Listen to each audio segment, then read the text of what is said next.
Who understands family? I dressed up as an NPC from Naruto the Oracle, and dared to let the fourth Hokage call me his daughter right from the start. Let me tell you, that scene was something else. A mysterious figure wearing a yellow mask suddenly appeared in front of my dad's elite guard, and with a fire jutsu aimed at him. Guess what happened? The fire dragon passed right through his body. No damage at all. It was like watching a 3D movie all about physical immunity. But actually, I already knew all of this. Rewind to a day ago, Namikaze Naruko, an ordinary 4-year-old girl, rushed straight to my dad, who is the fourth Hokage Namikaze Minato, hugged his leg, and started crying. I said, "Dad, I had a dream. I dreamt that you and Mom would die tomorrow." My dad was stunned. He patted my head and said, "Little Naruko, don't worry, dreams are the opposite of reality." I was anxious. Let me tell you, I almost pulled off the pants of that masked villain from my dream. I said he could use space ninjutsu, just as fast as you. All attacks wouldn't hit him, but he had to revert to a physical form to attack. In the end, you two used that sealing technique my mom taught me, the Shikif Jin, to seal the Nine Tails, and both of you died. After hearing this, my dad turned pale. He knew I had never lied as a child, let alone the time I dreamt about him becoming the fourth Hokage, which Mom didn't believe at first, thinking it was just Jiraiya's doing. And what happened? She was slapped in the face by reality. He immediately became serious and asked how that masked man had captured my mom. I hurriedly said it was when my mom was at her weakest after giving birth to my little brother. He used my brother as bait to force you to make a choice, and then took the opportunity to abduct my mom.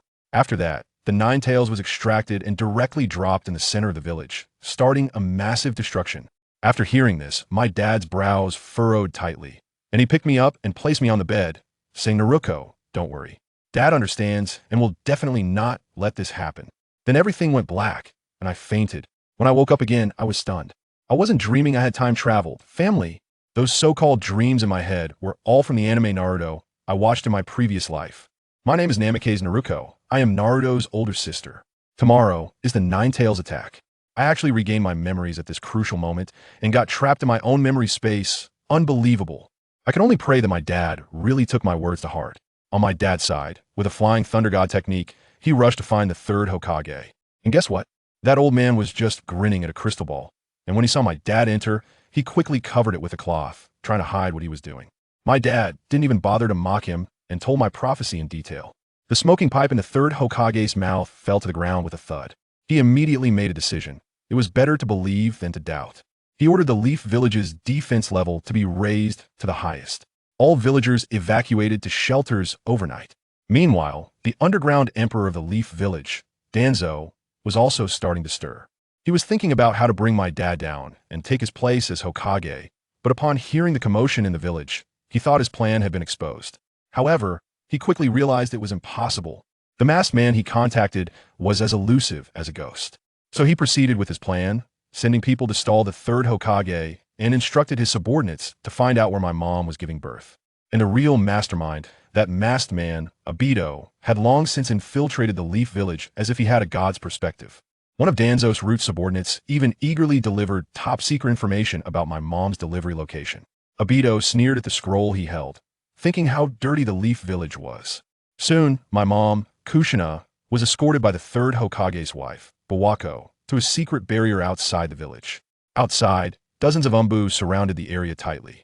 My dad arrived quickly and saw my mom's face pale with pain. His heart ached, and he hurriedly sent a shadow clone to help suppress the Nine Tails while his main body vigilantly watched the surroundings.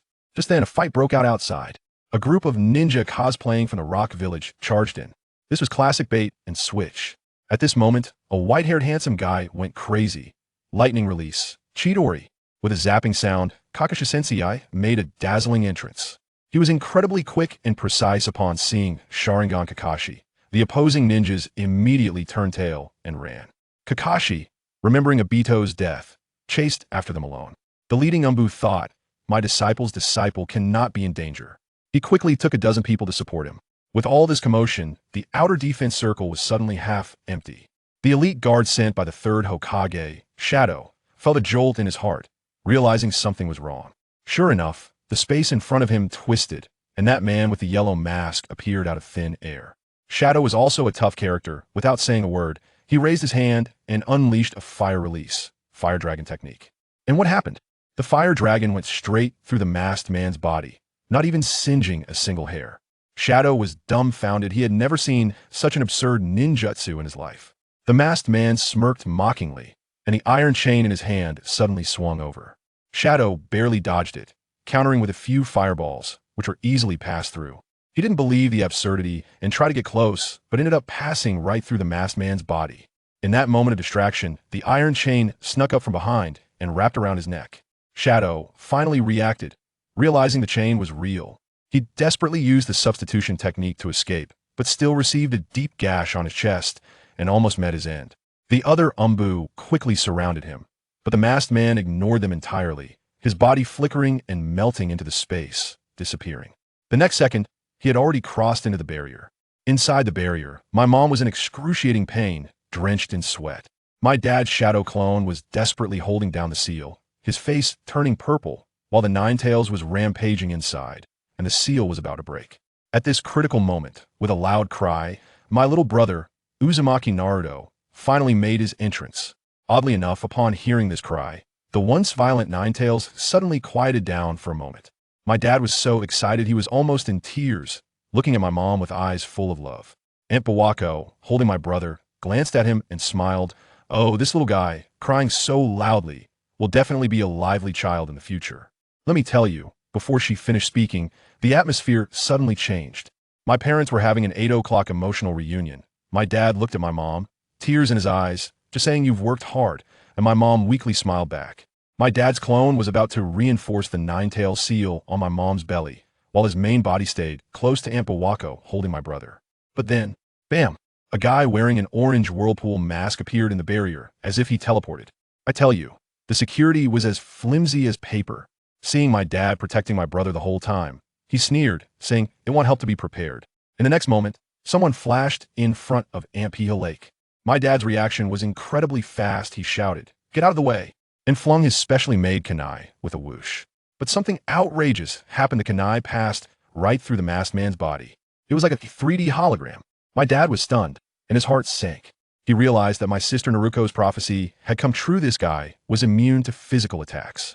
Just as he was in shock, my younger brother cried out and was snatched away. Aunt Piho Lake and another Umbu were instantly taken down.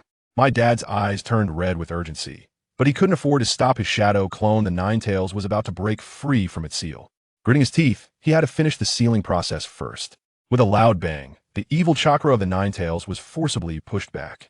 My mom had just given birth and was extremely weak. Seeing her son being taken, she struggled to get up, her eyes filled with killing intent that could freeze a person into an ice sculpture. The masked man held my newborn brother, with a kunai pressed against his neck, and shouted at my dad, "Fourth Hokage, stay away from the Jinchuriki, or your son will meet the first Hokage today." My dad was furious, his killing intent almost materializing as he coldly said, "Let go of the child." The lunatic laughed wickedly and tossed my brother into the air, jumping after him, his kunai aimed at my brother. Who understands what it's like to use a newborn baby as a weapon? Is this even human? My parents went crazy, screaming, "Naruto!" Whoosh! A flash of yellow light passed, and my dad had already caught my brother in his arms. But the masked man sneered, too late. My dad looked down and saw that my brother's swaddling was covered in explosive tags. Without thinking, he used Flying Thunder God and instantly vanished from the barrier, reappearing in the forest of Konoha. He quickly stripped my brother down and threw him forward. Just a second before he caught the naked baby, there was a huge explosion, and the explosive tags detonated, creating a large pit in the ground. My dad looked at his unharmed brother and finally breathed a sigh of relief. He immediately used Flying Thunder God again to send the baby back home and place him on the bed, saying, "Daddy will be back soon," before turning around and disappearing again. He thought this would lure the tiger away from the mountain, but the masked man's target is my mom. My dad's shadow clone is still there, throwing kunai at the masked man, but it was useless. He walked toward my mom as if he was strolling through his own backyard. My dad's shadow clone used the Flying Thunder God technique to appear behind him, formed a Rasengan, and pressed it against him, but guess what? It passed right through. The masked man countered with a kunai, and the shadow clone disappeared with a bang. Only my mom and that mysterious man were left on the scene. My mom is tough too. Even in her weakened state, she immediately activated the diamond lock, and countless golden chakra chains burst out from behind her, wrapping around him. But then, the masked man's eyes spun with the 3 Tomo, and he cast a Jinjutsu. My mom, already mentally exhausted, fell victim to it and collapsed. Then, he took my mom and disappeared. Just at that critical moment, on the other side, which is me, Naruto Uzumaki, my mind exploded with a bang. Detecting the host's fear, the Hokage upgrade system activated. Newbie rewards are being distributed. Family, who understands? My cheat code just arrived, and it's not the kind that drips like toothpaste. It's a full buffet. Ding. Congratulations to the host for obtaining the Indra bloodline and unlocking a Sharingan with one Tomo. Ding. Congratulations to the host for receiving the inheritance of Minato Namikaze. Awakening perfect spatial affinity, allowing the host to sense spatial coordinates without special kunai. Ding. Congratulations to the host for awakening the Uzumaki clan's Kagura Hard Eye. Ding. Congratulations to the host for acquiring all attribute chakra and mastery of all ninjutsu. I was overjoyed at that moment. Finally, I could go out. My consciousness instantly returned to my body, and I suddenly opened my eyes, surveying this room that was both familiar and strange. I touched myself and realized I really have become a girl, and I've even become Naruto's sister. I try to feel the power within me. Wow.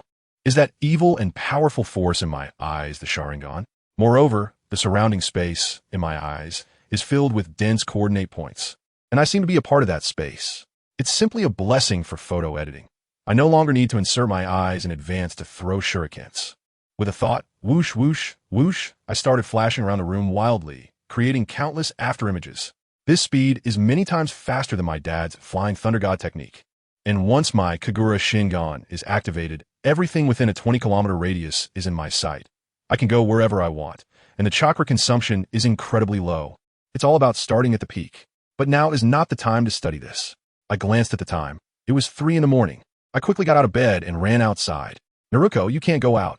A ninja with 1,000 books in his mouth stopped me. It was Uncle Shiranui Hoken. I felt a jolt in my heart. A sense of foreboding surged up. Uncle Zuankian, step aside, I need to find Dad. No, it's too dangerous outside. Just then, a deafening beast roar echoed. It was the Nine Tails. My face turned pale. Was it really happening? Memories from the past 4 years flooded my mind. I had long regarded Minato and Kushina as my real parents. Tears streamed down my face as I cried to Uncle Zuankian. Dad is in trouble. Please let me through. I want to see them one last time. Uncle Zuankian softened at the sight of my tears, but still wouldn't let me go. Another furious roar. I couldn't wait any longer. I instantly closed my eyes, opened my mind's eye, scanning a radius of 20 kilometers. Found them, although they were almost beyond my perception range. The direction was right. Whoosh. I instantly disappeared from in front of Uncle Zuankian. The 1,000 books in Uncle Zuankian's mouth fell out in shock, probably thinking, wow, is the Fma clan made up of space management masters? He quickly reacted and chased after me. I teleported continuously and arrived at the scene in just a few seconds. As soon as I got there, I saw my dad placing Naruto on an altar, his hands clasped together, and a massive death god apparition appeared behind him. Corpse ghost ceiling. It's over, he's going to use that move. No, Dad. I cried as I ran towards them. My mother saw me, both surprised and sad, and exclaimed, Mingzi, why are you here? My father also mechanically turned his head and forced a smile, saying, from now on, you are the older sister, you need to take good care of your little brother. My mom held me and yelled at my dad. Watergate, why did you seal everything with the corpse demon? Was it so I could see Naruto grow up? But you're dead. What will happen to the kids? I cried heartbrokenly. Mom and Dad, please don't die. Mingzi will be very good and will take care of my little brother. I beg you, don't die. My father looked at us gently and smiled, saying, I'm sorry, Naruko. I don't want to abandon the village or you all. I can only give up my own life. Just when I was in despair, a sound rang in my head. Ding, mission triggered. Seal a portion of the Nine Tails chakra within yourself. Reward, complete version of Edo Tensei, no sacrifice required, cannot be undone by others. My eyes instantly lit up. Edo Tensei, there's a way. I can resurrect them. Just as my dad was about to seal the extracted Nine Tails into the Shinigami's stomach, I shouted and charged forward. Sealing technique, Vajra lock. For golden chakra chains shot out from my body, forcefully snatching half of the Nine Tails chakra from the Shinigami's hands. Seal it for me. 8 trigram seal. 4 symbol seal. I roared with all my might. No, Naruko, stop. My parents were so shocked that they couldn't react in time to stop me. That half of the Nine Tails chakra was sealed into my body with a loud bang, and complex sealing formulas appeared on my stomach.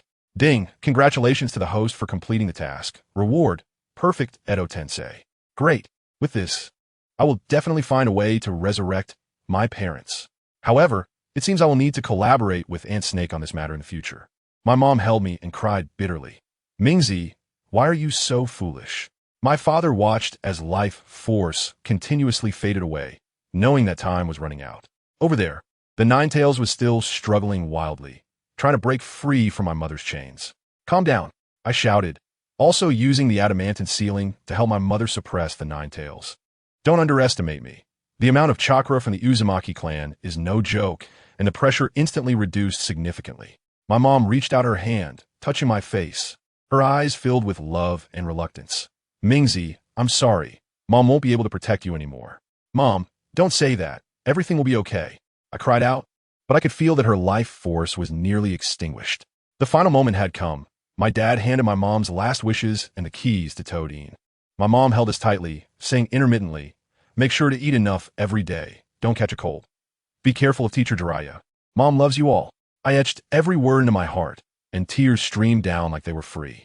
Minato, Naruto. My father took one last look at us, forcing a smile. What Dad wanted to say was the same as what your mother would say.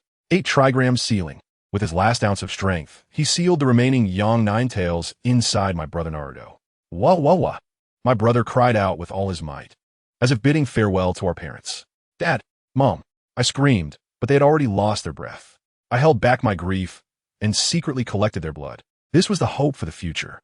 The barrier opened, and the third Hokage rushed over with people. Upon seeing the tragic scene on the ground, he wore a face full of sorrow.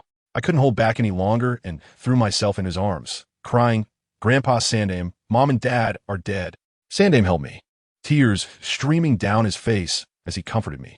I knew he wasn't a great person, but right now, both Naruto and I needed the village's protection. He had someone take Kushina's body back to the hospital, and to my surprise, my mom struggled and woke up, weakly saying to Sandame, from now on, the children, please take care of them. The child's name is Naruto. Don't worry. Sandame quickly stepped forward, but the next moment, my mom completely lost her breath. Mom, I felt a dark force erupt within me. My vision went black, and I lost consciousness. When I woke up again, I was in the hospital, and Naruto was sleeping in the crib next to me. Because of my existence, he hadn't suffered any unfair treatment. Instead, he was well cared for as the son of a hero.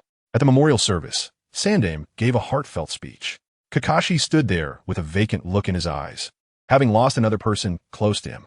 As soon as the memorial service ended, the higher-ups couldn't wait to hold a meeting. Let me tell you, my parents' bodies hadn't even gone cold, and those old men were already fighting for positions. The ugliness of human nature was astonishing. Uncle Narashikaku suggested selecting from our generation, but he was immediately shot down by that old hag Tsunade, who said we lacked experience. Danzo must have been overjoyed, thinking the position of Hokage was his for the taking. But Sandame proved to be more skilled, sighed, and with a face full of sacrifice for the village, stepped forward and said, in times of crisis, I Sarutobi Hiruzen am willing to take on this heavy responsibility. Goodness, Danzo's face turned green, and he immediately confronted Sandame, saying that he had stepped down after losing a battle. So why should he come back now? Then, Mito and Tsunade immediately chimed in, questioning where Danzo was during the Ninetales incident. In the end, Sandame laughed and said that he was just a transitional figure and would step aside for a suitable candidate. Just like that, the Hokage hat was firmly back on his head. A few days later, I held Naruto and stood in front of the memorial stone. Naruto, a familiar voice called out, and when I turned around, it was Kakashi. Kakashi. I looked at him, and tears couldn't help but flow again. Everything had passed. From now on, my brother will protect you all. I have to say, when Kakashi said that, my heart skipped a beat, but I had to pretend to be a little pitiful and nod my head. I was holding my cheap little brother Naruto in my arms, and he was sleeping so soundly. Kakashi patted my head and was still blaming himself, saying that if he hadn't been distracted, the teacher wouldn't have died. Ha, so naive. I've long written Toanzo's name 100 times in my little notebook. I say, I will protect Konoha, which my parents guarded, and my eyes are almost overflowing with killing intent, but thankfully I can rein in quickly. Just at this emotional moment, Naruto suddenly cries out, probably because he's hungry. I quickly find an excuse to say goodbye to Kakashi, telling him I need to go back and feed him. Kakashi, looking worried, tells me to reach out if I need anything, and I nod, turning to leave with Naruto in my arms. As soon as I'm out of his sight, my expression instantly cools down. Toanzo, and all those who caused my parents' deaths, none of them can escape. I immediately use a space ninjutsu, and zip back home, preparing the milk and feeding Naruto in one smooth motion. Looking at Naruto, sucking on the bottle in my arms, my heart finally feels a bit settled. He's my only family now. If anyone dares to harm even a hair on him, I'll send their whole family on a trip to the Pure Land. Let me tell you, when I activate my 3-Tomo Sharingan, it feels like the whole sky turns red. The death of my parents has given me a massive emotional upgrade, and my Sharingan has jumped from 1 to 3 Tomos, which can be considered a rare blessing. Meanwhile, Kakashi is still emo in front of the gravestone, and suddenly, like a ghost, Tawanzo appears behind him. He doesn't waste any time and immediately starts his PUA performance. Kakashi, haven't you ever doubted it? The third Hokage was clearly on the scene, so why didn't he save your teacher? Now that your teacher has just died, he immediately wants to regain his position. Think about it. Really think about it. And those sudden appearances from Iwagakure. The sealing location was so confidential. Who besides your teacher and the third knew about it? Your teacher couldn't have killed himself, could he? I have to tell you, this old Dan's ability to turn black and white upside down is simply masterful. In just a few words, he pointed all the blame towards the third Hokage, saying that your father, Obito, and Rin's deaths are all related to the third. Kakashi was completely stunned at that moment, probably already starting to wonder if it was really like that. When Dan saw he had taken a bait, he immediately extended an olive branch, inviting him to work for him in the Root organization. After saying that, he just left, emphasizing his mysterious demeanor and not giving Kakashi a moment to react. Kakashi was confused for a long time, but in the end, he decided to investigate the matter himself. Just as he left, members of the Umbu came to find him, saying the third Hokage wanted to see him. As for me, after lulling Naruto to sleep, I directly sank my consciousness into the ceiling space. I needed to quickly deal with the external force within me. Goodness, this ceiling space looked like a water curtain cave, with the Nine Tails pinned to a large rock by a bunch of wooden stakes, and its whole body bound by chains, looking quite aggrieved. When it saw me, it even had the mood to laugh, saying it didn't expect a little kid like me to be able to seal it. I walked straight up to it and got to the point. Nine-tailed fox. Its pupils trembled at that moment, and it asked me how I knew its name. I crossed my arms and directly laid out the terms. I not only know your name, but I also know the names of your 8 siblings. I'm here to collaborate with you. You lend me your strength, and I'll set you free afterwards. This deal is not a loss for you, right? As I spoke, my 3-Tomo Sharingan lit up, shining red as it focused on it. The Nine-Tails saw the Sharingan and clearly had a bit of PTSD, but it also sensed that my aura was different from the flashy, deceitful beings that had controlled it before. It still tried to act tough, saying, "If you let me out, you'll die too. You're not just talking nonsense, are you?" "No need for you to worry about that," I interrupted it directly. "Just tell me, are you in or not?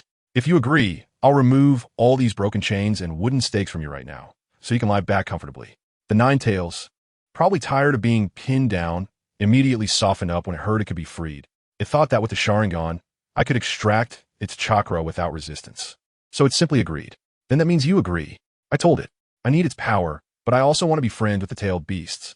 This world isn't just black and white. A killer isn't necessarily a villain, and a non-killer isn't necessarily a good person. I can understand its anger and loneliness. How about we both make an effort in this?" I told you, it seems like these words really hit home for it. The Nine-Tails was stunned and said it was the first time it heard someone wanting to be friends with a tailed beast, reminding it of the Sage of Six Paths. It actually agreed just like that and said it hoped I wouldn't let it down. Happy cooperation. I was grinning from ear to ear, and with a clap of my hands, the chains and stones binding it exploded. The Nine-Tails fell into the water with a splash, and the entire ceiling space felt much lighter. It was quite surprised, saying I had actually weakened the seal by a layer and was so trusting of me. I looked at it sincerely.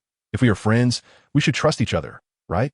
The Nine-Tails looked at me, its expression changed, and finally, it lay down and closed its eyes to rest. I guess it was feeling a mix of emotions inside. Got it. The Dark Nine-Tails really has a good temper.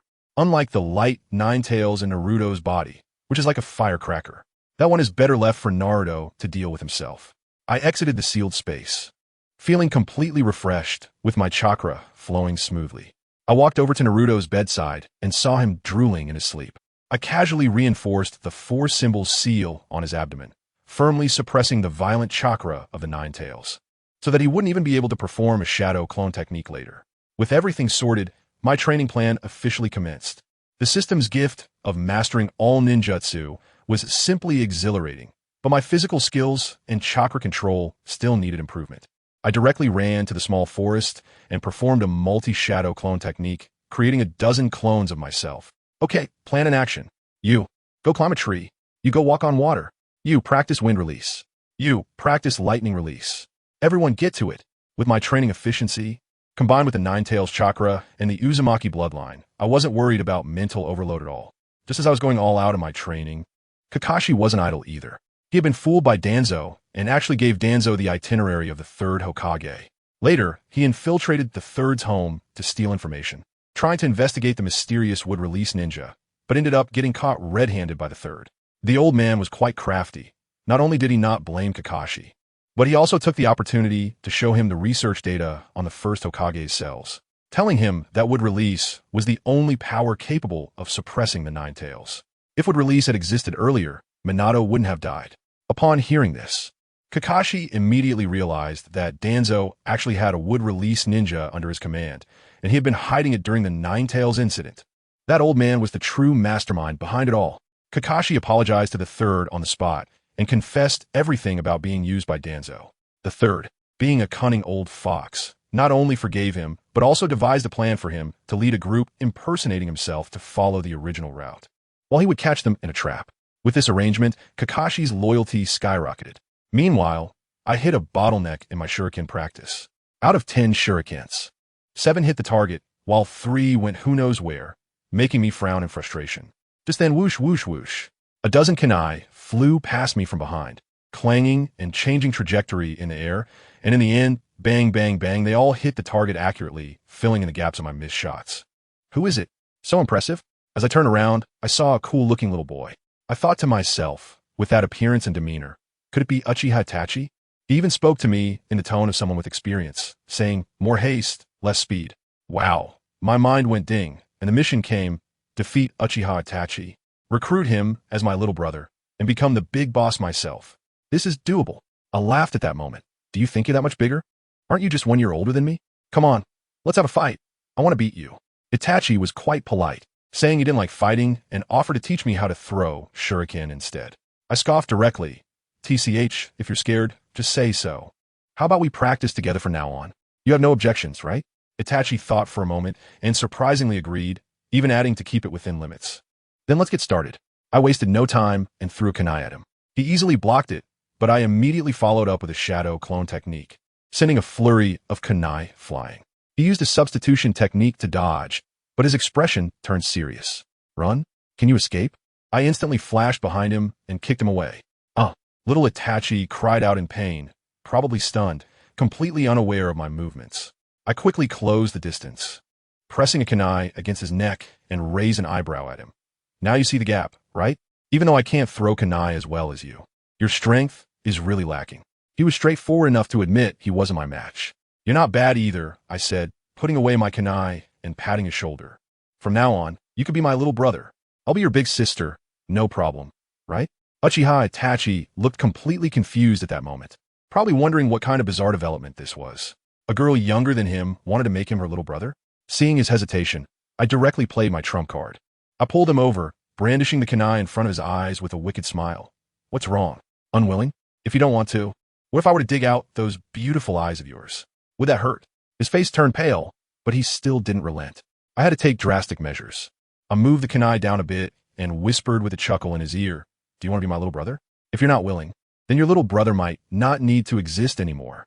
With a scream echoing through the forest, countless birds took flight. Later on, I patted Itachi's shoulder, which was pale and full of despair, and said I'd treat him to ramen. He was still sulking at me. I directly grabbed his hand and used a space-time ninjutsu to take him away.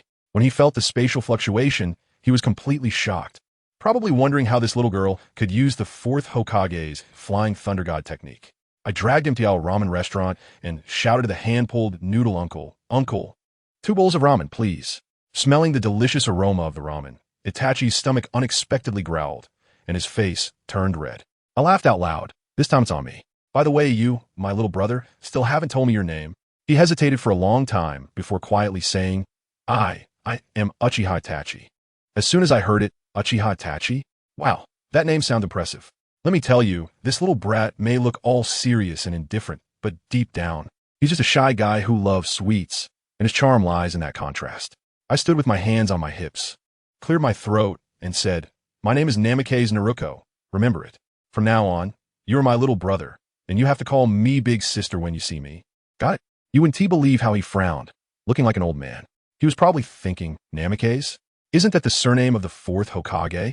Hey, I'll give you credit for being sharp. After hesitating for a long time, he mumbled like a mosquito, "Big sister." I was really angered at that moment.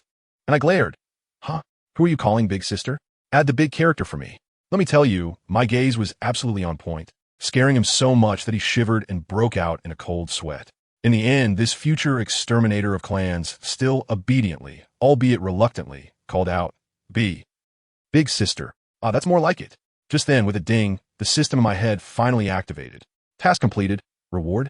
Directly open a blind box to draw a skill of the adult version of Itachi. Draw, hurry up. Suddenly, a big spinning wheel appeared in front of me, filled with Itachi's signature abilities like Tsukuyomi, Amaterasu, Susanoo. Goodness, I was drooling. But mixing were things like Fireball Jutsu and Shadow Clone Technique. I was speechless at the time. Who understands? Family?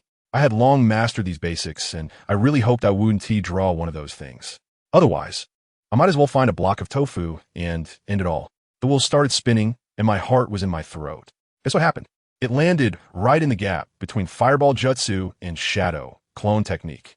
The system glitched and directly prompted, "This draw doesn't count, redraw." Oh my god, that was close. It scared me to death. Come on. This time the pointer spun quickly, and finally with a ding, it stopped. Suddenly, a bunch of information flooded my mind. Congratulations to the host for obtaining the Illusion Crow. Illusion Crow? Alright, although it's not Amaterasu or Tsukuyomi, it's still much better than the substitution technique. Itachi uses this technique quite frequently, so it's not a loss. Just as I was thinking, the ramen uncle brought the noodles to the table. I didn't care about that little brat. I picked up my chopsticks and dug in. After eating and drinking my fill, I paid the bill and left. The task was complete. Why waste time with him? Itachi also had the good sense to say he was going home to see his brother, so we went our separate ways. However, I hadn't even walked back to the small grove when I heard a sweet call. I turned around, and hey, isn't that my red sister? I immediately dashed over like a little cannonball and threw myself into her arms. Oh my gosh, that feeling was incredible. I held her tightly and playfully asked, "Sister Hong, where are you going?" I added, "How did you grow like this? I'm almost suffocating." As I said this, I curiously poked her. Sister Hong laughed so much that she pinched my face and called me a little flirt. Just then, that guy Asuma came over, urging us to go on a mission. I thought to myself, I can't let you two leave just like that. I directly held Sister Hong's face and gave her a peck on the lips, tilting my head adorably and saying, "This is a lucky kiss. You must come back safely, okay?" Sister Hong was momentarily stunned, probably taken aback by my boldness. And then she waved goodbye to me with a smile. Once I left, I touched my lips and thought, this is the benefit of being a girl. However, as much as I was playing around, training was the serious business. In this cursed place, without strength, you're nothing. While I was enjoying my sweet moment, things outside the village were getting lively. That old schemer Danzo sent over a dozen root ninjas disguised as wandering samurai to assassinate the third Hokage. They first lured away the third's Umbu guards, and then a masked guy suddenly attacked the third with a wood-release technique right to his face. As a result, there was a loud bang, and the third turned into a piece of wood. The next second, the guy who used wood-release, Yamato, was grabbed by a hand that shot up from the ground, leaving only his head above the surface. Guess what happened next? The one who emerged from the ground was not the third at all, but Kakashi. He had used a transformation technique to fool everyone. Kakashi looked at Yamato. His eyes turned red, and his right hand crackled with Chidori, almost striking him in the face as he gritted his teeth and said, "If you had been there back then, my teacher wouldn't have died." Just as other Umbu members were returning, Kakashi ultimately didn't T-attack, letting Yamato go, saying the village still needed his wood-release to control the Jinchuriki. He then kicked Yamato away and stood there as if nothing had happened, waiting for his teammates to regroup. On the other side, in the Hokage's office, Danzo was sitting in the Hokage's chair like a victor, waiting for news from the front line about the third's demise. And then, suddenly, a voice came from behind him. "Sorry, the coward you thought was dead is still alive." Danzo nearly jumped out of his chair in fright. When he turned around, Sarutobi Hiruzen was standing behind him like a ghost, wearing that Hokage hat. He was sweating profusely, but managed to feign calmness to congratulate the old man on regaining his position. Sarutobi Hiruzen, also a cunning old fox. lit his pipe, and said, nonchalantly, yeah, luckily I took a different route, or it would have been really dangerous.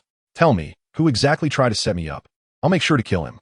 Upon hearing this, Danzo cursed Kakashi 1,000 times in his heart, but he knew the third was warning him. Sure enough, the old man shifted the conversation, saying something about how grievances should not be repaid with grievances, and that he would let that person go this time. But it wouldn't happen again. Folks, I really can't believe it. ISNT this just letting the tiger return to the mountain? Danzo sighed in relief in his heart, snorted coldly, and probably started plotting his next assassination in his mind as he swaggered out. The office was left with only the third, who stood by the window, letting out a deep sigh. I don't care about the power struggles of those old guys. I'm focused on my training. I compressed the shuriken into the size of a palm, so my hand won't get hurt when I throw it. I hurled it toward a nearby wasteland, and with a bang, it went flying. The power was impressive, leveling an area of several hundred meters. But strangely, the place where it exploded revealed the edge of a barrier, and it seemed like there was emptiness below. I jumped down to take a look, and wow, there's a whole other world down here. Rows of rooms. It's like a secret base. Whose is this? Aunt Snake's? She loves doing these underground projects in the village. I was about to push the door open when it opened by itself. A man with snake-like eyes, who was a bit too handsome in a sinister way, walked out. Wow, it's really Orochimaru. What luck, I just blasted straight into the lair of the snake lady.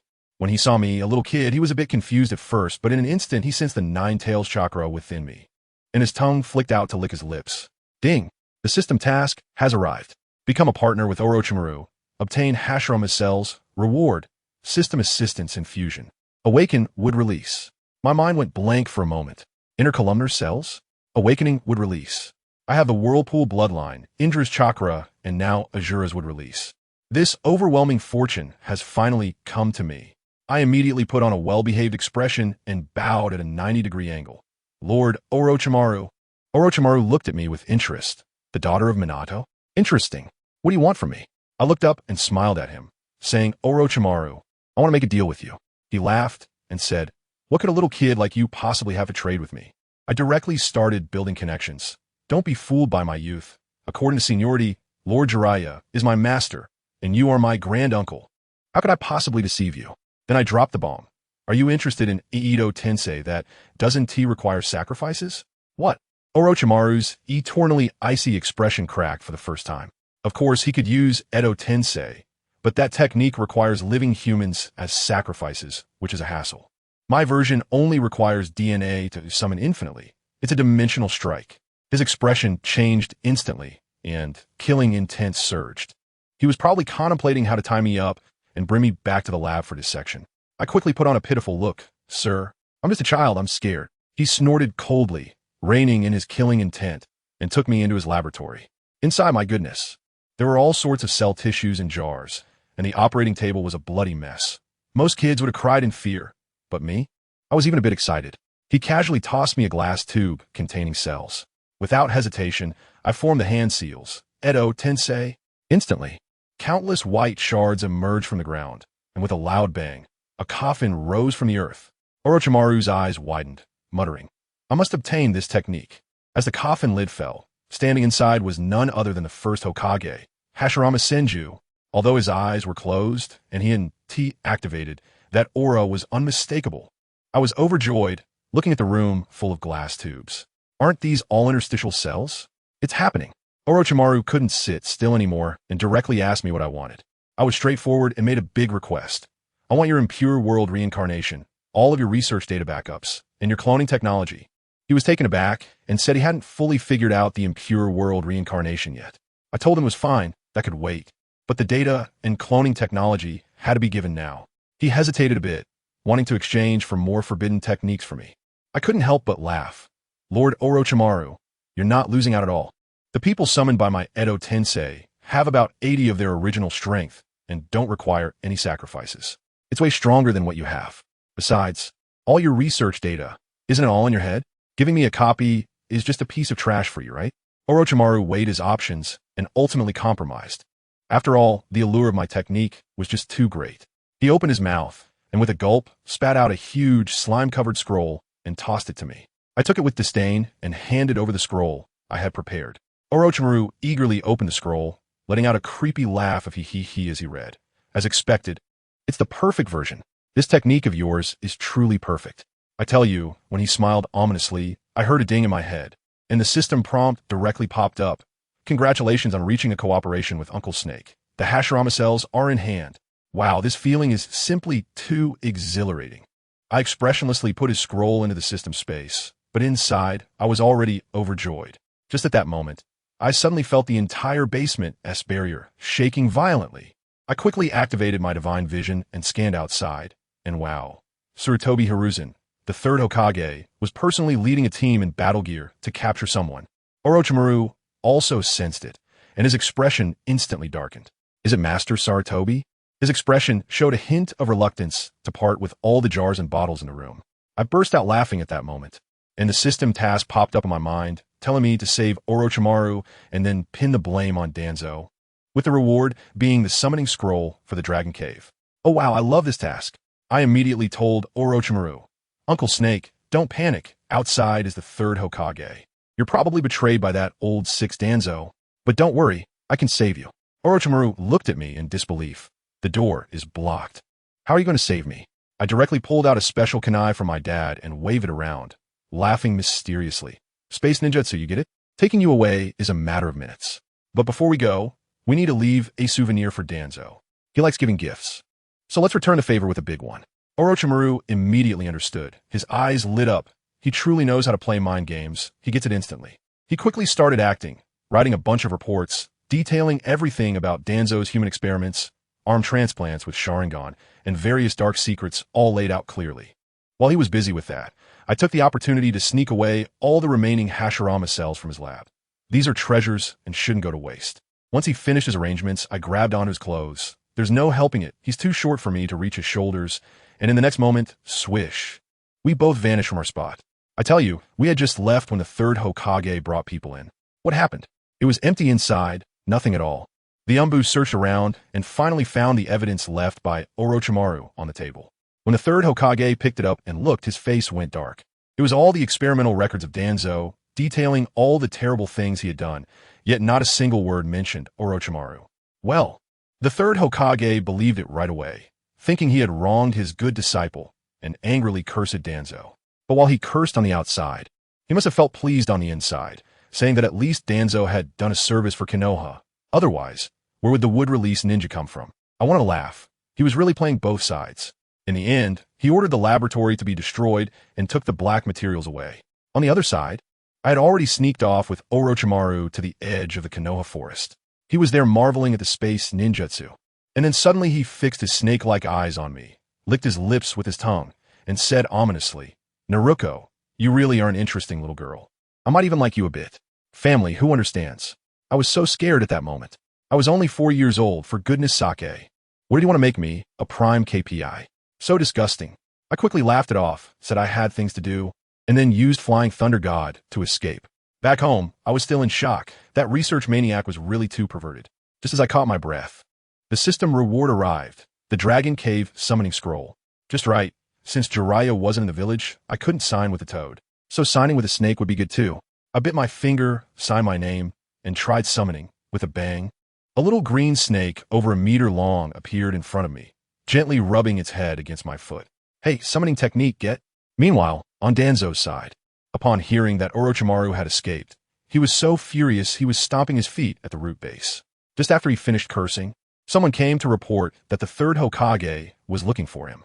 Confused, he went to the Hokage office, only to have Sarutobi Hiruzen throw a stack of black materials in his face without saying a word. Danzo saw this and exploded, roaring, Orochimaru, how dare you betray me? His expression was like he had eaten a fly. The third Hokage leisurely took a puff of smoke and coldly said, I've suppressed this matter. It won't happen again. You better get rid of those Sharingan you have, or if the Uchiha clan revolts, I won't be able to protect you. Danzo didn't dare to say a word and left with a dark face.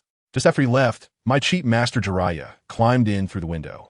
The two old men sighed together, reminiscing about my dad, and started talking about the mysterious man in the mask. Jiraiya said he would continue the investigation and specifically told the third Hokage to protect me and Naruto well. After chatting, he came directly to my house and stood at the door looking sad for a while. When I opened the door and saw him, I blurted out, perverted old man, why are you back? I tell you, his expression at that moment was like he had been struck by lightning, almost losing his balance.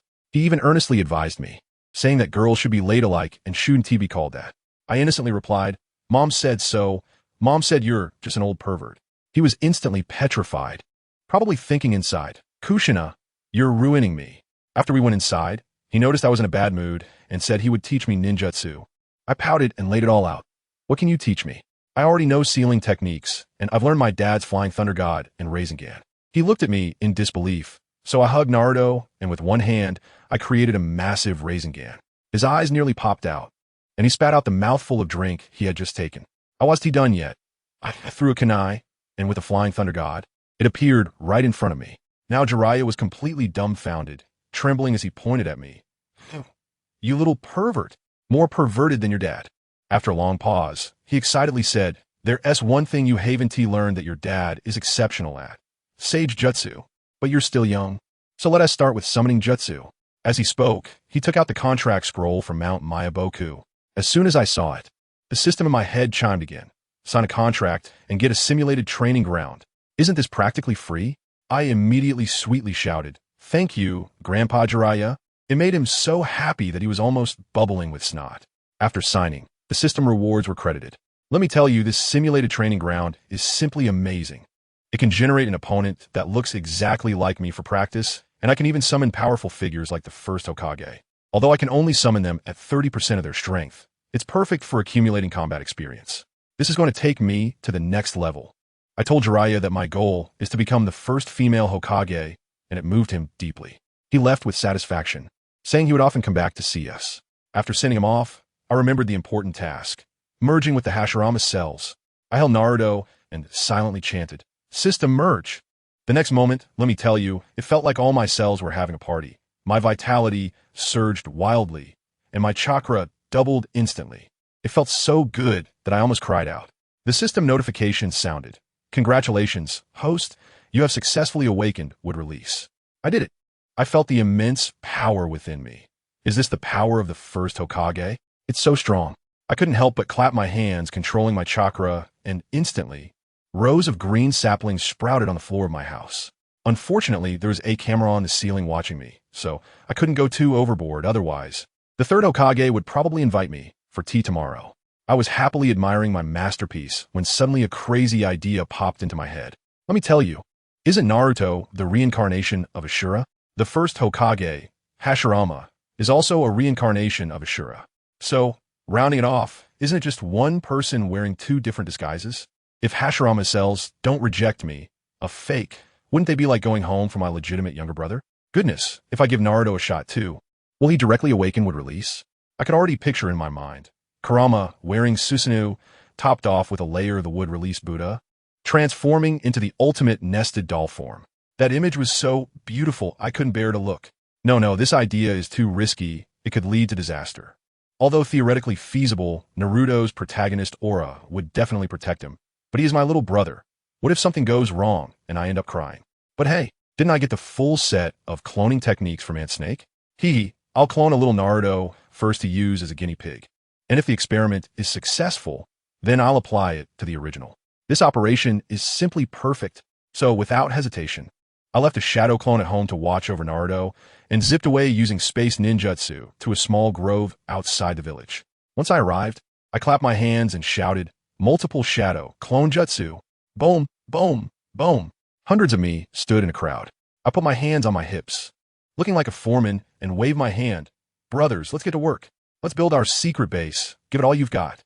My group of flashy clones rushed forward, shouting loudly, and without needing shovels. Each one had a Rasengan in hand, drilling fiercely into the ground.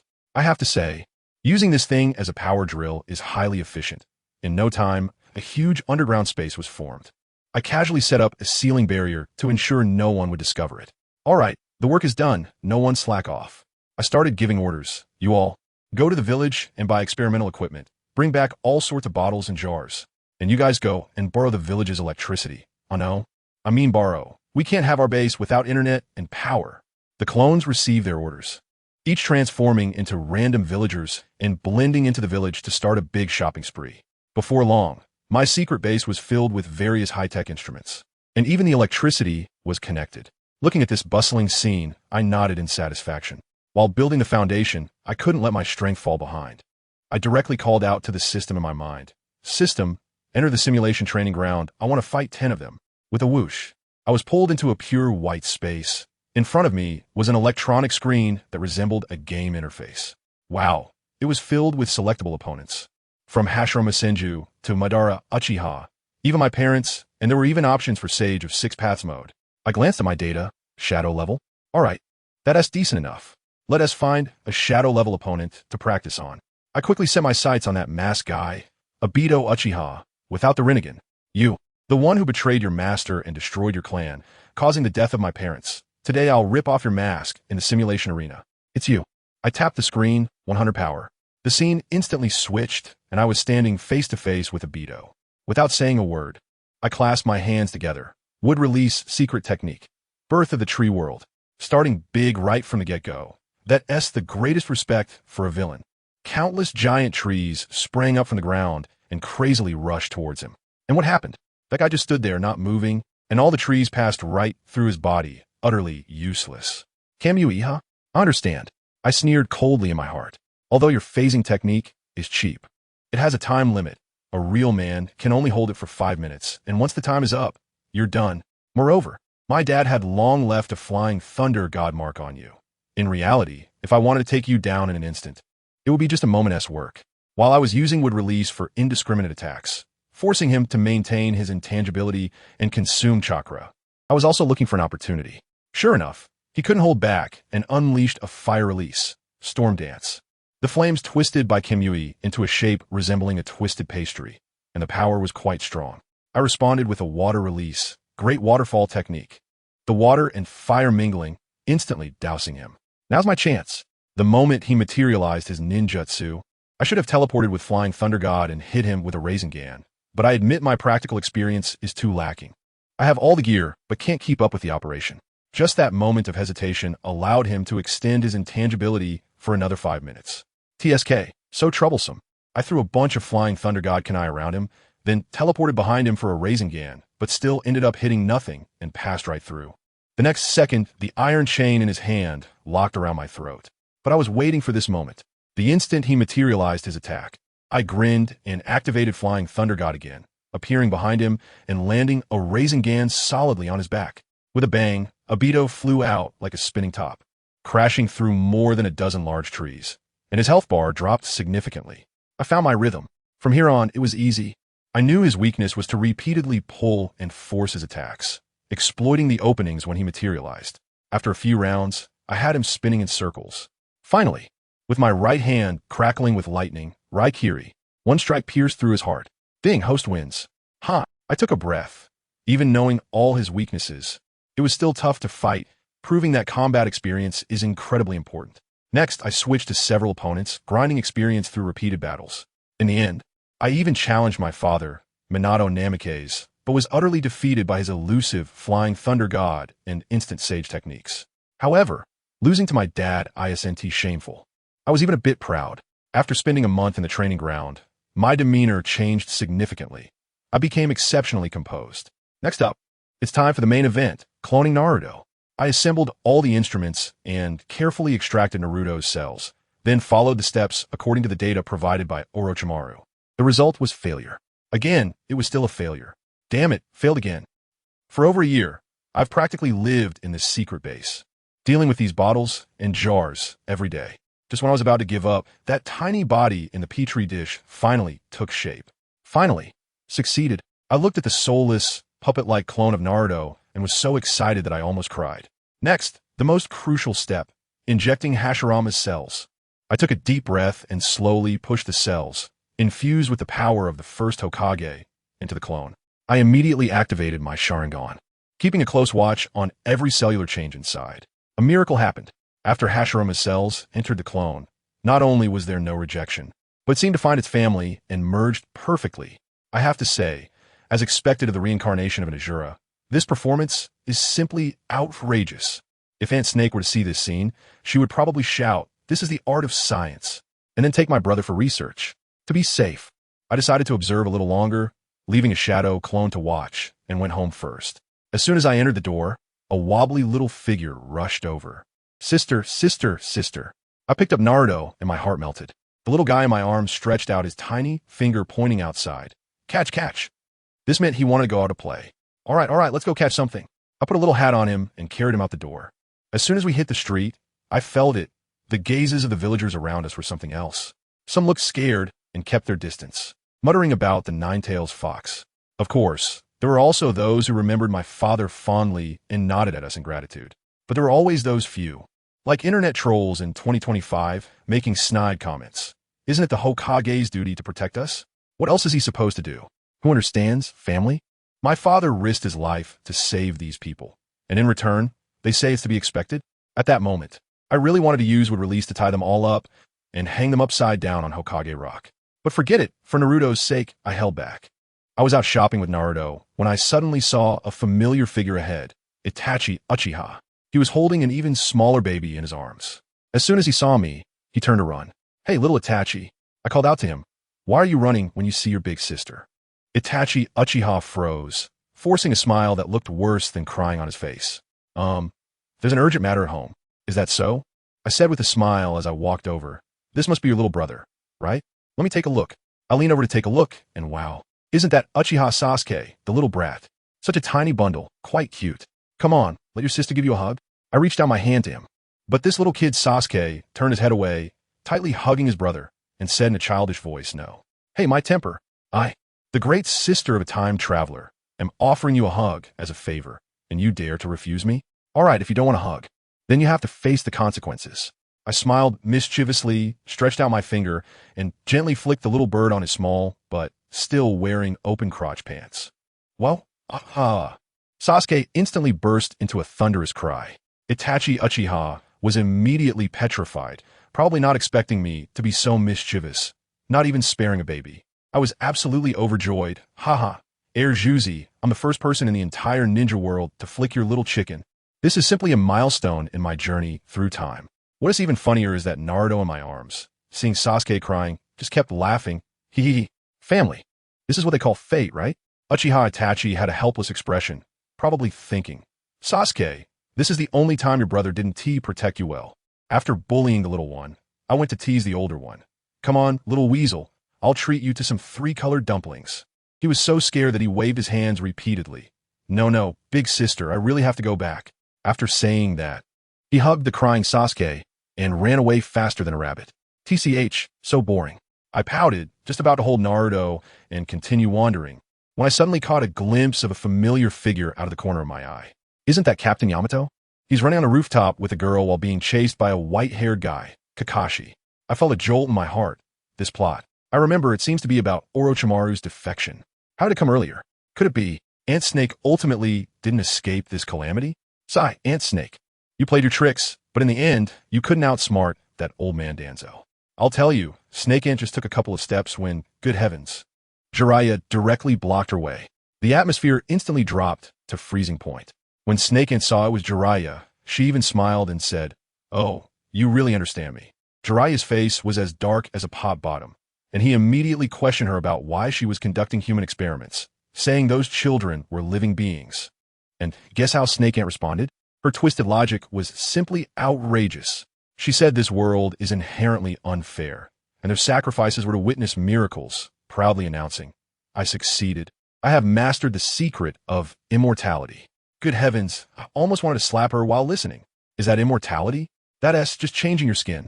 She also said if the research had been done earlier, Roke Tree and Minato wouldn't have had to die. The way she said it made it sound like she was some kind of savior.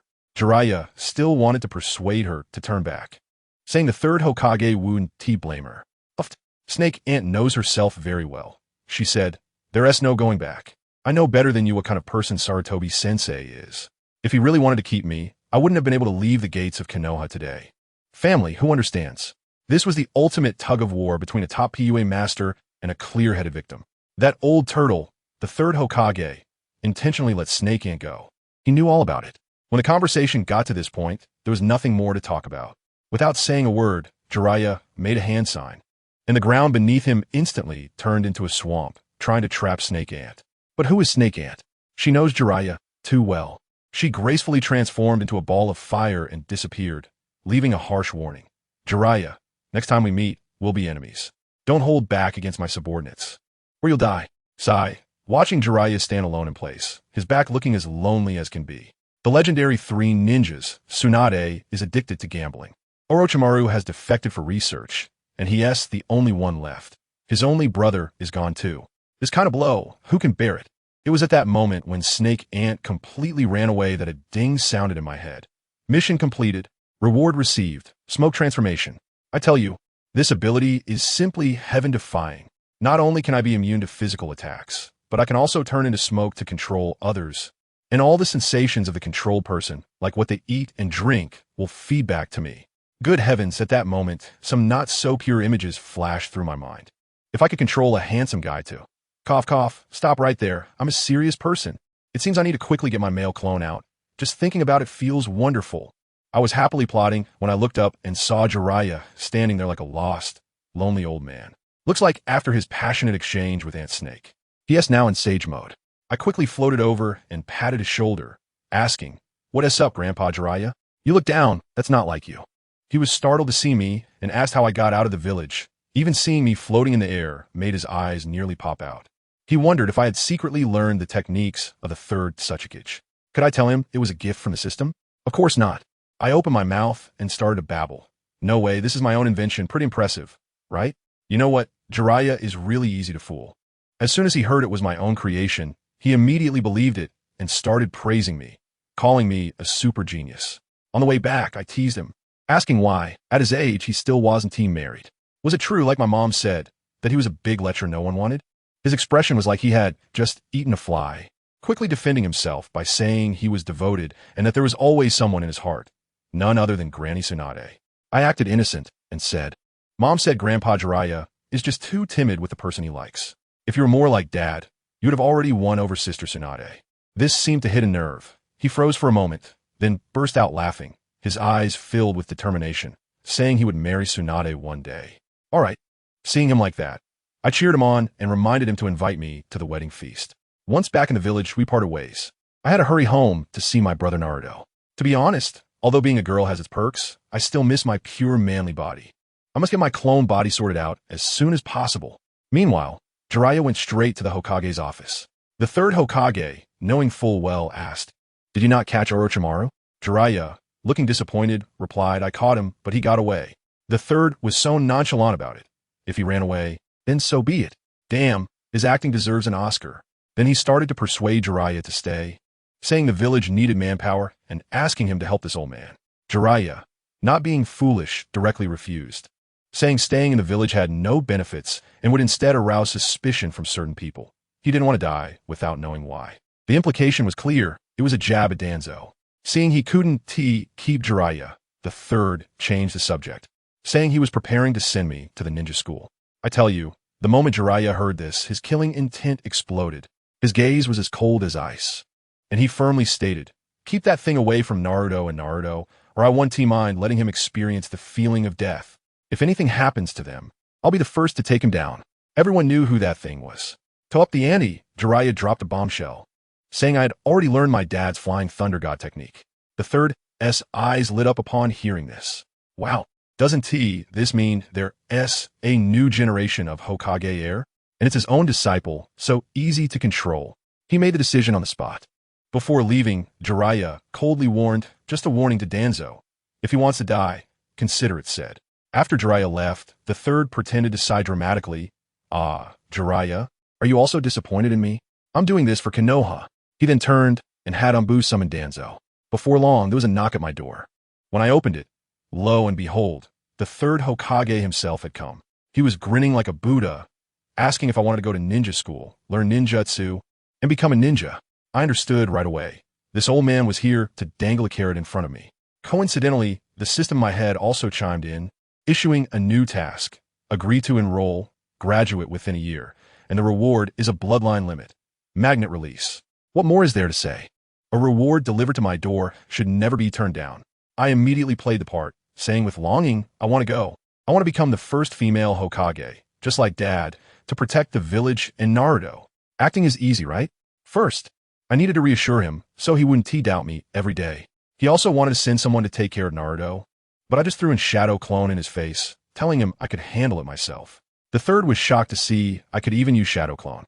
His jaw nearly dropped, and after praising me a few times, he left satisfied. The next day, I went to ninja school. At the opening ceremony, the third babbled on for an hour, nearly putting me in sage mode from boredom. After the classes were finally assigned, the first lesson was kunai, throwing. I looked around at a bunch of sniffling little kids, yawning from boredom, thinking I might as well send Shadow Clone to school next time.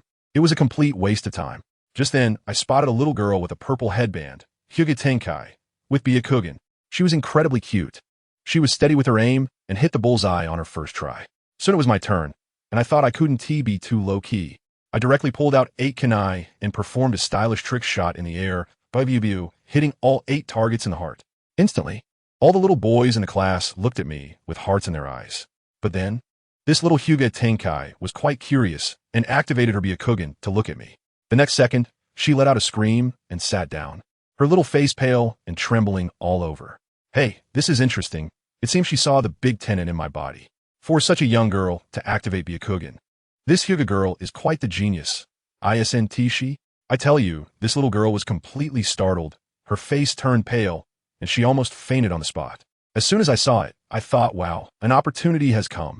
I rushed over to help her, embodying the spirit of an award-winning actress. And with genuine concern that almost made me believe it myself, I asked, Tiankue, are you okay? The teacher was also quite startled and came over to ask what was going on. That girl's name was Hinata Tiankue, and she was shivering, rolling her eyes as she made an excuse about being tired from training.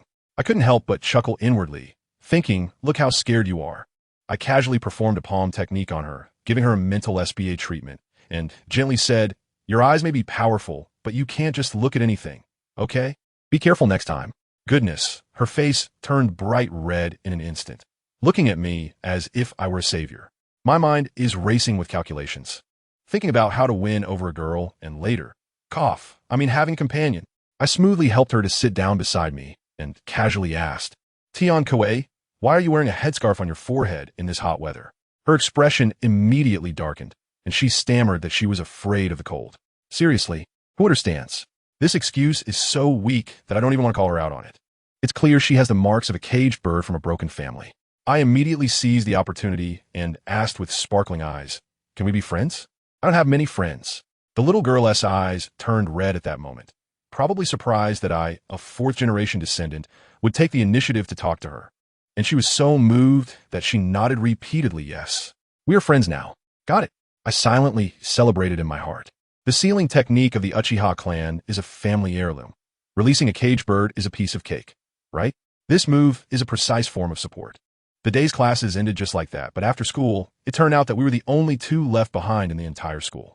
When I asked, I found out that her parents also perished in the Ninetales incident. My heart sank at that moment, and I directly pulled her into my arms, saying it's okay. From now on, I am your family. 2 little orphans hugging each other. Who wouldn't feel heartbroken seeing that scene? Then I took my newly recognized little sister to my secret base to train, and as soon as we arrived, we bumped into 2 handsome guys. Upon closer inspection, wasn't that my little brother, Itachi Uchiha? Standing next to him was an older one, with a gentle demeanor, clearly Shursui Uchiha. I went up and said, yo little weasel, practicing throwing darts again? The weasel's eternally icy face instantly turned red, like a little tomato, while still having to hold back and call me big sister. Beside us, Jishuei was completely stunned, probably wondering when his genius little brother got an additional big sister. An additional big sister. I chuckled at Shursui and directly started my show. Hello, Uchiha Shursui. Not only do I know you, but I also know all your secrets. And I can even see your future. Do you believe it? Without waiting for his reaction, I pulled Tenkai and left, hiding my achievements and name, leaving the 2 of them in a state of confusion. This move was simply ahead of the game. On the way, Tenkai was still in shock, saying that Itachi was the legendary boss at school. I laughed. If he's the boss, then I'm the boss of the boss, the big sister. Practicing with Tenkai was just a small scene. I didn't even use much strength, and she was already panting and exhausted. When I was sending her home, I realized that the Hyuga branch family had so many strict rules, it felt like jail. Even coming back late was not allowed. Looking at her lonely figure as she walked into that big mansion, I was even more determined to help her break free like a caged bird. I had just gotten home when that old man from the 3 generations received a report from the Umbu. He was still happy, thinking that having ties was good. as it meant he wouldn't leave Konoha. Bah, old man, we know your little schemes. After playing with my brother Naruto for a while, I directly flashed to the place I had agreed upon with Shursui. He really did come. I won't waste words. I'll get straight to the point. If I say that you will die in 3 years, would you believe me? His pupils shook. Because of your eyes. You've already awakened the kaleidoscope Sharingan, right? Your strongest Jinjutsu, Kodoame Tsukumi, will be targeted by an old man named Shimura Danzo. He will take one of your eyes, and then your Uchiha clan will be exterminated. After your death, the other eye will be given to Itachi, who will also awaken the kaleidoscope Sharingan because of it. With this set of information, I directly stunned Jishui. The look in his eyes changed from doubt to astonishment. He couldn't understand how a 6-year-old child like me could know the secret of the kaleidoscope that he had just opened his eyes to a few days ago. He trembled and asked me if there was a solution. I looked at him and threw out my trump card. There's a way, of course. But I need your help. I want to resurrect my father, the 4th Hokage, Minato Namikaze. Uchiha Shursui was completely petrified, his jaw almost dropping in shock, probably thinking I was crazy. Resurrecting the dead? This has already exceeded the understanding of ninjas. I directly gave him a lesson, harshly criticizing the peace theory of the 1st Hokage, Senju Hashirama, capturing the tailed beasts and then handing them out everywhere, bowing to others. What was he thinking? Wouldn't it be easier to just take them all out and achieve peace? My shocking words and the grand blueprint to resurrect the 4th Hokage completely stunned Shursui. Looking into my sincere eyes, he ultimately chose to believe in me, this 6-year-old prophet. All right, I'll help you. As we clasped our hands together, the Revolutionary Alliance was formed. To reassure him, I pulled out a flying thunder god kunai and handed it to him as a talisman. If there's danger, just use chakra to summon me, and I'll be there in a flash. As soon as I finished speaking, I used Flying Thunder God to appear behind him and patted his shoulder. At that speed, even his proud Sharingan couldn't keep up.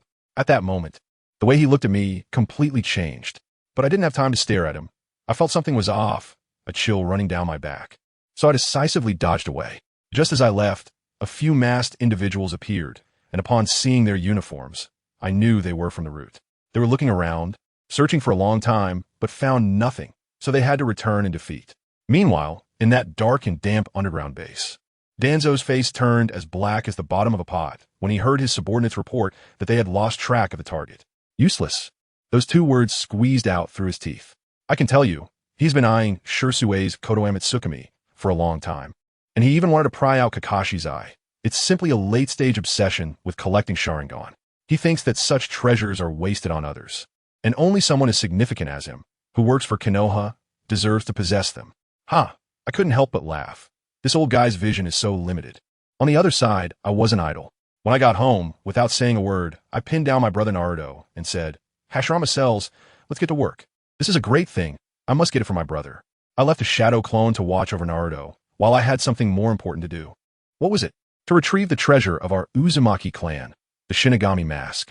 I never learned the method to release the Shiki F gene from my mother. Probably because she thought that once a person was dead, releasing them would be redundant. But I had seen the script. If Aunt Snake could find a way, why couldn't I? I teleported directly to the dilapidated vortex of the village, the Nami Hall. Pushing the door open, dust flew into my face, and a row of oddly shaped masks hung on the wall. I quickly locked onto my target. That Death God mask, it's the one. Next came the most critical step of the whole job, the sacrifice. But don't worry, I don't need a living person. The 2 root members who had been trailing me, whom I conveniently dealt with earlier, would come in handy now, making great use of waste. I immediately performed a summoning jutsu, flipping open one of the guy's coffin lids. Wake up. With a command, that guy stood up like a puppet on strings. I controlled him as he nervously put on the Death God mask. Let me tell you, that scene was something else. With a boom, a massive phantom of the Death God appeared behind him, holding a knife in its mouth, looking incredibly cool.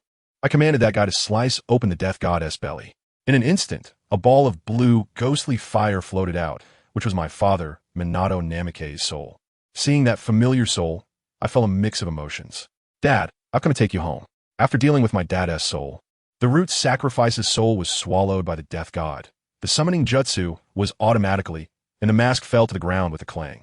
This is a treasure, so I quickly stored it in my system space to prevent others from picking it up. Then, I took out the cells of my dad and mom that I had prepared earlier, clapped my hands, summoning jutsu. 2 coffins rose from the ground, white dust swirling, and my dashing golden-haired dad and red-haired mom appeared before me. Looking at them, I couldn't hold back my tears. Wake up. They slowly opened their eyes, looking bewildered. Huh? Where's this? My dad spoke first, and seeing me, he was even more surprised. Naruto, how are you here? Wasn't I sealed? My mom doesn't care about that much. As soon as she saw me, tears streamed down her face, and she rushed over to hug me tightly. My darling, Dad, Mom, don't worry. I found a way to bring you back. I quickly explained, telling them that this is the Edo Tensei invented by the second Hokage, but they are currently just in a non-corporeal spirit state. When my father heard about the impure world reincarnation, his brows immediately furrowed. Naruto, this technique requires living people as sacrifices. It goes against the heavens. You can't do this. We would rather not be revived than let you kill innocent people.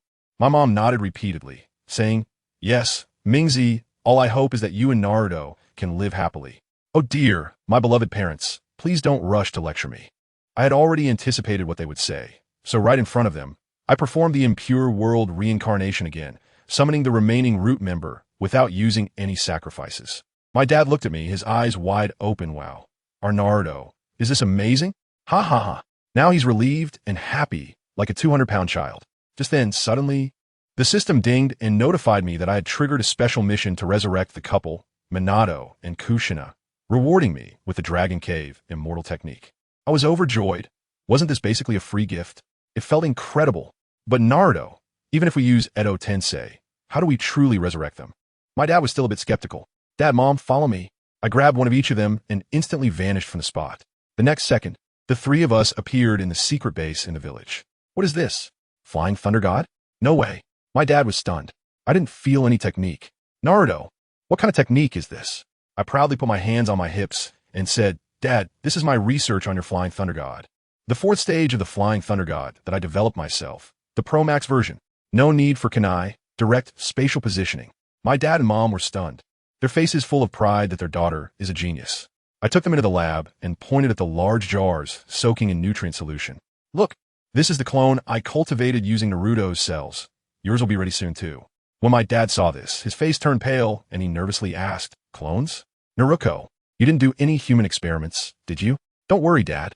I quickly shifted the blame to Orochimaru, saying that all this technology was borrowed from him.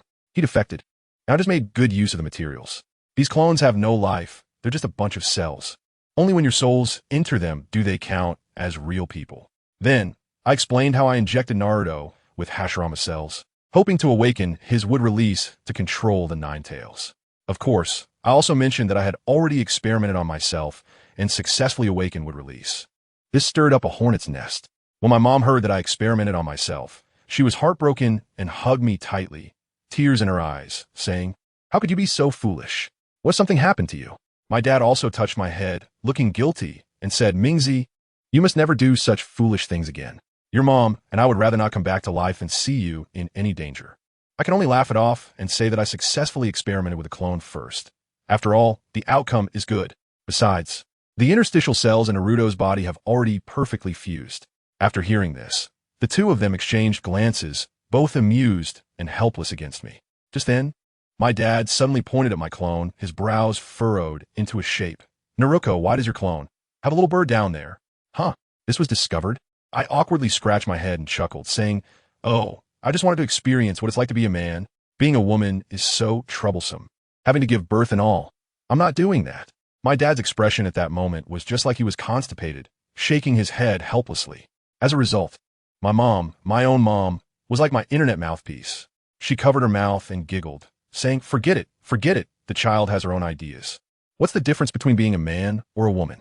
No matter what Mingzi becomes, she will always be our daughter. My mom really understands me. I quickly hugged my mom and acted spoiled, saying, Being a girl is too troublesome. I don't want that. My dad was completely at a loss and waved his hand, saying, All right, we'll talk about this later. In the end, I handed a scroll to my parents, which contained the improved soul transfer technique I developed from Orochimaru. Essentially, an upgraded version of the reincarnation technique. I wanted them to familiarize themselves with it, so that once the clone body was fully developed, I could release the Edo Tensei, and they could transfer their souls into the new bodies, achieving perfect resurrection. Since our home was under surveillance, they could only stay in the laboratory for the time being. I left a shadow clone to keep them company and to tell them about the major events that had happened in the village over the past few years. My shadow clone is also quite a chatterbox, revealing everything about the third Hokage's return of power, Orochimaru's defection, the Uchiha clan being suspected, and even the imminent annihilation of the clan. My father listened with a furrowed brow. He certainly didn't want to see his friend Uchiha Fugaku and the entire clan vanish like that. Dad, I revived you because I want you to stop all of this. I told him directly, the third is old, and all he cares about is power. Danzo is even crazier. This position of Hokage must be taken back by you. My dad made up his mind and asked me how long it would take for the clone to be ready. I said probably 1 or 2 months. Then, I dropped a bombshell. Dad, Mom, do you want to know who the masked man who extracted the Nine Tails back then was? Seeing their serious expressions, I didn't keep them in suspense any longer. He knows both of you, he is. Uchiha Obito. What? They both froze on the spot. I'll continue. He didn't die. He was saved by Uchiha Obito. That's right. Uchiha Obito is also alive and well. Kakashi opened the Mangeki Sharingan because of Rin's death, which led to that space-time ninjutsu. I even told my dad about the weaknesses of his ninjutsu. The impact of this news on them was too great. Their own disciple turned out to be the culprit who caused the destruction of their family. And the legendary ninja god is still alive. I watched them fall into deep thought and didn't disturb them, quietly retreating. When I got home, Naruto was already able to wobble and walk. When he saw me, he opened his little hands and pounced over, calling out in a baby voice, "Sister, sister." I picked him up, pinched his little face, and felt my heart melt. Being a big sister actually feels pretty good. 2 months passed like this, and life was calm. But I knew that something big was about to happen. In the secret base, my dad's clone had already taken perfect shape. The 3 of us surrounded the nutrient chamber, and the atmosphere was tense. Dad, are you ready? You go first, and if it works, then Mom will go. My dad took a deep breath, nodded, and said, "Come on." I clapped my hands and shouted, "Reanimation technique, release." My father's body, which had been reanimated by the impurity of the earth, instantly began to collapse and turn to dust. In that moment, he immediately activated the technique of resurrection through non-corporeal means, and his soul transformed into a streak of light, swiftly darting into the clone body that had been prepared in advance. Boom! A powerful aura erupted, and the body in the nutrient chamber suddenly opened its eyes wide. Those deep blue eyes were filled with the brilliance of life. It succeeded. I jumped up in excitement. Minato! My mom was in tears of joy. Kushina! I have been revived.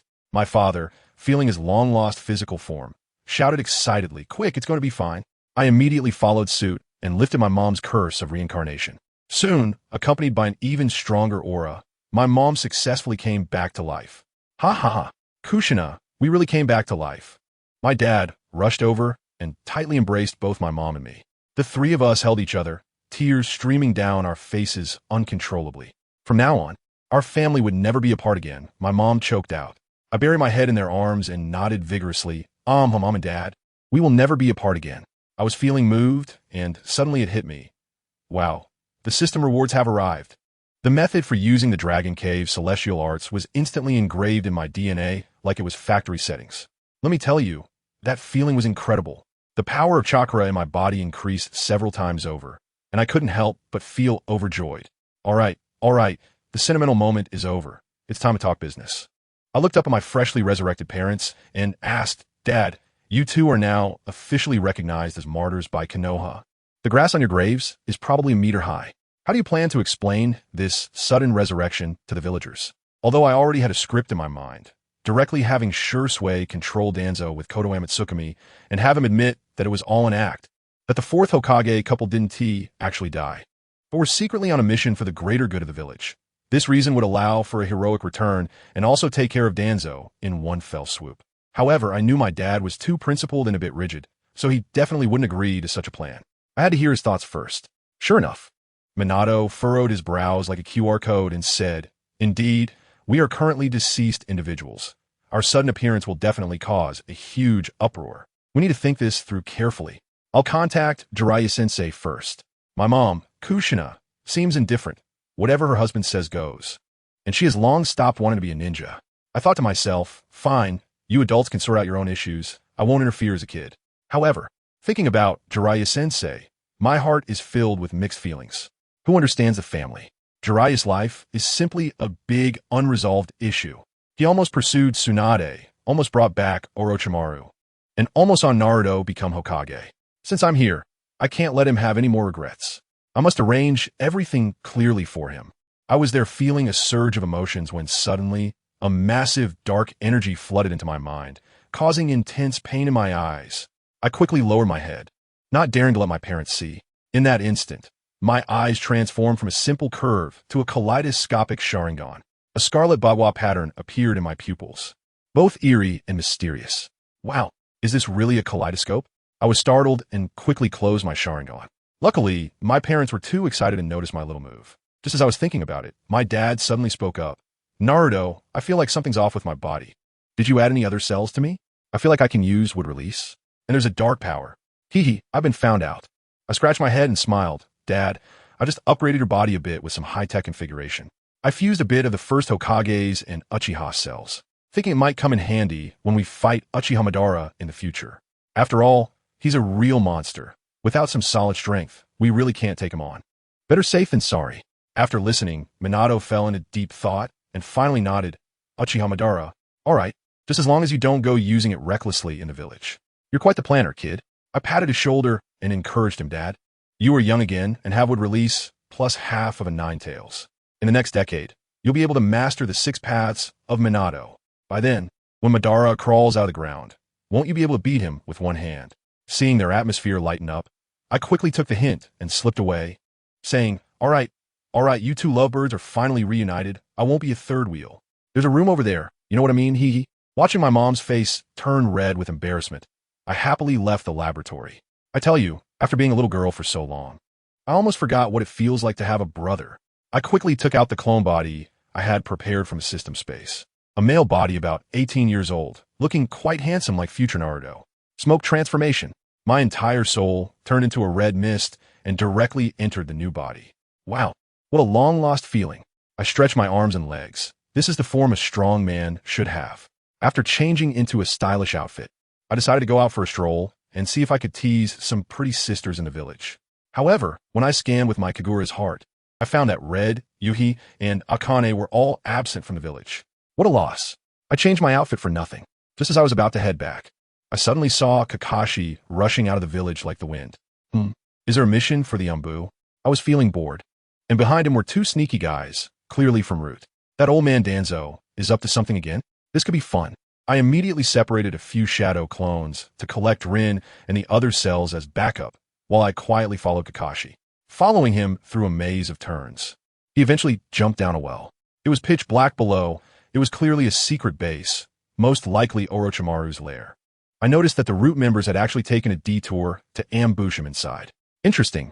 They were planning to make a move on Kakashi. I transformed directly into smoke and floated in, only to see Kakashi preparing to seal on a large door. Just as he reached out, several explosive tags suddenly hissed out from the door. Not good. Kakashi reacted quickly and jumped back instantly. Boom! With a loud noise, a figure rushed out from the smoke, using would release to block the explosion. Hey, you're here too? Kakashi looked at the newcomer with some surprise. It was Yamato. Yamato just nodded and said he happened to be passing by. Kakashi was clear in his mind and coldly said, it was Danzo who sent you here, right? Yamato remained silent. I'm floating in the air, completely speechless. Kakashi, oh, Kakashi, you're already a Jonin. Don't you have any caution against the Root?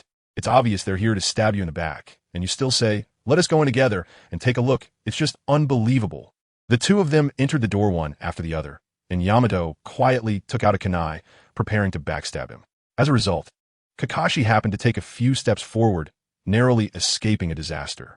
Once Kakashi entered the room, Yamato seized the opportunity and made his move in an instant. The kunai directly cut into Kakashi's thigh. What are you trying to do? Kakashi asked, incredulous. To kill you, Yamato replied succinctly, drawing his knife and charging forward. Clang! Clang!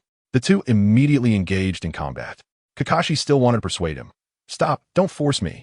But Yamato completely ignored him, kicking him away, and then unleashed his jutsu. Would release, tree, binding, eternal burial. Countless wooden branches burst from the ground, aiming to bury Kakashi alive. This really infuriated Kakashi. With a crackle, his right hand activated Chidori, instantly severing all the wooden branches, and he rushed towards Yamato. The 2 exchanged blows, fighting fiercely. Kakashi pulled down his forehead protector, revealing his Sharingan. But Yamato was well aware of this move and had long been prepared, directly retreating into the darkness. Family, who understands? Yamato, knows how to hit where it hurts.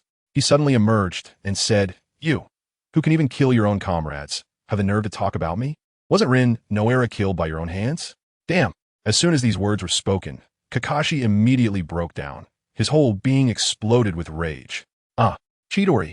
His eyes were bloodshot, like a furious beast, and he instantly appeared in front of Yamato with lightning, knocking him down with one strike.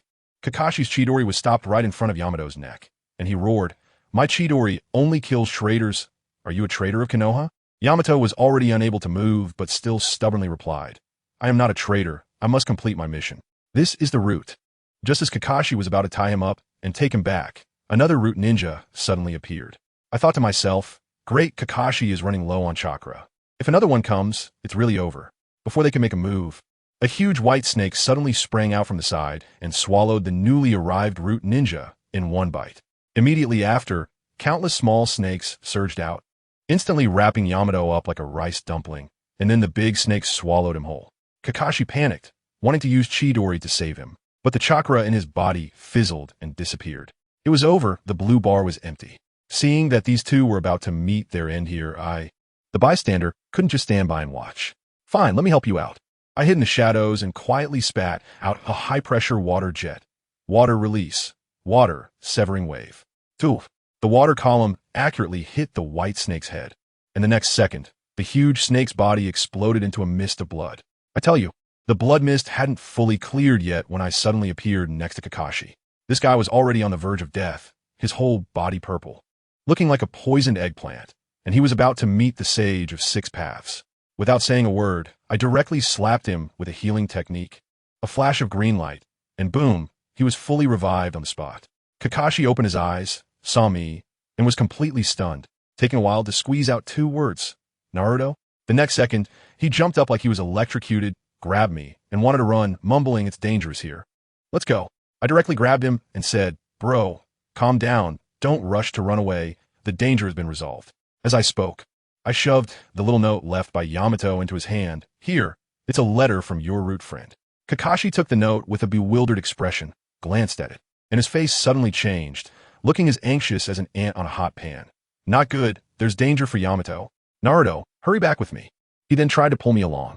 I directly held him down with an expression that said, "Do you look down on me?" Kakashi and I don't panic. I have Flying Thunder God. He won't run far. I can catch up in no time. I have a few things that I must tell you right now. Flying Thunder God?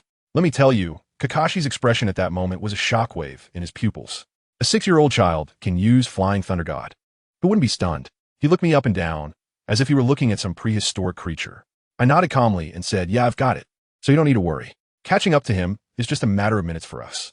Kakashi looked at me seriously, and since I didn't seem to be joking, he finally believed me. Then I thought, since we come this far, I might as well go big and get straight to the point. I cleared my throat, looked into his eyes, and said word by word, "Kakashi, actually, my dad, he's still alive."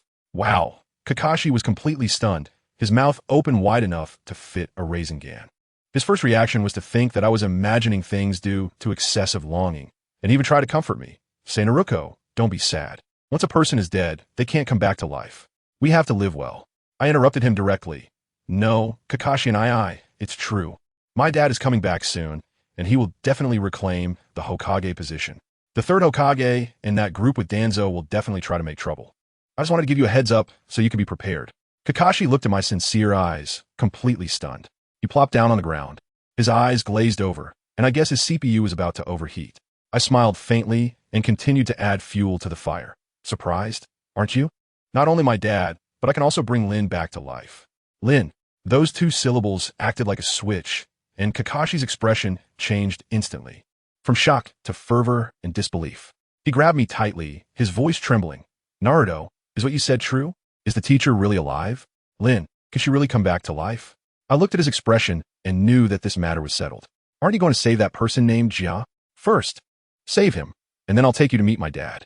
They are currently in Konoha, just not in a position to show themselves. Once you meet them, everything will become clear." Kakashi was so excited that his face turned red, nodding furiously. "Great. Let's go back first. After we report to the 3rd Hokage, we'll go meet Teacher Minato. Let's go." I grabbed his hand, and with a whoosh, the Flying Thunder God technique was activated, instantly bringing us back to Konoha. Kakashi was still there marveling, Wow, Naruko, your flying thunder god is so smooth. It's simply ahead of its time. I waved my hand, a small matter. I pointed in the direction of the Hokage's office. You should report to the third Hokage first, or else the guy Yamato might not hold on. Kakashi nodded, waved at me, and ran off. I watched his back, looked up at the sky, and sighed. These old acquaintances were getting younger by the day. It was a bit boring. As I waited, Kakashi had been gone for quite a while without coming back. What was going on? I frowned and activated my Sharingan. To my surprise, I found that Kakashi was actually following a stunning Umbu girl, and they were heading straight to the Root's headquarters. What was this operation? Was he going to deliver himself to death? I clicked my tongue. Well, I might as well go see for myself. Meanwhile, underground at Root, the atmosphere had dropped to freezing point. Danzo was holding a wooden, fake Sharingan, shaking with anger, and unleashed a tirade at Yamato. You brat, have you grown wings? I told you to kill someone, and you bring back this thing to fool me? Yamato was also stubborn, arguing back. I don't want to kill my comrades. Kakashi is a leaf ninja, and so am I. This had stirred up a hornet's nest. Danzo immediately switched to PUA mode, roaring, ridiculous. You are Root. Root has no name, no future, no past. Your only comrades are those in Root. Yamato shouted back. Aren't we leaf ninjas too? I have a name. I'm not called brat. Damn it. Danzo was infuriated, lifted his eye patch, glared with the Sharingan, and cast a Jinjutsu that knocked Yamato out. He shouted to the side, someone, drag him away and reinforce the seal. What kind of potion did Kakashi pour into him? At that moment, as Yamato was being dragged away, Kakashi and the girl named Yugao arrived at the entrance of Root, only to be intercepted. The guards were like AI, completely unyielding, saying Danzo was not in. Kakashi, quick on his feet, sent Yugao back to get reinforcements, and once she left, he pushed up his forehead protector, activated his Sharingan, and swiftly hypnotized the two guards. He then extracted Yamato's location from them and sneaked inside. But this was Danzo's territory. As soon as he entered, alarms blared, and a swarm of Root ninjas surrounded him like flies. Kakashi had no choice but to use Shadow Clone Jutsu to divert the pursuers while he stealthily slipped into the room where Yamato was held.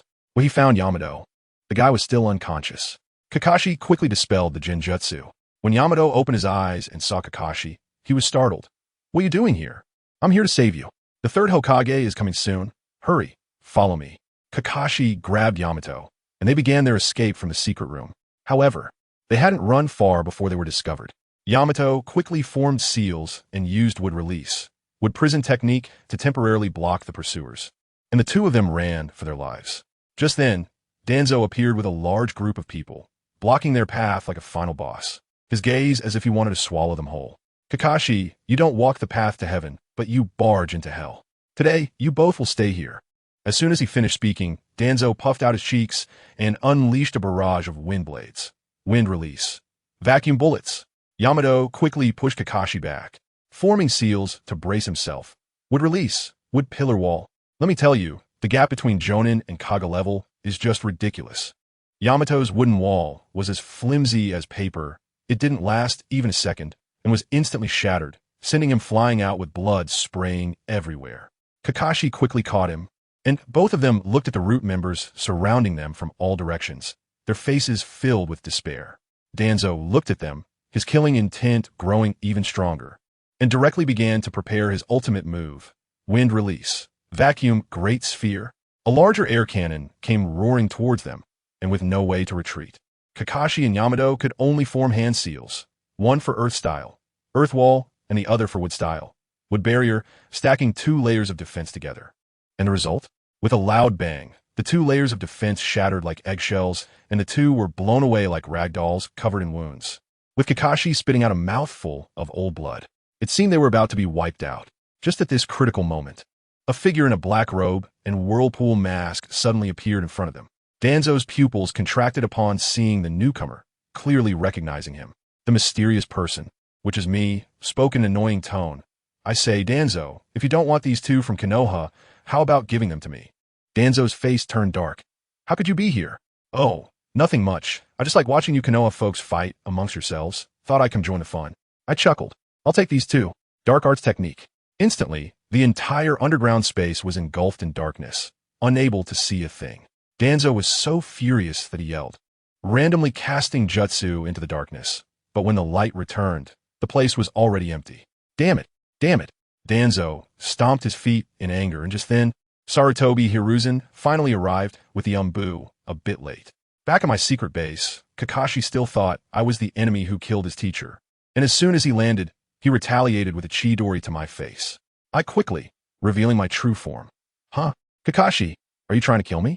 Kakashi was instantly petrified, forgetting to retract the Chidori in his hand. Naruto, how is it you? Just then, my father, Minato Namikaze, sensed Kakashi's chakra and appeared before us with a flying thunder god technique. Goodness, at this point, both Kakashi and Yamato's jaws were about to hit the ground, staring at the fourth Hokage, who had come back to life, standing right in front of them.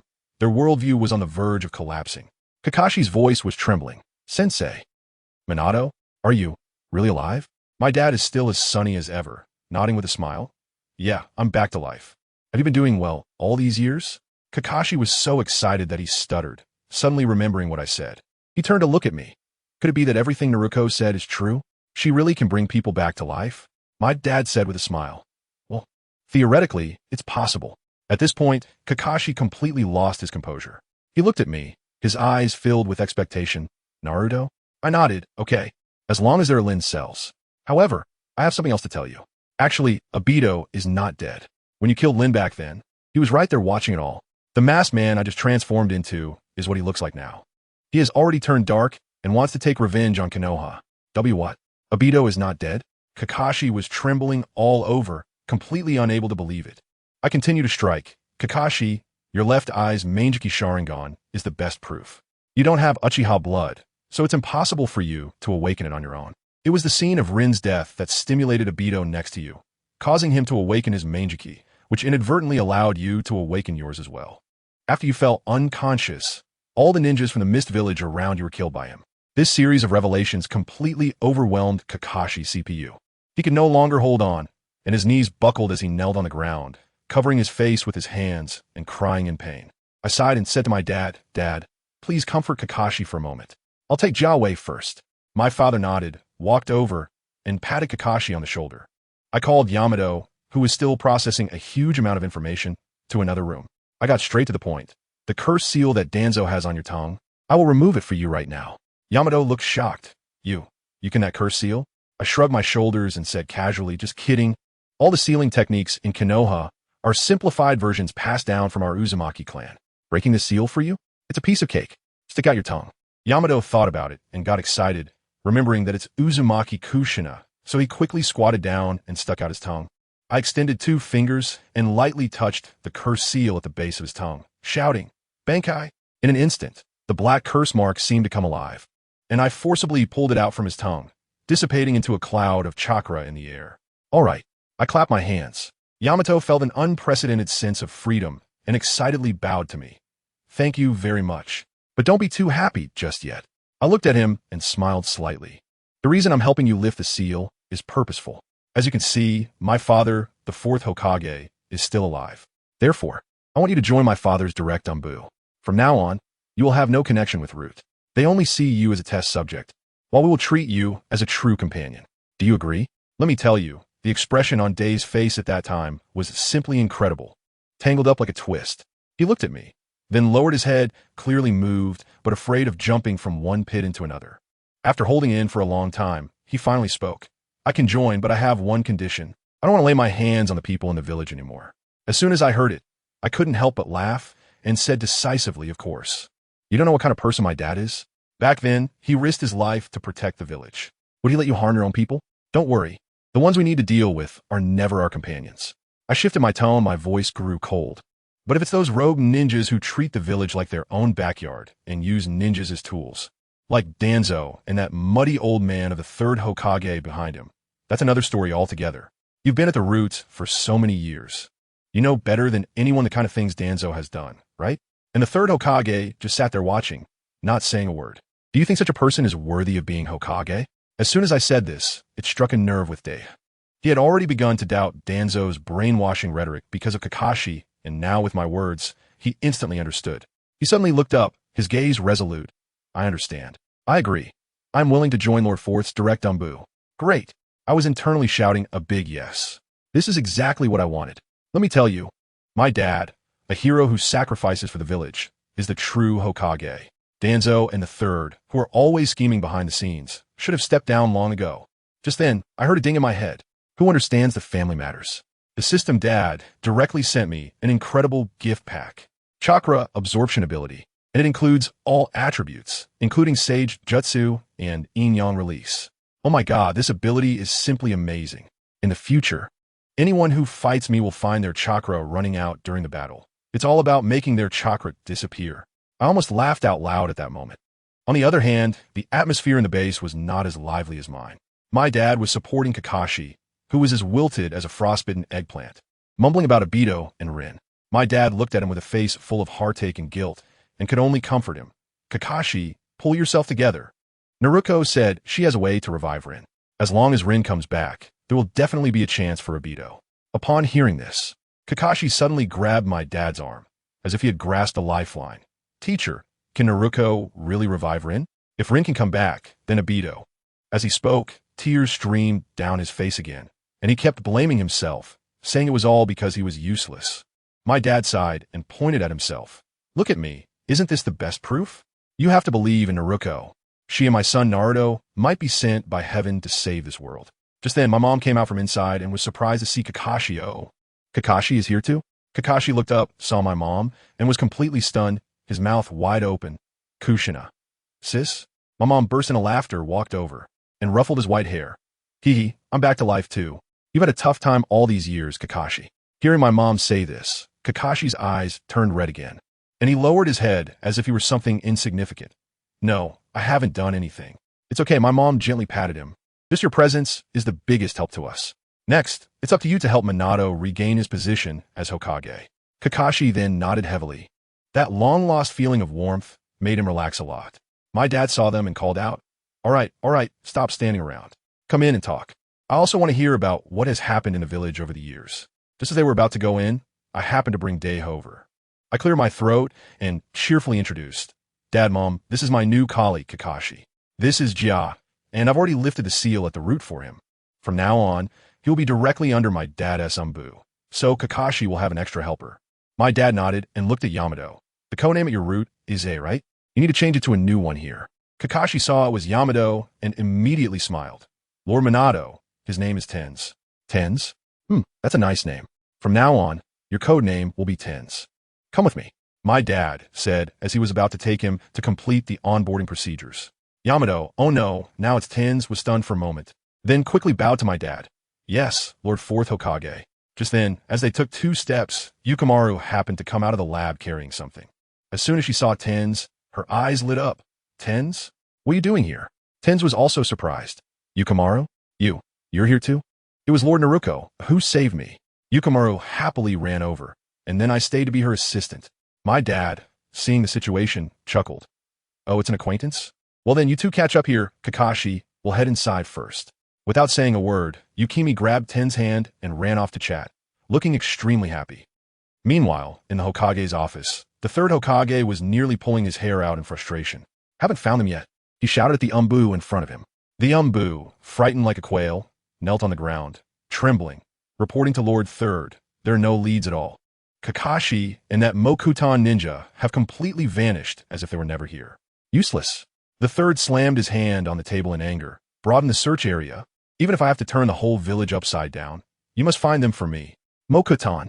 It absolutely cannot fall into the hands of other villages. The umbu received their orders and vanished in an instant.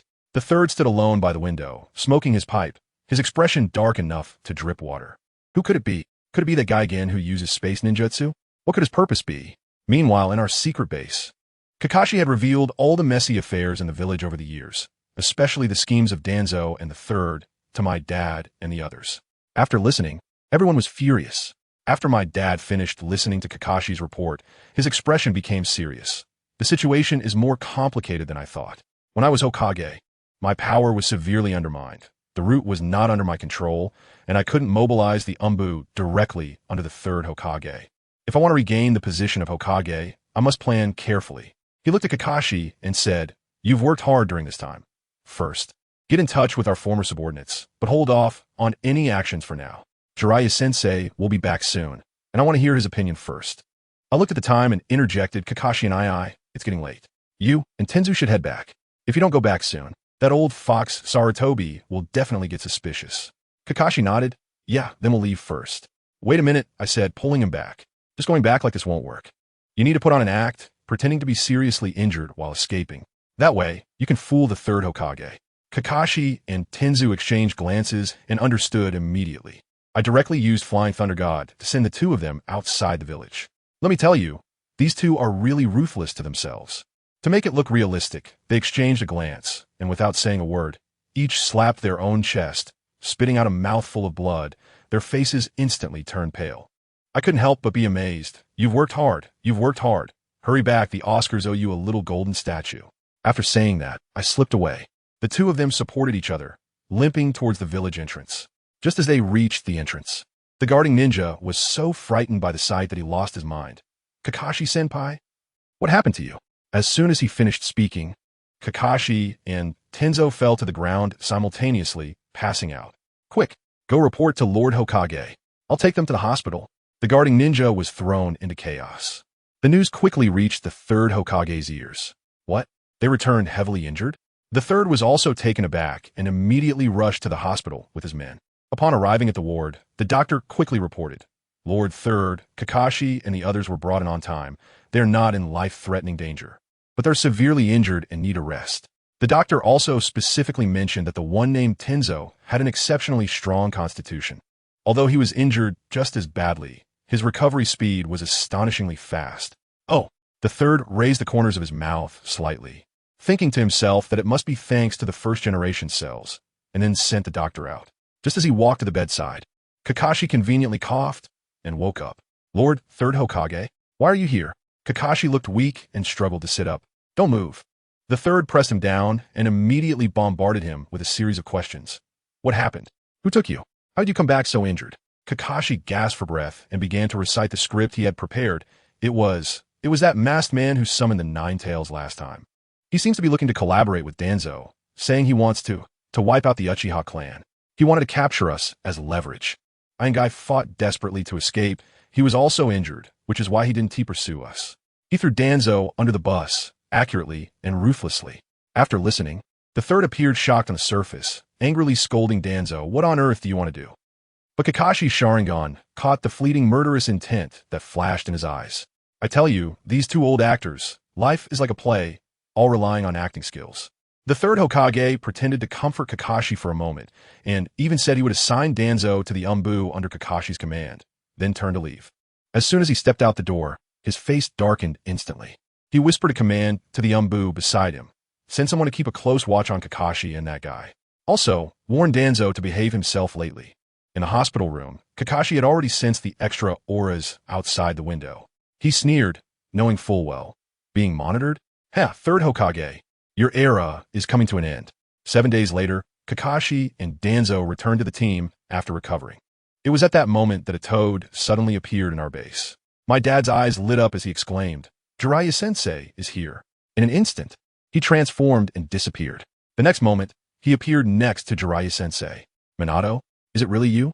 Jiraiya looked at the person in front of him, who had changed in appearance, but had an incredibly familiar aura, feeling extremely excited. Sensei, it's me. My dad transformed back to his original form, revealing his signature, sunny smile. When they returned to the base, Jiraiya became anxious, saying, why didn't you just go out directly? You're the fourth Hokage.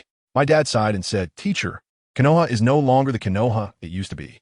If I told you that the Nine Tails incident back then was orchestrated by the third Hokage behind the scenes, would you believe it? What? Jiraiya was stunned at the moment. The amount of information was too overwhelming for him to process all at once. My dad told him about my prophecy and everything else. Jiraiya was silent for a long time. He knew my prophecy had never been wrong. So what are you planning to do? Jiraiya asked. I want to reclaim the Hokage position, my dad said with determination in his eyes. So I need your help, Sensei. I can't expose that Naruto can revive people. It's too dangerous. I want you to say, I was resurrected by the Sage of the Frogs. Although this reason is absurd, in the presence of the mysterious Mayaboka mountain, it's not entirely impossible. Jiraiya thought for a moment and nodded heavily. All right, I'll help you with this, Sensei. He was completely disappointed in the third Hokage. After getting the teacher's promise, my dad was extremely excited. That old pervert Jiraiya wanted to take my dad out to reminisce. But he was scared out his wits and ran away after receiving a fierce glare from my mom, who appeared behind him without him noticing. Once outside the base, Jiraiya put away his playful demeanor, and his expression became extremely serious. He sighed and murmured, "Old man, why do you have to do this?" After saying that, he headed straight for the Hokage's office. "Jiraiya, why are you back?" The third Hokage was quite surprised to see him in the office. Jiraiya said nothing. His eyes fixed on Sarutobi Hiruzen, and he dropped a bombshell. Minato has been resurrected. WH. What? The pipe in the third Hokage's hand fell to the ground with a clatter, and he was stunned, repeatedly muttering, "Impossible. How can this be?" On his old face, shock, anger, and a hint of undisguised killing intent intertwined, creating a fascinating scene. Let me tell you, Jiraiya is really good at acting. He cleared his throat and began to speak seriously but nonsensically. He said, "Hey, old man, it's the Toad Sage from Mount Mayaboku who's made a move. He has a secret technique called rebirth. The cooldown is a bit long. It can only be used once every few decades, and the resurrection takes time." He paused, looking at the increasingly stiff face of the third Hokage, and continued to add fuel to the fire. "I estimate that in just a few days, Minato and Kushina will be fully revived and will soon return to the village. So, think about it with the real deal back. Shouldn't you consider moving your butt from that Hokage seat?" After saying that, the curve of Jiraiya's mouth was simply mischievous. The third Hokage's old face changed faster than a face-changing act. One moment he was exuding killing intent, and the next he squeezed out a smile that looked like a flower. "It's the Toad Sage? Oh my, no wonder Minato is really coming back. Don't you dare mess with this old man.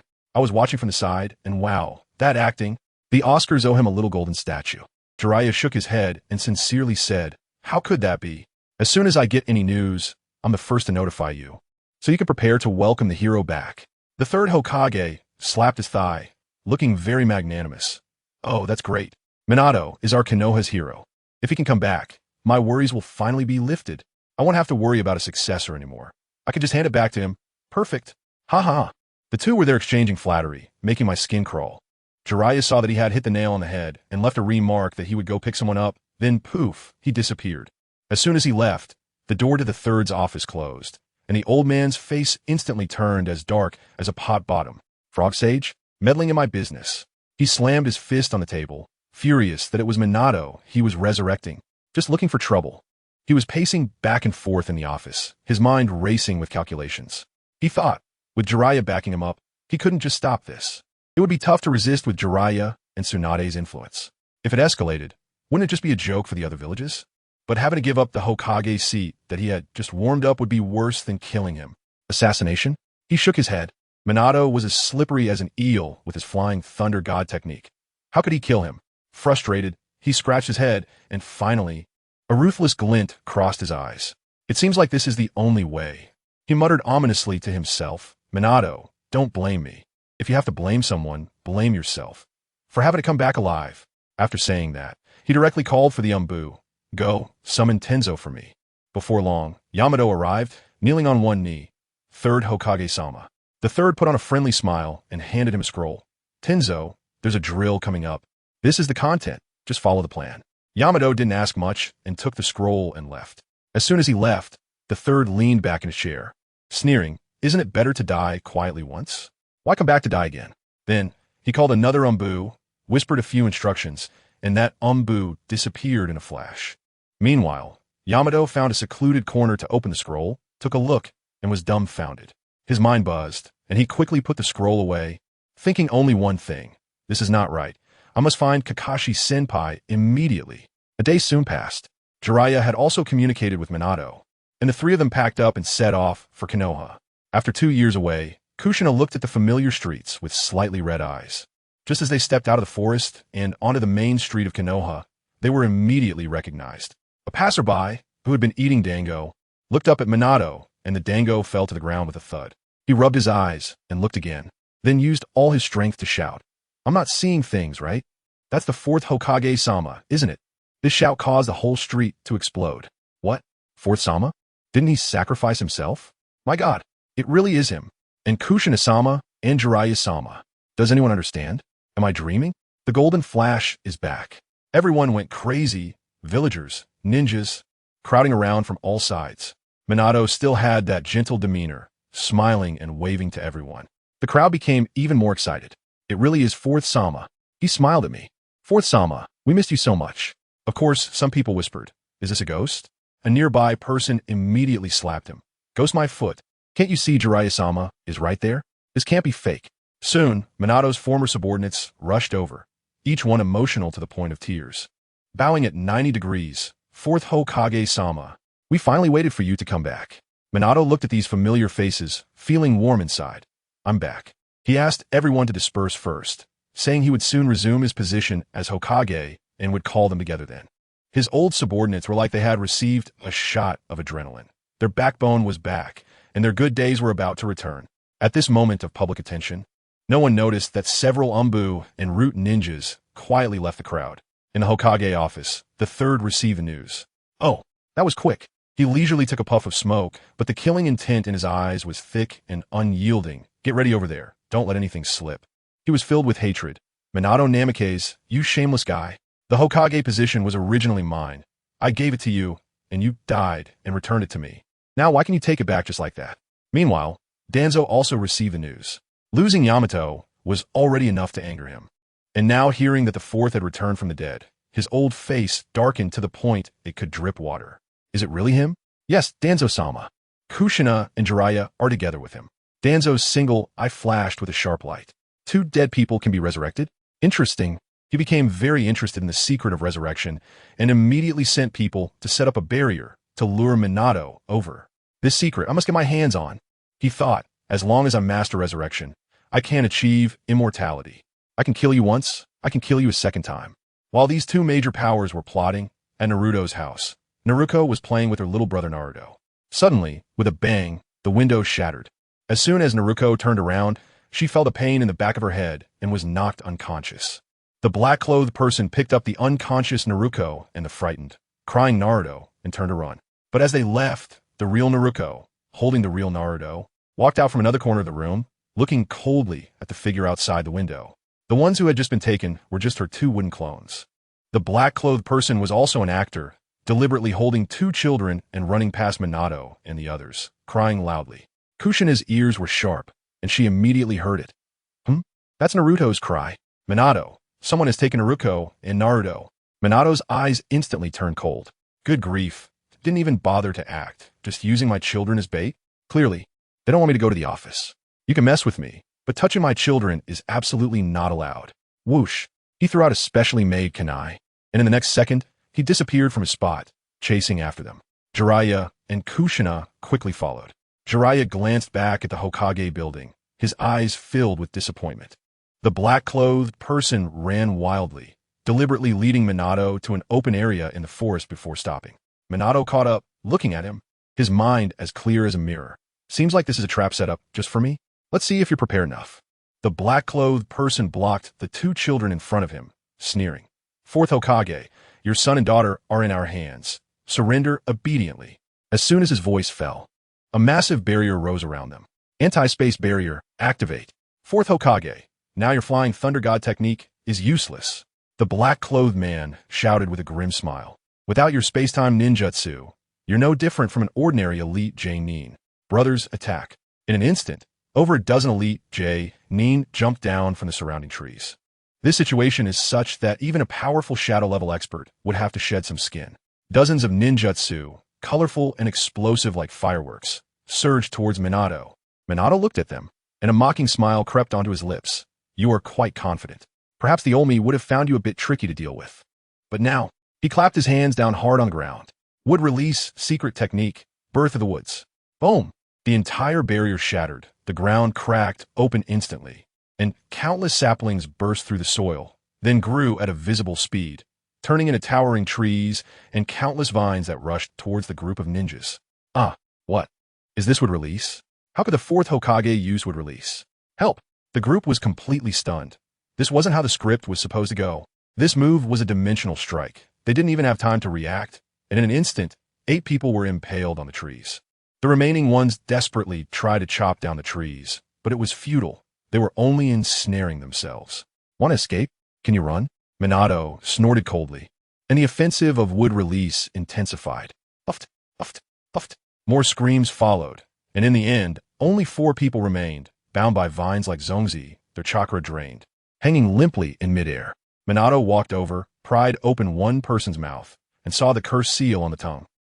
Root members. At that moment, Kushina and Jiraiya arrived. And Kushina was in a panic. Minato, where's the child? Minato patted her hand to reassure her. Don't worry, those are 2 with clone jutsu. Naruko has already taken Naruto and hidden away. That girl is quite clever.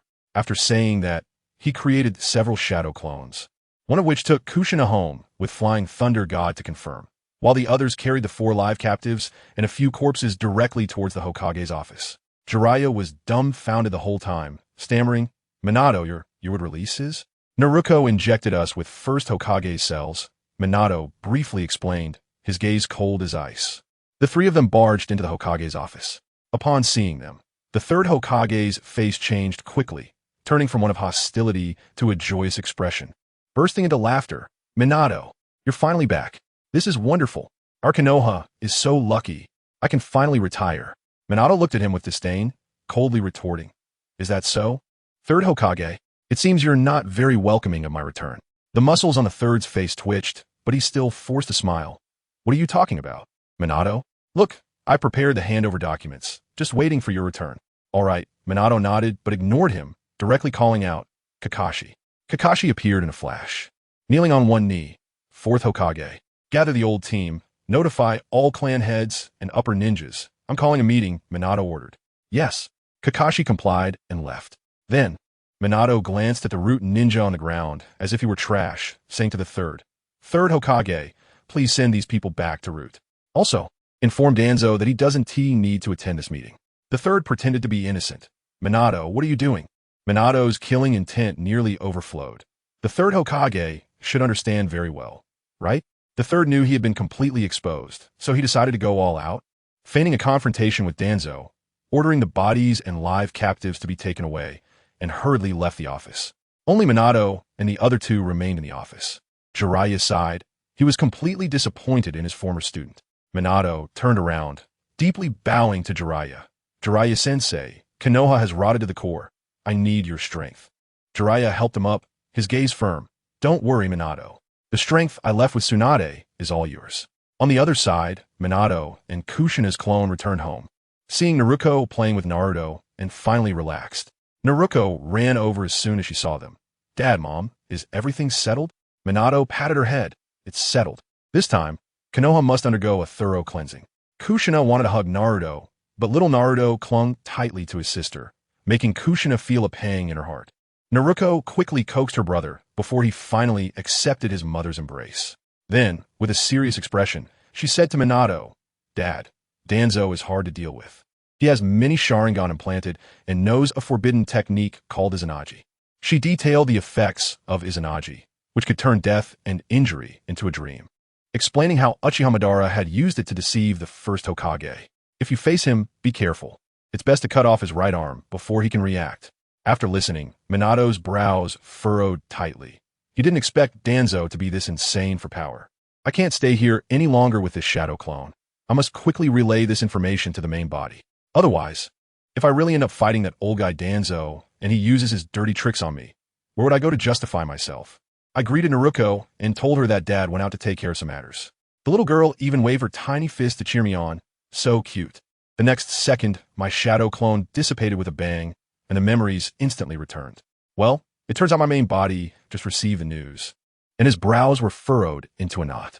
Meanwhile, let me tell you, that old man Sandaime is also quite the actor. He stormed over to the Root base. Through the bodies of those Root members, I had beaten up in front of Danzo, and pointed his finger at him, angrily berating him for daring to send people to assassinate me, the 4th Hokage. It's absolutely outrageous. And guess how Danzo responded? He glanced over and casually said, oh, these are rogue ninjas. They have nothing to do with me. I was just about to send someone to capture them. Damn, does anyone understand? This thick-skinned person is adamant about not admitting it. The 3rd Hokage knows exactly what's going on. He's deliberately trying to stir things up. He took a puff of his pipe and said slowly, Tsunade has already informed me that all the Nin and clan heads are to be gathered for a meeting, and specifically instructed that you are not to attend. He said, from now on, you don't need to participate. As soon as these words were spoken, Danzo exploded. What? Does Minato dare to do this? Disrespect me? I am the leader of Root. His face was as dark as the bottom of a pot. The third Hokage, seeing his plan succeed, had a smile almost reaching his ears. Danzo was furious but still a bit confused, asking the third Hokage how he had come back to life. The third Hokage repeated the pre-prepared excuse, putting the blame entirely on the Toad Sage from MT Mayaboku, and specifically emphasized that Jiraiya had also returned, warning him not to act recklessly. Then he just walked away, leaving Danzo there trembling with anger. Good for you, Minato. Good for you, Jiraiya. Not letting me attend the meeting? Huh? Fine. Let us see if you can still hold the meeting. This old man was filled with murderous intent and immediately summoned all the members of Root back. Meanwhile, that old fox, the third Hokage, hid in the shadows and sneered, knowing that Danzo would take action. Thus, no matter what happened, he wouldn't be implicated at all. On the other side, I had already arrived at the meeting hall. The Jainin from the village and the clan heads were arriving one after another, each looking at me in disbelief, as if they had seen a ghost. Uchiha Fugaku was the first to burst into laughter. He had a good relationship with me and knew I was back, signaling that good days were coming for the Uchiha clan, no longer having to endure that humiliation. Narashikaku, being the smart one, also looked pleased, clearly having had enough of the oppressive rule of the third Hokage. Once everyone had arrived, I didn't waste time and got straight to the point. Everyone, I know you're very curious about how I came back to life. This involves the secrets of MT Mayaboku, so I want to go into detail. The reason I called you all here today is for one thing.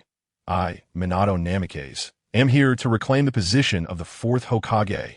There was an immediate uproar. Hinata, Hizashi, and the others looked stunned. I had to push all the credit onto the Toad Sage again, saying he had a resurrection technique that came at a great cost. Anyway, they couldn't verify the truth, and after hearing this, they all believed it and expressed their support, saying that with me around, Konoha would become stronger. Just then, the two old advisors, Kohuru Udatain and Hamura Mitokado, arrived. Upon seeing me, they smiled like blooming chrysanthemums, saying it was a blessing for Konoha, but who knows what they were really thinking. Shortly after, Sarutobi Asuma walked in with a cheerful demeanor, pretending to be sincere, saying that he was just a substitute, and now that I was back, he could finally retire. This old man even pretended to ask, "Hey, where's Danzo?" I scoffed inwardly and directly answered for him. He has other matters to attend to and won't be coming. Let's proceed with the meeting. Then I announced directly, tomorrow, I will go through the process in the daimyo's office and resume my position. The reason I called everyone here today is to inform you of this. Furthermore, the most important point is that my Umbu, directly under the Hokage, urgently needs to expand its manpower, and I need everyone's strong support. As soon as I said this, I could clearly see Sarutobi Hiruzen's face stiffen. He must have realized that I was trying to seize power from him and no longer wanted to be the puppet Hokage who had to ask him about everything and look at his expression. Uchiha Fugaku was the first to stand up in response, immediately recommending both Shursui and Itachi, two geniuses, to my Umbu. Goodness, it was like knocking over a domino. The Hyuga clan, the Yamanaka clan, various families were eager to push their elites onto me, and many Jounin also volunteered. In just a few minutes, I had over 100 more people under my command. Sarutobi Hiruzen's face was so gloomy it seemed like water could drip from it. After the meeting ended and everyone dispersed, the third Hokage and the two advisors pretended to congratulate me a few times before leaving. As I was pondering my next steps, Kakashi suddenly appeared, looking serious. "Sensei Minato, it's bad. We're surrounded by a large number of Root members outside." I raised my eyebrows, thinking to myself, how bold of Danzo. It must be that old fox, the third Hokage, fueling the fire behind the scenes. I warned him to be careful of Danzo's Sharingan, which could turn damage into a dream. As soon as I finished speaking, a barrier suddenly rose, enveloping the entire conference hall. Whoosh! Countless Root ninjas appeared around us, and Danzo walked out of the crowd, squinting at me with an arrogant look. "Danzo, what do you mean by this?" I asked coldly. To my surprise, he laughed. "Fourth Hokage? Aren't you already dead? I suspect you are an imposter, and I'm prepared to capture you and interrogate you severely." I was so angry that I laughed when I heard that. This excuse is something even elementary school students wouldn't believe. It seems you really want to die. Attacking the Hokage, that crime is enough for me to kill you on the spot. Let's see if you have the ability to do that. Go for it. Take this fake down. With a command from Danzo, hundreds of elite Root members instantly launched their attacks. Goodness, wind release, lightning release, earth release, fire release. A colorful combination of ninjutsu came rushing in. Kakashi's Sharingan widened in shock as he nervously shouted, "Teacher, Be careful. I slapped my hands on the ground and calmly uttered a few words. Would release. Wall of trees.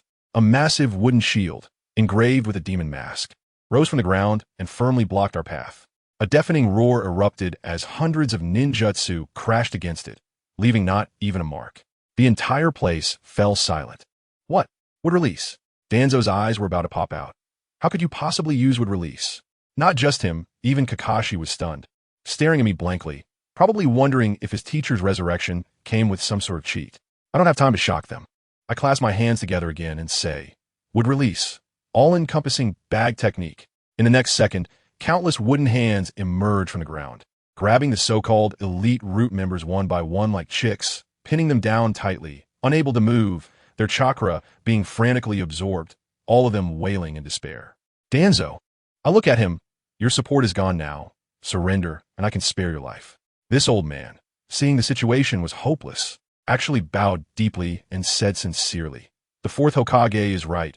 I am willing to surrender. As he spoke, he slowly walked towards me. Can I not know what bad intentions he's hiding? I'll play along with him and walk towards him. Just when we were less than 5 meters apart, he suddenly attacked. Wind release. Vacuum wave. Several sharp wind blades instantly appeared in front of me. Unfortunately, he only hit my wooden clone. The real me had already circled behind him, and while he was dazed, I struck and dislocated his right arm wrapped in bandages. Danzo let out a scream, but a strange light flashed in his eyes as he shouted, Izanagi. Good heavens, a miraculous scene occurred. His severed right arm grew back, and he appeared as if nothing had happened just a few meters away, as if everything that just happened was an illusion. Then, he tore off the bandages from his arm and eyes. Family, who understands, that arm was covered with densely packed crimson Sharingan. My trypophobia is acting up. I wonder how many times he could be resurrected. I snorted coldly, and countless tree vines shot towards him from all directions. This old man waved his kunai imbued with wind release, crazily chopping down trees while shouting, Useless. Under Izanagi, I am invincible. I ignored him completely, and a Rasengan sent him flying from behind. But the next second, he appeared unharmed in another location. The second after that, he got pierced through by a wooden spike on the ground, and then he revived. Kakashi was beside me, already numb to the sight, probably having his worldview collapse.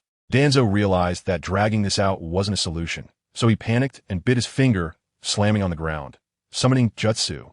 Dream Baku. With a loud bang, a massive monster with an elephant trunk appeared out of nowhere, tearing the roof of the conference room off, its gigantic body exposed to the entire village of Konoha. Now everyone in the village could see that Danzo was trying to kill me, the fourth Hokage. The monster opened its huge mouth, and a terrifying suction instantly enveloped the entire area. Seizing the opportunity, Danzo flashed behind me and used wind release again. With the added suction, the speed of the wind blade was astonishing.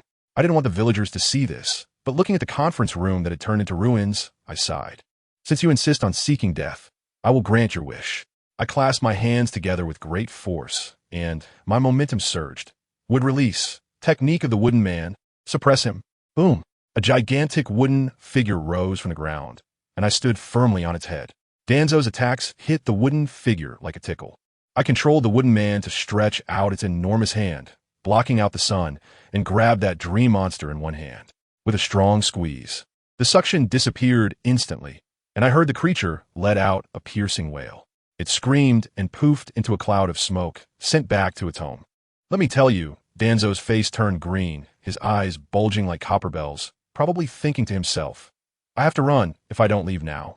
I'm done for today. Goodness, as soon as my wooden man appeared, the entire Konoha went into an uproar. The villagers below were crying like it was the end of the world, and those who didn't know thought the first Hokage had descended. An old man, with tears in his eyes, said he'd seen the first Hokage use this technique when he was a child. The scene was unbelievable. The whole village's faith in would release was ignited in an instant.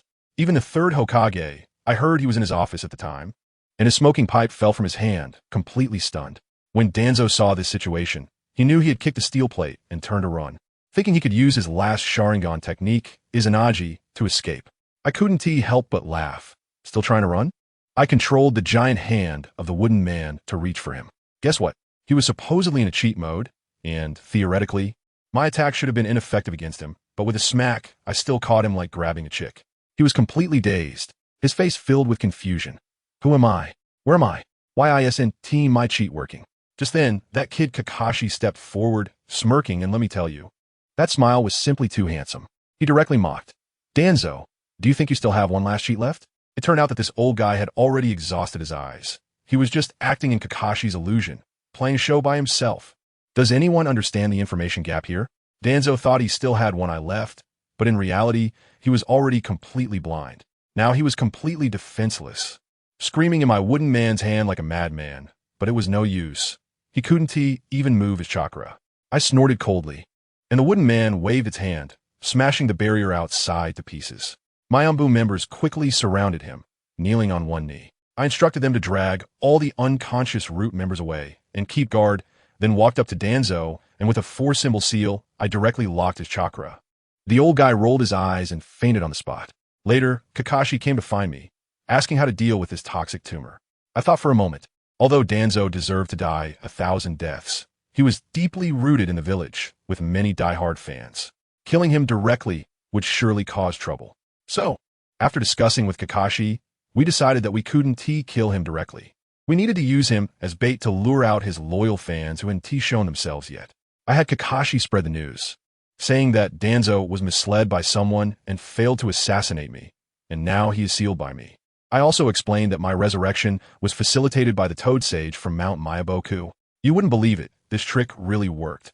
As soon as the villagers heard it, they immediately stood by my side and scolded Danzo thoroughly. On the other hand, it seems my daughter Naruko also caught wind of something. She's not someone to be underestimated and has probably been keeping an eye on those in the roots for a while. However, at that time, I didn't pay attention to her, as all my energy was focused on the power transition within the village. In the past few days, with the help of my teacher Jiraiya, I swiftly reshuffled the deck in Konoha.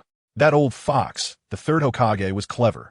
Seeing that the situation was not in his favor, he voluntarily handed over all his direct Umbu operatives, playing a defensive game to ensure a peaceful retirement.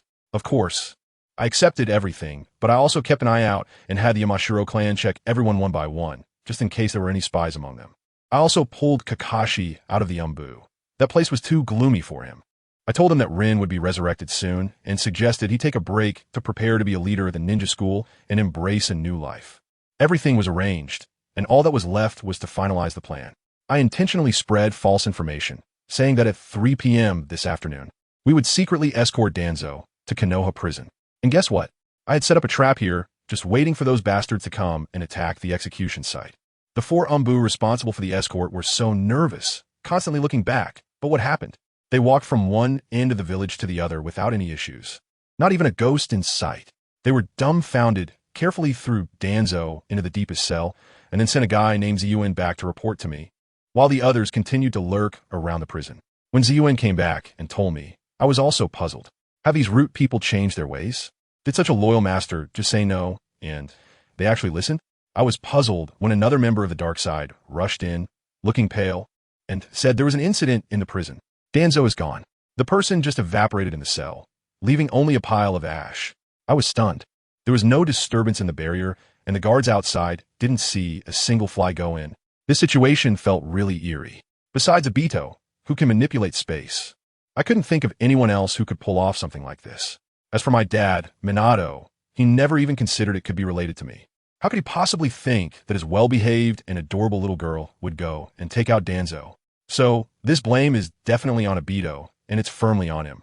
I tell you, that guy Day led the team to investigate for several days, but in the end, they didn't find anything. The hospital, on the other hand, got results. They said that clump of ash, when compared with DNA, turned out to really be the real deal of Danzo himself. Now it's great, the person is gone, and the murderer can't be found, so this case has directly become Konoha's #1 unsolved case, and the files are sealed, and no one can mention it again. They over there are in a mess, and here I am, suddenly hearing a ding in my head. The system reward has arrived. Congratulations to the host for completing the task. Unlimited chakra has been issued. Wow, let me tell you, that feeling was like going from one battery on my phone to having 10,000 power banks welded onto me. The bloodline power within me started to merge wildly, and the amount of chakra skyrocketed, rumbling upwards. It was comparable to the 10 tails plus the premium version, and it was the kind that was inexhaustible. Compared to the little stock that Kurama had, mine was like a power bank meeting a nuclear power plant. I couldn't help it at that moment and almost laughed out loud. This was just too exhilarating. Mom no longer has to worry about me running out of chakra. After half a month like this, I directly stormed into the Hokage's office. Dad! I grabbed my dad's arm and shook it vigorously, sweet as sugar, because I wanted to apply for early graduation. My dad picked me up and looked at me with affection. Why do you suddenly want to graduate? Isn't school fun? I pouted and said with a pitiful expression, the stuff at school is so easy, I could learn it with my toes. The sealing book you gave me. I could perform the jutsu in reverse. It's not challenging at all. I'm going to become the female Hokage.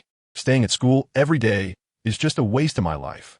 Besides, my little brother Itachi Uchiha has already graduated and joined the Umbu. How can I, the big sister, fall behind? My dad was stunned when he heard that. The Book of Seals. You learn it all? Those hundreds of forbidden techniques. Yeah, it's just that the 8 gates of Duinjia is too life-threatening, and I don't want to practice it. Dad, just tell me if you agree or not. I used my trump card. If you don't agree, I'll go tell Mom that you're bullying me. I told you. My dad's face turned pale all of a sudden. His back broke out in a cold sweat, and he immediately backed down. He awkwardly rubbed his head and laughed dryly. How could Dad disagree? Our Naruko is so amazing. There's a graduation assessment tomorrow, so you can go along, and Dad will watch your performance. I knew Dad was the best. I smiled triumphantly and jumped out of his arms. Then I'll go ahead. By the way, Dad, Mom said she won't be home for dinner tonight. We're going out to have fun with Aunt Mei-chin, so you'll have to handle dinner by yourself. Oh, and remember to feed the pug named Xiao Huang at home. Don't let it go hungry. After saying that, I disappeared in a flash, leaving my dad alone in the office, looking all flustered. That expression, who understands it? He looked completely lost. Like, who am I and where am I? I hid outside the window, watching him freeze up, laughing so hard my stomach hurt. After I left, my dad finally snapped back to reality and called out, Tianzong. They appeared in a flash. Take this list to Kakashi. My dad handed over a piece of paper, saying that Naruko is graduating. So let Kakashi be your team leader. It would also give him a chance to relax. As soon as I got home, my mom Kushina had already packed everything, holding my little brother Naruto, just waiting for me to set off. Mom, I told Dad we're ready, let's go. I reached out to hold Naruto. Little Naruto is so obedient. My mom smiled and handed Naruto to me. Sister's holding you, come here. Little Naruto saw me and laughed cheerfully. As soon as the 3 of us stepped out, we saw Aunt Mikoto waiting for us with Itachi and Sasuke. Let me tell you, Aunt Mikoto is really beautiful, so gentle and graceful, definitely a top-notch mature woman. When the 2 moms get together, the conversation just flows. All about the kids. Aunt Mikoto looked at me with envy and said, Kushina, your Naruto is really well-behaved, so understanding and cute. I also want a daughter, but unfortunately, I can't have one. My mom listened with a proud face, but a bit of guilt, and said, yeah, when I wasn't around before. It was Minato who took care of Naruto. I quickly comforted her. Mom, it's not your fault. I know you're the best. The 2 moms were there praising each other. One moment complimenting me for being sensible, and the next praising Itachi for being a genius.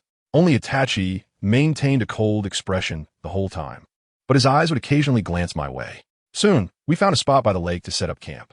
Once the tent was up, Aunt Mei-chin said, Itachi, give me Sasuke, you and Naruto go play.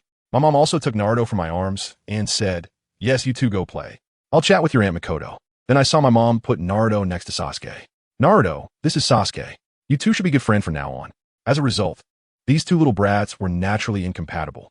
Sasuke had a face that said, don't come near me, while Naruto insisted on getting closer. Sasuke waved his hand impatiently, hitting Naruto right on the forehead. Naruto let out a cry. Sasuke proudly snorted, but the next second, he felt a warm sensation on himself. Wow. Naruto directly unleashed a peace shot, hitting the target accurately. Sasuke also cried out, and the 2 kids immediately sang a duet, crying like there was no tomorrow. Meanwhile, my mom and Aunt Mikoto were laughing so hard they were shaking. I found a deserted forest with Itachi, ready to practice. I patted him on the shoulder and said in a pretentious tone, Itachi, you haven't been slacking off on your training lately, have you? I heard you joined the Umbu. Are you getting used to it? He still had that dead fish face. Maybe I was just born to be in the darkness. Nonsense. I shot back at him directly. No one is born to fit in the darkness.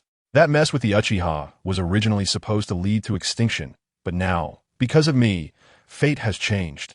So stop being so brooding all the time. If anything happens, Big Sister will cover for you.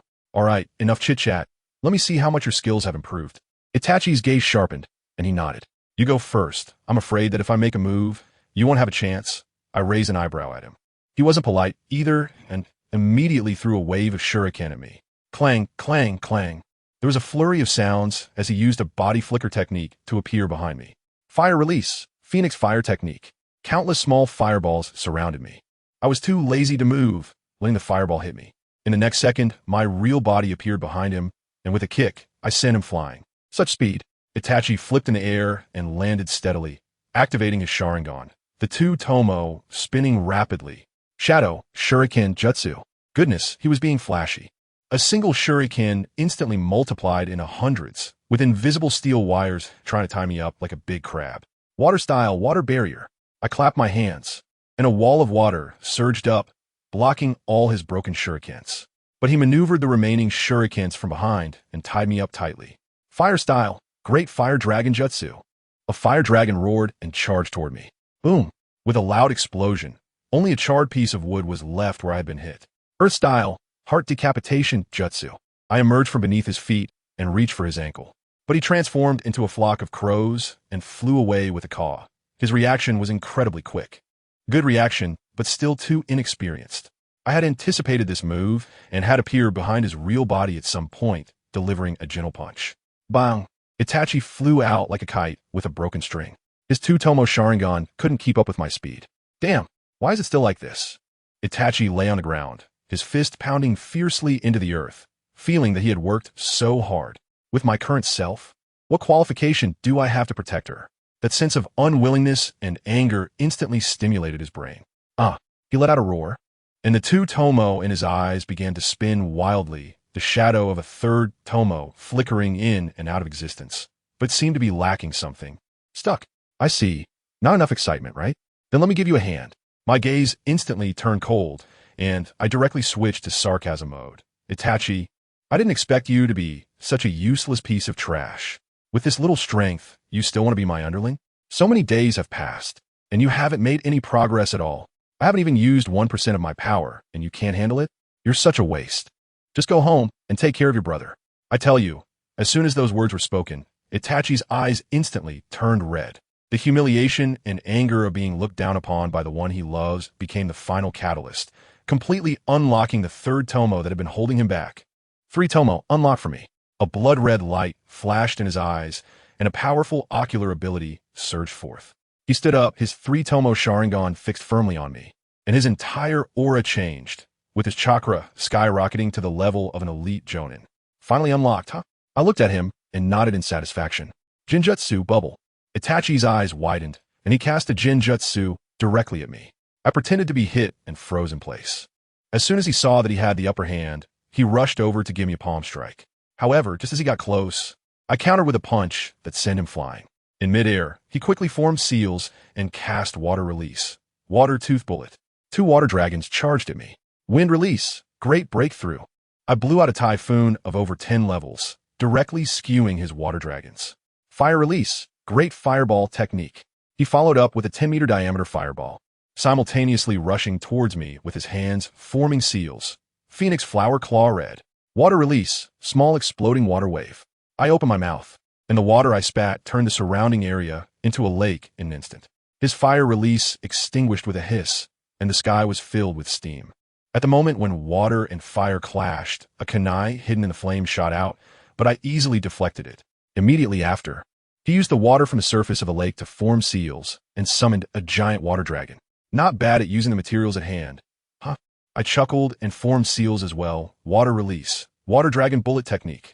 The 2 water dragons crashed into each other with a loud bang, causing water splashes like heavy rain. In the next second, we both disappeared from the water surface and began an intense exchange of body techniques, the sound of clashing weapons ringing incessantly. I don't know how many moves we exchanged, but we both retreated simultaneously, leaving long trails of water on the lake surface. Itachi, your growth really surprises me. I looked at him and sincerely complimented. Now you already have the strength of a typical upper ninja. But you still can't beat me. He panted, a new cut on his face, and his eyes dimmed again. I knew he hadn't been using his full strength. You're already very strong. Surpassing me in the future is not impossible. I smiled to comfort him, casually taking out a small glass tube I had prepared earlier and scraping off the drop of blood from his kunai. Hee, this is a good thing. Don't you see? At this time, Naruto can't even make a shadow clone. Itachi looked at me, and the confidence returned to his youthful face. I will definitely work hard to protect the people I need to protect. I tell you, seeing him with that little face reigniting his fighting spirit, my heart felt as comforting as a mother's. This kid has a bright future ahead. All right, the test is done, and we both stroll back. Guess what? From a distance, I could hear my mom yelling at the top of her lungs, complaining to my mother-in-law, Aunt Mei-chin, about the pain of childbirth. She said that when she gave birth to my brother Naruto, she almost popped out the nine tails and vowed never to give birth again. It was unbearable. Who understands family, right? This topic is just too bold. As soon as we got closer, my mom immediately switched to her loving mother mode. Taking out a bento box from her bag filled with rice balls she made herself. Let me tell you, those rice balls were amazing. One bite in, and they were so delicious that I was almost in tears. No wonder my dad has never been picky about food. With a wife who can cook like that, who needs to eat out? I just devoured them like a whirlwind. My mom saw me eating happily and brought another portion for the weasel. This little guy was quite polite, blushing as he said, "Thank you, Aunt Kushina." Wow. As soon as my mom heard the word aunt, her eyes widened. And with a smile, she said, Call me sister. I tell you, the feeling of oppression in that moment was just incredible. Itachi shuddered with his little frame, his survival instincts kicking in, and immediately changed his words. "Thank you, Aunt Kushina." Only then did my mom smile with satisfaction.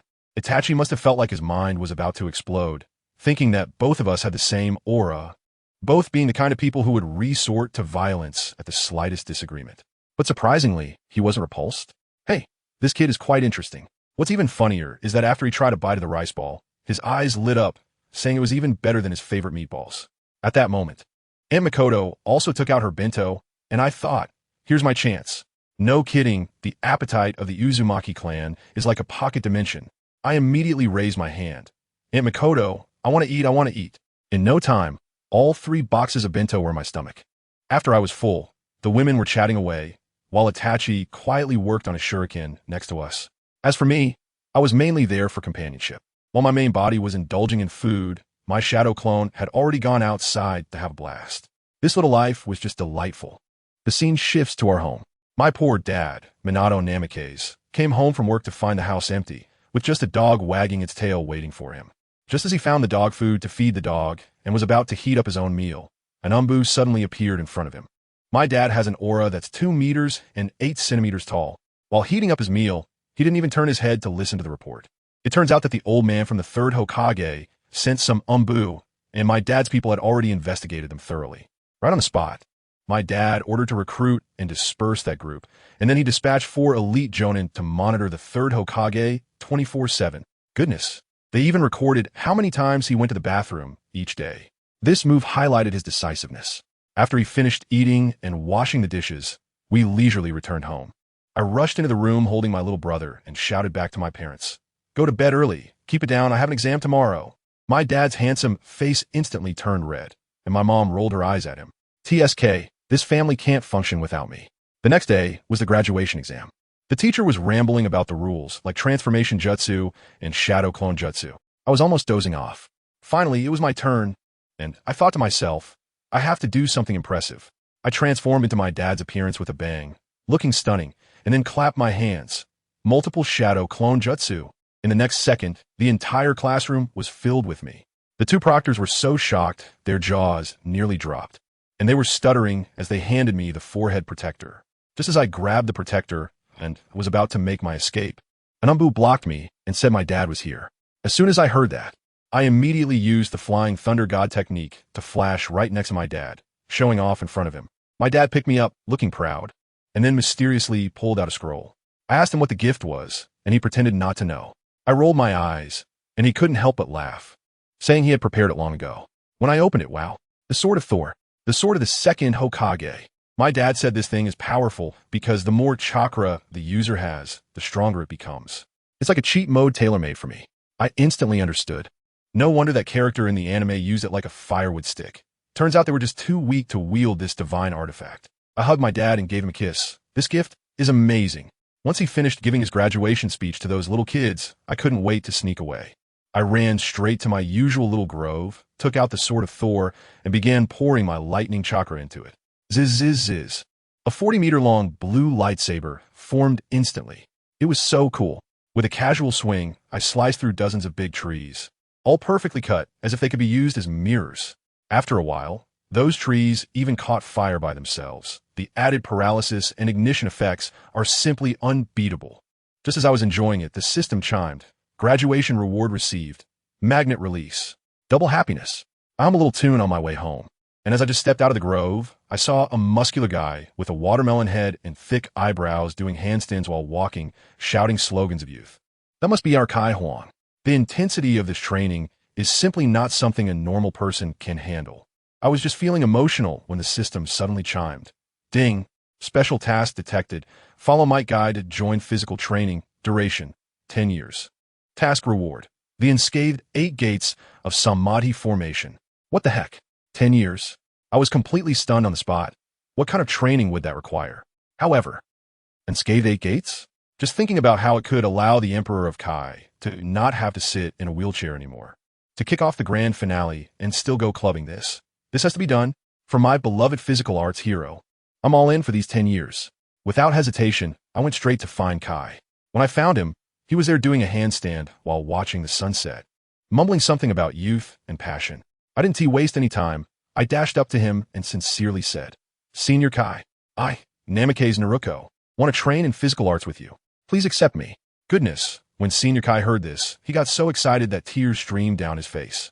He jumped up from his handstand, gave me a thumbs up, and his bright white teeth nearly blinded my 24K titanium alloy dog eyes. He shouted, Naruko, I didn't expect you to have such insight. Hard work never lies. This is youth. Then, he just ran off. Family, who understands? Not a word more. He vanished in a flash, leaving behind a follow me. First, let us run 800 laps around Konoha. I was dumbfounded. 800 laps. Are you trying to wear out the ground of Konoha? I haven't even agreed yet. There was no choice but to grit my teeth and keep up. I tell you, this is truly inhuman work. No chakra allowed, just relying on my 2 legs to run. By the time I hit over 30 laps, I felt like my legs were no longer mine. They had their own thoughts, mainly the thought of retiring on the spot. How did Senior Kai and that little Lee, the physical arts monsters, manage to endure? This was pure physical torment. Just when I felt my soul was about to leave my body, the 9 tails inside me couldn't take it anymore. That proud fox, with a snort, muttered something about how if I died, it would be doomed too, and its body was quite honest, secretly sending me some chakra. Instantly, my nearly worn-out legs came back to life. Hey, thanks my stubborn but soft-hearted power bank. While running, suddenly, my cheap older brother Kakashi popped up like a ghost. As soon as Senior Kai saw him, his eyes lit up, and he was about to shout Kakashi, let us duel. But when he turned around and saw me panting, he forcibly swallowed the words, waved his hand, and said, Not today, I have to train Naruko. Kakashi's expression at that moment, I tell you, his mouth hidden under the mask must have let out a huge sigh of relief. So we trained all day, and when I got home, I just collapsed on my bed in a big letter shape, feeling like every cell in my body was cursing. 10 years. This resilience is something else. The next day, I went to school for class assignments. I went in full of energy. A glance at the classroom, oh boy. All I saw were faces that looked like extras, probably all there just to tag along. The looks from my classmates were complex, a mix of admiration and sympathy, like I was starring the Naruto version of Les Miserables. They said I was the daughter of the 4th Hokage, sealing the 9 tails for the village. So pitiful, yet so great. Come on, I'm strong as hell, okay? Soon, the teacher came in and began reading the class assignment list. Classes 1 and 2, I had never even heard of, until he announced, Class 6, Namikaze Naruko, Inuzuka Hana, Yamanaka Shika. Inuzuka Hana? Oh, she is Inuzuka Kiba's sister. Looking quite fierce, with a wild beauty. But the other one, Yamanaka Shika? The one who is covered from head to toe, hiding bugs all over? Family. I got goosebumps immediately. What kind of human hive setting is this? I would seriously thank you. During the lunch break, in the spirit of fostering team spirit, I enthusiastically invited the 2 of them to eat. Inuzuka Hana was a bit shy, but Yamanaka Shika was really aloof, unwilling 1,000 times. But I just grabbed her and dragged her along. Of course, the place was Ichiraka Ramen. The hand-pulling uncle was so friendly when he saw me. When the noodles came, I immediately went into a frenzy, telling my 2 new teammates, Don't be polite, eat as much as you want, it's on me. Then, they watched as I devoured bowl after bowl, The speed and momentum were such that the bulls piled up higher than me. Yamanaka Shika and Inuzuka Hana's eyes were about to fall into the bowls, their jaws probably dislocated. After I finished over 30 bowls, satisfied, I burped and said, I'm about 80 full. Any more and my stomach would burst. I swear at that moment. The way they looked at me was more terrified than when they saw the nine tails. Just as I was eating, I caught a glimpse of a handsome guy passing by the door, Uchiha Shursui. The opportunity had come. I quickly told my teammates to take their time, that someone would come to settle the bill, and then I dashed out. Hey, Shursui. I jumped up and tapped his shoulder. He was pondering how the Uchiha clan had been quite well-behaved lately, and how peace had returned to Konoha. We chatted casually for a bit, and then I revealed my true intentions, pulling out a small glass vial and handing it to him. Shursui, could you do me a favor and give me a drop of your blood? Shursui was momentarily stunned, but complied. When I got his blood, I was overjoyed. I've just acquired the biggest bug technology from Uncle Snake, cloning ocular jutsu, focused on sustainability. With Shursui's and Itachi's cells, wouldn't their eternal Mangeki Sharingan be secured? I'm really a little genius. Satisfied, I returned to the classroom, only to find that the other classes had been taken away by the teacher, leaving just the three of us. I waited and waited until the flowers had withered. Was the teacher off on a tour around the ninja world? My temper flared up. How do they make me wait? I had to give him a little shock. I clapped my hands and created a wooden barrel above the classroom door, using wood release. Then used water release to fill it up. Perfect. I just had to wait for you to open the door and give you a refreshing surprise. My two teammates were stunned and said this was not a good idea. I said it was fine. I'd take the blame if anything happened. After waiting for a long time, footsteps finally sounded at the door. They're here. I smirked, already prepared to enjoy the show. The classroom door swung open with a loud creak, followed by a splash of water and a muffled thud. Success. I looked up, ready to mock a bit, only to be frozen in shock. Standing at the door was someone completely soaked, with a wooden barrel on their head, silver hair dripping with water. Kakashi. Huh, brother Kakashi? I was dumbfounded. Inuzuka Hana and Aburame Shino were also stunned. How could this jonin not even avoid a water bucket?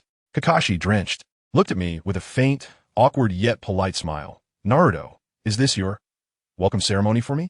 Huh. I finally realized that my future team leader was this late king. Looking at his disheveled state, I knew it was just a shadow clone, but the soaked feeling would definitely be transmitted back to the original. I couldn't hold back and burst out laughing, clutching my stomach. I laughed so hard my stomach hurt.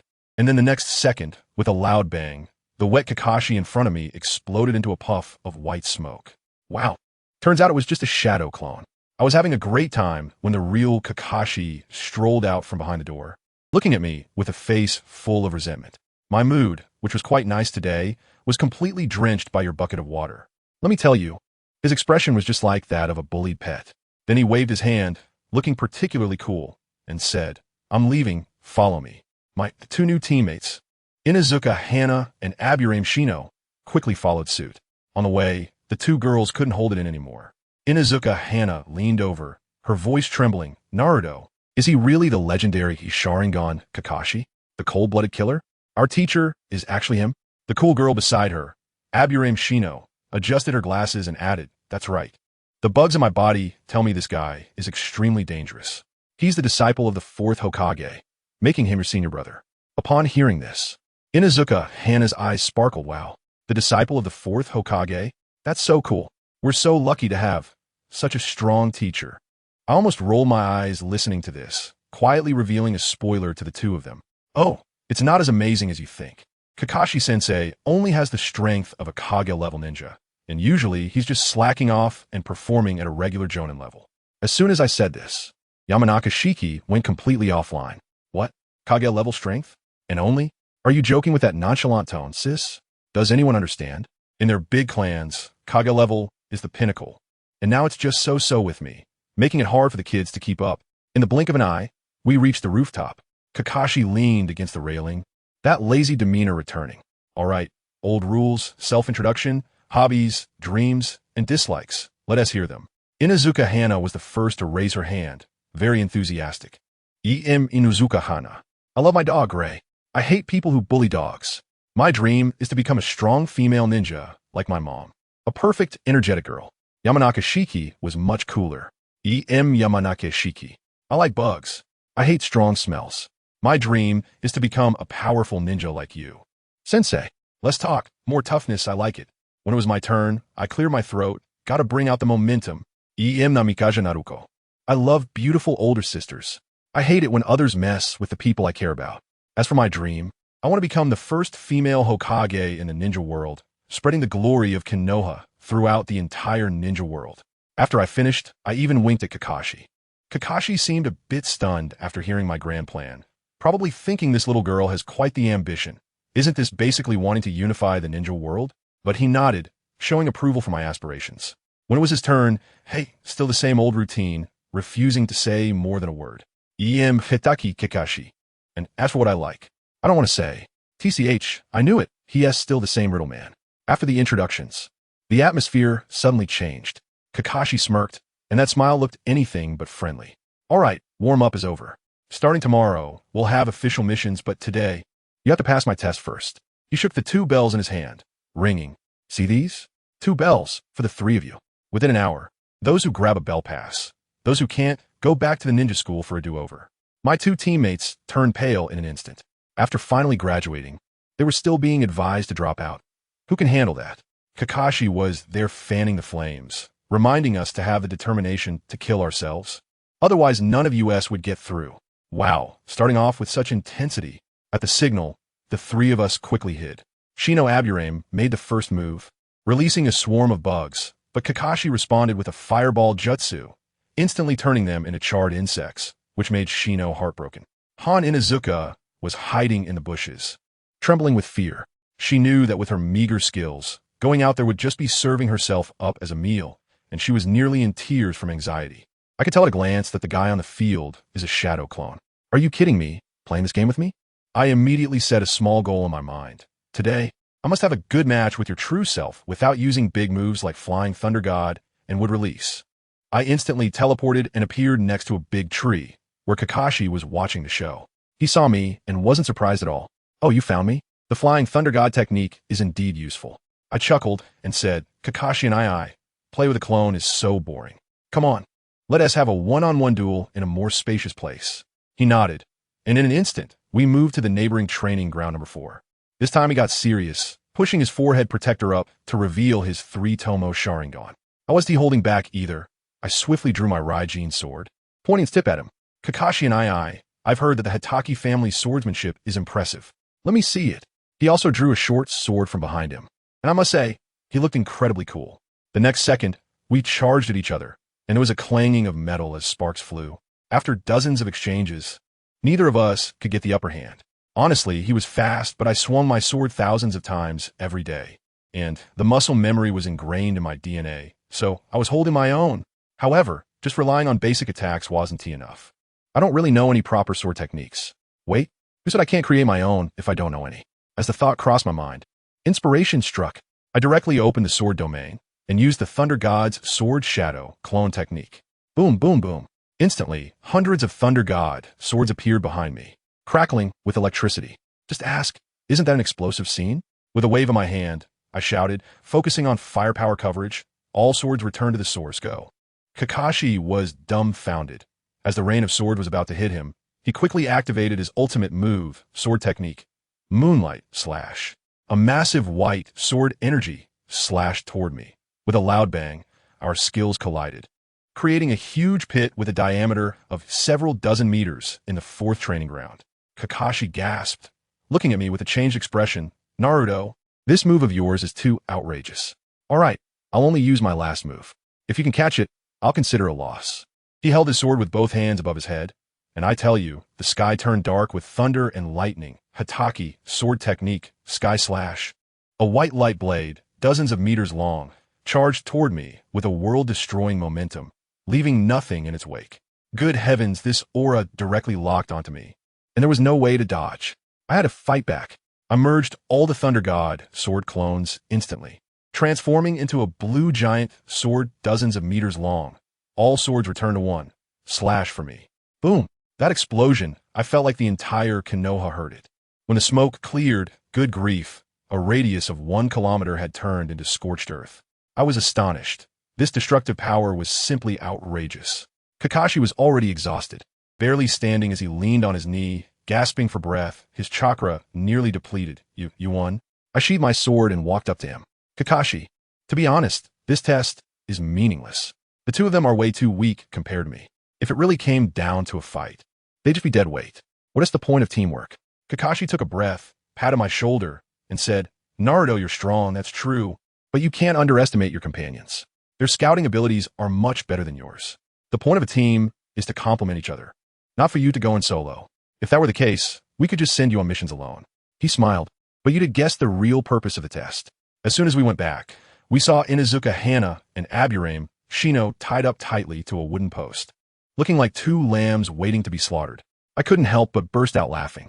Kakashi was still acting there, with a serious face saying, you two, not qualified, deported. Inuzuka Hana looked like she was about to cry. Did I still fail? I can't take it anymore. All right, stop joking with them.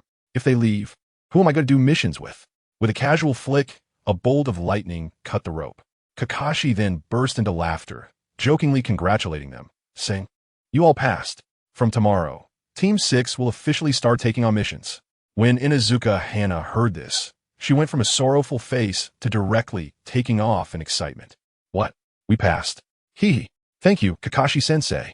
Although Aburame Shino didn't speak, his expression showed that he was relieved. They finally passed. Let me tell you, when Kakashi saw that the three of us little girls had passed, he couldn't hide the smile at the corner of his mouth. He just told us to meet at the usual place at 9 tomorrow, and then poof, he was gone, like a ghost. Inuzuka Hana was still there blabbering, seriously. He came and went without a trace. Oil Woman Shiki still had that cold, indifferent expression, and the two of them went home together. As for me, I used a flying thunder god technique and directly flashed back home. As soon as I landed, wow, my mind exploded. The system's reward arrived, Kakashi's sword technique. Let me tell you, this thing is simply outrageous. Kakashi's so-called heaven-slaying move is actually just the third strike of this sword technique. There are a total of 5 strikes, each more powerful than the last, and the blue chakra consumption is a bottomless pit. I instantly understood. No wonder Kakashi couldn't use it.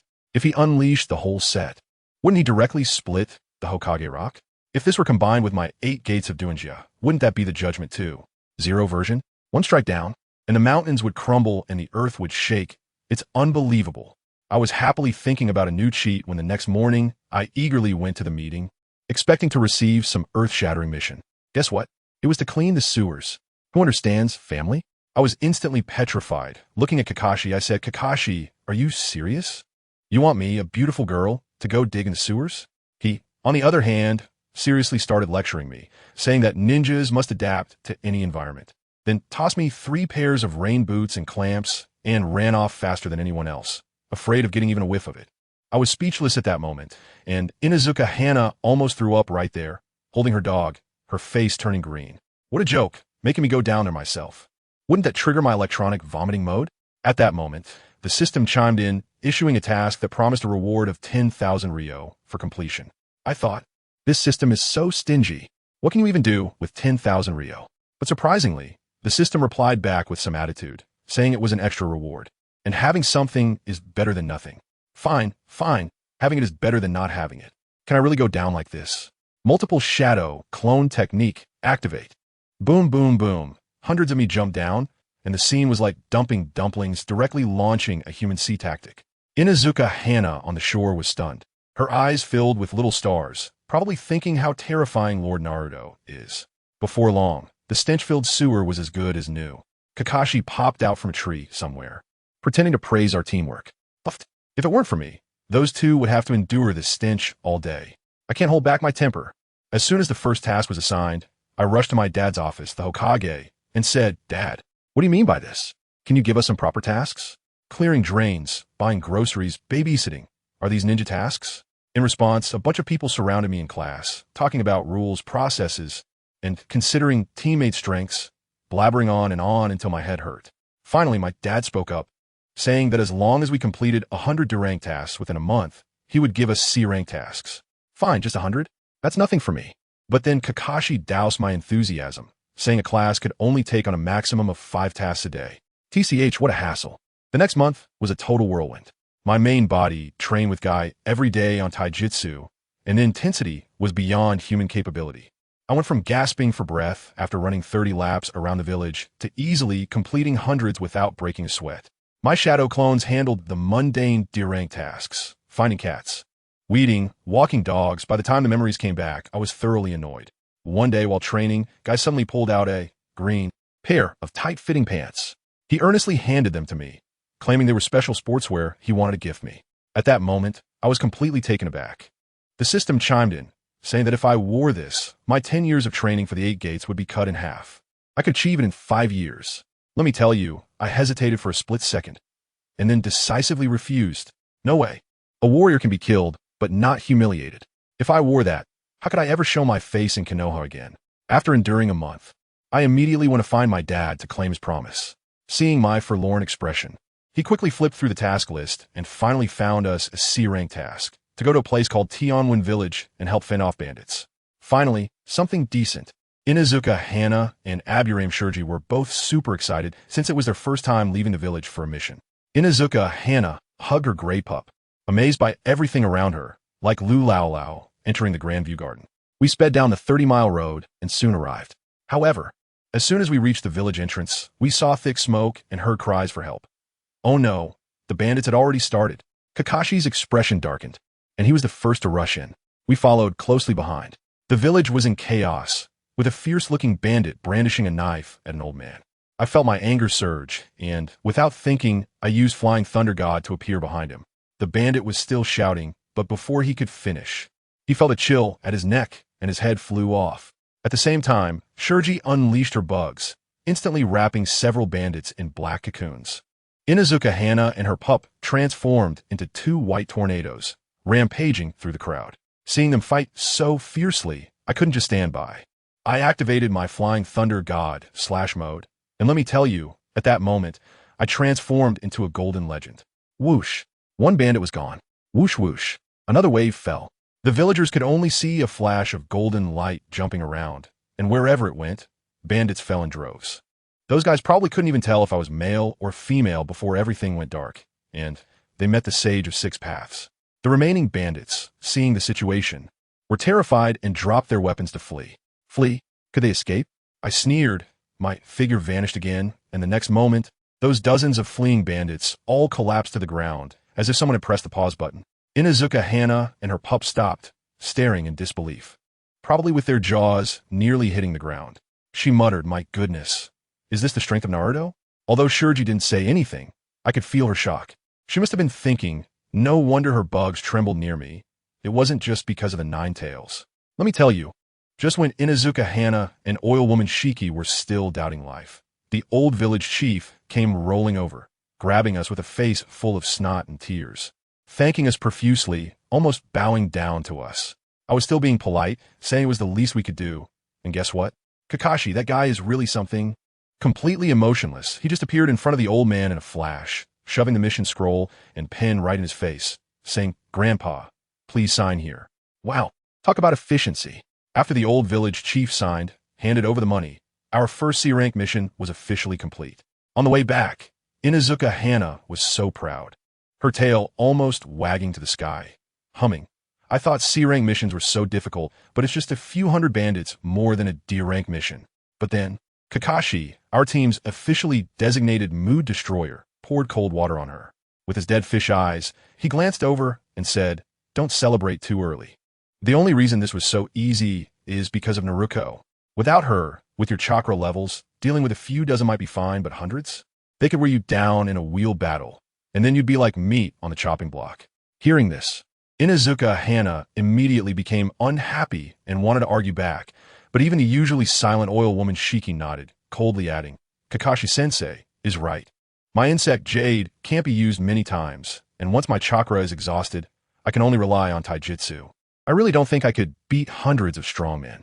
As soon as I sensed that the atmosphere was off, I quickly stepped in to ease the tension, patting their shoulders and saying, "Oh, it's okay, we're all still young. We have plenty of time to get stronger."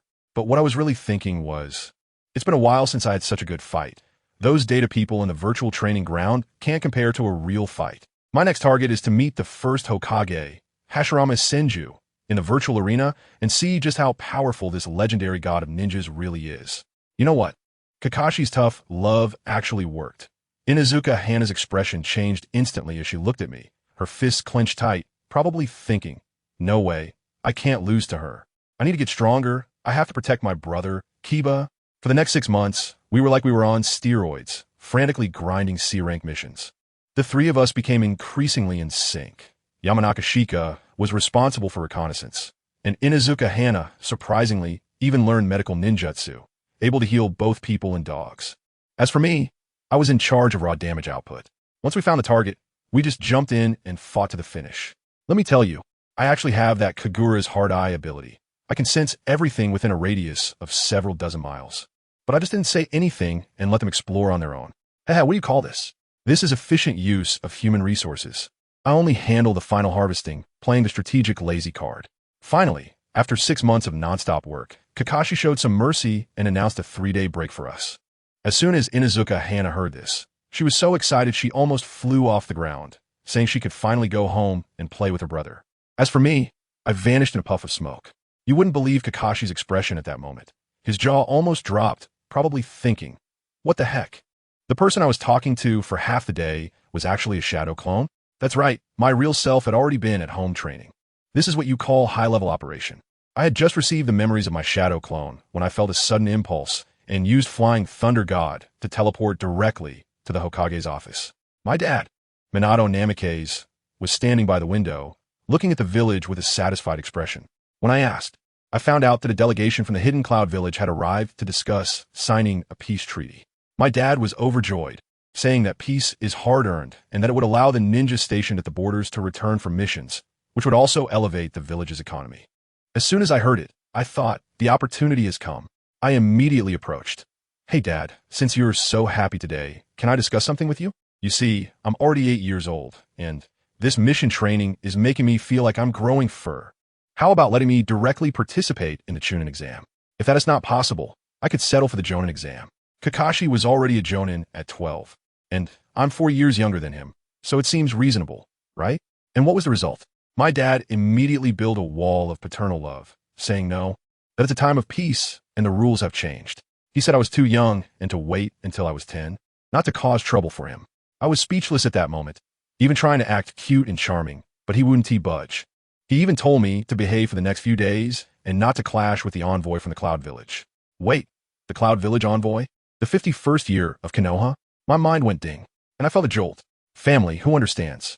ISNT this just like in the original story where the Cloud Village came under the pretext of signing a treaty to steal the Byakugan, only to be countered by Hinata Hayashi, leading to the scene where he forced Hinata to take the blame, resulting in Niji losing his father at a young age. My face immediately changed, and I grabbed my dad, saying seriously, Dad, the visitors from Yunin Village are not here for good. They're not here to talk about peace. Their goal is the Byakugan of the Hyuga clan. My dad instantly stopped being that gentle father. His whole aura changed, and his gaze became sharp like a knife. Mingzi, are you telling the truth? I nodded and revealed to him the plot I envisioned. How they would abduct people, how they would fail, how they would be killed, and finally how they would threaten Konoha with war. I tell you, after my dad heard that, the killing intent made the temperature in the entire office drop several degrees. He snorted coldly.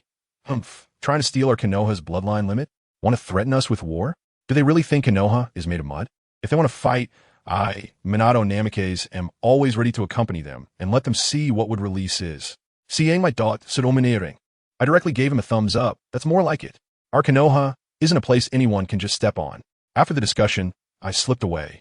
My dad was probably already mobilizing the Umbu, preparing to set a trap for those guys from the Hidden Cloud. The next day, the elder advisors, Kurama SH Rin and Mito Gaidon, were waiting in the conference room. They also felt that something was off.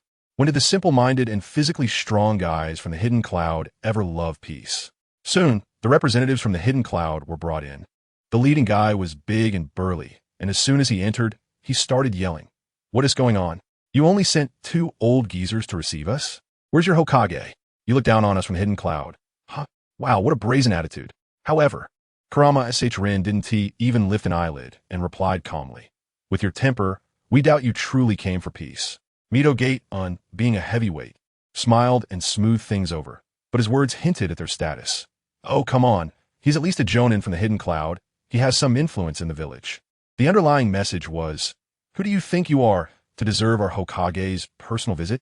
The leader of the hidden cloud turned green with anger, but forced himself to calm down, slamming a scroll on the table and saying these were their conditions. Kurama Satrin opened it and exploded. What? You're demanding 10 billion Rio right off the bat? Are you here to sign a peace agreement or to rob us? The guy actually laughed, looking disdainful. Is 10 billion a lot? Compared to war, this is just a small sum. You two old geezers can't decide this. Let your fourth Hokage come and talk to us. Mito Gaiden, being a sly old fox, went along with him. Ah, you're right. We indeed can't make the decision. Someone, please take the esteemed delegation to rest. We need to discuss with Lord Hokage. Just like that, they politely sent these pests away. As soon as they left, my dad's Umbu shadow appeared in the office, reporting that they had already monitored those guys comprehensively, and the leader was close to being a quasi-Kage. My dad just sneered and told them to continue watching. He wanted to see what tricks these people were up to.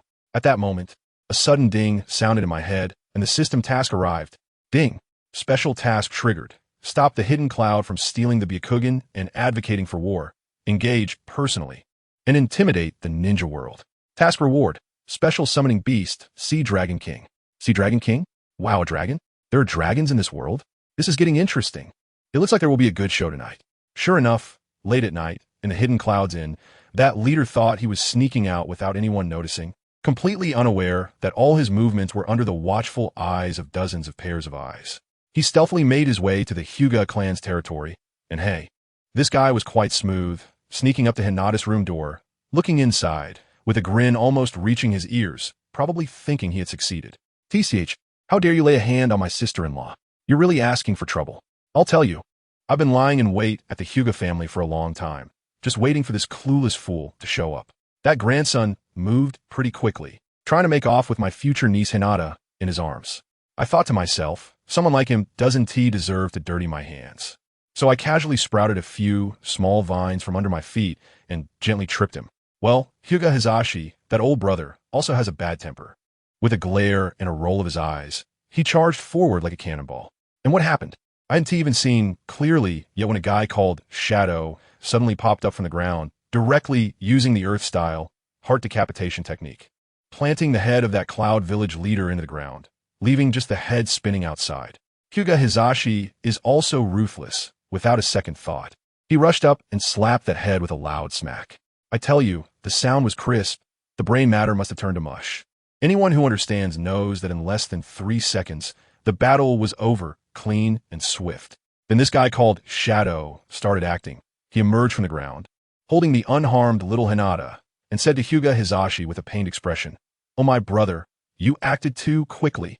This is the leader of the Cloud Village envoy. You killed him.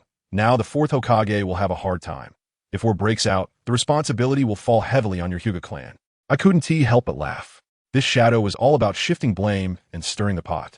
Hyuga Hizashi turned pale on the spot, looking like a color palette. And me? I was hiding in the shadows, almost laughing out loud. Fight! Hurry up and fight. The bigger, the better. I've been itching for some good gear, and I was worried I had no place to grind experience. The next day, sure enough, those remnants of the Cloud Village were crying at the bottom of the Hokage building, wailing for us in Konoha to give them an explanation. My cheap old man, the fourth Hokage Minato, didn't he even lift his eyelids while sitting in his office and told Shadow as subordinate, tell them to get lost and start preparing for war. Damn, that is so domineering. I tell you, these Cloud Village guys don't know their place. The common folks of Konoha could drown them with a mouthful of spit, each one pointing and cursing at them from below. Those Cloud ninjas turned green, and under the pressure of Shadow's aura, they ran away in disgrace. You think that's the end? There's something even harsher to come. As soon as they left, my dad gave Shadow an order. Chase them down. Once they cross the border, kill them all. Leave not a single one alive.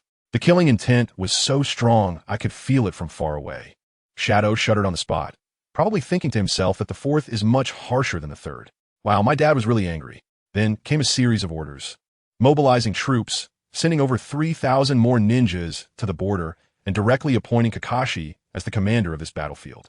The entire Konoha was like a precision war machine, instantly gearing up for battle at high speed. My cyber brain was almost crashing. This efficiency was incredible. Now it was my turn to make an appearance. I zipped in my dad's office. "Hello, Dad. I heard we're going to war. Take me with you. I want to go to the battlefield and earn some military merit." My dad still wanted to lecture me, saying something like, "Mingzi, you're still young. The battlefield is dangerous. I instantly unleashed my aura, releasing a massive amount of chakra, causing the entire office to buzz. Young? Dad, feel this. My combat power is no less than yours.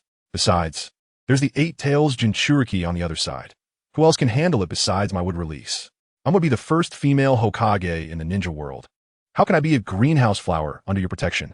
After a smooth combo of words, I convinced my dad, who could only smile wryly and nod in agreement, even putting me in Kakashi's command team to follow his orders. Mission accomplished. Before I left, I teased him, saying I had prepared a super big gift for him, and to keep an eye out for it later. I just left when Hinata Hizashi came to apologize, crying and sniffling, saying it was all his fault that the village was going to war. My dad shot back with one sentence. Am I the Hokage, or are you the Hokage? This has nothing to do with you. It's the Cloud Village asking for death. Now, go to the conference room immediately. He was so cool. I went to go into detail about the meeting, but my dad gave a pre-war mobilization speech that fired up hundreds of Jonin, making them all eager to crush the Cloud Village. After the meeting, Kakashi started showing his old habit again, whispering privately to my dad that he was afraid he couldn't handle the 4th Raikage and the 2 beasts of the 8 Tails alone. My dad just laughed, patted his shoulder, and said, "Don't worry, I prepared a trump card for you." Saying that, he called out to an empty space. "Come out." A man wearing an umbu mask with a distinctive white hair instantly appeared, kneeling on one knee. I tell you, as soon as Kakashi saw that figure, his whole body froze and tears streamed down his face. That familiar silhouette, that familiar voice. "Family, the gift I prepared has arrived." That's right. It's Kakashi's father, the legendary Konoha White Fang, Kakashi Shoma, who I resurrected using special means. Kakashi couldn't hold back and rushed over to hug his dad, crying like a 200-pound child, muttering, "Father, I miss you so much. I was wrong before. You're not a coward. You're not." Wow.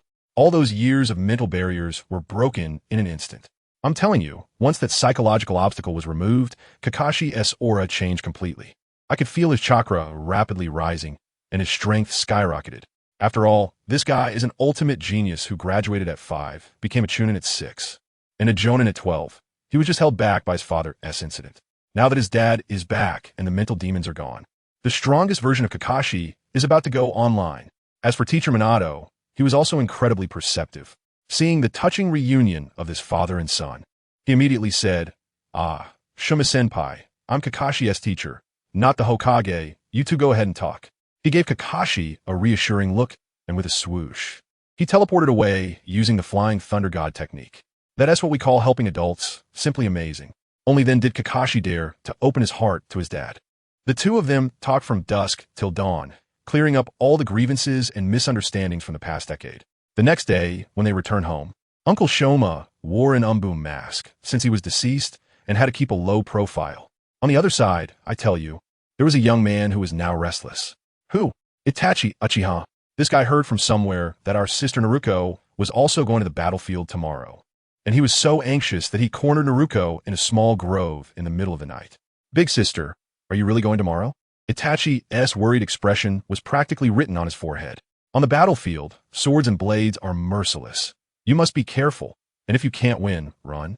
Wow. Our sister Naruko burst out laughing after hearing that. "Itachi, do you have some misunderstanding about your big sister's strength? Is there anyone who can defeat me? I don't even believe it myself. Those weaklings, I can chop them like cutting watermelons." She even educated Itachi in return. "Look at you, a little boy. Your physical skills are as weak as anything. What will you do in the future? Hurry up and practice." After saying that, she patted Itachi on the shoulder and used a body flicker technique to go home for dinner, leaving Itachi alone in the wind, filled with thoughts of Naruko. You must come back safely. Meanwhile, Konoha's war machine had fully started. 3 umbu squads were dispatched. One team planted explosives on the road to the Cloud Village. Another team gathered intelligence, and the third team was even bolder, directly carrying out decapitation operations, aiming to paralyze the enemy's command system. I tell you, Konoha was really angry this time. The stance was, we used to play nice with you to give you face, but now we don't need face anymore. So get ready to face Konoha's wrath. The next morning, the entrance to Konoha was packed with people. 3,000 Genin, 2,000 Chunin, and 300 Jonin. Over 5,000 people gathered. Kakashi and Naruko stood at the front, while Uncle Shoma blended into the crowd, using a transformation technique, protecting his eldest son closely. Teacher Minato stood on a high platform giving a pre-war mobilization speech that was incredibly inspiring. The Cloud Village has gone too far, coveting our Byakugan. Can we endure this? No. The meaning of Konoha's existence is to protect family. Today, we will show those bastards that the fire of Konoha can burn people alive. Let us go. Fight for Konoha. Fight for family.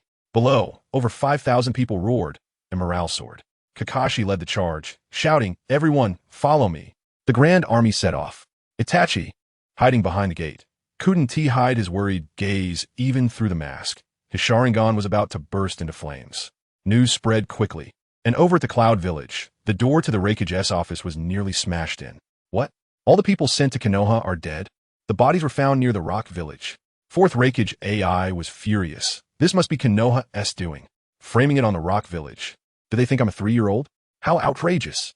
He immediately ordered, Inama, gather immediately. 600 Jonin, 2,000 Chunin, and 3,000 Genin. All of you head to the border. Bring Karabi and the Jinchuriki too. Both the 2 tails and the 8 tails will go together. I want to see what that 4th Hokage can do now that he's resurrected. Wow, the ninja world exploded. The 3rd Tsuchikage Anoki from the Rock Village. That old man was quite cunning. Upon hearing this news, he chuckled, "Fight, the more fiercely the better. Dust, you keep an eye on whoever is weak. We'll step in and take advantage of the situation." The Kazekage from the Sand Village, Raza, was in a worse situation. His family was poor and in disarray after the disappearance of the 3rd Kazekage, so he could only say, "We want to get involved. Let us just protect our little piece of land." As for the Mist Village, they were still in internal conflict. Their own backyard was almost on fire, and they had no time to manage the outside. Back to our Konoha main force.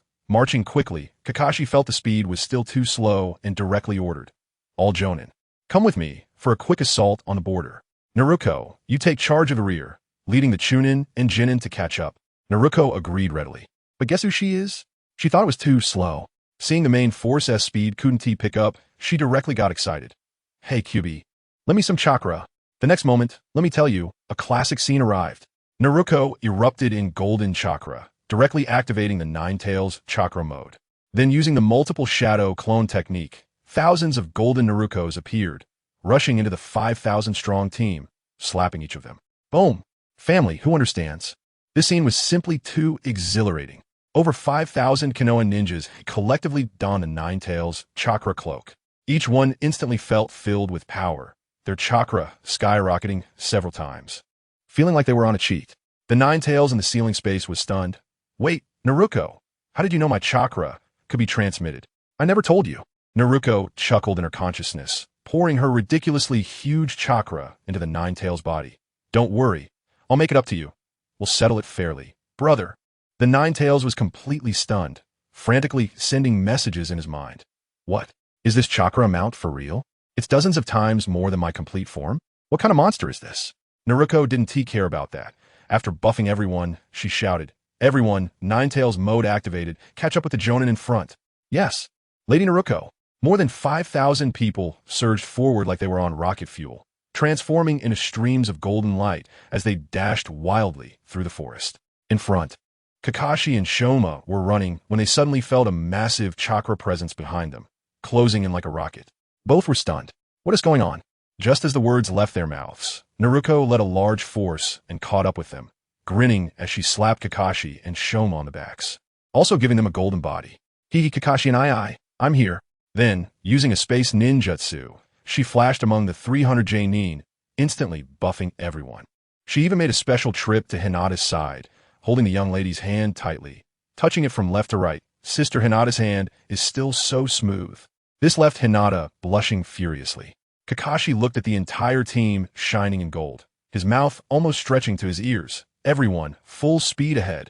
Now, this was great. A journey that originally took 2 hours was completed in just 1. Upon reaching the border, the Umbu immediately reported that the assassination operation had mediocre results. As KyuubiCrisis village was already prepared, Kakashi frowned, realizing that they were facing a tough opponent. He quickly made decisions and began assigning tasks. Going all out, split the troops to surround them, and directly penetrate the heart of KyuubiCrisis village. Shino, lead a team around from the Inshuane mountain. Hinata, bring a team from. Naruko, you take 30 elite Jonin and launch a waterway surprise attack, to take out their supply station. The rest, charge forward with me. With the orders given, the various teams immediately sprang into action. Naruko, leading 30 elite Jonin, rushed towards the Yunhai Canyon marked on the map, exhilarated as this was her first time on the battlefield. Meanwhile, on the side of KyuubiCrisis village, intelligence had also arrived. A ninja rushed into the Raikage office and knelt on one knee. Raikage-sama, the 5,000-strong army from Konoha has reached the border, and the leader is that copy ninja, cold-blooded Kakashi. As soon as Kakashi's name was mentioned, the Raikage's office erupted in chaos. A group of high-ranking officials began exchanging words, asking if it was really that Sharingan kid, the genius who became 8 Jonin at 12? How strong must he be now after all these years? And guess what? The fourth Raikage, known for his bad temper, actually scoffed. Humph, he's just a kid, right? Is there no one left in Konoha? Sending a brat to die? Let me tell you, the strategist next to him, named Inama, doesn't coddle him at all. She shot back at him with a single sentence. Lord Raikage, don't forget, the fourth Hokage, who beat you into submission back in the day, was about this age too. He was even faster than you. And you didn't gain any advantage at all. This remark left the Raikage speechless. Indeed, that man, Minato Namikaze, was a shadow over his entire life. Only then did he stop looking down on the situation and ask how the troops were gathering. However, upon hearing the answer, he felt a chill run down his spine. They had only managed to assemble about 3,000 Genin and Chunin, and there were barely over 200 Jounin, while the enemy had 5,000 elite troops at their doorstep. The Raikage immediately made a decision, his temper flaring. No more waiting. Let the two of you lead this group of people to the front. Otherwise, by the time the main force returns, it'll be too late. Also, has he passed through yet? Tell him to roll over and see me immediately. Then, with a punch, the new desk was gone again. Family, who understands? This office budget really can't take it. Switching scenes to our Naruto-esque side. The atmosphere changed drastically. She led 30 top Jounin with the mission to blow up the enemy supply line.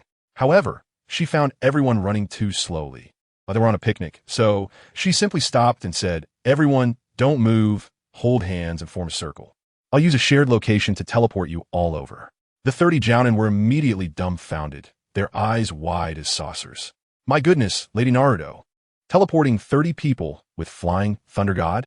ISNT that going to drain all her chakra right away? Then someone started whispering, "Did you not know? Our Lady Naruto has the dual bloodlines of Senju and Uzumaki. Her chakra is as abundant as a tailed beastess. She can't run out of it." Naruto didn't have time to listen to their chatter and shouted, "Stop wasting time. Hurry up." Then she closed her eyes, activated her Byakugan, and the map of a 20-kilometer radius was instantly modeled in 3D in her mind. Let us go. In the next second, whoosh, 31 people disappeared from their spot. Let me tell you, those Jounin felt like they blinked. One moment they were in the forest on the border of the Land of Fire, and the next they were in the heart of KyuubiCrisis Tianyun Gorge. They looked like they were dreaming, their eyes nearly popping out when they looked at Naruto. This was simply a walking strategic nuclear weapon. Naruto pointed at the massive camp in the valley and grinned. "See that? The target is right there. I'll use a big move to flush them out, and you all just need to collect the heads." As she spoke, she raised her right hand and conjured a black purple-tailed beast ball, which was wrapped in a layer of rapidly spinning wind-style shuriken. The aura was so intense that the nearby Jounin felt their legs go weak, feeling more pressure than when facing the true Nine Tails. But this sister wasn't satisfied. She smirked and murmured, "Let us add a bit of space power to test the effect." Good gracious. That tailed beast ball, spiraling shuriken instantly began jumping back and forth between reality and the virtual space, flickering in and out like a glitch. "Go." She casually threw it, and it flew out like a ghost. The sensory ninjas from KyuubiCrisis immediately shouted. There's an extremely strong chakra reaction. All units on alert. No, it's 31 of them, all in the southwest direction. But before they could finish their sentence, they saw a flickering black shuriken flying towards them. Some people immediately wet themselves in fear, shouting to run, while others, stubbornly, tried to use ninjutsu to counter it.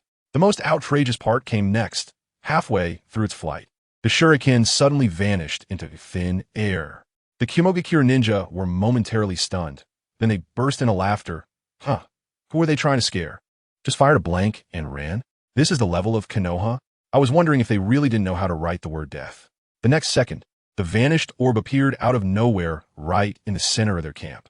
Boom! With a loud noise, the entire world fell silent. When the dust settled, There was only a massive crater over 1,000 meters in diameter left behind. There wasn't even a single hair remaining, let alone a camp. The 30 Jonin from Konoha stood there, mouths agape, looking completely stunned. What are we here for? To be spectators? And then our dear Naruko had an innocent look on her face, scratching her head. Huh? I haven't even gone all out yet. How'd they all get taken out so quickly? This is just too weak. It's so boring. The 30 Jonin next to her felt like their heads were about to explode, with a million thoughts racing through their minds. Sister, you call that not going all out? Is that even human language? Please, stop talking, or our will to fight will shatter. Naruko smiled awkwardly at them. Sorry, I didn't leave you any trophies. Saying that, she created a wood clone. All right, mission completed beyond expectations. You guys can go back with my clone to report. I have some personal matters to attend to. One Jonin worriedly asked, Lady Naruko, it's too dangerous for you to go alone. Naruko placed her hands on her hips. Dangerous? Didn't you just see? Is there any danger with me around? I can run and fight alone. Bringing you guys along is a burden. You understand? That was a hard truth to swallow. But it was also a fact. The group of Jonin had no choice but to obediently comply, holding hands as they were whisked away by the wood clone, using the flying thunder god technique. Once everyone had left, Naruko stood alone, revealing a mischievous smile. Hee. Challenging the Cloud Village, making a name for myself in the ninja world. Isn't that what I'm here for? She directly used the Kagura Shingon to lock onto the position of the real Cloud Village, and with a swoosh, she disappeared. The next second, Naruko dropped down right above the Cloud Village. Without saying a word, she clapped her hands downward. Would release. Birth of the trees. Crack, crack, crack. The ground of the entire Cloud Village began to crack, and countless massive trees shot up from the ground, growing wildly, instantly flooding over half of the village. In the office, the newly replaced desk was smashed again, and with a bang, the recently repaired wall was blasted open as the fourth rakeage burst out, crackling with blue lightning. Looking up to see Naruko in the sky, angrily shouting, Who dares to cause trouble in my Cloud Village? Naruko placed her hands on her hips and delivered a classic self-introduction. To prevent destruction in the ninja world, to protect the peace of the ninja world. To embody love and true kindness. The charming and adorable heroine, Namikaze Naruko. This left the Raikage momentarily speechless. He looked at her with disdain. The daughter of the fourth Hokage? Perfect. I'll capture you and see what your father will trade for you. Naruko pointed at the cloud ninja below, bound like Zongzi by her would release, laughing. Uncle, do you still have time to talk nonsense? If you don't make a move soon, your village will be completely dismantled by me. Seeing that, the Raikage was enraged, charging up with lightning, moving like a blue flash. But what happened? Naruko dodged in an instant, faster than him, appearing directly in front of him, delivering a swift upward kick while shouting, Lion's combo. With a bang, she kicked the proud fourth Raikage high into the air. The entire village was dumbfounded, their eyes nearly popping out. What the hell? The Raikage got kicked away by a little girl? In the sky, the Raikage was both shocked and furious. How could this little girl be faster than him? Before he could react, Naruko appeared above him again, ready to deliver a finishing blow. However, being a shadow-level powerhouse, the Raikage managed to react in time, using his arms to block Naruko's follow-up attack, crashing down to the ground like a cannonball. Naruko would not let him off that easily. With a wave of her right hand, countless wooden vines shot up from the ground, wrapping around him like giant pythons. Lightning release, thunder rending. The Raikage forcibly twisted in midair, his hand slicing through the air covered in violent lightning, spinning like a top, slicing through all the wooden vines before crashing down awkwardly. He knew full well that fighting in the village would leave him at a disadvantage. The entire village would be destroyed by this girl S would release. So he devised a plan, immediately zigzagging outside the village, shouting as he ran, If you have the guts, come fight me outside. Naruko understood his intentions and smirked. Trying to lure me out?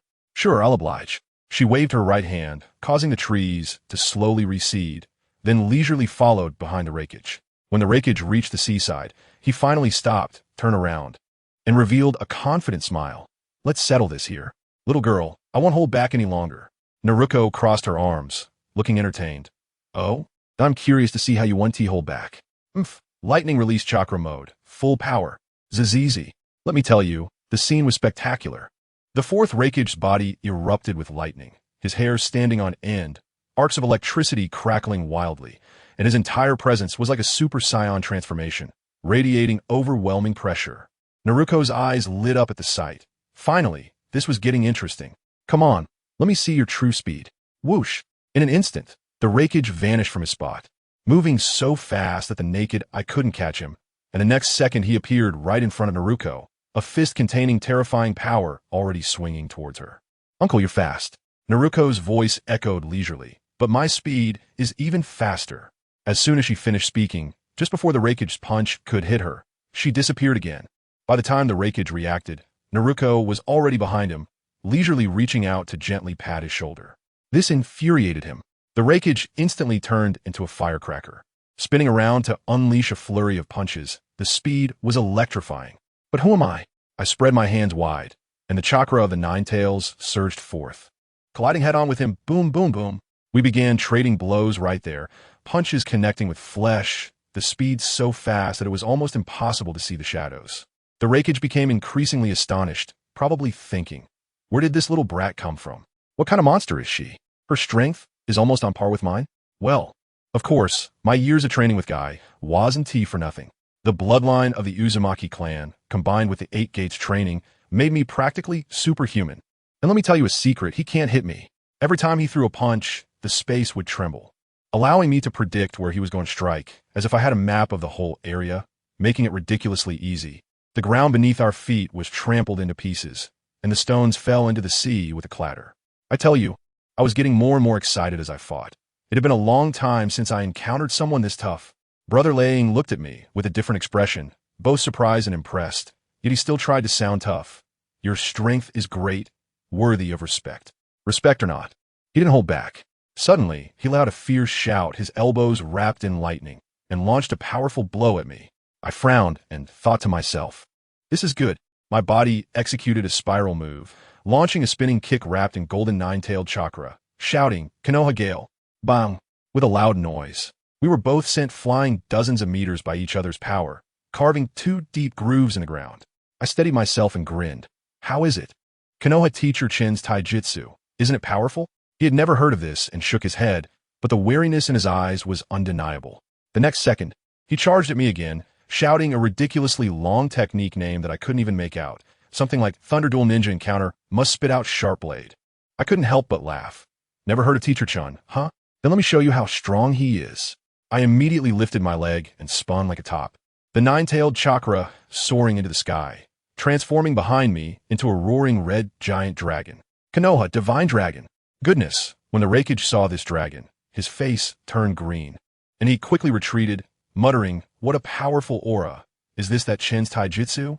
His whole body was flashing with lightning, and he unleashed a big move, charging directly at my dragon. Boom! The two forces collided, and a shockwave sent both of us flying. But he didn't have my skills. I used a space flicker and landed steadily in front of him, while he was in a much more awkward position. Just then, I heard someone shout beside me, Big brother, I'm here to save you. Turning my head, I saw Killer Bee, this guy popping up from who knows where, running while forming a tailed beast bomb and spitting it towards me. I looked at it and laughed. I'll buy one, get one free? I must accept this fortune. I immediately disappeared with a swoosh, and the Raikage panicked, shouting, Killer Bee, be careful. Too late. I had already appeared behind Killer Bee, with a Rasengan ready in my hand, and I pressed it down directly. Killer Bee was also tough, reacting quickly, and swung a small knife toward my heart, trying to trade life for life. Family, who understands, this guy is all about taking everything down with him. I didn't want to play that game. I frowned and disappeared again. When I reappeared, looking at the two of them, I said, Uncle Killer Bee, you really don't care about your life, huh? If I hit you with this, you won't die, but will lie down for a few months. Killer Bee, the rap artist, looked at me and instead showed no hostility, saying that we are both Jinchuriki and he didn't want to fight me, even asking if I wanted to learn rap from him. I was speechless at the time, dude. We're fighting here. The Raikage was so angry he was jumping up and down. B, what are you doing? Team up with her. I had no time to listen to their chatter, so I stepped back and all nine tails suddenly appeared, each tail tip starting to gather a tailed beast bomb. All right, no more nonsense, you two, come at me together. The eight tails voice trembled in Killer Bee's heart. B, this guy's chakra is too terrifying, be careful. Killer Bee took it seriously, eight octopus legs appearing behind him, also starting to form tailed beast bombs. The Raikage was more straightforward. He brought his fingers together and executed a hell stab, turning into a bolt of lightning charging towards me. I looked at them, my mouth almost grinning from ear to ear, 9-tailed beast bombs, 8 aimed at Killer Bee, 1 at the Raikage, and I launched them directly. Go for it. The Raikage was scared out of his wits, dodging that shot like a flash of lightning. But that tailed beast bomb exploded on a small island in the distance, instantly obliterating the entire island. On the other side, Killer Bee's 8 collided with my 8, booming. With a loud sound, the entire sea surface was blown out into a massive pit spanning dozens of miles. The shockwave from the explosion sent the Raikage flying away. I floated in the sky, looking down at the 2 people below who were in a mess, and I laughed. Is this all the strength you have? Too boring. I suddenly clapped my hands together. Next, let you experience the terror of the first Hokage. Senjutsu would release true 1,000 hands. Boom! A gigantic and unimaginable statue of a 1,000-handed Buddha rose from the ground. I stood atop the Buddha's head, and then my entire body erupted with 9-tailed chakra, wrapping the entire statue like a golden battle armor. A fox helmet appeared on the Buddha's head, and behind it, 9 massive chakra tails blocked out the sun. Family, who understands? I just love that feeling of making the opponent freeze in shock when they see me unleash my ultimate move. Raikage and Killer Bee were dumbfounded at that moment, their mouths agape enough to fit a fist. The 8 Tails was screaming frantically in his mind. Run. This is it. The first Hokage captured me with this. He only used 1 hand. We can't win. Killer Bee panicked too. Bro, little 8 says we can't win. Should we bail? Raikage, however, remained resolute, his eyes turning red. The village is right behind us. Even if we die, we have to fight. After saying that, he launched another hell stab, charging towards my gigantic Buddha statue. Killer Bee had no choice but to tough it out, fully transforming into a massive ox demon. But in front of my 9-tailed Buddha statue, he looked like a little kitten. He opened his mouth and spat out a tailed beast ball at me. And what did I do? I controlled the statue to extend 1 hand, easily catching the tailed beast ball like it was a marble, and then, with a puff, I absorbed it. I squinted and smiled. The amount is okay. How about some more? Killer Bee was completely stunned, sitting on the ox demon's head shouting, he can actually absorb tailed beast balls? The ox demon was almost crying. Back then, Hashirama Senju threw my tailed beast ball back.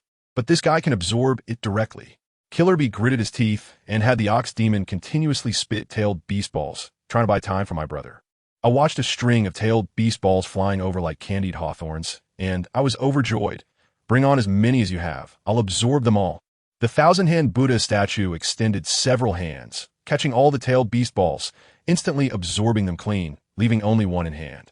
I watched the Raikage, who was still running wildly on the ground, and laughed. Do you think I'm blind? This tailed beast ball is for you.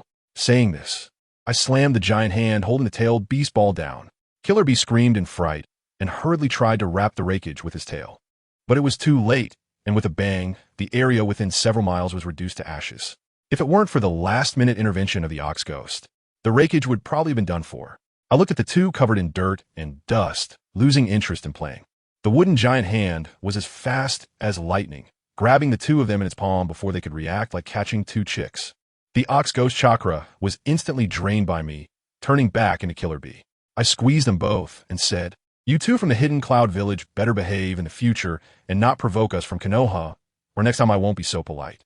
After saying that, I knocked them out and casually tossed them aside, dispelling all states and disappearing. After I left, the reinforcements from the Hidden Cloud Village dared to come over, only to see the flattened battlefield and the unconscious Raikage brothers, all of them scared to the point of trembling. Meanwhile, Kakashi and his main force encountered the 2 Tails Jinchuriki, who was a wooden person. That lady was also a tough character. Without saying a word, she immediately formed a tailed beast ball and hurled it over. Kakashi was about to activate his Sharingan when a white-haired uncle beside him held him back. Let me tell you, that's my dad's friend, Konoha's white fang, Sakomo Hatake. He smiled and said, Kakashi, let me handle this. Watch closely. This is the true sword technique of the Hatake clan. Suddenly, he dashed out, drawing the short blade from his back, and the blade was instantly covered in white chakra. Facing the flying tailed beast ball, he focused and casually swung his sword. Hatake's sword technique, Void Break. A nearly 100-foot-long white cross blade of energy flashed by, and the next moment, with a crack, that powerful tailed beast ball was actually cut into 4 pieces. The wooden person was dumbfounded on the spot, and the Konoha ninjas dropped their jaws in shock. The 4 pieces of the tailed beast ball exploded in midair, and the power was completely dispersed. Kakashi watched his father's back, feeling numb, murmuring, "The power of my third sword doesn't even compare to half of my father's." Sakumo returned to his side and said, "One sword can sever mountains and rivers. One sword can crumble the heavens and earth. Everything is a sword. All things can be cut." The momentum was incredible. Then he patted Kakashi on the shoulder. "All right, it's time to prepare for battle. Are you going or should I?" Kakashi's eyes sharpened. "I'll go. I'm a commander this time." After saying that, his right hand crackled with lightning, and with a lightning cutter, he charged first toward the wooden person. Upon seeing this, the wooden person completely transformed into his tailed beast form, turning into a giant blue fire cat. Kakashi's lightning cutter collided fiercely with the giant claw of the two tails, being knocked back several meters, but the claw was also severed. Kakashi steadied himself, his gaze sharp. "Is this all you've got?" "Water style, great waterfall technique." Goodness. The water came pouring down, like a dam bursting, directly splashing onto the giant blue cat's face. And guess what? That lady on the other side was also tough. She opened her mouth and unleashed a giant fireball. Water and fire clashed. And with a sizzling sound, I tell you, the entire battlefield instantly turned into a sauna, filled with mist, and nothing could be seen clearly. I frowned at that moment, thinking this thing was a bit troublesome. Before I could react, that big cat spat out a bunch of blue fireballs, as if it had entered rapid fire mode, called the Fire Mouse Jewel. I quickly clapped my hands and used Earth Style, Earth Flow Wall. A wall engraved with a dog's head rose up with a bang, blocking all the fireballs. You think that's it? The more impressive move is coming. That girl let out a cold laugh, put her hands together, and those fireballs that were blocked had chakra lines connected to them. Does anyone understand? This is just like a swarm of remote-control drones sneaking up on me from behind. Boom, boom, boom, they all hit me. I let out a gasp at that moment. Of course, it was an act. High-level hunters often appear in the form of their prey. She was still there, smugly saying that cold-blooded Kakashi was nothing but a waste. "Girl, you were a bit too early to celebrate." The next second, I directly flashed behind her, and with a crackle, lightning erupted. She was stunned and blurted out, "Not good? Behind me?" Too late. I glared with my left Sharingan and cast an illusion on her. Although the two tails inside her reacted quickly and dispelled the illusion in an instant, brother, when masters clash. A mere 0.1 second is enough. I used Lightning Cutter, double lightning shock, and plunged it directly into her massive tailed beast body. With a loud bang, half of her tailed beast form was blown away. But can you believe it? This thing could still regenerate. In a flash, it transformed back into that complete big blue cat, and this time she was really anxious, opening her mouth to start forming a tailed beast ball. Seeing this situation, I thought, forget it, I'm going to unleash my full power. 8 gates. Open the first gate, open. With a boom, I felt all my strength surge, and my speed was maxed out. Just as she was halfway through forming the tailed beast ball, I was already in her face, my right hand launching a massive Rasengan, slamming it right into her mouth. The tailed beast ball exploded inside her mouth, and the scene was TSK, too gruesome to behold. But even so, she didn't T-fall and still wanted to fight me. I used body flicker technique to dodge her claws, circled underneath her belly, and delivered one last lightning cutter, which precisely hit its mark. This time, it completely returned her to her human form, leaving a big hole in her stomach with blood gushing out. I looked at her, feeling a bit of admiration. This girl was a respectable opponent. She also knew she was done for, starting to look up at the sky to deliver her final words. Just when the atmosphere reached that point, guess who showed up? Naruto suddenly appeared beside me and waved. "Hello, brother Kakashi." I was shocked. "Naruto? Aren't you on the other side? Did something happen over there?" She chuckled and nearly burned out my CPU with her words. "No, I solved it a long time ago. By the way, I also had a one-on-one with the 4th Raikage and the 8 Tails Jinchuriki. I knocked them both out. They really can't take a hit." I have to tell you, at that moment, I had just one expression. The subway old man looking at his phone. "JPG, what kind of divine achievement is this? I'm here fighting for my life, and you're over there taking down the enemy's home?" She turned her head and saw the nearly dying wooden man lying on the ground. Her eyes lit up. "Oh, there's a beautiful sister here? Kakashi, why did you go so hard? I want this sister." Without giving me any time to react, she hugged him and disappeared in a flash. I was left alone, confused in the wind. What is this about? Forget it, I won't bother with her. I directly shouted at the remaining troops from Yunin. "Your 2-tailed Jinchuriki is dead. Surrender, and you won't be killed." When those people saw their backbone was gone, they lost all fighting spirit, threw down a bunch of explosive tags as cover, and turned to run. I immediately ordered the entire army to chase for 10 miles. Then set up camp. My father, Shuan Mao, watched me from behind, and the look in his eyes was filled with pride. The scene shifted to Naruko's side. She directly used wood release to create a large villa in the forest, placed the wooden man on the bed, and began to heal him. While treating him, she also murmured, "I saved your life. From now on you're my person, Namikaze Naruko." Wow, this is definitely a domineering CEO script. At this moment, something even more interesting happened. The two tails inside the wooden man and the nine tails inside Naruko surprisingly connected and started chatting through their consciousness. Two tails, Kaibai? What bad luck to run into you? Nine tails directly mocked. You think I want to see you? Weak is weak. Don't blame me for your bad luck. If you had even half of my strength, could that little girl be beaten up like this? The two tails were furious. Isn't it because that old man's 6 paths couldn't count? The nine tails became even more smug. Sorry. Having more chakra means you can do whatever you want. Let me tell you, these two-tailed beasts are simply a pair of live treasures. While the tailed beasts were arguing, Naruko finished her treatment, feeling it was still not secure, and performed a 4-symbol seal, cutting off the wooden man's chakra and his connection to the two tails. Then she took off the Yunin forehead protector and tucked it in her pocket, satisfied as she cuddled the wooden man and fell asleep. Meanwhile, the ninja world was already in an uproar, spreading rumors that Konoha had started a fight with Yunin. In the casino on Shortbook Street, Lady Tsunade was still gambling big, and unsurprisingly, she lost everything again. Shizune, holding a piglet, was heartbroken. Once they left, a gambler in the casino suddenly transformed into Jiraiya. It turns out he'd been secretly following them all along. Sigh. This old man is really the pure love war god. Watching Tsunade's back, he recalled the time when the three of them were teammates, sitting around the campfire chatting about dreams. Tsunade said she wanted to win every casino in the world, and he said he wanted to accompany her around the world. Shizune had long noticed him and told Tsunade. Tsunade said it was really troublesome, but her footsteps didn't stop, probably used to it by now. Jiraiya just watched from a distance, and at that moment, a woman suddenly appeared next to him, softly asking, "Is this woman very important to you?" Let me tell you, Jiraiya was completely stunned at that moment. When he turned around, there was a stunning beauty with a katana on her back, her emerald green eyes smiling at him.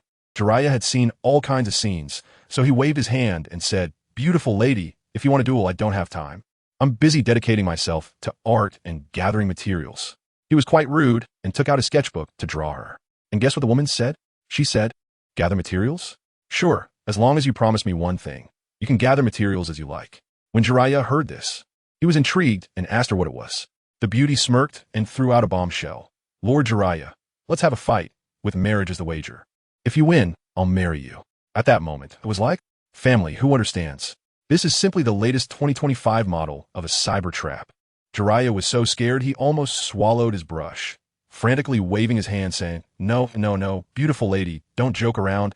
I already have someone I like." But this woman didn't listen at all. She said her name was Jingyan, and she was the candidate for the village chief of Fuko Village. Their village had a rule. They must challenge strong opponents, and if you don't agree, you'll have to do it the hard way. As soon as she finished speaking, she threw a punch, and Jiraiya jumped back on the spot, with a big pit left where he had been standing. Wow, this woman is really serious. Seeing the situation, Jiraiya thought it best to retreat. Running away was the most sensible option. Come on, if he won, he'd have to marry her. And he only had Tsunade in his heart. But Jingyan wouldn't let him escape. She slammed her hands on the ground, using earth release, iron prison. With a loud rumble, 4 walls of earth rose up around him, locking Jiraiya in confinement. Crazy. This is a real madwoman. Jiraiya was stunned, and seeing he couldn't escape, Jingyan charged at him with a punch, the rending wave fist. What a hassle. Jiraiya could only brace himself to take the hit. He thought to himself, I can't win. Absolutely can't win, but a draw should be fine, right? What followed was an intense battle. Jingyan used wind release, throwing shurikens like they were free, while Jiraiya countered with fire release, using needle Jizo to respond to her attacks. The two exchanged blows, ninjutsu clashing fiercely. After a while, Jiraiya saw the timing was right and wanted to call a halt. Beautiful lady, can we call this a draw? I'm leaving now. But it wasn't over yet. Jingyan completely ignored him, drew a katana from her back, and in a flash, she teleported behind Jiraiya and slashed down. Jiraiya was helpless. He directly used the ninja technique, needle Jizo, causing his white hair to grow wildly, binding Jingyan tightly, with some strands even piercing her skin. Finally, it was over. Jingyan was bound and unable to move, but she looked up at Jiraiya with eyes full of love and relief, saying, It's over, you won. I will be your wife from now on. Hearing this, Jiraiya's head was spinning.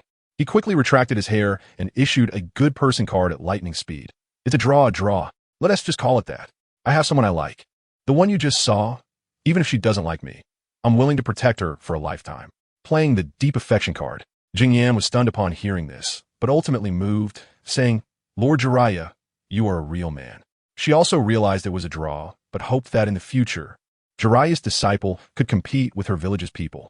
Jiraiya felt as if he had received a reprieve, waved his hand, and hurriedly left. What he didn't know was that after he left, Tsunade had actually stopped, her heart filled with mixed emotions. Shizen, unable to bear it any longer, muttered softly, Lady Tsunade, why bother? You're drunk, and keep mentioning Lord Jiraiya. Tsunade blushed upon hearing this, scolded, what do kids know? And quickly walked away. Meanwhile, Jiraiya, having just escaped, ran to the small town to gather material from beautiful women when suddenly a toad jumped out and spat out a scroll. He opened it and nearly had his eyes pop out. What the heck? My granddaughter Naruko single-handedly took down the Cloud Village, defeating both the 4th Raikage and the 8 Tails Jinchuriki. Jiraiya was completely dumbfounded, thinking what kind of overpowered script is my granddaughter following? How did Minato give birth to such a child? Did she awaken with release too? Good grief, is with release now everywhere. But shock aside, he felt pleased. He thought it was time to investigate that mysterious organization and let the toad deliver some gambling funds to Tsunade. This news spread through the ninja world like a virus, reaching the ears of Inoki, the Tsuchikage, who was immediately unsettled. At first, he didn't believe it, an 8-year-old, defeating 2 Kaga-level ninjas? Do you think I'm senile? But upon hearing they could use would release, he was instantly hit with PTSD. He was transported back to the fear of being dominated by the first Hokage. Cold sweat pouring down. Would release. Again with the wood release. Inoki was completely panicked. The shadow of Senju Hashirama sweeping through the world returned.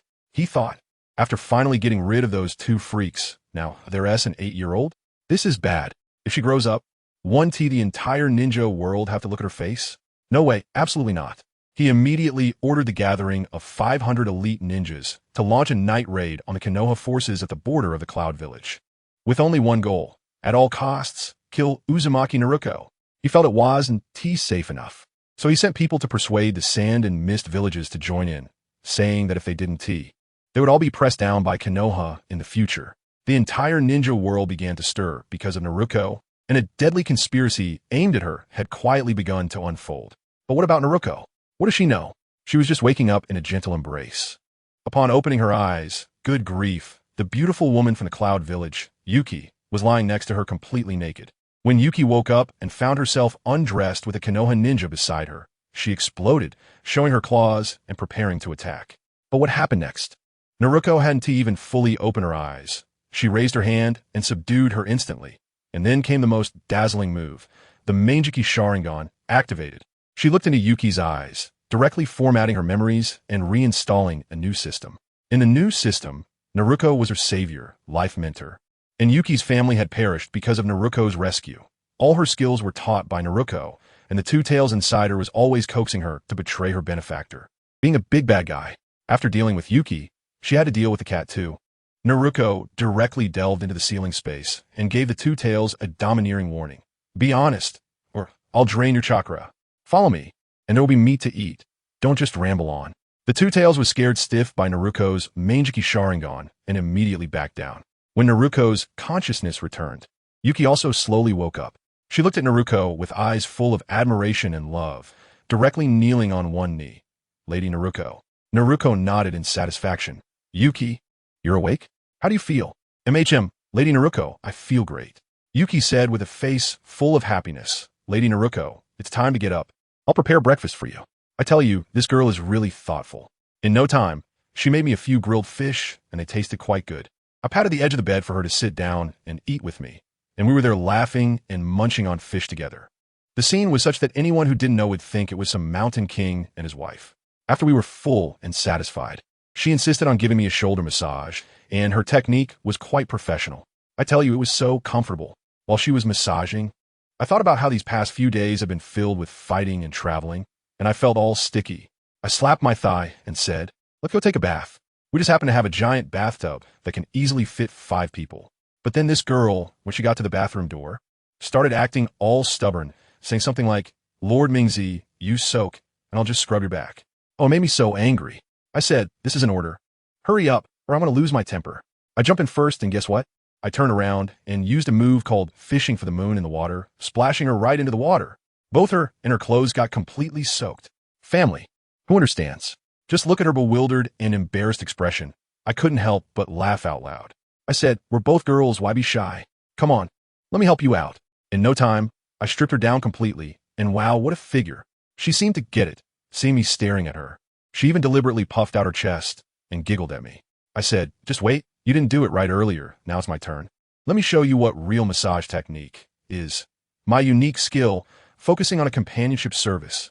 She started to hesitate again, saying she was just a servant.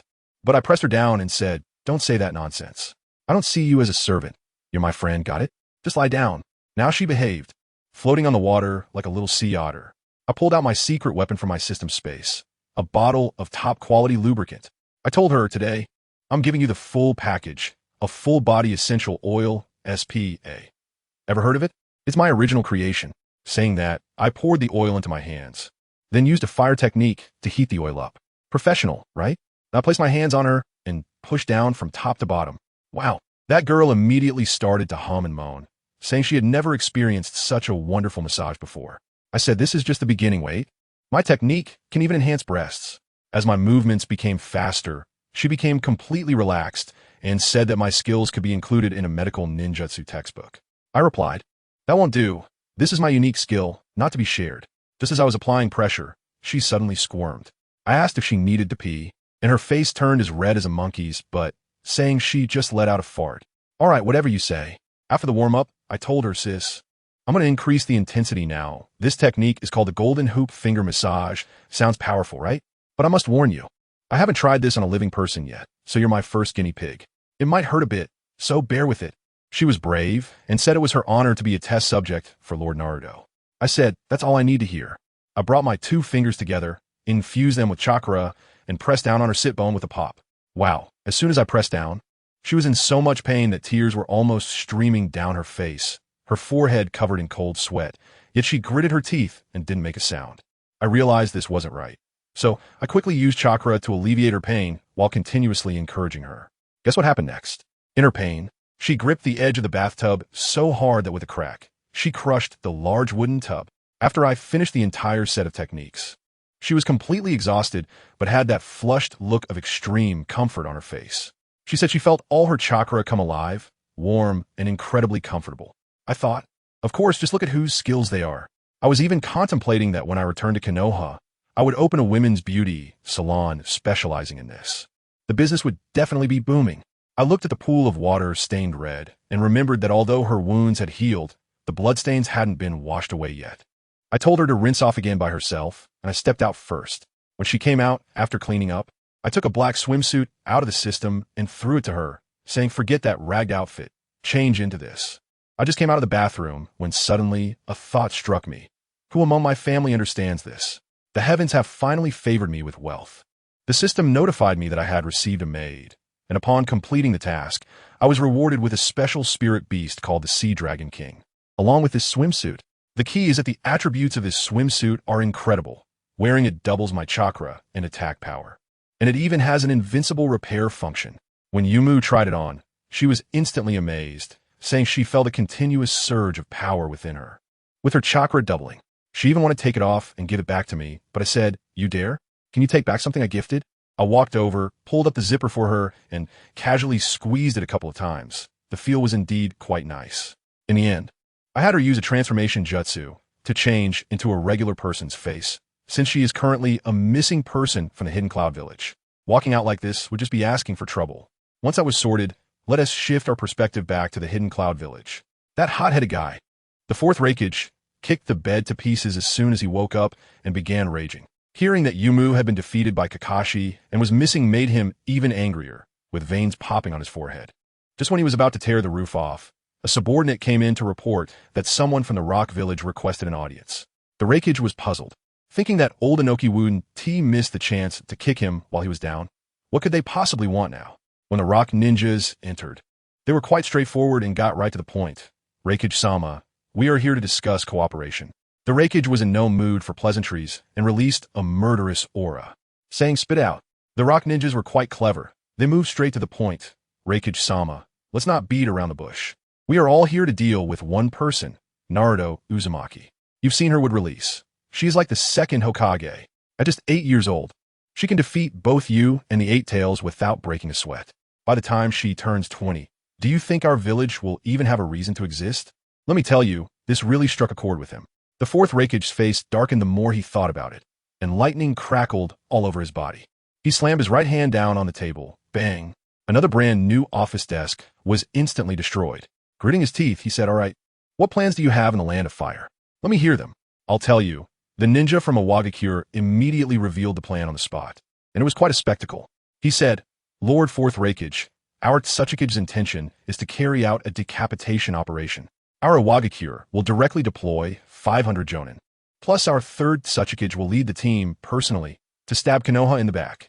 You, on the other hand, will be responsible for holding down Konoha's main force on the front line. Oh, by the way, Tsunagakure has also agreed to send 300 jonin, and the fourth Kazekage will come personally. With our 3 villages combined, we will have 1,000 jonin and 3 Kage-level strongmen, all just to crush that little girl. Naruto Uzumaki. Good heavens, I was shocked when I heard this. The scale was simply at the level of a Grand Ninja World Gala. What they meant was, no matter how powerful you are, Naruto, do you have infinite chakra? 1,000 jonin can wear you down with a wheel battle. So, guess how the fourth Raikage reacted? He just laughed, and his laughter was full of sarcasm. He said, oh, it seems that you, Onoki, are scared stiff by what release. This old man actually wants to take the field himself? It makes sense. I've heard that his old back was broken by Uchiha Bido, right? Did he wet his pants when he saw Bido and the first Hokage back in the day? Hearing this, the Awagakure ninja turned pale, but he didn't dare to lash out, so he could only hold his breath and say, Lord Raikage, we are here to help. If you disagree, then forget it. Without us, your KyuubiCrisis can just wait to be wiped out. Let me tell you, the Raikage is quite a character. One second he's outputting like crazy, and the next second he just waves his hand and says, all right, I agree to this. Go back and tell Inoki to sort out the plan and then contact us again. Then he directly tells them to hurry up and get lost, sending them off. Once they're gone, the female ninja named Inama beside him gets anxious and says, Raikage-sama, have you gone mad? Isn't this like handing a knife to Inoki? What if he really kills Naruto? The fourth Hokage would wipe out our hidden cloud village. Then Inoki would just walk away, and we would be the scapegoats. As a result, the Raikage suddenly bursts into laughter, looking very composed. He says, Inama, do you think I'm a fool? I know exactly what Inoki is planning. He wants to kill Naruto? Fine, I'll help him. But this is also our chance to ease relations with Konoha. Family who understands. This twist came too quickly. The Raikage then directly orders, Inama, prepare 1 billion Ryo immediately and secretly send it to Konoha. This is our war compensation. Also, send our most trusted person to inform my father, Minato Namikaze, about the alliance between Awagakure and Tsunagakure to kill my daughter. And also pack and send their attack routes and ambush locations. This operation, I would call top-notch reverse marketing. It's all about clearly selling out your teammates.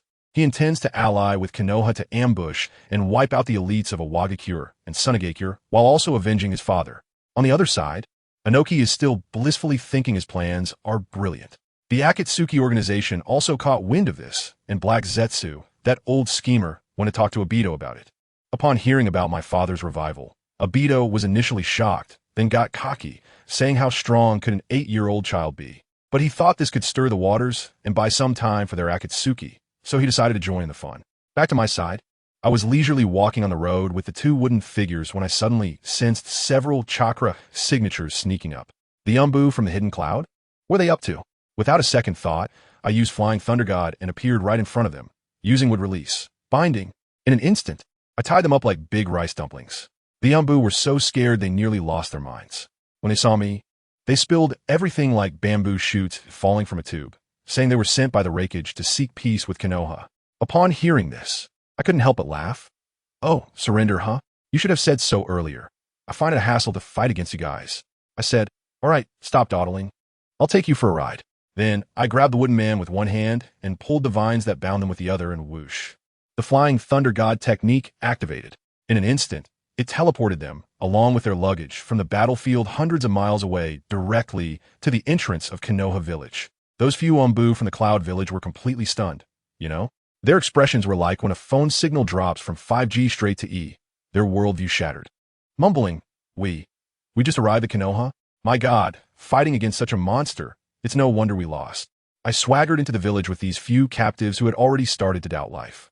As soon as the dark faction in the village saw me, they immediately knelt on one knee and shouted, Lord Mingzi. The prestige was instantly elevated. I brought the people to my father's office, greeted him, and said they were here to surrender. Then I slipped away, letting him handle the important matters. I tell you, as soon as I left, the temperature in my dad's office probably dropped by 10 degrees.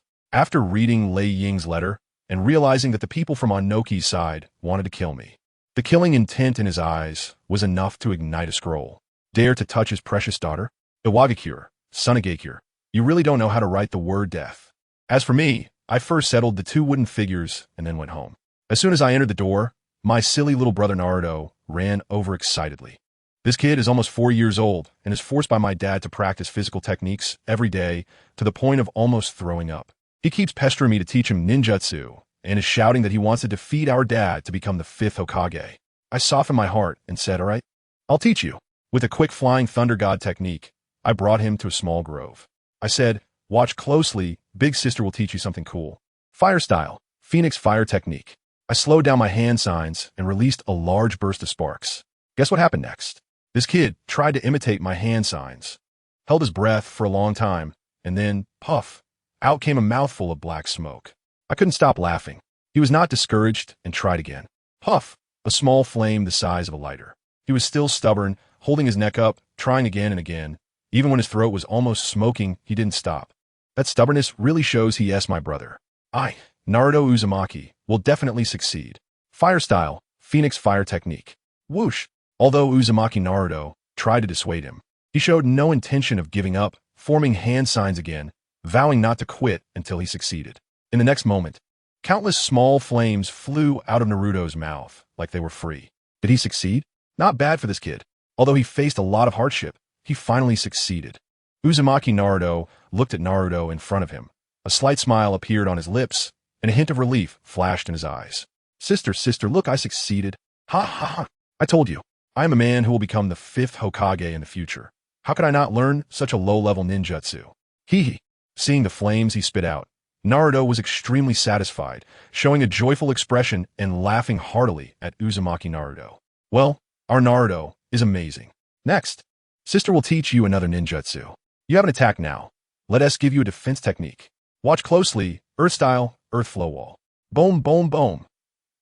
Uzumaki Naruto slowly formed hand signs, and after finishing, a large earthen wall appeared in front of them, surprisingly adorned with 4 dog heads. Defense ninjutsu? Such a huge earthen wall? But sister, why are there 4 dog heads on it? Naruto looked at the large earthen wall in front of him, slightly stunned. Then noticed the 4 dog heads on top. Puzzled, he tilted his head and asked Uzumaki Naruto. Huh, dog heads for protection, you didn't know? As long as you raise the dog heads, you won't die. Uzumaki Naruto joked, remembering Kakashi's dog head protection, and couldn't help but laugh. Dog heads? Protection? Sister, that sounds a bit strange, but seems quite powerful. Let me try it. Earth style, earth flow wall. Boom, boom, boom. In the next second, Naruto began to form hand signs, and a small earthen wall about 1 meter high and 50 centimeters wide appeared in front of him.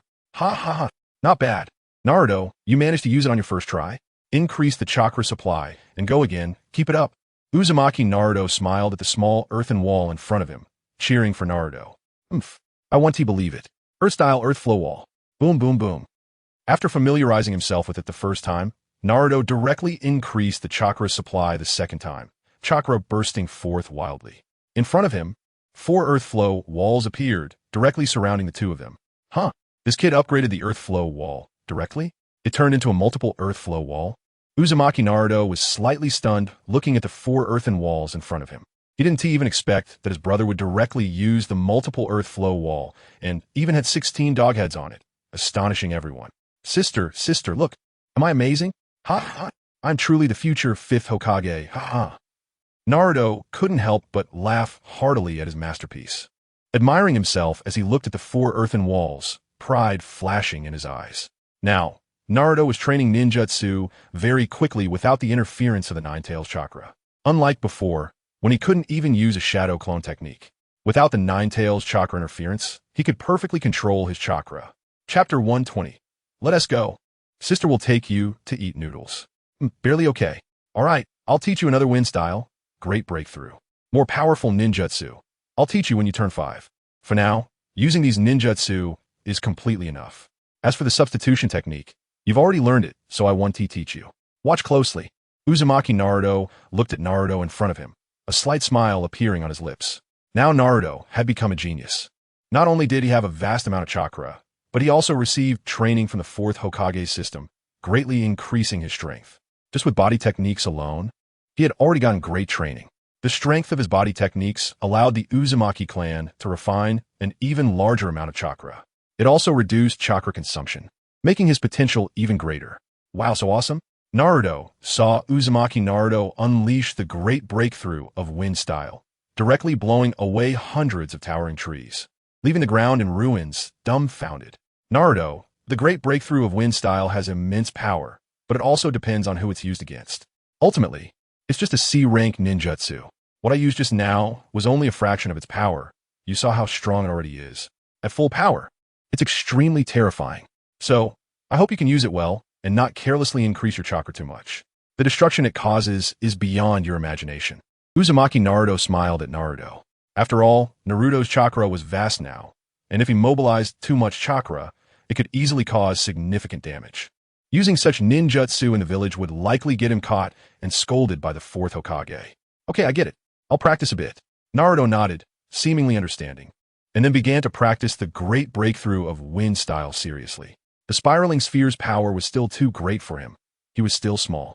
If he practiced it now, his hands probably wouldn't be able to handle it. Let us talk about it next year.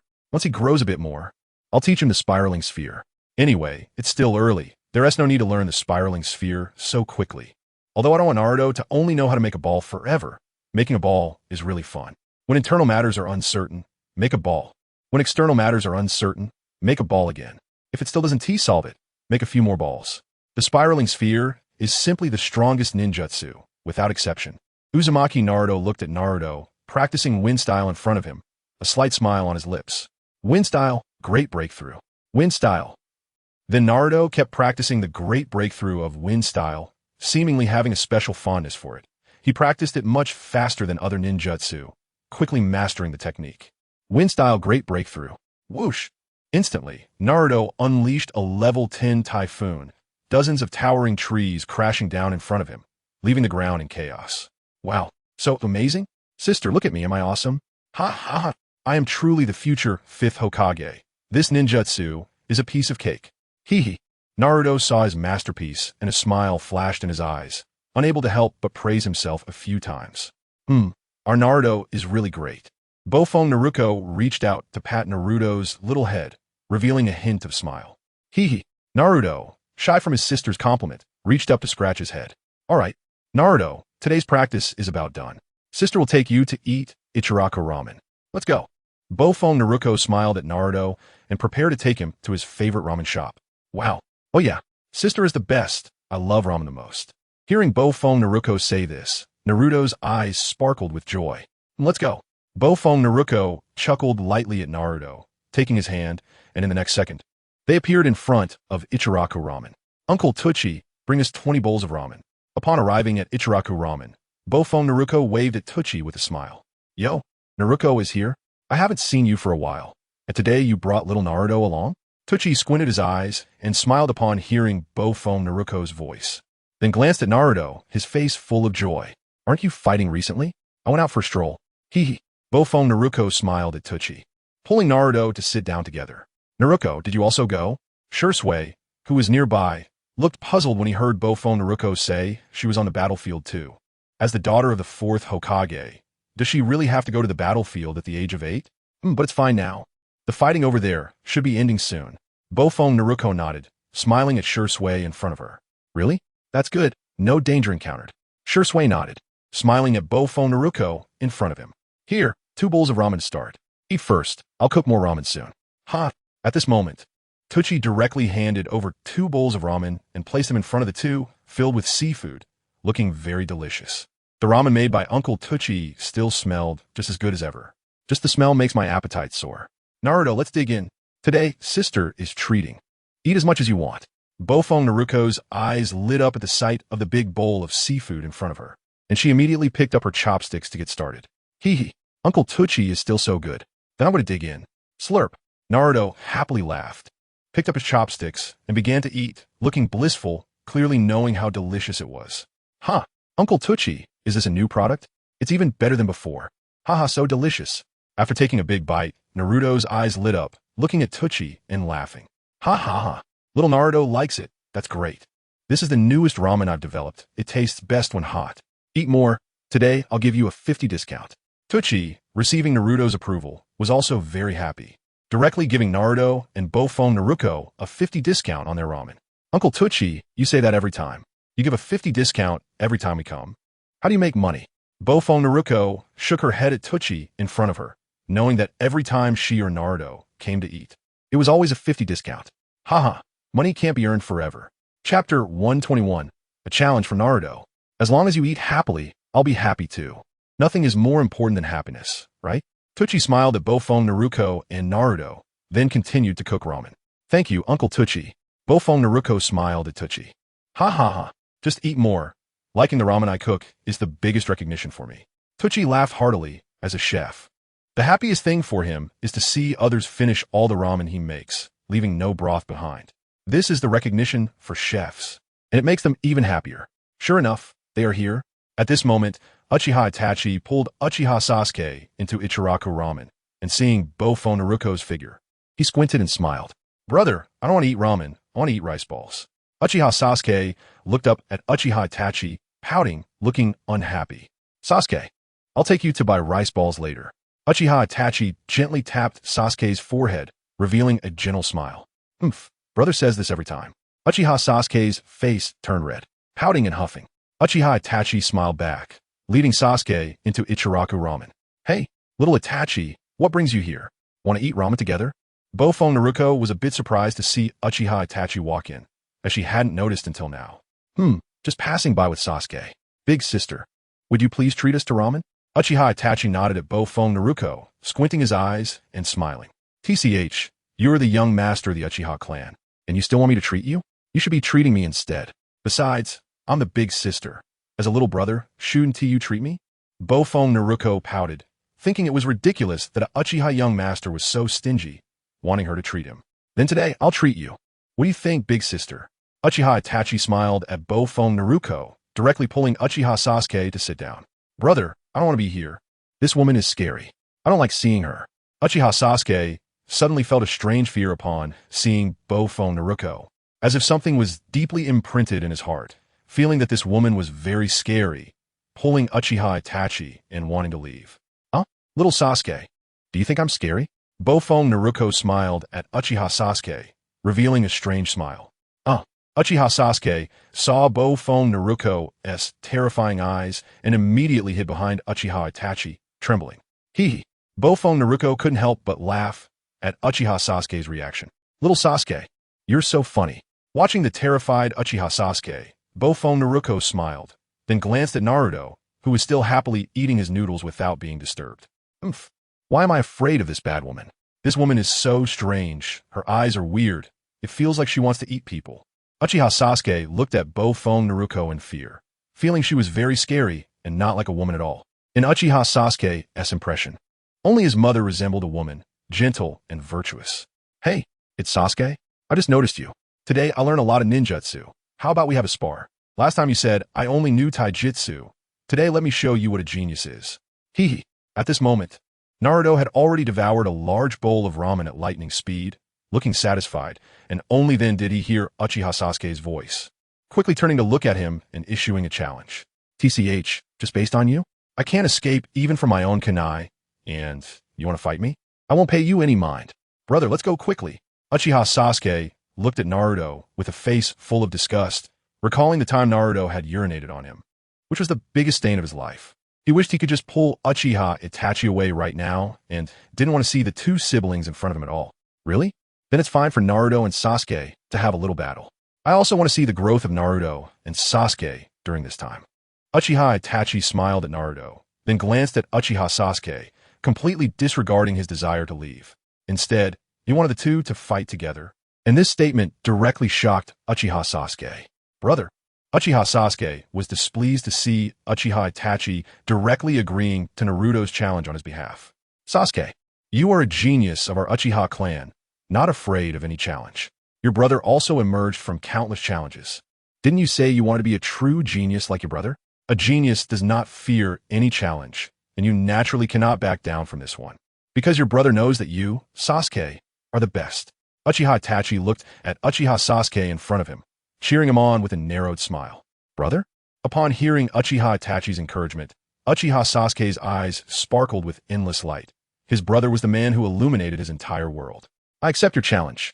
Naruto, I am a genius of the Uchiha clan, not afraid of any challenge. Encouraged by Uchiha Itachi, Uchiha Sasuke stood up excitedly and looked at Naruto, loudly declaring, "Ha! That's more like it. I thought you were scared. Hee hee. Come on, let's go fight outside." Upon hearing Uchiha Sasuke agree to the battle, Naruto was excited and laughed heartily, wiping his mouth and preparing to go outside. Bang! Uncle, please pack all the noodles for me. Just leave it to my shadow clone. These two are still going to duel. I need to go see. Naruto Uzumaki directly sent out a shadow clone and said to the noodle chef in front of him, "Okay, go ahead." The noodle chef nodded and continued to focus on making ramen. "Big sister, let's go watch together." Uchiha Itachi smiled at Naruto Uzumaki in front of him. Let's go take a look. Little Itachi, why do I feel like you're acting strange? It seems like you really want to see Naruto and Sasuke's battle." Naruto Uzumaki nodded, seemingly a bit puzzled, and smiled at Uchiha Itachi. Chapter 122, The Battle of Sasuke and Naruto. It's nothing. Just that Sasuke has been a bit lazy in his training lately. It's just right for him to fight Naruto and see if it can help Sasuke progress a bit. After all, without experience battling others, it's hard to grow, isn't it? Uchiha Itachi smiled at Naruto Uzumaki in front of him. "Sasuke, I'm sorry, but for your brother's happiness, I have to put you through this. Trust your brother, this is the last time." Uchiha Itachi looked at Uchiha Sasuke, the corners of his mouth slightly raised. "It doesn't seem like a bad idea. Let's go. Let's take them to fight in the forest. Otherwise, if it's on the street, a lot of things will get destroyed, and we'll be in trouble." Naruto Uzumaki nodded and smiled, directly walking out of the Ichiraku ramen shop. Uchiha Itachi nodded and smiled, then also walked out. At this time, Naruto and Uchiha Sasuke had arrived outside the door, standing facing each other. "Sasuke, today my sister taught me a very powerful jutsu, and later I'll let you try it out. Hee hee. This time, I'll definitely make you cry like a baby." Naruto could not help but laugh upon seeing Uchiha Sasuke in front of him. "TCH, you think you can? Even if you practice for 800 years, you won't be my opponent. Then let me test your strength. Strength isn't something you can boast about." Uchiha Sasuke scoffed at Naruto in front of him. "Really? Watch me. Win style." Naruto saw Uchiha Sasuke in front of him, the corners of his mouth slightly raised, his hands clasped, preparing to unleash a jutsu. Wait a minute.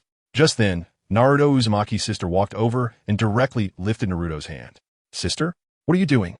I was just about to unleash my jutsu." Naruto pouted, looking aggrieved as he saw his battle with Uchiha Sasuke being interrupted. "TCH," Uchiha Sasuke scoffed, looking disdainful. "You little brat, have you forgotten what your sister said? You can't unleash such jutsu in the village, where you can expect dad to spank you. Come with me." Naruto Uzumaki's sister lightly patted the top of Naruto's head. This kid had just forgotten what she said. "Ouch. Sis, stop hitting me. I know I was wrong." Seeing his sister hit him, Naruto immediately surrendered, hugging his head and looking pitifully at her. All right, come with me."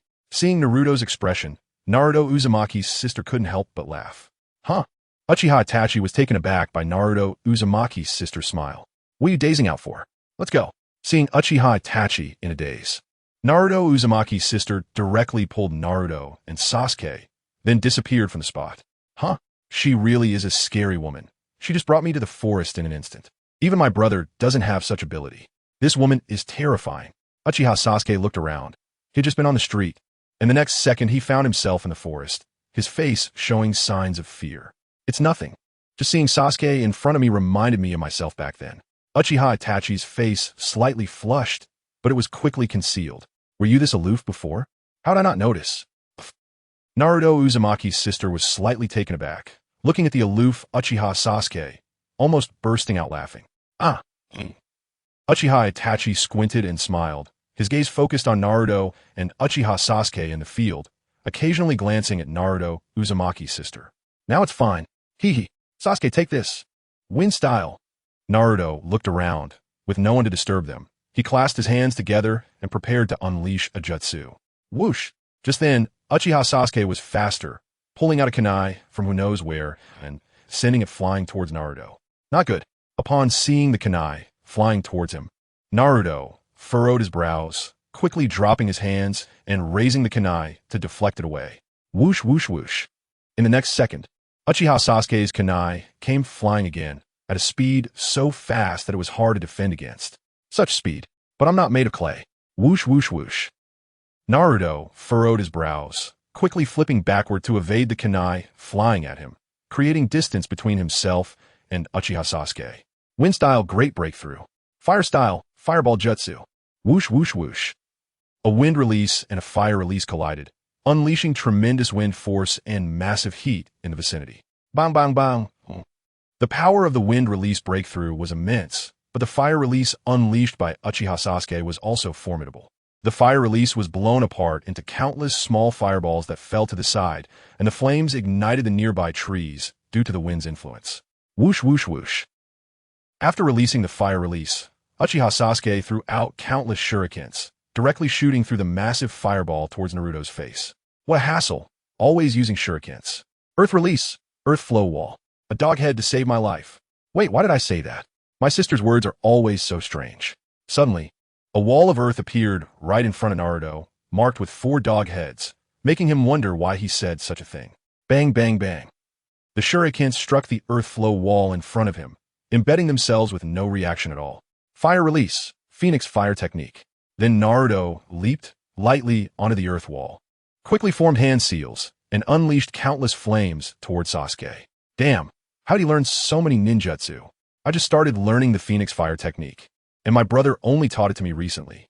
Uchiha Sasuke frowned, watching the sky full of fireballs flying towards him, a look of shock flashing in his eyes.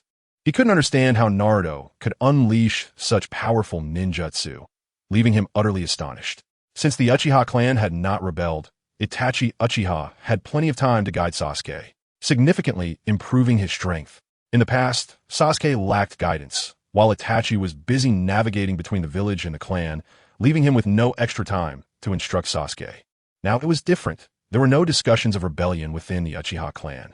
Everything had returned to calm, and Sasuke received much better instruction, leading to his natural increase in strength. Chapter 123. Naruto defeated? Whoosh, whoosh, whoosh. Shuriken Shadow Clone Technique. Shuriken Manipulation Technique. Bam!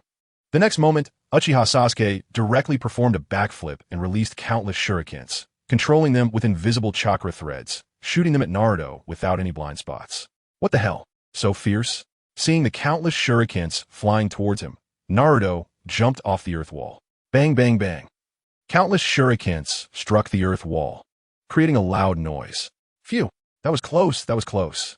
Hearing the sounds on the earth wall, Naruto quickly patted his chest, as if he had just faced something terrifying. This kid, Naruto Uzumaki, looked at the Naruto in front of him, a glimmer of amusement in his eyes. Do you think you can dodge? Whoosh, whoosh, whoosh. However, Naruto underestimated Uchiha Sasuke.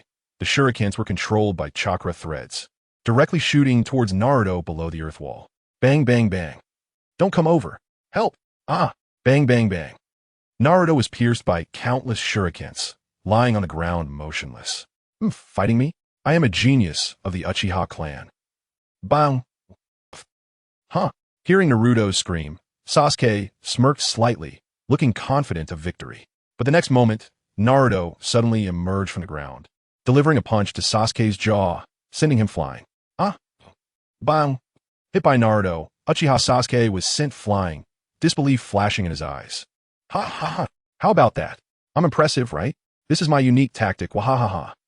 Naruto couldn't help but laugh heartily, seeing Sasuke being knocked away. His eyes filled with endless joy. But damn it. Fire release, great fireball technique. Fire release, Phoenix fire technique. Uchiha Sasuke struggled to stand up and directly unleashed 2 ninjutsu at incredible speed. Originally, he had just learned a little of the Phoenix fire technique, but under the influence of anger, he mastered it without a teacher. Both ninjutsu were released effortlessly. Even Itachi Uchiha felt quite shocked. Sasuke's chakra amount was not enough to release so many ninjutsu. This time, he truly showcased an extraordinary performance. Seeing that Sasuke had already released 5 ninjutsu, Itachi realized that this far exceeded the chakra of all Uchiha clan members at this age.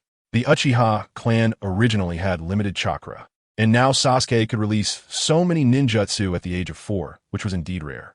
Angry? Shadow Clone Technique. Bang bang bang.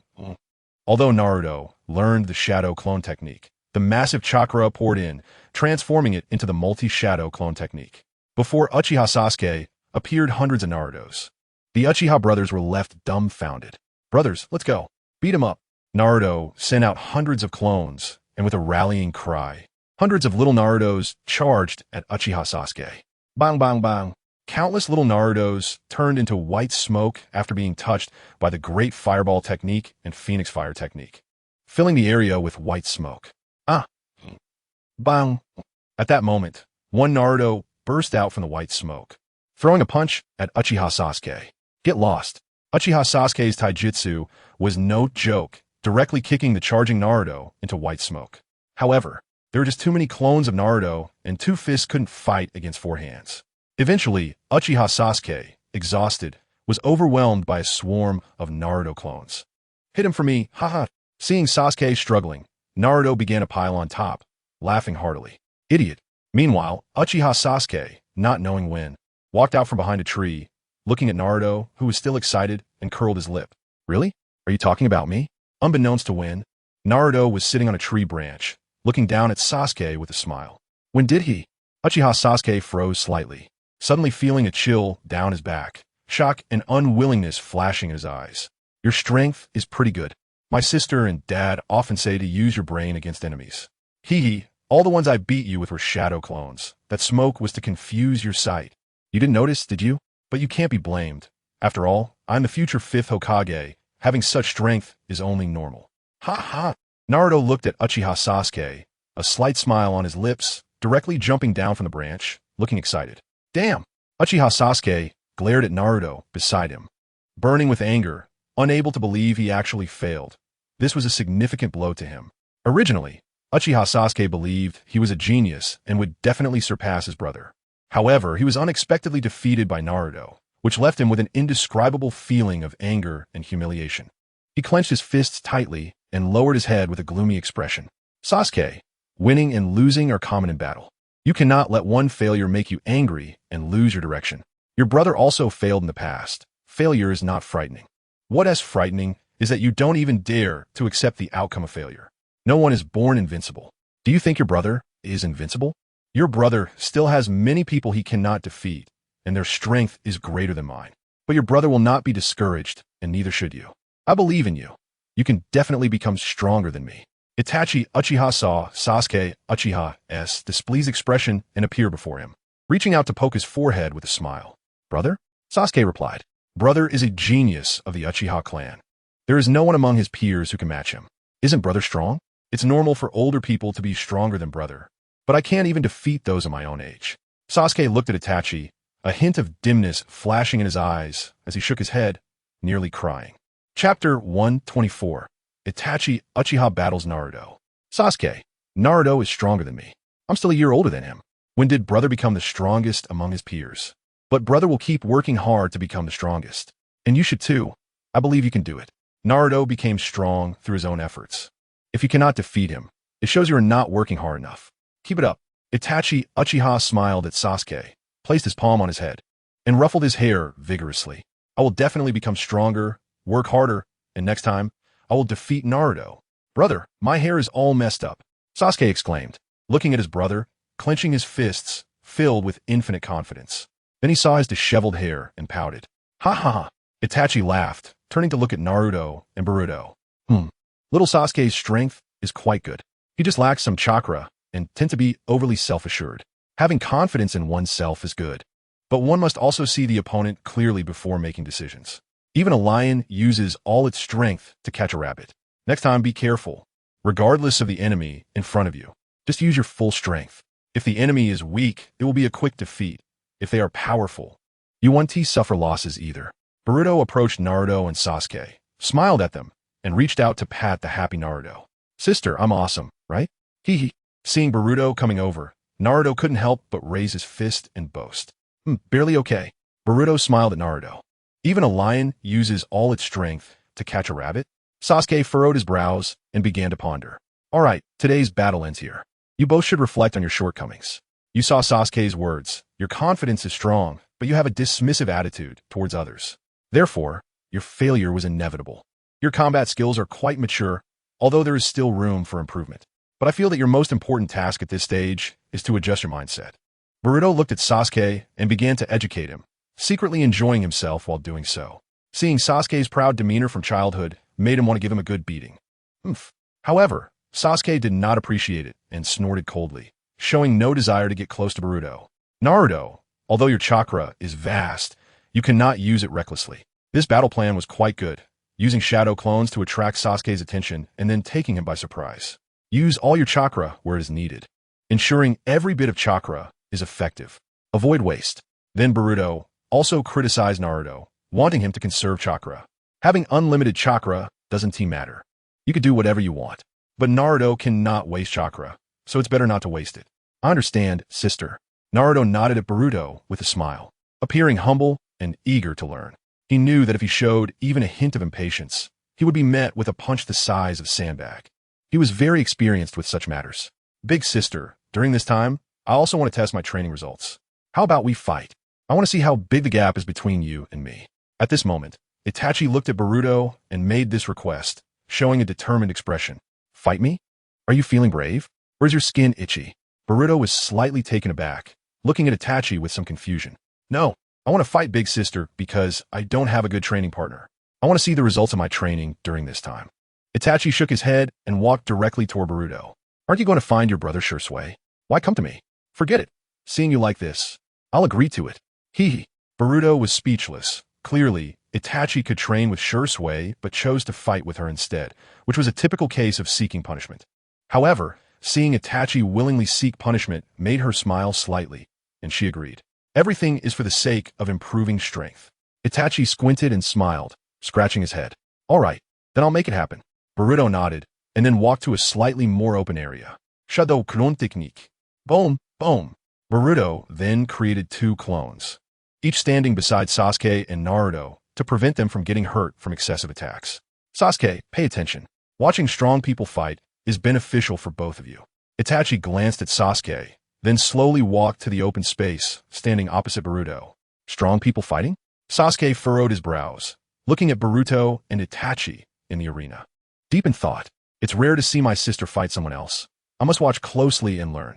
Naruto's eyes sparkled with excitement as he looked at the two about to fight. You go first. Otherwise, you won't have a chance. Boruto said arrogantly to Itachi.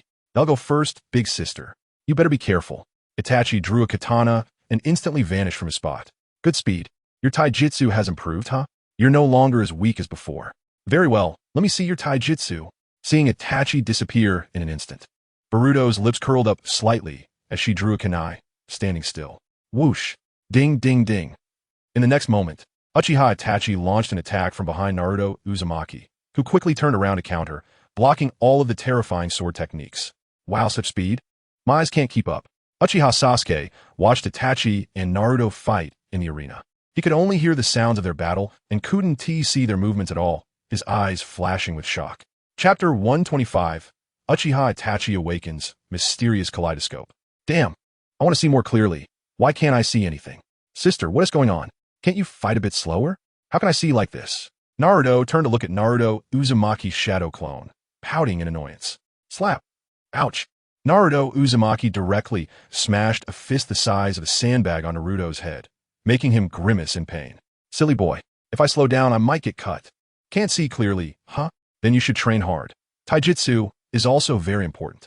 If your speed is so fast that the enemy doesn't even have time to form hand seals, then what enemy can you not defeat? Even if they use ninjutsu without hand seals, if your speed is faster than theirs, they be killed before they can even release it. That's the power of strong taijutsu. Naruto Uzumaki smiled at Naruto. Got it. No need to be so condescending. You're gonna break my head. Oomph. Naruto pouted, looking at Naruto Uzumaki, sulking. Watch carefully and focus. Naruto Uzumaki chuckled lightly, paying close attention to the battle in front of her. Boom! Uchiha Itachi and Naruto Uzumaki didn't he know how many times they exchanged blows, neither side gaining the upper hand, and in the final strike, both of them performed a backflip, landing steadily on the ground. Taijutsu has improved quite a bit. However, it's still not enough to deal with me. A slight smile appeared at the corner of Naruto Uzumaki's mouth, a glimmer of joy in her eyes. It's quite rare to receive praise from the big sister. Uchiha Itachi smiled at Naruto Uzumaki, quickly forming hand seals and charging toward her. Fire style, Phoenix fire technique. Whoosh whoosh whoosh. Countless flames shot out from Uchiha Itachi's mouth, continuously flying toward Naruto Uzumaki. Earth style, earth flow wall. Boom! Bang bang bang. The ground began to tremble, and a huge earthen wall appeared in front of Naruto Uzumaki and Uchiha Itachi. After the flames struck it, an explosion sound erupted. Whoosh whoosh whoosh. Immediately, countless shurikens rained down, directly flying toward Naruto Uzumaki. Shurikens, huh? Naruto Uzumaki watched the shurikens descending from the sky, a slight smile appearing at the corner of her mouth. Whoosh! Rasengan. In the next moment, Naruto Uzumaki disappeared from her spot and inexplicably appeared behind Uchiha Itachi, delivering a Rasengan directly. Flap flap. When the Rasengan struck Uchiha Itachi, he transformed into a crow and vanished from spot. I must say, your crow technique is quite practical. Naruto Uzumaki smiled slightly at the missed attack. Fire style, great fire dragon technique. Uchiha Itachi immediately formed seals and unleashed a large fire dragon from a distance, rapidly flying toward Naruto Uzumaki. Whoosh! Such an attack can't hit me. Naruto Uzumaki vanished from her spot, appearing directly behind Uchiha Itachi, her right hand stabbing out quickly. Bang! Uchiha Itachi was pierced by Naruto Uzumaki, turning into white smoke. Shadow Clone technique? Then where's the real body?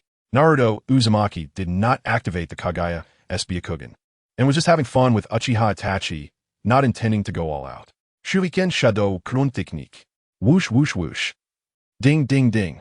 Suddenly, countless shurikens rushed toward Naruto Uzumaki, with no dead angles, shooting in all directions, extremely fierce. Very few could dodge Uchiha Itachi's shurikens. Whoosh! So this is it? Bang! Not yet.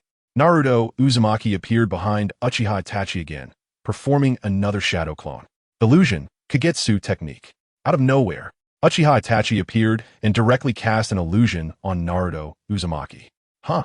In the next moment, Naruto Uzumaki stood there stunned, her whole body being pierced by rusty giant nails in the illusion space. The timing of the illusion was quite good, but this isn't my real body. Using an illusion on me is pointless. Bang! Naruto Uzumaki transformed into smoke, dissipating in front of Uchiha Itachi. Huh. Uchiha Itachi frowned, seeing Naruto Uzumaki disappear, exiting the illusion space, and in the next moment vanished from a spot. Exposed? Looking around, Uchiha Itachi frowned and quickly fled the scene. Whoosh! Rasengan! Bang! In the next moment, Naruto Uzumaki appeared above Uchiha Itachi, directly bringing down a Rasengan. Oh no! Uchiha Itachi transformed into a crow again and vanished from spot.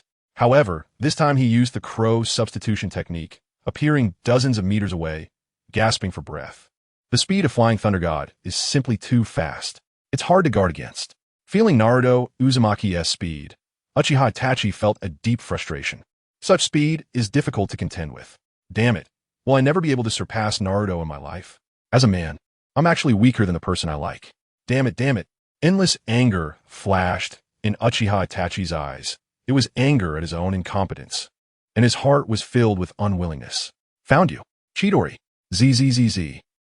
Naruto Uzumaki found Uchiha Itachi's hiding spot, not making a move but directly releasing endless lightning, charging toward him. Not good. Oh no. In the moment Uchiha Itachi was stunned, his position was exposed, and he immediately used the crow substitution to escape. Uchiha Itachi, are you really that useless? A genius of the Uchiha clan, and you can't even surpass the person you like. How can you deserve to stand by her side in the future? How can you talk about protecting her? Just then, Uchiha Itachi felt an overwhelming anger filling his mind, a chilling evil power resonating in his brain. The already fully developed Sharingan burst forth with intense red light, exuding an eerie aura. Finally, a drop of blood fell from Uchiha Itachi's left eye. The red light in his eye transformed into a kaleidoscope Sharingan. This time, the eye wasn't marked with the original three-pointed shuriken, but transformed into a six-pointed shuriken, and this shuriken was irregular, somewhat resembling a bat. On the side of the six-pointed shuriken, 3 tomo floated, looking exceptionally cool and sacred. Chapter 126. Intense Battle. What? Kaleidoscope Sharingan? Uchiha Itachi felt the surging power within him, along with the explosive visual prowess brought by the kaleidoscope Sharingan, giving him a sense of invincibility. The kaleidoscope Sharingan is the eye of protection, manifesting different shapes and abilities based on the reflection of one's own spirit. The Uchiha clan, which has been assisting, is preparing for a rebellion, and with the death of Uchiha Shursui, who was like a brother, the kaleidoscope Sharingan is ultimately awakened. The abilities associated with it are destruction and illusion, but it is not necessary to kill one's closest person to awaken it, as long as your anger reaches its limit. No matter what the cause, some may be the pain of losing a loved one, while others may stem from self-hatred. Only the strongest of the Uchiha clan can awaken it, showing signs of a bloodline returned to Indra. Every member of the Uchiha clan possesses the Indra bloodline, and they marry within the clan, ensuring their bloodline remains pure. Whether one can awaken it depends entirely on talent. The descendants are not necessarily weaker than their ancestors. Indra possesses the eternal eye due to inheriting the Sage of Six Paths power. Those who can awaken the kaleidoscope Sharingan among the descendants have perfectly inherited Indra's power, but lack the Sage of Six Paths strength. Hence, 2 brothers complementing each other can achieve the eternal eye, ensuring they will never go blind. As for what kind of abilities Uchiha Itachi possesses, we do not know. Itachi awakened the kaleidoscope Sharingan by himself? This talent? Isn't it too strong? He did not need to kill his closest person or have them die beside him to awaken the kaleidoscope Sharingan. How is this different from Indra? The only thing missing is the power of the Sage of Six Paths. However, why do his eyes look different from the original work? Yet I feel that his kaleidoscope Sharingan power is very close to my eternal kaleidoscope Sharingan power. Is the awakening of the kaleidoscope Sharingan also ranked? Uzumaki Naruko looked at Uchiha Itachi before her, noticing his aura continuously expanding. What was once the aura of an elite Jonin had now reached the level of a Kage, which left her incredulous. In the original story, Itachi awakened his kaleidoscope due to Shursui's death, which is completely different from the current awakening. This means that Itachi now has a different experience from that in the original work, leading to a different reflection of his inner spirit, and thus a different kaleidoscope Sharingan. But since he did not witness the death of a loved one, does this mean that the kaleidoscope Sharingan he awakened is stronger than a typical one? Watching Uchiha Itachi awaken before her, Uzumaki Naruko lowered her head and began to ponder. The awakening of the kaleidoscope is a mystery. Everyone knows its abilities, but different people have different techniques. However, it is unclear if there are differences. Can every pair of kaleidoscopes really have the same power? This is clearly impossible. It all depends on the degree of awakening, but no one has made comparisons. However, Uzumaki Naruko herself possesses the eternal kaleidoscope Sharingan, and Itachi's awakened kaleidoscope must exceed that of an ordinary one, perhaps even rival a slightly weaker eternal kaleidoscope Sharingan. The reason for the term eternal kaleidoscope is that the power provided by it is immense, almost endless. Moreover, it does not cause significant harm to the body. As long as there is sufficient power, the eternal kaleidoscope can be used indefinitely. However, the kaleidoscope Sharingan can lead to blindness due to insufficient power, and the recovery of that power cannot keep up. Perhaps Itachi's eyes, after use, can also avoid blindness like the eternal kaleidoscope. After all, the immense power is present. Uzumaki Naruko's brows furrowed tightly as she clearly felt the terrifying power emanating from Itachi's kaleidoscope, muttering to herself, "Big sister, I have awakened a special ability. My strength has increased significantly. You need to be careful." Uchiha Itachi felt the change in his strength, a confident look flashing in his eyes as he smiled at Naruko. The kaleidoscope Sharingan is truly formidable. It can possess so many abilities.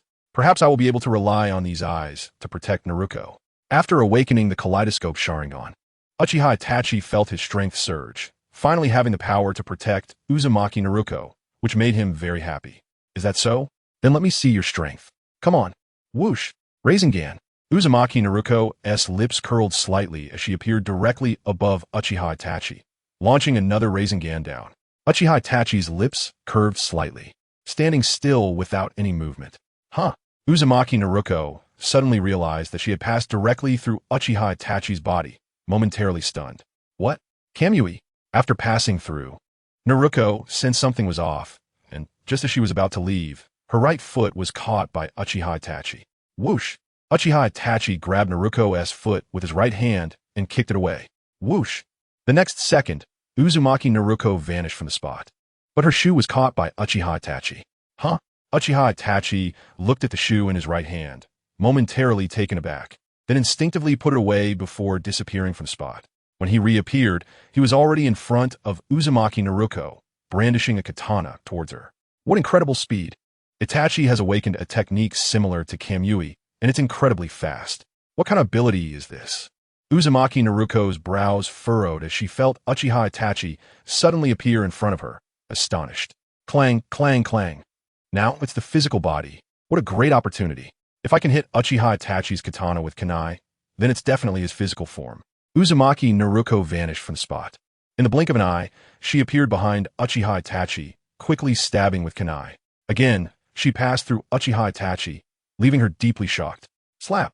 Uzumaki Naruko's hand holding the kunai was suddenly caught by Uchiha Itachi, who then effortlessly threw it away. Chapter 127. I Technique, Virtual Dream, True Realm. Is the speed of phasing really this fast?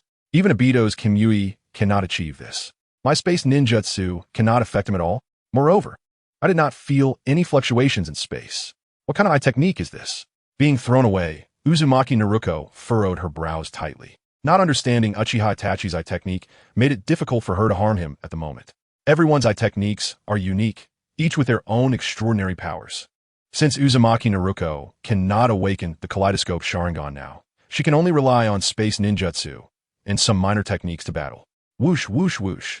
Uzumaki Naruko's shadow clones took Uchiha Sasuke and Naruto into the air, hovering high above. Flying? Sister, you can actually fly? Teach me sometime. I want to fly too. Naruto exclaimed excitedly upon seeing his sister fly. Sure, I will teach you then. Uzumaki Naruko smiled at Naruto. This woman is truly terrifying. However, it seems that her brother is stronger. He was initially being pressured but has now turned the tables. Sasuke Uchiha looked at Naruko Uzumaki in front of him, a hint of wariness flashing in his eyes. Seeing Itachi Uchiha demonstrating his power in the arena, Sasuke felt an immense pride in his heart. Since that's the case, let me see how long you can maintain this illusion. With style, birth of the world of trees. Boom, boom, boom. Naruko clasped her hands together, chakra surging wildly into the ground, as countless saplings broke through the earth and rapidly grew into towering trees. The branches and vines of these trees surged towards Itachi Uchiha. What the heck? Is this the legendary wood style? I heard my dad can do this too. Can I awaken such ninjutsu as well? This is so spectacular. Naruko stared in awe at the overwhelming wood style, having never seen anything like it before. Though she had heard her father could use this technique, she had never witnessed it until now, and it truly lived up to its reputation. Such a powerful momentum. I feel utterly helpless in the face of it. This woman is terrifying. Sasuke furrowed his brows, feeling deeply shocked by Naruko's successive ninjutsu. Itachi frowned, watching the countless vines and branches rushing towards him. He quickly navigated through the barrier created by the birth of the world of trees. Countless vines attacked without discrimination or pause. Even Obito would be unable to resist and would be finished in 5 minutes. 1 minute, 3 minutes, 8 minutes? How is this possible? Is it more enduring than Obito's divine might? From a high vantage point, Naruko observed that Itachi had withstood 5 minutes of indiscriminate attacks without any reaction, which filled her with disbelief. Big sis, there is no time to think about this now. Bang! Itachi had somehow appeared behind Naruko, his katana thrusting directly at her. When? Snap! Got you. Sealing technique for symbol seal. Naruko pretended not to notice Itachi's appearance behind her, feigning shock while actually waiting for this moment. After blocking Itachi's katana, she grabbed his right hand and used the sealing technique. Bang, bang, bang. Itachi frowned, sensing a terrifying sealing chakra, and immediately activated the initial state of Susanoo, separating Naruko's grasp from his hand. Susanoo? It's not in its complete form, so it has no effect. Super large Rasen Shuriken. A super large Rasen shuriken appeared in Naruko's right hand and crashed into the Susanoo skeleton in front of her. Crack! Boom! Susanoo shattered. But Itachi had already appeared hundreds of meters away. Whoosh! You lost.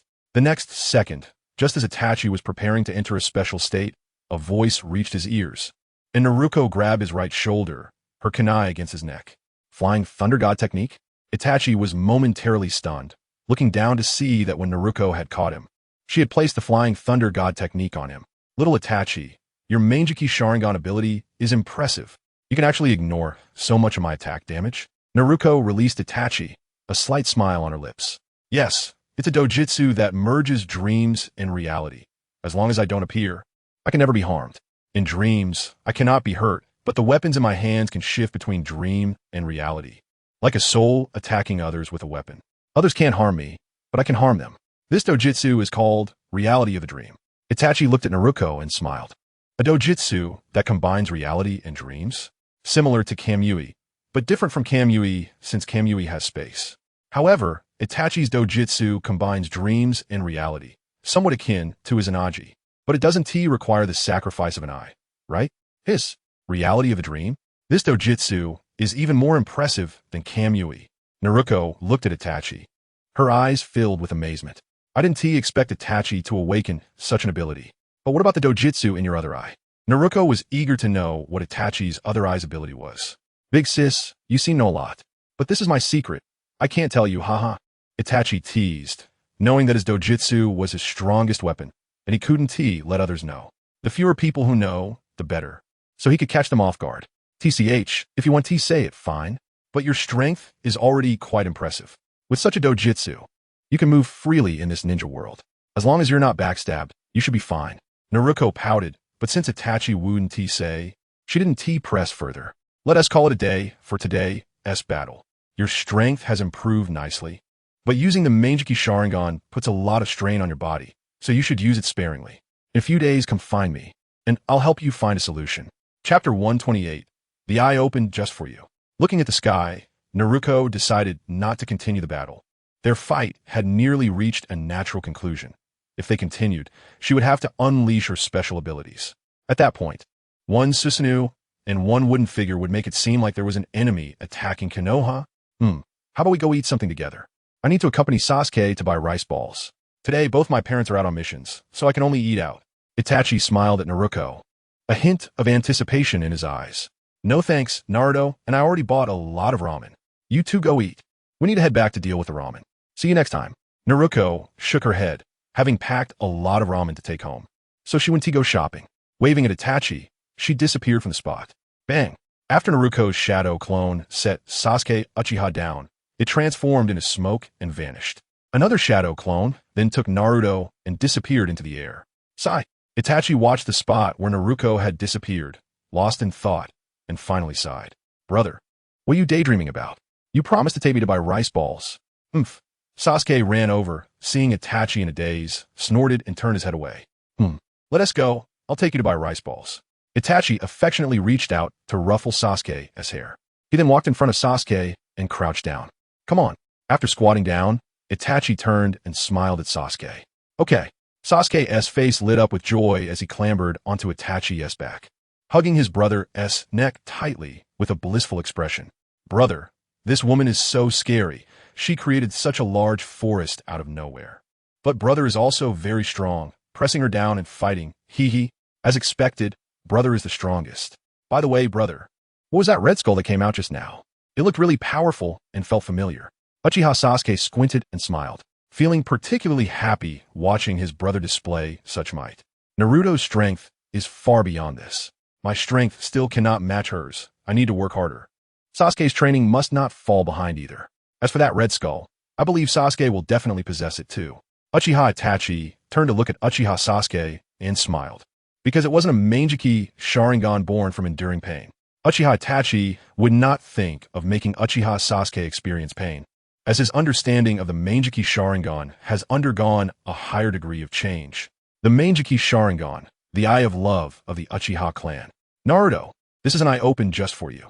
Uchiha Itachi looked up at the sky, as if there was a wave of Naruto smiling down at him, showing a relaxed smile and feeling very happy inside. Really? Then I will definitely open it too. It's just a pity that it got shattered by that woman in one blow. Uchiha Sasuke smiled slightly upon hearing Uchiha Itachi's words. That was just the initial state. There are many forms after that. It can be restored. The more complete the form, the stronger the defense, and it wouldn't be an exaggeration to call it absolute defense. Once the complete form appears, it might be difficult to break through. Uchiha Itachi smiled at Uchiha Sasuke, feeling very confident with the ocular techniques in his mind. Even stronger? Wow, brother's amazing. Clap, clap. Uchiha Sasuke was so excited to hear Uchiha Itachi say this that he danced with joy. Uchiha Itachi smiled knowingly, carrying Uchiha Sasuke toward the rice ball shop. Whoosh! Meanwhile, Naruto had already returned home with Naruto. Huh, the shoes are still in Itachi's hands. I forgot to take them back.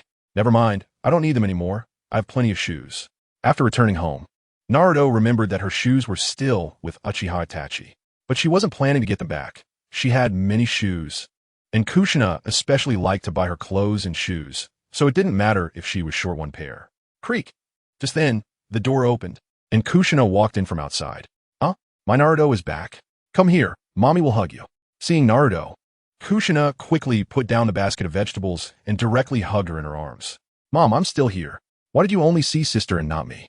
Naruto pouted, looking unhappy when she saw Kushina directly hugging her sister and ignoring her. Hee, how could that be? Come here, mommy will hug you. When Kushina saw Naruto looking unhappy, she covered her small mouth and smiled, hugging Naruto in her arms as well, and the three of them embraced tightly. During this time, Naruto was on the battlefield, which made Kushina very worried. She couldn't eat or drink properly, and now that Naruto was back, she was incredibly happy. Are you hungry? Mommy will cook for you. Naruto, what do you want to eat? Kushina looked at Naruto and Sasuke, her face full of smiles. Mommy, we bought a lot of Ichiraka ramen. Just cook some for Dad and yourself. Naruto looked at the table piled high with Ichiraka ramen, smiling awkwardly. Is that so? No problem. You go eat ramen first, and if you're still hungry, Mommy will make some more. Go eat ramen quickly. It won't taste good if it gets cold. After hearing this, Kushina glanced at the table, slightly stunned, and then pulled the two of them directly towards the table. Ramen gets bad when it's cold. The noodles become mushy. Hee. Then I'll start eating now. After exercising for so long today, I'm so hungry. Sister, I'll eat first. I'm starting now. Naruto suddenly remembered he still had ramen to deal with, and in a flash, he sat down at the table, picked up chopsticks, opened the lunchbox, and started eating.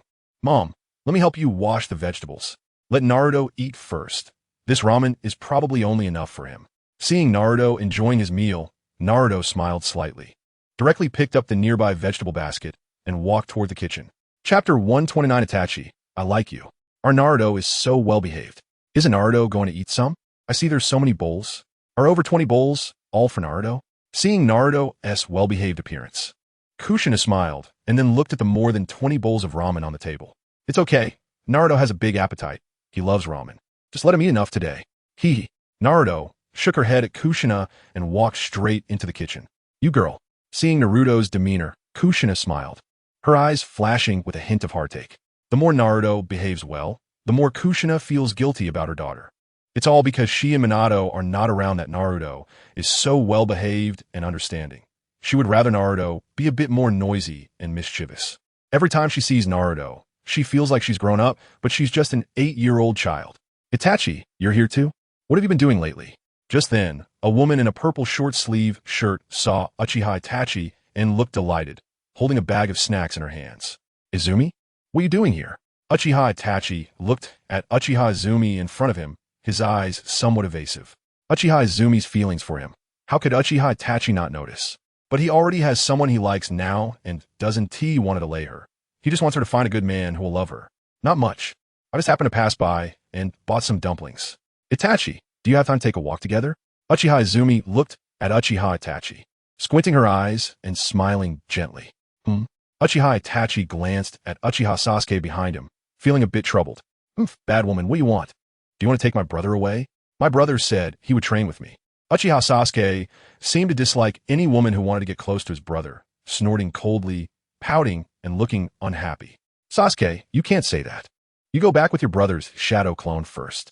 You can talk after you defeat your brother's shadow clone. Uchiha Itachi saw the dimness in Uchiha Izumi's eyes and felt a bit helpless. He shook his head at Uchiha Sasuke and said softly. Then Uchiha Itachi directly created a shadow clone and took Uchiha Sasuke away. Brother, Uchiha Sasuke felt as if he had been abandoned again. Looking at Uchiha Itachi with a resentful expression. Be good, brother will be back soon. Uchiha Itachi reached out and ruffled Uchiha Sasuke's hair, squinting and smiling. Well, okay then. Uchiha Sasuke had no choice but to follow Itachi's shadow clone as they left, not forgetting to glare at Uchiha Izumi as they walked away. Let's go. Itachi looked at Uchiha Izumi and shook his head. Uchiha Izumi looked at Itachi and smiled with narrowed eyes. I am sorry, Itachi. I interrupted you and Sasuke's outing. Uchiha Izumi and Itachi sat by the lake, turning her head to gaze at him affectionately. Huh, it's fine, it's been a long time. Itachi shook his head, a little embarrassed as he smiled. Yeah, this should be the first time we've met since you became an Umbu ninja. I'm sorry I didn't prepare a gift for you when you became an Umbu ninja, and I haven't congratulated you yet. I'm really sorry. Uchiha Izumi looked at Itachi, a hint of disappointment flashing in her eyes as she lowered her head. Izumi, it's okay. You don't have to keep apologizing. Becoming an Umbu ninja isn't something worth celebrating. Itachi shook his head as he watched Izumi continuously apologize. Becoming an Umbu ninja means I've become a capable and strong ninja. That's something worth celebrating. This isn't really a gift, but it's your favorite dumplings, so let's eat together. Uchiha Izumi opened her snack bag, filled with many beautiful dumplings on skewers. Back then, the two of them sat in this spot eating dumplings, and those days were truly happy. Huh? Itachi looked at the dumplings in front of him, slightly stunned, remembering the time they sat here eating dumplings. He had really liked those dumplings back then, and it felt a bit shy. He didn't expect Izumi to remember this. Clearly, going to a dumpling shop was not just for the sake of buying dumplings. He often went to buy dumplings too, and whenever he had free time, he would go almost every day. Thank you, Izumi. Taking the 3-color dumplings that Izumi handed over, he looked down at them, a complex expression flashing in his eyes. Itachi, I. Uchiha Izumi looked at Itachi, her face turning red, wanting to say something but hesitating, unsure of whether to speak. What's wrong? Itachi turned to look at Izumi, slightly surprised. Her eyes? After obtaining the Manjiki Sharingan, Itachi's observational skills increased dramatically, and he clearly saw that when Izumi looked at him. There was a strange light in her eyes. He was very familiar with that light. Wasn't it just like the way he looked at Naruto? And no, it's nothing. I just wanted to ask, Uchiha Izumi's face turned crimson, and she struggled to say it out loud, stammering for a long time. Izumi, I have something to do. I need to head back to the Umbu soon. I'm leaving. Itachi looked at Izumi, sighed inwardly, knowing what she wanted to say. But he didn't want to hurt her feelings, so he found an excuse to avoid it. Then, Itachi stood up and turned to leave, showing a helpless expression. Itachi. Uchiha Izumi saw Itachi turn to leave and quickly called out to him loudly, standing up and rushing after him. Huh? Itachi paused when he heard Izumi's voice, standing still with a hint of reluctance in his eyes. Bang! Then Itachi felt himself being hugged tightly, a pair of hands wrapping around him, causing his heart to tremble slightly. Itachi, actually, I've liked you for a long time. During the Nine-Tails incident, you saved me, and my heart was completely captured by you. I watch you every moment at school. I like you. Chapter 130. I'm sorry. I already have someone I like. Can I be your girlfriend? Uchiha Izumi finally mustered the courage to directly hug Itachi and confess. Izumi, we're still young. We're only 10 years old. Your feelings for me are just gratitude for saving you back then. Let's talk about it when we grow up a bit. And I'm sorry, but I already have someone I like. Itachi didn't want to say it, but... Sigh. Itachi looked at Izumi, a hint of helplessness flashing in his eyes. He originally wanted to avoid her feelings for him, but he didn't expect Izumi to be so bold in confessing. It caught him off guard. Although he was a powerful ninja, he was still a novice when it came to love and didn't know how to handle such a relationship. What? Uchiha Izumi looked at Itachi, and when she heard him say he already had someone he liked, a hint of dimness flashed in her eyes, revealing endless sadness. Izumi, you're a good girl. You will definitely meet someone who loves you very much. Itachi didn't look back. He was afraid he wouldn't be able to bear it. After saying this, he left quickly. Already have someone I like? Have someone I like? Someone I like? After Itachi left, Uchiha Izumi slumped onto the ground, her eyes vacant as she lowered her head and muttered to herself. Sigh, did I say too much just now? Izumi is a good girl, but I... Itachi, hiding behind a nearby tree, was worried that Izumi might do something foolish, feeling a bit guilty when he saw her sad expression. He had always treated Izumi like a younger sister, and now that this had happened, he didn't know how to handle it. Itachi is right. We are still young.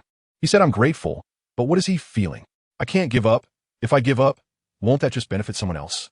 I have to pursue what I like. No matter whether Itachi will end up with me or not, I will definitely work hard. It's because I haven't tried hard enough that I can't catch up to Itachi, right? He has already become strong, while I'm still stuck at the Nin level. After an unknown amount of time, Uchiha Izumi seemed to come to a realization. Her whole being seeming to be elevated as the three-tomo Sharingan in her eyes spun continuously. I didn't expect to activate the three-tomo Sharingan directly because of this matter. It seems Izumi's talent is still very strong, but this time, I don't know if it's a blessing or a curse. Itachi was slightly stunned when he saw Izumi's transformation, and he bitterly smiled before disappearing from the spot. Give myself some encouragement, eat some sweets. Uchiha Izumi looked at her reflection on the lake, giving herself an encouraging smile, then took out the dumplings and stuffed them into her mouth. The sweet dumplings gave her courage and confidence, and then she stood up and turned to leave. I'm back. Minato Namikaze finished his day's work, tired, and opened the door to come inside. Dad is back. Naruto heard Minato's voice, immediately put down his chopsticks, and quickly ran outside. Dad. Seeing Minato take off his shoes, Naruto shouted loudly, then jumped right onto Minato. Ha ha! Naruto, were you good today? Minato hugged Naruto and reached out to pat his little head. I was really good today. My sister taught me a lot of amazing jutsu, and I learned them all. How about that? I'm awesome, right? Naruto looked at Minato with a smile, his face full of pride, clearly wanting compliments. Really? Our Naruto is truly amazing. Awesome. When Dad was as big as Naruto, he hadn't learned any jutsu. Minato was slightly taken aback, then looked at Naruto and laughed heartily, giving him a thumbs up and praising him. The best encouragement for a child is the praise and admiration of their parents. Naruto, receiving Minato's praise, felt overjoyed, grinning widely. Back. Wash your hands, it's time to eat. At that moment, Kushina Uzumaki also walked out from the kitchen, looking at Minato with a smile. Her face radiating happiness, adding a special charm to the scene. Thank you for your hard work, Kushina. Minato walked over to Kushina, holding Naruto, and revealed a sunny smile. Go wash your hands quickly. There's just one last dish, and then we can eat. Kushina squinted her eyes and smiled, then turned and went back into the kitchen to bring out the dishes. Mom, is Dad back? At this time, Naruto Uzumaki was still cooking, making his favorite dish, which was also the most compatible with rice. It was scrambled eggs with tomatoes, and it just needed this last dish to be finished. Hearing the commotion outside, he paused with the spatula in hand and looked at Kushina, asking, your dad is back. Is it ready? We can prepare to eat. Thank you so much for helping Mom today, Naruto. Kushina nodded at Naruto with a smile. Not all. I'm just cooking for myself. Naruto smiled back at Kushina. Let's go. Wash your hands and eat. Kushina smiled at Naruto, feeling very comforted to have such an understanding daughter. Okay. Naruto nodded, served the scrambled eggs with tomatoes, took off the apron, washed his hands, and carried the plate to the dining table. It's time to eat the last dish. Scrambled eggs with tomatoes. Holding the scrambled eggs with tomatoes, Naruto wore a smile. Wow, scrambled eggs with tomatoes. I love the scrambled eggs with tomatoes that my sister makes. They're even better than Iraku ramen. Naruto smelled the aroma of the scrambled eggs with tomatoes and immediately jumped out of Minato's arms, running to the dining table with an expectant look. Chapter 131, A Harmonious Family. Slow down, no one is competing with you. Kushina smiled at Naruto's eagerness. This child. Minato also smiled at Naruto, washed his hands, and sat down at the dining table. Eat slowly. You need a balanced diet. You must eat vegetables and meat, and also this fish. Naruto smiled at Naruto. Seeing his anxious look, couldn't help but laugh. The dishes my sister makes are just so delicious. Naruto smiled at Naruto, and then continued to eat. Seeing Naruto's adorable look, Kushina, Minato, and Naruto couldn't help but laugh out loud. Soon, the family happily started their meal, occasionally serving each other dishes, enjoying a harmonious family time. Dad, since the people from the Cloud Village have surrendered, the war should be ending soon, right? After finishing the meal, Naruto looked at Minato, eating fruit while asking, it will end soon. What's wrong? Minato nodded, not revealing the truth. It's nothing. The war is quite boring. Those people's strength is too weak. It's not interesting at all. Naruto shook his head. To be honest, the war held no meaning for her. If it weren't for the mission, she wouldn't want to go to the battlefield at all. Really? Who told our Naruto to be so talented? Dad doesn't want to start a war either, but others are too overbearing, and we can't just shrink back. I hope this is the last war. Minato gazed deeply out the window, the corners of his mouth lifting slightly. I also don't like war. Peace in the world is great. Eating, drinking, playing, and flirting with girls, how interesting. Hee hee. Boruto smiled, lying on the sofa, looking relaxed. Flirting with girls? Pfft. Boruto, where did you learn that? Minato almost burst out laughing upon hearing Boruto's words. This daughter is really something. Not flirting with boys, but with girls. Huh? Haha, I just like girls, hee hee. Girls are cute. Upon hearing Minato say this, Boruto immediately burst into laughter. Sister, am I not cute? Naruto, hearing this, became unhappy and stood up from playing with his toys, pouting. Our Naruto is definitely the cutest. Boruto reached out and patted Naruto's head, smiling. Hee hee. Naruto grinned widely, satisfied, and turned back to play with his toys. This child. Upon hearing Boruto's words, Minato felt a mix of emotions, but said nothing more. After all, girls have their own thoughts, and he didn't want to interfere too much. As long as the child is happy, that's enough.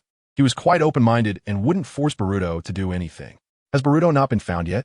The third Tsuchikage frowned, having sent so many people to search, but still no sign of Boruto, which made him extremely displeased. Reporting to you, third Tsuchikage, we have not found the person yet. An Iwagakure ninja hurriedly reported to Inoki. Damn, after such a long time, you can't even find a little kid? Go search again. If we don't find him today, we will directly attack Konoha's rear with Sunagakure tomorrow. We must force Boruto out. Inoki was furious. After searching for so long, he couldn't even find a shadow, which was infuriating. He ordered people to continue searching, and if they still couldn't find Boruto, they would directly attack Konoha's rear. Yes, third Tsuchikage. The Iwagakure ninja quickly bowed and vanished from the spot. Damn it, where on earth is Boruto gone? The third Tsuchikage frowned, unable to find a person. If we still can't find Naruto Uzumaki and choose to go to war with Konoha, they will officially mark the beginning of the fourth Great Ninja War. Now there are already 2 villages involved, plus Iwagakure and Sunagakure, making it 4 great ninja villages at war. Moreover, our objective has not been achieved. If Naruto is killed, then war is war, and I have no regrets. But if Naruto is not dead, I would release on the battlefield. That terrifying large-scale attack is not something anyone can withstand. Has the person been found? At this moment, Obito has also arrived at the battlefield of KyuubiCrisis, looking at Black Zetsu beside him with a furrowed brow. There is still no news. It is unclear whether Naruto is still on the battlefield. The white Zetsu sent out has not found any trace of her. Black Zetsu shook his head, also wondering if Naruto was still on the battlefield of KyuubiCrisis. No news at all. Or has she already returned to Konoha? My teacher's Flying Thunder God technique is not inferior to my abilities. Uchiha Obito frowned, looking at Black Zetsu, seemingly lost in thought. It is not impossible. I will go catch someone and ask. Black Zetsu nodded, directly sinking into the ground. Naruto Uzumaki? And why is my teacher able to be revived? Can I also use the same method to revive Rin?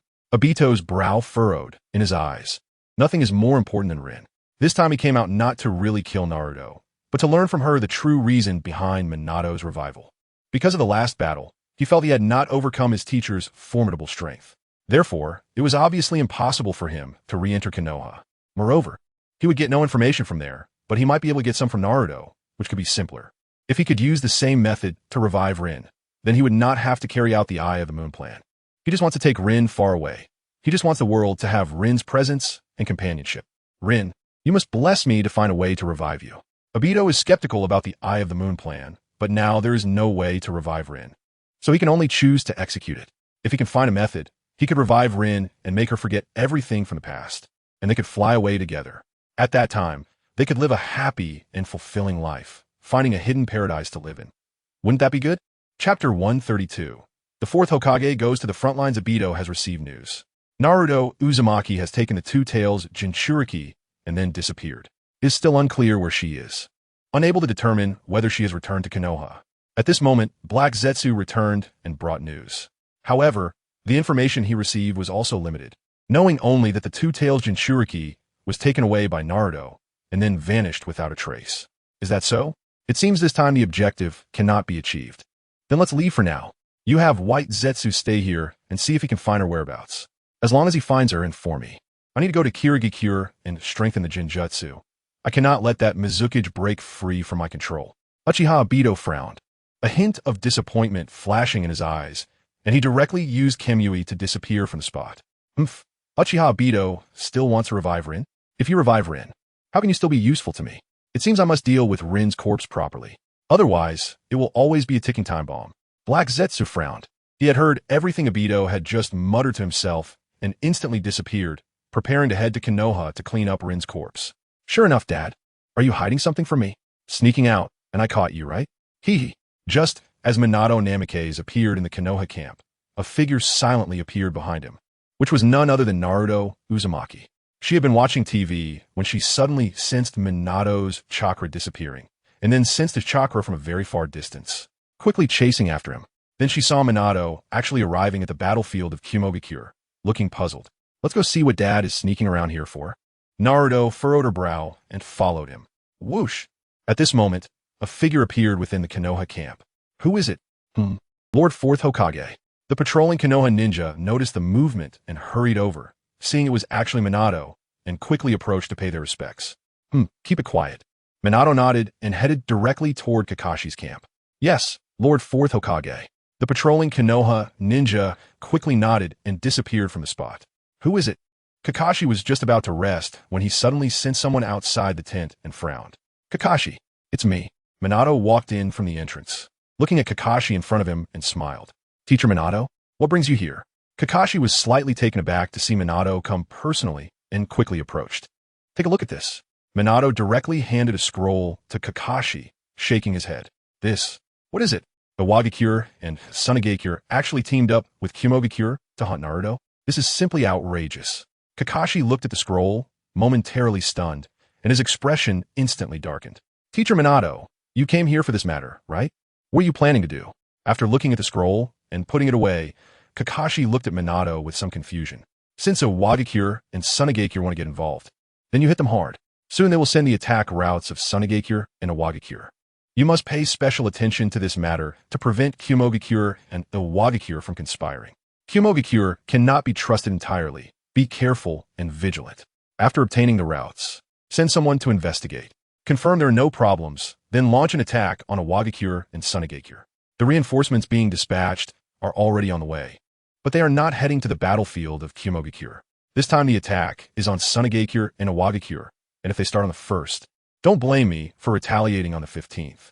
Minato looked at Kakashi in front of him, a hint of coldness flashing in his eyes. Naruto is his most cherished daughter, and they actually want to lay hands on her. It's even more infuriating than assassinating him. Since you want to play, then Minato will play along with you. Tsunagakure and a Wagakure have gathered a large number of Jonin to KyuubiCrisis, and the defenses in their own village must be weak. At that time, they can directly invade Tsunagakure and a Wagakure, making them experience what true pain is. I understand, Teacher Minato.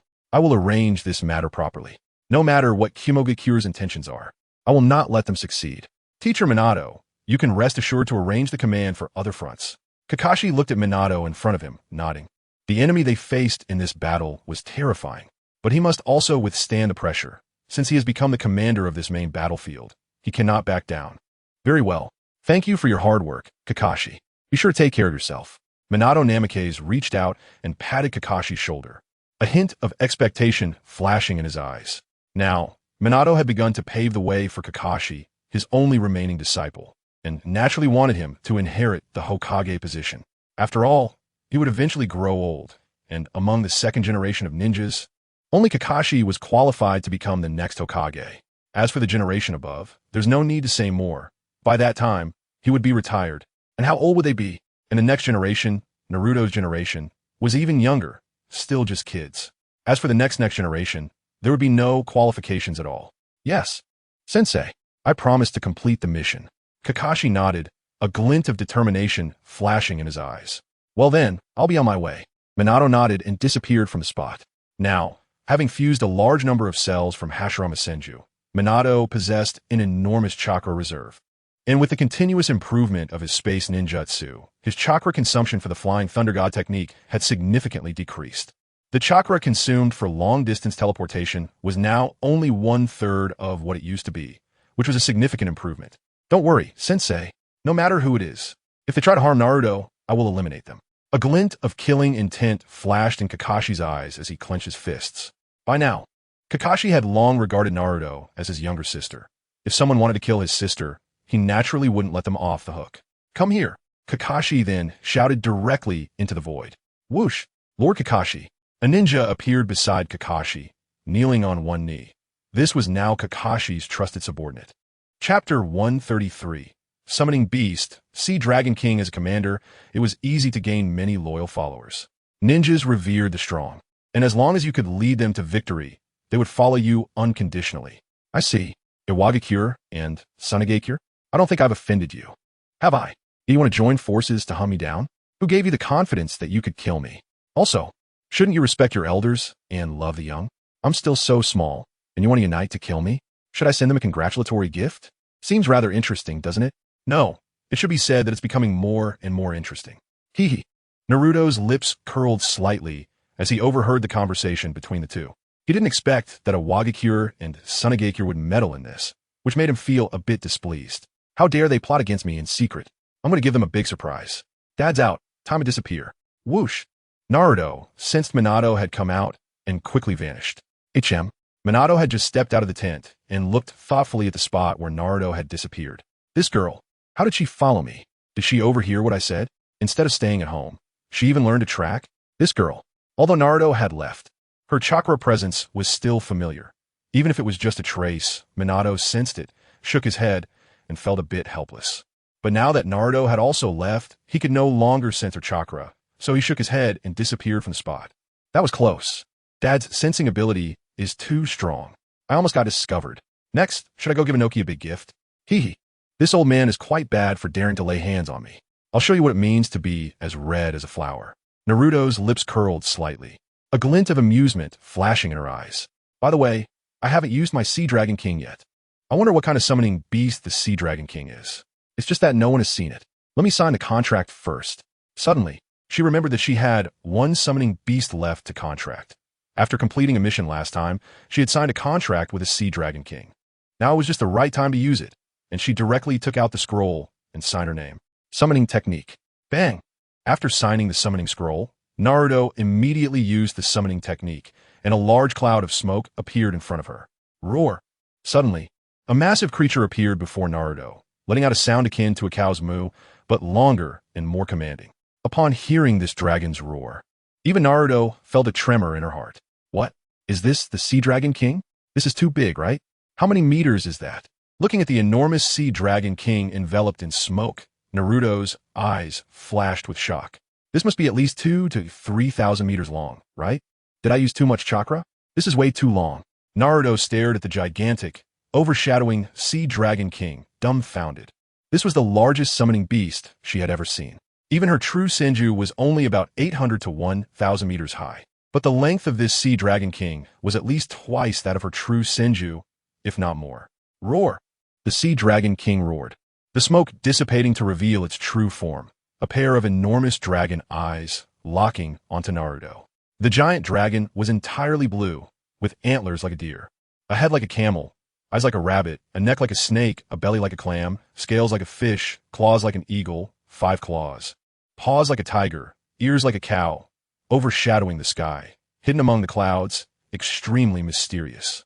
You little girl, are you the one who summoned me? A mere 8 or 9-year-old child can actually summon this king.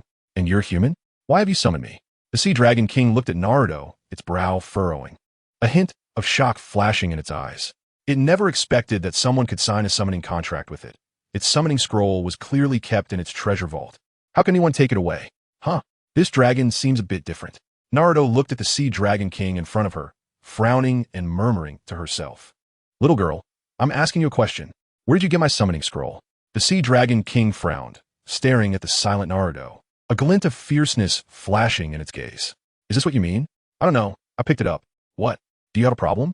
It wasn't stolen or robbed. Naruto directly took out a huge golden scroll and waved it in front of the giant dragon's eyes. What? How do you have a scroll for my dragon clan? You? Who exactly are you? The Sea Dragon King was momentarily stunned, looking at the golden scroll in front of it. It was not its own scroll at all. The dragon clan had countless types, and the sea dragon was just one of them. This golden scroll contained dragons from numerous races, far more advanced than its own summoning scroll. But this golden scroll has long since disappeared, and among the dragon race that still exists on Earth, only my lineage remains. The others have long moved away. But why has this golden scroll reappeared? This left the Sea Dragon King immensely shocked. Who am I? Of course, I am your master. Looking at your chakra, it's about the same as the Nine Tails, right? I wonder what your strength is like. However, if your strength is similar to that of the Nine Tails, then don't act arrogantly in front of me. Be careful, or I might just beat you up. Wave Wind Naruko curled her lips, looking at the Sea Dragon King with disdain. This amount of chakra is only comparable to that of the Nine Tails, and the Sea Dragon King really considers himself invincible. Acting so arrogantly in front of me, I could take him down in an instant. He really is asking for it. Humph. The contract is a peace contract. When did you become my master? Even if you signed our dragon race's contract, you still cannot become our master. At most, you could be considered a battle partner. I can come out when you need me. Chapter 134. The Law of Heaven and Earth, Supreme Empress. But to become my master, you don't have that qualification yet. A trace of anger flashed in the Sea Dragon King's eyes. If it weren't for the fact that Wave Wind Naruko signed the dragon race's contract, he would have already exploded with rage. However, as a summoning beast, he cannot violate the summoning contract, so he cannot directly kill Wave Wind Naruko. Otherwise, he would suffer the backlash of the contract, and his strength would greatly diminish. Sea Dragon King, you seem quite brave. Do you really think you are invincible? Wave Wind Naruko frowned tightly. The summoning beast she called forth not listening to her was what made her the angriest. It was also quite displeasing to see it act so high and mighty. Little girl, don't think you can disrespect me. Just because you signed a contract with our dragon race doesn't mean you're so impressive. I could sneeze and kill you. Do you believe it? As the king of the Sea Dragon clan, he had long been respected, and how could anyone make him feel embarrassed? This Wave Wind Naruko was actually provoking him again and again, making him feel incredibly angry, his eyes bloodshot, and his whole body exuding a fierce aura that pressed down on Wave Wind Naruko. You're really asking for trouble. Kaleidoscope Sharingan, activate. Wave Wind Naruko frowned. Her eyes began to spin continuously, eventually transforming into the eternal Kaleidoscope Sharingan. Her bloody eyes fixed firmly on the Sea Dragon King, exuding a dark aura all over. This disgusting aura again. I didn't expect you to actually be that kid's descendant. Damn it, that kid caused my strength to plummet back then. After finally recovering, I now encounter such a character? Damn. The Sea Dragon King looked at Wave Wind Naruko's eternal Kaleidoscope Sharingan, his pupils constricting. Suddenly, he remembered thousands of years ago when a man activated the Rinnegan and stood directly in front of him, wanting to obtain his power. In the end, both man and dragon fought a great battle on the sea, and ultimately, the Sea Dragon King was defeated, losing more than half of his chakra. Fortunately, the sea was his home turf, allowing him to escape. Otherwise, he would have been captured by that detestable guy and become someone else's mount. That kid? It seems you are not seeing such eyes for the first time. Is it Uchiha Madara or Indra? Wave Wind Naruko's lips curled up slightly as she looked at the Sea Dragon King, a hint of amusement flashing in her eyes. Little girl, don't think that just because you have these eyes, you can defeat me. If you think you can, feel free to try. Your ancestor Indra was chased away by me back then. Do you really think you can defeat me, a descendant? The Sea Dragon King felt a bit nervous, sensing a similar aura to that person from back then, which made him feel uneasy. However, as the Dragon King of the Sea Dragon clan, he naturally could not lose face, looking at Wave Wind Naruko with disdain, while internally feeling extremely flustered. Back then, he was able to escape from Indra. However, now that they have signed a contract, he couldn't run away even if he wanted to. The nature of the situation was different. So, it turns out, it really is Indra. But I'm much stronger than Indra. Do you want to give it a try? Wave Wind Naruko's lips curled up slightly as she looked at the Sea Dragon King, her eyes filled with playful intent. Your aura is not as strong as Indra's. Besides your eyes, there is nothing else that can compare to him. The Sea Dragon King did not sense any powerful aura from Wave Wind Naruko, his eyes flashing with disdain. Is that so? Then what about now? Boom! Wave Wind Naruko's lips curled up slightly as she no longer suppressed her aura. Her immense chakra directly materialized into a huge form resembling Susanoo, towering hundreds of feet tall. This was created by Wave Wind Naruko based on the principle of the law of heaven and earth, directly externalizing her chakra into a massive form. Because Wave Wind Naruko possessed infinite chakra, she could afford to expend it freely, condensing the chakra outward, forming a golden woman, draped in a golden robe, wearing a crown. Vividly lifelike. What? This? Chakra within my body? How is that possible? Hiss. Even more powerful than that kid's aura back then. Moreover, The summoned figure is several times larger than that kid. The Sea Dragon King looked at the enormous golden woman before him, completely composed of chakra, without a hint of impurity, as if an empress had descended, looking down on all things in the world. The aura radiating from her was countless times stronger than his, plunging him back into the fear he felt back then. Do you still think you're strong? This is my manifestation of the law of heaven and earth condensed from chakra. It's not just for show. Little insect, come here. withNaruko's lips curled up slightly as she roared, and the golden empress behind her immediately opened her eyes, within which appeared a bagua. Then a three-pronged shuriken emerged from the bagua, bursting forth with endless red light, extraordinarily eerie. In an instant, the golden empress reached out her massive golden hand towards the Sea Dragon King. Although the Sea Dragon King was 1,000 feet long, his body was only a few dozen feet thick, and the empress's palm could easily grasp him. Damn it, you dare to attack me? Wind comes, rain comes, lightning comes. Double dragon thundercloud roar. Roar! The Sea Dragon King saw withNaruko actually attacking him and let out a roar towards the sky.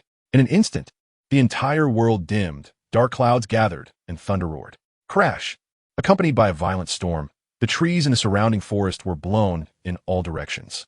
Suddenly, the lightning in the sky transformed into a massive thunder dragon, roaring directly towards withNaruko's golden empress.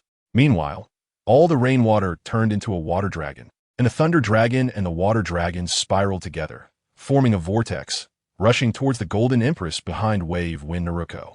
The amount of chakra is quite good. Then I won't be polite about accepting it. Hee. However, withNaruko showed no fear. In the next second, she vanished from her spot and extended her right hand, pressing against the thunder dragon and the water dragon. Boom, boom, boom. In the next moment, the thunder dragon and water dragon were directly absorbed into Naruto's body, transforming into a massive chakra and disappearing. Not bad. It's similar to Kurama's tailed beast ball. It seems this dragon is quite powerful. Huh? Chapter 135. From now on, call me Big Sister. Chakra comparable to Kurama's, with the ability and power to release skills that rival the tailed beast ball. Not a bad guy at all. Naruto looked at the Sea Dragon King in front of him, the corners of his mouth slightly raised. He didn't expect the summoned beast sent by the system to be so strong. Not only is its chakra similar to the Nine Tails, but even the skills it releases can rival the tailed beast ball. Truly a rare and excellent summoning beast. What? It can actually absorb my chakra? Not good, run. The Sea Dragon King watched as his released Thunder Dragon and Water Dragon were completely absorbed by Naruto, instantly stunned, and turned to release the summoning technique to return to his Dragon Palace. Can you escape? Suddenly, the Golden Empress had already grabbed the Sea Dragon King's vitals and tail, holding them tightly in her hands and sealing off all his chakra. You despicable creature, let go of this king. Roar.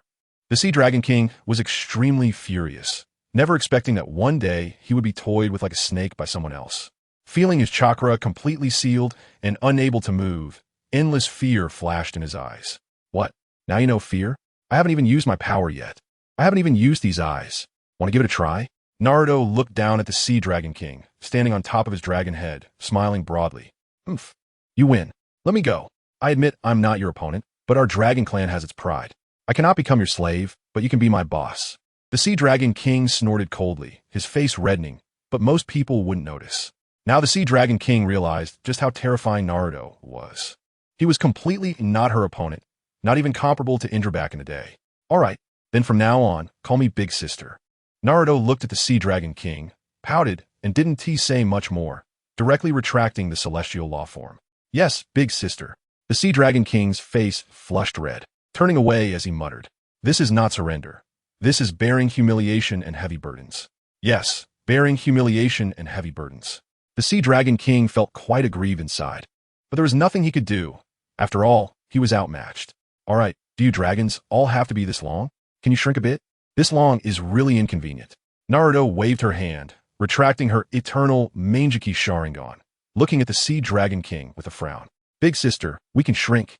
Our dragon clan is powerful, capable of growing and shrinking, controlling wind, rain, thunder, and lightning with immense strength.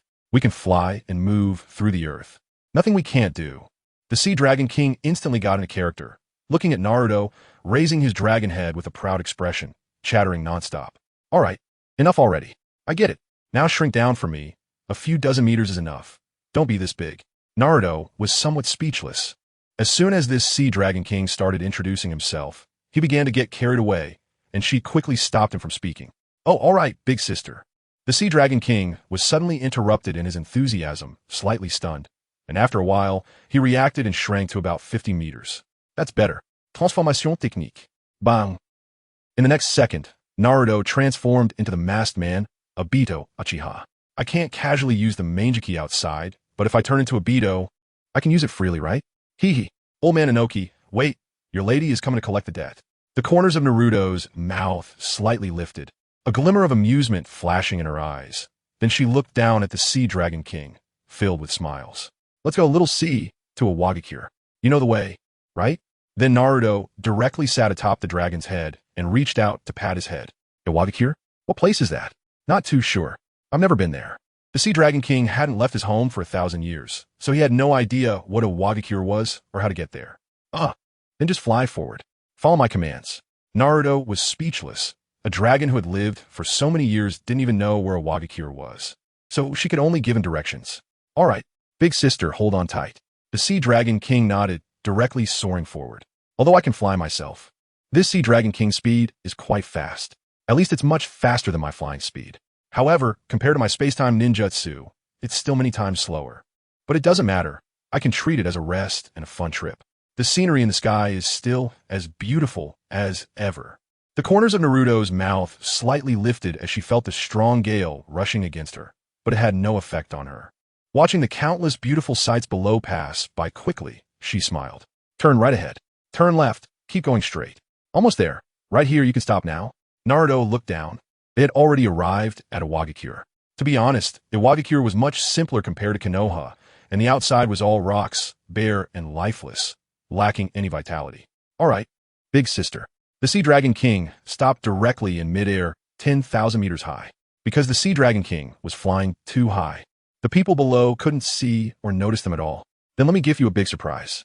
To avoid causing too many casualties, I won't directly attack your village. After all, there are so many civilians. Civilians are not ninjas, and there's no need to sacrifice them. Then I'll just blow up your gate and lure you out. The corners of Naruto's mouth slightly lifted. She initially wanted to directly release a tailed beast ball. If the tailed beast ball exploded in a Wagakure, there would surely be a sea of corpses. However, there were many civilians inside who had no combat power, perhaps not even chakra. Naruto didn't plan to kill such people. The ninja world already has a small population. Killing them all would not be good. One can't just wipe out everyone. In the world of ninjas, you can kill anyone who picks up a weapon. However, almost all ninjas would not harm civilians. Tail beast ball. Choo choo choo. 9 tails appeared behind Naruto, beginning to gather the tailed beast ball. Chapter 136. Breaking into a Wagakure. Inoki, taste the congratulatory gift I prepared for you. Thank you for the assassination operation you set up for me. This tailed beast ball is a little appetizer for you. The tailed beast ball was directly formed and rapidly descended towards Iwagakure below. Boom, boom, boom.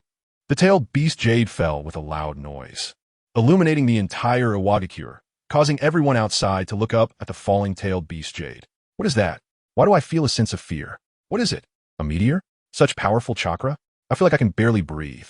Not good. That meteor is coming towards us. Quickly, inform Lord 3rd Tsuchikage. The other ninjas immediately organized a defense line. Everyone, use Earth style to protect the village.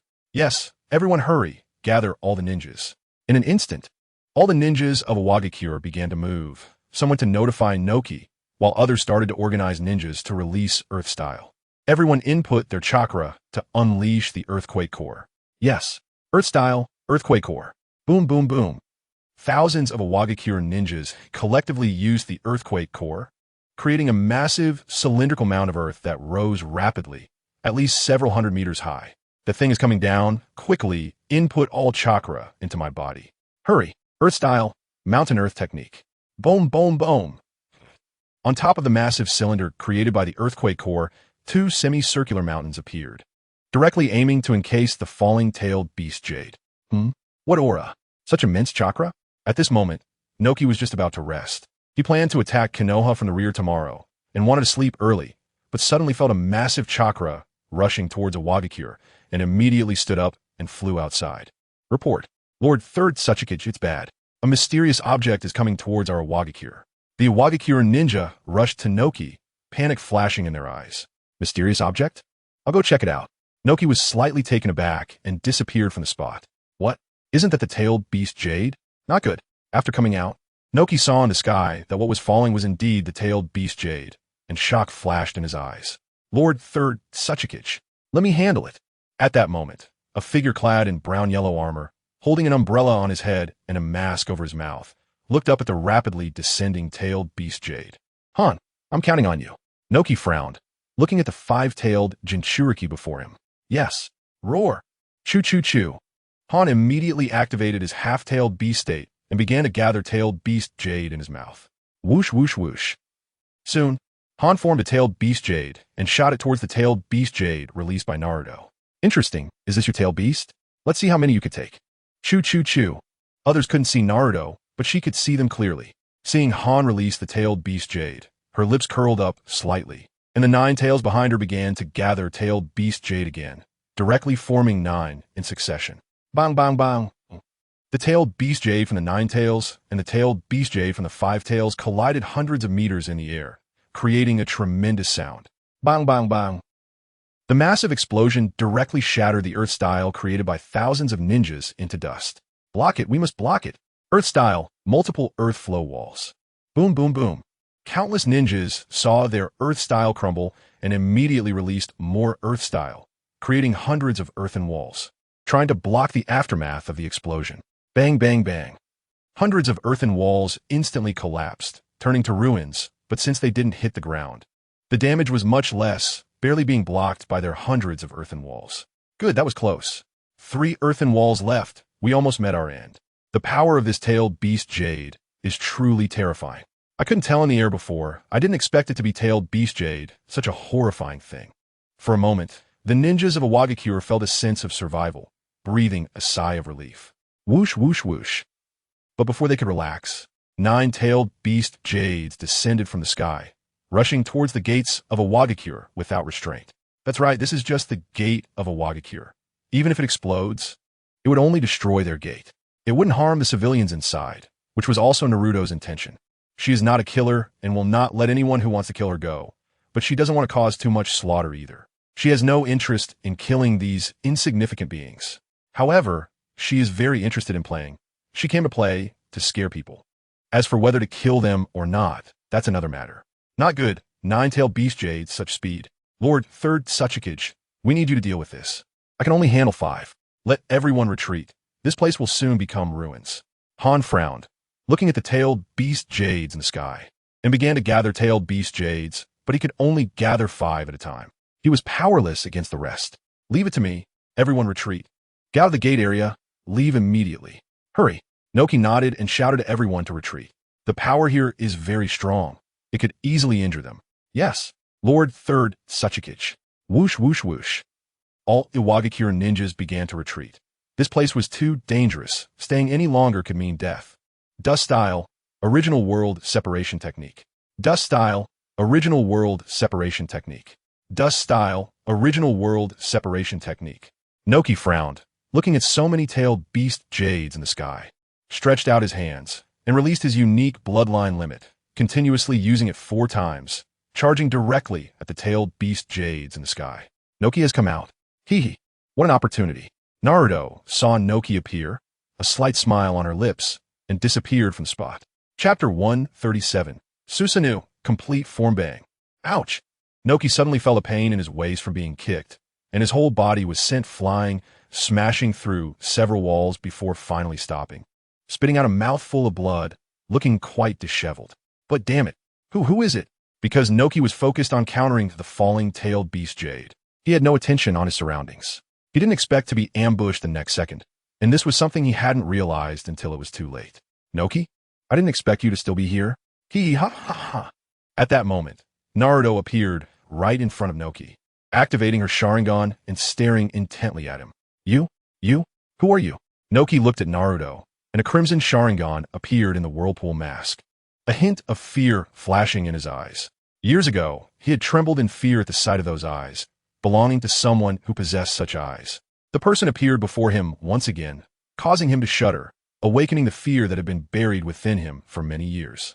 Oh, Noki, I never expected to see you again after all these years. Did you forget about me all this time? Ha ha! Namikaze Minato looked at Noki in front of him, preparing to scare him, secretly laughing inside. All these years? Uchiha Madara? Impossible. Uchiha Madara has long been dead. He was killed by Senju Hashirama, wasn't he? No way. You can't be Uchiha Madara. Noki looked at Namikaze Minato, fear evident on his face. Just hearing the name Uchiha Madara made him tremble instinctively. Really? Susanoo, complete form. This was the first time Namikaze Minato activated the complete form of Susanoo. The fiery red Susanoo appeared before Noki, wielding two massive katanas, resembling Sasuke's form, with wings sprouting from its back, majestic and imposing. Susanoo? Uchiha Madara? Could he really be Uchiha Madara? Noki looked at Namikaze Minato, who was now towering over him, and fear flickered in his eyes. The aura of this Susanoo was eerily similar to the oppressive feeling he experienced from Uchiha Madara back in the day, causing his pupils to constrict, trembling slightly, sweat beads forming on his forehead. Boom, boom, boom. In the next moment, dozens of tailed beast bombs exploded in the air, the violent aura sweeping across the entire Iwagakure, destroying large sections of the village's walls, causing the infrastructure to collapse, plunging the entire village into darkness. Unable to see a hand in front of him. Rumble, rumble, rumble. Damn it, everyone, give it your all, hurry and block it. We must stop this.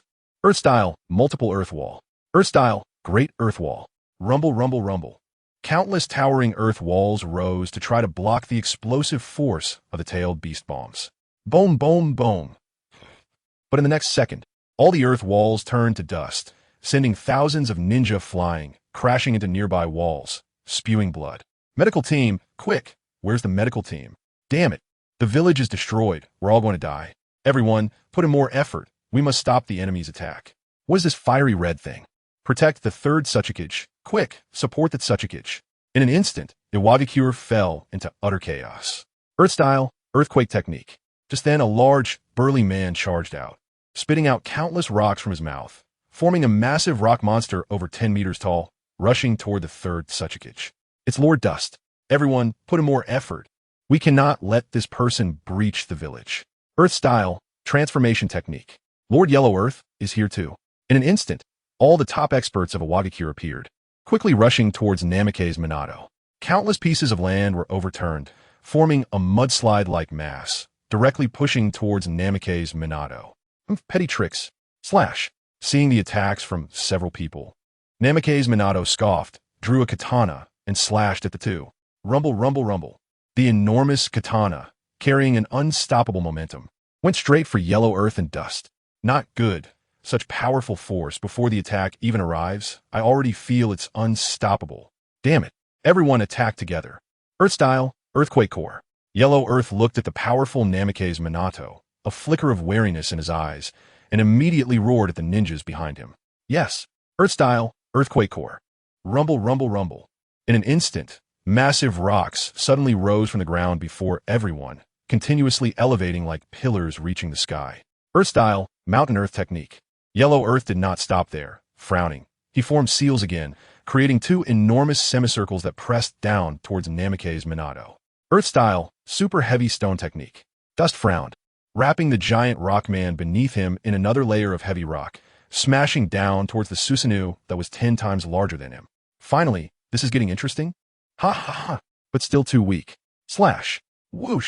Namikaze Minato drew out another katana and swiftly slashed. Whoosh, whoosh, whoosh. Boom, boom, boom. Clang. Iwagakure's operations were as fierce as a tiger, but under Namikaze Minato's complete Susanoo, they were easily sliced apart, unable to inflict any harm on him. Even a mountain earth technique was cut through as easily as slicing a watermelon. But damn it, what overwhelming power. Who on earth is this person? Yellow Earth and Dust were sent flying, looking at Namikaze Minato, feeling endless fear. Noki was also stunned when Namikaze Minato's Susanoo appeared, only now realizing what was happening. But, damn it, I can't let you destroy the village any further. Iwagakure is no longer the Iwagakure of the past. Uchiha Madara, even if you are Uchiha Madara, I will subdue you here. Dust-style, original world separation technique. After regaining his senses, Noki flew high into the sky, hands forming dust-style, creating an irregular cube, shooting it directly at Namikaze Minato. Chapter 138. Kneel and bow. Spare you from death. Dust style? Then I'll see if your dust style can break through my Susanoo. Kill. Namikaze Minato, feeling playful. Didn't T want to expose his identity, so he didn't T use any other abilities and directly slashed at him. Die for me. Ah.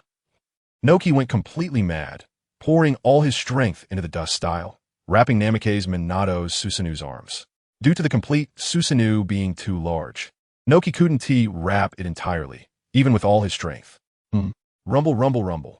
When the dust style exploded, Namikaze Minato was stunned. All the Iwagakure ninja were stunned. Even Noki himself was stunned. How? How is this possible? Not a single change. The third Tsuchikage's dust style didn't cause any significant damage to that monster. That's right. After releasing the dust style, it didn't inflict any harm on Namikaze Minato. The Susanoo remained intact, showing no signs of breaking, as if it was just a firework display. Noki, you're still as useless as ever. Huh? I Uchinadara am not someone you can contend with. Kneel down, bow your head to me, and I will let you go. Otherwise, there's no need for a Wagakure to exist. Namikaze Minato looked at Noki, a glint of disdain in his eyes, directly threatening him. What? Kneel? Kneel down? Noki looked at Namikaze Minato, anger and shame flashing in his eyes. Did the events of the past have to happen again? Third Tsuchikage, don't mind us. We'll fight him if necessary. That's right. Third Tsuchikage, you must not do anything foolish.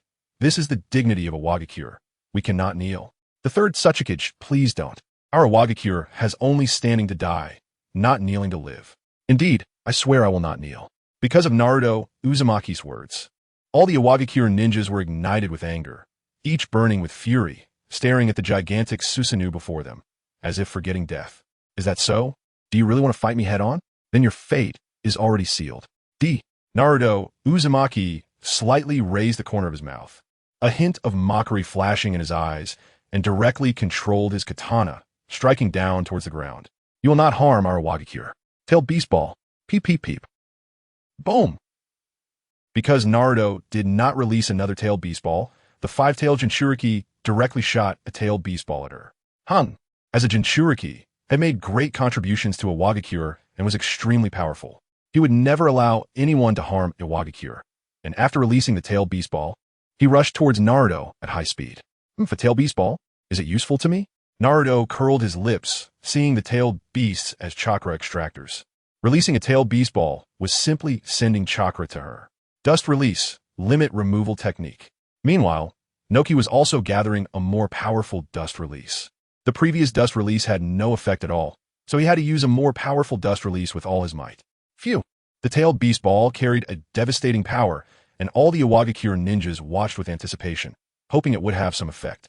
However, Naruto stood still, unmoving, slowly extending her right hand to catch the tailed beast ball in her hand. Nanny? This monster actually caught the tailed beast ball? No way. My god, what kind of monster is this? Can we really defeat such a monster?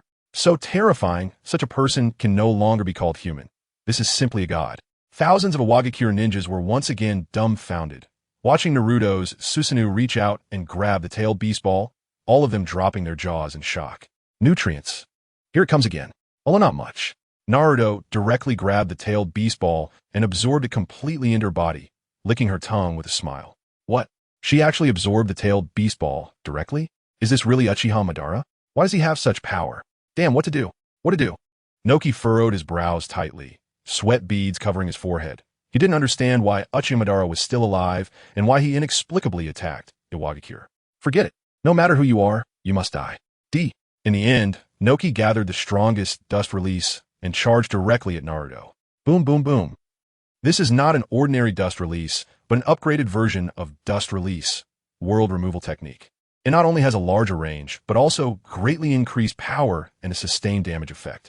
As Noki made his move, white light illuminated the entire night, directly blasting into Naruto's complete Susanoo. Useless. Your dust release cannot destroy my complete Susanoo at all. If it were a lower level Susanoo, you might be able to eliminate it.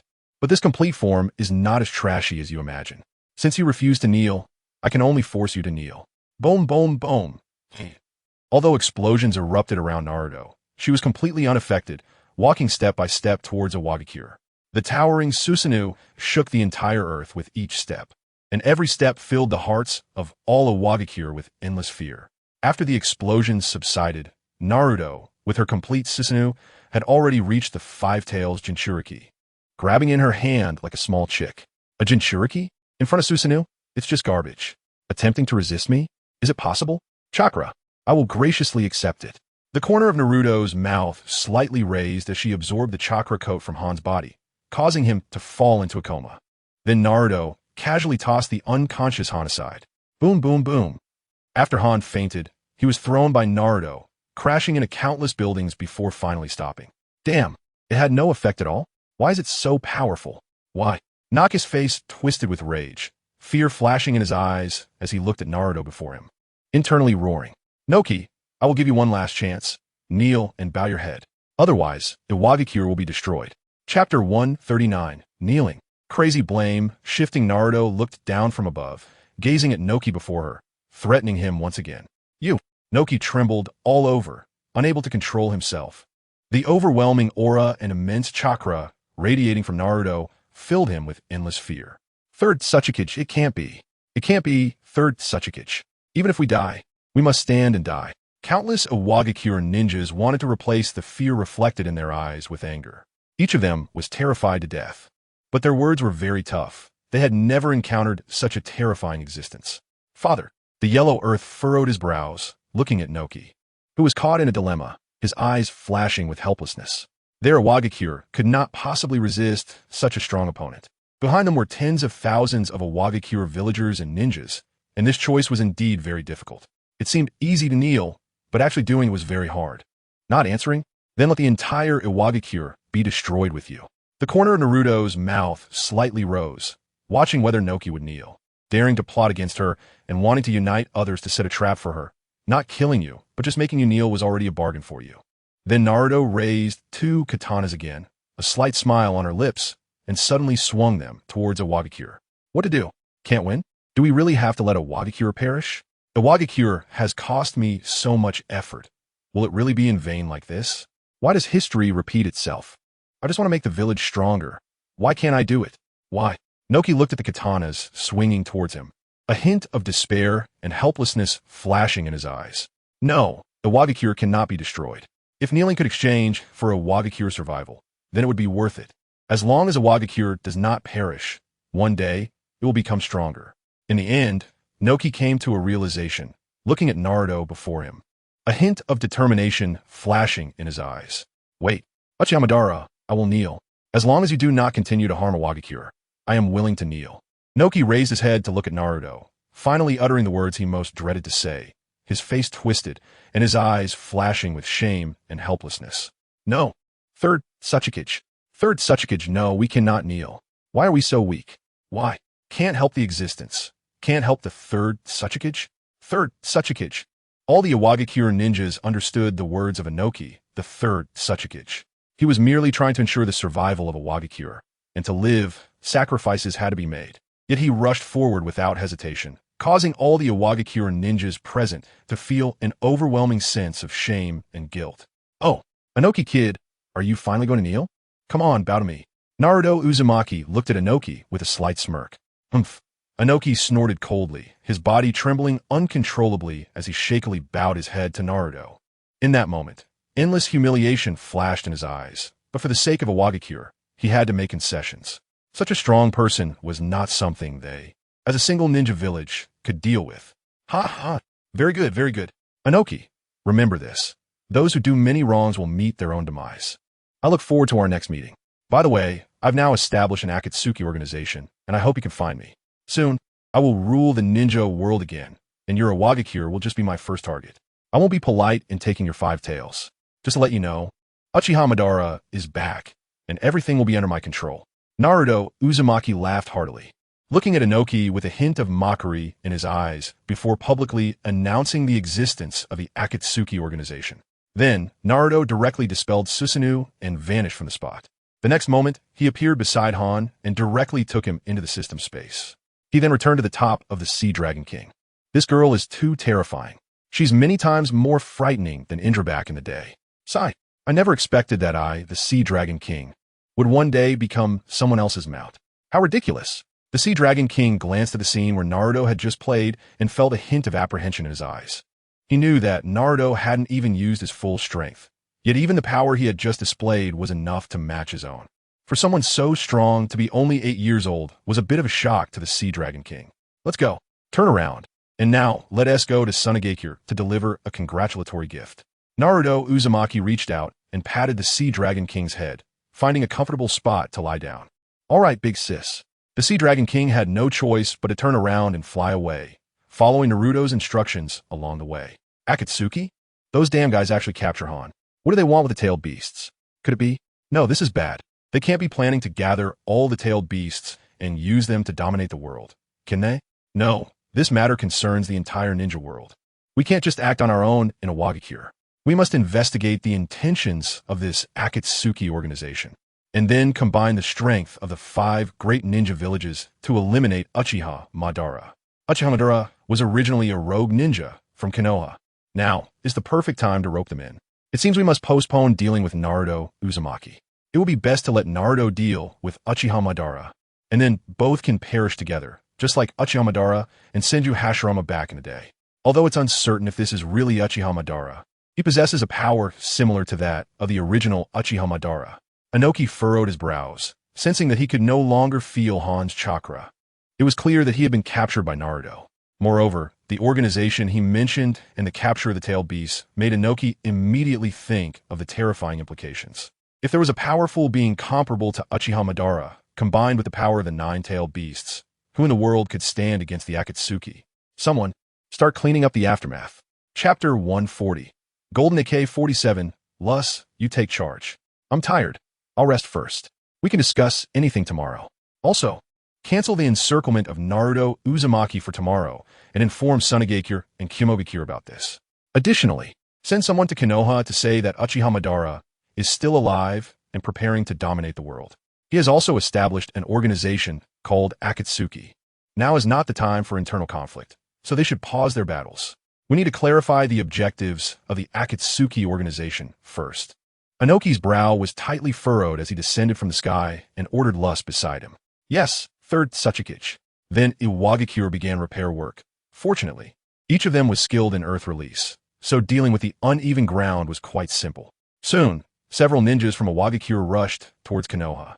Their purpose this time was to go to Konoha, urge them to cease hostilities, and convey the message about Uchiha Madara. The environment in Tsunagakure is truly terrible.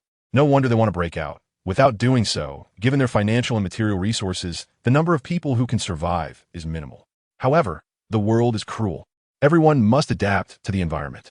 If you can't adapt, you will be eliminated. If it's a few decades later, all ninja villages could coexist peacefully. I wouldn't mind helping you plant some trees to improve your living conditions. Unfortunately, it's still too early for that. The Sea Dragon King flew quickly and reached the borders of Tsunagakure in half an hour. Naruto Uzumaki looked at the ground covered in yellow sand and shook his head. Seeing the harsh environment here, he knew it wasn't very suitable for human survival. Yet, Tsunagakure had managed to survive in such a harsh environment, which had to be acknowledged as a sign of strength. However, in such a dire environment, even without war, countless people would die. Tsunagakure wanted to obtain more resources and land to reduce the number of deaths caused by the harsh environment. Yet, there were many resources in this desert, such as gold. Naruto Uzumaki looked at the desert in front of him, his lips curling into a smile. With a wave of his right hand, the power of magnet release directly acted on the surface. Whoosh, whoosh, whoosh. Soon, the gold sand on the ground was extracted by Naruto and began to float in front of him. Is this gold sand? If I were to go back to the modern world with this ability, I would be so popular. The feeling of sleeping in gold every day would be absolutely amazing. Unfortunately, here I don't lack money, so it has no significance. Naruto Uzumaki looked at the large amount of gold sand in front of him, his smile widening. By the way, there are many other uses for magnet release. How about making an AK-47 out of this gold? He then controlled the gold sand, merging all of it into a golden AK-47. The appearance was nice, similar to the AK-47 from the shooting games he used to play. I've never fired a real gun. Let's see how powerful it is. Naruto picked up the golden AK-47 and aimed it directly at the ground. Bang, bang, bang. A series of bullets were shot out, all made of gold, and due to the influence of magnet release, the speed and power were greatly enhanced. Come on. Magnet release, electromagnetic cannon. Bang! Naruto Uzumaki directly combined the power of lightning and magnetism, and the golden AK-47 in his hand was covered with lightning, firing a shot straight down onto the desert floor. The originally golden bullet was enveloped in lightning, transforming into a fierce blue tiger that charged directly toward the ground. ZZZ. Bang, bang, bang. The ampere force generated by the electromagnetic force accelerated the bullet from the golden AK-47 to a speed of up to 1,000 kilometers per second, meaning it could travel 1,000 kilometers in just 1 second. What does this concept mean? This means that in just over 10 minutes, the bullet could make a full circle around the ninja world and return to its original place. With such speed, who could possibly withstand it? The next second after the bullet was fired, a massive pit with a diameter of several hundred meters appeared on the desert floor.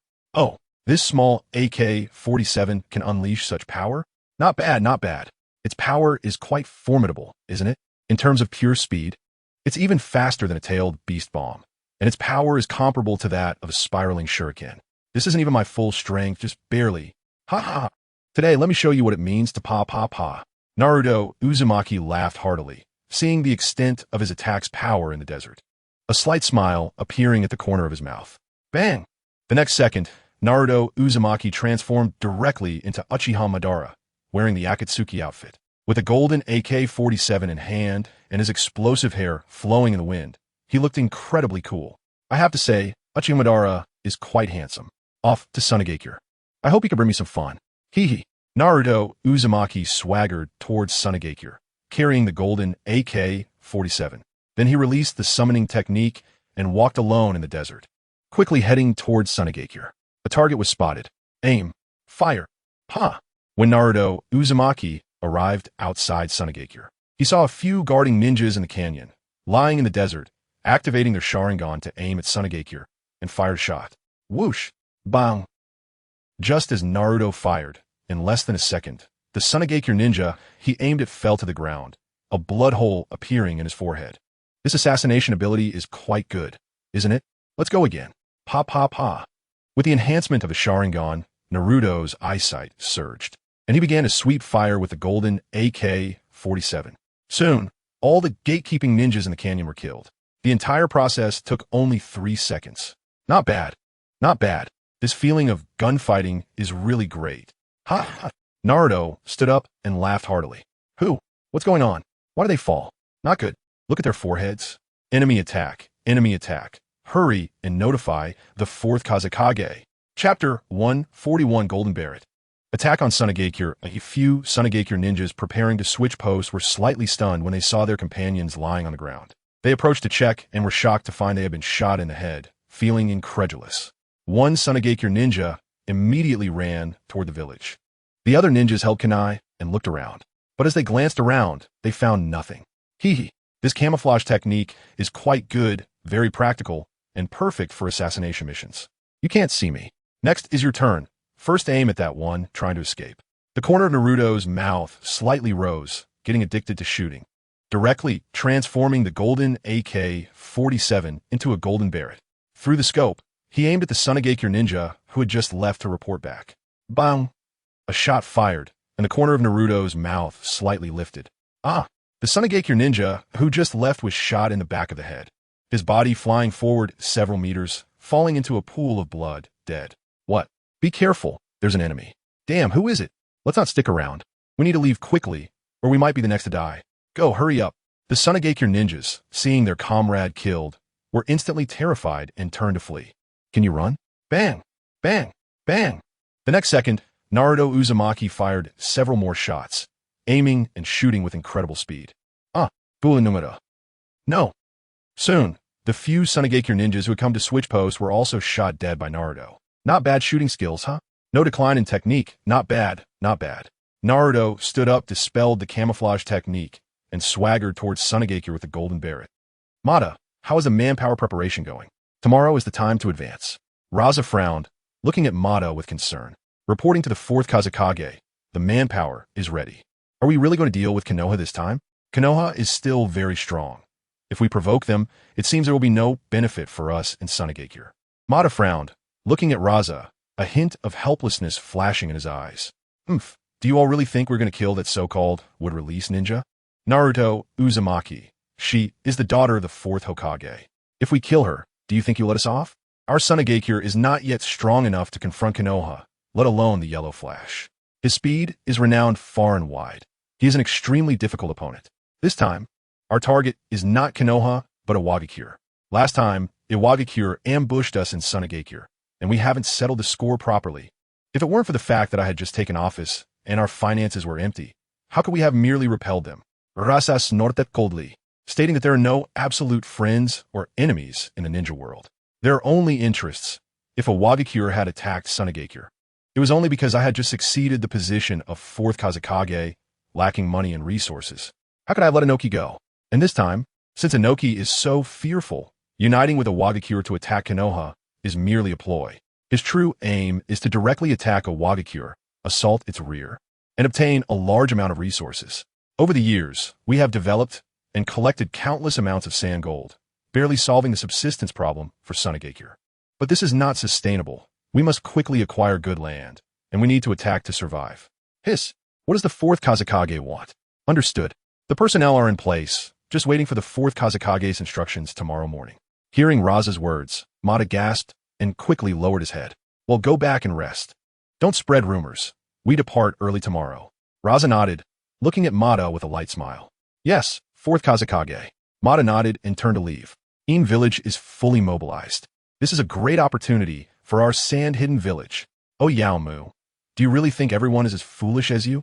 After Mata left, Luo Sha stood directly by the window, looking at the gloomy sky, a slight smirk on his face, a glint of sharpness flashing in his eyes.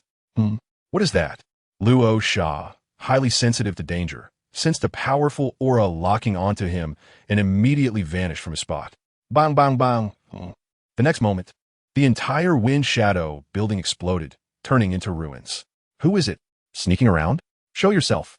Luo Sha's brows furrowed as he stepped onto the golden sand, floating high in the air, looking towards the direction where Bo Feng Mingzi had attacked.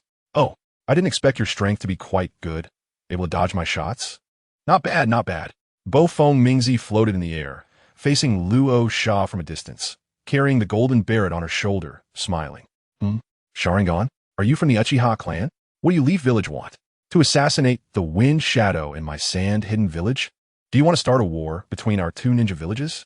Luo Sha looked at Bo Feng Mingzi, who was displaying her Sharingan. His brows furrowed as he reprimanded her angrily. Leaf Village? Ha ha ha. What a familiar name. Too bad, I'm not a Leaf Ninja. My name is Uchiha Madara. I believe you've heard of me. Does Leaf Village want to command me? You really underestimate me, Uchiha Madara, don't you? Bo Feng Mingzi, shouldering the golden beret, flashed a hint of a smile in her eyes. Uchiha Madara? Impossible. He has been dead for decades. Do you think the wind shadow, am that easy to deceive? Luo Sha, as brows furrowed, looking at Bo Feng Mingzi. He did not believe her when she claimed to be Uchiha Madara. How could someone who died so long ago possibly be alive? Is that so? It seems the world has already forgotten about my existence. Then let me show you what true invincibility is. Let you experience what fear truly is. Bo Feng Mingzi looked at Luo Sha, a slight smile curling at the corners of her mouth, a glint of amusement in her eyes. Chapter 142. The Fearless and Invincible Little Mingzi Humph. Is that so? I also want to see the power of your Uchiha clan. I've heard that your Uchiha clan is nothing but arrogance and rudeness. Today, I can say I've witnessed it. Magnet release, golden sand cube. Luo Sha's brows tightened as he waved his right hand, summoning countless golden sands, which transformed into a gigantic golden cube, smashing towards Bo Feng Mingzi. So you want to crush me? But first, let us see if you have the ability. Susanoo. The corners of Bo Feng Mingzi's mouth lifted slightly as a red skeletal figure surrounded her, revealing a head and half a body, holding a long sword that swung down towards the golden sand. Bang, bang, bang. Countless pieces of golden sand were shattered, split apart by Bo Feng Mingzi's strike, falling back to the ground. What a powerful attack. Who is this person? Looking at her appearance, she does resemble the legendary Uchiha Madara. But how could such a person have lived for so long? Luo Sha's brows furrowed, looking at Bo Feng Mingzi with a hint of doubt in his eyes. Lord Fourth Wind Shadow. Whoosh, whoosh, whoosh. Due to the previous attack, the sand-hidden ninjas who had been in a deep sleep all appeared, looking at the Susanoo activated by Bo Feng Mingzi, quickly surrounding Luo Sha. Mada, you take people to protect the village and ensure no harm comes to the villagers. I'll confront her first. Luo Sha's brows were tightly knit as he gazed at Bo Feng Mingzi, a hint of wariness flashing in his eyes. Yes, Lord Fourth Wind Shadow. Mada's brows furrowed as he looked at the terrifying giant made of red bones, a glimmer of apprehension and fear in his eyes. Although Bo Feng Mingzi's Susanoo was not in its complete form, its imposing presence was immense, not something ordinary ninjas could withstand. Just the aura alone could intimidate a group of elite ninjas. Unless one was a shadow-level existence, it was impossible to ignore the overwhelming pressure from Susanoo. Who is it? Who has such a powerful presence? Sister, should we go take a look? Ebi Zong frowned, feeling the strong aura. What are you looking at? Luo Sha is the wind shadow. We two old geezers should just stay here and fish quietly. Chio frowned, gazing at the Susanoo high in the sky, a hint of trepidation flashing in her eyes. Sister, it's late at night and we're still fishing here. Should we take a break? My old back can't take it anymore. Ebi Zong shook his head, looking at Chio with her fishing rod, helplessly saying, Ha ha, caught a fish. Just then, Granny Chio suddenly yanked back her fishing rod, a fish caught on the hook, smiling. She then stood up and turned to leave. Sister, wait for me. Ebi Zong quickly picked up his fishing rod and chased after her. Magnet release, golden sandwave. Luo Sha's brows tightened as he directly used magnet release to condense a large amount of golden sand, surging towards Bo Feng Mingzi like a raging tide. These small tricks, don't show off in front of me. Bo Feng Mingzi scoffed. She could do the same, but didn't he want to show it off? And simply swung her sword horizontally. Bang, bang, bang. The sword, carrying the power to crush, directly shattered the golden sand wave in front of her, breaking Luo Sha's control over the sand. What? Such strong power, able to sever my control over the golden sand with a single strike? Who is this person? Damn it. I can't unleash my full power above the village. Is this person doing it on purpose? Luo Sha frowned. In the air above the sand-hidden village, if he used too much destructive power, the entire village would be in danger. All right, I won't play with you anymore. One strike will finish you. Bo Feng Mingzi noticed two powerful auras approaching from afar, closed her eyes, and saw Chio and Ebi Zong coming over, a slight smile appearing on her face. Slash! Bo Feng Mingzi leaped high, swinging her sword towards Luo Sha. Not good. Magnet release, golden sand. Luo Sha saw Bo Feng Mingzi charging at him, immediately controlling the golden sand beneath his feet to escape. He also controlled countless pieces of golden sand to form hands reaching towards Bo Feng Mingzi. Bang, bang, bang. Suddenly, Bo Feng Mingzi's sword cut through the golden sand, crashing into the ground, turning the area within 100 meters into ruins. This was still the result of Bo Feng Mingzi holding back. Otherwise, just that one strike could have endangered the entire sand-hidden village. What a terrifying attack. It seems Lord Fourth Wind Shadow has little ability to resist. Every attack from the Fourth Wind Shadow was cleverly shattered by that person. Damn it. Madaese brows furrowed, looking at Bo Feng Mingzi with a glint of ruthlessness in his eyes. Everyone, immediately assist Lord Fourth Wind Shadow. Go. Wind release. Wind blade. Whoosh, whoosh, whoosh. Countless wind blades were flung from the hand directly toward Namikaze's Minato. Wind release. Pressure damage. Wind release. Wind cutter technique. Wind release. Vacuum great sphere. Wind release.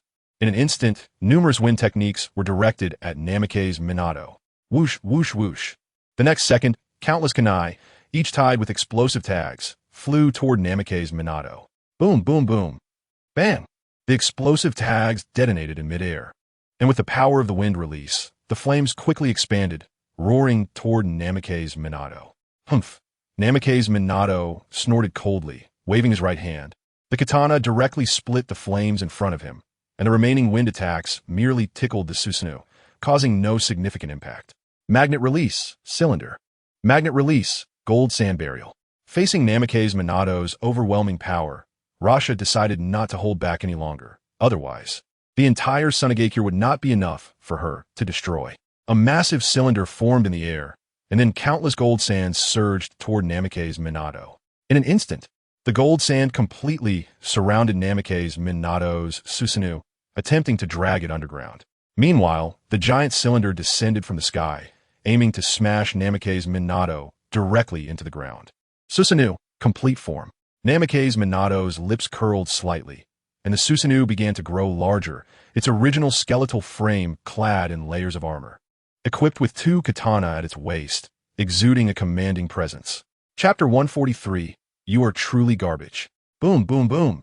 The gold sand exploded, but the power of the explosion was far from enough to break Namikaze Minato's complete Susanoo. Are your attacks finished? Now it's my turn. Namikaze Minato smiled at the people in front of him, drawing his dual swords, and directly slashed at Rasha. Damn, it didn't have any effect at all. Could this person really be Uchiha Madara? Otherwise, who in this ninja world has such power? Uchiha Madara, who once teamed up with Senju Hashirama to pacify the ninja world. I didn't expect his power to be this strong. Rasha furrowed her brow, and countless gold sands formed walls to block in front of everyone. White's secret technique, Chikamatsu's 10 puppets. At that moment, Chiyo appeared on the battlefield. Seeing the Susanoo in front of her, her brow furrowed, and a hint of surprise flashed in her eyes. She then took out her Chikamatsu's 10 puppets without any reservation. Here they come. 2 puppet masters, what a hassle. Do a few puppets have any use against me? Namikaze Minato scoffed and disappeared with the Susanoo, appearing behind Chiyo in the next second. What? Such speed? Chiyo had just taken out her puppets and hadn't even used them when the attack arrived. Sister, be careful. Ebizo saw Chiyo in danger and rushed over. Get away. Bang. Namikaze Minato kicked Ebizo. The massive foot of the Susanoo was larger than him, and with one kick, he disappeared into the sky like a star. He probably got kicked far away. It would take a long time for him to return. Not good. Puppet technique, 3 treasures absorption. Chiyo quickly took control of 3 puppets, preparing to attack Namikaze Minato and block her damage. But before she could act, Namikaze Minato's attack had already arrived. Boom, boom, boom. Namikaze Minato slashed with his sword, directly shattering the 10 puppets in front of him into pieces. Bang! Ah! Chiyo was also kicked away. Namikaze Minato, who had activated Susanoo, was not just strong. Although he hadn't reached the Sage of 6 Paths level, he had already attained Uchiha Madara's strength. With such power, not to mention Chiyo, even facing Uchiha Madara in a fair fight wouldn't be a problem. Not good. Rasha saw Chiyo and Ebizo just arrive and get kicked away by Namikaze Minato. A look of shock flashed in her eyes. Roar! At that moment, a massive figure appeared within Sunagakure.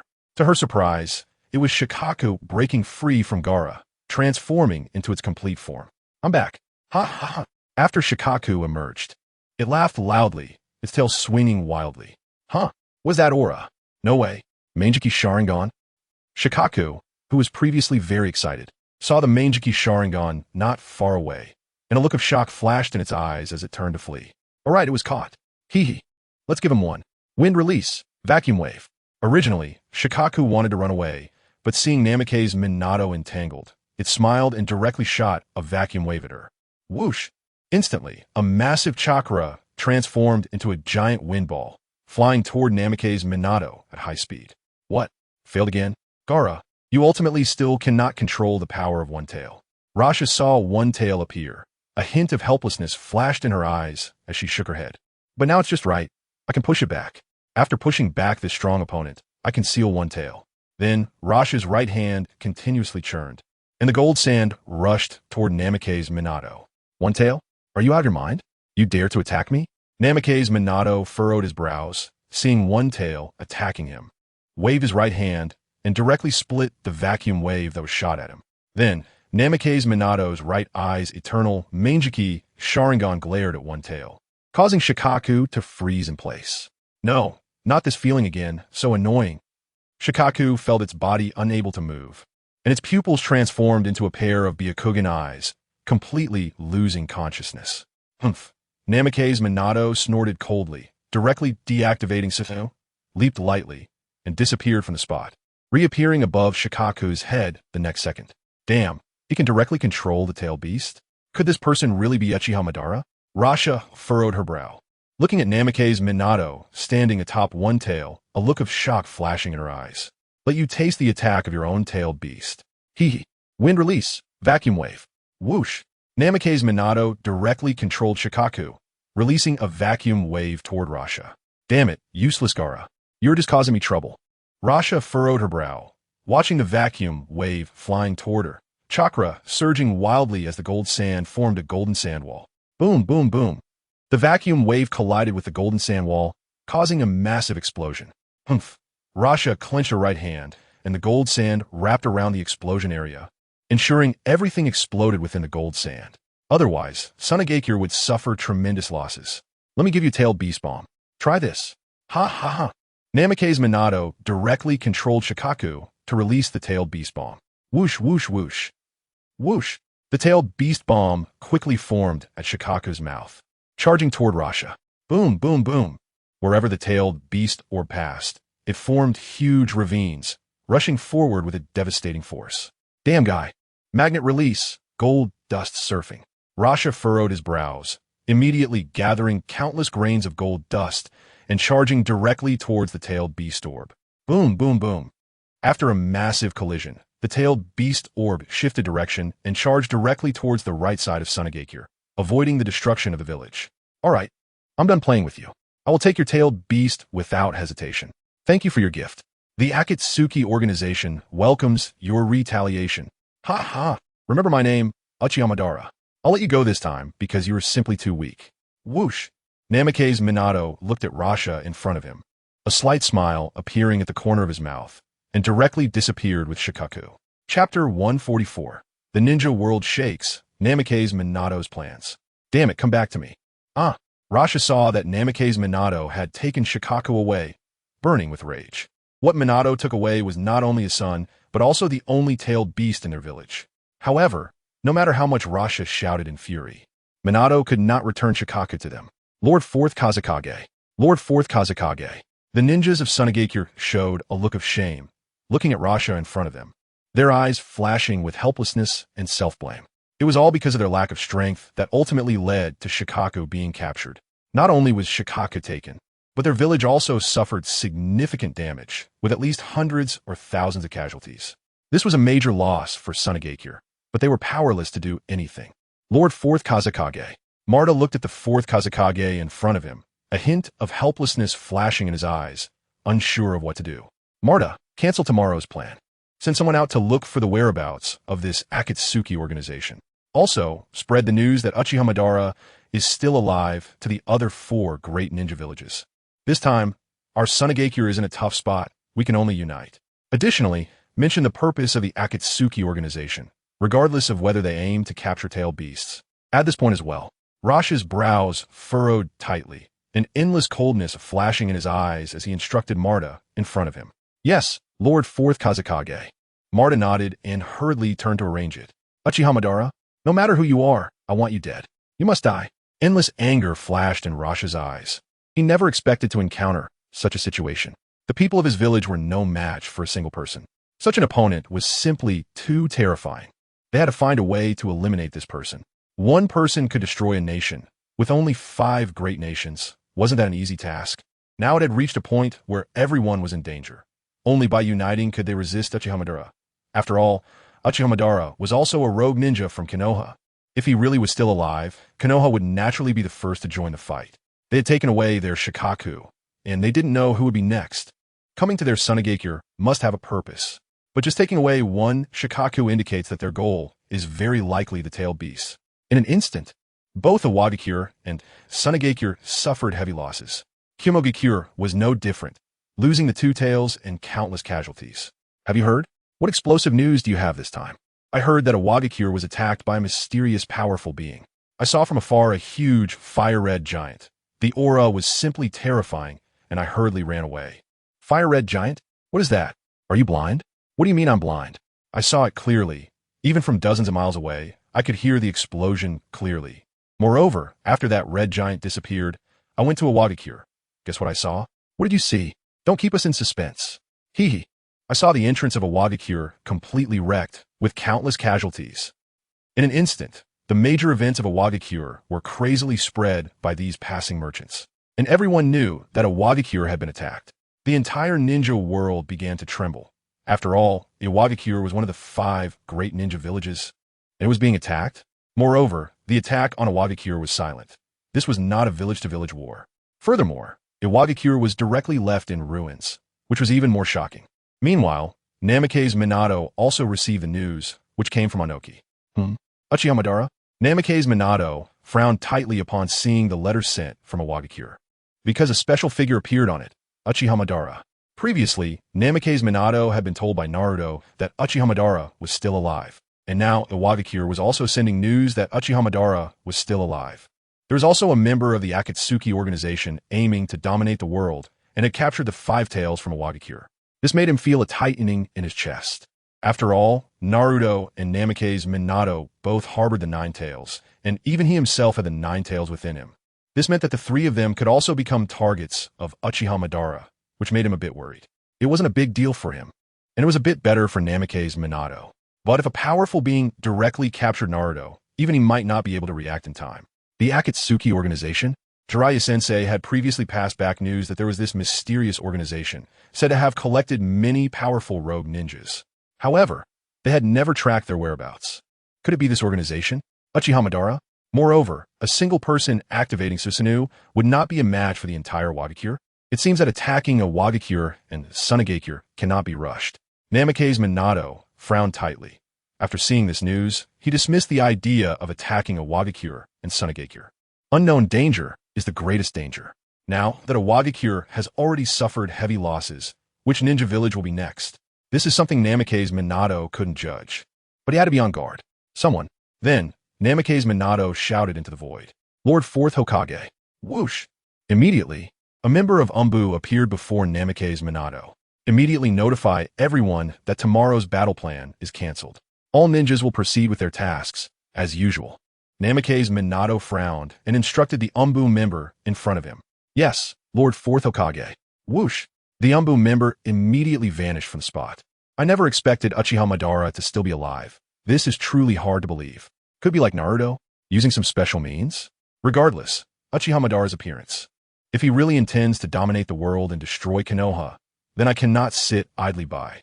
I must protect the village and my family. Anyone who wants to harm the village and my family must die. Konoha and family are the most important things to Namikaze Minato. Anyone who wants to harm them must step over his dead body. If the Akatsuki organization really intends to bring about the end of the world, then he wouldn't mind turning the Akatsuki organization to ashes. At this moment, Namikaze Minato had long since brought Shikaku to the edge of the desert. Little kid, who are you? Why are you in front of me? Chapter 145, Space Portal, Fatally Beating One Tail. Was I not being? It's really strange. Shoha looked at the figure of Namikaze Minato in front of her with some confusion, sensing a familiar aura within her. Shoha, long time no see. At that moment, the 9 tails connected with Shoha's consciousness and appeared in her mind. Stinky Fox, so it's you? I didn't expect to run into you. This is your Jinchuriki, right? Haha, is your seal really that strong? Not even a trace of your aura leaked out. No wonder it feels a bit familiar. Stinky Fox, now that I'm out. You're still inside, haha. Shoha saw the 9 tails appear in her mind and laughed heartily, starting to mock it. Do you think I'm like you? Trapped by such a trashy seal? You can't see the aura I've leaked because I didn't release any chakra. Just like you, always wishing to come out, right? The 9 tails rolled its eyes, looking at Shoha with a hint of disdain. Yeah, Stinky Fox, why do I feel like you've changed? If it were the old you would have slapped me by now. Now you've even learned to mock? It seems this little girl has a good relationship with you. Shoha was puzzled, looking at the 9 tails, feeling that its personality had changed a lot, which was astonishing to her. She can give me freedom, and I'm not really repulsed by being inside her. I even got to see some things I couldn't see before. It really opened my eyes. Perhaps one day, we can both come out and live in this world, coexisting with humans. The 9 tails lay on the ground, looking at Shoha, speaking faintly with a slight smile at the corner of its mouth. Coexist peacefully with humans? What are you thinking? Humans only want to use us as weapons. They're the most evil species. They are extremely dark, treating us like livestock. How could they possibly coexist peacefully with us? Stinky Fox, have you been dumbed down by this little girl's innocence?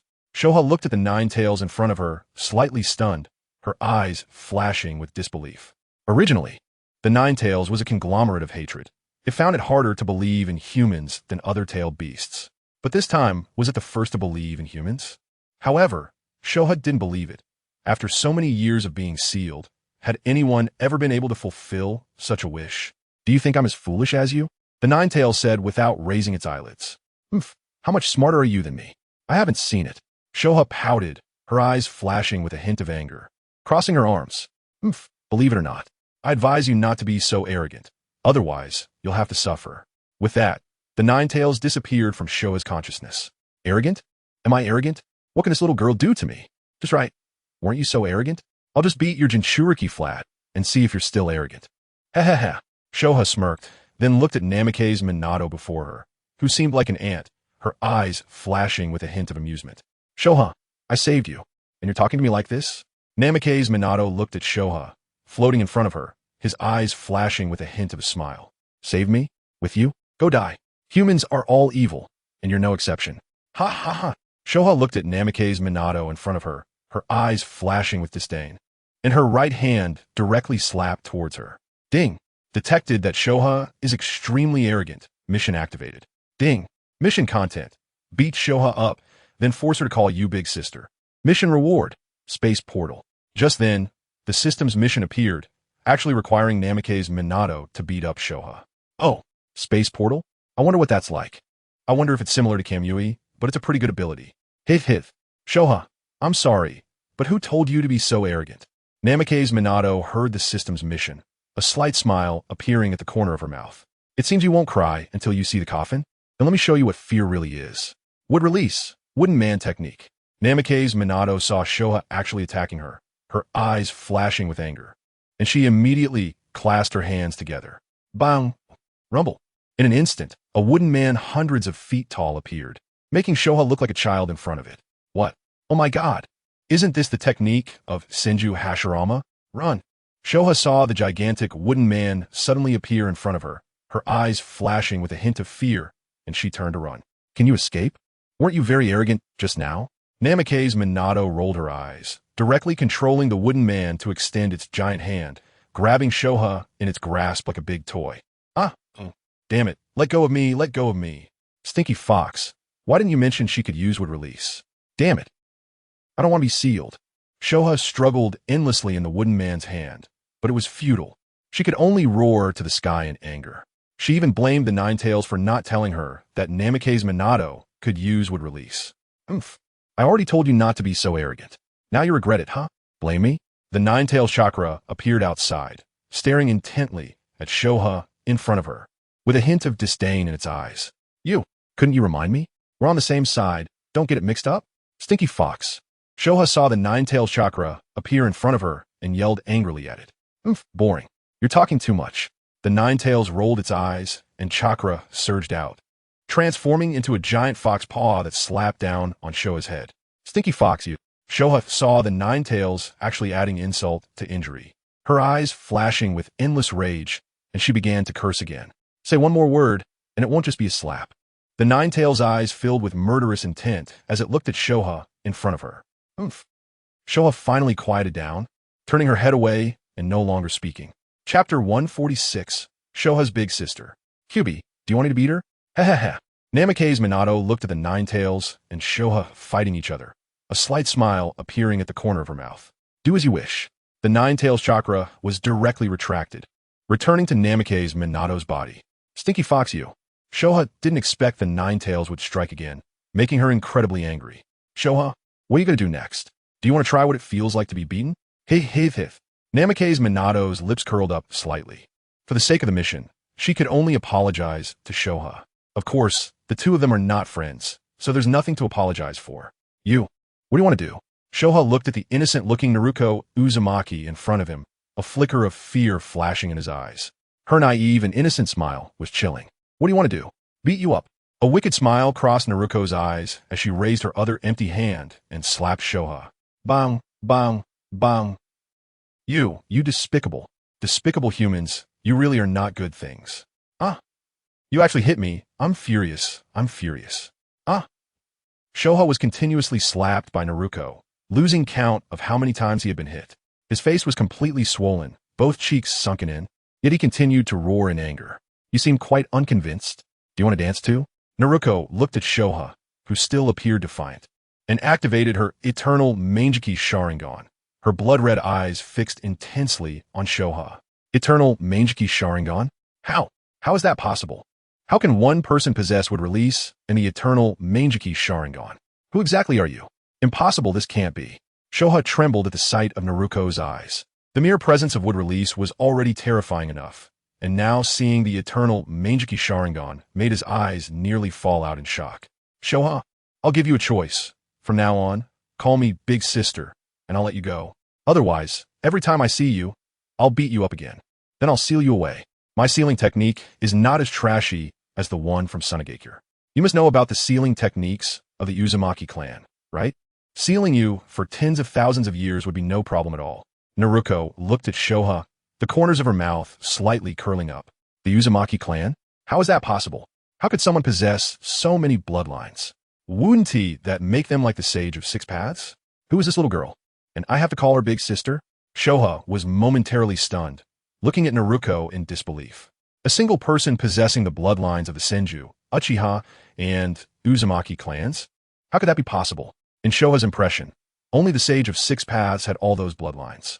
Because the bloodlines of these three clans all originated from the Sage of Six Paths Shoha, I'll give you one more minute to think. If you don't call me Big Sister, you'll be trapped in darkness, sleeping forever.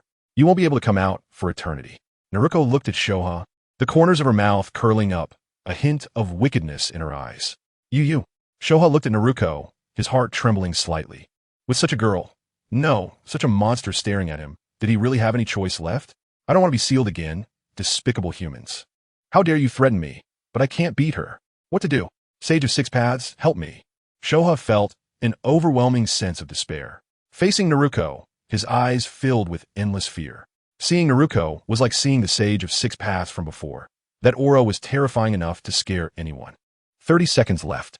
Naruko floated into the air, coming right in front of Shoha, her eyes flashing with endless killing intent, her whole aura erupting, pressing down on Shoha, making it hard for him to breathe. What a massive chakra. Bigger than that stinky fox's chakra? How can this be? How can one person possess all these abilities? Even the Sage of Six Paths didn't have chakra this large. It's not even on the same level. Why is this happening? Feeling Naruko's immense chakra, Shoha's eyes were filled with shock. He knew that the Sage of Six Paths had an incredibly vast chakra, but Naruko's was countless times greater, completely on a different level.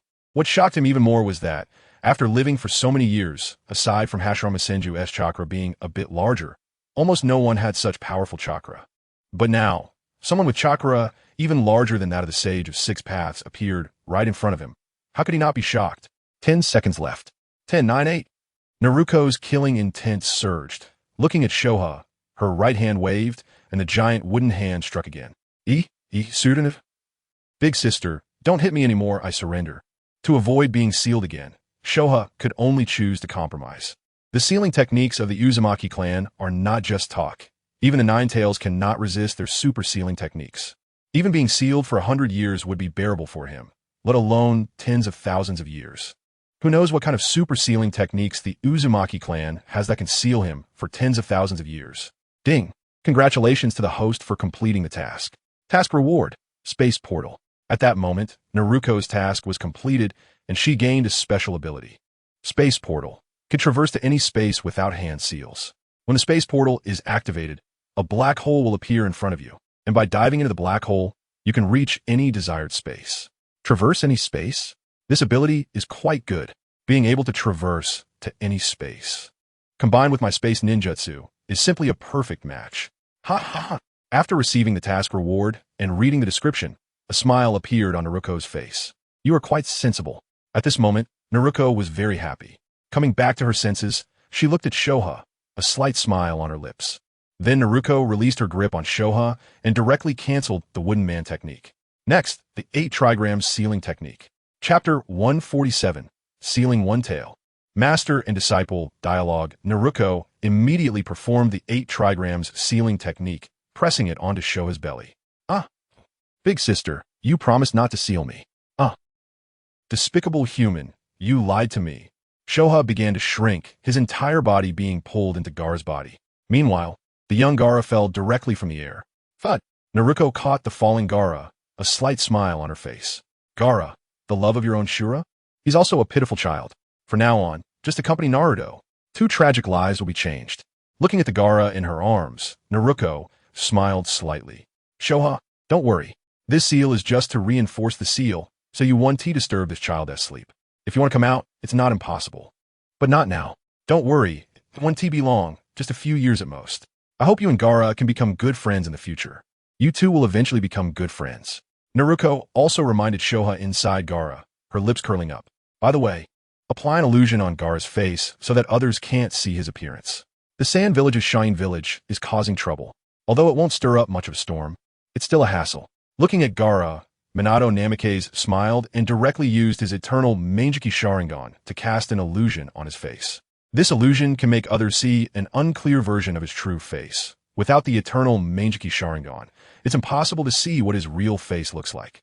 At least in the Hidden Leaf Village, no one can see his true appearance. After doing all this, Minato Namikaze disappeared from spot. Uchiha Madara has returned? Minato, did you call me back just for this matter? At this moment, Jiraiya had been summoned back by Minato Namikaze and was looking at the confidential letter from the Rock Village with a frown. Jiraiya-sensei, this matter is of great importance. You know how terrifying Uchiha Madara is. Only the first Hokage could defeat him. I don't know if my wood release can compare to the first Hokages from back then. If not, I might not be able to match Uchiha Madara. Moreover, during this time, some information about the Akatsuki members has already leaked out. There is indeed such an organization, consisting entirely of rogue ninjas of S rank and above. Their strength is very formidable. Minato Namikaze nodded, a serious look flashing in his eyes. If Uchiha Madara has indeed been alive all these years, how powerful must he be? Although I have gained wood release, I am unsure if it matches the first Hokage's abilities. When the time comes for a confrontation with Uchiha Madara, it may be very difficult to handle. Yes, I have also investigated this. I've been probing the Akatsuki organization for a while now. However, they operate very secretly, and I haven't found their base yet. I've heard that it consists entirely of powerful rogue ninjas, and even Orochimaru is among them. I want to find their organization to see if I can bring Orochimaru back. He has just become accustomed to death and doesn't want to see more people die, which is why he studies immortality. I'm sure I can bring him back this time. Thinking of Orochimaru, a hint of sadness flashed in Jiraiya's eyes. The reason for finding the Akatsuki this time is that he is also involved with them. Orochimaru's departure has always been a pain for Jiraiya.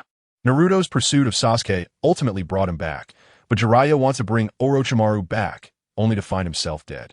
This can only be described as a tragedy. Is Orochimaru sensei also involved? Then it seems this organization is indeed a bit dangerous. I am also aware of Orochimaru sensei's strength. Even if I were to confront him, I cannot guarantee that I could defeat him. Minato Namikaze frowned, not expecting Orochimaru to have joined the Akatsuki, which made him feel the organization's strength even more. Orochimaru not only possesses great power, but also has top-notch survival techniques. No one in the ninja world can guarantee they can kill him. Indeed, this Akatsuki organization is very dangerous. I've been tracking them for a long time, but they act very secretly and are difficult to find. Jiraiya nodded, a hint of helplessness flashing in his eyes. Whoosh! Fourth Hokage-sama, Jiraiya-sama. At this moment, a member of the Leaf's Umbu appeared before Minato and Jiraiya. What is wrong? Minato Namikaze frowned, looking at the Umbu member. Reporting to the fourth Hokage-sama, we have received news from the Sand Village. The Umbu member quickly handed over the information to Minato. Understood. You can leave now. Minato nodded and then opened the note. Uchiha Madara attacked the Sand Village and captured the one-tailed Jinchuriki. The Sand Village suffered heavy losses. Just a few short words appeared before Minato Namikaze. What? Minato looked at the note, momentarily stunned, and his expression darkened. What's wrong? Jiraiya frowned, leaning over to take a look, his pupils constricting. Again, Uchiha Madara? And he captured the One Tail? That means the Akatsuki organization now has both the One Tail and the Five Tails? And during this time, there seems to be no sign of the Two Tails. Could it be that the Two Tails has also been captured by the Akatsuki? Looking at Minato Namikaze, Jiraiya frowned and voiced a bold guess. It's very likely. If that is the case, then the Akatsuki has already obtained three-tailed beasts. Next could be the Three Tails, Four Tails, and even our Nine Tails from the leaf, which will become thorns in their side. Jiraiya-sensei, for now, please investigate the location of the Akatsuki organization. If it really is Uchiha Madara and they're capturing tailed beasts, then this issue concerns the entire ninja world. We in the leaf cannot stand by and watch. Minato Namikaze nodded. They had not received confirmed news about the Two Tails, and Kakashi hadn't had the time to report to him that the Two Tails was taken by Minato Namikaze's son. Therefore, they had no idea and thought that all three-tailed beasts had been captured by the Akatsuki. Next would be the tailed beasts from other villages, even the Nine Tails from the leaf. Chapter 148. Kuro's plan? Don't worry. Even if Uchiha Madara is alive, we may not necessarily be his opponents. You already have would release. And my strength is not to be underestimated. Protecting the leaf shouldn't be a problem. During this time, we need to strengthen our watch over Naruto and Minato to prevent Uchiha Madara from taking advantage of the situation. The leaf's barrier is ineffective against a powerhouse like Uchiha Madara. If there is danger in the village, directly notify Lord Fukusaku and use reverse summoning to bring me back. Jiraiya nodded. They must gather intelligence quickly. He wasn't worried about Uchiha Madara attacking the leaf. At least with himself and Minato Namikaze present. He felt that even if Uchiha Madara was around, he wouldn't need to fear him. Jiraiya was very confident in his strength. After all, as one of the legendary Sannin, he had that confidence, especially since he had now mastered Sage Mode. Besides needing help from Fukusaku and the others, with Minato in front to hold off the enemy, he would be able to quickly gather Sage Chakra. When the time for battle comes, it would also be more convenient. I understand, Jiraiya-sensei. Don't worry. During this time, I will have my shadow clone follow Naruto and the others. If there is any problem, I will immediately return to them. I won't let them encounter danger. Minato Namikaze's expression was serious as he nodded. He would naturally protect his son and daughter. Of course, the priority was to look after Naruto. After all, even he was certain he could defeat Minato Namikaze's son. This was his gut feeling. He felt that his current strength might not be enough to defeat Minato Namikaze's son, though he didn't know why he had that feeling. All right, I'll take my leave now. If anything comes up, contact me directly using the communication toad. Jiraiya nodded, turning to jump out the window. Jiraiya-sensei, can you use the front door? Minato Namikaze awkwardly looked at Jiraiya, smiling as he scratched his head. Ah, I'm just used to it. Used to it. See you. Jiraiya nodded, directly crawling out of the window and disappearing from sight. Seeing Jiraiya leave, Minato Namikaze shook his head helplessly.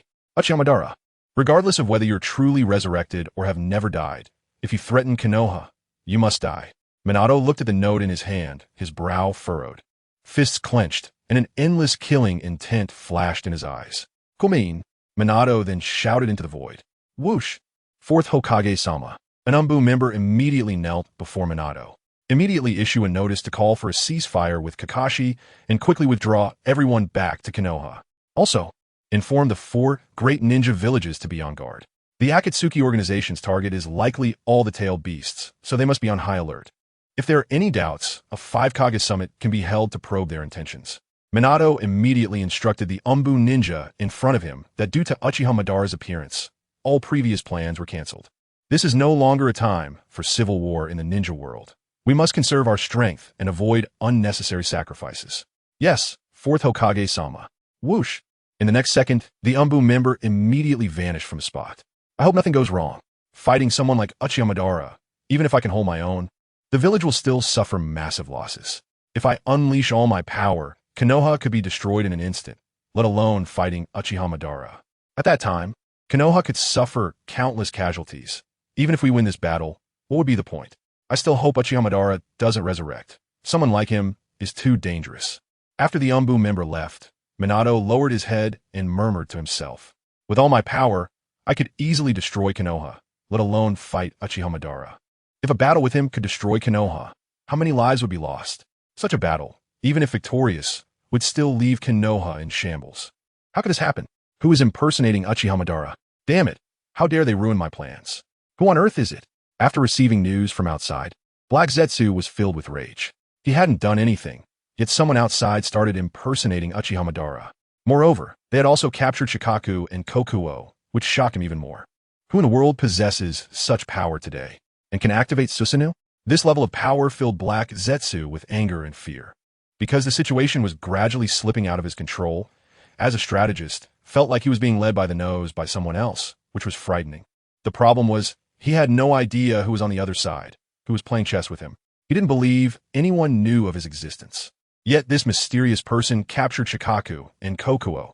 How could he fuse the 10 tails in the future? Without the 10 tails, Black Zetsu couldn't rescue his mother. Without rescuing his mother, all his plans would be in vain.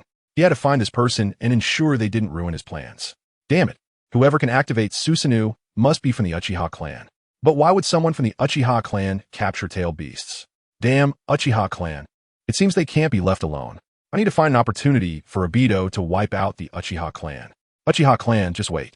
Except for Uchiha Sasuke. All of you should be on your way. Black Zetsu frowned, his heart filled with anger at the thought of the Uchiha clan. He already possessed the Rinnegan and no longer needed the rest of the Uchiha clan. The Uchiha clan could disappear. They were of no use to him. As long as he kept Uchiha Sasuke, it would be enough since he still needed some strong fighters to counter Uchiha Madara, being the reincarnation of Indra's chakra. Uchiha Sasuke became the best choice. When Uchiha Madara was distracted, he could launch a surprise attack. Otherwise, with Black Zetsu's abilities, he couldn't sneak up on a powerful existence with the Rinnegan. Naruto Uzumaki naturally had no idea that his actions had thrown the entire ninja world into chaos. Naruto had already returned to Konoha, letting his shadow clone go home first. Chapter 149. I thought you didn't notice. He brought the unconscious Gaara back to his laboratory. Lord Naruto, you're back. When Naruto returned to the laboratory, the two Yuki ninjas came out with smiles. Yuki ninjas. Are you getting used to it here? Naruto smiled at the two Yuki ninjas. It's okay. It's just a bit boring. I miss Lord Naruto since I can't see you. The two Yuki ninjas shook their heads, looking at Naruto with squinted eyes and smiled sweetly. So, does that mean I'm not Lord Naruto anymore? Just then, Naruto's shadow clone walked out, pouting. No, it's just. The two Yuki ninjas quickly shook their heads. Even though they were both Naruto, it felt different. All right, enough about that. Just leave this kid here. When he wakes up, you can take care of him first. I'm going to my dad to register the identities of the Yuki ninjas and Gaara. Naruto smiled at the two Yuki ninjas and handed over Gaara. Gaara? I understand, Lord Naruto. The two Yuki ninjas nodded and reached out to take Gaara. Okay, I'll leave first. Stay here for now. Once the identity registration is done, you can come out. Naruto nodded and disappeared from the spot. I can't believe Shikaku was also captured. What does this person want to do? With Shikaku and Kurama, that's already three-tailed beasts. What are they trying to achieve? The two tails within the two Yuki ninjas sensed Shikaku's chakra, frowning and falling into deep thought. Whoosh! Dad! The next second, Naruto appeared in the Hokage office, looking at Minato Namikaze, and shouted. You're back? You actually learned to track your dad? Where did you go today? I couldn't find you when you came back. Minato looked at Naruto, feeling a headache. Having a child with a space ninjutsu prowess stronger than himself was also a source of worry for him. Naruto felt a bit awkward recalling where he had been. Haha, I didn't expect you to find out, Dad. I thought you didn't notice. Naruto smiled awkwardly. I can sense your chakra. How could I not know? Even if there's a trace left, I can sense it instantly. You still want to go unnoticed? Minato shook his head, looking at Naruto with a wry smile. Hee, it's nothing. I just went out for a stroll. It was pretty boring, wasn't it? There's nothing to do at home. Recently, isn't Kakashi-sensei on the battlefield? Without any tasks to complete, I decided to go for a stroll. Bo-Fong Mingzi quickly smiled foolishly and scratched her head. This can't happen again next time. It's very dangerous outside. Don't go out casually. If something happens, what will you have your dad and mom do? Bo-Fong Shuimin directly walked up to Bo-Fong Mingzi, reached out to touch her hair, and a hint of worry flashed in his eyes. Very dangerous? Is Dad referring to our battle with the Cloud Village? But hasn't the Cloud Village already surrendered? What danger is there outside? Bo-Fong Mingzi was slightly taken aback. Is it really dangerous outside? Or is it dangerous? I can go wherever I want. There's no danger. Uchiha Madara has appeared. At that time, I thought it was Obito who appeared. But you said it was Obito. And now Uchiha Madara has appeared again. Didn't you say last time that Uchiha Madara was still alive? Uchiha Madara's strength is extremely formidable. Even Dad might not be able to defeat him. So you must be careful when going out in the future. It's best not to go out easily. Bo-Fong Shuimin looked at Bo-Fong Mingzi with a serious expression and said solemnly. Uchiha Madara? I understand. It must be news from the Sand Village and the Rock Village. I didn't expect Dad to really think Uchiha Madara has returned. I guess many people would think so, right? Bo-Fong Mingzi looked at Bo-Fong Shuimin's serious expression and couldn't help but feel delighted inside, almost laughing out loud. Well, I understand, Dad. I will definitely stay in the village obediently and not go out anymore. Bo-Fong Mingzi nodded at Bo-Fong Shuimin, looking obedient. Bo-Fong Shuimin nodded. By the way, what do you need Dad for? Then Bo-Fong Shuimin looked at Bo-Fong Mingzi and asked. It's nothing. Just came to let Dad help register something. Please register the information of these two people. I met them on the battlefield. One is named Gaara, and the other is named Yuki. I rescued them on the battlefield and brought them back directly. Bo-Fong Mingzi quickly took out photos of the two Yuki people after they transformed and handed them to Bo-Fong Shuimin. People saved on the battlefield? They aren't ninjas from the Cloud Village, right? If they're civilians, that would be fine. Bo-Fong Shuimin took the photos, which contained detailed information about the two. This was also prepared by withProphecy in advance. Gaara is still so young. Just like Naruto, does he have the ability to control sand? He is somewhat similar to the fourth Kazekage of the Sand Village. Since neither of them is a ninja from the Cloud Village, there shouldn't be a problem. However, they still need to be monitored during their time in the village. Once it is confirmed there are no issues, the surveillance will be lifted. withProphecy looked at the information of the two, nodded, and said to withProphecy, "Okay, Dad. Then I'll be going now." Hee hee. withProphecy nodded, and then waved goodbye to withProphecy. Go ahead. withProphecy nodded, took the two documents, and would have someone register them later. Whoosh. Then withProphecy disappeared from the spot and returned to her experimental base. Lord Mingzi. The two Yuki people saw withProphecy appear and quickly welcomed her with happy expressions. At this time, they had already placed Gaara on a bed, and he was still in a deep sleep. Chapter 150, the highest realm of swordsmanship. Such a small child, having become a Jinchuriki, hasn't slept for a long time. This time, it's just right for him to sleep a little longer. Is Gaara still not awake? Then let him sleep a bit more. Let's go, Yuki people. We're going to take a bath. I've recently developed a new massage technique and want to try it on you. withProphecy looked at Gaara lying on the bed, nodded, and directly pulled the two Yuki people toward a large bathroom. Okay, Lord Mingzi. The two Yuki people nodded and let withProphecy pull them away, their faces flushed. Whoosh! Lord Kakashi. At this moment, an Umbu ninja appeared in front of Kakashi. What happened? Kakashi frowned, having not received any news from the Cloud Village regarding the Rock and Sand Villages. His expression grave. Lord Kakashi, the fourth Hokage has issued an order. You are to immediately return to Konoha with all your subordinates. The Umbu member bowed to Kakashi. Return? Isn't it? Did Watergate-sensei say anything? Kakashi was slightly taken aback, his brow furrowed, and a hint of confusion flashed in his eyes. Report, Lord Kakashi. It seems that Uchiha Madara has returned, and the fourth Hokage has chosen to cease hostilities. The specifics are unclear. You will need to return and inquire with the fourth Hokage yourself. The Umbu shook his head, only knowing that this matter was related to Uchiha Madara, but nothing else. What? Uchiha Madara has returned? How is that possible? Kakashi was shocked by the Umbu's news, standing there in disbelief. I understand. Immediately reply to Watergate-sensei. I will evacuate the troops from the Cloud Village territory as soon as possible. After a moment of contemplation, Kakashi nodded and spoke to the Umbu. Yes, Lord Kakashi. Whoosh. The Umbu ninja immediately vanished, leaving Kakashi sitting dumbfounded in the tent. What's wrong? Why are you in a daze? Just then, Hatake Tsukumo walked in, seeing Kakashi sitting there in a daze, puzzled. Father, Watergate-sensei sent word that Uchiha Madara has been revived. Or rather, Uchiha Madara has not died. Moreover, we are to immediately withdraw the main forces from the heart of the Cloud Village and return directly to Konoha. Something major may be about to happen. Kakashi shook his head upon seeing Hatake Tsukumo enter, a hint of worry flashing in his eyes. Uchiha Madara? Hatake Tsukumo's brow furrowed tightly. Upon hearing those four words, he felt an immense shock. Uchiha Madara is a super powerful being who can rival the first Hokage. Back then, only the first Hokage could suppress him, but ultimately, the two fought, resulting in one death and one injury. Although the first Hokage narrowly won, he eventually passed away not long after due to health issues. The revival of such a super strong being left Hatake Tsukumo feeling deeply shocked. Don't worry, your father is here. Even if he can't defeat Uchiha Madara, he will ensure you all have a chance to survive. Moreover, after this revival, your father's strength has increased significantly. He is no longer the Konoha White Fang of the past. Even against Uchiha Madara, your father might still have the strength to fight back. And don't underestimate your own power. Have confidence in yourself. A strong swordsman must have immense confidence in themselves. This confidence is not blind. It is an invincible belief that no matter how strong the opponent is, one must maintain a sense of invincibility. As my son, you must have this invincible belief. Only then can you become an unbeatable swordsman in the future. Seeing Kakashi's melancholy, Tsukumo Hatake slightly raised the corners of his mouth, slowly walked to his side, and patted his shoulder. An unbeatable swordsman? An unbeatable belief? Kakashi looked up at Tsukumo Hatake, momentarily taken aback, then lowered his head and murmured to himself. That's right. The unity of man and sword reaches the highest realm of swordsmanship. The person is the sword is the person, all things are swords.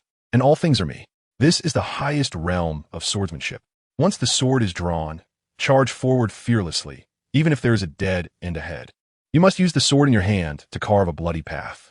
An unbeatable swordsman must never think that his swordsmanship is lacking. The only thing lacking is yourself. If you're lacking, then practice desperately. Swing your sword relentlessly, until your sword can cut through the world. Swordsmanship will naturally reach its highest realm. Tsukumo Hatake looked at Kakashi, a hint of a smile flashing in his eyes, and handed him his white fawn. The highest realm of swordsmanship? The unity of man and sword? Father, can I really achieve that? I have wasted so many years. My swordsmanship. Kakashi looked at Tsukumo Hatake in front of him, a hint of guilt flashing in his eyes. Back then, he thought his father was a coward, so he ultimately gave up his family's famous swordsmanship. Now that he has wasted many years, is there really still a chance? What does that matter? My son graduated from the ninja school at 5, became a CH Nin within a year, achieved J Nin at 12, a true genius of the ninja world. Back then, Uchiha Madara grew up in the harsh environment of the Warring States period, and his strength was not much different from yours. Do you still lack confidence in yourself? The Uchiha clan indeed possesses specialized techniques, with the Sharingan and even higher-level Manjiki Sharingan. But we also have what they do not possess. They rely too heavily on the Sharingan. While the Sharingan is indeed powerful, we are not inferior. Your father was able to amaze an era with his swordsmanship. You combine the Uchiha clan Sharingan with our Hatake family's swordsmanship. Can you not surpass your predecessors? Tsukumo Hatake looked at Kakashi, a hint of confidence flashing in his eyes. Back then, he was also troubled by the need to improve his strength, and his father encouraged him in this way. Although such encouragement may seem exaggerated, the effect was surprisingly good. Anyone can have an invincible belief. Being weaker than others does not prevent you from having an invincible belief. If you do not believe in yourself, how can you defeat others? This invincible belief in oneself is not blind confidence, but belief in your sword, belief in your convictions. Even if you lose, you do so for the sake of your swordsmanship. Chapter 151. If the sword has spirit, it is invincible. Hatake swordsmanship combined with the Sharingan? But father, the pressure from the Sharingan on me is too great. I cannot use any chakra at all. The Sharingan suppresses more than 90% of my chakra. I can hardly use powerful sword techniques. Even one sword technique can drain my remaining chakra. Kakashi touched his left eye with his left hand, a hint of gloom flashing in his eyes. His entire chakra was suppressed by the Sharingan by more than 90%, and he could only use a little chakra. And this little chakra could only allow him to execute a single strike of Hatake swordsmanship. After that, he would have almost no combat strength left. This is all your fault, father, for not teaching you the most important point. Hatake swordsmanship requires you to integrate your beliefs with your sword. By merging with your strong beliefs, only then can you reduce the chakra consumption of using sword techniques. After merging, it greatly reduces the amount of chakra used and enhances the power of Hatake swordsmanship. However, this method of merging is extremely dangerous, so it can only be attempted after the age of 10. Back then, your father left early and did not teach you this method. Today, I will teach you so that you can successfully inherit the true essence of my Hatake swordsmanship. Tsukumo Hatake looked at Kakashi, a hint of guilt flashing in his eyes. He had left this world too early and indeed felt very sorry for his wife and child. Now that he has been revived, he naturally wants to teach everything to his son. To merge beliefs with the sword? Kakashi was slightly taken aback, not expecting such a training method to exist. That's right. Calm your mind and adjust your chakra to its optimal state. Then perform the soul-severing technique. Watch closely. These are the hand seals. See. Haiyu, Mao, Su, Zi, Wei, Wu, Shun. Tsukumo Hatake slightly raised the corners of his mouth and began to quickly perform hand seals in front of Kakashi. Buzz! At that moment, Tsukumo Hatake's soul instantly left his body, and the white fang he had given to Kakashi flew out in an instant. After forming the seals, directly use your freshly forged white fang to sever a strand of your soul. Infuse your invincible belief into it, and finally merge it with the white fang. Only then will your swordsmanship have a small achievement. To achieve the realm of unity between man and sword, the sword must not leave your side. Input a chakra into it every morning and evening for fusion. After 49 days, you can reach the initial realm of unity between man and sword. After that, you must continuously practice swordsmanship and keep killing enemies.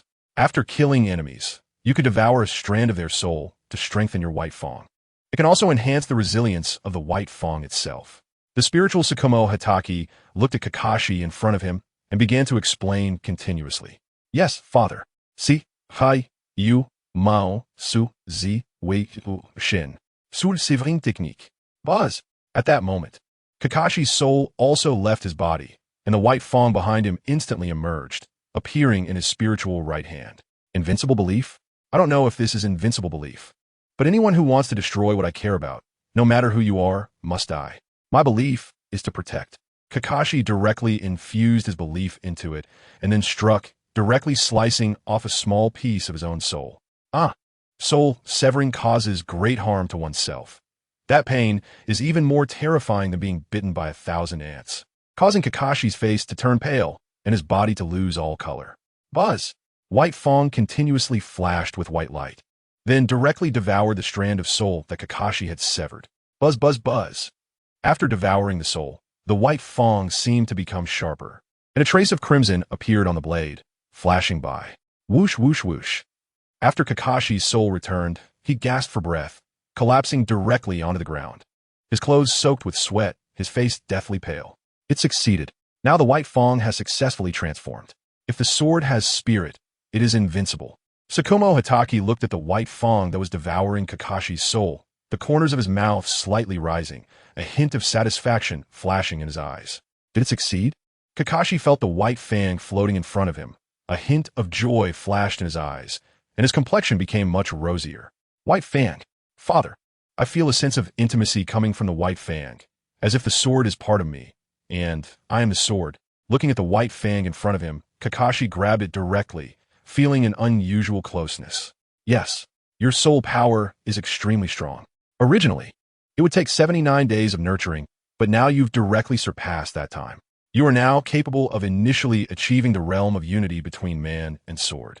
Even if you can only use 1/10 of your chakra, it's no problem to unleash dozens of Hatake sword techniques. Afterward, we will find a way to resolve the repulsion of the Sharingan towards the bloodline. Hatake Tsukumo's eyes flashed with a hint of a smile as he looked at Kakashi and nodded slightly. Is that so? No wonder I feel that the current white fang is me. I am the sword. The realm of unity between man and sword is truly powerful. I wonder how effective it is. Kakashi looked at the white fang in front of him, beaming with joy, completely unconcerned about his pale complexion. Let's go out and try it. Hatake Tsukumo reached out and patted Kakashi's shoulder, a slight smile on his lips. All right. Kakashi was also eager to see what level his swordsmanship had reached. Whoosh, whoosh, whoosh. Then, the father and son left their respective shadow clones and quickly headed outside the camp. Right here, this sea area is perfect for you to demonstrate. Hatake Tsukumo brought Kakashi to the sea, looking at the ocean in front of him with a slight smile. Kakashi nodded, a hint of a smile flashing in his eyes. Kakashi then walked forward, standing on the surface of the sea, holding the white fang tightly, staring intently at the ocean. Hatake sword technique, void cut. ZZZ. Kakashi roared. His chakra surged explosively, all pouring into the white fang, and a sound like thunder echoed around him. Slash. Whoosh. Whoosh whoosh. A dull sound was heard as the white fang in Kakashi's hand burst forth with endless white light, directly slashing toward the ocean in front of him. Chapter 152. The ultimate secret of Hatake sword technique. Boom, boom, boom. In an instant, endless white light transformed into two sword auras, forming a nearly 100-foot-high cross slash, cutting towards the ocean at a speed invisible to the naked eye. Bang, bang, bang. When the 100-foot cross slash flew out, it directly struck the ocean, causing countless seawater to burst out. Splash. ZZZZ. In front of the ocean, a 100-foot-long cross slash appeared, clearly visible on the sea surface. A huge cross emerged on the sea surface, with no moisture within it, as if the ocean had been split apart. This is the legendary, drawing the sword to sever water, when you can directly cut through seawater with one strike, leaving it unable to recover for a long time. Then your swordsmanship will have reached great mastery. Hatake Tsukumo looked at the slash Kakashi had unleashed. A slight smile on his lips, a hint of joy in his eyes. Drawing to sever water? I suppose this counts as initial success, right? However, the attack is far from over. Kakashi looked at his masterpiece, a subtle smile on his lips, a hint of joy flashing in his eyes. Boom, boom, boom. Just then, the cross of seawater in front of him suddenly exploded, forming a towering tsunami hundreds of feet high, directly rushing towards Hatake Tsukumo and Kakashi. Now, Watch closely. Hatake Tsukumo, looking at Kakashi in front of him, drew out his white fang, infused it with chakra, and casually slashed. Whoosh! Hatake Tsukumo's casual slash unleashed 100-foot beam of white light, directly cutting the towering tsunami in half not far in front of him. Boom, boom, boom. Splash! With a single strike of the massive sword technique, the tsunami in front of him was not only cut in half, but also collapsed entirely, turning into raindrops scattered within a radius of several dozen miles. What? Kakashi looked at his father's casual strike, which was even more powerful than the Hatake sword technique he had just performed, shock flashing in his eyes. The ultimate secret of the Hatake sword technique. No technique is better than having no technique. A casual strike can achieve the power of the original Hatake sword technique, even surpassing it. While the techniques of swordsmanship are important, in your hands, your casual strike is peak swordsmanship. This is the ultimate secret of the Hatake sword technique. It is also the limit that can be reached through the unity of man and sword. Hatake Tsukumo looked at Kakashi in front of him, a slight smile on his lips as he sheathed the white fang. I understand, father. I will diligently practice swordsmanship from now on and will not give up halfway. Kakashi looked at the white fang in his hand, a slight smile on his lips, confidence shining in his eyes, his entire demeanor transforming, resembling a sharp and extraordinary sword. Moreover, Kakashi's aura began to soar, his strength rising again, directly reaching the level of an old-school Kage-level ninja. Even now, if Kakashi faced the fourth Raikage and other veteran Kage-level ninjas, he would not be defeated, and he even had the capability to kill them. The enhancement of strength is undeniably powerful. In the entire ninja world, he has nearly reached the pinnacle, no longer needing to worry about anyone except for a few freaks. Hee ha ha ha. Good, very good. As expected of my son. Let's go. Hatake Tsukumo saw Kakashi's changes, a slight smile on his lips, reached out to pat his shoulder, and turned to leave. All right. Kakashi looked at his father, his eyes filled with endless joy. With Kakashi's current strength, even if I'm not by his side, he can stand on his own. In the past, I might not have been Kakashi's match. Now, Kakashi's swordsmanship is still in its early stages, but combined with the Sharingan, his strength has greatly increased. I truly look forward to Kakashi's future growth. Kakashi has really grown up. Hatake Tsukumo looked up at the sky, a slight smile on his lips, joy flashing in his eyes. Currently, Hatake Tsukumo is using the physical body cloned from Minato Namikaze, incorporating other bloodlines into it. This includes the Uchiha clan's bloodline and the Uzumaki clan's bloodline. The reason for not transplanting Senju Hashirama's bloodline is the fear of creating more would-release users. In today's world, this level of strength is already sufficient. The Uzumaki clan's bloodline has increased the chakra within Hatake Tsukumo's body, greatly amplifying his chakra. Of course, there's another purpose, which is to resist the invasion of the Uchiha clan's bloodline. The Senju clan, Uchiha clan, and Uzumaki clan's bloodline powers are extremely strong, and a single type of bloodline can easily cause harm to his body. Therefore, Minato Namikaze had the whimsical idea of adding the Uchiha and Uzumaki bloodlines into Hatake Tsukumo's body. This way, he could have the vast chakra of the Uzumaki clan and possibly even awaken the Sharingan by accident. At that time, with the vast chakra, the observational power of the Sharingan, and incredibly powerful swordsmanship, he would be a terrifying existence to anyone. My strength has significantly increased, and I can finally help Teacher Minato. No longer needing to frequently activate the Sharingan for battle, my combat methods can be appropriately changed in the future. In the past, I indeed neglected my swordsmanship, and I never expected that it could be practiced in this way.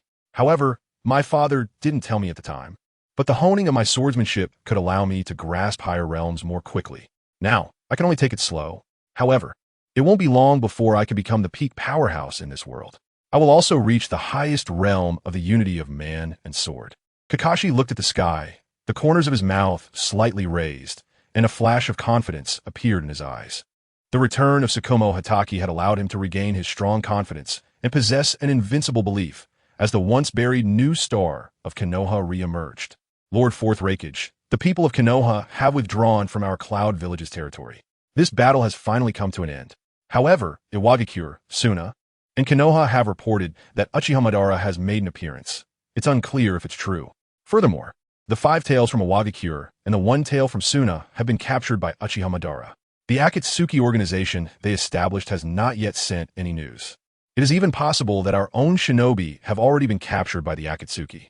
The Akatsuki might really want to recapture all the tailed beasts and use them to dominate the world. Chapter 153. Reactions from all sides. Lord Fourth Raikage. How should we respond? Inama received intelligence that Konoha's main force had finally withdrawn from their cloud village, which was a relief that allowed her to drop the heavy stone in her heart. However, she later received letters from Awagakure and 3 other shinobi villages, stating that Uchiha Madara had made an appearance, which was simply terrifying. Who is Uchiha Madara? He is a being known as one of the 2 gods alongside Senju Hashirama. The 2 of them forcibly subdued the entire shinobi world, ultimately choosing to coexist peacefully out of necessity. Although this peace was very short-lived, everyone knew how powerful the 2 were. As long as either of them was alive, no one in the shinobi world would dare to act recklessly. This kind of deterrence would instill fear in anyone. Even if decades have passed, that fear still exists. Uchiha Madara? Impossible. How could he still be alive? How old would he be by now? An old man in his 80s or 90s. Even if he were alive now, how much combat power could he still have? Don't think too much. Uchiha Madara must be someone impersonating him. It's just that this person is also very strong, attacking Awagakure alone without a scratch and even forcing Inoki to kneel. Such a powerful individual should not be underestimated. Perhaps he possesses strength similar to that of Naruto Uzumaki. This Naruto Uzumaki is indeed quite troublesome, and now there's another person impersonating Uchiha Madara. The Fourth Raikage snorted coldly. He did not believe that an old man who had lived almost 100 years could still exist in this world. Back then, Senju Hashirama had said that he had successfully killed Uchiha Madara. How could he, the first Hokage of Konoha, be lying? It was evident that this Uchiha Madara was definitely someone impersonating him. But regardless of whether it was an impersonation, the fact that this person was powerful was undeniable, forcing that old man Inoki to kneel. The Fourth Raikage felt that he could never accomplish such a feat. So he was somewhat troubled by this person claiming to be Uchiha Madara. The emergence of such a strong individual was indeed very dangerous for the entire shinobi world. By the way, Lord Fourth Raikage, the 4th Hokage, also mentioned that a meeting of the 5 Kage could be convened. Do you think this is necessary? Inama nodded and then thought of Minato Namikaze's intentions, quickly asking, the 5 Kage summit is necessary, but we cannot take the lead. That would put us in a very passive position. Let's wait a while before deciding. You can leave now. Raise the village's highest alert level to guard against unforeseen circumstances. The 4th Raikage shook his head, feeling that given the current situation, he could not be the one to stick his neck out, as it would appear very passive. Awagakure would be a good choice. They could directly issue the call for the 5 Kage summit, and the other 4 shinobi villages would naturally respond. Since Awagakure had been frightened and defeated, it was almost impossible for them to gain commanding power in this 5 Kage summit. Yes, Lord Fourth Raikage. Inama nodded, then turned and left the Raikage's office. Uchiha Madara? Even if you really have come back, I will let you experience the power of my lightning release. After Inama left, the 4th Raikage let out a cold snort, a glimmer of anticipation flashing in his eyes, as if he wanted to see Uchiha Madara's combat power. Lord 3rd Tsuchikage, Konoha has withdrawn from the Cloud Village and sent a letter. A ninja from Awagakure appeared beside Inoki and quickly handed over the letter he was holding. You can leave. Inoki felt somewhat mentally exhausted as he took the letter and began to read it carefully. A 5 Kage summit? It seems there is indeed a need for this. Although it is humiliating, it is better than having Awagakure disappear entirely. We must stop the growth of the Akatsuki organization. Otherwise, it will be very dangerous for the entire shinobi world. Inoki looked at the letter, a hint of helplessness flashing in his eyes as he sighed deeply and directly burned the letter in his hand. Dust. Immediately send someone to the 4 major shinobi villages to convene a 5 Kage summit. This matter cannot be delayed. They must all be able to participate. Then Inoki directly instructed Dust, telling him to send someone to the 4 major shinobi villages to deliver the message, acting as the initiator of the 5 Kage summit. Yes, Lord 3rd Tsuchikage. Dust nodded and then disappeared from the spot. No matter whether he is Uchiha Madara or not, it no longer matters. What is important is that his strength is very strong, very strong. If we cannot defeat him, the entire shinobi world will be in danger. The 5 tails and the 1 tail have been captured. It is also unknown if the 2 tails have also been captured, losing 3 tailed beasts at once. What exactly does the enemy want to do? Sigh.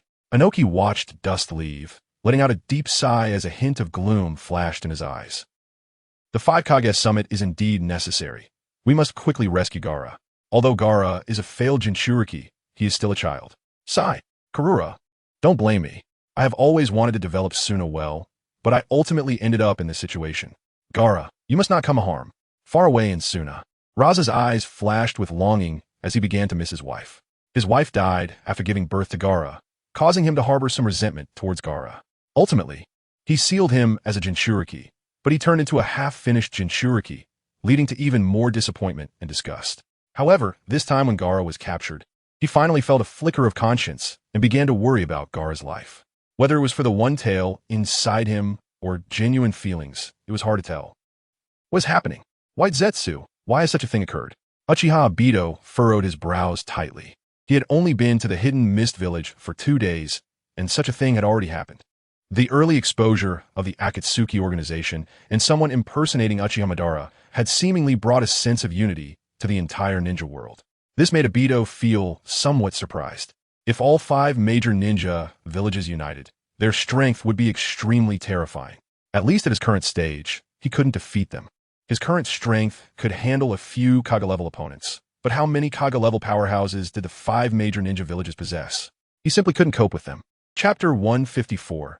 Terumi Mei, movements of the Hidden Mist Village. The Akatsuki organization was different from him. In battle, they might not be of any help at all. Facing so many powerful opponents, he currently had no confidence. He was unclear about the situation and hadn't been able to investigate yet. However, he had seen that person from a distance. They summoned a red Susanoo and could activate its complete form. Such a powerful being was usually from the Uchiha clan. It was very likely the clan leader, Uchiha Fugaku. Therefore, this time, the Uchiha clan should be exterminated. Planning to eliminate the Uchiha clan needed to begin gradually. Their strong members were of no use to them and could be a burden. If one of them possessed a Mangeki Sharingan, it would also be very detrimental to their plans. They could either be used by them or directly killed to wipe out the clan. White Zetsu shook his head. His White Zetsu clones were spread throughout the world and had seen a giant Susanoo from a distance outside Sunagakure. Such a presence could be seen clearly from 10 miles away, and as a scout, White Zetsu could naturally see it at that time. The Uchiha clan? A clan lacking in ambition certainly deserves to be destroyed. Uchiha Obito's brows furrowed tighter, and an endless killing intent flashed in his eyes. Lord 4th Mizukage. This is a letter from Awagakure, Sunagakure, and Kanahagakure. Please take a look. Just then, a member of the Umbu from the Hidden Mist Village appeared before Kurama Yagura and directly handed over the letter in his hand. Understood. You may leave. Kurama Yagura nodded, opened the letter, and frowned tightly.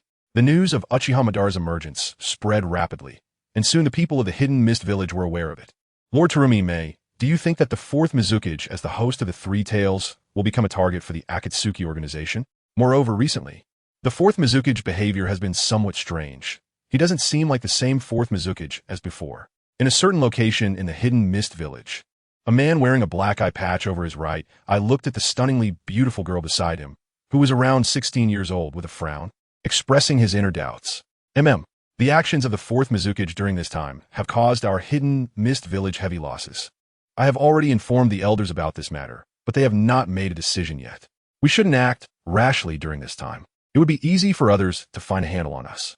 The beautiful girl had large greenish-blue eyes and long brown wavy hair, with her right eye completely covered by her hair.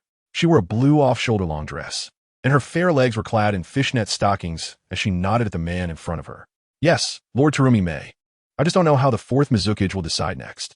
With Uchiha Madara emerging, it really makes one feel apprehensive. The Uchiha clan's Uchiha Shursui was already extremely terrifying.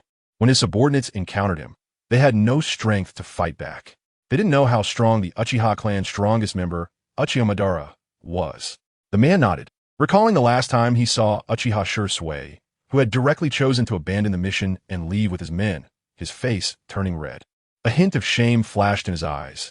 It was truly embarrassing to be timid before the battle. The Uchiha clan Sharingan was not just a name. Whether in the Warring States period or in the current era, the Sharingan was known as one of the 3 Great Eye techniques. It was many times stronger than the Byakugan. If you possess the Byakugan, you should also know this. The greatest strength of the Byakugan is its ability to scout. But compared to the Sharingan, it is still far behind. Don't underestimate yourself. Your strength is already quite good. It's just that they were born with powerful bloodline limits. Terumi Mei looked at the man with a smile, then looked up at the sky, a hint of helplessness flashing in her eyes. Terumi Mei, King, come here for a moment. At that moment, an old man approached, followed by the elder council they belonged to, coming over to find Terumi, Mei, and the others. His expression serious. Elder Yuan, what brings you here? Terumi Mei was slightly taken aback upon seeing the old man before her. His power in the Hidden Mist Village was equivalent to that of a Kage, with unparalleled authority. She didn't expect that such an old man would come to find her. Terumi Mei, we have been observing Kurama Yagura during this time.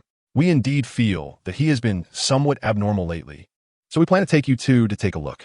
Qing possesses the Byakugan, which may help us find some clues. Elder Yuan said, our Hidden Mist Village has already suffered heavy losses, losing countless strong members with bloodline limits. Everyone in the village has been lamenting and complaining during this time. We must take action soon. Elder Yuan shook his head, then looked at Qing and said lightly, is that so? All right, Elder Yuan. Terumi Mei looked at Elder Yuan with a frown, and then chose to agree. Then let's set off now. We must not be discovered. Observe quietly. If we find something wrong, we will act. Elder Yuan nodded and turned to leave. Lord Terumi Mei? Qing looked at Terumi Mei, slightly stunned. This is a different time. Let's go. Terumi Mei shook her head and then directly took Qing and followed.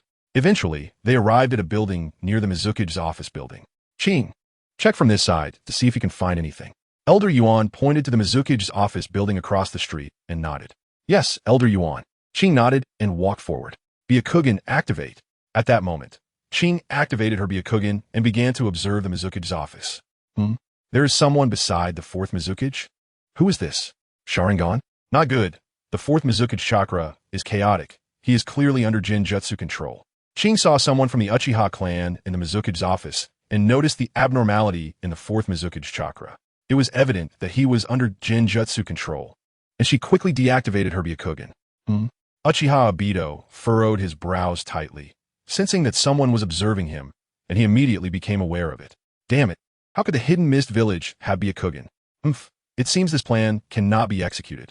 Subsequently, Uchiha Obito directly entered the Kimui space and vanished from his original location.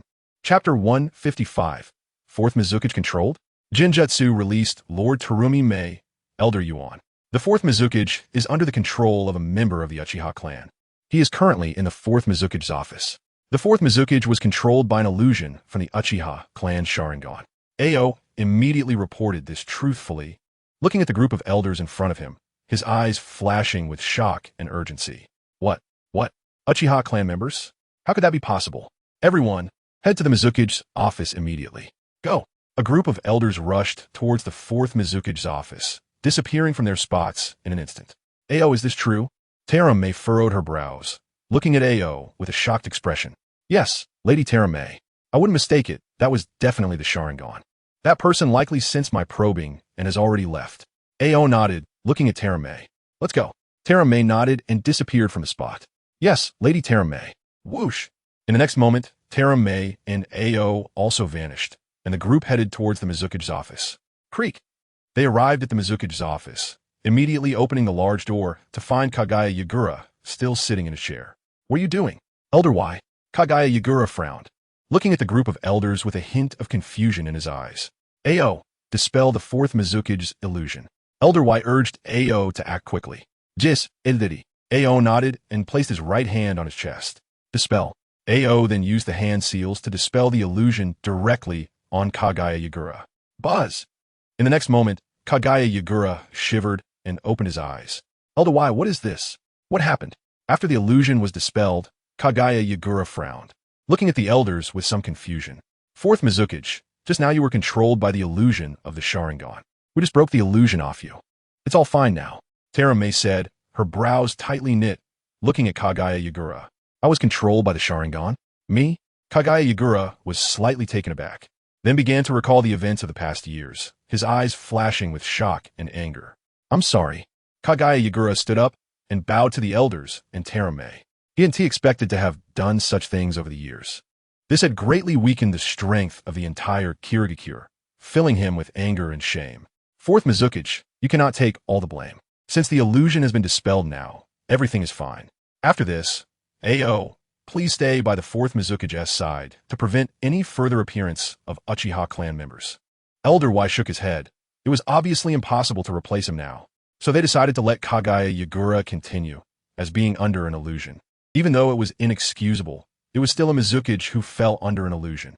They had no reason to directly remove Kagaya Yagura from the position of fourth Mizukage. Thank you, all elders. I will bring KyuubiCrisis back on track. The events that transpired during this time were indeed my fault. Kagaya Yagura quickly clasped his hands to Elder Y and the others, at least showing a proper attitude of admitting his mistake. Next, we need to discuss Uchiha Madara's matter. Perhaps that was Uchiha Madara trying to control the three tails of KyuubiCrisis, so we must be extra cautious. Taram May looked at Elder Y and the others, getting straight to the point. Yes, it's time to talk. Today is just right. Elder Y nodded, and the group began to discuss matters in the Mizukage's office. Uchiha Madara? Kagaya Yagura frowned. Although he had been controlled, he was aware of recent events, and just the fact that he was controlled was enough for KyuubiCrisis to take action against Uchiha Madara. Uchiha Madara has committed such heinous acts against KyuubiCrisis. I have decided to attend the 5 Kage Summit. Elder Y, after I leave, KyuubiCrisis will be in your hands. However, we still need to wait for them to notify us about when to attend the summit. This time, we must let Uchiha Madara see the strength of KyuubiCrisis. Kagaya Yagura was filled with anger being controlled by Uchiha Madara. As a Mizukage, to be silently controlled by someone else through an illusion was a tremendous humiliation. I understand. However, this time Mizukage must be cautious. Take Terame and AO with you. With Terame and them by your side, we elders can feel more at ease. Elder Y nodded, looking at Kagaya Yagura with a serious expression in his eyes. If our Mizukage were to be controlled by someone else during the summit, it would be a major joke. I know. Kagaya Yagura nodded, looking at Taram May and AO. He recognized their strength as valuable assets to KyuubiCrisis, especially Taram May, who at a young age already possessed elite J-Nin level strength. And if she used her bloodline limit, she could even compete with established Kage-level powerhouses without falling behind. Her future achievements would surely be significant. Then I'll trouble you. Kagaya Yagura smiled at Taram, May, and AO. Fourth Mizukage, there is no need to mention it. It's what we should do. Taram May smiled sweetly at Kagaya Yagura, very interested in the upcoming 5 Kage Summit. All right, it's getting late. Let us disperse. Elder Y smiled at everyone, then turned to leave. Yes, let us disperse. It's good that the fourth Mizukage is fine. Everyone can leave. The other elders nodded and turned to leave, leaving only Kagaya Yagura, Terame, and AO in the room. AO, thanks to you this time. Otherwise, I wouldn't have realized that I had been controlled by Uchiha Madara without knowing it. And May, both of you have done a great service. Kagaya Yagura looked at Taram, May, and AO, his lips slightly curling up, a hint of a smile in his eyes. Fourth Mizukage, this is what we should do. Chapter 156, Akatsuki Organization Meeting. I didn't do anything. I just happened to spot Uchiha Madara. AO said nervously, looking at Kagaya Yagura and speaking respectfully. Fourth Mizukage, you're joking. What we did is just our duty. How can we take credit? It's getting late. I'll leave first. AO, you stay by the fourth Mizukage's side. Tara May smiled charmingly at Kagaya Yagura and cast a deep glance at AO. Yes, Lady Tara May. AO quickly nodded, and Tara May turned to leave. As she left, a faint smile appeared on her lips, her eyes shimmering with an inexplicable light. What happened? Why did we all get summoned? At this moment, the Akatsuki organization held an emergency meeting, summoning everyone. Orochimaru spoke first, his hoarse voice sending chills down one's spine. Orochimaru, I really dislike your voice. Leader, I request to change partners. The scorpion of the red sand glanced sideways at Orochimaru, a hint of wariness flashing in his eyes. All right, now is not the time to discuss this. The Akatsuki organization has gained significant reputation in the underground world thanks to you all. However, the Akatsuki has recently encountered troubles. Someone has impersonated Uchiha Madara and has also claimed to be part of our Akatsuki. The reason for gathering you all here is to ensure your safety. Reports indicate that the 5 great ninja villages may unite, and the 1-tail, 2-tail, and 5-tail have already gone missing, their whereabouts unknown. This has drawn the attention of the 5 great ninja villages, so we have to accelerate our plans. Nagato looked at the crowd before him, a flicker of confusion and anger in his eyes. The current Akatsuki is still quite weak, although he has gathered many S-rank rogue ninjas. They still require a lot of money. War is essentially a contest of finances. Without money, you can't even deploy troops. When others are preparing for war, if you have no money or supplies, how can you fight? I've heard about this. There's no need to dwell on it, right? We can declare that there is no Uchiha Madara in our Akatsuki.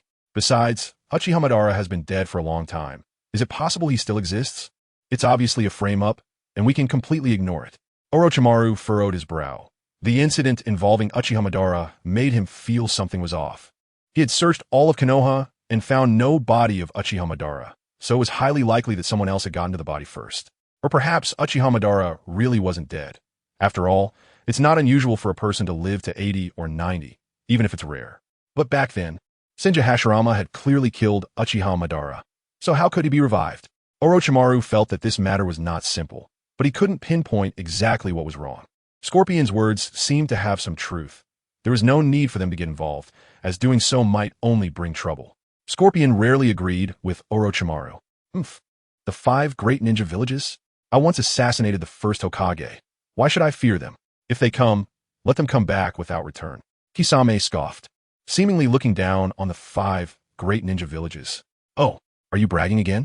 You assassinated the first Hokage, but what did it accomplish? I could say I killed Uchiha Madara too.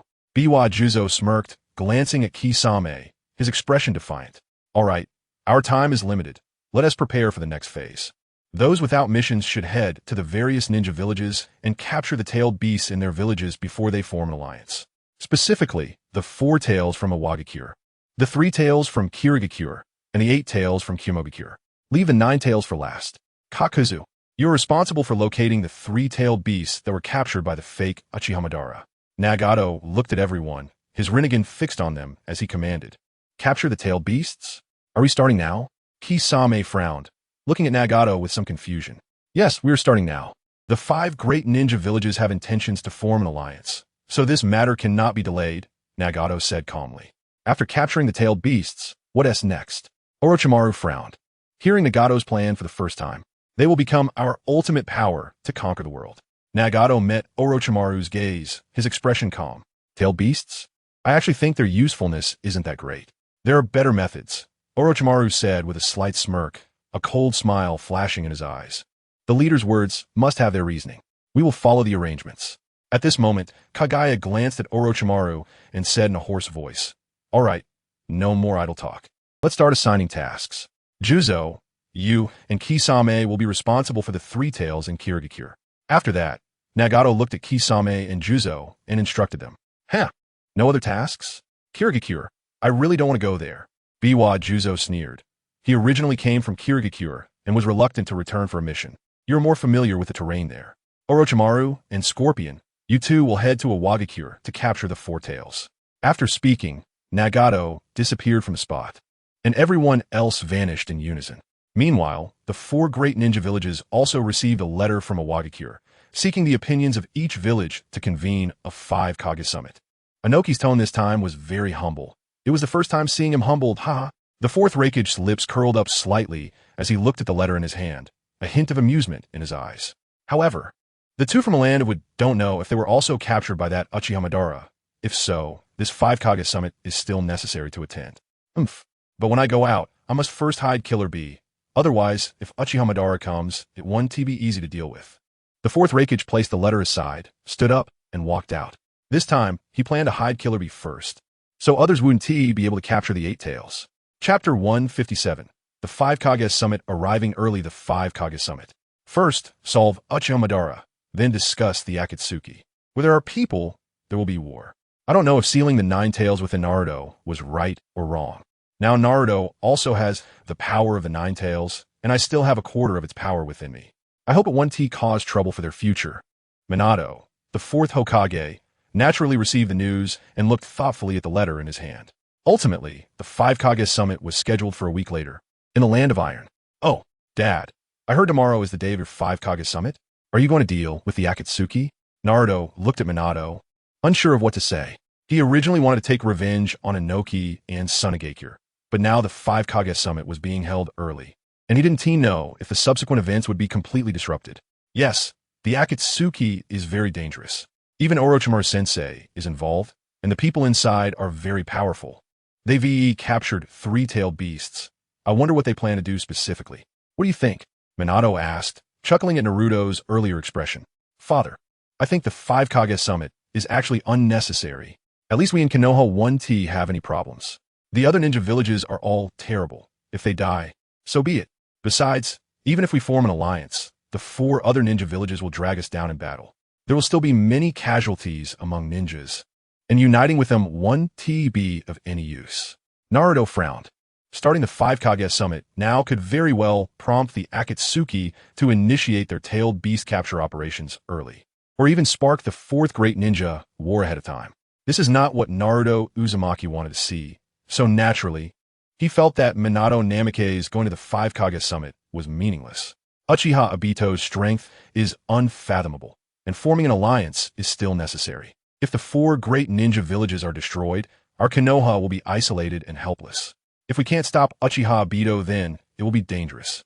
So this time, Minato will still go to the 5 Kage summit. Minato Namikaze smiled at Naruto, still deciding to attend the summit. Since Dad wants to go, then let us go. Naruto nodded and didn't say much more. It wouldn't be appropriate to say anything else now. Ding! Special mission detected. Accompany the 5 Kage summit and defeat Uchiha Obito, rubbing him into the ground. Mission reward: the ultimate power of Yang release. Capable of generating truth-seeking balls and possessing many powerful abilities.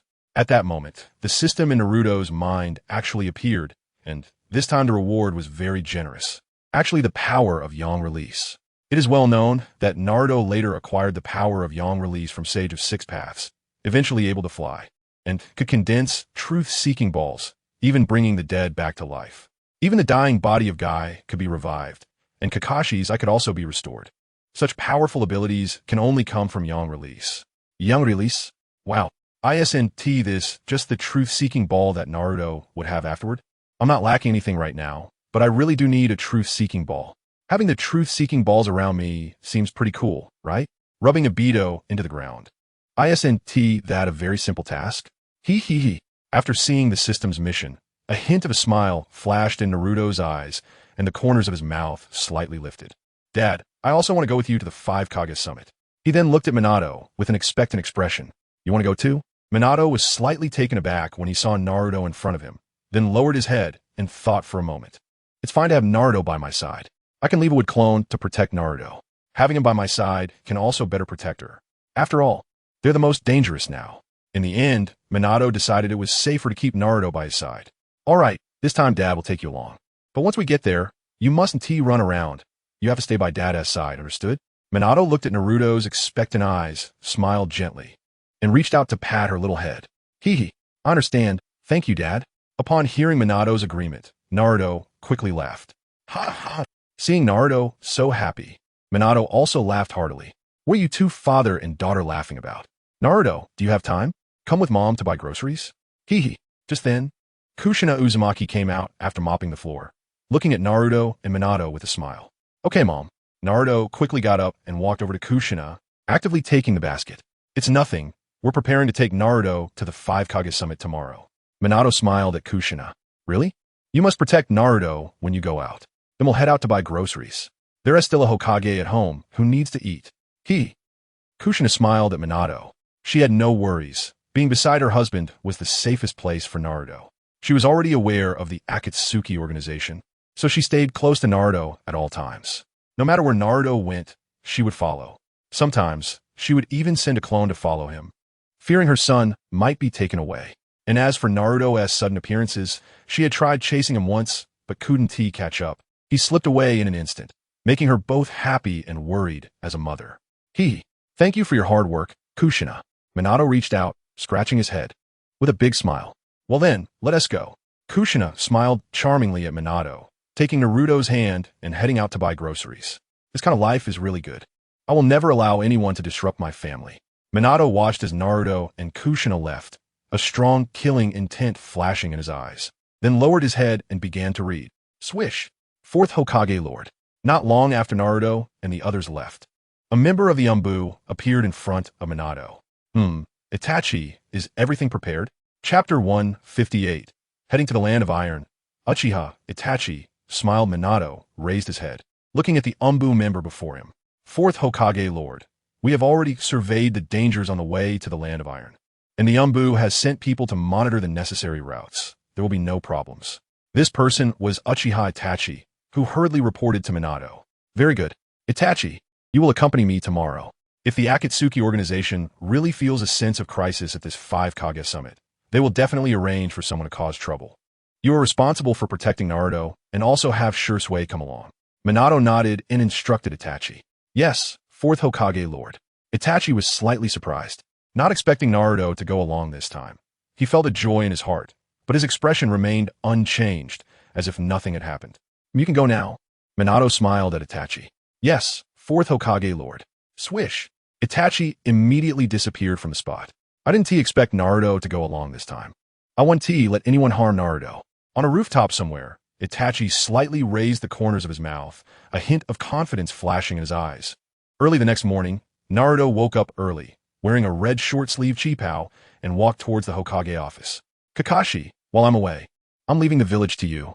I'm handing over the command of the Anbu to you. I hope that when I leave, the village will be like this. And when I return, the village will still be like this. Minato looked at Kakashi in front of him, the corners of his mouth slightly lifting, a hint of appreciation flashing in his eyes. Since Kakashi returned, his entire demeanor has changed, looking like an exceptional sword, sharp and formidable, even without revealing any aura. One could see his strength. I understand, Sensei Minato. Sensei Minato, do you really not need me to follow this time? Kakashi looked at Minato, worry flashing in his eyes.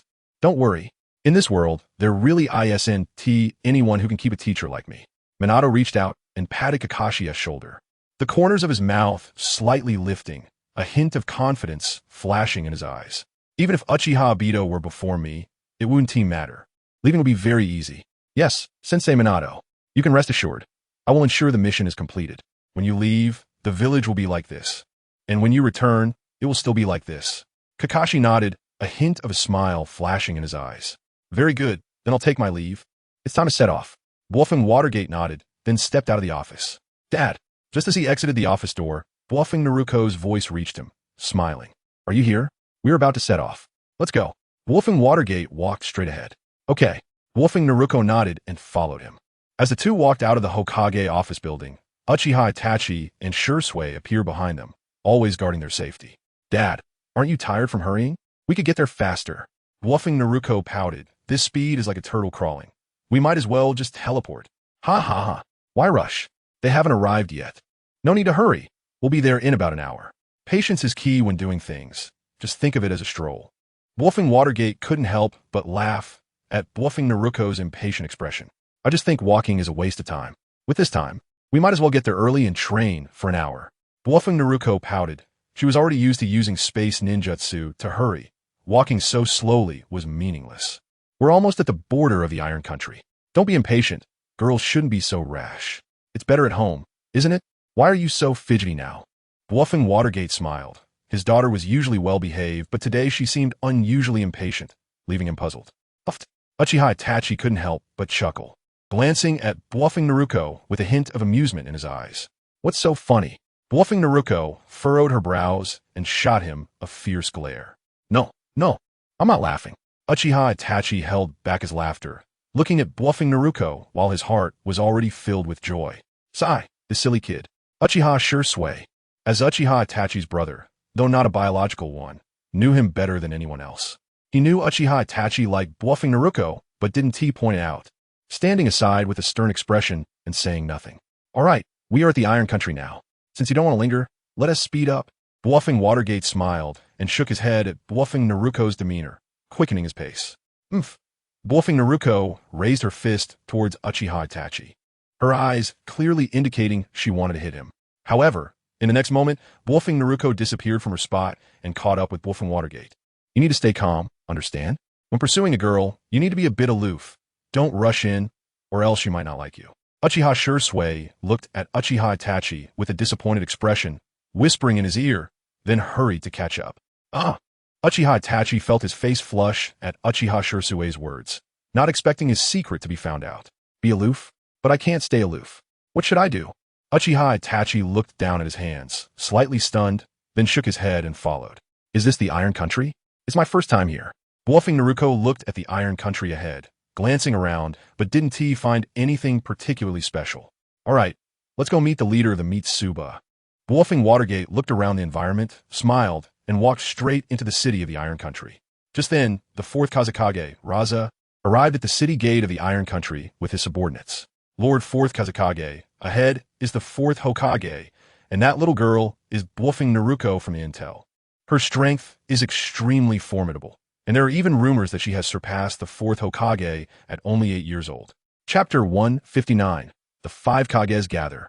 Water Shadow attacked. Looking at bluffing Naruko, not far ahead, Mardo whispered in his ear. Bluffing Naruko? Humph. Raza scoffed coldly and stepped forward. We've been waiting for a while. Lord 4th Hokage, please come in. This time, a special secret room was arranged to prevent anyone from taking advantage of the situation. This way, Lord Mitsuba and Lord 3rd Tsuchikage have been waiting over there for quite some time. Just as Bluffin Watergate and the others entered the Iron Country, a warrior dressed in silver armor immediately said, "Thank you for your trouble. You must be C.H. Kai from the Iron Country, right? Your strength is impressive." Bluffin Watergate smiled slightly at C.H. Kai. "Lord 4th Hokage, you flatter me. My meager strength cannot compare to your yellow flash that has shocked the ninja world. This way, please." C.H. Kai smiled, and Bluffing Watergate's sunny smile could indeed infect many people, making him unable to help but be polite to him. Of course, he was also happy to be praised. Soon, Bluffing Watergate was taken directly to the conference room. Inside the conference room, the 3rd Tsuchikage had already been sitting there for a while. Since he was the initiator, he arrived early. At this moment, Noki sat in a chair with a gloomy expression, and seeing Bluffing Watergate come in first only made him more displeased, especially when he saw Bluffing Naruko beside him. Just thinking about it made him furious. Even having one person with would-release ability was enough to instill fear in him, especially after witnessing Uchiha Madara's appearance. Only would-release could deal with Susanoo, but he couldn't even defeat Susanoo, let alone the even stronger would-release. The 4th Hokage has arrived. Come, have a seat. The 4th Kazekage and 4th Raikage should be arriving soon. Mitsuba smiled at Bluffing Watergate. Bluffing Watergate nodded and directly found a seat to sit down. Without saying a word. This time, there was another purpose, to unite the 5 great ninja villages. He naturally needed to be the overall commander of this alliance. And as the strongest ninja village, Konoha naturally took this role without hesitation. Once in the conference room, Bluffing Watergate lost his usual smile, and his face showed a bit of indifference.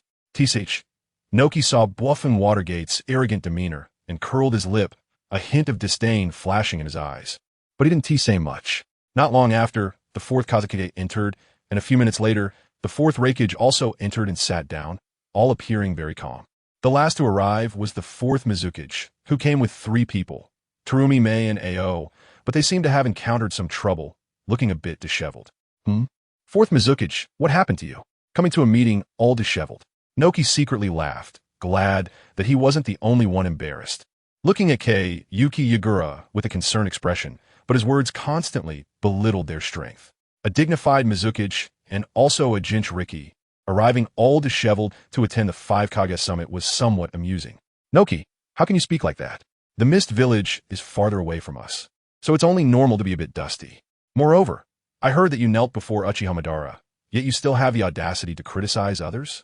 The 4th Raikage's eyes flashed with disdain as he looked at Inoki, feeling quite irritated. As his father's murderer, a rare opportunity for cold sarcasm was indispensable. Suddenly, the atmosphere in the entire conference room dropped to freezing point. They encountered an ambush from members of the Akatsuki organization on the way. There were 2 of them, both very strong. One was the defector from our Mist Village, Kiba Shizuku, and the other was unknown, but seemed to possess immortality, having killed him twice without success. It was somewhat bizarre, and to avoid attracting more Akatsuki members, we had no choice but to retreat. That's why you see us in this state. After all, I carry the 3 tails within me. If Uchiha Madara comes, it would be easy for him to interfere with me, preventing me from fighting normally. Karasuma Yagura coldly glanced at Inoki, a hint of anger flashing in his eyes, but he did not erupt, instead calmly saying, "Is that so? You actually encountered 2 Akatsuki members? It seems the fact that they are capturing tail beasts is true. Moreover, our village is 1 tail, along with the 5 tails from Awagakure and the 2 tails from Kumogakure, are likely already in the hands of the Akatsuki. Therefore, we need to unite even more to rescue our Jinchuriki. Otherwise, what the Akatsuki members will do to our major ninja villages afterward is hard to predict." Loza frowned tightly, realizing that even the 4th Mizukage, Yagura, had been assassinated, and the Akatsuki was becoming increasingly audacious. They must be stopped quickly, he spoke coldly. Indeed, this time the Akatsuki has been bold. Now they even dare to attack the fourth Mizukage. Will they come after us next? The third Tsuchikage directly ignored the fourth Reikage's words. He was not here to argue. He wanted to deal with Uchiha Madara because Madara was too dangerous and instilled fear in him. Yes, this matter is indeed somewhat dangerous. Every village we represent has a Jinchuriki, and Sunagakure only has one tail, which has already been captured by the Akatsuki. Next, the Akatsuki will likely set their sights on our village's other Jinchuriki. Therefore, we need to unite to uproot the Akatsuki so that we can truly live a good life. The fourth Reikage frowned tightly and could not help but agree. Killer Bee is my brother, and I will not let the Akatsuki take him. Moreover, the situation is indeed very dangerous now. Uchiha Madara's emergence has instilled fear throughout the ninja world. I am the ruler of the land of iron, Mifune. Now that everyone is here, I will announce that the 5 Kage summit officially begins. Mifune saw everyone arguing and did not pay it any mind, speaking to himself before quietly watching them perform. The current Akatsuki is indeed very dangerous, and we must take this seriously. Until we find the Akatsuki's base, the Jinchuriki from each village need to be well looked after. Chapter 160. A quarreling conference. The specific method of this alliance still needs further discussion. Karasumi Yagura slowly sat down and said to them in a calm tone. Meanwhile, Meitarumi and Ao sat down behind the curtain. Oh, Meitarumi. Wow, a beautiful woman has appeared.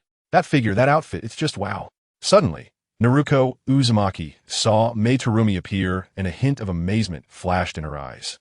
Whoosh. In the next moment, Naruko directly disappeared from her seat, inexplicably appearing beside Meitarumi, then reached out her fair little hand to grab the incredibly ample presence in front of her. Uchiha Itachi saw Naruko disappear and was somewhat puzzled, but after sensing her chakra still nearby, in the direction of the Mist Village camp opposite him, he ignored it. He was just curious why Naruko would go find someone from the Mist Village. Meitarumi was grabbed by Naruko and did not immediately shout. Instead, she frowned, looking at the little girl in front of her, somewhat shocked, because she had not noticed how Naruko appeared before her. She didn't even know when she had come into her presence. This little girl, is this the legendary Naruko Uzumaki? It is said she awakened, would release, and single-handedly defeated the fourth Reikage and the 8 tails combined. That terrifying speed just now had already surprised me. I didn't expect her to be so young. Meitarumi carefully observed Naruko in front of her, completely unaware that her ample bosom was being subjected to scrutiny. Sister, how did your 2 melons grow so big? Why are mine so small? Naruko innocently looked at Meitarumi, pointing at her chest with a puzzled expression. Meitarumi was momentarily at a loss for words after what Naruko said, directly stunned. Soon after, she felt a tingling sensation from Naruko's grip, her face turning red. Ao saw Meitarumi being held by Naruko and, noticing she did not move, felt embarrassed to say anything, pretending not to see. You're still young. Quickly let go. When you grow up, you'll be like your sister. Meitarumi felt a sensation she had never experienced before, as if she was being treated like a handsome boy would treat her. Now, seeing that the person in front of her was just an 8-year-old little girl, her face flushed, and she quickly reached out to try to swat Naruko's hand away. Sister, you're so fierce. Naruko's eyes filled with tears as she looked at Meitarumi pitifully. Don't cry. There's so many people here. Meitarumi had never seen such a mischievous little girl before, her face hot, and for a moment, she didn't know what to do. This was the place for the 5 Kage summit, and she couldn't shout, otherwise it would be disrespectful. After the 5 Kage summit ends, can I come and ask you questions, sister? Naruko looked at Meitarumi with innocent eyes, raising her head, a hint of desire flashing in her gaze. Let's talk about it then.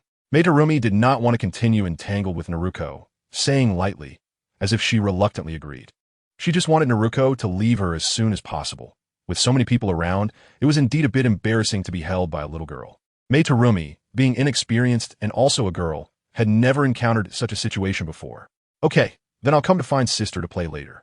Naruko's mouth slightly curled up as she directly set a Flying Thunder God technique mark on Meitarumi's chest, and the technique mark crawled up her back, difficult to detect. And she giggled. Goodbye, beautiful sister. See you next time. Whoosh! Naruko waved goodbye to Meitarumi and in the next second, disappeared from the spot, directly returning to her seat. What a strange child. Meitarumi looked down at her chest, the tingling sensation still lingering, shook her head, and continued to watch the 5 Kage summit. I know that some people present have used the Akatsuki organization. Now it seems they are reaping what they sow, right? The fourth Raikage glanced at Noki, his eyes flashing with disdain and distrust. I wonder what the fourth Hokage has to say. Kyuubi coldly glanced at the few people present, thinking that this meeting of the five Kage was a complete mess, then turned to the silent Minato Namikaze and asked. Upon hearing Kyuubi's words, everyone present turned their gaze towards Minato. You all understand the terror of Uchihamadara, I believe. In this regard, the third Tsuchikage should know better than us. After all, he is one of the few who survived that era. Moreover, the Akatsuki organization is composed of rogue ninjas from various villages, and their strength is extremely formidable. However, you are all here bickering and have no way to contend with the Akatsuki. I think if you cannot sit down calmly to discuss, then there is no need for this meeting of the five Kage to continue. What do you think? Minato looked at the people before him and said coldly.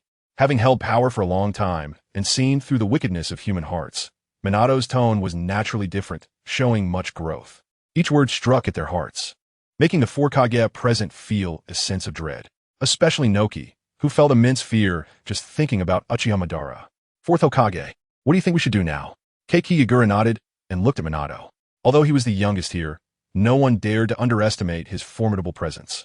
Fourth Hokage, do you have any good ideas? Don't hold back. Let us hear them. The fourth Raikage nodded, acknowledging Minato's strength. After all, he was able to stand against both himself and Killer Bee back then, and his current strength must be even greater. Fourth Hokage, if you have something to say, just say it. There is no need to keep mocking me. Everything I do is for the village. The safety of the village is more important than my personal gains and losses. Naka's heart burned with anger as he coldly looked at Minato. That's right, fourth Hokage. Whatever you have to say, just say it directly. Raza nodded, looking at Minato and speaking lightly. Chapter 161. We Leaf Village will not yield. What do you all think? This time, I believe everyone has seen the strength of the Akatsuki organization. It's not that the five great ninja villages can dominate on their own. If we continue to fight amongst ourselves, then the ultimate victory will only belong to the Akatsuki. Our Leaf Village can protect itself well enough. But as for your other villages, I can't guarantee that. Therefore, I hope we can come here to discuss the matter of forming an alliance. I propose that the five great ninja villages unite to form an allied army. After forming this alliance, we can jointly deal with the Akatsuki organization. This way, we can have unified command and avoid a more chaotic situation, which would be very beneficial for us. Minato calmly looked around, observing the expressions on the faces of the four Kage. Forming an unprecedented allied army of the five great ninja villages? This fourth Hokage is quite interesting, similar to my suggestion box. Mifune looked deeply at Minato, a slight smile playing at the corner of his mouth. As long as we can unite the five great ninja villages and trust each other, we can create bonds among all ninjas. Perhaps at that time, the entire ninja world will possess such bonds. If that happens, maybe there will be no more wars in the ninja world. Minato's lips slightly curled up, a hint of a smile flashing in his eyes. An allied army? The fourth Raikage furrowed his brows, beginning to ponder whether such a thing was feasible. An allied army? This idea is quite good. It is indeed a critical time, and we need to work together even more. I, from the Mist Village, agree. Kyuubi's lips slightly curved upward. Having caused much harm to the Mist Village due to being controlled recently, their recovery would take time. Now forming an alliance would minimize their losses. Then the question arises, since we are to form an allied army, to whom shall we entrust the command? Noki furrowed his brows, glancing at the four present. We from the Leaf Village will take the lead. Don't you all think so? Minato's lips curled slightly, his entire aura pressing down on the four people present. Now that the ninja world is in peril, he would not stand idly by, but he did not trust other strength. It was still more appropriate to leave the command to himself. Such a strong aura? How is that possible? The fourth Hokage actually possesses such an aura, surpassing even Uchihamadara? How could this be? Are the strong ones in the ninja world appearing one after another? A look of fear flashed in Naka's eyes as he looked at Minato, his gaze filled with disbelief. Such a terrifying aura, comparable to that of the former Naruto. Perhaps even slightly stronger? Are all the ninjas from the Leaf Village monsters? Each one stronger than the last? The fourth Hokage was not this strong back then. Now I can barely withstand his aura. Damn it. The fourth Raikage's brows furrowed, a hint of fear flashing in his heart, seeing that both father and daughter were extraordinary. While it shocked him, it also made him very angry. Others have grown stronger, and he has not, which left him dissatisfied with his own strength. This fourth Hokage is indeed powerful. His mere aura is beyond my comparison. Could it be that the Leaf Village can remain strong, even overpowering our 4 great ninja villages? The fourth Mizukage furrowed his brows, looking at Minato, shock flashing deep in his eyes. Humph. Raza, although reluctant to admit the strength of the leaf, found the situation stronger than the person, remaining silent except for a cold snort. Everyone, do you have any other opinions? If not, then let the Hokage be the overall commander this time. I believe everyone has no objections, right? Mifune sensed Minato's powerful aura and looked at the reactions of the 4 present, saying calmly, Humph, humph. Noki and the fourth Raikage snorted coldly, remaining silent, indicating their acquiescence. I have no objections. The fourth Mizukage nodded, ultimately agreeing. The fourth Kazekage also said nothing more and chose to remain silent. Very well. Then the fourth Hokage will be the overall commander of the allied forces of the 5 great ninja villages. Mifune nodded, then looked at Minato and said, Hee. You all seem to be celebrating too early, huh? Ha ha. Just then, a small sapling appeared in the middle of the 5 Kage seats, eventually growing into a green flower. The flower opened, and Black Zetsu emerged from inside, smiling at everyone present. Who is that? He is from the Akatsuki organization. I didn't expect someone from the Akatsuki to come directly here. Whoosh, whoosh, whoosh. Upon seeing Black Zetsu appear, the 5 Kage were momentarily stunned, and even Minato did not notice how this person appeared before him. The other guards rushed to protect their respective Kage. The 5 Kage summit, Uchiha is right here. Can you guess where he is? Black Zetsu swayed his body, looking at the gathered crowd and teasing them. What are you talking about? The fourth Raikage looked at White Zetsu in front of him, a hint of shock flashing in his eyes as he glanced around, finding nothing. Uchiha? How could that guy appear here? How did we not notice at all? Rashi frowned, looking around, and waved his right hand lightly, causing countless grains of sand to scatter like insects. But he did not sense any presence, which made him feel alarmed. Uchiha? Damn it. The fourth Mizukage furrowed his brows, recalling being controlled by the Sharingan, and an endless anger surged within him. Let's all go find Uchiha, huh? White Zetsu howled to the sky, smiling. Tell me, where's Uchiha? If you don't, I'll kill you right now. The fourth Raikage appeared beside White Zetsu at some point, directly grabbing him by the neck, his inner fury burning. This guy, his speed is so fast that I didn't even react. White Zetsu thought to himself as he looked at the fourth Raikage. There's no denying that the fourth Raikage speed is indeed as legendary as they say. If you don't answer, then die. The fourth Raikage saw that White Zetsu remained unresponsive and directly snapped his neck, his eyes filled with endless rage. Konkai, Rika, immediately order an investigation into Uchiha whereabouts. Enter combat readiness. Mitsuha frowned and quickly commanded. Yes. Konkai and Rika immediately nodded and bowed, then vanished from the spot. Chapter 162. The Shock of Uchiha, Obito Crack. The fourth Raikage exerted force with his right hand, killing White Zetsu without any intention of allowing him to speak. Fourth Raikage, you didn't have to kill him directly, right? Maybe after capturing him, we could interrogate him for some information about the Akatsuki. The fourth Mizukage frowned, looking at the fourth Raikage with a hint of displeasure in his eyes. There is no need. Since they are here, they must be nearby. And are you sure he won't provide us with false information? I heard that your Kirigakure is the birthplace of the Akatsuki. This statement from the fourth Mizukage. Do you have no other intentions? The fourth Raikage glanced at the fourth Mizukage, his gaze unfriendly, a hint of distrust flashing in his eyes. You. The fourth Mizukage frowned, a hint of anger flashing between his brows. All right, stop talking. Now that they have come knocking, let us greet them. Itachi, protect Naruko, and Shirzei. Check if the Akatsuki has arrived here. Be careful. After all, they're all S-rank rogue ninjas. Minato Namikaze frowned, feeling a bit angry at how these people dared to attack during the 5 Kage summit. Ha ha ha. So it's you want to deal with me? At that moment, a figure appeared in front of the Kage, looking at everyone with a slight smirk, disdain flashing in his eyes. Uchiha? He is the Uchiha attacking our village.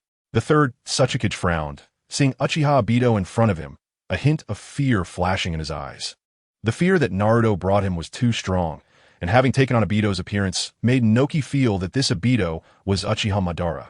Seeing Uchiha Obito appear, Noki was shocked and quickly took to the air. Dust and dirt immediately appeared in front of Noki, staring at Uchiha Obito with a frown. Uchiha? You are Uchiha? Putting on a show, wearing a mask? I see you're just a pretender. D. The fourth Reikage frowned. Looking at Uchiha Obito who had appeared, a hint of disdain flickering in his eyes, his whole body crackling with lightning as he disappeared from spot. In an instant, the fourth Reikage was already in front of Uchiha Obito, throwing a punch at him. Obito? Minato Namikaze frowned. Seeing Uchiha Obito appear, his expression complex. Not very strong, right? Huh. No, that is not right. How is this possible? A pass through? The fourth Reikage had been feeling smug, thinking he had easily struck at Madara, but the next second, his pupils contracted, disbelief flashing in his eyes. The fourth Reikage had directly passed through Uchiha Obito's body. What? Passed through? What kind of ability is this? It actually allows one's body to become incorporeal? How could this happen? Except for a few who knew the truth, the others showed shock on their faces. You ants. How could you comprehend the terror of Uchiha Madara? I'm giving you a chance now. Disband at once, otherwise you all will die. Uchiha Obito looked at the fourth Reikage with a disdainful expression, the corners of his mouth slightly curling up, and said coldly, What? Damn! The fourth Reikage frowned, a mix of frustration and anger flashing his eyes as he gritted his teeth, glaring at Uchiha Obito behind him, his gaze bursting with violent killing intent. Hee, Obito has come out. It's time to complete the mission. Naruto Uzumaki saw Uchiha Obito appear, a slight smile on his face, excitement flashing in his eyes. Space portal. Then Naruto Uzumaki opened a space portal and dove inside. Naruto? Itachi Uchiha had not reacted when Naruto Uzumaki directly vanished, a hint of astonishment in his eyes. The next second, Naruto Uzumaki appeared in the Kamui space. Obito brother. Long time no see. Naruto Uzumaki entered the Kamui space, looking at Uchiha Obito in front of him, a slight smile on his face. Huh? How is this possible? How did you get in here? Uchiha Obito was slightly taken aback after hearing Naruto Uzumaki's words, his body stiffening as he turned to look at her, asking, I wanted to come in, so I did. What's wrong? It seems like Obito, brother. You're not very welcoming to me? Naruto Uzumaki looked at Uchiha Obito, a playful and cute smile on her face. You? Uchiha Obito's eyes flashed with shock. He didn't expect his identity to be exposed. This was even more terrifying than Naruto Uzumaki being able to enter his Kamui space. Obito brother, you seem to be quite scared. Don't be afraid.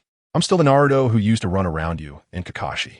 As she looked at Uchiha Obito's shocked expression, the corners of Naruto Uzumaki's mouth slightly curled up, and she instantly vanished from spot. Boom! Suddenly, when Naruto Uzumaki vanished, before Uchiha Obito could react, she grabbed his head and slammed it hard against the ground. What? So fast? How can an 8-year-old child have such speed? Poof! Uchiha Obito felt a heavy blow to his head, spitting out a mouthful of blood, his right Sharingan spinning wildly as he cast a Jinjutsu at Naruto Uzumaki. Obito brother, your Sharingan is of no use to me. For the perfect Jinchuriki, the Sharingan is just a joke. Bang bang bang. Naruto's lips curled slightly as chakra formed into a blade in his right hand, directly slicing through Obito Uchiha's right half. This was the body of White Zetsu, which could be easily reconnected and wouldn't cause him much harm. However, he couldn't use his right half anymore. Obito Uchiha didn't expect that his Jinjutsu would have no effect on Naruto. What he didn't know was that Naruto also possessed the Mangekyo Sharingan, and it was the eternal Mangekyo Sharingan. With a single Mangekyo Sharingan, it was impossible for her to fall into an illusion. Bang bang bang. Chapter 163, You Were Just a Pawn. Naruto then directly grabbed Obito's body and continuously slammed him against the ground, rubbing him down effortlessly. Beefik. This was the first time Obito Uchiha had suffered such a heavy blow, his eyes flashing with shock and anger. Chakra sealing technique. Naruto's lips curled slightly as he executed a sealing technique, slapping it onto Obito's stomach, completely sealing away his chakra. No, I haven't rescued Rin yet. I can't die. I can't die. Obito Uchiha could no longer access his chakra, a flicker of despair crossing his eyes. Ding! Congratulations to the host for completing the task, defeating Obito Uchiha and rubbing him against the ground. Task reward. Power of Yang released to the extreme, capable of generating the truth-seeking balls and possessing many powerful abilities. Just as Obito Uchiha was being rubbed against the ground by Naruto, the system's voice came through, indicating the task was completed. Boom boom boom. Naruto felt a powerful and mysterious force surging within him, and 9 truth-seeking balls appeared behind him, his combat power skyrocketing. Is this the power of yang release to the extreme? Even my eternal Mangekyo Sharingan has been sublimated. Although it seems like there is no noticeable change, I can clearly feel my ocular power continuously increasing, and my limit has enhanced several times over. No wonder the Sage of Six Paths could awaken the Rinnegan. The power of yang release to the extreme is enough to bring the dead back to life, let alone a powerful existence like the Rinnegan that can directly revive the dead. As long as I possess the power of yin release to the extreme, I can awaken the Rinnegan. Naruto's lips curled slightly as he felt the surge of power within him, a hint of a smile flashing in his eyes. The bloodlines of the Uchiha clan and the Senju clan alone are not enough to awaken the Rinnegan. It requires a powerful combination of yin and yang release. Madara Uchiha awakened the Rinnegan when he was on the brink of death.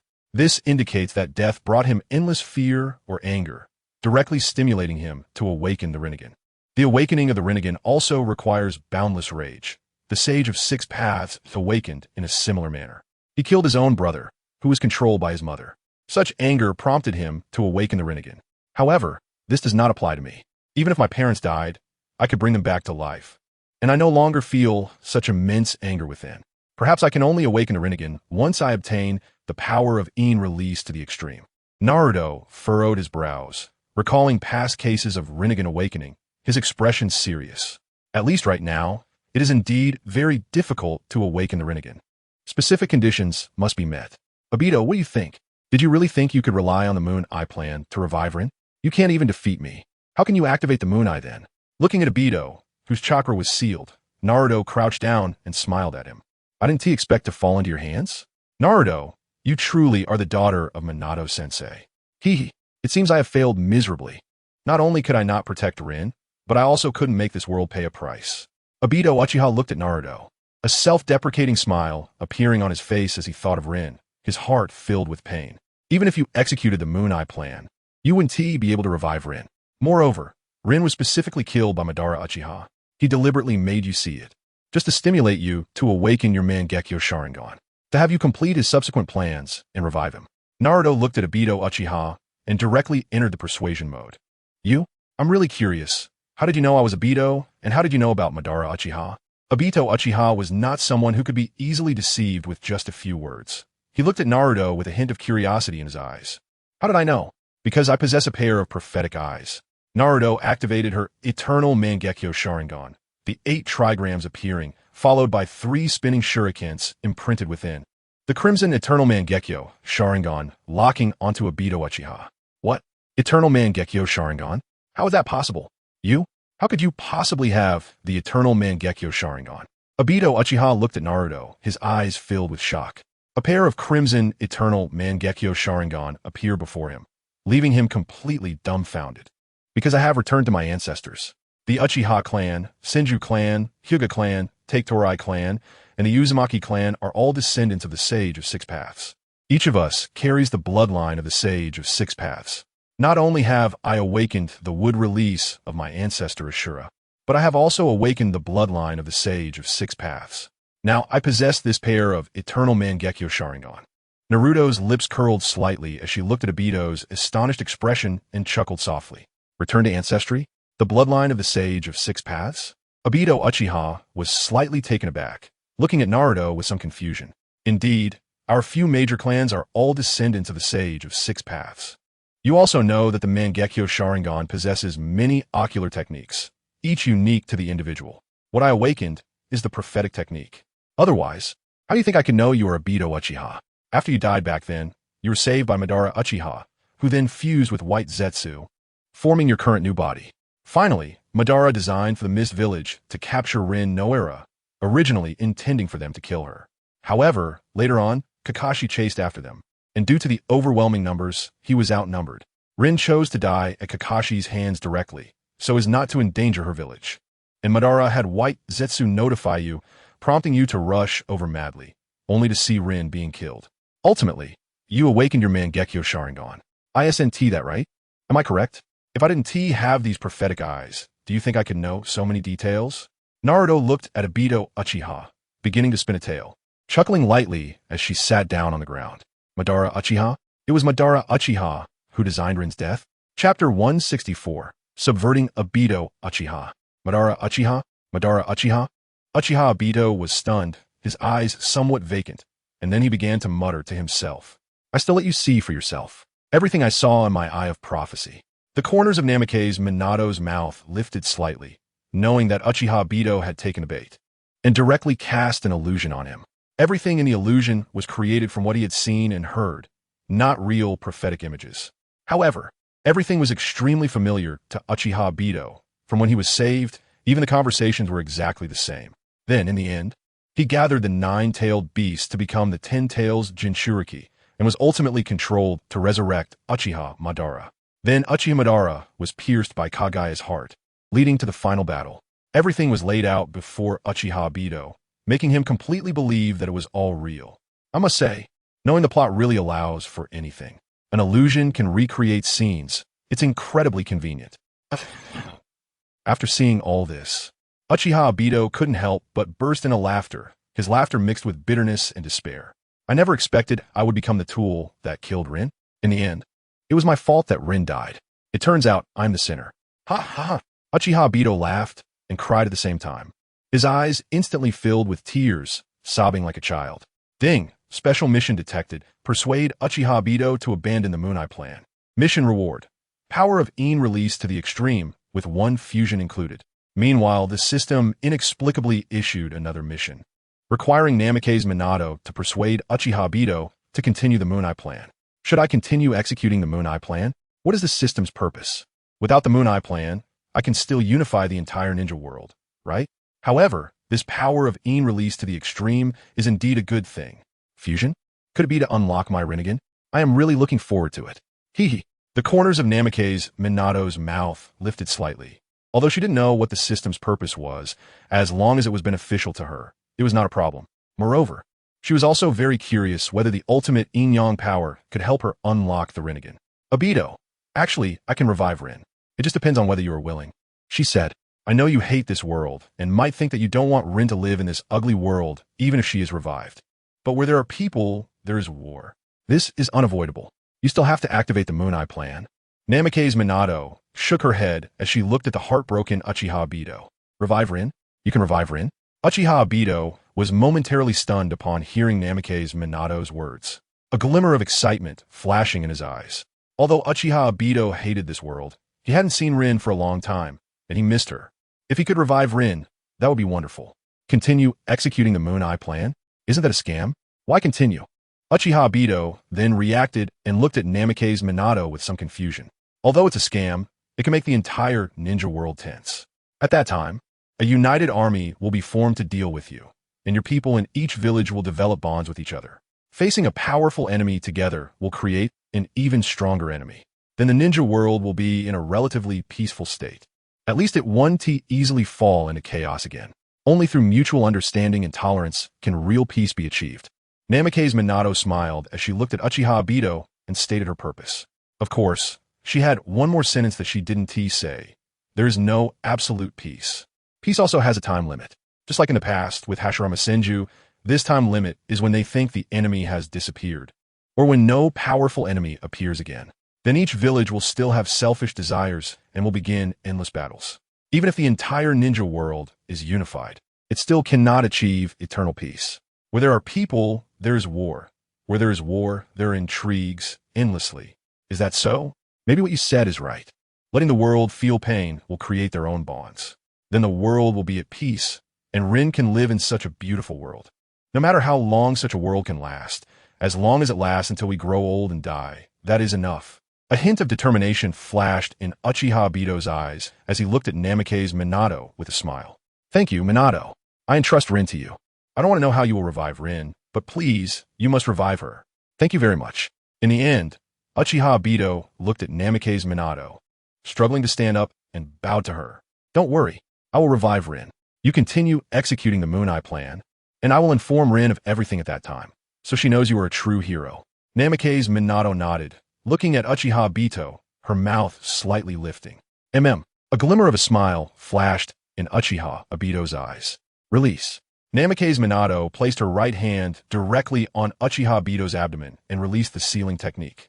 All right, I'll take my leave now. You should hurry back to heal. Don't show up again. Just gather strength and develop in the dark. Namikaze Minato waved her right hand and left the Kamui space. What a terrifying child. At such a young age, she has such cunning and means. But that doesn't matter. What's important is the arrangement of the plan next. Since I can't trust these people, I need to be more cautious in the future. Moreover, I cannot show any flaws. Rin, wait for me. Uchiha Obito's mind flashed with Rin smiling at him. The corners of his mouth lifting as he disappeared from the spot. Where did the person go? It's unclear. Something must have caused them to leave, right? I'll go out and check if there are any other Akatsuki members coming. Meanwhile, everyone in the 5 Kage summit suddenly saw Uchiha Obito disappear, and everyone was somewhat surprised. Even Namikaze Minato looked puzzled. Uchiha Obito inexplicably vanished. Chapter 165. Nagato appears. Rinnegan comes to the world. Lord 4th Hokage Minato has left, and I don't know where she went. Uchiha Itachi felt somewhat anxious, as he also didn't know where Namikaze Minato had gone. He had kept up with her, and she still hadn't appeared. What's going on? Namikaze Minato frowned, looking at Uchiha Itachi, a hint of seriousness flashing in his eyes. Minato entered a black hole and then disappeared. It should be some kind of space ninjutsu teleportation.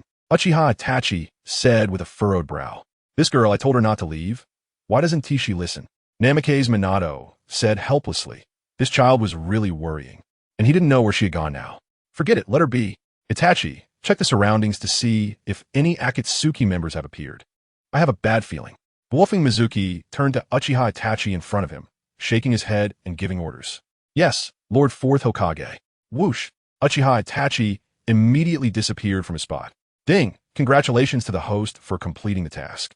Task reward: the power of extreme release, and an additional fusion opportunity. Ding, does the host want to fuse? The system's voice entered Bluffing Mizuki's mind. Is it done? Hee. Fusion. At this moment, Bluffing Mizuki had already arrived in a forest 20 miles outside of the Iron Country, silently thinking in his heart. Ding! Fusion initiated. Fusing. The system's voice came through, and then Bluffing Mizuki felt the power within him surge wildly, a cool sensation spreading through his mind. Ding! Congratulations to the host for successfully fusing and awakening the 6th Tomo Rinnegan. Boom! The next second, Bluffing Mizuki's eyes began to turn white, and ripples appeared, with 6 Tomo appearing in her eye sockets. Is this really the Rinnegan? Ha ha ha! What powerful ocular power, truly worthy of the Rinnegan. Compared to the eternal Manjiki Sharingan, I don't know how many times stronger it is. It's truly incredible. Bluffing Mizuki felt the powerful ocular power within her, the corners of her mouth slightly lifting. The left eye's Rinnegan technique is actually time-space jump. It can enter the river of time and select a time period to enter the future or the past. This ability is too outrageous, right? Doesn't that mean I can perform time-space jumps and then go back to the past to change the outcome? Or jump to the future and witness worlds I've never seen before? I have to say it's really overpowered. Moreover, being able to jump to the next second or the previous second and create 2 of myself in the world to attack the enemy is truly impressive. The right eye's technique is super control over time, allowing me to control the world at will within a set range, speeding it up or slowing it down. Both techniques are almost about controlling time. It's really powerful. Plus, with the abilities of my eternal Manjiki Sharingan, combining them is simply too strong. Bluffing Mizuki's mouth slightly raised, a hint of a smile flashing in her eyes. I should go back first. Otherwise, Dad will worry. Whoosh! The next second, Bluffing Mizuki directly closed her Rinnegan and disappeared from the spot. This time you seem a bit embarrassed? Kurizetsu looked at Uchiha Obito, who was left with only half a body, and said coldly, I didn't expect Bluffing Mizuki to be so fast. My speed couldn't keep up with hers. Just like back in the day with Bluffing Minato, I fell for it. Uchiha Obito glanced at Kurizetsu, his face filled with anger. Oh, it seems this Bluffing Mizuki is quite powerful. A hint of killing intent flashed in Kurizetsu's eyes as he said lightly, I need to recuperate for a while. The Akatsuki organization should avoid exposing too much. The 5 Kage summit is just a facade anyway. Once they can't find us, things will return to normal after a while. Inform Nagato about this. We don't want that foolish kid to do something terrible. Uchiha Obito looked at Kurizetsu, frowning tightly. Yes, we are not prepared yet. We indeed need to wait for a while. Let's see how they hold up after the storm settles. Kurizetsu nodded. Uchiha Obito closed his eyes and slowly fell into a deep sleep. Bluffing Mizuki? What a troublesome character. Kurizetsu frowned. Lacking strength and could only take one step at a time. Whoosh! Dad! At this moment, Wolfing Mizuki had returned to the 5 Kage office, walking to Wolfing Minato's side. You girl, didn't we agree you would stay by my side? Why did you go out again? Wolfing Minato sighed in relief upon seeing Wolfing Mizuki return. Isn't it a human's urgent need? I went to the bathroom, hee hee. Wolfing Mizuki smiled at Wolfing Minato. You girl. Wolfing Minato shook his head in exasperation. Whoosh! Feel despair. Sumuning technique. Bang bang bang. Roar. Roar. Bang bang bang. Just then, a voice entered everyone's ears, and several large summoning beasts appeared at the 5 Kage meeting place in the Iron Country. As soon as the summoning beasts appeared, they caused countless destruction. Bang bang bang. The 3-headed hellhound and other giant summoning beasts appeared, causing the entire venue to shake violently. Quick, we shouldn't stay here long. Wolfing Minato frowned, looking at the falling rocks above, and directly pulled Wolfing Mizuki away. We should leave quickly. Go. Whoosh whoosh whoosh. Then, a group of people quickly vanished. Bang bang bang. Just as the crowd left, the entire venue collapsed. Feel the wrath of the gods. Azura's attack. Crack crack crack. A mechanical arm grew directly from Azura Path's shoulder, transforming into a cannon, and fired a laser cannon towards the 5 Kage. Pew pew pew. Bang bang bang. The laser cannon rushed towards the 5 Kage with overwhelming power. Sage Art. Super Giant Rasengan Shuriken. Wolfing Minato frowned, instantly activating Sage Art and disappearing from spot. A supersized Rasengan with a diameter of several dozen meters suddenly appeared, pressing down on the laser cannon in front of him. Chapter 166. Uchiha Itachi's Complete Body, Susanoo. Bang bang bang. The laser cannon and Rasengan collided, creating a massive explosion, with shockwaves sweeping over everyone, making many unable to open their eyes. What powerful strength, what is this? Inoki frowned, feeling the aftermath of the battle, which startled him. I don't know, this chakra amount is simply astonishing. Too terrifying. The 4th Mizukage frowned, looking at the powerful enemy in front of him, a hint of wariness flashing in his eyes. Whoosh! Giant Rasengan. The next second, Bluffing Minato had already disappeared from the spot, directly appearing behind Azura Path, delivering a giant Rasengan. Humph! Nagato snorted coldly, and the hungry ghost path chubby figure appeared next to Azura Path, directly absorbing the giant Rasengan from Bluffing Minato's hands. Absorbing chakra? Such a fast reaction? Bluffing Minato frowned, seeing the hungry ghost path's quick response, and immediately vanished from spot. Unbeknownst to him, the Rinnegan's vision was shared, naturally allowing them to see his appearance and react in time. Nagato is quite interesting. He can use Uchiha Madara's eyes with his own body. The Uzumaki clan's physique is indeed powerful. The corners of Bluffing Mizuki's mouth slightly lifted, choosing not to intervene and quietly standing by. Shinra Tensei. The Deva Path appeared directly in front of Minato Namikaze and unleashed Shinra Tensei. Boom boom boom. A massive repulsive force directly acted on Minato's body. Would release. Wood block wall. Bang bang bang. The repulsive force directly impacted the wood block wall summoned by Minato, producing a loud noise. What? Another wood release? How is this possible? Inoki saw Minato use wood release, his eyes flashing with disbelief, his expression dazed, not knowing what to think. Wood release? As expected, like father. Like daughter. Daughters are all extraordinary, let alone a father? The 4th Raikage furrowed his brows, feeling a sense of nostalgia about Minato's wood release. After all, his daughter had awakened, so it seemed reasonable that the father would too. Is this the legendary wood release? The 4th Mizukage and 4th Kazekage frowned, watching Minato fight, a hint of wariness flashing in their eyes. Nagato furrowed his brows, not expecting Minato to have wood release, and was surprised that even the ultimate Shinra Tensei couldn't destroy a mere wood block wall. Since that's the case, planetary devastation. The Deva Path consumed chakra and directly created a black sphere, which emerged and flew high into the sky. Boom boom boom. Crack crack crack. Bang bang bang. Suddenly, the entire ground cracked, and massive rocks began to be pulled from the sky, flying away rapidly. What kind of ability is this? Is this a god? Such terrifying power. How can this be? How can there be such a powerful ability? The 4th Raikage and others frowned, feeling the overwhelming pressure. The meteors in the sky blocked out the sun, already enveloping the entire land of iron. If the meteors fell, the entire land of iron would be destroyed. Susanoo, complete form. Boom boom boom. Itachi Uchiha appeared on the battlefield, directly activating the Crimson Susanoo.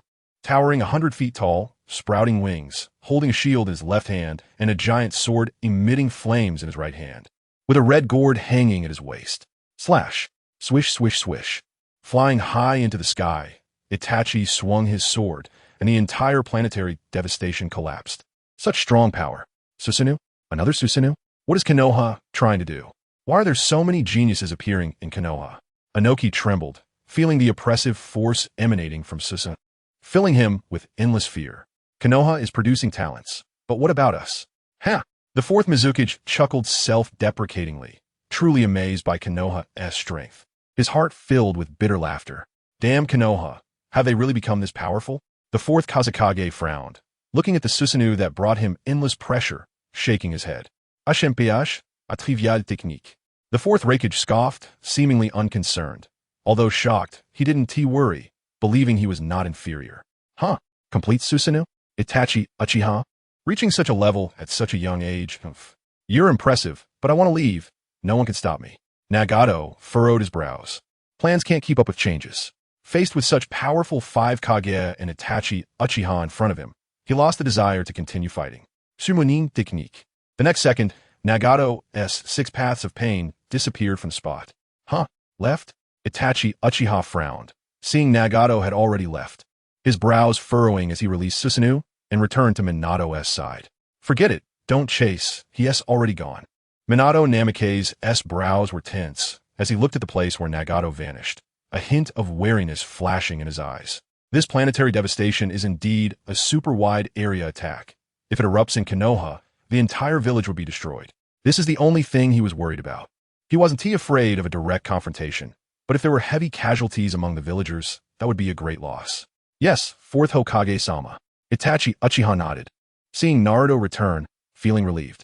Okage, you have also seen the strength of the Akatsuki organization and that pair of eyes. If I'm not mistaken, that should be the legendary Rinnegan. Minato Namikaze looked at the gathered Kage, his brows furrowing, and said lightly, with such powerful strength, it is indeed necessary for us to unite. We have seen Konoha's strength just now. We unanimously decide to appoint the fourth Hokage as the supreme commander of this alliance. That's right. We cannot ignore the strength of the Akatsuki. We must unite to deal with them. Ultimately, all the Kage agreed to make fourth Hokage Minato Namikaze the supreme commander of the united forces of the 5 great shinobi villages. Very well. This time we need to gradually form an alliance and gather all the ninjas from our villages together. This will help us allocate tasks and protect the remaining Jinchuriki. Chapter 167. The disappearance of the Akatsuki 1 year later. Their strength is formidable, and just one person has such combat power. It is inevitable that the other Jinchuriki will be harmed. Subsequently, Minato Namikaze began discussing with everyone to combine the strength of all villages and launch a full-scale attack on the Akatsuki.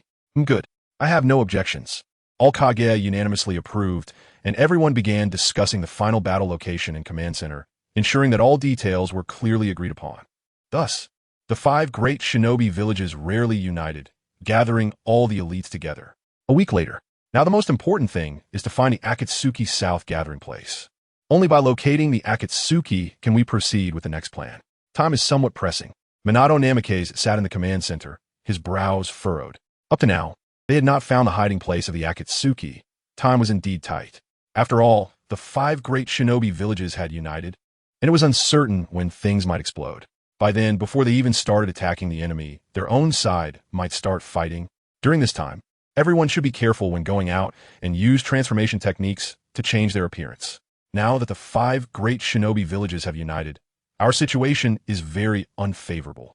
However, as long as we don't go out, they won't be able to find us. Eventually, they will disperse. During this time, you should find the whereabouts of the Jinchuriki, capture all that you can. Meanwhile, Nagato also ordered all Akatsuki members to be cautious. TCH, what a hassle. Why not just charge in? Kakuzu scoffed, a hint of disdain in his eyes. The strength of the 5 great shinobi villages is not weak, and according to intelligence, it has been learned that Konoha has 2 powerful users of wood release. One is Naruto Namikaze, and the other is Minato Namikaze. There is also a strong user of the Manjiki Sharingan, Itachi Uchiha. These few people, you may not be their opponents. You all know how powerful wood release is. Although we are also very strong, wood release is still quite troublesome. During this time, it's best to avoid contact with them. Over time, they will naturally disperse. Nagato coldly glanced at Kakuzu, a warning flashing in his eyes. Wood release. Upon hearing wood release, Kakuzu instantly deflated, pursing his lips and saying nothing more.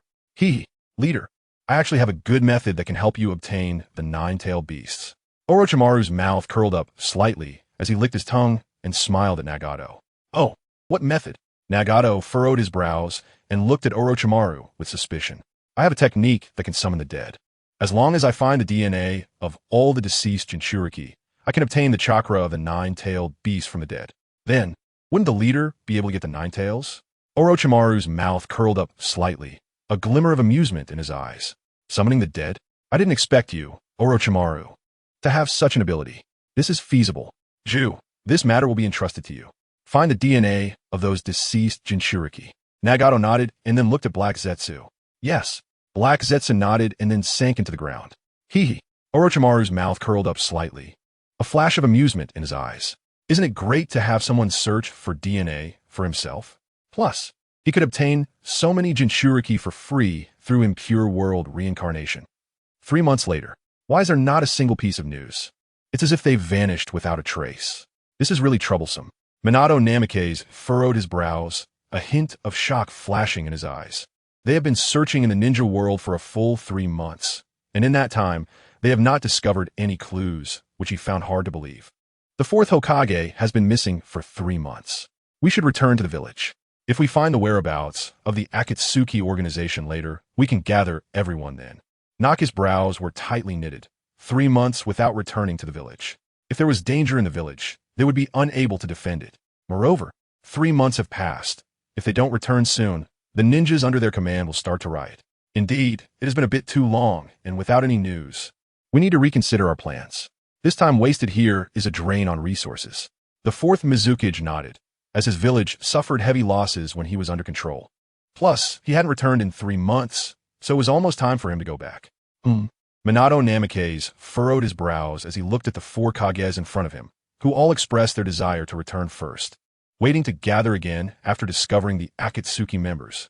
They couldn't hold on any longer. The ninjas under their command had already begun to show resentment, and some had even started fighting. After all, there were bound to be enemies among the 5 great ninja villages, and when enemies meet, they are particularly hostile and start fighting immediately. There's no other way. However, the reconnaissance teams should not be withdrawn. Once the location of the Akatsuki organization is found, I will immediately send out a notification. Minato Namikaze sighed deeply and looked at the other Kages, who were no longer as eager to leave as before, and said lightly, Naturally, then I shall take my leave. Noki cupped his hands to Minato Namikaze and then turned to leave. 4th Hokage, we will take our leave as well. The other 3 Kages also chose to leave without lingering. The Akatsuki organization is too dangerous and poses a significant threat to the village. They must be found as soon as possible. After the 4 Kages left, Minato Namikaze's brows furrowed tightly, a hint of murderous intent flashing in his eyes. Time flew by quickly, and now it was already November of the 52nd year of Konoha. A whole year had quietly passed. Strangely, during this year, there had been no trace of the Akatsuki organization, as if everyone had evaporated from the world.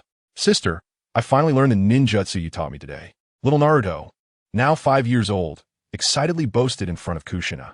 Oh, you learned it? Show me. Kushina smiled at little Naruto. Watch closely, Rasengan. Naruto furrowed his brows and then focused on his right hand. Whoosh, whoosh, whoosh. Soon, small whirlwinds began to spin, and then a blue Rasengan appeared in Naruto's hand, still quite small. He constantly channeled chakra, and the Rasengan gradually grew larger until it became the size of a normal Rasengan. Chapter 168. Sister, run, it's going to explode. Sister, look, I'm amazing, right? Naruto looked at Kushina with a beaming smile, raising his little hand, very happy.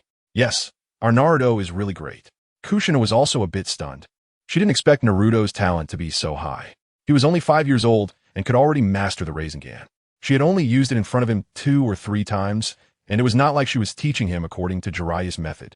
Instead, she demonstrated it slowly on the spot, without any balloon method. But Naruto learned it directly? And it only took a week? This is simply a genius. In the original story, Naruto had issues with the Nine-Tails chakra interference, so he not only needed to use shadow clones to control it initially, but even controlling the chakra was somewhat difficult. Learning the Rasengan is not hard. As long as one has enough chakra and chakra control ability, it can be done easily.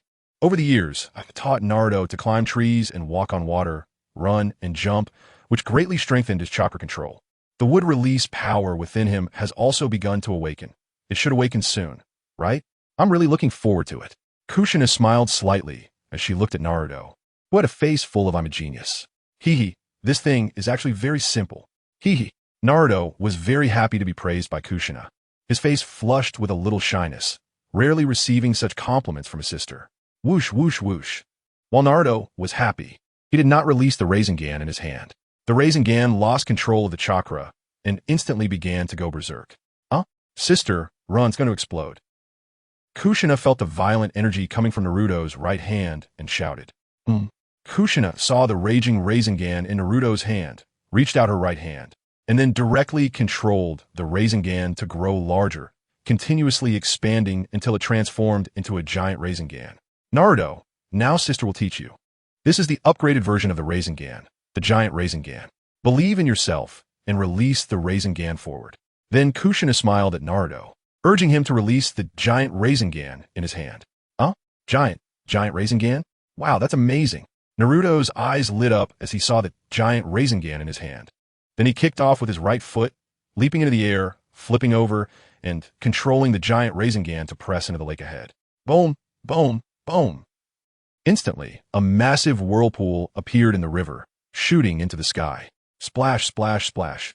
In no time, a large portion of the lake's water was splashed away by the massive Rasengan, and the fish and shrimp in the river were washed ashore, flopping around. Wow, sister. That's amazing. This Rasengan is really impressive. Naruto Uzumaki stared at the scene in front of him, mouth agape, the water level of the lake having dropped by half, slowly replenishing after quite a while. As long as you practice well, you'll be able to develop many clever uses for the Rasengan on your own in the future. The Rasengan is a non-elemental ninjutsu. You can directly add various elemental chakra into it, and then it can manifest as different types of ninjutsu. So you need to work hard. I believe it won't be long before you become a capable ninja. Wave Wind Naruko looked at Naruto, reached out to pat his small head, and smiled slightly. Yes, I will definitely become a ninja as strong as you and Dad.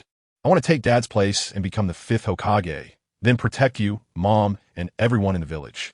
Ha ha. Naruto was confident that he would become such a powerful ninja and also become Hokage to protect his family and the villagers. That was his ninja way. Well, then you need to work hard. Wave Wind Naruko smiled slightly, cheering for Naruto. Yes, I will do my best. Naruto nodded with a smile, a strange light flashing in his eyes. All right, today's training ends here. I have to go out for a bit. You can train here by yourself. Keep an eye on the time and head back when it's about time. Got it? Wave Wind Naruko smiled at Naruto, preparing to leave and letting him train alone. Where are you going, sister? Can I go with you? Seeing Wave Wind Naruko about to leave, Naruto felt a bit reluctant and wanted to follow her. He was very clingy now, enjoying being with his sister more than anything else. Even Kushina couldn't compare. After all, Wave Wind Naruko had raised him from infancy, so their bond was naturally special. Saying a sister is like a mother wouldn't be an exaggeration. Sister is going to the women's bathhouse. Do you want to go? Wave Wind Naruko looked at Naruto and smiled slightly. Huh? The women's bathhouse? No, I'm a boy. How could I go into the women's bathhouse? You go ahead. Upon hearing Wave Wind Naruko mention the bathhouse, Naruto quickly frowned, realizing it was a place he couldn't enter, his face turning red. Then you focus on your training, hee. Wave Wind Naruko waved at Naruto and then disappeared from the spot. As for Naruto's safety, there was no need to worry. Members of the Umbu would follow him at all times to protect him, ensuring he wouldn't be in danger. Moreover, this was Konoha, where basically no one would pose a threat to Naruto, so Wave Wind Naruko left with peace of mind. Sigh, sister is gone again. It's so boring. There's so many fish. I'll roast some fish first. I'm also a bit hungry. Gulp. After seeing Wave Wind Naruko disappear, Naruto sighed and then looked at the fish on the ground, a slight smile appearing on his face.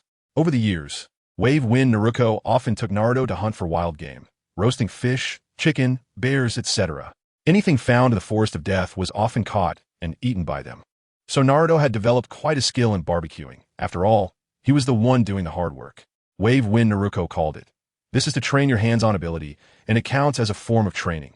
Sister is responsible for fighting monsters, and you are responsible for barbecuing. This is teamwork, you know. Chapter 169. Hero saves beauty, Prince arrives, everyone step aside. Naruto, being a seasoned barbecue expert, quickly cleaned the fish and skewered it onto wood, then set it by the fire to start roasting. Roar! At that moment, Naruto suddenly heard the roar of a wild bear, feeling a bit puzzled but didn't pay it much mind. Ah! Help, help! Suddenly, a cry for help entered Naruto's ears. It sounded like a girl. Huh? Someone is shouting for help? Is someone in danger? Whiz! Hearing someone call for help, Naruto furrowed his brows, ignoring the roasting fish, and ran towards the direction of the voice. Roar! Not far from where Naruto was roasting the fish, a huge black bear was chasing a girl wearing a black training outfit, with short lavender hair and a pair of Byakugan eyes. The girl was desperately running away, lacking the courage to confront the black bear, her heart filled with fear. Crack! Before long, the girl tripped over a rock and fell heavily to the ground. Roar! The black bear saw the girl fall, and its eyes flashed with excitement, quickening its pace. Boom, boom, boom! The bear's heavy footsteps sounded like thunder, making a loud noise. No, don't eat me, don't eat me. The girl showed a look of terror, tears streaming down her face. Not good. Hinata-sama is in danger. A white-eyed man who had been protecting the girl immediately wanted to rush forward to save her upon seeing her in danger. Naruto was also quick, jumping from branch to branch, swiftly locating the source of the cries for help and spotting the fleeing girl. What cute girl! How dare you hurt her, Black Bear? Rasengan! Boom, boom, boom! Naruto furrowed his brow, seeing the black bear about to reach Hinata, without thinking further. A Rasengan appeared in his right hand as he jumped down from the branch and pressed it down onto the bear's head. Instantly, the black bear was slammed to the ground by the enormous force of the Rasengan. Its hard skull shattered, and it died, spitting blood. Boom! When the black bear fell, the girl stared blankly at Naruto, who had his back to her, her eyes seemingly shining with a mysterious light. Huh, this kid? Is he the son of the fourth Hokage? She didn't expect that at such a young age, he would already master the fourth Hokage's famous technique, Rasengan. Indeed, he is worthy of being the fourth Hokage's son. Like father, like son, then I don't need to intervene. Originally, Hinata was supposed to train her courage in the Forest of Death. Hyuga Hizashi thought her courage was too small and too weak. As the eldest daughter of the clan and the princess of the clan, she naturally couldn't continue like this. So this trial was arranged for her to enter the Forest of Death alone, to experience fear and despair, which would stimulate her will to survive. Of course, fearing for her safety, someone was always there to protect her, and unless absolutely necessary, they wouldn't intervene. Just as she was about to act, she saw Naruto make his move, and then she didn't act directly, only to be shocked when the black bear was knocked out in the next second. Today, sister gets to eat bear paws again. It's her favorite. What cute girl. How dare you hurt her, Black Bear? Rasengan. Boom, boom, boom. Naruto saw the black bear beneath his feet, a slight smile appearing at the corner of his mouth. The favorite dish of Naruto Uzumaki was bear paws, and seeing this black bear made him unable to help but chuckle. Who is he? Why is he so powerful when he looks to be about my age? Hinata watched Naruto's back in front of her, a hint of shyness flashing in her eyes. What's a little girl like you doing in the forest? It's very dangerous here. Remember not to run in here again, okay? Naruto turned around quickly, recalling Hinata behind him, and showed her a sunny smile. Huh? When Hinata saw Naruto turn around, the sunlight just happened to shine on him, as if illuminating him, revealing a very sacred side in front of her. Coupled with Naruto's little mustache, he looked even cuter, warming Hinata's heart. Did you hear that? Your elders shouldn't let you run out here alone. I can tell from your eyes that you must be from the Hyuga clan, right? Let me take you back. It's too dangerous for you to be here alone. Naruto noticed Hinata staring at him intently, silent and a bit strange, then waved his hand in front of her. Huh? Thank you. Thank you for saving me. My name is Hinata, and you, what is your name? Hinata, who had come back to her senses, was very shy, her face flushed. But she didn't have any romantic feelings for Naruto yet, so she could still communicate normally. If it were later, when Hinata had already fallen for Naruto, she would blush and become shy like a steam princess upon seeing him. My name is Naruto Uzumaki. Hinata? That's a nice name. Give me your hand. I'll take you out. Hearing Hinata speak, Naruto couldn't help but smile, then extended his right hand, ready to lead her out. Take me out? Hinata looked at Naruto's smiling face, which was so sunny that it seemed to open a beam of light in her heart, enriching her inner world. Okay, let's go. I still need to roast bear paws for my sister later. Naruto nodded, then quickly stepped forward and picked Hinata up in one motion. Huh? It was Hinata's first time being held by a boy, her face turning bright red with embarrassment, not knowing what to say. After letting out a squeak, she shrank into Naruto's arms, not daring to move, feeling extremely nervous. Let's go. Whoosh. Naruto didn't care much about that. He was in a hurry to roast bear paws and dashed out of the death forest while holding Hinata. The servant from the Hyuga family saw Naruto carrying Hinata and quickly followed. There was no objection to Naruto's actions since the most esteemed child in Konoha right now was Naruto Uzumaki. In the eyes of Minato Namikaze's trusted aides, Naruto was like a prince with unimaginable power behind him. If it were in the original story, he would have already pulled Hinata away. Chapter 170. Carrying Hinata home, he is so nice to me. Naruto Uzumaki? This is the first time I've met a boy who treats me so well. Hinata, being held by Naruto, stared at him with her big eyes, her face flushed, her heart racing as she leaned into his embrace, feeling extremely shy. All right, we're at your home. Remember, don't run around randomly in the future. Next time, you might not be so lucky to meet me again. Goodbye. I'm going back to roast bear paws now. Hinata felt as if no time had passed at all, and soon they arrived at the front gate of the Hyuga mansion. After putting Hinata down, Naruto looked at her and reminded her before disappearing from the spot without waiting for her response, looking anxious. Thank you, Naruto. By the time Hinata came back to her senses, Naruto had already run far away. Her face was flushed as she stared at Naruto's departing figure, murmuring, Lady Hinata. The servant responsible for protecting Hinata appeared in front of her and bowed respectfully. Hinata nodded and, after seeing Naruto completely disappear, turned around and went back into the Hyuga mansion. Lady Uzumaki, you're here for a hot spring again? Please come in. A familiar guest arrived at the Konoha hot spring, and the owner immediately welcomed her with a smile. Uzumaki Naruko nodded and habitually walked into the women's bath. Surrounded by mist, the entire women's hot spring had an ethereal feeling, and at that moment, there were already several beautiful women soaking in the bath. Naruko, why are you so late? Come in. We've been waiting for you for half a day. Just as Naruko entered the women's bath, a cheerful female voice called out. Sister Anko, I just got held up by Naruto. Naruko took off her clothes and wrapped herself in a towel as she walked toward the hot spring, her heart racing at the sight of the stunning figures in the bath. Although she had seen it countless times, every time it felt like a rush of excitement. So amazing. While Naruko felt delighted inside, her face showed no expression. Ha ha ha. Always getting held up by Naruto. Come on, come on. Yuhi Kurenai walked over and gave Naruko a big hug, then pulled her inside. The women would meet every week to soak in the hot spring, shop, and eat snacks. Sometimes they would even sleep in the same bed, drinking until late at night.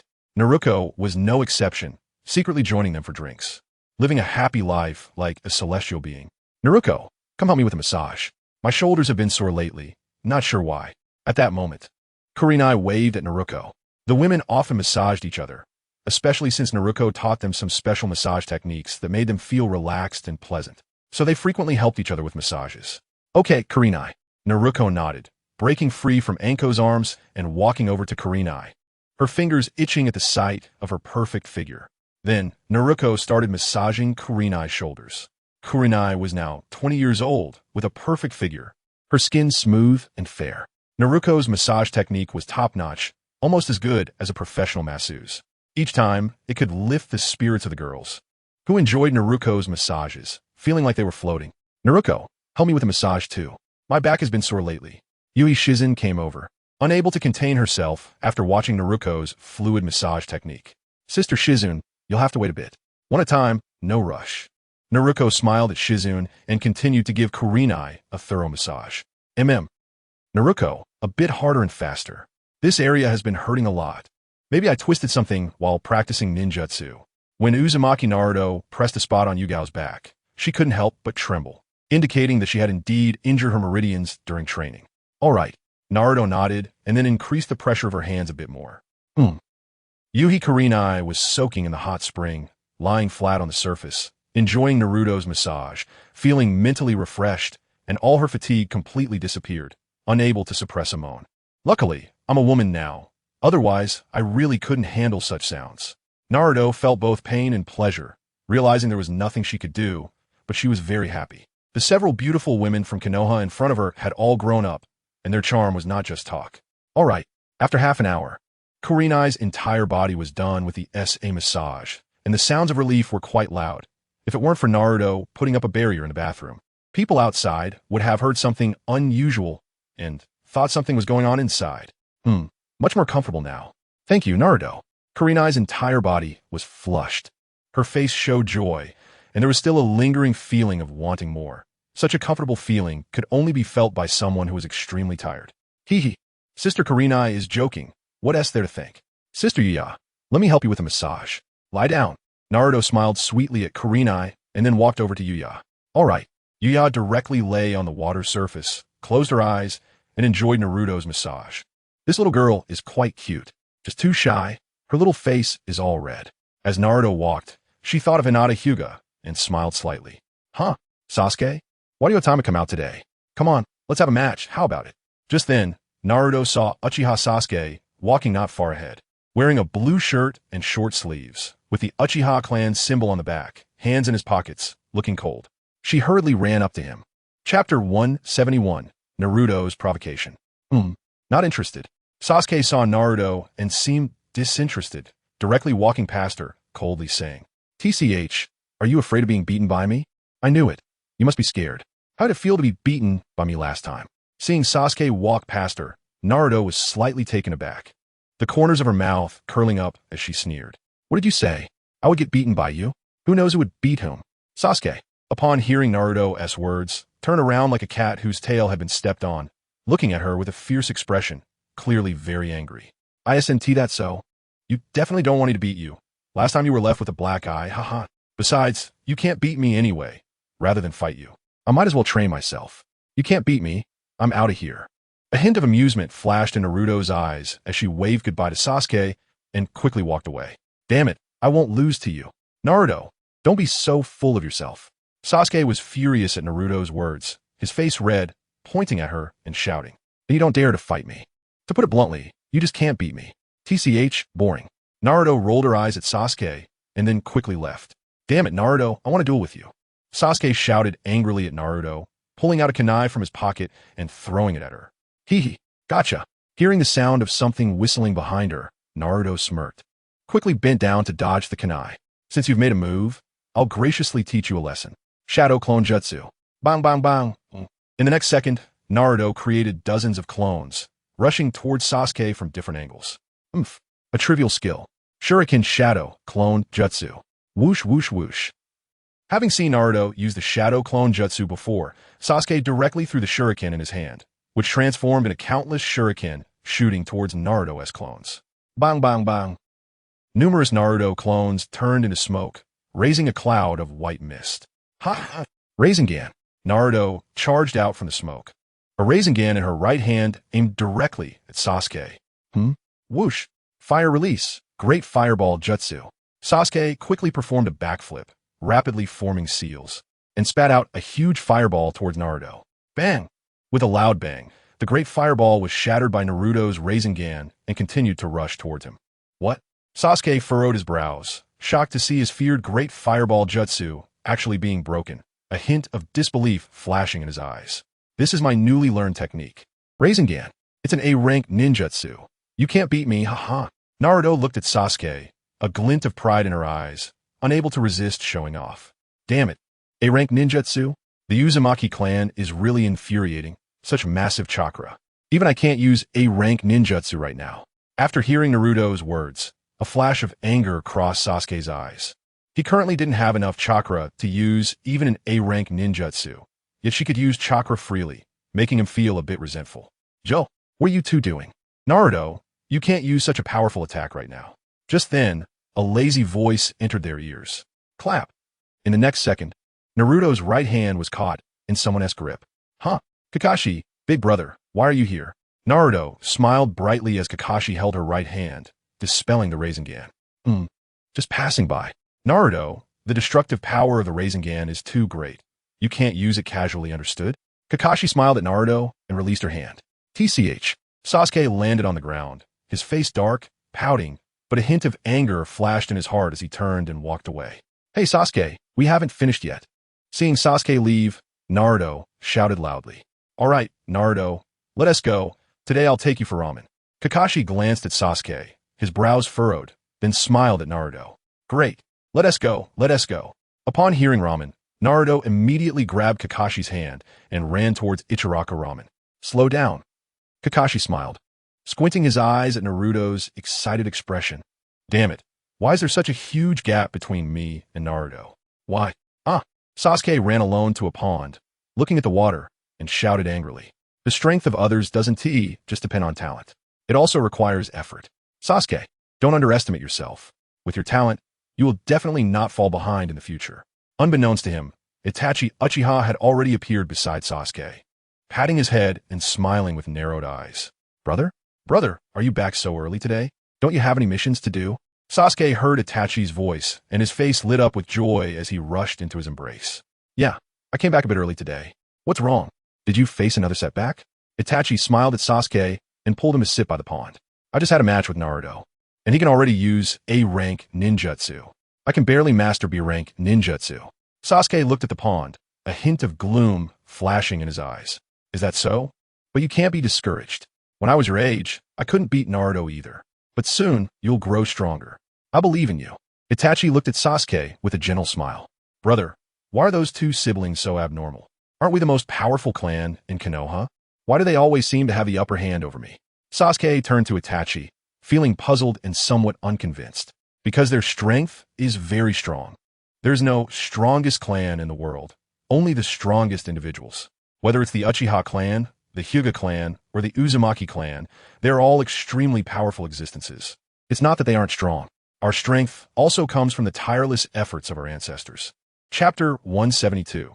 The Nine-Tailed Beasts and their Jinchuriki Sasuke will definitely become stronger in the future, won't he?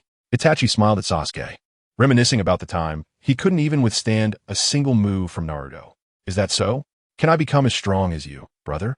Sasuke looked at Itachi, a glimmer of hope in his eyes. Of course, in the future, Sasuke will definitely surpass his brother and become one of the strongest in the Uchiha clan, even in the entire ninja world. Itachi smiled at his brother, filled with confidence. Really? Sasuke was very excited to receive his brother's affirmation. Of course. Moreover, the rank of ninjutsu does not represent its strength. In your brother's hands, a C-rank ninjutsu can still exert S-rank power. So don't think that C-rank and B-rank ninjutsu are weak. It mainly depends on your control of chakra.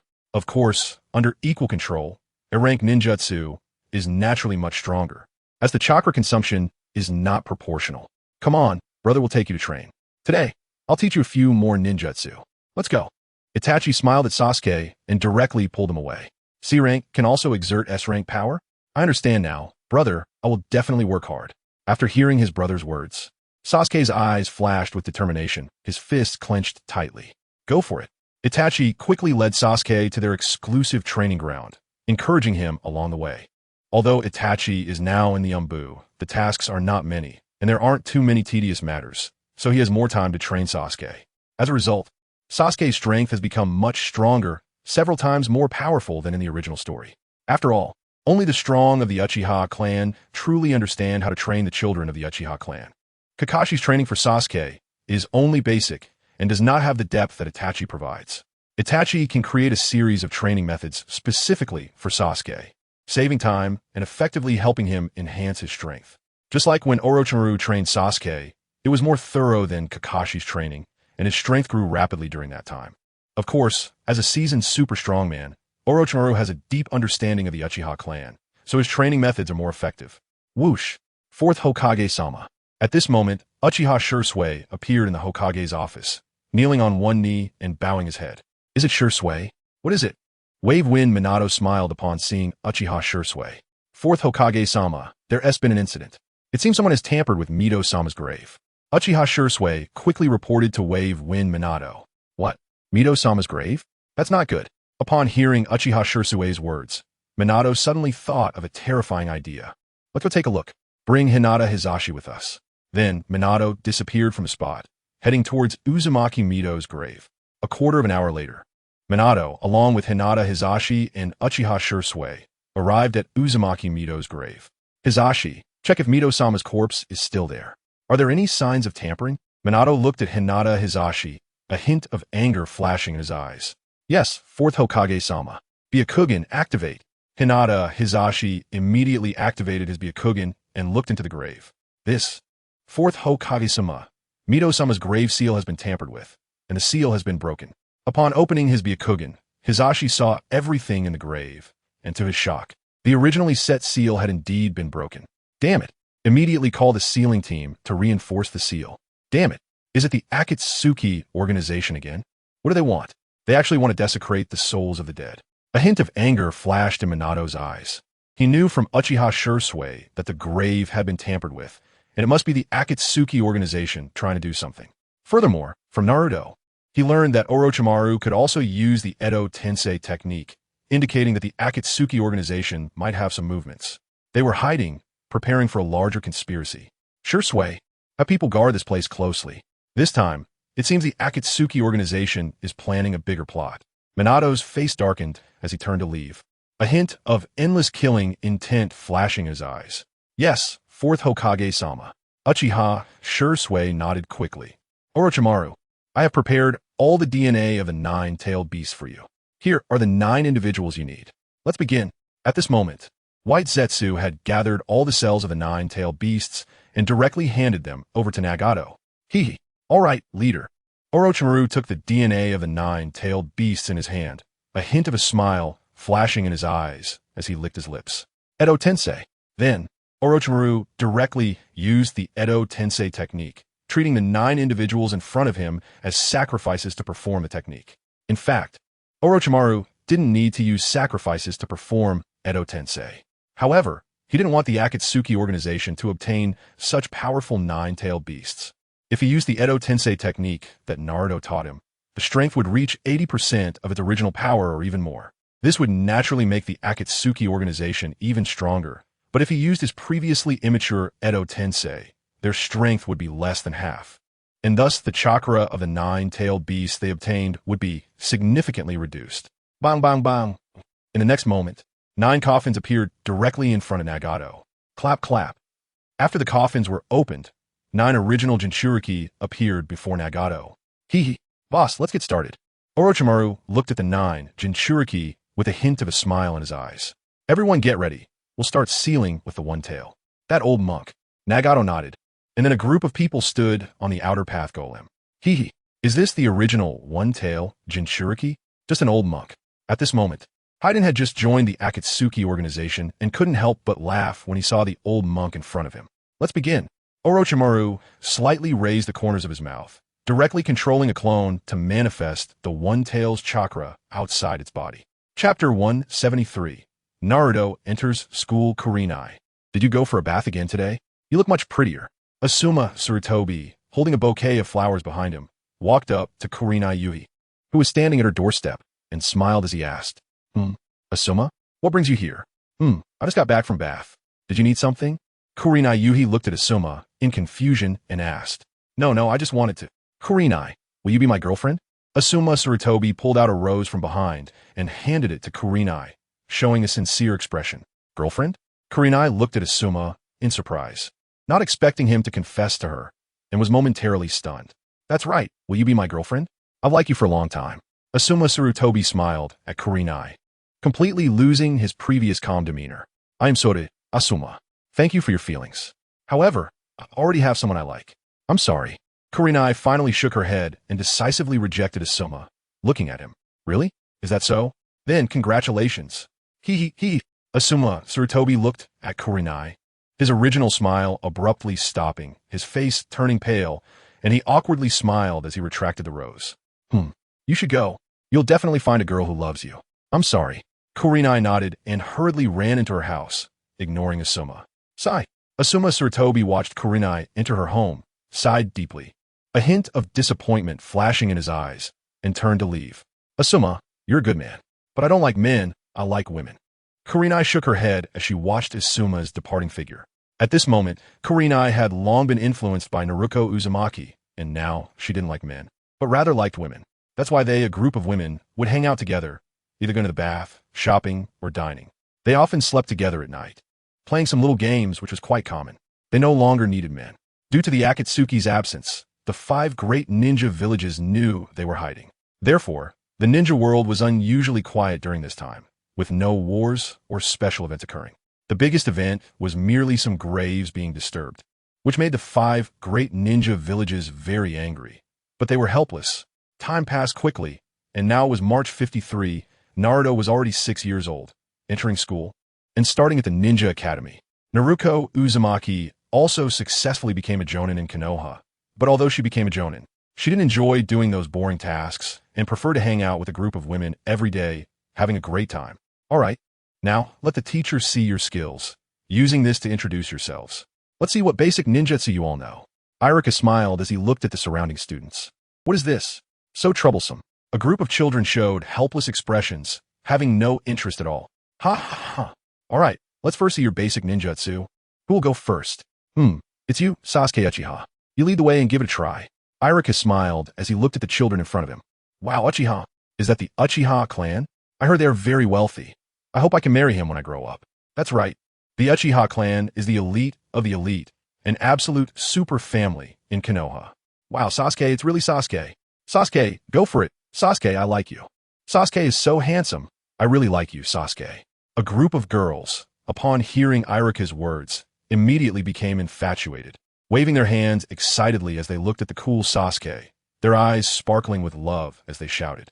TCH, is it that exaggerated? Is Sasuke more handsome than me? Is he? That big ice block, with his cold demeanor, when I see him like that, I can't help but want to punch him. Naruto looked at the cool Sasuke, pouting in frustration, seeing that a group of girls only liked him and didn't even look at him, this super handsome guy. TCH. Sasuke glanced at Naruto, who looked anxious and exasperated, and smirked, a hint of amusement flashing in his eyes.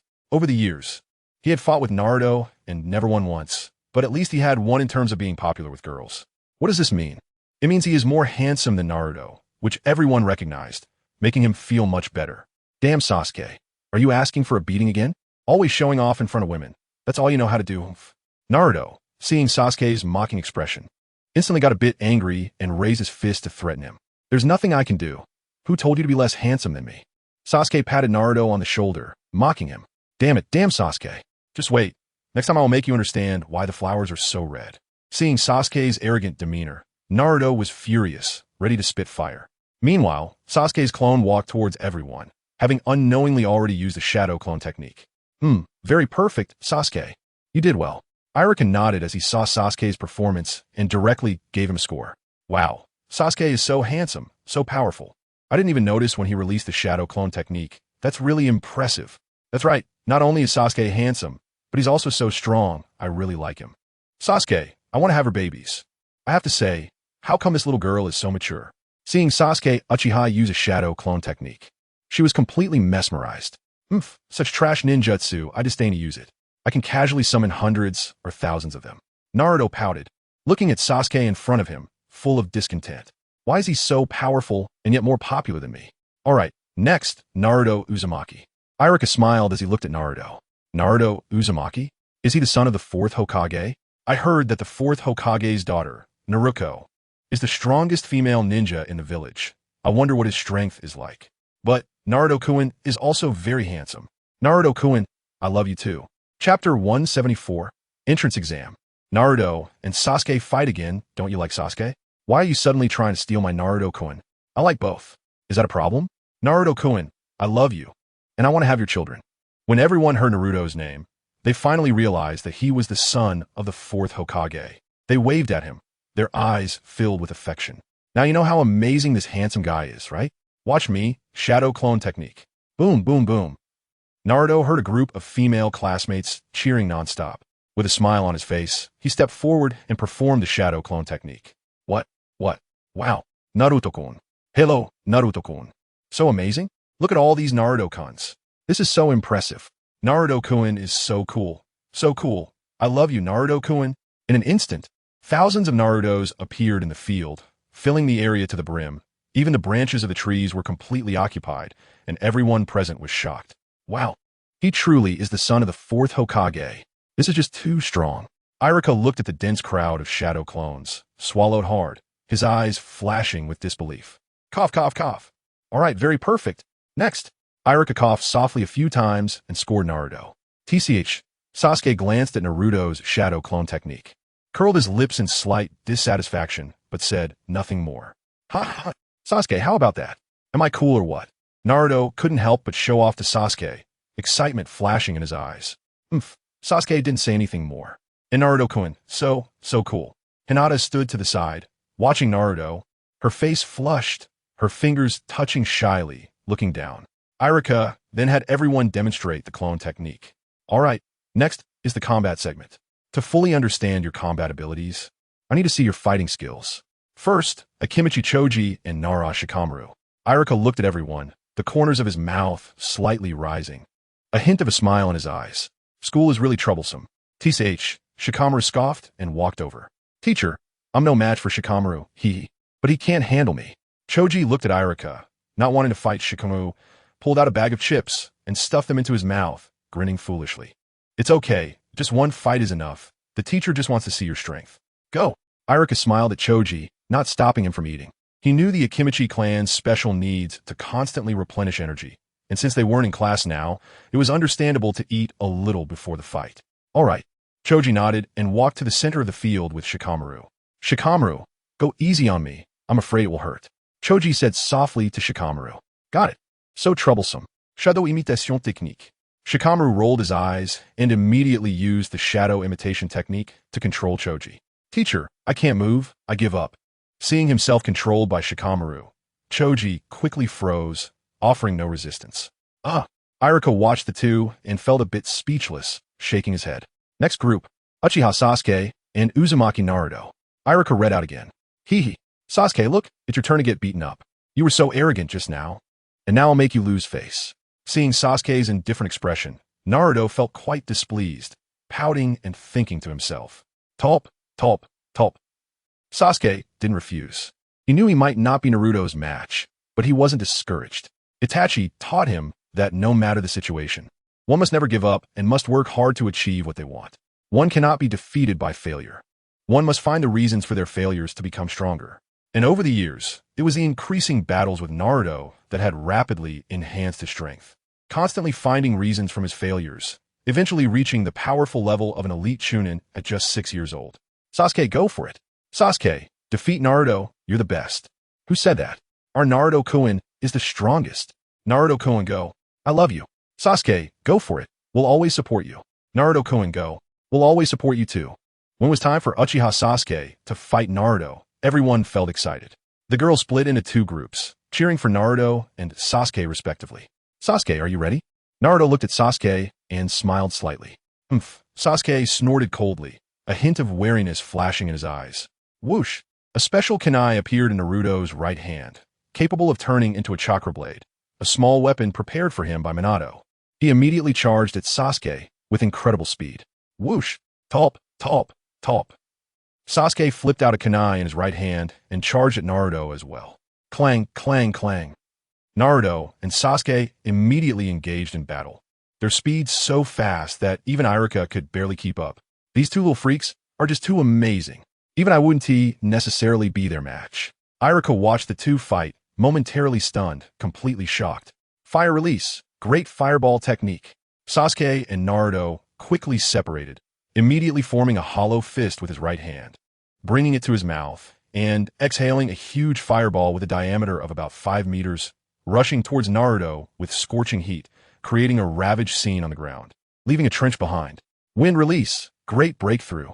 Naruto furrowed his brows and directly used the great breakthrough, causing a powerful whirlwind to sweep across the field, charging towards the fireball. Boom, boom, boom. The immense wind force blocked the great fireball's attack, exploding in place, creating a massive pit about 5 meters in diameter on the ground. Wow, so impressive. How can they be this powerful? Both of them can use such advanced ninjutsu. Truly worthy of being from the Uchiha clan and the son of the 4th Hokage. So amazing, Naruto. I love you, wow. Sasuke, go for it. Defeat Naruto, go. Naruto will definitely win. Sasuke will definitely win. Chapter 175. Chain Tasks. Emerge Naruto wins. Sasuke wins. While Naruto and Sasuke were still fighting, a group of girls started arguing over the two. The representatives of this argument were Sakura and Ino. At this moment, Ino had developed a crush on Naruto and no longer liked Sasuke, while Sakura still liked Sasuke. The two, once friends, began to quarrel. Shadow clone technique. Boom, boom, boom. Naruto immediately used his signature technique, creating 6 shadow clones that quickly charged at Sasuke, each shadow clone wielding a Rasengan. Ashempiash Shuriken Shadow Clone Technique. Manipulate Shuriken Technique. Sasuke was already familiar with Naruto's fighting style. He immediately launched countless shurikens, and then used chakra threads to control them as they flew towards him. Bang, bang, bang.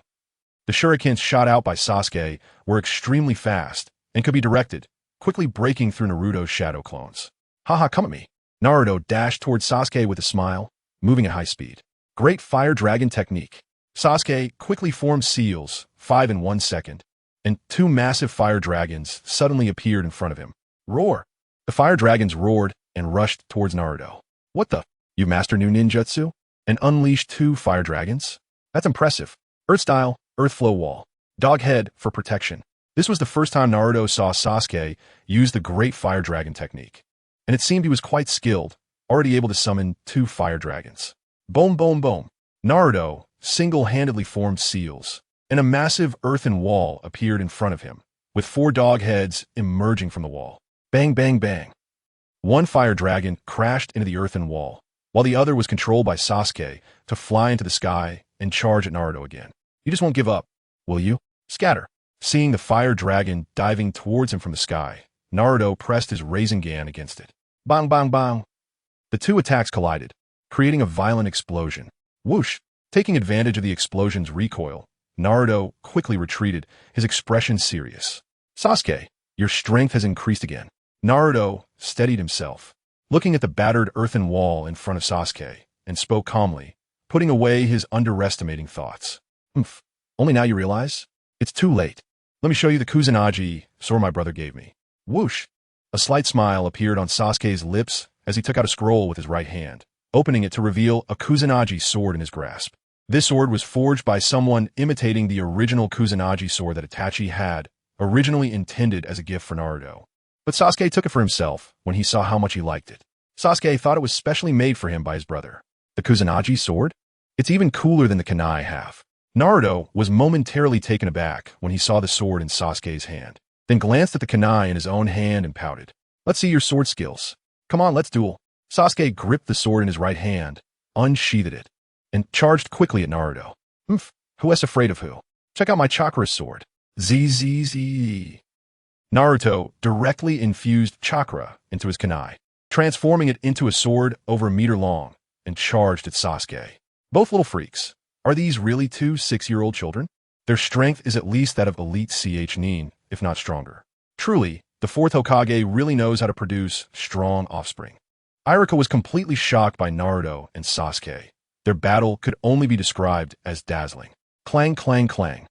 Both Sasuke and Naruto's swordsmanship were incredibly fierce. Sasuke's teacher, Itachi Uchiha, was extremely skilled in taijutsu, so the swordsmanship he taught was naturally formidable. As for Naruto's swordsmanship, where did he learn it? Naturally from Kakashi. Naruto thought it would be troublesome and directly handed Naruto over to Kakashi, as Kakashi was the true master of swordsmanship. Kakashi had already mastered swordsmanship to a high level, able to rival his father in sword skill. Of course, that's just in terms of swordsmanship. To truly surpass his father, he needed to fully utilize the Sharingan. Over the years, Naruto had also been working with Kakashi to help his body fuse with the Uchiha bloodline so that he could activate and deactivate the Sharingan normally. Finally, they succeeded last year, as long as he underwent a special operation to replace 2/3 of his blood with Itachi's and Hashirama's.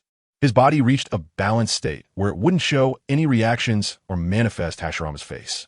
Now he could freely activate the Sharingan and had awakened another Sharingan, transforming it into the 3-Tomo form.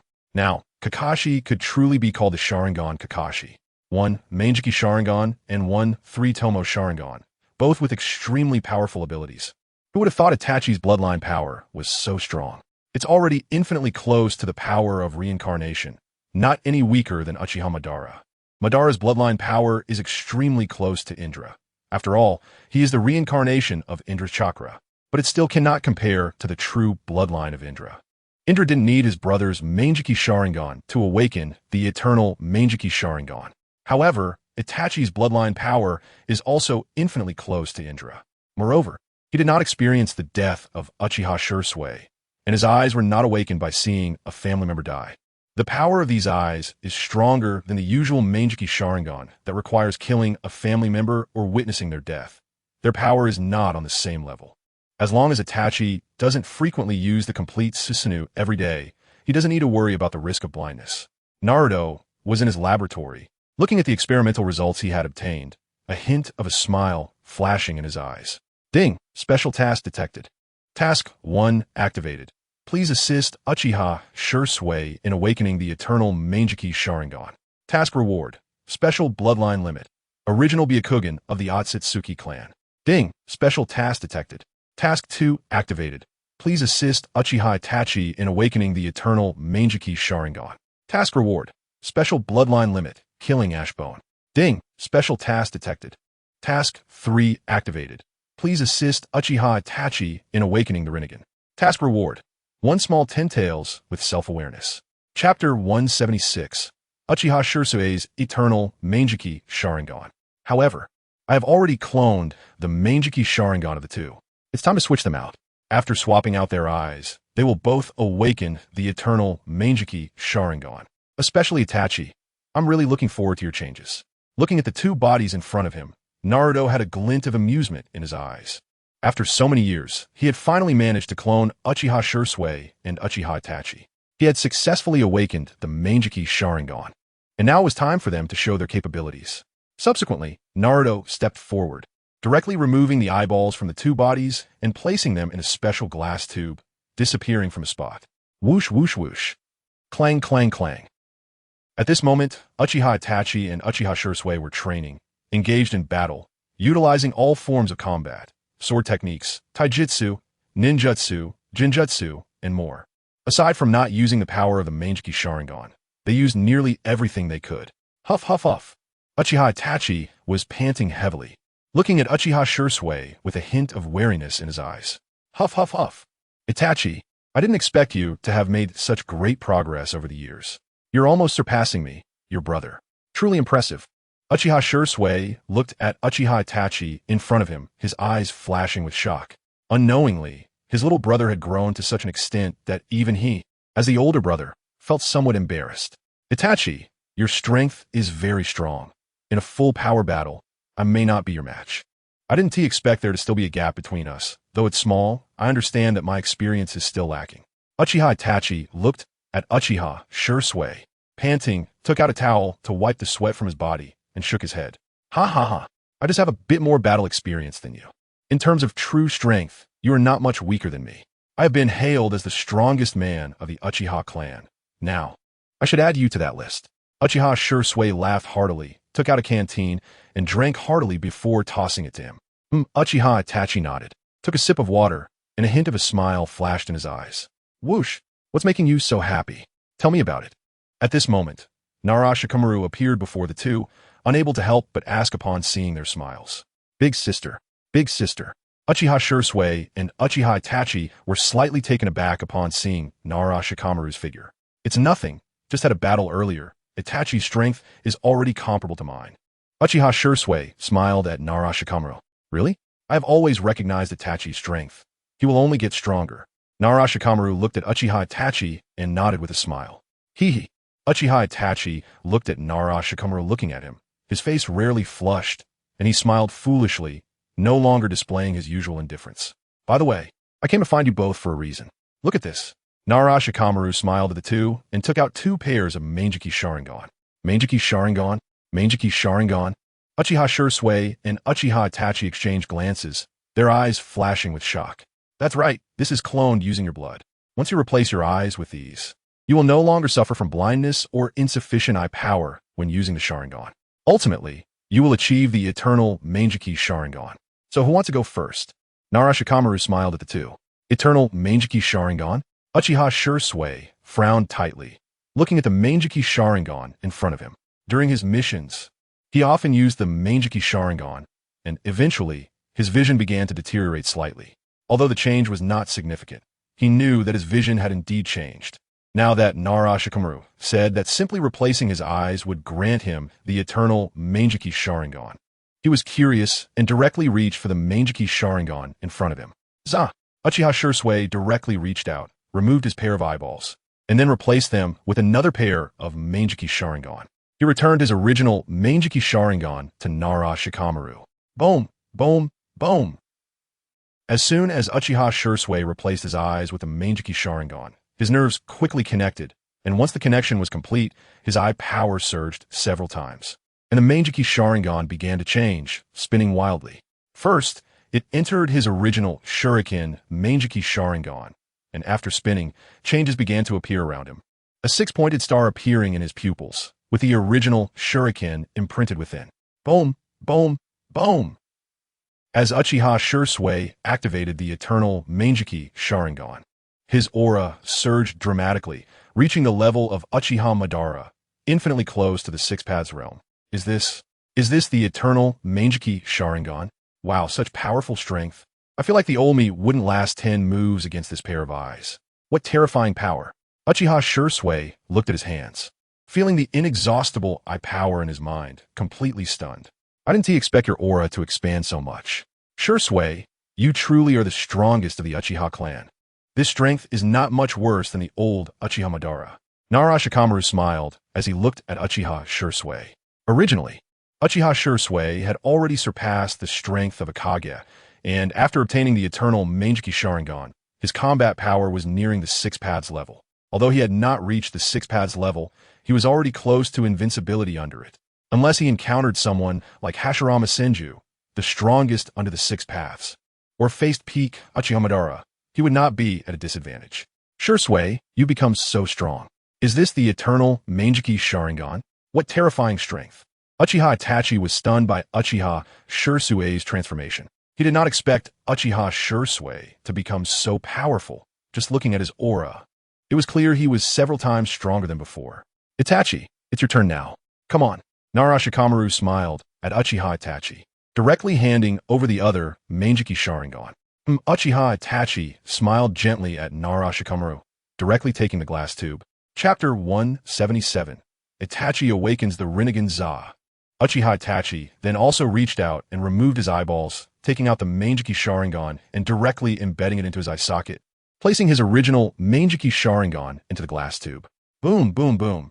In the next moment, Uchiha Itachi's eyes burst forth with endless bloodlight.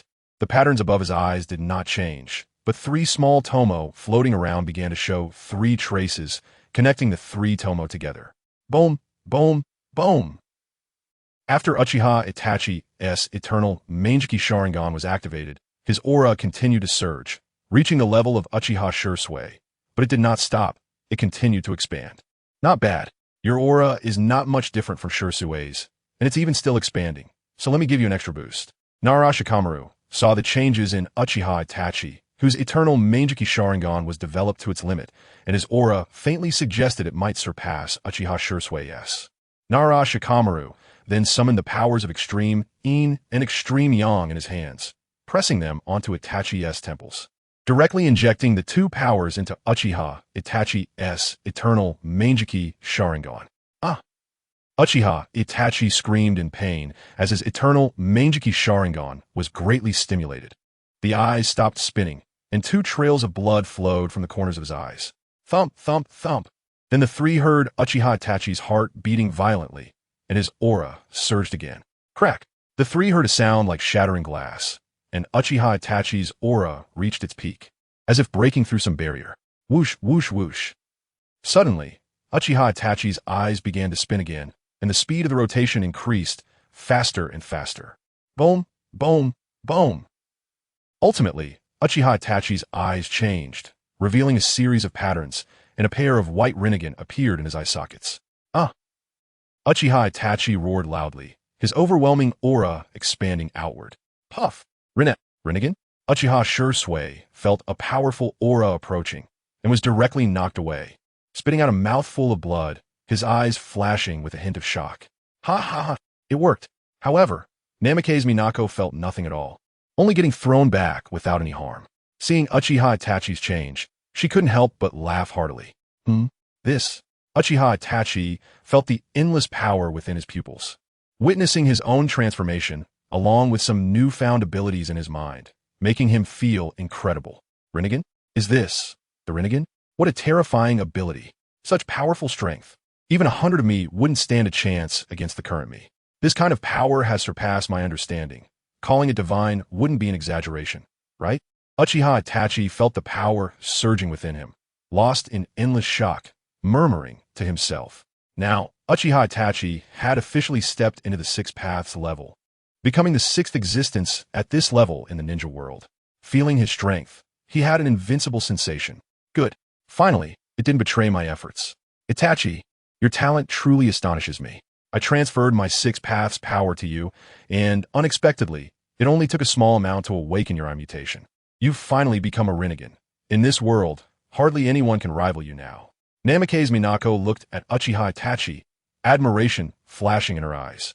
Originally, she thought she would need to expend a massive amount of Six Paths power, but now she had succeeded in activating his Rinnegan with just a trace. This was something she hadn't anticipated, successfully becoming the next Six Paths after herself. Minako. Uchiha Itachi gazed tenderly at Namikaze Minako, a hint of a smile in his eyes. Everything he had was brought to him by the person he loved. He never expected to become such an existence one day, which made it hard for him to believe. What kind of look is that? It's a bit creepy and gives me goosebumps. Namikaze Minako felt goosebumps rise as she noticed Uchiha Itachi's gaze on her. Hee. Uchiha Itachi quickly squinted and smiled. What are you two doing? There's still an injured person here. Itachi, your strength has actually reached this level. I truly didn't expect it. The Rinnegan. The last time I saw the one released by Akatsuki, I felt that was a godlike power. I didn't expect you to awaken it now.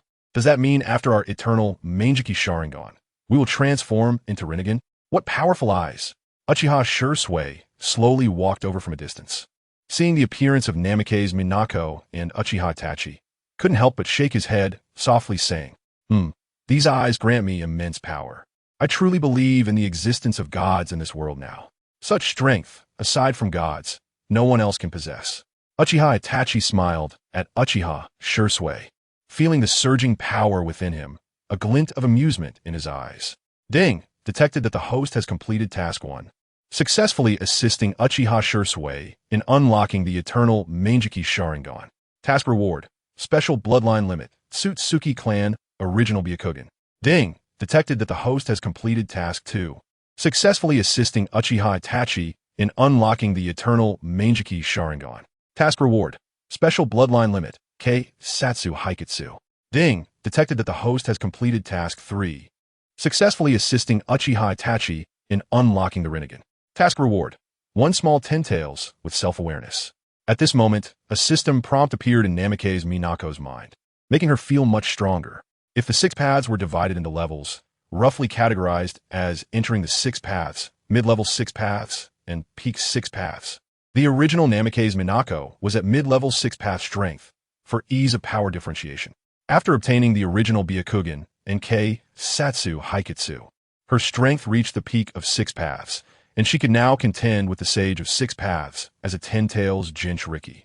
The Sage of 6 Paths, when not a 10 Tails Jinchuriki, had a strength only between early and mid-level 6 paths, but after sealing the 10 Tails, reached peak 6 path strength. Chapter 178. Minako's Special 6 Paths Clone. Of course, strength does not represent everything.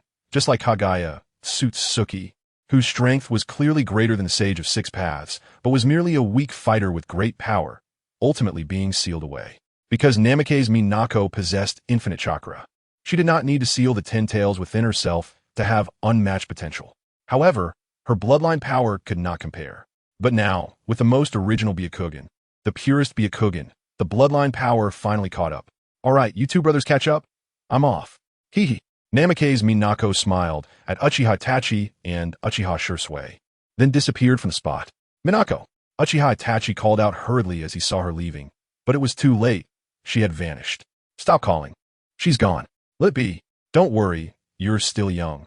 There will be plenty of opportunities in the future, right? Uchiha Shursui saw Uchiha Itachi looking a bit dejected and quickly patted his shoulder with a slight smile.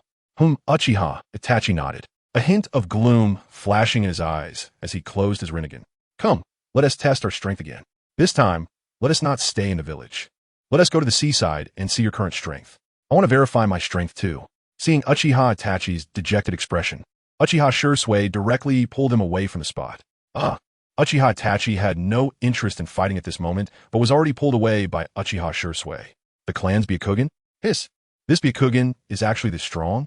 Not only can it release 360-degree surveillance, with a detection range of 50 kilometers, it's even more terrifying than my Kagura's hard eye. Moreover, it can cast illusions, release pressure, traverse space, control gravity and repulsion, etc., with extremely broad applications. Even Kagaya's Byakugan level may not match the purity of my Byakugan. Ordinary Byakugan is simply incomparable, as it can only serve a reconnaissance purpose. No wonder when I watched the anime, I could see Kagaya emitting endless aura just by activating her Byakugan. That kind of oppressive feeling was extremely formidable. The most important thing is Satsu Haiketsu. This is truly a good thing. Jumaro's bone bloodline is somewhat similar to this Satsu Haiketsu. However, it lacks the characteristics of Satsu Haiketsu. Anyone touched by it will turn to ashes. Such an ability, combined with my space ninjutsu, is simply a killing weapon. Haha. At this moment, Namikaze Minako had returned to her laboratory, feeling the bloodline limit within her, a hint of satisfaction flashing in her eyes. Now, she was just waiting for the Akatsuki's movements. The current peace in the ninja world is all due to the emergence of the Akatsuki organization, as well as my existence as a fake Uchiha Madara. The upcoming Moon Eye Plan is the ultimate plan. Only by implementing the Moon Eye Plan can we achieve peace in the entire ninja world. I admit that I, Namikaze Naruko, am not a good person. Human life means nothing to me. However, I dislike war, because it affects my ability to flirt. A glimmer of amusement flashed in Naruko's eyes. She was determined to carry out the Moon Eye Plan to bring peace to the world. Of course, she could also use her own strength to unify the entire ninja world, but she found that too troublesome. She didn't want to do that just yet. She wanted to play a bit longer and didn't want to hinder Naruto's growth. Ever since becoming Naruto's sister, she had to take on both parental roles and had finally managed to revive the Namikaze Minato and Uzumaki Kushina couple. However, Naruko's feelings for Naruto remained deep. She felt she shouldn't interfere too much in Naruto's future life.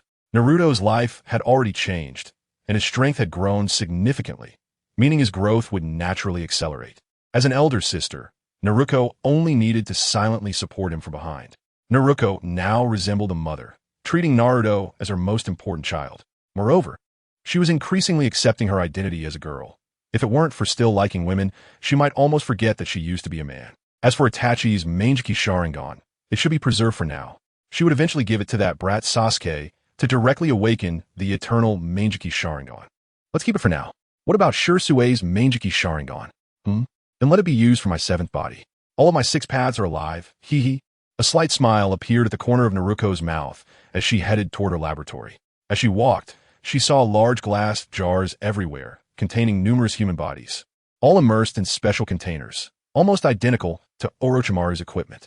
Inside, there were not only the bodies of Namikaze Minato, Uzumaki Kushina, Kakashi, Hatake Sakamo, Naruto, Shursui, Itachi Rin Obito, Sasuke, and others. These were all backups, ready to be utilized quickly in case of their deaths.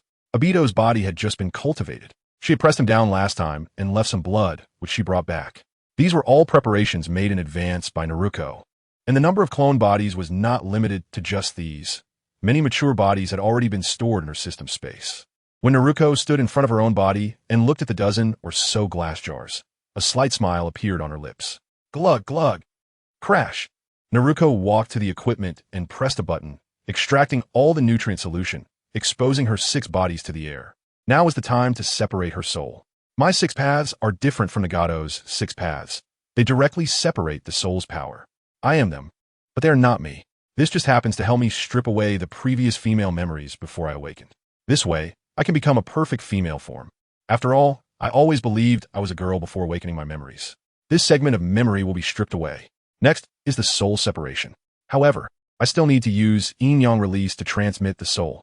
A black iron rod appeared in Naruko's right hand, and she directly inserted it into the first body in front of her. Chapter 179, A True Woman, a Soul Without Impurities. Next comes the soul separation. Let you inherit the abilities of the Deva path. Out. Then, Naruko directly tore off a part of her own soul and stripped away all memories from before the age of 4. She also made a copy of her memories from these years, removing the memory of being a man who crossed over and altering it to reflect that she was originally a girl who crossed over. In other words, the Deva Path Naruko in front of her had truly become a real woman, and a woman without any pollution. Soon, Naruko transmitted a portion of her soul into the Deva Path Naruko's body, and she slowly opened her eyes. I meet the original. The Deva Path Naruko smiled sweetly at Naruko. Let's get familiar with your body. Naruko nodded at the Deva Path Naruko, then proceeded to the second one. The Azura Path. The method was the same, and soon the Azura Path awakened as well. Then came the Animal Path, the Hungry Ghost Path, the Human Path, and the Hell Path, all opening their eyes in turn. I meet the original. The other 5-6 paths clones quickly smiled at Naruko as they stepped out of the glass jars. You are now truly alive. Although you possess my soul, you can also have your own consciousness as individuals. However, your control over your bodies isn't as strong as mine. My commands take precedence over everything. Your strengths are also comparable to mine, but you cannot fully utilize the powers of the Rinnegan. Next, you'll go to various places in the ninja world to collect some orphans. You could train them a bit. There is nothing else to do now, so just consider it a pastime. Naruko looked at the 6 paths clones in front of her, a slight smile on her lips. They were all strong, each possessing the power of the 6 paths, but they could only exert one of the 6 paths' abilities that she granted them. However, that didn't mean they were weak. They still possessed the eternal Manjiki Sharingan, and their strength was definitely formidable. Yes, original. The 6 sisters smiled, eager to go out and see. By the way, when you go out, also investigate the Akatsuki organization's base. But don't disturb them. Let them develop naturally. There is nothing else. Just eat, drink, and sleep as needed. Naruko suddenly remembered the Akatsuki organization and quickly told her 6 sisters. Okay, original. Then we'll head out. Goodbye, original. Whoosh, whoosh, whoosh. The 6 little beauties immediately used transformation jutsu and vanished from the experimental base. This Rinnegan is indeed powerful. Truly the eye of God. Naruko watched the 6 paths clones leave, a smile flashing in her eyes as she muttered to herself. Next is the last one. Btion Shun still has some usefulness. On my clone body, it can greatly reduce the usage time of Btion Shun. If it were like a tachi, stored in a crow's eye, its usefulness would be diminished. Then, Naruko directly opened the 7th body and embedded Uchiha Shursue's Manjiki Sharingan within, taking out the original eternal Manjiki Sharingan and putting it away. Boom, boom, boom. The next second, a powerful aura erupted from Naruko's body, and Uchiha Shursue's eyes began to change. An octagonal formation appeared on the exterior, transforming into the eternal Manjiki Sharingan. Who would have thought my body could accommodate all Sharingan? There wasn't even a trace of rejection, and it automatically transformed into the eternal Manjiki Sharingan. It seems that my bloodline now possesses a strong compatibility. Not bad. Not bad. Ha ha ha. Namikaze Naruko felt very happy inside. She didn't expect her physical compatibility to be so powerful. She could forcibly upgrade Uchiha Shursue's eyes directly to the eternal Manjiki Sharingan. Adding my own soul would make it perfect. After this period, I need to go into seclusion and recuperate. I have lost too much soul power and need to recover well. Namikaze Naruko proceeded to cut her soul and channel it in, her complexion becoming a bit pale, but it was fleeting. The main body. The 7th clone appeared and bowed to Namikaze Naruko. Arrange the next itinerary yourself. I will go into seclusion. Namikaze Naruko shook her head at the 7th clone and turned to leave. All right, main body. Whoosh. The 7th clone then disappeared.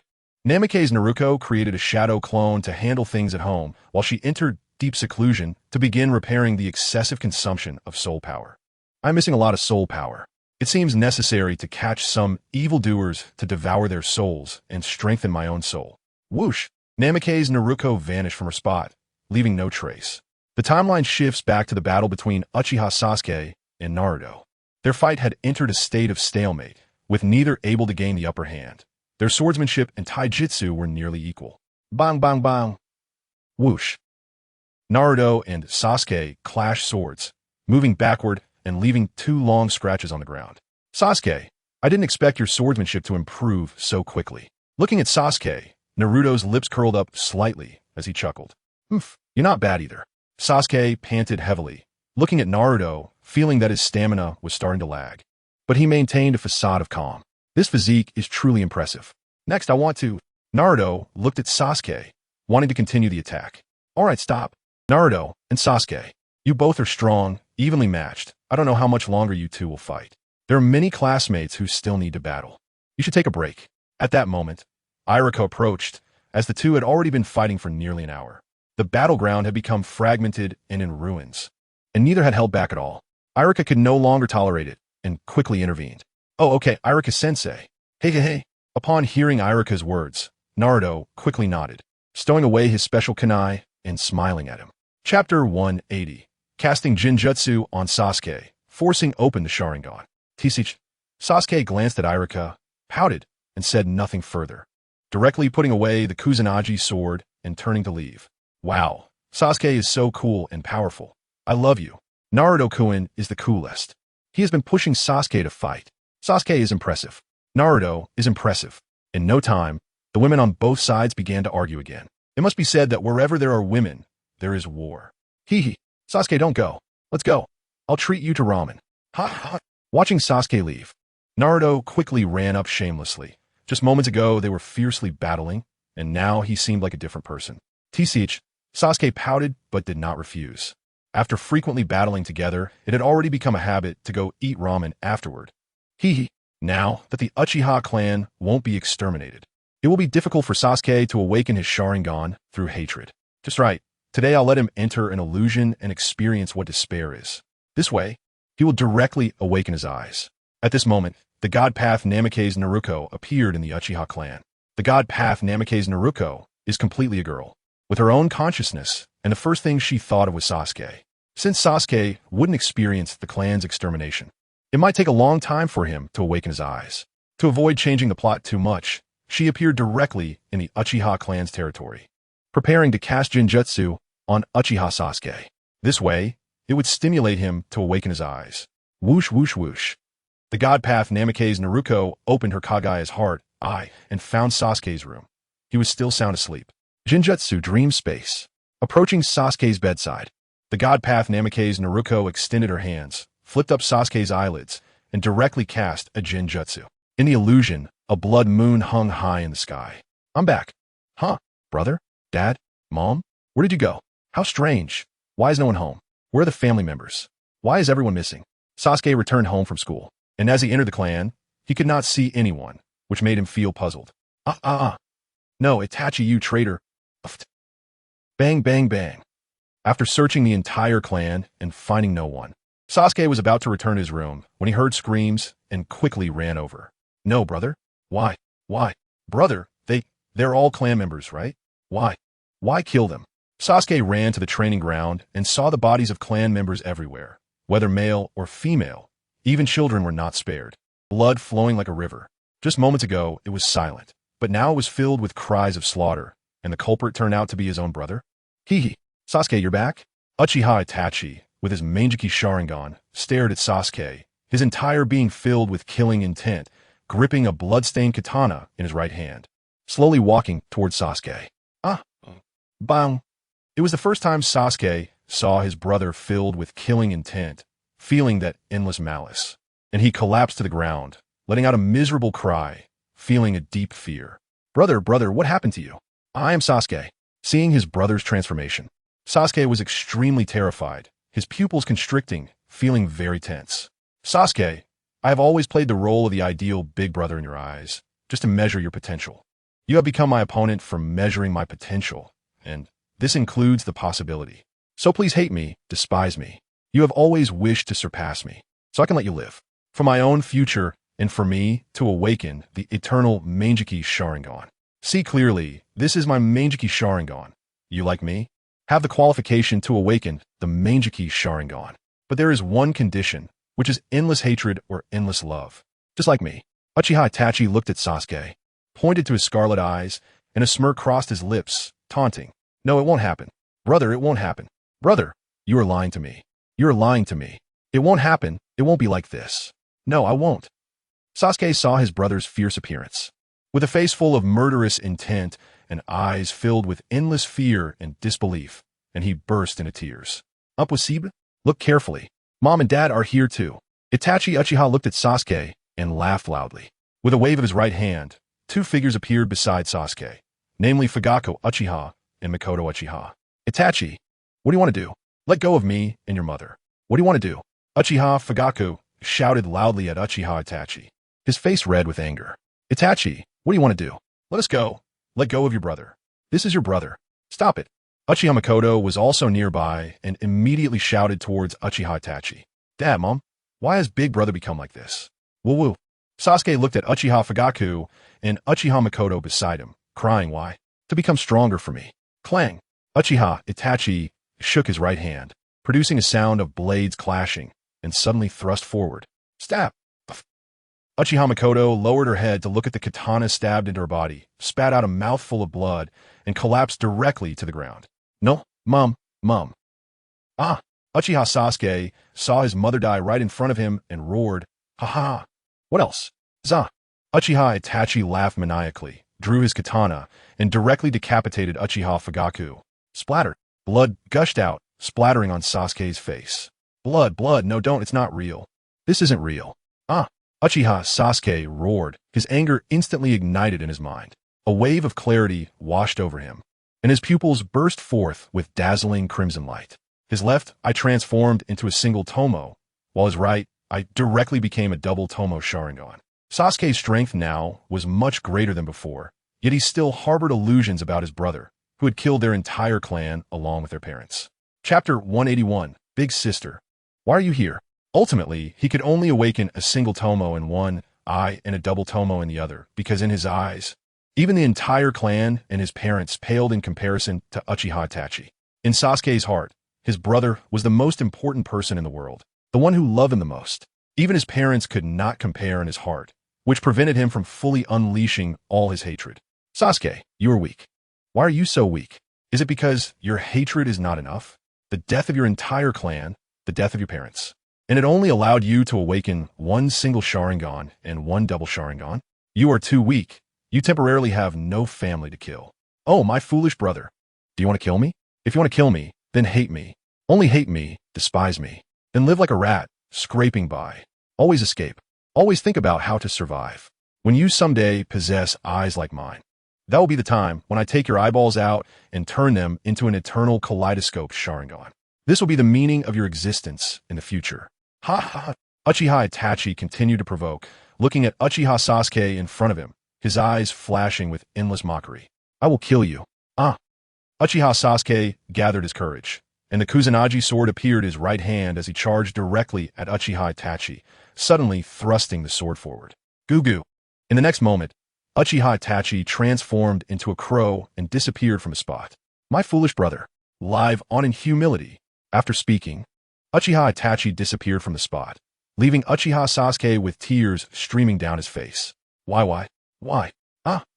Uchiha Sasuke let out a long howl towards the sky, shouting crazily as his left eye began spin, transforming into the double Tomo Sharingan, before he fainted.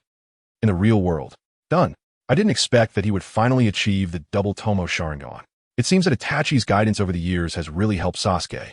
His strength was already much greater than before, and now he even directly awakened the double Tomo Sharingan at the end. This meets my expectations. At least it's not like the original story, where he only had a single Tomo. Tendo Naruto looked at the unconscious Uchiha Sasuke, his lips curling into a slight smile. First, let us heal him. This mission is complete. Hee. Then, Tenkaido Kazufu Minako directly used medical ninjutsu to treat Sasuke a bit, and disappeared from the spot, unnoticed. Huh? Who is it? Uchiha Itachi suddenly sensed a trace of presence, and quickly followed the direction of the aura. Is that you, Itachi? You've actually discovered me? It seems that Itachi's perception ability has greatly improved after obtaining the Rinnegan, hasn't it? My breath was completely restrained, yet it was still detected. Tiandao Mingzi frowned, sensing Uchiha Itachi chasing behind him, deep in thought. Who is it? Why did you break into the Uchiha clan's territory? The voice of Uchiha Itachi came from a distance. Itachi, it's me. Tendo Naruko immediately stopped, and Uchiha Itachi appeared right away, looking slightly stunned at Naruko in front of him. Big sister? What are you doing here? Uchiha Itachi looked at Nagato with a hint of in his eyes. It's nothing. Tomorrow you can go check on Sasuke's Sharingan. and you'll know. Ha ha ha. I just want to come and have some fun. Tian Dao Mingzi turned around and smiled at Uchiha Itachi. Sasuke? Sharingan? Sasuke has opened his eyes? Big sister, what is this? Could it be Jinjutsu? Uchiha Itachi was slightly taken aback, looking at Tendo Naruko in front of him, and thought of a possibility. Itachi was still as smart as ever. Indeed, if Sasuke didn't open his eyes soon, his training progress would lag behind Naruto. At that time, his inner dissatisfaction would lead him down the wrong path. It was about time for him to awaken his Sharingan. After graduation, when they had formed bonds with each other, they would be able to smoothly unlock the Mangekyou Sharingan. But he needed to work hard and try not to let Sasuke awaken the Mangekyou Sharingan out of hatred. The Mangekyou Sharingan awakened through hatred was not as powerful as one that naturally evolved. Tendo Naruko smiled as she looked at Uchiha Itachi in front of her. Is that so? Uchiha Itachi furrowed his brows, lowered his head in thought, and nodded slightly. Uchiha Sasuke's inner drive is extremely strong. If he gets too far behind Naruto, he could easily go berserk. It is indeed very likely that he will darken. Now that he has activated the Sharingan, it may bring him unexpected benefits. Your Mangekyou Sharingan is prepared for Sasuke. However, most of its ocular power has already been absorbed by you. So for Sasuke to awaken the eternal Mangekyou Sharingan, he must possess an even greater amount of ocular power. Otherwise, the remaining ocular power from the Mangekyou Sharingan you previously exchanged is simply insufficient for Sasuke to awaken the eternal Mangekyou Sharingan. Tian Dao Mingzi looked at Uchiha Itachi and smiled. I see, big sister. But big sister, why do I feel like you're a bit different today? Uchiha Itachi nodded, looking at Tian Dao Mingzi in front of him, always feeling that she was somewhat different. Different? Where am I different? Tian Dao Mingzi was slightly taken aback, lowered her head to look at herself, and reached out to touch her face, somewhat confused. You seem to smile more than before. And today you seem to have more femininity. Never mind. Uchiha Itachi smiled at Tian Dao Mingzi, feeling that she was indeed not quite the same. Smile more? Did I not smile before? Are you saying I don't look good today?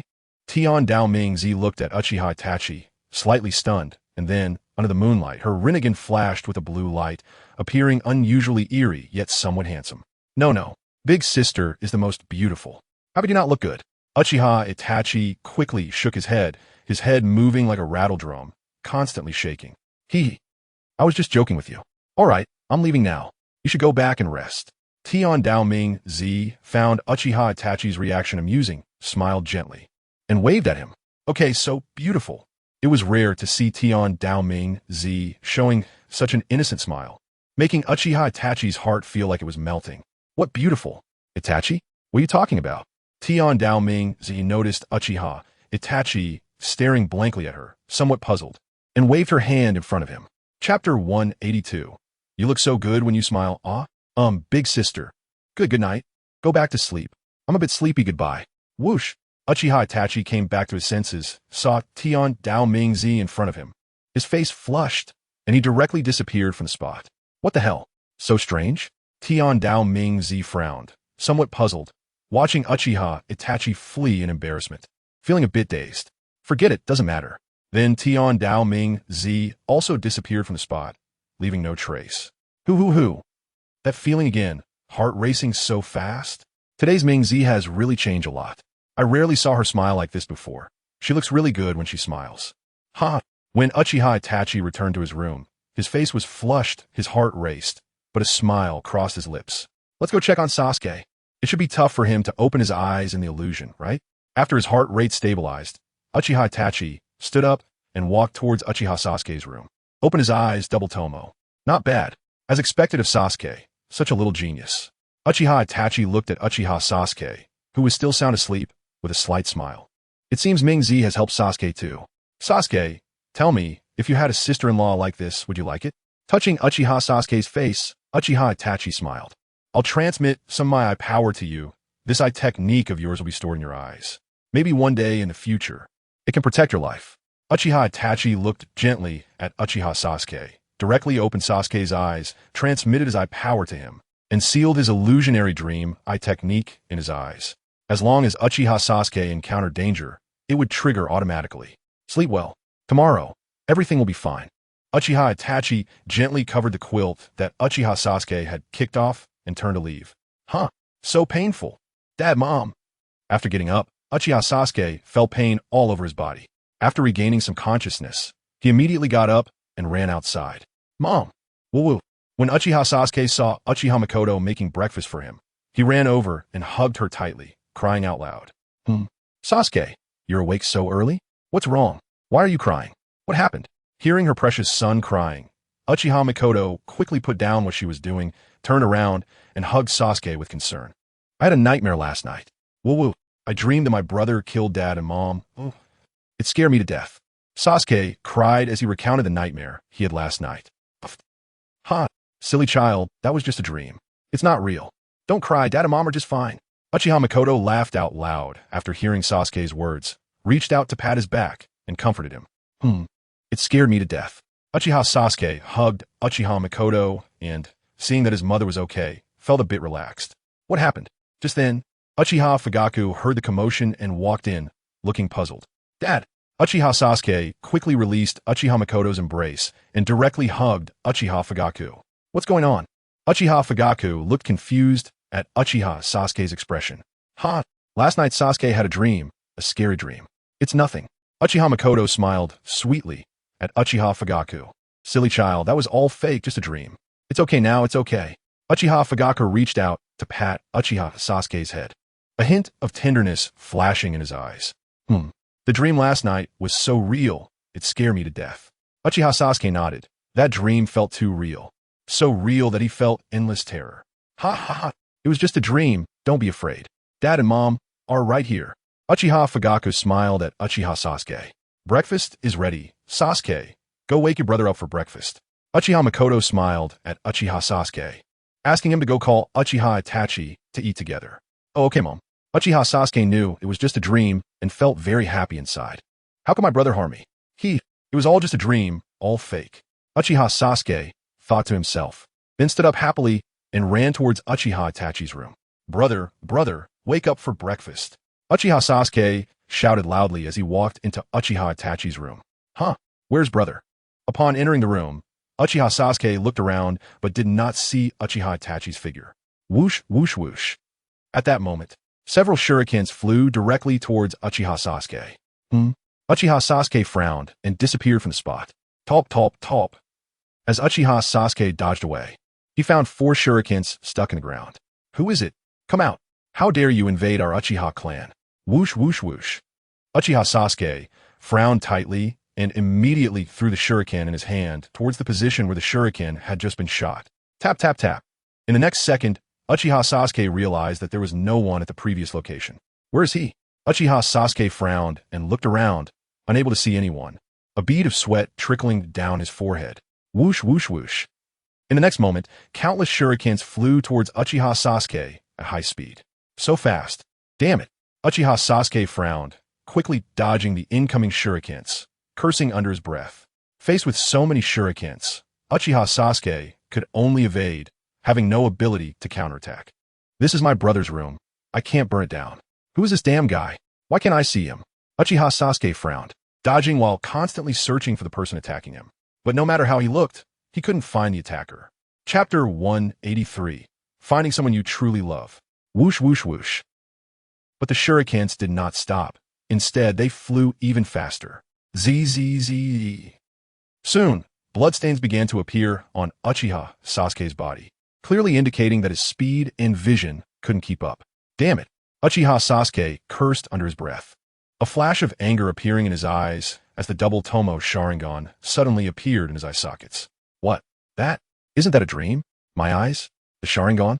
Ive awakened? Ha ha ha. Uchiha Sasuke initially thought it was a dream and didn't pay attention to the fact that he had awakened. But now suddenly activating the Sharingan left him in shock and joy. A small skill. After awakening, Uchiha Sasuke clearly saw the trajectory of all the shurikens in front of him, his body becoming extremely light as he continuously dodged the shurikens aimed at him. Whoosh, whoosh, whoosh. Not only could he dodge, but Uchiha Sasuke could also counterattack, sending shurikens flying in all directions. Clang, clang, clang. Countless shurikens collided, producing crisp sounds. Whoosh! In the next moment, a shadow appeared behind Uchiha Sasuke. Bang! Uchiha Sasuke sensed the presence behind him and directly leaped into the air, delivering a back kick. Whoosh! The man in black was kicked away and slid across the ground. Bang! While sliding, the man in black suddenly pushed off with his right foot, stabilizing his stance. Who are you? Uchiha Sasuke frowned and shouted angrily at the man in black. Whoosh!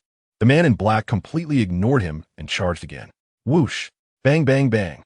The two immediately engaged in a battle, exchanging blows as if they were evenly matched. Damn, who is this person? His punches are so fast and powerful. My hands are starting to hurt.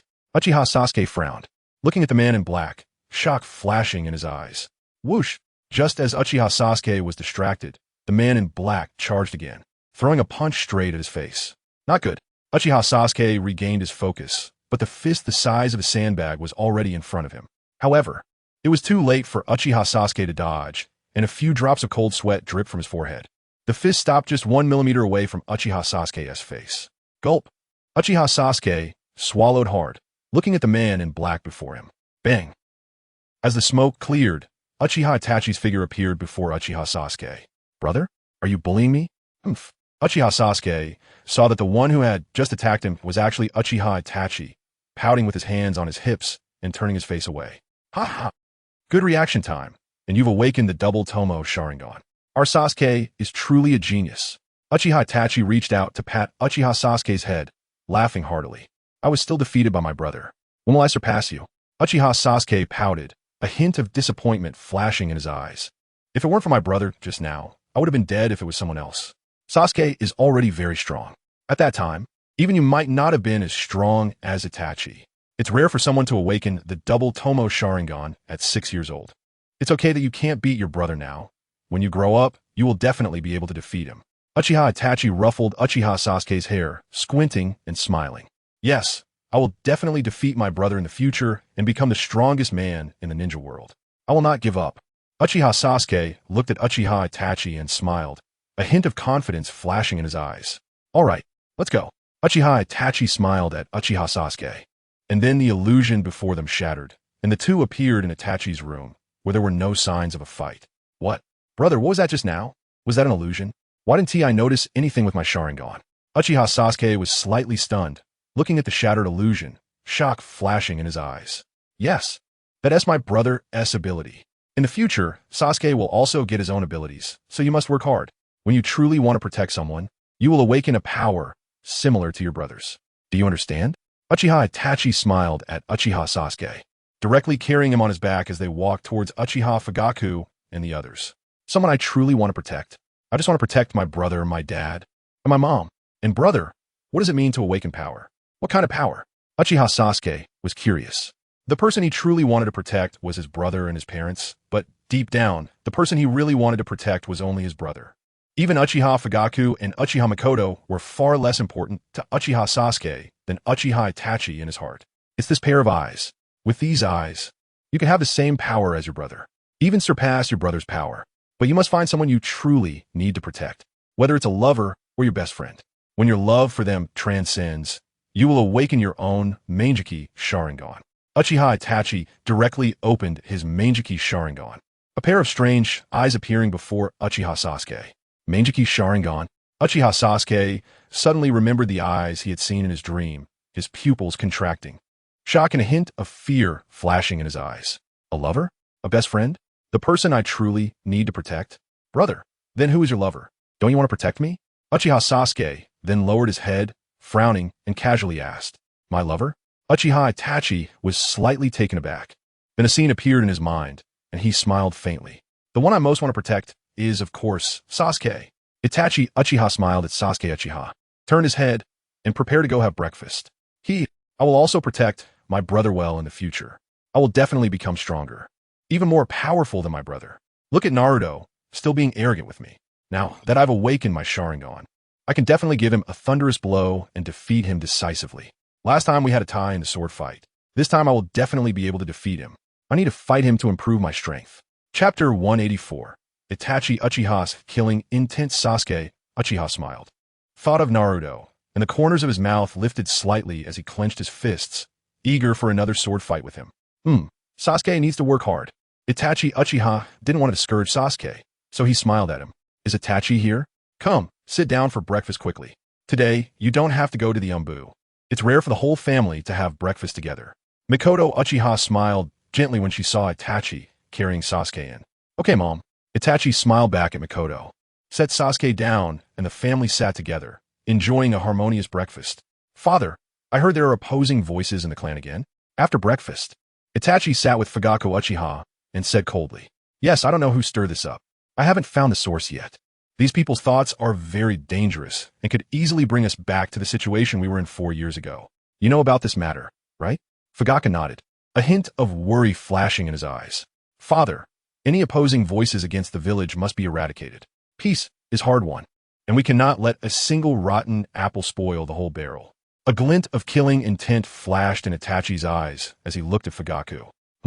Itachi's killing intent is so powerful, and this momentum even seems to vaguely surpass mine. Could it be that Itachi has also awakened the Manjiki Sharingan? Fugaku furrowed his brows, feeling Itachi's killing intent and momentum, his heart shaken. This matter, I will handle it properly. After all, they are our clan members. Now, 1/5 of the clan has been stirred up. Killing them all would be a huge loss for our Uchiha clan strength. But as the clan leader, Fugaku felt reluctant to execute 1/5 of his own clan members. Father believes that this can really make them change their minds. Once the seed of hatred is planted, it will only expand infinitely. I will not allow anyone in this world to harm the village, not even our clan members. As long as they dare to make a move, there will be no mercy. Itachi directly activated his eternal Manjiki Sharingan, staring at Fugaku. This was a final warning to his father, hoping he wouldn't act impulsively and be misled. What? Eternal Manjiki Sharingan? How is that possible? Itachi? Your eyes? How could this be? Fugaku looked at Itachi, seeing that he had awakened the eternal Manjiki Sharingan, his eyes filled with shock. He had awakened the Manjiki Sharingan and naturally understood the eternal Manjiki Sharingan. But it was clearly stated on the stone tablet that only the eyes of close relatives could awaken the eternal eye. Why could Itachi awaken his own eternal eye? This left him feeling incredulous. Father, this is just my advice to you. I sense the Manjiki Sharingan within you. But before my eternal eyes, everything is just an illusion. My heart and mind will always stand with the village. I hope Father can resolve the opposing voices in the clan quickly. I give you 7 days. If those clan members with opposing voices do not correct their ways within these 7 days, I will personally take action to eradicate them. Itachi looked at Fugaku with his crimson eternal Manjiki Sharingan, a massive killing intent flowing out without restraint. This, Father understands. Father will do his best. If it truly has no effect, then it is their fate. Fugaku nodded. He didn't want to oppose, but he didn't want to lose these clan members. 1/5 of the clan members represented 1/5 of their fighting power. After losing them, the strength of the Uchiha clan would be greatly diminished. Dad? Brother? What are you talking about? At this moment, Sasuke Uchiha appeared in front of the two, calling out to them. Nothing. Sasuke, take a break today. Brother will take you out to train. Seeing Sasuke appear, Itachi retracted his killing intent and put away his eternal Manjiki Sharingan, smiling at him. Okay, brother, let us go train. Sasuke was very happy to hear that Itachi would accompany him to train and immediately followed him. Itachi's strength is unfathomable. He may have already reached the level of Uchiha Madara back in the day. However, Minato now also possesses would release, just like the first Hokage back then. Uchiha Madara was defeated by the first Hokage, and Minato's strength is similarly becoming more unfathomable. These fools still think about rebellion. What rebellion? If it weren't for their combat power, would I keep them? They truly do not know how to live or die. This current peace must not be destroyed. Fugaku watched Itachi's departing figure, his brows furrowed, cursing under his breath before turning to leave. Kurama, why do you say my strength is improving so slowly? I feel like Sasuke is catching up to me. Clearly, my power is constantly surging, so why can Sasuke keep up? Naruto lay on the thick fur of the Nine Tails, a look of surprise flashing in his eyes. It's not that you aren't working hard enough. Your power is still awakening. The strength within you is immense. Your sister has tampered with your body. Kurama lay on the ground, not even lifting his eyelids, speaking lightly. My sister tampered with my body? What did she do? How come I didn't know? Is there still any power within me that hasn't awakened? How did I not notice? I do know that Sasuke's family is from the Uchiha clan, and they can awaken the Sharingan. I heard it's very powerful. Whoever they glare will be put down. No, those who they glare will fall. Naruto looked at Kurama in confusion, not understanding what it meant. However, he knew that the Uchiha clan was indeed very powerful, possessing something called the Sharingan that could cast illusions making it difficult for people to defend against. The Uchiha clan? Humph, Kurama snorted coldly, internally despising the Uchiha clan the most. Chapter 185. The 10 tails given to Naruto. Don't underestimate yourself. Once the power within you awakens, it will surely surpass that kid. But don't underestimate his strength either. The evil power hidden within him is not inferior to Uchiha Madara. Kurama lifted his head and looked at Naruto, a complex expression flashing in his eyes. Uchiha Madara? I've heard that name. He's said to be very powerful. From last year to this year, I've been looking for his whereabouts. Uchiha Madara, I didn't expect such powerful energy to be hidden within Sasuke. Huh? Then I can't slack off here. Kurama, I'm going out to train. I'll come to see you next time. Naruto was slightly taken aback, then remembered that he had been investigating Uchiha Madara's whereabouts in recent years, who seemed to be a very formidable strongman. But Naruto never imagined that Sasuke actually possessed power that was on par with his, which left him feeling incredulous. He quickly jumped down from Kurama's back. Get lost. Who said you could see me? Kurama lay his head down, closed his eyes, and angrily cursed. Hee. See you later. Naruto waved at Kurama and disappeared from the spot. This kid's future achievements are really something to look forward to. After Naruto left, Kurama's corner of his mouth slightly lifted, opening his eyes, a mysterious smile flashing in his gaze. All right, it's time to get to work. Shadow Clone Jutsu. Bang, bang, bang. Brothers, let's put in some effort and start training. Ha ha. After Naruto came out, he went straight to the forest and unleashed the Shadow Clone Jutsu, filling the area with white smoke. All right, let's go. Hundreds of Narutos shouted in unison, raising their fists. Then, hundreds of Narutos scattered in all directions, each starting to practice ninjutsu and changing their elemental properties. Whoosh! Naruto! At that moment, Kazekage-Naruko appeared by Naruto's side, smiling at him. Sister? Sister, what are you doing here? Are you going to give me some powerful ninjutsu? Seeing Kazekage-Naruko, Naruto looked surprised and felt very excited. Ninjutsu? I don't have any ninjutsu. You just need to practice on your own. Later, I'll have Jiraiya teach you the Sage Jutsu. Kazekage-Naruko smiled at Naruto, then directly took out a 10 tails from the system space. The 10 tails was very small, about the size of a plush toy. This 10 tails was different from the one in the Naruto world. It looked somewhat like a husky puppy, but it had a huge blood-red Rinnegan with 9 tomo on its forehead and 10 dog tails swaying in the wind, looking adorably awkward. A dog? Sister, why do you want to extract Kurama? If you take him out, one eye die. And what is this dog? Why does it have 10 tails? But it's kind of cute. Naruto was slightly taken aback, looking at the 10 tails in Kazekage-Naruko's hand, feeling confused about why his sister wanted to extract Kurama from him. Isn't it said that if a Jinchuriki loses their tailed beast, they will die? 10 tails? How? How is that possible? Where did this monster come from? Why does the 10 tails still exist in this world? Didn't the 10 tails already split into us? Kurama, hearing Kazekage-Naruko's intention to extract him, was slightly stunned, then felt a terrifying aura accompanied by a strong sense of pressure. Upon closer inspection, it turned out to be a 10 tails, which scared him quite a bit. This is something my sister unexpectedly got. It's the 10 tails. Don't be fooled by its size. Its chakra is dozens of times larger than Kurama's. If you seal it inside you, you will gain special power. Power even stronger than Kurama's. How about it? This is a gift from your sister. Do you like it? Kazekage-Naruko looked at Naruto with a beaming smile. Stronger than Kurama? But sister, I just became friends with Kurama. If you take him away, won't I lose a friend? Then I don't want this 10 tails. It seems useless to me.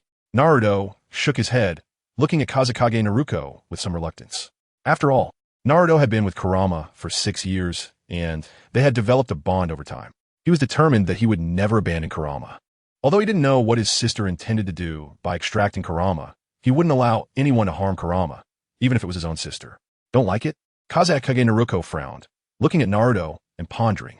This kid, although he's young, I'm willing to be friends with him. Kurama, upon hearing Naruto's words, slightly lifted the corner of his mouth, a hint of a smile flashing in his eyes. It's not that I don't like it. I definitely like what my sister gives me, but I would rather stay with Kurama and grow together. We've just become friends, and if you take him away, I will feel reluctant. Naruto shook his head, fearing that his sister would be sad, and quickly said, Well, our Naruto is also a good kid. Responsible. All right then. Since Naruto doesn't like it, I will put it away. But Kurama's chakra is still too little. Kazekage-Naruko smiled at Naruto, reaching out to ruffle his hair. Then Kazekage-Naruko directly entered Naruto's ceiling space, taking Naruto to meet Kurama. What are you two doing here? Kurama saw Naruto and naturally felt happy. but seeing Kazekage Naruko made him somewhat displeased. It was this little girl who split herself into three. At that time, it really made him angry, so he wouldn't give her a good face. Kurama, don't be so fierce. This is my sister. We're all friends, aren't we? Seeing Kurama's fierce expression, Naruto smiled and walked up to Kurama, reaching out to pat the corner of his mouth. Kurama did not dodge, showing that the relationship between the two was indeed quite good. Kurama, I'm here to deliver chakra to you. Get ready. Kazekage Naruko saw that Naruto and Kurama had a good relationship, nodded, and walked forward, smiling at Kurama. She read the joy in Kurama's eyes. It was clear that he was sincere towards Naruto. Chapter 186. How lonely it is to be invincible, deliver chakra to me. I, the Nine Tails, am known for having infinite chakra. Do I still need you to deliver it? Although your chakra is immense, I'm not lacking either. Upon hearing Kazekage Naruko's words, Kurama pouted, a hint of disdain flashing in his eyes. You say you're delivering it, but you're just doing it for yourself. Why so much nonsense? Get ready. Whoosh, whoosh, whoosh. Kazekage Naruko's lips slightly curved up, a hint of a smile flashing in her eyes as she directly appeared in front of Kurama.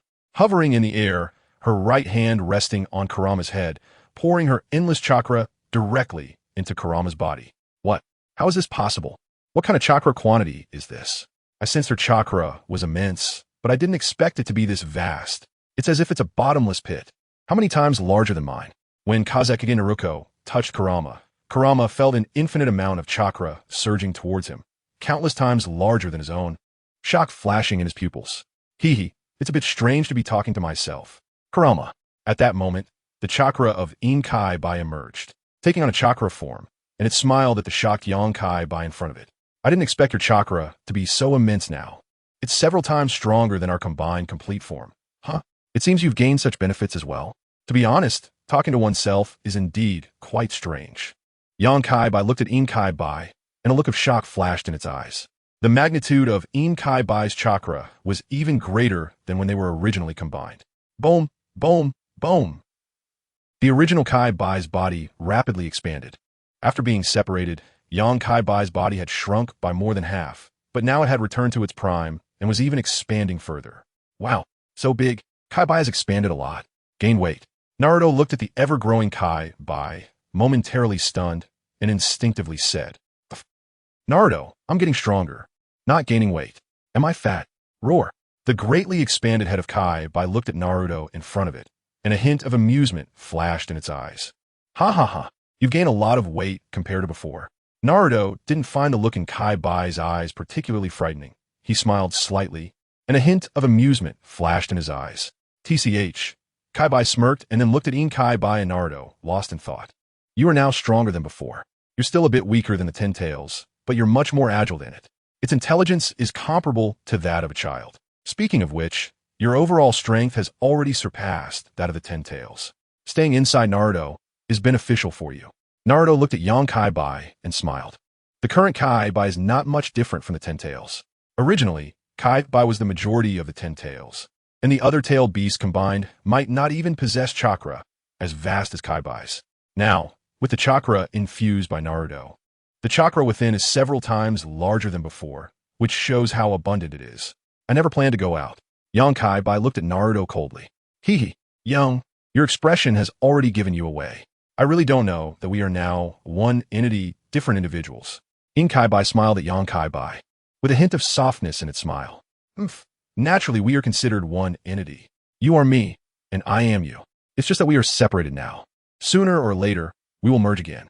Yonkai Bai rolled its eyes at Inkai Bai and said lightly, Ha ha ha. Then Inkai Bai and Yonkai Bai exchanged smiles. Let's go. Naruto's sister patted Naruto's head and then took him out of the ceiling space. Naruto, you should practice well and communicate with Kai Bai often. It has many forms to enhance your strength, and you can borrow its power. Naruto's sister smiled at him. I understand, sis. Where are you going? Naruto nodded, and then saw his sister seeming to want to leave, feeling a bit hopeful that she would stay and accompany him in his training. Sis still has things to do. I'll leave a shadow clone to accompany you in your training. Training should be gradual, not rushed. Bang! Naruto's sister patted his little head and then directly created a shadow clone, while she disappeared from the spot. You understand? Sis. Naruto felt a bit disappointed, looking at the place where his sister had left, lost in thought. Naruto, start training. The shadow clone of his sister smiled at Naruto and directly pulled him to train. Naruto smiled at his sister's clone. At least her clone was still here. Although it wasn't her real self, it was better than nothing. Since Naruto doesn't want the 10 tails, I'll keep it for myself for now. I possess infinite chakra, so I don't need the 10 tails at all. However, becoming the 10 tails Jinchuriki does have some benefits. The 10 tails is the divine tree, possessing many different powers. Let's cultivate it first. Naruto's sister looked at the 10 tails in her hand, shook her head, and ultimately did not take it into her body. After all, she already possessed infinite chakra and didn't need the support of the 10 tails. The damage to her soul was somewhat compensated, but it was still very weak. During this time, she should go out and devour some souls. Those who do evil are a waste of air while alive and a waste of land when dead. They might as well contribute to me. Hee. Due to splitting her soul into 7 parts, her soul was currently in an extremely weakened state. During this time, she had devoured some bandit souls and recovered a bit. However, the strength of the bandits was too weak, and the intensity of their souls was insufficient. Naruto's sister also planned to go out and hunt some ruthless villains to devour their souls and strengthen herself. Whoosh! Then Naruto's sister directly disappeared from the spot, leaving the village to look for bad people. Sigh, it's really boring. Suddenly I feel that being invincible is so lonely. Being too strong is also a kind of sin. Naruto sat in the forest, unsure of what to do, thinking about it, and found no place to have fun. Lying on the ground, gazing at the blue sky. Chapter 187. Devouring the 10 tails, 6 paths Nagato appears. What is the purpose of my arrival in this world? Sigh. She felt very confused about why she had come to this world, and this point was something Naruto couldn't figure out. This was also a drawback of Naruto's 6 paths clones. With consciousness, they tend to overthink. Finally, all the tailed beasts have been sealed. For the time being, you all should rest well. Without my permission, no one should casually appear in front of any ninja village. After an unknown period, the Akatsuki organization finally infused the chakra of the 9-tailed beasts into the outer path golem's body. 9 eyes opened simultaneously, then slowly closed. Nagato looked at the crowd and instructed them before disappearing from the spot the next second. TCH. Boring. Is our Akatsuki organization just going to hide here every day? If you guys are Akatsuki, it's really pointless. Haiden, holding a large scythe on his shoulder, pouted. If you don't want to die, shut up. Don't think that just because you're immortal, the leader can't kill you. The leader's specialty is extracting souls, no matter how strong your body is. Without a soul, you'll still die. Kagaya scoffed, and after speaking, directly burrowed into the ground. TCH, what's so great about that? Haiden pouted, although he said this. He still felt a bit of fear inside. He had felt Nagato's aura, which was entirely on a different level from them. All right, disperse. I'm going down to conduct research. Orochimaru's lips curled up slightly, and a hint of amusement flashed in his eyes as he turned and left. Stupid snake. Playing with snakes, so disgusting. Snakes under my puppet have no effect at all. Sasori pouted and dragged his heavy body, directly disappearing from the spot. Summoning technique. Bang! At this moment, Nagato of the 6 paths arrived above the ocean and directly performed the summoning technique. Summoning none other than his original body. The summoning technique. Bang! Nagato, thin as a rake, sat in a reclining chair. All the tubes inserted into him pulled out, and he used the summoning technique again. Roar! Suddenly, a 10 tails, nearly 1,000 feet tall, appeared above the endless ocean, causing the sea to surge violently. The sky and earth changed color in an instant, and a massive aura swept across the entire ninja world. Noisy. Come in. Nagato looked at the 10 tails in front of him, snorted coldly, and directly opened his Rinnegan, exerting a tremendous pulling force on the 10 tails. Roar.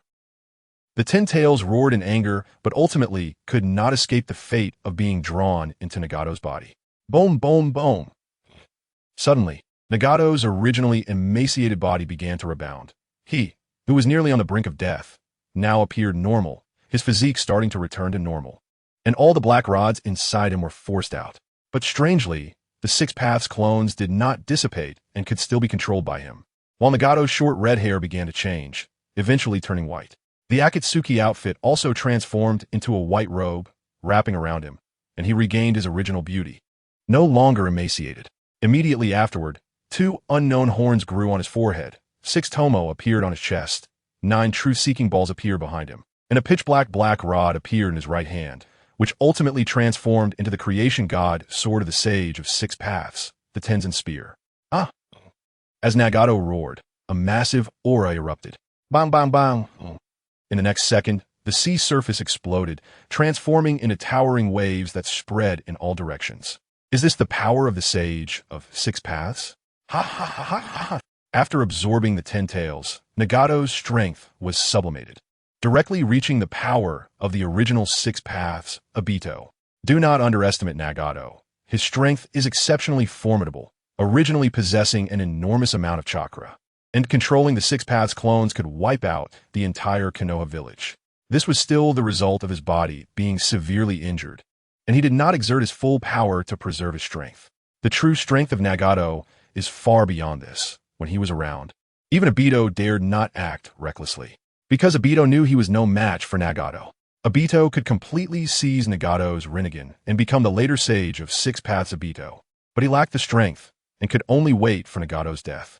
Even in a severely weakened state, Obito was not confident in dealing with Nagato, which shows just how strong Nagato's true power is. Now, I can truly be called the god of the ninja world. Uchihamadura. Do you really think I am foolish? The corner of Nagato's mouth rose slightly, a hint of disdain flashing in his eyes. It's time for the plan to begin. Nagato directly vanished from his spot and sent the Deva Path Nagato to gather everyone. The time has come. Everyone immediately left the base to seize wealth. The more, the better. Directly head to the treasuries of the 5 great nations to plunder. Additionally, recall all Akatsuki members. Everyone must mobilize. This time, an unprecedented war is about to begin. The 4 formed a small team to capture the Jinchuriki. Black Zetsu, hand over all the collected DNA to Orochimaru. Orochimaru, immediately use impure world reincarnation to fully resurrect these individuals. Start the attack on the entire ninja world. The Deva Path Nagato summoned everyone back and immediately gave orders. After gaining power, he decided to wage war on the entire ninja world, no longer holding back even a little. Yes, leader. Black Zetsu looked at the Deva Path Nagato thoughtfully. Over the years, he has been trying to find a location of Nagato's true body, but ultimately failed. Conan hid Nagato very well, not giving him a single chance. To this day, he still hasn't found Nagato's location. Now that the Deva Path Nagato is acting so unusually, he must have become the Jinchuriki of the 10 Tails. Black Zetsu can be certain of this and begins to feel a bit of anticipation. Mother, soon, you should be able to be resurrected, right? A hint of a smile flashed in Black Zetsu's eyes as he threw a scroll to Orochimaru. Yes, leader. Orochimaru took the scroll, a hint of a smile flashing in his eyes, licking his lips with his tongue. The contents of these scrolls are all good things. Finally going out, huh? I've been waiting too long for this day. Ha ha. This time, I must kill a few more and send them to the Shinigami first. My side has long been itching for action. Haiden heard about the battle and could no longer contain himself, bursting into a hearty laugh. Chapter 188. Impure World Reincarnation. First Hokage. Second Hokage. The battle is about to begin. Kisame Hashigaki smirked, sneering. I'm only interested in money. Leave the treasuries of the 5 great nations to me. A greedy look flashed in Kakuzu's eyes. The only thing that attracts him is money. Nothing else matters. Let's go. A month later, regardless of whether the Jinchuriki is captured, return to the base immediately. Then together, let's launch a full assault. The Deva Path Nagato said coldly. Yes, leader. Whoosh, whoosh, whoosh. With a command from the Deva Path Nagato, all Akatsuki members vanished from their spots. Black Zetsu, the white Zetsu army you promised back then, can also be mobilized. Once everyone had left, the Deva Path Nagato looked at Black Zetsu, his gaze icy. All right, leader. A smile flashed in Black Zetsu's eyes as he directly burrowed into the ground and disappeared. The Deva Path Nagato coldly snorted as he watched Black Zetsu leave. Nagato, has it really come to this? Can we truly contend against the 5 great ninja villages? That red giant from last time was very strong. In front of him, I had no capacity to resist. I still don't know how many such existences Konoha has. If we're to fight now, we might encounter danger. Conan furrowed her brow, looking at the Deva Path Nagato with a hint of worry in her eyes. Don't worry, I am no longer what I used to be. They are nothing but ants in front of me. Only by making them feel the same pain and pay the same price can we understand each other. Only by experiencing pain can we cherish peace. Now I possess godlike strength. No matter how strong they are merely mortals. And they have no effect on me at all. This time, I will make the entire ninja world endure pain, letting them know what it means to cherish and what it means to love. The Deva Path Nagato coldly said to Conan, his rinnegan filled with killing intent. Nagato? Conan looked at the Deva Path Nagato, feeling as if he had become a different person, making it hard for her to grasp. Go down. This battle has already begun. We have no way to retreat. The Deva Path Nagato glanced at Conan, then turned and left. With no other choice, Conan could only nod and then transformed into paper and disappeared from the spot. Hey, so much DNA, it's truly wonderful. With this DNA, my power is the strongest. Uchiha Itachi, hee. This pair of eyes is not bad. It was able to easily cut through the leader's techniques back then. Moreover, it possesses the Susanoo recorded in the texts. Such eyes are the most suitable for my body. The Uchiha clan, hee. Orochimaru looked at the hundreds and thousands of DNAs before him, a glimmer of amusement flashing in his eyes. Edo Tensei. Bang, bang, bang. Following that, Orochimaru continuously used the Edo Tensei technique, resurrecting one after another of the ninjas who had long since died. They were all elite from the previous generations of various countries, including the second Mizukage, second Tsuchikage, second Hokage, third Reikage, third Kazekage, major Jinchuriki, some special jonin with bloodline limits, and many more elite powers that Orochimaru had resurrected. The good show is about to begin. Hihihi. Ha. Orochimaru's heart was cheering as he watched one powerful figure after another appear before him, a smile flashing in his eyes. Everyone awaken. It's time to move. Ha. With Orochimaru's hands clasped together, hundreds and thousands of coffins opened, and the people inside simultaneously opened their eyes. Go. Head to the battlefield. This world will be overturned under my hands. Bring Uchiha Itachi to me. I want to turn around. Ha. Orochimaru then controlled the crowd, and they immediately rushed towards Konoha. Whoosh, whoosh, whoosh. Everyone acted under Orochimaru's instructions, not being able to resist the control of their bodies, even though they retained their own consciousness. Edo Tensei? Who summoned me? How dare you desecrate the souls of the dead? The second Hokage frowned, looking at Orochimaru with a mix of shock and anger in his eyes. Isn't it you who developed such a ninjutsu? I never expected it would be used on us in the end. The first Hokage frowned, extending his hand to pat his forehead, casting a reproachful glance at Senju Tobirama. Brother, this isn't the time to discuss these matters. Trying to control me with the jutsu I created? Although I don't know who you are, you're quite arrogant, huh? The aura of the second Hokage pressed directly toward Orochimaru, stepping closer to him. What a terrifying chakra. This aura is truly frightening. However, this is the perfect version of Edo Tensei, not something you can alter. Over the years, Orochimaru has not stopped researching the new Edo Tensei. The research has made great improvements, allowing him to perform Edo Tensei more easily and with less chakra while controlling the deceased. Can't move? This kid is not bad, huh? At that moment, Senju Tobirama felt his body unable to move, shock flashing in his eyes. He never expected that his own technique would control him, and he couldn't break free. Second Hokage, don't waste your efforts. This is my further research. You cannot break free from it.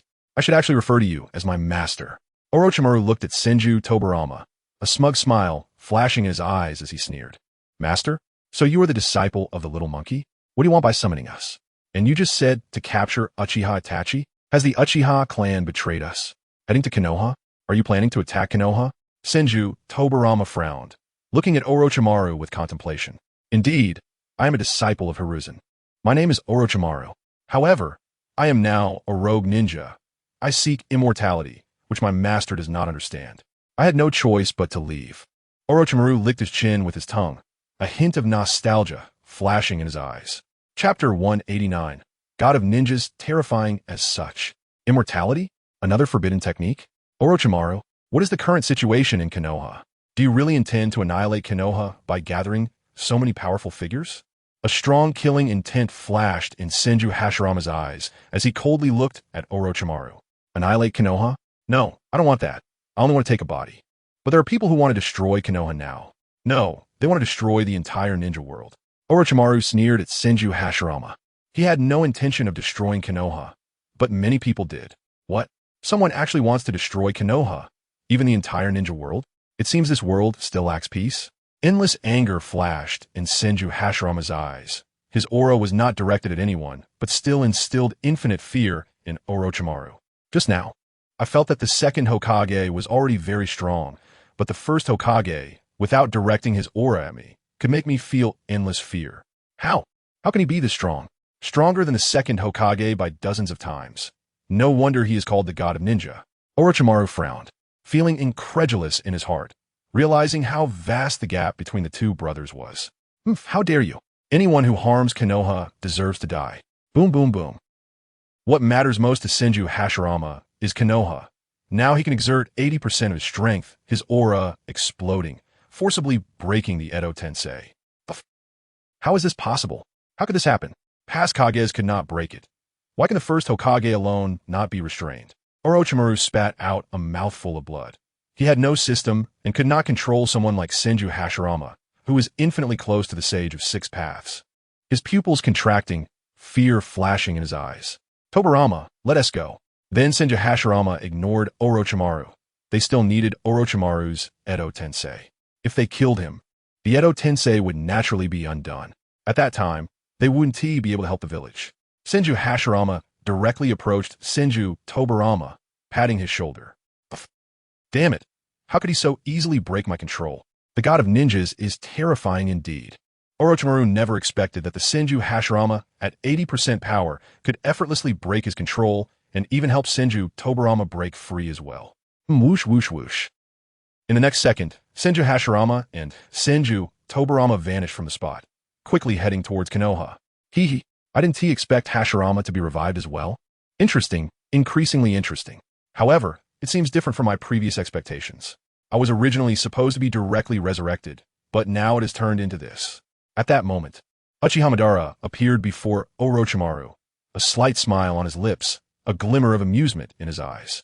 Uchiha Madara, an existence on par with Senju Hashirama. It's better not to provoke him, as he might also be able to directly break my control over Edo Tensei. Wait, his eyes? Rinnegan? How is that possible? After seeing Uchiha Madara's Rinnegan, Orochimaru's eyes flashed with shock. Orochimaru, right? Not bad, but don't think you can control me. Your strength is too weak. Uchiha Madara looked at Orochimaru in front of him with a hint of disdain in his eyes. Madara-sama. At that moment, Kurizetsu emerged from the ground, smiling at Uchiha Madara. What's the situation now? Why was I not resurrected? Instead, I was brought back by Edo Tensei? Kurizetsu, what's going on? Uchiha Madara frowned as he questioned Kurizetsu. Madara-sama, there has been an unexpected situation. For some reason, Konoha has a Hokage who can use would release, and their strength is extremely formidable. Moreover, they have also awakened the eternal Manjiki Sharingan, powerful enough to rival you in your prime. Their strength is terrifying. As for being brought back by Edo Tensei, it was a helpless choice. I cannot control Nagato now, but soon, Madara-sama, you will be resurrected. Nagato hasn't shown himself yet, but with the war starting, he will definitely appear. Once he does, Kurizetsu quickly explained everything that had happened recently to Uchiha Madara with a smile. Oh, fine. I'll just stretch my leg for now. This kid can stay here. After all, those who are brought back by Edo Tensei are all working for me. Then Uchiha Madara directly vanished from the spot. Orochimaru, do your job well. Otherwise, your end will be very tragic. Kurizetsu smiled at Orochimaru, and after speaking, he disappeared without a trace. Damn, do they really think I'm made of clay? But what do they mean by resurrection? Nagato, can he use the Rinnegan to resurrect? Hiss. If Uchiha Madara is resurrected, how strong will he be? Why does he have the Rinnegan? It's really strange. How could this happen? Orochimaru was puzzled as to why Uchiha Madara possessed the Rinnegan and what plans they might have. Forget it. Let's wait and see. My main goal now is to obtain Uchiha Itachi's body. Once I have Uchiha Itachi's body, what does it matter who Uchiha Madara is? Then Orochimaru snorted coldly and vanished from the spot. Report. Lord 4th Hokage, we have received distress signals from many places. The Akatsuki has already mobilized. Moreover, they have mobilized a large number of people, at least close to 1,000. At this moment in Konoha, Namikaze Minato learned of the news that the Akatsuki had mobilized. What? Immediately investigate their movements. Also, send someone to notify the 5 great nations to assemble the ninja army. A great war is about to begin. Namikaze Minato stood up in shock and immediately issued orders. Yes, Lord 4th Hokage. Whoosh! Then the Umbu ninja disappeared from the spot. Someone immediately gather all the clan heads and jonin for a meeting. Recall all ninjas who are on missions outside. Gather all Chunin and Jinin in Konoha. A great battle is about to begin. Namikaze Minato issued orders again, gathering everyone in the village to prepare for war. Chapter 190. Jiraiya's firmness. Yes, Lord 4th Hokage. Whoosh! A voice appeared and then vanished. In the end, it has appeared, hasn't it? Inevitable, I suppose. Sigh. Namikaze Minato shook his head helplessly. Over the past year, he had sent countless people to search for the Akatsuki, but had never found them. The unseen enemy is the most terrifying. Now that the Akatsuki has appeared, silently and without a sound. He let out a long sigh and turned to look out the window. Lady Tsunade, look, there's a battle over there. Shizune, holding a pig in her arms, pointed at the clouds of dust in the distance, slightly stunned. Tsunade furrowed her brows as she looked into the distance, unsure of what was on her mind. Tsunade, come back to the village with me. It's not safe outside now. Suddenly, a gentle voice entered Tsunade's ears, making her body tremble slightly, but she quickly recovered. What's wrong? Why did you suddenly come to find me? Tsunade had long known that Jiraiya had been following her, and she quite liked that feeling. However, she still had a barrier in her heart about accepting Jiraiya. The Akatsuki has appeared and is already killing people rampantly. The ninja world is in turmoil. It's not safe outside. Come back with me. Jiraiya stepped in front of Tsunade, placing his hands on her shoulders, his eyes flashing with concern. Tsunade raised her head to look at Jiraiya's serious face, slightly taken aback. With my strength, who can hold me back? If I want to go back, I'll go back myself. That place is no longer so important to me.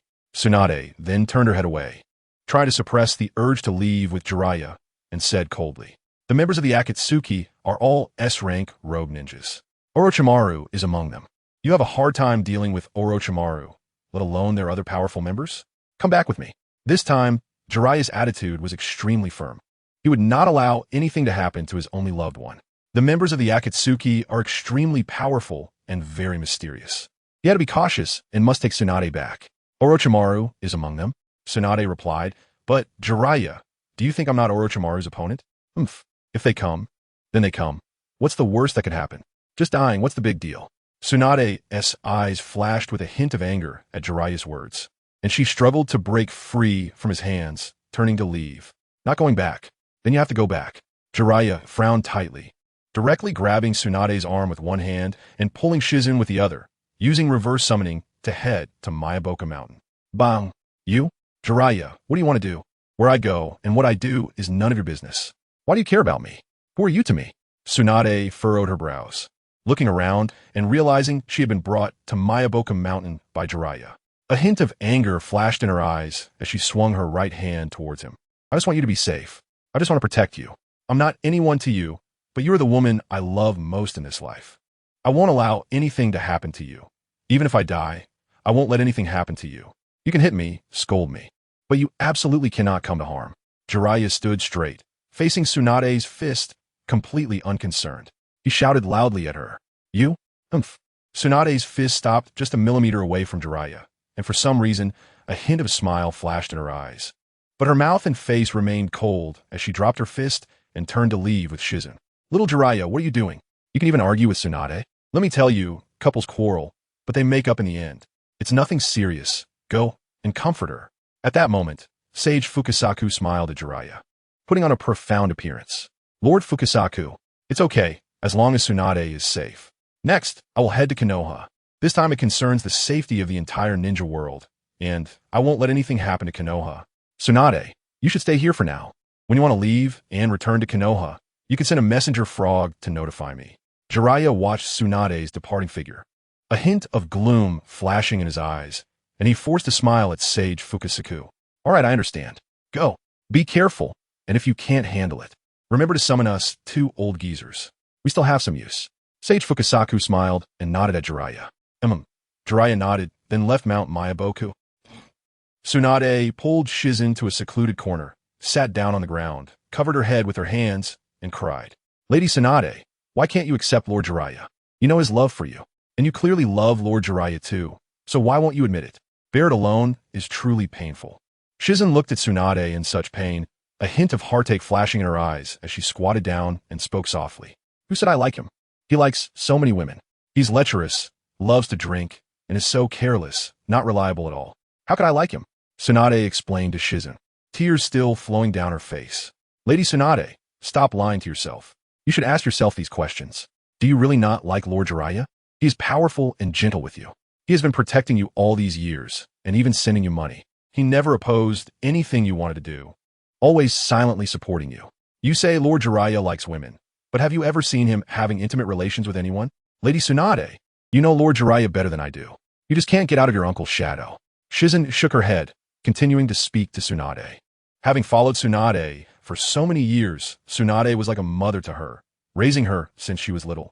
Seeing her in such pain every day, Shizen couldn't bear it either. You don't understand, you're still young. You don't understand. Tsunade shook her head, hugging her head, murmuring to herself. Sigh.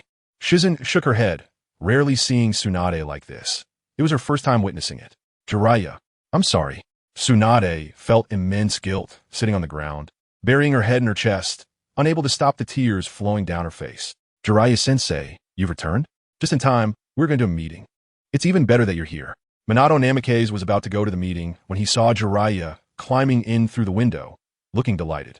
Minato, are we having a meeting? Then let's go see, Jiraiya said with a somewhat unpleasant mood, forcing a smile at Minato. Minato seemed to sense that Jiraiya was not in a good mood, but didn't say much. The two then headed directly to the conference hall. At that moment, the conference hall was filled with Konoha's elite jonin and the heads of various clans. Even the third Hokage Hiruzen Sarutobi was present. The fourth Hokage has arrived. Fourth Hokage. Look, Lord Jiraiya has also come. After the appearance of Minato and Jiraiya, everyone began to whisper. Everyone, please take a seat. Minato smiled at the crowd as he walked to the main seat. Yes, fourth Hokage. Everyone nodded respectfully and then sat down on the floor. Next is the most severe test for our ninja world. Whether it's Uchiha Obito or that mysterious strongman with the Rinnegan, they are both extremely powerful. Moreover, all their strongmen are rogue ninjas. Their abilities and strength cannot be underestimated. This time, we will deploy all personnel. Konoha has about 30,000 ninja troops. And combined with ninjas from other ninja villages, we will form an allied army. I hope everyone can return alive. Minato nodded at the crowd, worry flashing in his eyes. Every time someone sacrificed within the village, it pained him. This time he didn't know how many ninjas would be sacrificed. Yes, fourth Hokage. However, everyone was not the slightest bit pessimistic, looking eager to try, as if they had been holding back for a long time, gearing up. I believe the ninjas from other villages will gather soon. This time, it concerns the safety of the entire ninja world, so I'm counting on everyone. Minato stood up, bowed to the crowd, determination flashing in his eyes. For Konoha, for the ninja world, we vow to fight to the death. All the remaining jonin, including the third Hokage and the two advisors, immediately stood up and shouted. Minato, this time, let this old geezer go to the battlefield too. It's been a long time since I've stretched my bones. At that moment, the third Hokage, smoking his pipe, looked at Minato and smiled. Third Sama? Minato frowned, looking at the third Hokage, and his sincere gaze finally nodded. Now I will assign tasks. With 30,000 troops, we need to select a commander. We will gather 100,000 troops, and I plan to split them into 5 armies. Each village will send a commander, and our village's candidate will be Kakashi Hitaki. Everyone else will follow the commander's orders. Jiku, you will serve as the military advisor for this operation, coordinating this battle. Use the command center that was built previously. Minato immediately issued orders, making proper arrangements, and now just waiting for the 5 great ninja villages to gather all their forces here. Yes, fourth Hokage. Everyone immediately bowed to Minato. All shadow-level powerhouses should be reasonably allocated. The shadow-level powerhouses in each clan should not hide. All should be dispatched. Minato nodded, instructing the clan leaders present. Bang!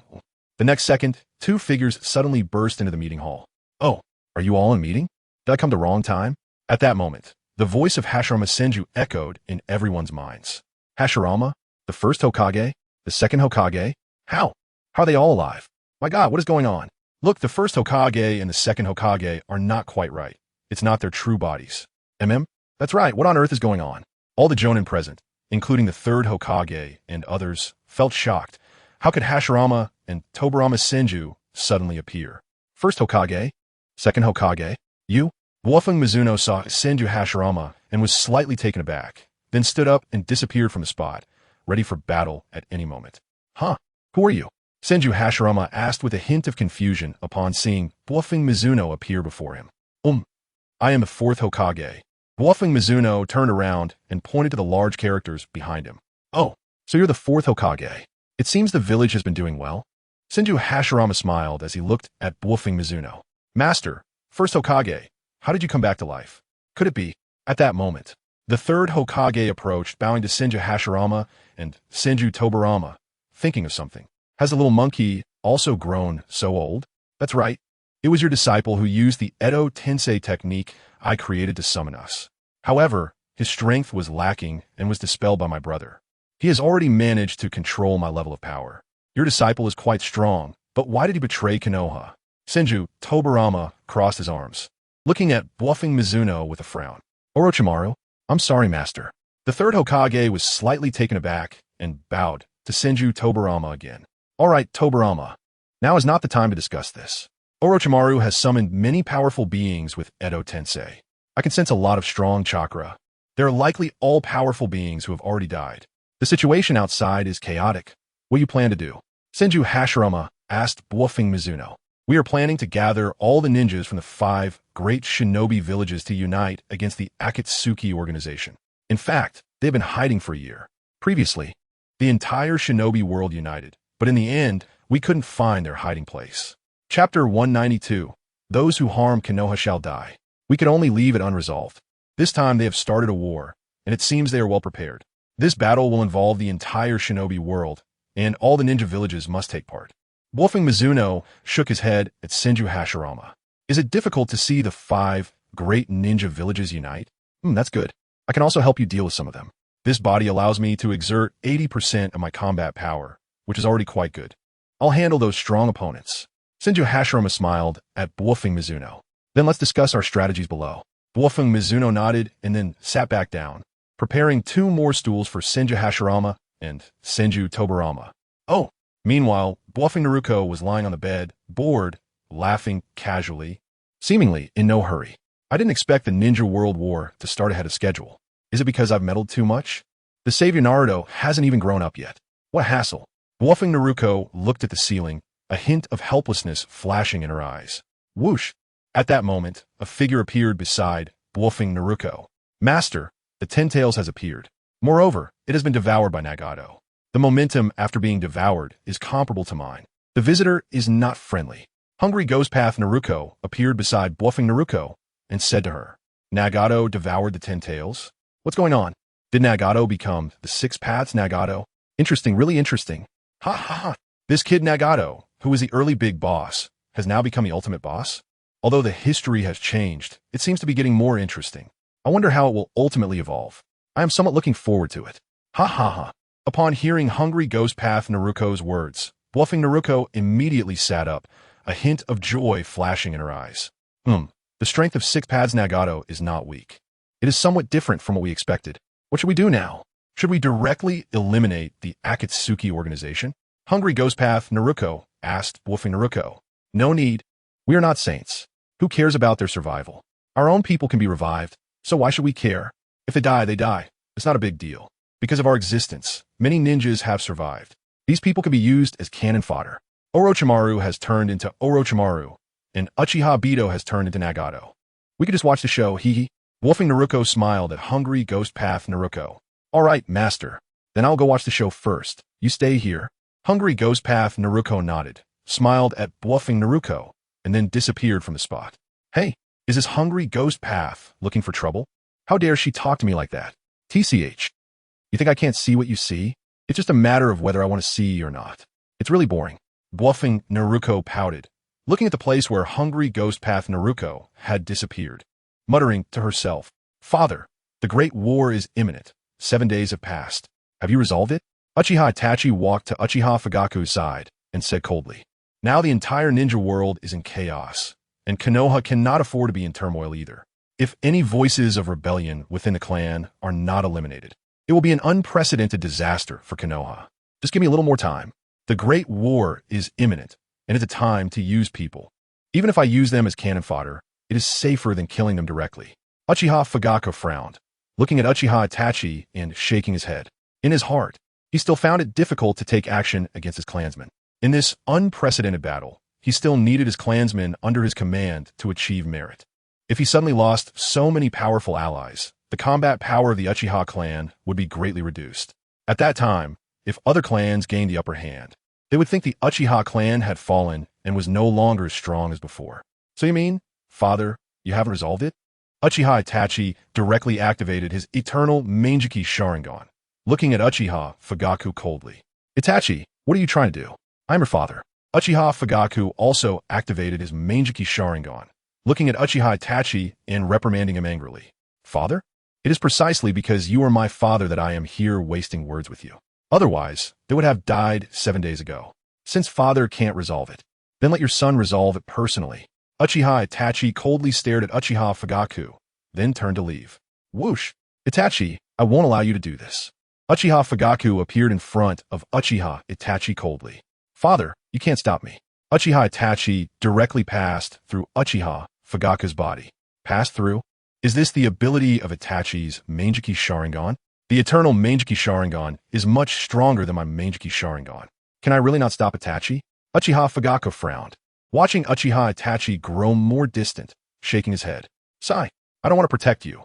Everything is self-inflicted. In the end, Uchiha Fugaku did not pursue. He knew that even if he caught up, he could not stop Uchiha Itachi from killing. He let out a long sigh, turned around, and walked towards his room.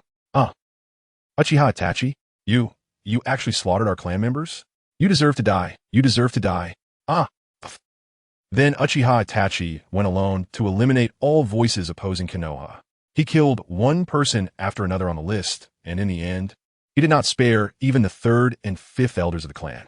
The Uchiha clan's territory was filled with the smell of blood, and the other Uchiha clan members did not come to stop him. They loved Konoha village now, as they were not oppressed there, and their lives were happy. So there would be no voices of rebellion. All who harmed Konoha must die. Uchiha Itachi said coldly as he watched the last person die. Then, Uchiha Itachi removed all the Sharingan from the Uchiha clan, ensuring they did not fall into anyone else's hands. Clan leader. The young clan leader has eliminated all rebellious voices and is heading to the Hokage's office. A ninja from the Uchiha clan appeared before Uchiha Fugaku. Chapter 193. The fourth Mizukage captured. Mist Village suffers heavy casualties understood. Uchiha Fugaku nodded without turning around. Sigh. In the end, Uchiha Fugaku did not say another word. After the ninja left, he let out a long sigh, and a hint of gloom flashed in his eyes. Lord Fourth Hokage, I have eliminated all opposing voices from the Uchiha clan. Uchiha Itachi appeared before Minato Namikaze, kneeling on one knee. Thank you for your hard work, Itachi. Now, during the Ninja World War, no opposing voices are allowed in the village. What we need is unity. Any opposing voices must be eliminated. During this time, you will also be sent to the battlefield, and Naruto will probably go too. I can't control her. So please protect her. Minato Namikaze nodded at Uchiha Itachi, appreciating that he had brought up the issue of the Uchiha clan. The more he looked at Uchiha Itachi, the more he liked him. Yes, Lord Fourth Hokage. Uchiha Itachi, expressionless, bowed to Minato Namikaze. 5 days later, ninjas from Sunagakure, Iwagakure, and Kumogakure had all arrived, but the ninjas from Kirigakure had still not shown up. The fourth Mizukage probably dare not come. Huh? Still not here at this time. TSK. The fourth Raikage scoffed, unable to help but mock as everyone else had arrived, except for the people from Kirigakure. You should say less. Maybe they're currently fighting against members of the Akatsuki. We encountered numerous obstacles on the way, especially since they are coming from the sea. The third Tsuchikage rarely spoke up for the fourth Mizukage, glancing at the fourth Raikage. This battle is unprecedented. It's the first time participating in such a large-scale battle. It's very possible that Kirigakure has already been attacked, and we should quickly counterattack to see if we can go to support them. Loza furrowed his brows and said to the others in front of him, What the four Kazekage said also makes sense. It's very likely that Kirigakure is running out of options now. We should quickly unite, assign tasks, and then head to Kirigakure for support and to engage the Akatsuki. All the daimyos must gather to protect them and ensure they are not harmed. After all, we still need their assistance in supplies and finances. Minato Namikaze nodded, preparing to gather the forces of the four great ninja villages to directly confront the Akatsuki and support Kirigakure. Swish! Lord Fourth Hokage. The forces of Kirigakure were attacked fiercely by the Akatsuki at the seaside, and the fourth Mizukage has been captured. Just then, Uchiha Shursui appeared beside Minato Namikaze, delivering the bad news. What? The fourth Mizukage has been captured? What about the other forces from Kirigakure? Minato Namikaze furrowed his brows, not expecting to actually encounter members of the Akatsuki, and that the fourth Mizukage had been captured. KyuubiCrisis suffered heavy casualties, with 20,000 casualties and nearly 4,000 dead. The remaining members are being escorted to Konoha by Itachi. Uchiha Shursui reported to Minato Namikaze. Damn it, over 4,000 ninjas died in one battle. This is infuriating. Minato Namikaze's brows furrowed tightly. Those 4,000 were all from the allied forces, and now that the Akatsuki had killed so many, it made him feel somewhat angry. Lord Fourth Hokage, it seems that KyuubiCrisis has suffered heavy losses. Over 4,000 people is about 1/20th of our total forces, which is only around 100,000 combined. The fourth Raikage, not furrowing his brows, was surprised by KyuubiCrisis's heavy losses, which he did not expect. Shursui immediately arranged for all the ninjas from KyuubiCrisis to be retrieved. We cannot allow any more to be harmed. Also, have KyuubiCrisis quickly appoint a fifth Mizukage to replace for this battle. A village cannot be without a leader. Minato Namikaze nodded and instructed Shursui to notify KyuubiCrisis to select a fifth Mizukage immediately. Yes, Lord Fourth Hokage. Swish. Then, Uchiha Shursui vanished from the spot. Next, we need to arrange our deployment. We now have over 85,000 troops, and with KyuubiCrisis's 16,000, we can break the 100,000 mark. Each village will send one ninja to serve as commander. I plan to divide into teams of 20,000, with each team assigned sealing units, combat units, logistics units, medical units, assault units, intelligence units, etc. More detailed divisions will make it easier for all commanders to coordinate. I will send Kakashi Hitaki as my representative. You all decide who would be suitable to dispatch. Minato Namikaze said to the three Kages in front of him, I will send my son Kuratsuchi, who is very strong in earth release techniques. The third Tsuchikage furrowed his brows and directly appointed his son, Kuratsuchi, as the commander. I will take the lead myself. The fourth Kazekage furrowed his brows, feeling quite constrained without anything. But this was also his own fault. He previously had a member, Yakura, who could use techniques but was killed by their own. You could say that for such a Sunagakure to survive is already a miracle, right? The reserve of strong individuals is simply too low. Because of this, when the fourth Kazekage was killed, they couldn't even select a fifth Kazekage. A ninja village like this could easily be destroyed. Even the current commander of the allied forces needs to personally take action. Just like the original Sunagakure, where Gaara had to take action himself, it was because there were no strong leaders. Otherwise, he wouldn't have needed to be the fifth Kazekage. I will send Darui from KyuubiCrisis. The fourth Raikage furrowed his brows and directly dispatched Darui's father, who should have died in battle, but strangely did not. Now, Darui is still young and does not have matching strength, so only his father can take action. Very well, let's arrange our deployment next. Minato Namikaze nodded, and then the four began to sit together to discuss the deployment, considering where would be the most suitable place to lure the enemy into battle. An hour later, Wuin village finally arrived, escorted safely to Konoha by Uchiha Itachi and Uchiha Shursui. The fourth Hokage, fourth Raikage, third Tsuchikage, and fourth Kazekage were present. Terumi Mei stepped forward and saw the four Kage in front of her, quickly calling out, You little brat, do you not understand anything? The fourth Raikage frowned, noticing that Terumi Mei didn't include the term adult, truly believing that a little brat could stand on equal footing with him. Chapter 194, Fifth Mizukage, Terumi Mei, fourth Raikage. Let me introduce you. This is our fifth Mizukage, Terumi Mei. Ao frowned and immediately looked at the fourth Raikage, exclaiming, Oh, fifth Mizukage? Quite young indeed. Umph. The fourth Raikage scoffed, a hint of disdain flashing in his eyes. All right, fifth Mizukage, it's great that you've arrived safely. Come with us. We have roughly deployed our plans. Take a look and decide which of your members will be the joint team leader.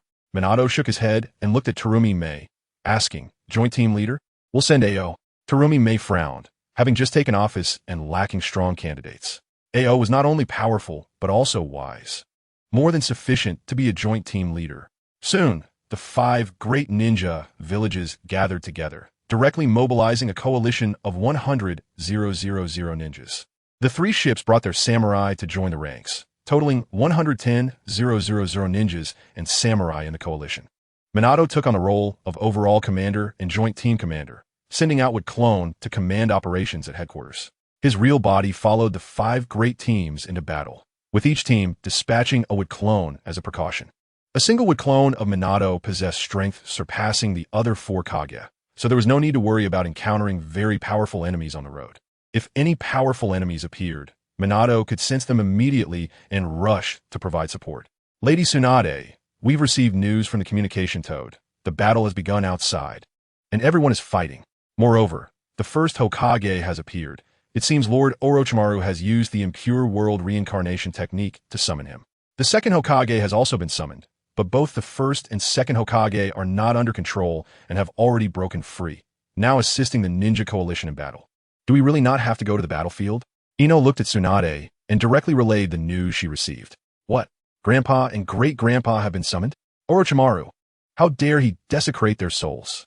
Ino, feeling a surge of powerful anger, clenched her fists, a flash of killing intent in her eyes. She couldn't believe her grandfather and great-grandfather had been summoned. She felt she couldn't just stand by. Okay, Ino nodded, and then Tsunade and Ino left Mount Mayabuka. School is canceled today. Do you guys know what happened? Naruto, unaware and not having been informed, looked curiously at his friends. I know. It seems a war has broken out. My dad and Shikamaru's dad have already gone to the battlefield. Even the fourth Hokage has personally gone into battle. CHG. Munching on potato chips, said with a smile. What? There's a battle, and they aren't letting us participate? I want to go too. Naruto, hearing about the battle, became excited, eager to join. We're still just kids. Going to the battlefield is reckless. You're not even a genin. There's no way they'll let you fight. Shikamaru, lazily lying on the ground with a straw in his mouth, said casually. That's right, Naruto, it's dangerous outside. We can't go out. It's easy to get killed by the enemy. Ino said while helping Naruto with a back rub, smiling. TCH, if you go out, you'll just be seeking death. Sasuke looked at Naruto, sneering. He knew his brother was on the battlefield and wanted to go too. However, his brother had told him it was dangerous outside and that he had to stay in the village. Otherwise, he wouldn't recognize him as his brother. To avoid worrying his brother, Sasuke stayed in the village. But feeling a bit bored and frustrated, he spent time with his friends. Unlike in the original story, Sasuke was no longer distant and cold. His temper had softened a lot, and naturally, he had more friends, though not as intense a bond as Naruto. That's right, Naruto. Sasuke is right. If we go out, we'll just be cannon fodder. It's better not to go. Sasuke-kun is amazing. He wakes people from their dreams with just one line. Sakura, seeing Ino massaging Naruto, came over to help Sasuke with a massage. However, Sasuke felt shy, his face turning red, and he avoided her. But Sakura was undeterred, and seeing Sasuke not scold her, she kept getting closer. In the end, Sasuke had no choice but to lie back and enjoy. This was truly enviable. While everyone else sat there, these two had someone dedicated to massaging them. Can you two stop showing off your affection in front of us? There are still many single dogs here. Inuzuka Kiba, seeing the two with dedicated attendants, pouted, a hint of envy flashing in his eyes as he looked at Akamaru. Wong wong wong. Akamaru immediately wagged his tail and barked a few times. Naruto-kun. Hinata, seeing Ino massaging Naruto, actually wanted to join but was too shy to approach, her fingers nervously fidgeting. Who said that? My sister said that with my current strength, defeating AJ Nin is easy. How could I be seeking death? Is my Rasengan made of tofu? Do you think I'm you, stinky Sasuke? A defeated opponent? Humph. Naruto, hearing Sasuke say that going would mean seeking death, immediately sat up, glaring at him with an unconvinced expression. Want to give a try? I recently activated my Two-Tomo Sharingan, and Haven T found someone to practice with. Boom! Uchiha Sasuke frowned, most annoyed by Naruto calling himself his defeated opponent, and immediately activated his Crimson Two-Tomo Sharingan, staring intently at Naruto. Sharingan? Naruto frowned. He had heard that the Genjutsu of the Sharingan was extremely powerful, and that during battle, one should not look directly at the opponent's Sharingan, as it was easy to fall into Genjutsu. Since that is the case, how about we have a battle? Let us see who is stronger. Naruto became interested, jumping up and looking at Sasuke, eager to fight. Chapter 195. The first kiss of Sasuke and Naruto. Who is afraid of whom? Come on. Sasuke roared at Naruto, standing up and ready to charge at him. Sasuke-kun, don't fight. Naruto-kun, don't fight. Just as Sasuke and Naruto were about to clash, both were suddenly hugged from behind by a woman, preventing them from fighting. Under the pole, Naruto and Sasuke bumped their heads together, forehead to forehead. Ouch! Ouch! Then Hinata and Sakura suddenly felt weak, and both of them surprisingly let go at the same time. Pop! In the next second, Naruto and Sasuke ended up kissing each other directly, their eyes meeting with shock in them. The other kids present were also left dumbfounded. Sasuke-kun's first kiss? No, it's gone. This was supposed to be my first kiss? Naruto-kun's first kiss? No, it's gone. This was supposed to be my first kiss? Suddenly, this thought appeared in Hinata and Sakura's minds, and both of their eyes burned with anger. Why do I always have bad luck when I'm with you? Sasuke, filled with rage, pulled away from Naruto and shouted angrily. That's what I was going to say. Ugh. Naruto looked at Sasuke's shout and felt his stomach churn. Feeling nauseous, he turned around. Ugh. Sasuke did the same, turning around and mimicking a retching motion. Hop. Hop. But in the next second, both of them completely forgot that there was a woman behind them. Naruto and Hinata actually kissed. While Sasuke and Sakura also kissed, the scene was simply shocking. These two, Kiba and Izuku, watched in disbelief. First, two guys kissed, and now two girls? Is there no place left for single dogs? Naruto-kun. Kissing? Kissing me? Hinata was now blank in her mind, her face flushed, looking at Naruto in front of her. Her eyes filled with affection and happiness. Sasuke-kun? Kissing? Kissing me? So gentle. Sasuke-kun took away my first kiss? Sakura looked at Sasuke in front of her, her face blushing, heart racing. Sasuke-kun actually kissed me, huh? Sure enough, Sasuke-kun's favorite person is me. Ha ha. Sakura was overjoyed inside. Naruto-kun. Hinata saw that she kissed Naruto today. Her pupils constricted, her heart pained, and she unconsciously activated her Byakugan, lowering her head, speechless. Ah. Sasuke and Naruto immediately retreated, their backs bumping against each other, collapsing to the ground, their faces flushed, momentarily at a loss for words. Naruto-kun, you have to take responsibility. This was my first kiss. Hinata, blushing, walked in front of Naruto and squinted her eyes with a smile. Sasuke, this was also my first kiss. You have to take responsibility. Sakura said the same. Her face flushed as she walked in front of Sasuke. Gulp, gulp. Naruto and Sasuke swallowed hard, unsure what to do, their faces red as they were completely flustered. They had never experienced love, but the feeling of kissing a girl just now didn't seem so disgusting. Instead, it added a hint of desire in their hearts, leaving them both a bit surprised. Which I didn't mean to. Let's talk about it later. Goodbye, whoosh. Naruto, a bit flustered, looked at Hinata in front of him and ran away. Damn, Naruto, you actually ran? You didn't take me with you? Whoosh. Sasuke felt Naruto disappear behind him, cursed under his breath, and looked at Sakura's eager eyes. Without saying a word, he vanished from the spot. Huh? Why did you leave? Sasuke-kun, you haven't said you would take responsibility yet? Sato-kun. Sakura saw Sasuke disappear and immediately shouted loudly around her. Hee hee hee. Hinata looked cheerful, not saying much, her eyes flashing with a hint of a smile.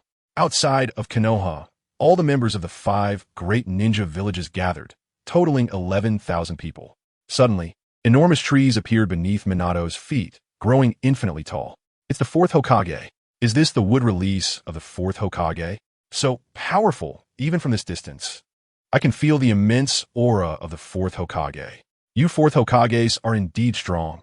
As a sensory ninja, I can feel his chakra is dozens of times larger than our Tsuchiki's. That's right. Only such a powerful person can lead us. We must win this battle, or the entire ninja world will be doomed. Working together isn't that simple. Look around you. They're all enemies, whether they killed your brothers or your friends, even your relatives. What do you want to say? Did your Cloud Village not try to wage war over our Byakugan, leading to the death of many of our brothers? The war was started by your Konoha. What does it have to do with us? Kid, what do you want? The Cloud Village is so shameless, wanting to steal other people's Byakugan and then blaming Konoha for starting a war after being beaten. You Rock Village is the despicable ones. Have you forgotten how you ambushed our troops back then? You killed our 3rd Reikage. In an instant, the entire coalition began to argue endlessly. Getting everyone to trust each other and hand their backs to the other ninja villages was still very difficult. What did you say? Seeking death. Come on. Who is afraid of you? Godi. At once, countless people in the coalition started to fight. Boom, boom, boom. Just then, the ground began to shake, and countless trees broke through the ground, binding all the ninjas who were still fighting. I know what you're all thinking. Ninjas spare no effort to kill their enemies, only to be met with slaughter from those enemies. In the end, they kill each other. When will the cycle of vengeance end? You keep hating, keep hurting each other. In the end, what do you gain? With war, some begin to desire great power, and thus the Jinchuriki are born. Once, every village had Jinchuriki. They represented hatred and power. You never regarded them as brothers, sisters, or even friends. They hate this world and humanity. Whenever war comes, it is their moment to vent their slaughter. Finally, the Akatsuki organization was born, capturing all the Jinchuriki, attempting to control the powerful tailed beasts, bringing disaster to the entire ninja world. Chapter 196. The Passionate Ninja Coalition. Now that our ninja world is in crisis, if you still cannot unite, in the end, neither you nor your family, brothers, or friends will survive this battle. Therefore, we must unite. Only through the power of unity can we eliminate the Akatsuki organization's ambitions. Understanding each other's pain is something we must do. On the battlefield, the people around you are your comrades. If you only want to kill your comrades, you will bolster the Akatsuki strength. What awaits us is the most terrifying time. Our families, children, friends, etc. will all be shrouded in endless darkness. Minato knows that it is very difficult to make everyone unite and abandon past hatreds. He can only let everyone remember that there is only one enemy, and that is the Akatsuki organization. If we do not eliminate the Akatsuki organization, there will be no future for their children and families. As expected of Master Minato, the expressions on everyone's faces began to change. It seems they have started to accept their current identities. Kakashi stood beside Minato Namikaze, watching the ninjas before him, a slight smile appearing at the corner of his mouth. As expected of the fourth Hokage, his ability to motivate the atmosphere is indeed strong. I'm feeling a bit fired up myself. Huang Tu's mouth slightly curved upwards as he looked at Minato not far away, a hint of admiration flashing in his eyes. No wonder the fourth Hokage has become the most powerful Hokage throughout history. It's not just his strength, but also his charisma. He truly is a legendary figure. I can't help but like him. Below, a blonde-haired woman from the Cloud Village smiled at Minato. Now, with the fourth Mizukage captured from the Mist Village, the two tails from the Cloud Village captured, the son of the fourth Kazekage from the Sand Village arrested, and the Rock Village having just been devastated by the Akatsuki, we in the Leaf Village have also suffered from the Nine Tails incident. We have endured so much pain brought by the Akatsuki. We are now comrades. The Akatsuki is our enemy, and the entire ninja world is their target. This is no longer a matter of personal honor or disgrace. It is about the greater good of the entire ninja world. I, Minato Namikaze, once again implore everyone present to prioritize the safety of the ninja world, for the sake of our children, the elderly at home, and your friends and loved ones. This battle is unavoidable. If you continue to fight among yourselves, the whole world will be finished. We must protect our families, friends, and loved ones, and together safeguard this world. My strength alone is not enough to protect the entire world, so I need your power. I need your united strength. Finally, I earnestly ask everyone to lend me a helping hand. Let us jointly protect our world. Minato continued his speech. Pre-battle mobilization is extremely important. Right now, everyone harbors grievances, and we must eliminate all animosities towards other ninja villages to fully obey commands. Otherwise, once we reach the battlefield, if we fight for ourselves, or even ambush each other from behind, such a coalition would be meaningless. If it were not to eliminate the grievances in everyone's hearts, Minato would not be so verbose here. Of course, long live the fourth Hokage. Long live the fourth Hokage. Fourth Hokage, fourth Hokage, fourth. Fourth Hokage, we support you. With Minato's pre-battle mobilization, everyone was shaken. At this moment, they realized that if everyone does not put in effort, then everyone will die. If everyone is not united, the world will be destroyed. I'm sorry, it was my fault just now. It's nothing. I was also wrong just now. Wasn't I? From now on, let us put aside our past grievances and fight together. Okay, from now on we are friends, fighting together. I'm sorry, it was my fault. In an instant, the ninjas who had just fought were repeatedly apologizing to those they had mocked, and everyone expressed understanding, turning enemies into friends, stopping their fights, and holding hands together, ultimately uniting. Many ninjas who had not worn the unified forehead protector all took out their forehead protectors from their pockets and wore them on their foreheads. Everyone had only one type of forehead protector, and there were no other forehead protectors left. All of them had the character for ninja written on them. Truly impressive. The mobilization ability of the fourth Hokage. The third Tsuchikage frowned, but the corners of his mouth slightly lifted as he looked at Minato on top of the wood release. A hint of respect flashing in his eyes. Perhaps a man filled with sunshine like this is truly the savior to resolve this war. Terumi May looked at Minato, her eyes showing a hint of respect. TCH, I have to admit, Minato is indeed strong, not only in charisma, but also in strength. I am not as good. The fourth Raikage rarely admires others, but Minato is one of them, a smile flashing in his eyes. Now we are comrades. I hope everything from the past can disappear in this battle.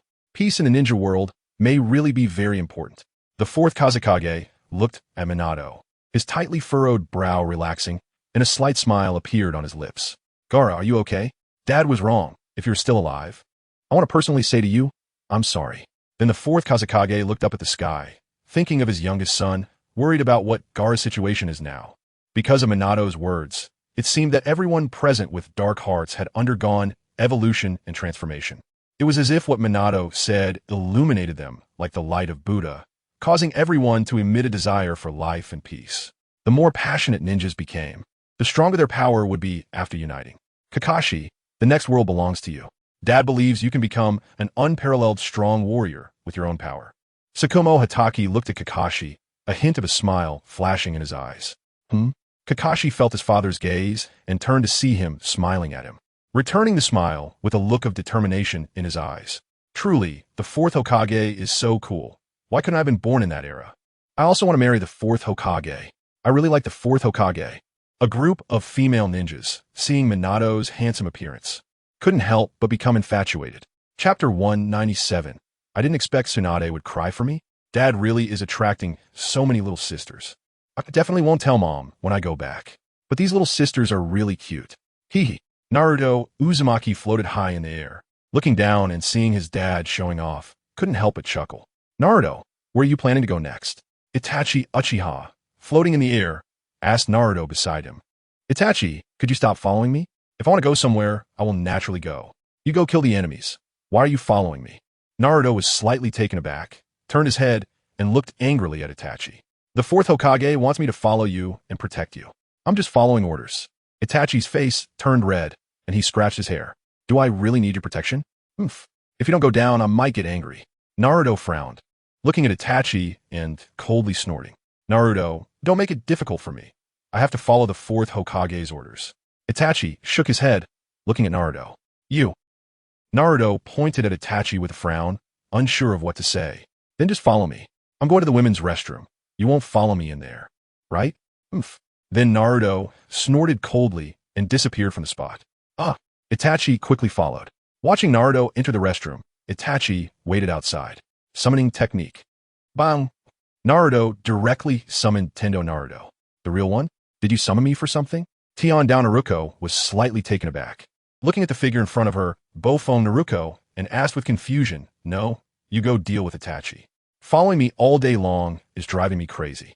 Naruko shook her head and replied, Oh, why is that so annoying? It's obvious he likes you. Can't you see that?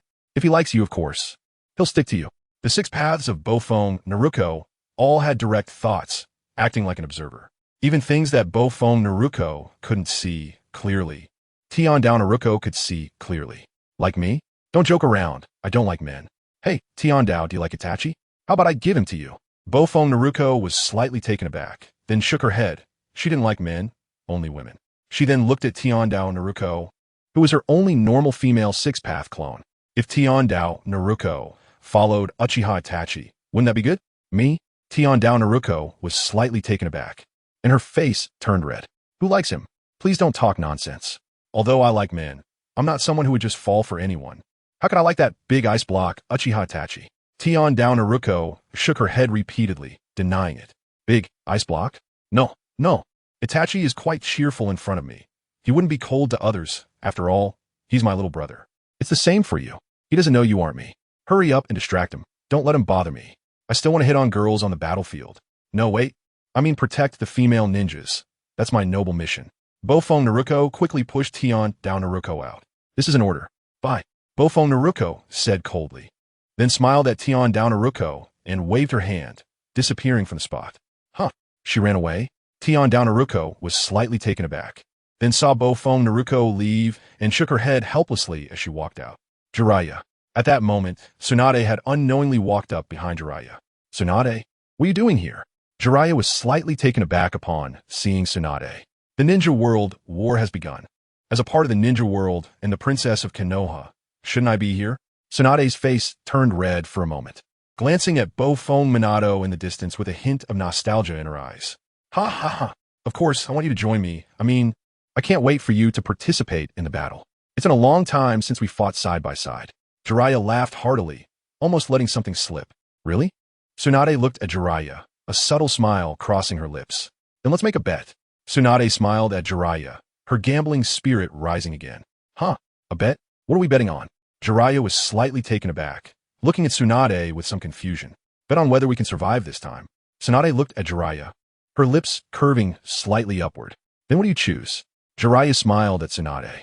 I bet we will sacrifice ourselves together this time. Tsunade smiled at Jiraiya and joked, well, Tsunade, you always lose when you gamble. It's better to bet the other way. Ha ha ha. Jiraiya couldn't help but laugh at Tsunade's words. Then I'll choose. This time I bet you will live. Jiraiya smiled at Tsunade. Jiraiya, I was talking about the two of us. Why did you say I would live? What about you? Tsunade was slightly taken aback, looking at Jiraiya, her heart trembling, and lightly punched his chest. This was the first time Tsunade had ever lightly punched Jiraiya's chest. Huh? Because you bet we would all die, but I will never let you get hurt. Even if I die, I will never let you suffer any harm. That is my ninja way. Jiraiya laughed heartily, looking at the blue sky, a hint of smile flashing in his eyes. Jiraiya, you fool. 8 deer. Bang. Tsunade angrily punched Jiraiya, sending him flying. Ah. Bang. Jiraiya was violently punched by Tsunade, crashing into a nearby hill and getting embedded in it. I just want both of us to be okay. Tsunade wiped away her tears, murmuring. I didn't expect Tsunade would cry for me. Having long been accustomed to being beaten by Tsunade, Jiraiya, with his strong physical fitness, quickly broke free and appeared in front of her, noticing 2 wet spots on the ground, clearly where she had just cried, making him smile self-deprecatingly. Chapter 198.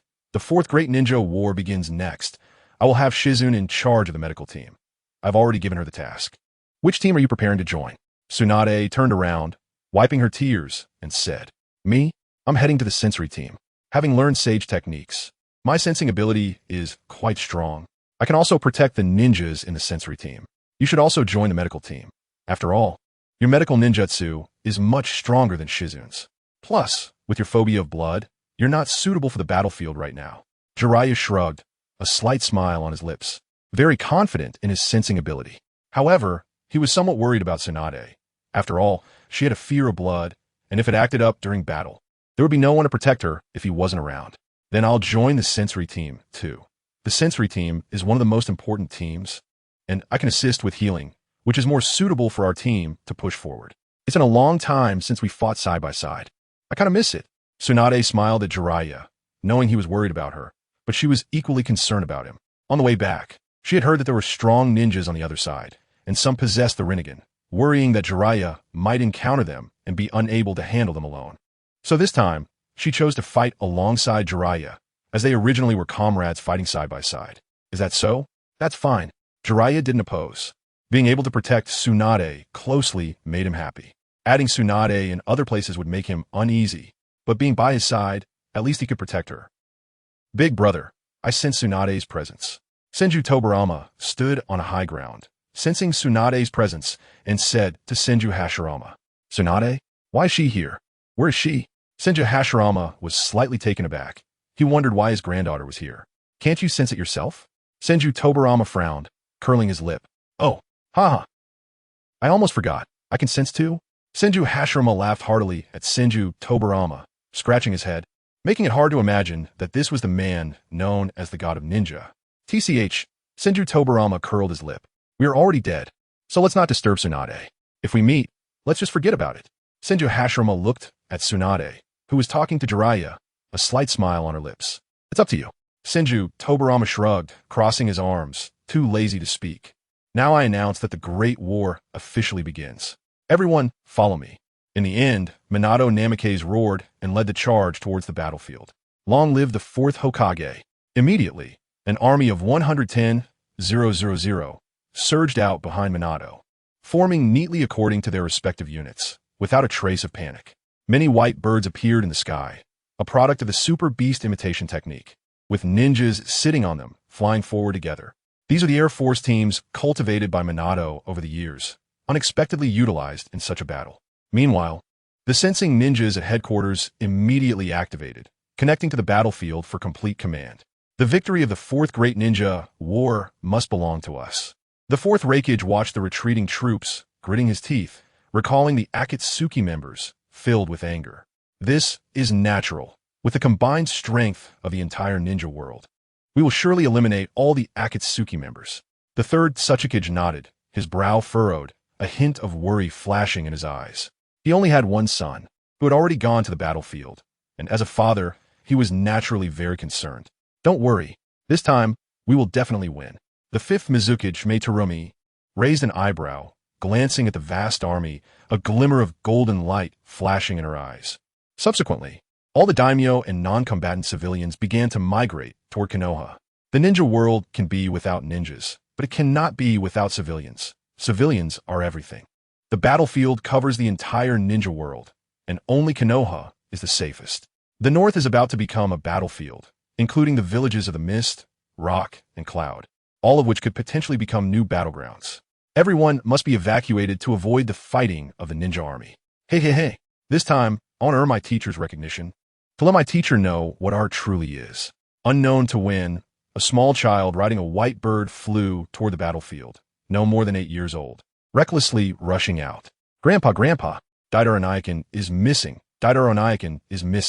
Little Kuratsuchi ran up to the third Tsuchikage, speaking in a panic. What? That brat Daidara? Where did he run off to? The third Tsuchikage was slightly taken aback, wondering where his little disciple had gone. This was supposed to be the fiancé prepared for Kuratsuchi. How did he suddenly disappear? Third Tsuchikage, are you talking about this child? At that moment, Uchiha Shursui appeared before the third Tsuchikage and the others, holding an 8-year-old boy in his right hand. Uchiha Shursui. The third Tsuchikage furrowed his brow tightly, feeling shocked that Uchiha Shursui had silently appeared beside him. Let go of me, let me go. If you have the ability, let me go, and we'll fight for 300 rounds. Let me go. Deidara struggled continuously in Uchiha Shursui's grip, but no matter how he struggled, it was futile. Thank you, Uchiha Shursui. This little brat just knows how to run around. Deidara, this battle is very dangerous. You stay obediently in the back and don't run around. The third Tsuchikage regained his composure, smiled at Uchiha Shursui, and then glared reproachfully at Deidara. Old man, I want to go to the battlefield too. Let me go to the battlefield, I'm very strong. Deidara looked at the third Tsuchikage and immediately shouted angrily. He had long wanted to go to the battlefield, but never had the opportunity. If you're so strong, how'd you get caught? If it were the enemy, you would have been dead long ago. Be quiet. The third Tsuchikage glared at Deidara, his brow tightly knitted. Humph. Deidara snorted coldly, his face reddening, and stopped talking. Deidara Naikin, are you okay? Does it hurt? Little Kuratsuchi, only 5 years old, who had only Deidara as a playmate since childhood, quickly stepped forward with concern. Chapter 199, Master and Apprentice Duel Kuratsuchi. I'm fine. It's just that this person is a bit strong. I must defeat him in the future. Humph. Deidara smiled at Kuratsuchi, then glared at Uchiha Shursui. Uchiha Shursui was responsible for guarding the Konoha headquarters. After all, the headquarters was also very important. If the headquarters were attacked and there were no strong individuals present, it would be very dangerous. So someone had to stay at headquarters to protect it, and that person was Uchiha Shursui. Uchiha Shursui possessed strength comparable to Uchiha Madara, and with the strongest Jinjutsu Eye, he alone was enough to guard the headquarters. Of course, Uchiha Shursui's shadow clone had already gone to the battlefield, still able to sweep through the battlefield. If the headquarters encountered danger, he would immediately dispel the shadow clone he sent out to ensure that he always had the most powerful strength. It's good that you're fine. Let's go. Let's go play. I saw several kids over there. Let's go play with them. Little Kuratsuchi smiled at Deidara and quickly pulled him toward Konoha. All right. Deidara still regarded Kuratsuchi as his little sister. Since he couldn't go out, he could only stay behind, being dragged by Kuratsuchi into the village. These two kids. The third Tsuchikage shook his head, feeling both amused and helpless. At this moment, Uchiha Shursui had already disappeared from the spot. Uchiha Shursui's strength is really impressive.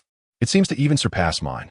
The fourth Raikage furrowed his brow, sensing a terrifying and intense aura from Uchiha Shursui, leaving him deeply shocked. This man is indeed very powerful. Konoha is truly a place where heroes emerge. Meitarumi nodded, feeling the same way. I'm getting old.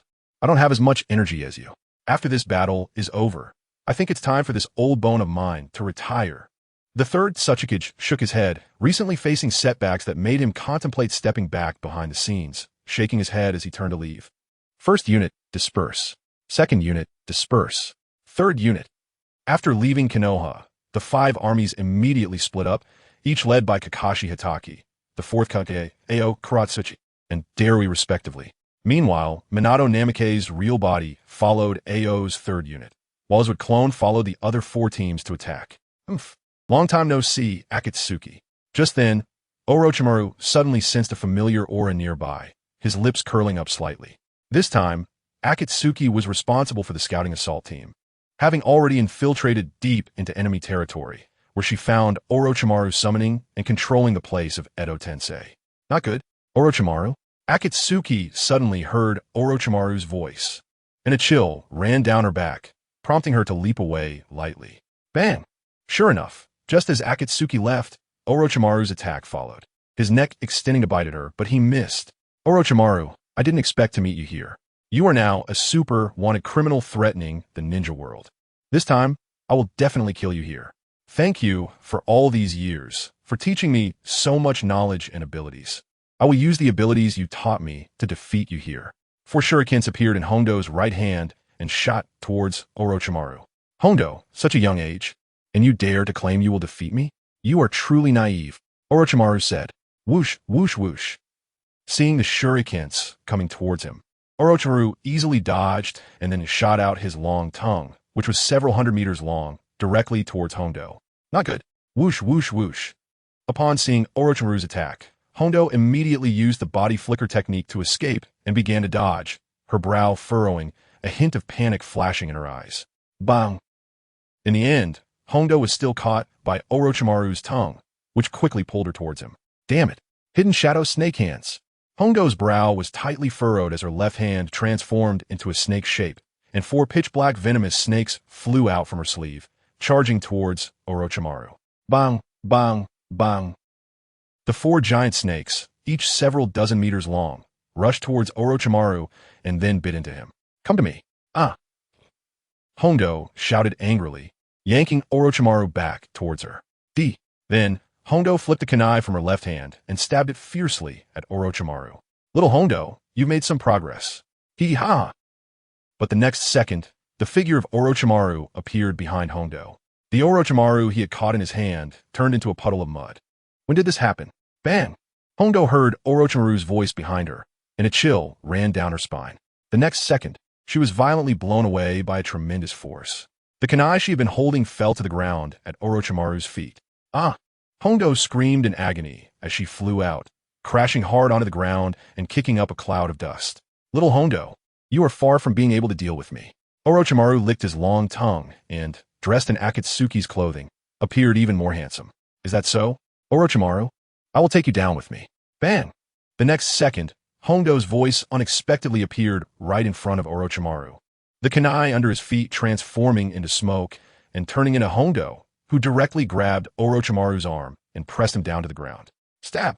After pinning Orochimaru down, Hondo pulled out a kunai and stabbed it into her own left hand, pinning herself and Orochimaru to the ground. Let me borrow your left hand. After pinning Orochimaru down, Hondo grabbed him, her eyes flashing with a look of desperation, and began making hand seals with her left hand. Najutsu double snake mutual killing technique. Enduring the intense pain within her body, Hondo prepared to execute the technique that would end them both. Little Hondo, are you preparing to commit suicide? That's a substitute. Can't you tell? It seems the teachings from your teacher weren't enough. Ha. Just as Hondo was about to execute the technique, Orochimaru reappeared behind her, sneering. What? When did this happen? Hondo's pupils dilated, her eyes flashing with shock and fear as she mechanically turned her head to see Orochimaru smiling at her. Chapter 200, Orochimaru's Perfect Body. Suddenly, the Orochimaru in front of Hondo turned into a puddle of mud, leaving only her arm pierced by the kunai she had used. Why? Why is this happening? I clearly tried very hard. Hondo lowered her head, her whole body trembling, a hint of despair flashing in her eyes. Little Hondo, you're a leaf ninja. Using a rogue like me to teach you ninjutsu all day long can't be good, can it? Ha. Orochimaru looked at Hondo, a hint of gentle amusement flashing in his eyes. For Hondo, Orochimaru had a different kind of feeling, not only as the child he raised, but also as his only successful half-finished experiment. Orochimaru's heart wasn't made of iron. He had feelings too, but each time he spoke the most insincere words. Whoosh! After calming down for a while, Hondo pulled out the kunai stuck in her hand, enduring the pain, and threw it towards Orochimaru. Bang! But the kunai was weak and easily caught by Orochimaru. It's been a long time since we met. Do you need to think about killing your teacher? Orochimaru smiled at Hondo and walked closer step by step. You are now my enemy, so naturally I must kill you. Why betray the village? Why start a war? Konoha is our home, filled with all our former companions. Why? Hondo shouted angrily, launching a kick towards Orochimaru. Bang! Orochimaru easily caught Hondo's kicking foot and held her firmly. Because I need a perfect body, a perfect one. You don't understand. Everyone's life is fixed. We will all die eventually. Isn't it worth it to sacrifice for my immortality? Orochimaru licked his tongue and smiled at Hondo. You still love to mess around. Is immortality really that important? Is it worth giving up family, friendship, and friends? Hondo, caught by Orochimaru, couldn't move at all, shouting angrily. Friends? Friends will eventually die. Family, do I still have family? No one can stop my immortality. Orochimaru chuckled self-deprecatingly, recalling Tsunade and Jiraiya. A fleeting hint of nostalgia flashing in his eyes. Then I must kill you. Otherwise, more people will be killed by you. Hidden Shadow Snake Hands. Hondo unleashed 4 venomous snakes towards Orochimaru. Using my techniques against me has no effect. A hint of amusement flashed in Orochimaru's eyes as he casually waved his hand, and the 4 snakes were immediately decapitated. All right, Orochimaru, have you had enough fun? Put down my woman. Just then, the voice of Namikaze Minato echoed in the ears of both Orochimaru and Hondo. Minato? Hondo's face lit up upon hearing Namikaze Minato's voice. Namikaze Minato? So it's you, little guy? Orochimaru licked his tongue as he saw Namikaze Minato walk out. Whoosh! Sister Hondo, let's take a nap first. Namikaze Minato appeared beside Hondo, picked her up, and directly cast a genjutsu on her. Hondo felt a wave of fatigue wash over her, and finally closed her eyes, falling into a deep sleep. Little guy, your strength seems to have improved quickly. What brings you to find me this time? Orochimaru, who had never intended to kill Hondo, smiled with interest upon seeing Namikaze Minato appear. The body you wanted, I have already prepared for you. Do you want it? Namikaze Minato smiled at Orochimaru. The body I wanted, you have prepared it? Uchiha Itachi. Orochimaru furrowed his brows, looking at the figure of Naruko Uzumaki in front of him, a glint of desire flashing in his eyes. What Uchiha Itachi? It's her own body. But I've infused it with the bloodlines of the Uchiha clan and the Senju clan. How about that? Do you like it? Naruko Uzumaki smiled at Orochimaru, finding this scientific madwoman amusing. My body? Infused with the Uchiha bloodline? Orochimaru's brows furrowed tighter as he looked at Naruko Uzumaki, a hint of confusion in his gaze. Cloning technology, have you forgotten? Ant Snake, have you forgotten your own cloning technology? When you were searching for a body outside, why didn't you think of cloning your own body, combining it with the bloodlines of others, so you could also possess the Uchiha bloodline? This way, you wouldn't have to resort to reincarnation and wouldn't harm your own soul, right? Constantly seeking other people's bodies will lead to rejection issues, preventing you from fully unleashing your strength. Isn't that right? Naruko Uzumaki looked at Orochimaru with a slight smile, speaking softly. A clone body? You succeeded in developing it? Orochimaru furrowed his brows, looking at the small but spirited Naruko Uzumaki with some doubt. Yes, I succeeded. Look, do you like this body? Naruko Uzumaki directly took out a body, appearing in front of Orochimaru.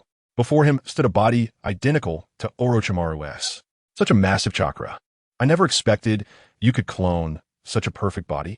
What do you want in return for this body? Orochimaru looked at the body in front of him, opened his own eyelids, and saw a pair of longed-for Sharingan, making his heart race. But Orochimaru knew that there was no benefit without a cost. What did Naruko Uzumaki truly want? Nothing much. Just need you to turn on us in the final battle. The immortality technique you desire has already been completed. The cloning technology is nearly perfect. You don't need to wander outside anymore. Return to Konoha and continue your scientific research. I guarantee no one will disturb you. Just don't conduct human experiments. You can use the clones for that. I think that's what Jiraiya and Tsunade would most like to see, right? What do you think? Naruko Uzumaki smiled at Orochimaru, quite fond of this character. Such talent, helping her research in Konoha and doing the hard work, why not? Back to Konoha? Me? Can I go back? Are you sure you're not joking? Orochimaru chuckled self-deprecatingly, looking at Naruko Uzumaki. I wouldn't deceive you. Keep this body for yourself. I'll take my leave now. Goodbye. Naruko Uzumaki wasn't afraid of Orochimaru, refusing and directly hugged Akane, disappearing from spot. Chapter 201. The Bloodline Reincarnator, Kakashi appears. Naruko Uzumaki? Interesting. Orochimaru watched as Naruko Uzumaki vanished, the corners of his mouth slightly rising, and directly stored his clone body, disappearing from spot. When Akane woke up, she was already lying in a wooden house. All her injuries healed by Naruko Uzumaki. Sister Akane, you're awake? Naruko Uzumaki smiled at Akane in front of her. Naruko. Seeing Naruko Uzumaki, Akane directly rushed into her arms, thinking she would never see her again. It's okay, it's okay. Sister Akane, the crisis has been averted. Don't do that next time. Orochimaru isn't someone you can handle. It's all right. Naruko Uzumaki hugged Akane, patting her back to comfort her. Akane held onto Naruko Uzumaki, feeling much more at ease. Sister Akane, you must be tired. Let me give you a massage to relieve the tension from earlier. Naruko Uzumaki patted Akane's shoulder, comforting her. Now, here? Akane looked around, her face flushing. It's very safe here. Come on, lie down obediently. Naruko Uzumaki nodded. Well, okay then. Akane nodded and lay down, her face turning red. Damn, everyone is underground? Lord 4th Hokage. We've detected countless special energy bodies rushing towards our 5 major allied forces from below. These individuals move extremely fast and can maneuver freely through the earth. Lord 4th Hokage, this time the enemy is not coming with good intentions. Moreover, nearly 100 powerful auras are about to encounter the 5 major allied forces. Their chakra is immense, with at least dozens of shadow-level powerhouses. Headquarters has sensed the presence of white Zetsu. Hundreds of thousands of white Zetsu are charging underground towards the 5 major allied forces, making it hard to defend against. The sensing ninja in front didn't even notice, which is somewhat concerning. Oh, underground? Huh? I understand. Immediately relay the message to all ninjas. Have them be cautious. The clone of Minato Namikaze furrowed his brows tightly and instructed them to convey the message to all ninjas. It seems we are all being controlled. Huh? You are? Yakura from Sunagakure? The explosive release ninja, Sho, looked at Yakura beside him, a slight smile on his lips. In many parts of the battlefield, countless reincarnated strong individuals had awakened their consciousness, but they couldn't control their bodies. Only their awareness was clear. All their actions would follow the deepest battle instincts in their minds, without needing their control. Moreover, this combat style significantly enhanced their fighting power compared to before. I didn't expect someone would know me. We are all being controlled now. I don't know what we are meant to do. However, I suspect it's not a good thing. Yakura glanced at the ninjas around him, whom he didn't recognize, frowning as his body uncontrollably jumped forward. Are there ninjas ahead? So many ninjas? What is the purpose of summoning us? A sensing ninja wearing glasses frowned, sensing a large number of ninjas ahead. The numbers being vast. Captain, there are several ninjas rapidly approaching us ahead. Their chakra is considerable, likely all shadow-level combatants. Just about 1,500 meters ahead. They're almost here. A sensing ninja beside Kakashi sensed the presence of Yakura and the others, his brow furrowing. Several shadow-level powerhouses? This is indeed troublesome. Kakashi frowned, leading his team forward. Captain, the assault team has already spotted them. They are over there, smoke signals. Kakashi then led his team toward the direction of the smoke signals. Explosive release, landmine fist. The explosive release ninja, Sho, several hundred meters away, gathered chakra and punched towards a ninja alliance, a massive red laser-like fist smashing toward everyone. Kakashi casually swung a blade, shattering the landmine fist effortlessly. Kakashi today is no longer the Kakashi of the past. After undergoing a transformation, he not only gained the Uchiha clan's bloodline, but also awakened another Sharingan with 3 Tomo. Over the past year, his swordsmanship has surpassed that of his father. Bang!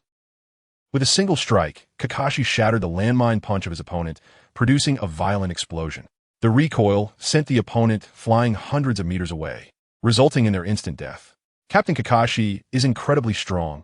ISNT, with one strike, he completely destroyed the enemy's attack, and the recoil killed them instantly?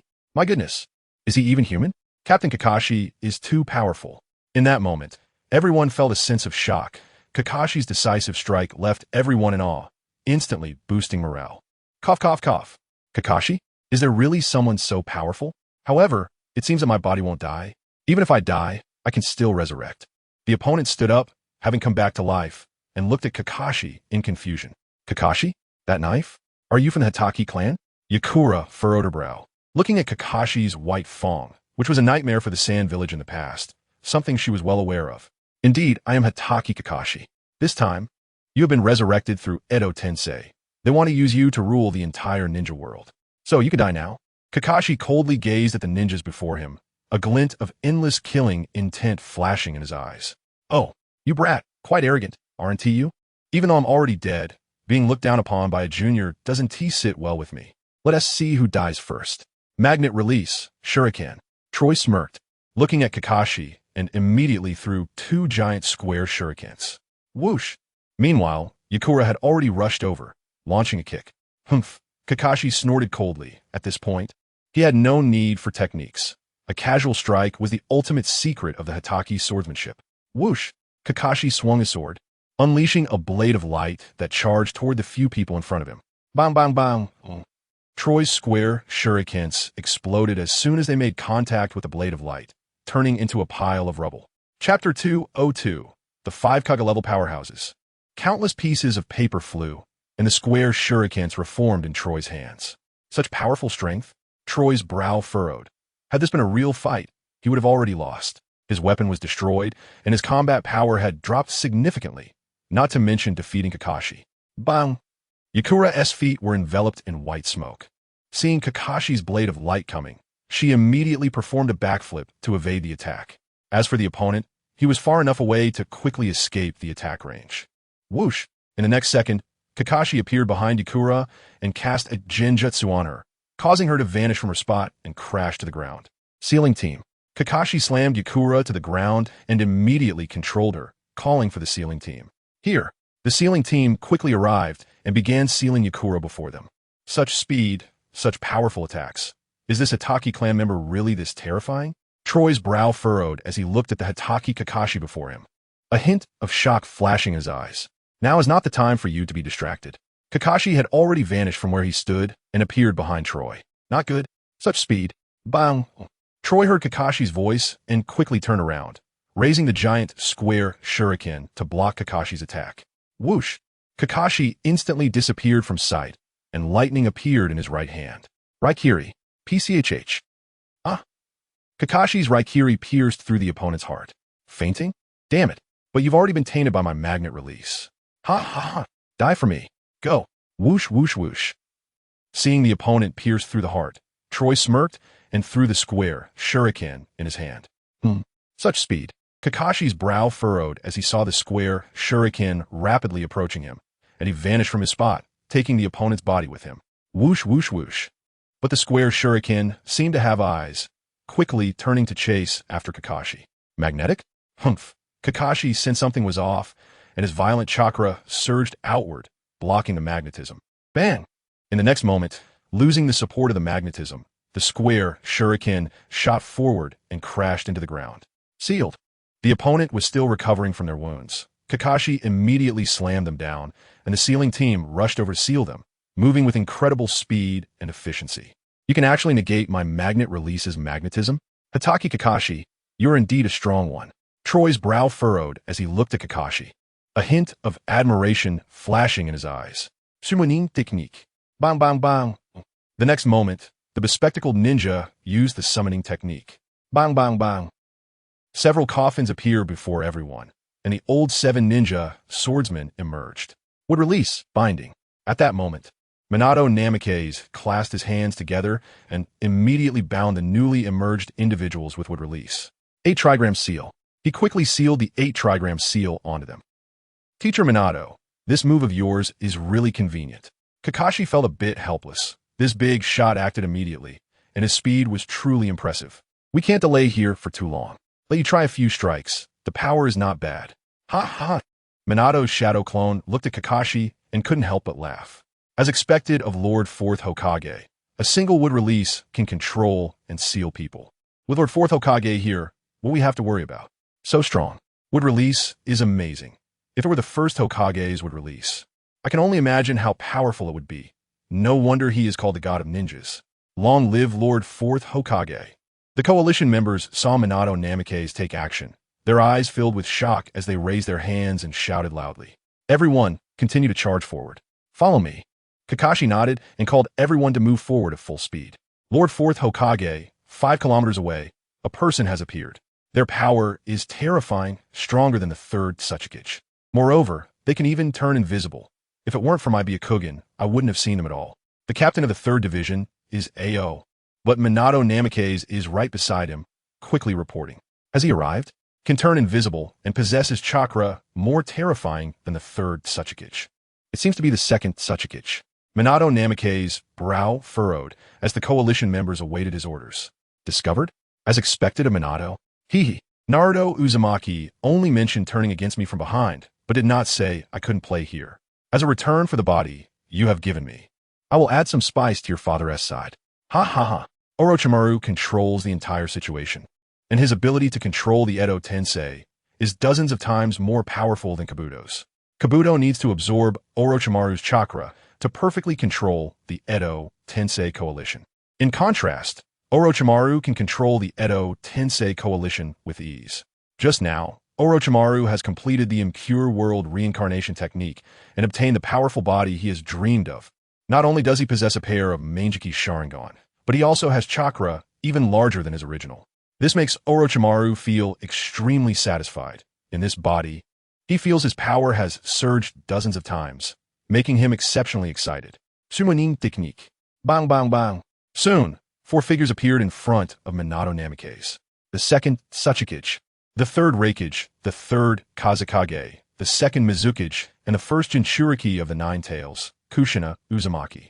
Minato, your teacher has prepared a great gift for you.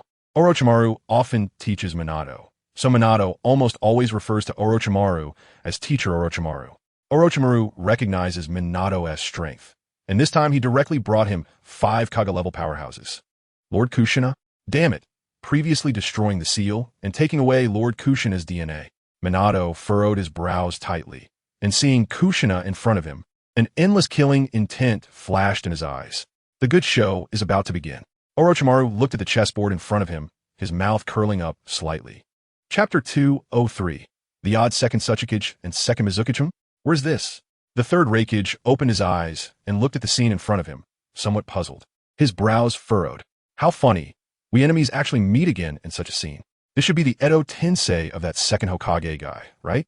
I don't even know what era it is now. The 2nd Mizukage shrugged and laughed, as he was aware of the Edo Tensei, researched by Hashirama Senju, as former enemies. They unexpectedly gathered together now. The 2nd Mizukage, the 3rd Raikage, and the 2nd Tsuchikage. The 3rd Kazekage furrowed his brows, looking at the 3 in front of him, shaking his head. Hey, aren't you that old guy's disciple? I didn't expect you to show up too. Where's that old guy? What's your name again? The 2nd Mizukage looked at the 3rd Kazekage and smiled. Please show some respect, 2nd Mizukage. Otherwise, I wouldn't recommend letting you experience the power of my magnet release. The 3rd Kazekage furrowed his brows and angrily rebuked the 2nd Mizukage. Yo, such a young age, and you have quite a big mouth. Even your teacher wouldn't dare to talk to me like this. Who do you think you are? Magnet release? So you developed magnet release, which even your teacher can't do. No wonder you're so arrogant. Ha ha ha. The 2nd Mizukage, fearless and carefree, mocked the 3rd Kazekage in front of him. You, damn it, can't move my body? Damn it, trying to control me. How despicable. The 3rd Kazekage furrowed his brows, wanting to attack the 2nd Mizukage, but his body couldn't move at all, filling him with rage. Don't waste your effort. We are being controlled. This damn thing from the 2nd Hokage created all this, and now we are even summoned. Seeing him, I must give him a beating. Oomph. The 3rd Raikage furrowed his brows and snorted coldly. You're young and have quite a big mouth. 2nd Hokage, I wouldn't dare to say I could beat him. What about you? You guys from the Cloud Village really lack brains. Aside from Uchiha Madara and Hashirama Senju, who dares to say they can defeat Tobirama Senju in a one-on-one? You might as well save your energy. TCH, the 2nd Mizukage turned into a critic, feeling quite displeased with these former opponents. This is a despicable ninjutsu created by the 2nd Hokage. It summons the souls of the dead to serve oneself. You were all forcibly summoned. Back then, I suffer a lot. Oomph. The 2nd Tsuchikage coldly snorted, seemingly looking down on Tobirama Senju. He can invent things. You can't. So who can you blame? You were burned all over, and that will accompany you for a lifetime? Even after dying, you still have to be wrapped in bandages. Ha ha ha. The second Mizukage couldn't help but mock, laughing heartily at this old rival in front of him. Have you forgotten? The person who killed you was me. What's wrong? Can I say that? The second Tsuchikage furrowed his brows, angrily rebuking the second Mizukage in front of him. Oh, right? No, wait. Hey, you. Didn't you also die by my hands back then? You call that killing me? That was mutual destruction, you idiot. The second Mizukage pointed at the second Tsuchikage, scolding him, making it seem as if he was easily defeated by him. But in the end, it was mutual destruction. I can't be bothered to deal with you. All right, let's find that little brat Hashirama Senju. I want to know what he wants to do by resurrecting us. I don't know where he is now. I can only sense a large chakra presence 5 kilometers away. There is also a special presence that seems somewhat familiar. It actually brings a hint of fear to my heart.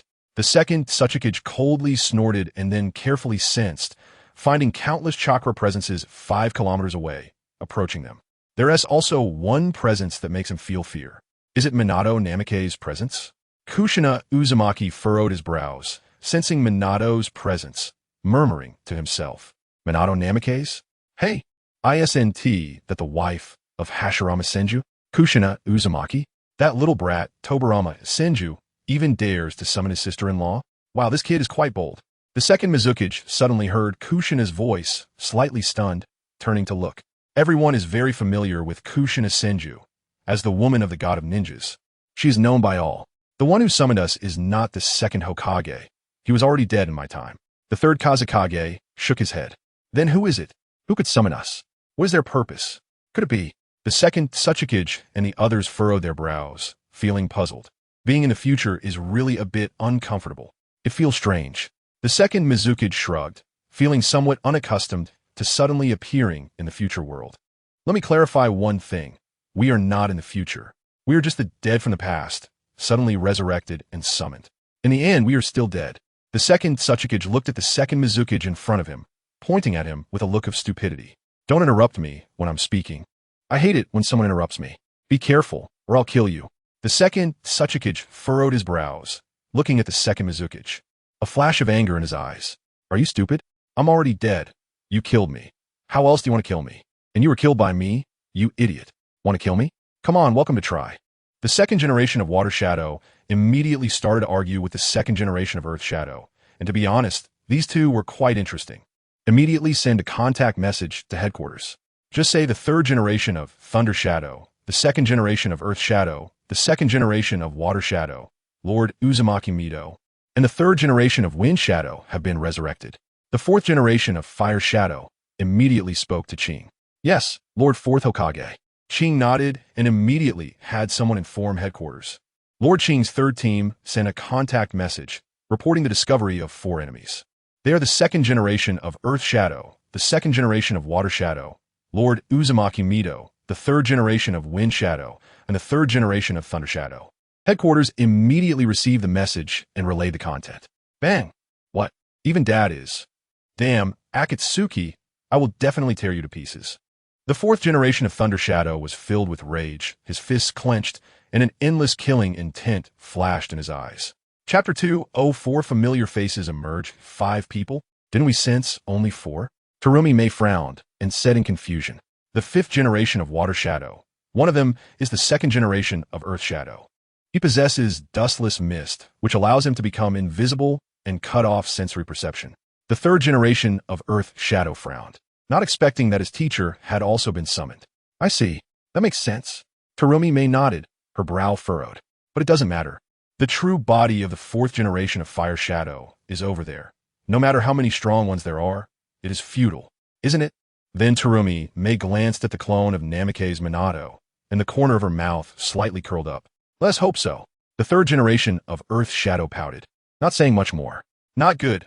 Lord 4th Hokage, Lord 3rd Tsuchikage. The 5th team, Darwin, encountered many powerful enemies, all of them renowned strong ones. The 2 teams have already met. Suddenly, a Hyuga clan sensory ninja exclaimed, Darwin, you must hold on. Don't lose face for me. The 4th generation of Thunder Shadow frowned, murmuring to himself, 5th team, the newcomers are not friendly. Huh? So many right off the bat. Darwin frowned.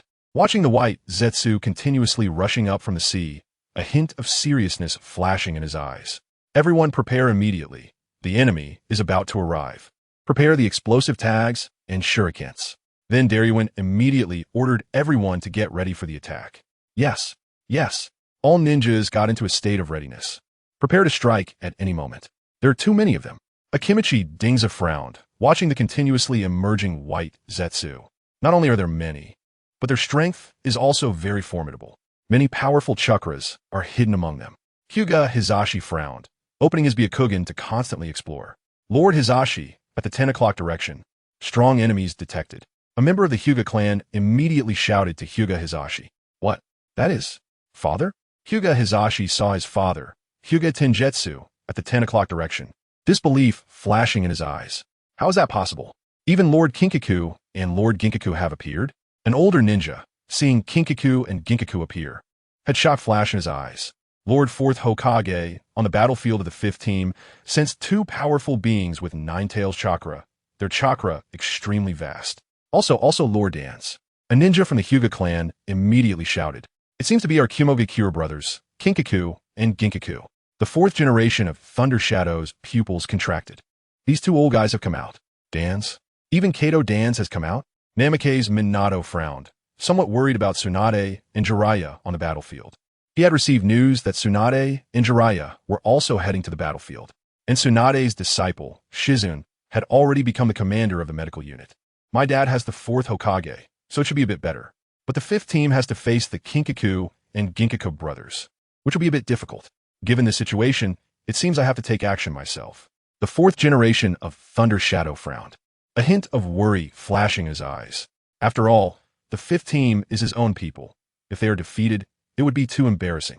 He knew the strength of Kinkaku and Ginkaku brothers is definitely not something Daryuin can defeat. Wait a moment. Lord 4th Thunder Shadow, you are now one of the highest commanders at headquarters.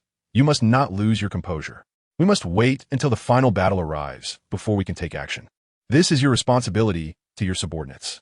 Shikaku frowned and quickly stepped forward to stop the 4th generation of Thunder Shadow. The 4th generation of Thunder Shadow frowned, looking at Shikaku in front of him, a hint of doubt flashing in his eyes. Let's first see the battle situation of each team. Now Kakashi's team has annihilated the 7 ninja swordsmen's team, directly penetrating the enemy's rear. Our surprise attack team and Akatsuki's surprise attack team have also started fighting, but the situation is becoming clearer. Looking at Then Shikaku directly pointed out a series of issues on the map, speaking to all the Kages present. No wonder Konoha has been unable to occupy it. 4th Hokage, you really have a clever strategist. The 4th generation of Thunder Shadow listened carefully. Looking at the clone of Namikaze Minato, Shikaku is right. Let's do it this way. The 4th generation of Thunder Shadow should sit down for now. There is no need to say too much praise. Namikaze Minato smiled at the 4th generation of Thunder Shadow. Then let us proceed as planned. The 4th generation of Thunder Shadow nodded, very much agreeing with Shikaku's words. I have no objections. The 3rd generation of Earth Shadow and Terumi may also nodded. Ichi, did you hear that? Shikaku immediately shouted to Yamanaka, Ichi. Good, I have conveyed these words to each team. The 4th generation of Wind Shadow has already headed over there. Lord Tsunade's disciple has also distributed the medical team evenly and started treating the wounded. Yamanaka, Ichi immediately said. Shikaku nodded, a smile crossing his lips. Battle is inevitable. It's getting closer. However, with Shikaku in command of the troops, his mind is agile, and he can come up with strategies to turn danger into safety. This time we should be able to avert catastrophe. Akimichi Dingza frowned, holding the ancestral iron rod in his hand, ready to attack at any moment. This time we must hold the coastal area and wait for rescue. Who knows how many enemies are in the sea? It's truly a fierce battle. Hyuga Hizashi frowned, watching the approaching Akatsuki army, a hint of wariness flashing in his eyes. After all, his father is inside, making Hyuga Hizashi's heart somewhat uneasy. For the sake of our companions, we must hold on. I believe in Shikaku and Ichi. With those two at the command center, we will definitely win. We have so many companions behind us. They're our strong support. Akito Dingzu furrowed his brows, glanced at the army behind him, and a glimmer of determination flashed in his eyes. They're coming. Everyone be careful. All personnel, prepare explosive tags. Lightning release, double dragon lightning strike. Druin's brow furrowed as he watched the approaching white Zetsu, and he immediately ordered, then began to form seals, lightning covering his entire body, shooting into the sky and directly charging towards the white Zetsu hundreds of meters away. Chapter 205. The Birth of Goldhorn and Silverhorn Zizizizi. With Druin's strike, hundreds of white Zetsu were directly killed by the lightning release. Shushushishu. Bang bang bang. As the battle began, countless ninjas threw shurikens tied with explosive tags, resulting in a series of violent explosions. Shushushishu. The number of white Zetsu was countless. Many were eliminated, yet countless more soared into the sky, rushing towards the shore to attack. Do not let the enemy get close. Fire release, Fire Dragon Flame Bullet. Water release, Water Dragon Bullet Technique. Earth release, Earth Dragon Technique. Wind release, Vacuum Sphere. In an instant, countless ninjutsu, explosive tags, shurikens, kunai, and sunbon filled the sky. Thud. Thud. Countless white Zetsu fell from the sky into the sea, all dead, but it was merely a drop in the bucket. Countless white Zetsu stepped on the corpses of their fallen comrades, madly rushing towards the shore. We must not let them break through the barricade. Everyone, charge. For the ninja world, for our homeland, for the future of our children, kill. Charge, kill. Shushushishu. Countless ninjas threw all their kunai towards the white Zetsu and directly engaged in close combat. Clang, clang, clang. 8 trigrams palm, Huition. Shushushishu. Hinata Tenjutsu arrived at the shore and immediately used Huition to deflect countless shurikens. Leave this to me. Hinata Nichiji furrowed his brows and shouted angrily, rushing directly towards Hinata Tenjutsu. Nichiji? You grown up, huh? I didn't expect to see you again in such a way. Hinata Tenjutsu looked at Hinata Nichiji with a gentle glimmer in his eyes. Father, I'm sorry. You shouldn't be here. Let's have a fight. All these years, I have never lost to my brother, yet I have lost to fate. All of this is thanks to my father. 8 trigrams, 64 palms. Hinata Nichiji frowned. It was because his brother was his brother and he was the younger one, so he felt like a caged bird. Seeing his father, he couldn't tell if he was happy or sad. I'm sorry, Nichiji. Father also wants to protect you, but this is the fate of our Hinata clan. Nichiji, as long as you can survive, it's good enough. Hinata Tenjutsu smiled at Hinata Nichiji and immediately used Huition to defend. I no longer care about the main family or branch family. Now, we only have comrades. Only mutual protection. Father, I will prove to you that distinguishing between the main and branch families is a wrong choice. 8 trigrams air palm.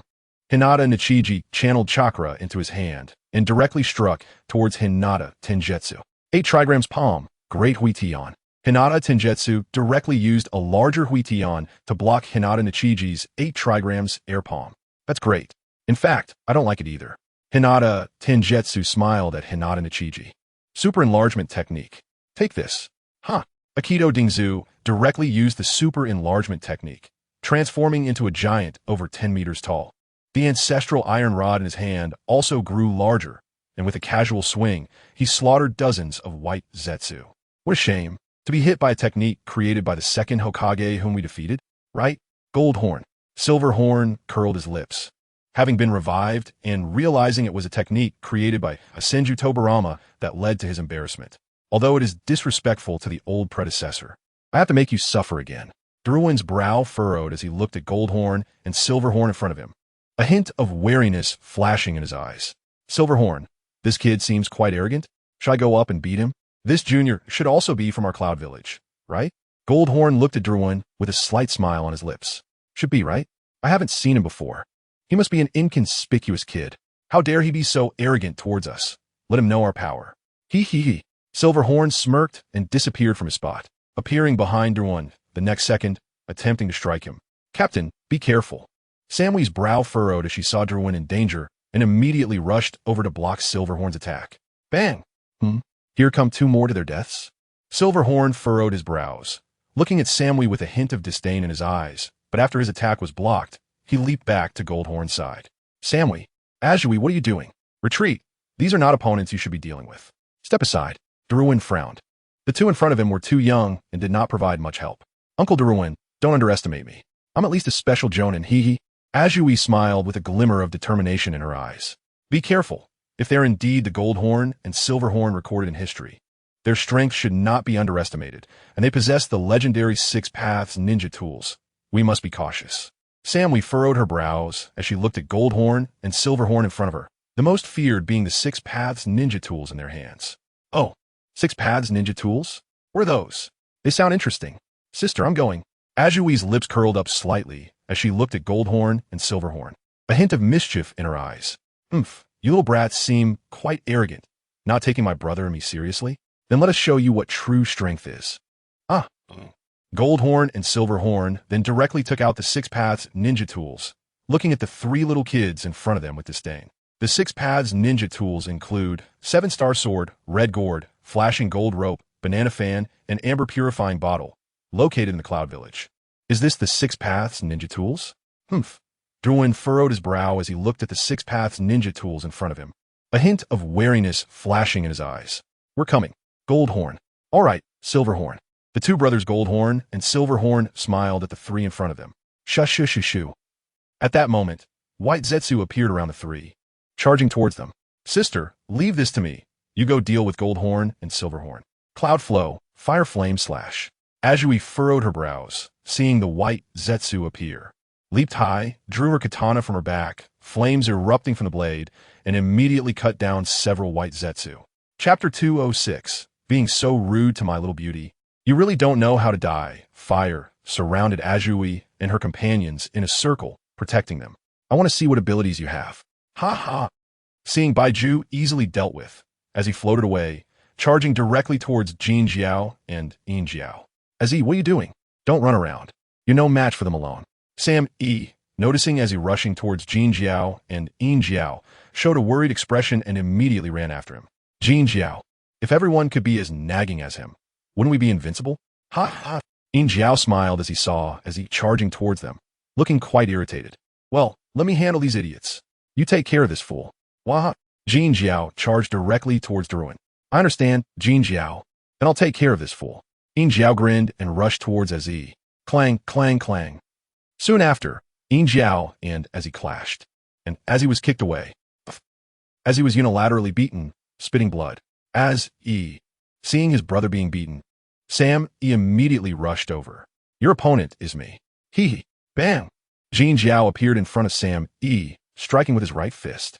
Damn it! Sam E quickly raised his hand to block, accidentally getting caught by the Huang Jin rope, and then performed a backflip to escape the battlefield. Damn it! Do you really think I'm air? Druin frowned tightly, drew his katana, and charged towards Jin Jiao. Clang, clang, clang. Faced with Jin Jiao's strength, Druin could only barely resist, and the next second he fell victim to the Huang Jin rope, but neither of them was aware. Yin Jiao got it, switch positions. All right, Jin Jiao. After Jin Jiao succeeded, he immediately switched positions with Yin Jiao. Squeeze it dry. Huang Jin rope. Jin Jiao raised the Huang Jin rope in his right hand with a smile and activated its special ability. What? Ugh. Druin and Sam E immediately felt a discomfort in their stomachs and vomited a special chakra.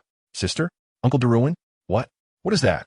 As he was slightly stunned, seeing what his sister and Druin vomited, a look of shock flashed in his eyes. The Huang Jin rope in my hand can absorb the spiritual words of those it touches. They are doomed. Jin Jiao's mouth curled up slightly, and a trace of pride flashed in his eyes. Curse them. 7-star sword. Yin Jiao grinned and charged forward, cutting off their spiritual words. Cold, sir? Then 4 characters appeared on the 7-star sword. Record it. Red gourd. With a loud shout from Yin Jiao, the spiritual words of the two in front were directly absorbed into the red gourd. I've finished my side. Jin Jiao. After absorbing the spiritual words of the two, Yin Jiao smiled at Jin Jiao. Caught it. Sam E frowned, looking at Yin Jiao in front of him with a hint of panic in his eyes. What is that thing? Sam E, you seem to know more than I do. Druin frowned and asked Sam E beside him. Lord Druin, it's best that we say as little as possible right now. As long as we say the most frequently spoken phrase since birth, it will be directly absorbed and sealed. Sam E frowned, looking at Druin. Oh, you seem to know quite a bit, huh? It seems like we've been dead for so long that someone has thoroughly studied our treasures. Yin Jiao smiled at Sam E and then swung the 7-star sword towards Jin Jiao, just to prevent them from seeing the words on the 7-star sword. Damn it, sister, I'm coming to save you. As he frowned, wanted to save his sister, fearing they would be sealed, he charged forward. Your opponent now is me. Banana fan, Fire scroll. Whoosh. Jin Jiao raised his mouth and directly fanned the banana fan towards Azi. Ah, so hot, damn it. As he felt a wave of heat coming, he immediately jumped high to avoid it. Whoosh.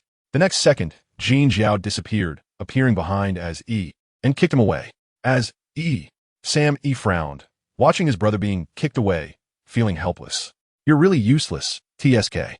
Seeing as he being kicked away, Jin Jiao ignored him and charged towards Sam E and Erwin, with the two brothers teaming up against them. Whoosh! Clang, clang, clang. Jin Jiao went for Erwin, while Yin Jiao charged towards Sam E. Whoosh! Ah! The next moment, Yin Jiao appeared directly behind Sam, grabbing her neck with one hand, covering her mouth, rendering her unable to move or speak. After being cursed, if they say their commonly spoken words, they will be absorbed, but remaining silent for a certain period can also lead to absorption. This is the terrifying aspect of the Red Gourd. One can imagine that when the second Hokage faced Jin Jiao and Yin Jiao, not knowing the special nature of the Six Paths ninja tools, he must have suffered quite a bit. You can fight all you want, just don't hurt my beauty, okay? At that moment, an incongruous voice appeared in their ears. Huh? Sam E was slightly taken aback, seeing the sudden appearance of Namikaze Minato, feeling somewhat incredulous. Sam E had read about Namikaze Minato's data, but had never seen him in person. Oh, Yin Jiao, another one comes to die. Jin Jiao was somewhat surprised at the sudden appearance of Namikaze Minato, and smiled at Yin Jiao. Hee, another little kid. Why are all these battles filled with kids? What do you think, Jin Jiao? Yin Jiao smiled at Jin Jiao, not taking Namikaze Minato seriously at all. However, why was there a familiar scent coming from him? Yin Jiao, did you notice? Jin Jiao looked at Namikaze Minato, a hint of doubt flashing in his eyes. Who cares what is? Jin Jiao, let us go. Hee.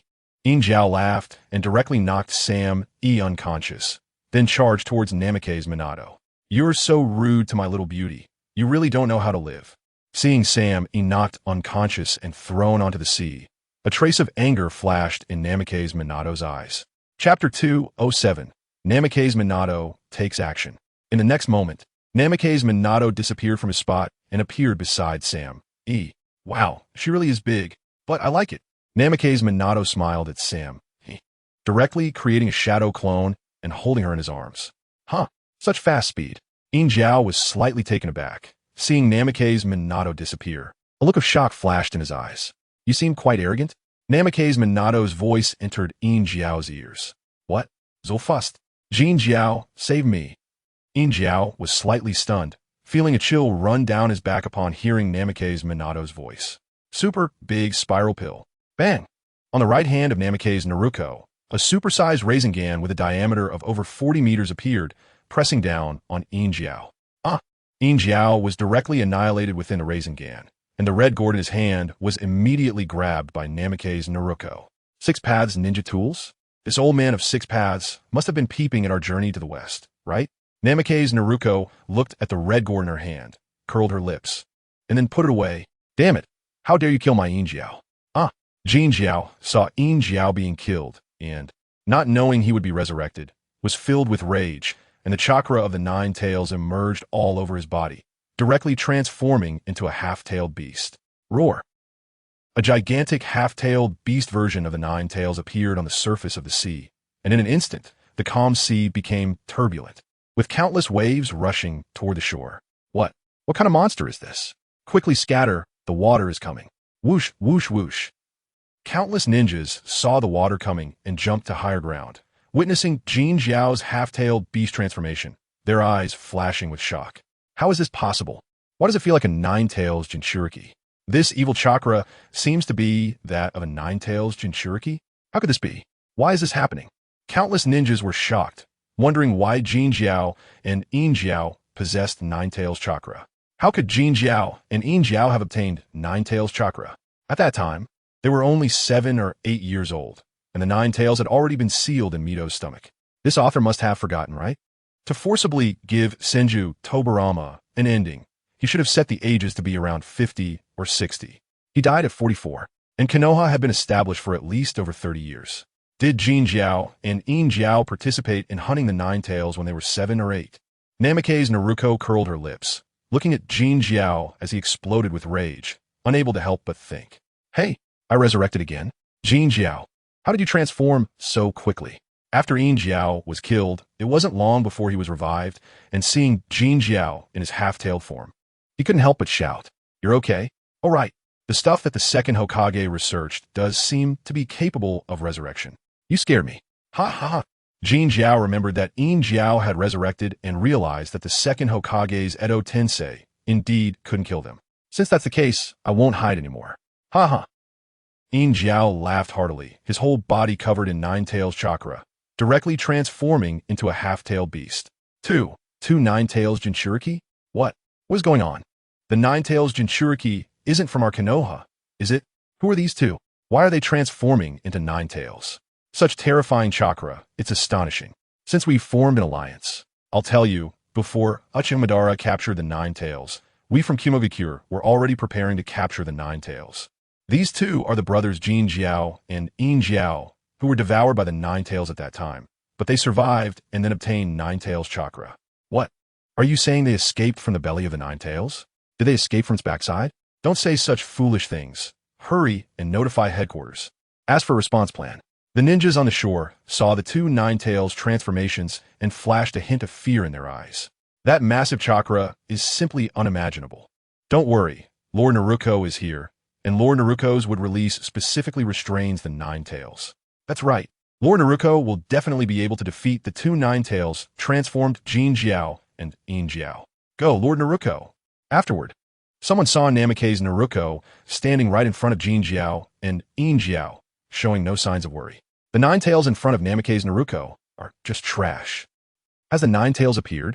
The 5th Division has two major-tailed beasts transformed into Nine-Tails. However, Namikaze Naruko is also over there. Yamashiro Hichi received the news and immediately reported. Naruko? This girl. Namikaze Minato stretched out his hand to pat his head, shaking it, feeling very helpless regarding his daughter. And there's no need to worry. The second Tsuchikage nodded, saying that Jin Jiao and Yin Jiao had merely absorbed some Nine-Tails chakra. As a Nine-Tails Jinchuriki, and possessing would release, Jin Jiao and Yin Jiao could not possibly be her opponents. Jin Jiao's Nine-Tails cloak is powerful, but it's not that easy to deal with. The 4th Raikage curled his lips and said lightly, Kurama, were you this useless back then? Can't even handle two trash? And they even had their chakra eaten? What a disgrace. Namikaze Naruko appeared in front of the Yin Nine-Tails, curling her lips. They possess the 6 Paths bloodline. Otherwise, they wouldn't be able to withstand my chakra. I never thought of killing them. After all, they're from the old man's bloodline. The Yin Nine-Tails curled its lips, remembering the old man, a hint of nostalgia flashing in its eyes. Is that so? Then let's just consider it that way. The Sage of 6 Paths is at least half your father. Namikaze Naruko curled her lips, looking at the Nine-Tails and smiling. The Yin Nine-Tails closed its eyes, lying on the ground, and stopped speaking. Then I'll take back your chakra.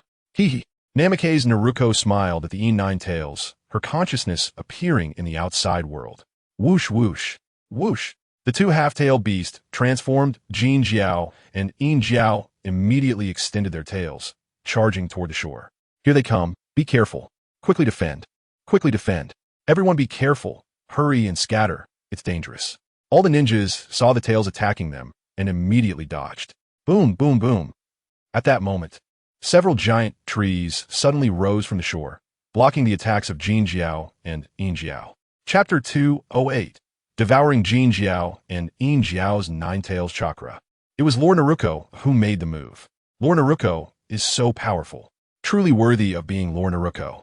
Seeing the wood release appear before them, all the ninjas felt relieved. You two are too noisy. The Nine-Tails chakra that belongs to me, just return it to me.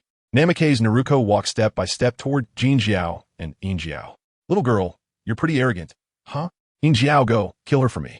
Whoosh, whoosh, whoosh. Seeing Namikaze Naruko being so arrogant, Jin Jiao's tail immediately flew out, charging toward her. Understood, Jin Jiao. Whoosh, whoosh, whoosh. Yin Jiao nodded as well, extending his tail and charging toward Namikaze Naruko. Bang, bang, bang. But the next second, they found that their attacking tails were actually blocked by an invisible force. Jin Jiao, what is going on? Why can't we hit her? Yin Jiao was slightly stunned, looking at Namikaze Naruko unharmed, a bit surprised. I don't know either. Continue the assault. Attack fiercely. Smash her turtle shell to pieces. Kill. Whoosh, whoosh. Whoosh. Bang, bang, Bang! Jin Jiao was also puzzled, wondering what was going on. Unbelieving, he continued to attack Namikaze Naruko with his nine-tails chakra tails, creating a loud noise. Good. Nin Jiao was unwilling to be outdone, attacking directly. Noisy. Naruto Uzumaki furrowed her brows tightly as nine tails appeared behind her, with countless chakra arms emerging from the tails. What? No wonder it feels so familiar. She is the Jinchuri of the nine tails. Not good, Inkaku, we need to run. Jinkaku sensed the massive chakra of the nine tails, which was countless times more than theirs, and a hint of fear flashed in his eyes as he roared. Jinkaku, I don't want to be sealed. Let us hurry. Inkaku also felt the fear. He didn't want to be sealed, and the two immediately turned to escape. Can you escape? Come back here. Naruto Uzumaki smirked, and the speed of the tails behind her increased, directly binding both Jinkaku and Inkaku in front of her. Ah, oh, damn it. Jinkaku felt a suffocating sensation and cursed angrily. Jinkaku, I feel my chakra is disappearing.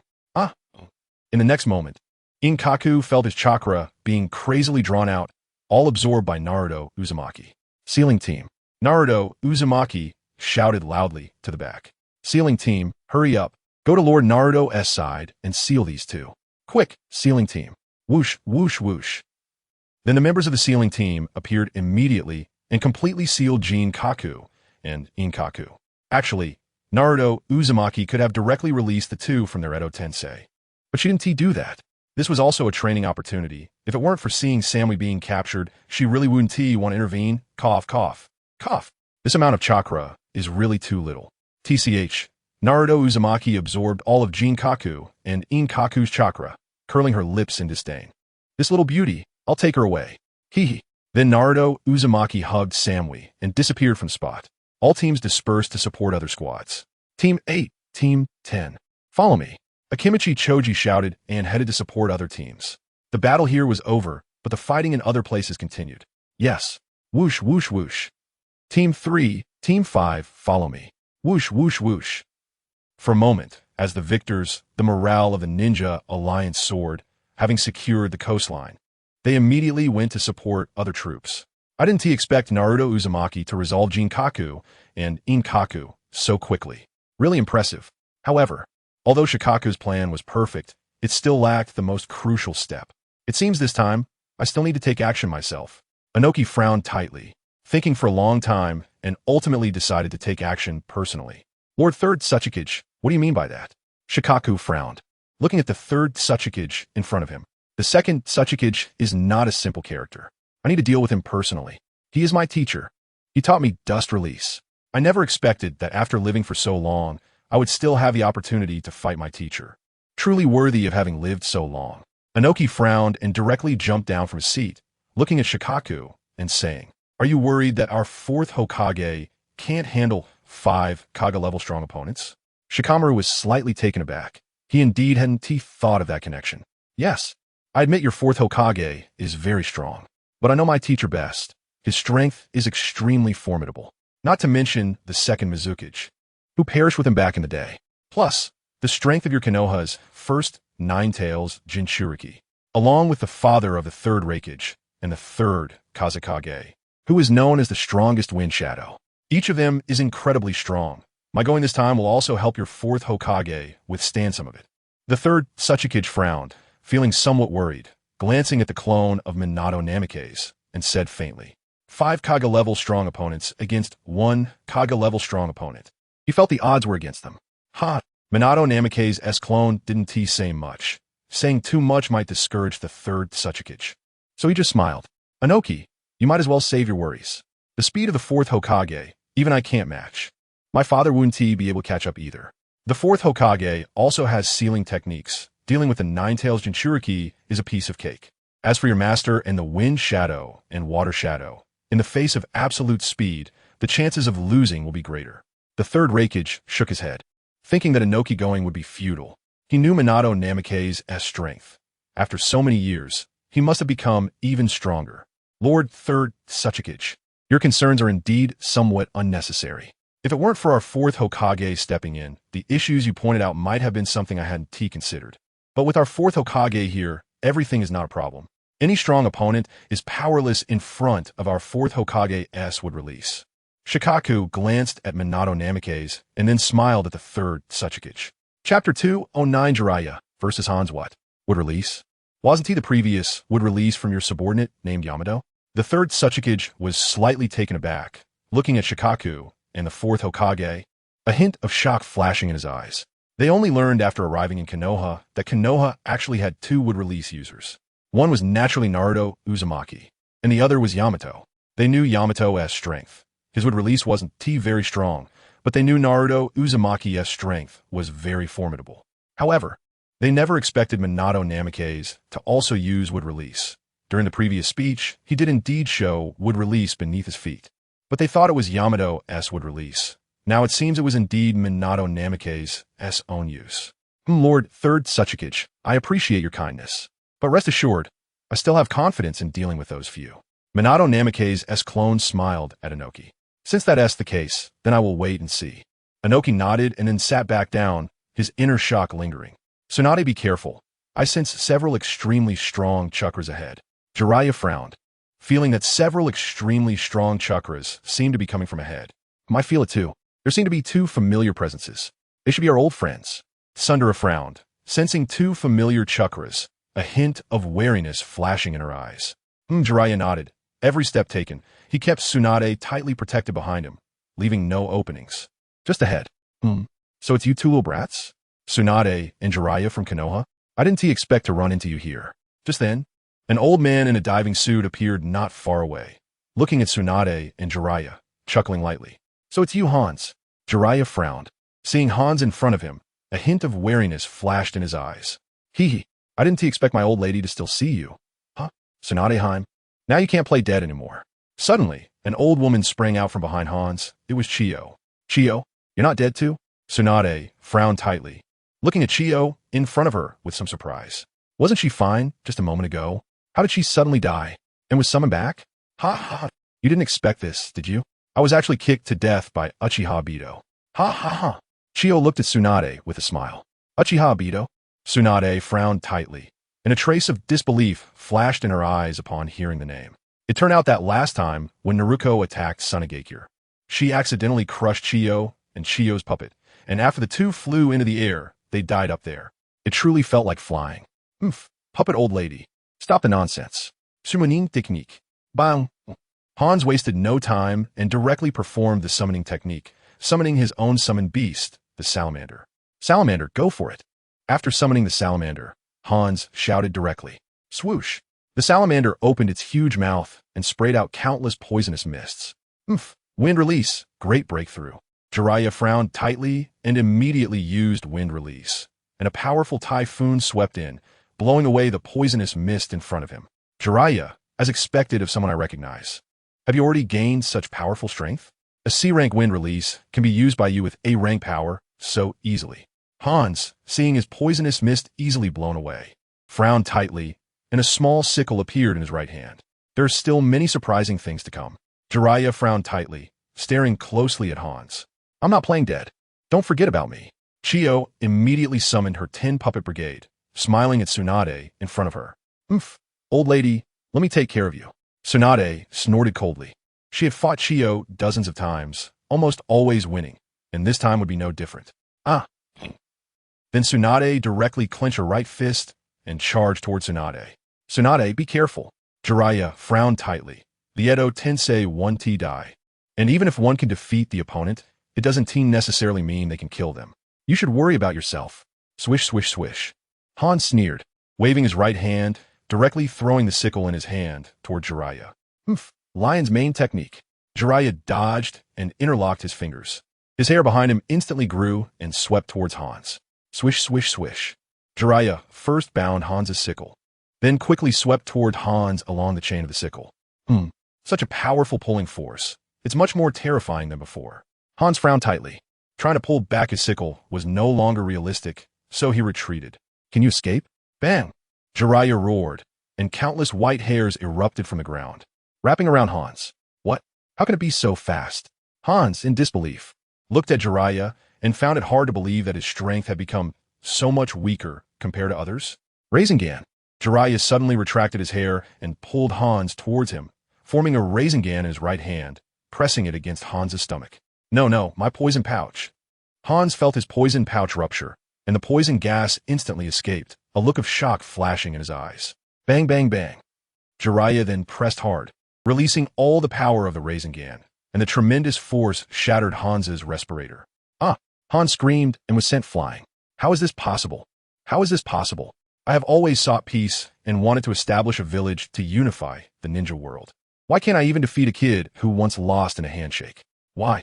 Hans crawled up from the ground, a look of shock in his eyes as he looked at Jiraiya, then smelled the poison gas from his poison pouch, and his whole body began to feel weak. Chapter 210, Jiraiya's Power, easily defeating Hans because you have long lost that belief. Your belief has ended. Your belief was to bring peace to this world, but now you are resurrected by others, wanting to destroy this world. Your belief has collapsed, leading to your strength being far inferior to before. So you lost. Jiraiya stood up and slowly walked toward Hans. This cannot be judged by appearance. I, Hans, have never changed. Hans frowned tightly, struggling to stand up.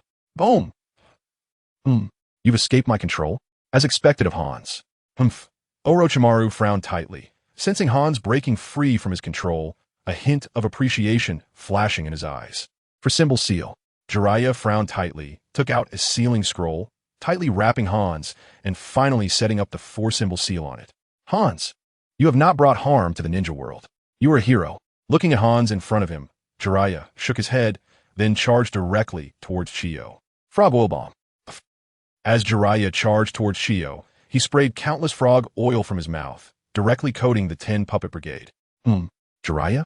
Chiyo frowned tightly. Seeing Jiraiya coming towards her, her body involuntarily moved. Fire release. Fireball. Jiraiya directly spat out a huge flame, igniting the frog oil in the sky. Boom, boom, boom. Flames erupted from the 10 puppet brigade. Super strength fist.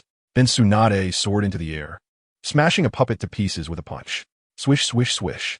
Just as Chiyo was about to take action, Jiraiya's white hair behind him surged out, directly severing Chiyo's chakra threads. Cut off. Just as she was about to control the puppet, her chakra thread was unexpectedly cut, leaving Chiyo slightly stunned. Lion's main technique. Swish, swish, swish. During Chiyo's moment of distraction, Jiraiya's white hair rushed over, directly binding Chiyo. Seal. Then the sealing scroll in Jiraiya's hand flew out and was directly sealed by Jiraiya. After all these years, your strength has indeed surged quite a bit. After Chiyo's last words, she was directly wrapped by the sealing scroll like a rice dumpling. Jiraiya, what are you doing? Stealing my spotlight? You need to be dealt with. Tsunade frowned, looking at Jiraiya in front of her, raising her fist. Ha ha ha. Why use a sledgehammer to kill a chicken? I can handle it myself. There's no need for so many people to step in. That's overestimating them. Let us go. The next battle still needs to continue. Jiraiya smiled at Tsunade in front of him. Humph. Tsunade raised the corner of her mouth, snorted coldly, and quickly ran ahead. Hey, wait for me. Jiraiya quickly chased after. Meanwhile, on the side of Minato Namikaze, Ching, you immediately take half of the troops and head to the coast. They need your help there. The rest will be left to me. Minato's brow was tightly furrowed as he looked at the 5 Kage approaching him not far away. Lord 4th Hokage, do you really want to take half the troops? The enemy is very dangerous. How about you? Ching asked, his brow furrowed as he looked at Minato. Darryuin's side is even more dangerous. That's where the main force is. The enemy's numbers are overwhelming. You need to go there immediately for resources. Everyone, move forward 3 kilometers and stop. Out. Whoosh, whoosh, whoosh. Minato's brow was tight as he immediately ordered the army to advance another 3 kilometers. Yes. Whoosh, whoosh, whoosh. More than 20,000 ninjas immediately charged forward with Minato. People have appeared. Huh? Is that the 4th Hokage? The 3rd Raikage frowned, seeing Minato bringing ninjas towards them, somewhat puzzled. 4th Hokage? How do you know he is the 4th Hokage? Do you know him? The 3rd Kazekage frowned and looked at the 3rd Raikage. Are you blind? Can't you see the big words on his back? TCH. The 3rd Raikage rolled his eyes and pointed at the Hokage title behind Minato. A Kage shows up and thinks he can take us on? How naive. The 2nd Tsuchikage scoffed, seemingly looking down on Minato. No wonder people say those without eyebrows have their leadership qualities exposed. And I seem to not have eyebrows either. The 2nd Mizukage smiled, scratching his hair. What about your little mustache? Shouldn't you explain that? The second Tsuchikage frowned and turned to yell at the second Mizukage. Hey, you guys should be the ones to attack first. Directly go for that guy with the bandages. I can't see him anyway. You can beat him up, and I'll applaud you. The second Mizukage smiled at Minato and pointed at the second Tsuchikage, saying his aura is very strong. Don't underestimate him. Underestimating the enemy will get you killed quickly. The third Raikage's brow furrowed as he sensed the enormous and terrifying chakra within Minato. For someone who can use dust release, a sea of people tactic is useless against me. Although I don't know who summoned us, it seems like all the ninjas from our villages have united. Too bad Noki isn't here. No one can stop me here. The second Tsuchikage looked at the ninja alliance in front of him, frowned, and shook his head. Don't be too confident. I like to see you get beaten up. Ha ha. The second Mizukage laughed heartily at the second Tsuchikage. I've heard too much nonsense from you. This place is not inferior to yours. You should just go back. Would release secret technique, would world birth. Minato's brow furrowed as he looked at the Kage, discussing among themselves. Then he clasped his hands together and slammed them down. Boom, boom, boom. What? Would release? How is that possible? This person can actually use would release? The second Tsuchikage was slightly taken aback, seeing countless towering trees suddenly appear. A look of shock flashing in his eyes. Ha ha ha. I said to wait and see you get beaten up. It seems it's about to happen. The second Mizukage laughed heartily, looking forward to the moment the second Tsuchikage would be beaten. Chapter 211. Fourth Hokage punishes the 5 Kage. Humph. Damn it. My body is moving involuntarily. Dust release. Limit removal technique. The second Tsuchikage snorted coldly. Then his body moved involuntarily, launching a dust release attack at Minato. Who says I'm not? I'm also very passive. Water release. Water sphere technique. The area around the second Mizukage was filled with water bubbles. Roar. Vortex Naruto directly transformed into half-tailed beast mode, howling at the sky as massive nine-tails chakra surged wildly. Magnetic release. Sand iron world technique. Hell spike. 4 books penetration. Bang, bang, bang. In an instant, the 4 Kage and Vortex Naruto launched their attacks. What a terrifying power. Can the 4th Hokage succeed? The 4th Hokage is the strongest in the ninja world. He will definitely defeat them. They're the 4 Kage, plus Lord Naruto. It's too terrifying. With such a lineup, who besides the 1st Hokage and that Uchiha Madara can withstand it? Trust in the 4th Hokage. He will surely defeat the enemy in front of him. We can't just sit back. Shouldn't we also provide some help to the 4th Hokage? Don't go over. This kind of battle is not something we can contend with. If we go, we will only become a burden to the 4th Hokage. The Ninja Alliance looked at the 4 Kage and Vortex Naruto, their eyes flashing with fear. Would release. Would man technique. Would release. Would dragon technique. Minato's brow furrowed as he saw Vortex Naruto enter half-tailed beast mode and directly summoned the Woodman technique, standing on top of the Woodman and rushing toward Vortex Naruto. Whoosh, whoosh, whoosh. Meanwhile, the other 4 Kage were being attacked by endless vines and simply could not free their hands. Their attacks could hardly damage the vast wood release within a 10-mile radius. Even if there was damage, countless new trees would grow immediately. Roar! The 9 tails behind Vortex Naruto shot up into the sky, rushing toward the Woodman roar. The Wood Dragon immediately transformed into 9 dragons, each biting onto Vortex Naruto's 9 tails. Roar! The half-tailed beast Vortex Naruto, having lost consciousness due to Orochimaru's influence, was left with only the instincts of a beast. With a roar, he swiped his claws at the Woodman in front of him. Humph! Minato snorted coldly, and the Woodman at his feet clenched its fist, smashing it toward the small half-tailed beast Vortex Naruto. Bang! Bang! Bang! Vortex Naruto was immediately sent flying, only to be entangled by the vines on the ground and pulled back again. Kukyo Sashin. Minato's brow furrowed as a character appeared on his right hand, and the giant Woodman's right hand also manifested the same character, pressing down on Vortex Naruto. Roar! Vortex Naruto roared, and the 9 tails chakra all over his body began to retract, revealing his true form. Sorry, Naruto, Minato murmured as countless vines appeared, wrapping Vortex Naruto into a dumpling. A trigram seal. Then Minato directly sealed Vortex Naruto. Next, it's your turn. Whoosh, whoosh, whoosh. After subduing Vortex Naruto, Minato propelled the Woodman toward the 4 Kage. What immense power. I still vividly remember the abilities of the 1st Hokage. My teacher was defeated by such power. Back then, Uchiha Madara and Senju Hashirama were known as the dual gods, regarded as divine beings. How can we mere mortals compete against gods? This is also good. Otherwise, The entire ninja world would suffer from our persecution.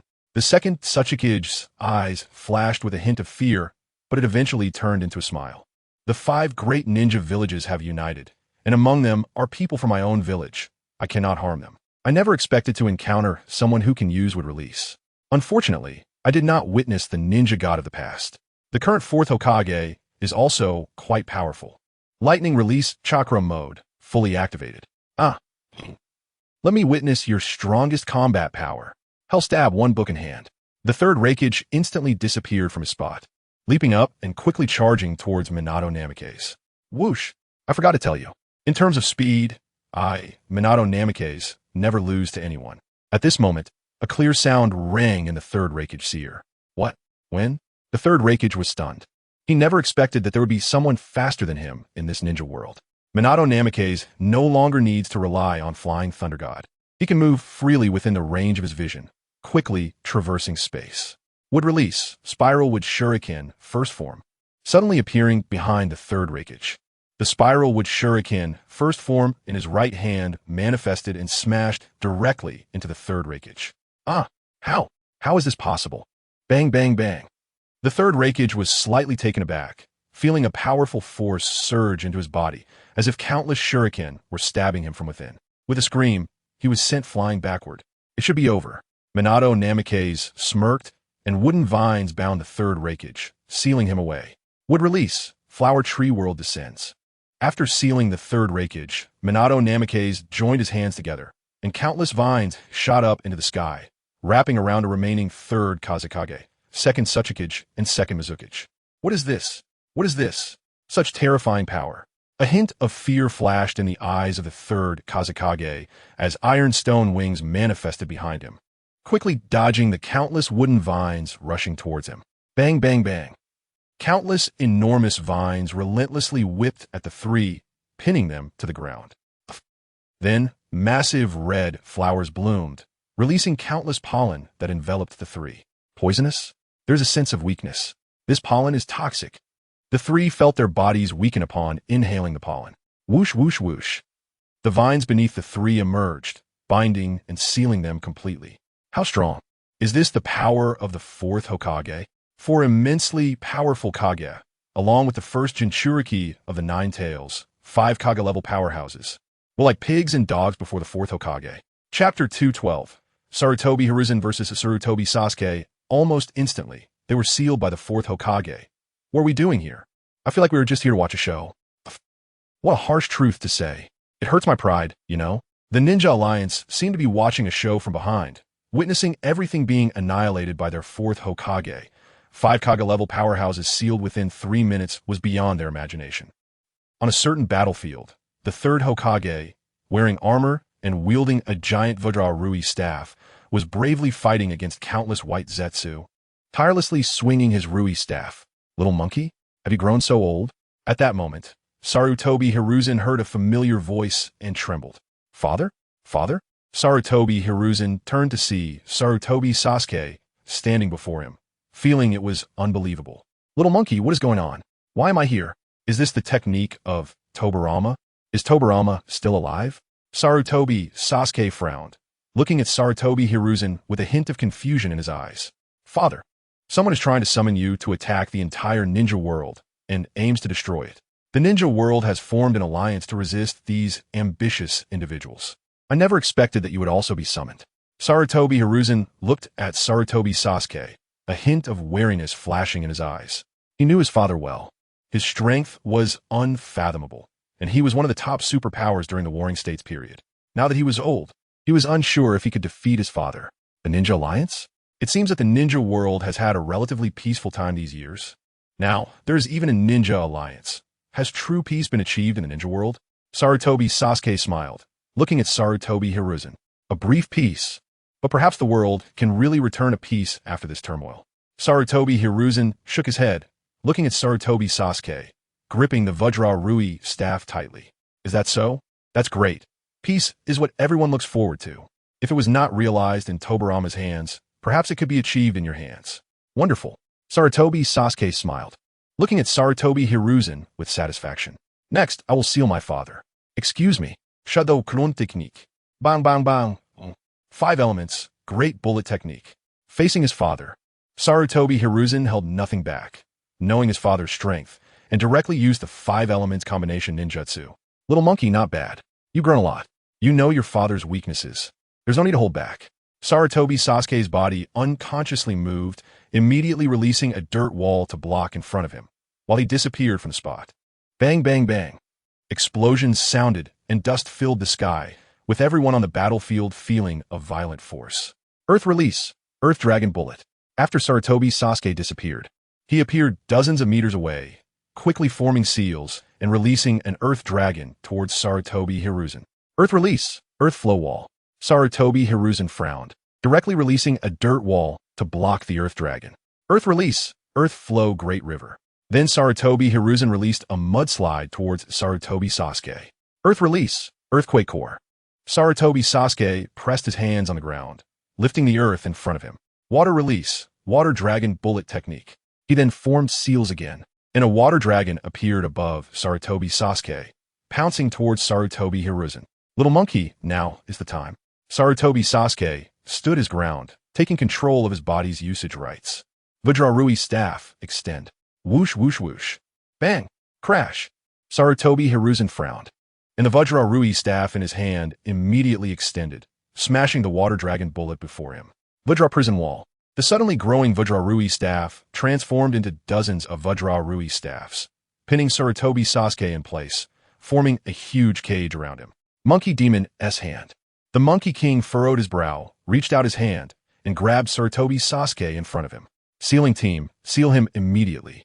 Sarutobi Hizashi frowned, breathing heavily as he looked at his father, a complex expression flashing in his eyes. Yes, Lord Third Hokage. Whoosh, whoosh, whoosh. The sealing team moved forward, and the sealing scroll in their hands flew out, directly sealing Sarutobi Sasuke. The third Hokage? Little monkey, you've grown. You've actually become Hokage. Your father is proud of you. Sarutobi Sasuke smiled before being sealed. Because Sarutobi Sasuke had controlled his body with his own consciousness, otherwise, Sarutobi Hizashi would not have been able to defeat him so easily. Father, I'm sorry for disappointing you. When I was Hokage, I had long been blinded by power.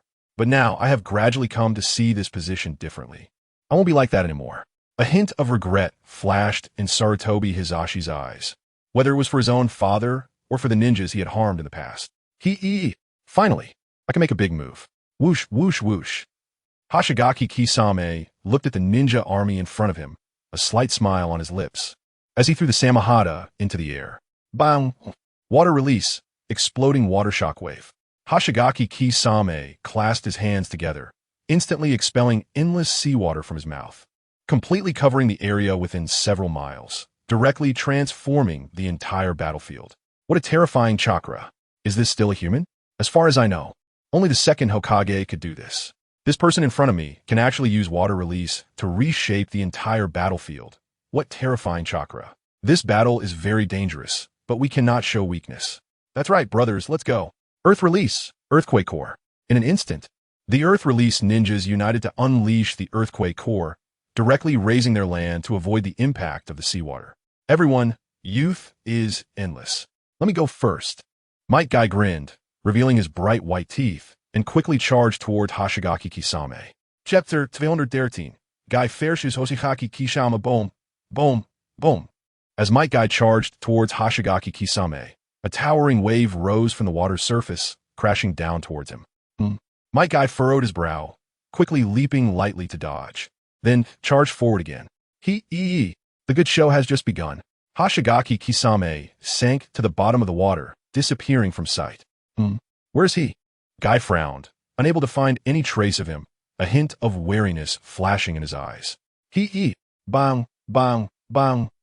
A laugh echoed as a giant wave erupted from beneath Guy's feet. Not good. Guy immediately dodged. Bang. Hashigaki Kisame shot out of the water, sliding swiftly on the surface, and slashed down with the Samahata in hand. Whoosh! Leaf whirlwind. Guy easily dodged, then kicked Hashigaki Kisame.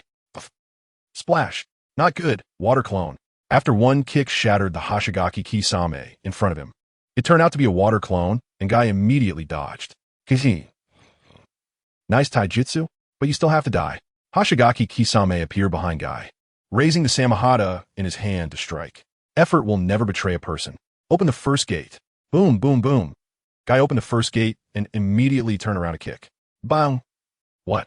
Hashigaki Kisame was momentarily stunned, sent flying by a kick, and the Samahata in his hand was knocked away. Clap! Oomph! Without a weapon, can you still be arrogant? Guy smirked, catching the Samahata in midair. Looking at the Hashigaki Kisame, he had kicked away with a smile. Oh really? Hashigaki Kisame's lips curled up, a look of disdain flashing in his eyes. Sizzle. Huh? Guy suddenly felt a pain in his hand as the Samahata extended countless barbs, injuring his hand, causing him to drop it. Sure enough, I shouldn't use other people's weapons recklessly. Guy frowned, taking out his nunchaku from his ninja pouch. Whoosh, whoosh, whoosh.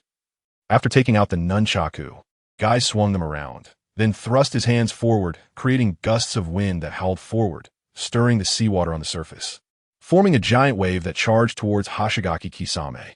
I see, it seems to be getting more interesting. Then let's start. Hashigaki Kisame smiled, charging a Guy with the Samahata in hand. Bang! Guy kicked off with his right foot, charging towards Hashigaki Kisame with incredible speed after opening the first gate. Bang, bang, bang. In an instant, the two engaged in combat, evenly matched. Due to the special nature of the Samahata, it helped Hashigaki Kisame fight autonomously, making it somewhat difficult for Guy to attack. Whenever Guy attempted to kick Hashigaki Kisame, the Samahata would appear covered in iron spikes, making it hard to land a hit. What a troublesome Guy. Guy frowned, looking at Hashigaki Kisame, a hint of wariness in his eyes. Hee. Water release, water shark bullet technique.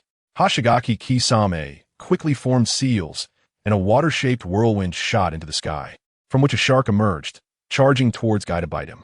Oomph! Guy snorted coldly, swinging his nunchaku to smash the shark in front of him into a splash of water. Ha ha ha! Hashigaki Kisame charged towards Guy, swinging the Samahata fiercely. Clang! Bang! Bang! Bang! What a terrifying monster, damn it. Guy defended with his nunchaku, the immense force bending him over, leaving him in disbelief. This person not only possesses immense chakra, but also has incredible brute strength, shocking him deeply. Get down. Ah! Guy was directly smashed into the seawater by Hashigaki Kisame, sinking to the bottom. Water release, 5 shark. Hashigaki Kisame clasped his hands together and slammed them onto the water surface. Whoosh, whoosh, whoosh. A massive chakra surged from Hashigaki Kisame's hands into the water, transforming into sharks. 1 shark, 2 sharks. Soon, 5 sharks rapidly charged towards Guy. Bang, bang, bang. Although Guy was underwater, he was still able to rely on his agile movements to dodge and attack the 5 sharks. However, even if he smashed the 5 sharks, they could instantly regenerate. Damn it, this isn't working. Guy realized this problem, frowning, as he found himself unable to reach the shore. Ha ha ha! I will let the 5 sharks eat you until there's nothing left but bones. Hashigaki Kisame smirked, looking at Guy, who was being thoroughly beaten in the water. Filled with delight, it seems Guy can't hold on much longer. Let me take over. Fire release, ash pile burn. Asuma Sarutobi furrowed his brows, seeing that Guy seemed to be in trouble, and rushed forward, forming hand seals and spewing out countless high-temperature dust. Huh, another one? This is really troublesome. Kakazu, are you just going to stand there? Kisame Hashigaki frowned, annoyed by the disruption to his fun. Hith, aren't you so capable? Now you realize you can't handle it? Fire style, fireball jutsu. Kakuzu sneered and charged forward, a sea of flames rushing toward Asuma. Bang, bang, bang. The 2 fire jutsus collided instantly, and after a few seconds of settling, Asuma's fire jutsu exploded, filling the sky with flames. Your fire style is quite interesting. Huh? Your heart. Ha ha ha. I want it. Kakuzu looked at Asuma with a slight smirk, a glint of amusement flashing in his eyes. Heart. Asuma frowned, feeling that this guy was strange. Asuma, be careful. Just then, Kurenai Yuhi appeared beside Asuma, frowning at Kakuzu. Kurenai? Asuma's eyes lit up as he saw Kurenai appear. Looks like Kurenai still likes me a bit. Seeing that I'm in danger, she appears right beside me. Asuma thought to himself. Another one? Hith. Earth grudge fear mode. Kakuzu's mouth curved into a smile, and a fire mask and a wind mask appeared on his shoulders. Chapter 214, the 7th gate, the shot gate, open. And me. Wood style, great force technique. Yamato was also among them, appearing directly beside Kurenai, his right hand transforming into countless wooden branches that charged at Kakuzu. With style? Yeah. Is that with style? Or just wood? Fire style, fireball jutsu. Wind style, pressure damage. Kakuzu was momentarily stunned upon seeing Yamato use wood style, and then he nearly laughed himself to death at the sight of the wood, immediately unleashing two jutsu. Countless black threads surged from Kakuzu's body, rushing toward the three in front of him. 8 gates, second gate, the rest gate, open. Third gate, the life gate, open. Fourth gate, the wound gate, open. Fifth gate, the limit gate, open. 8 gates, sixth gate, the view gate, open. Guy's entire body emanated an eerie green light, and countless seawater surged into the sky, with a powerful aura pushing all the surrounding seawater away, leaving a 10-meter radius completely dry. Guy roared in immense pain.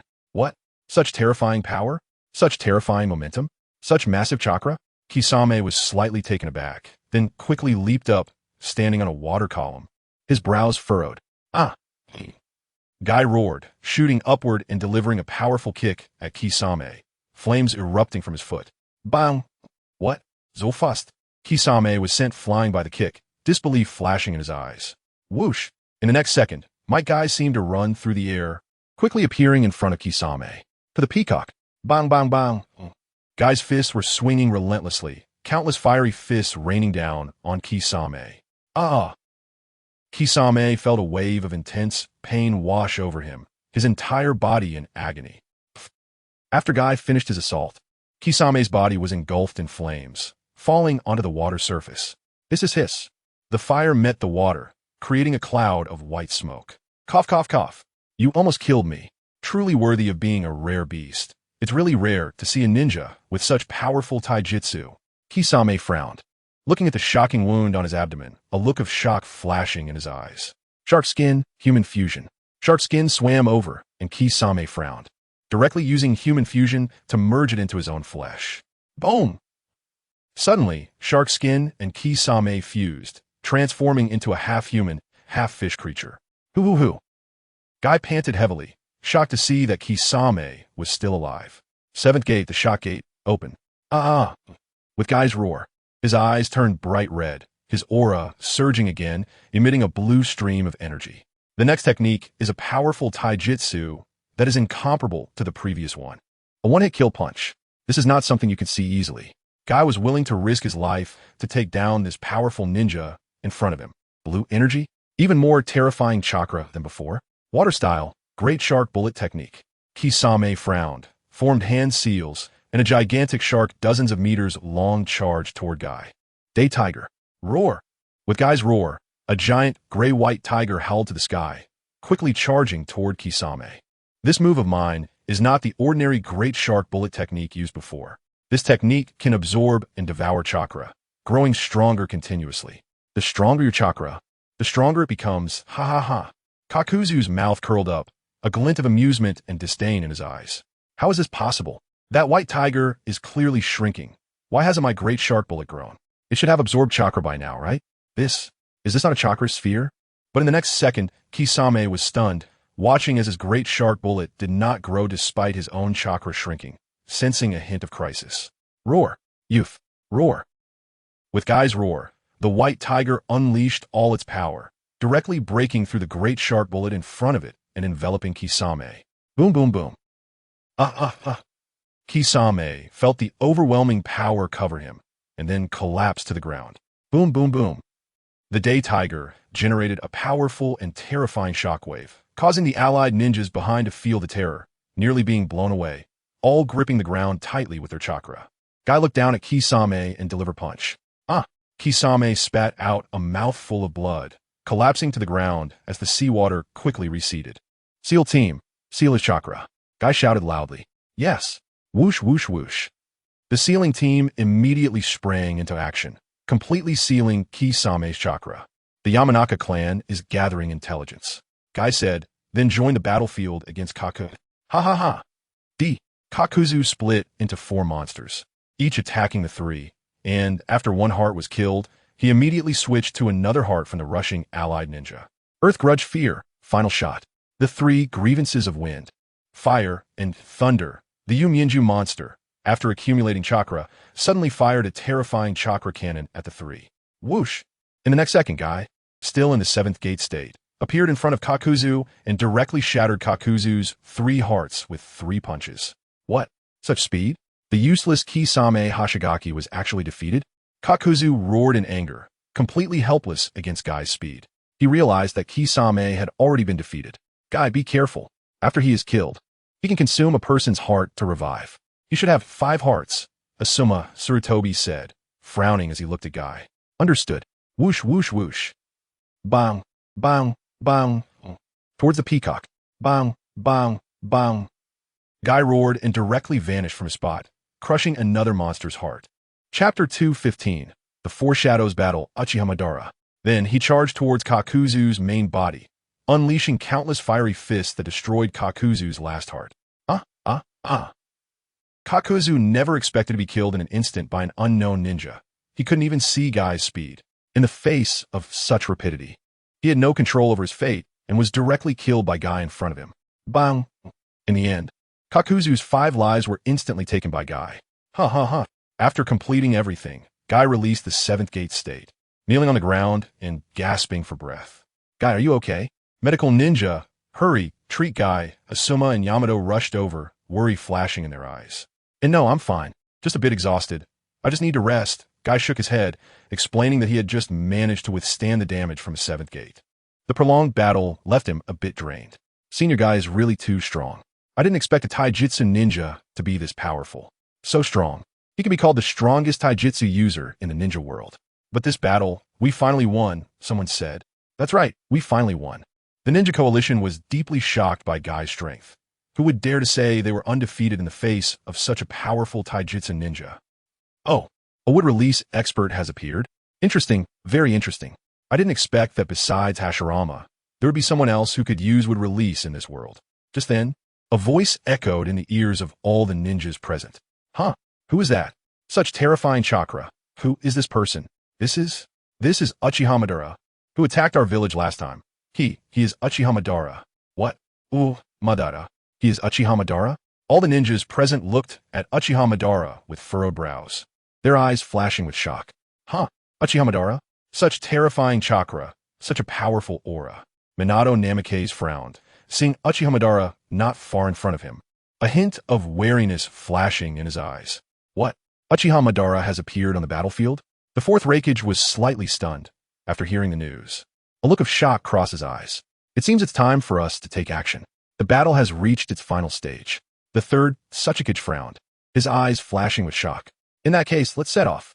This battle, we bet our lives as shadows to win. Terumi May frowned. Although she didn't know much about Uchihamadara, she knew he was a super strong being on par with the first Hokage. Such a super strong being, they might not be able to defeat him, but they had no choice but to engage. 4th Hokage, can you take us there? The 3rd Tsuchikage asked, looking at Minato Namikaze's clone. Yes, I can. In the face of Uchihamadara, I will also go all out. This time, I will release all my shadow clones, and you will assist me from the side. Uchihamadara's power, I may not be able to handle it.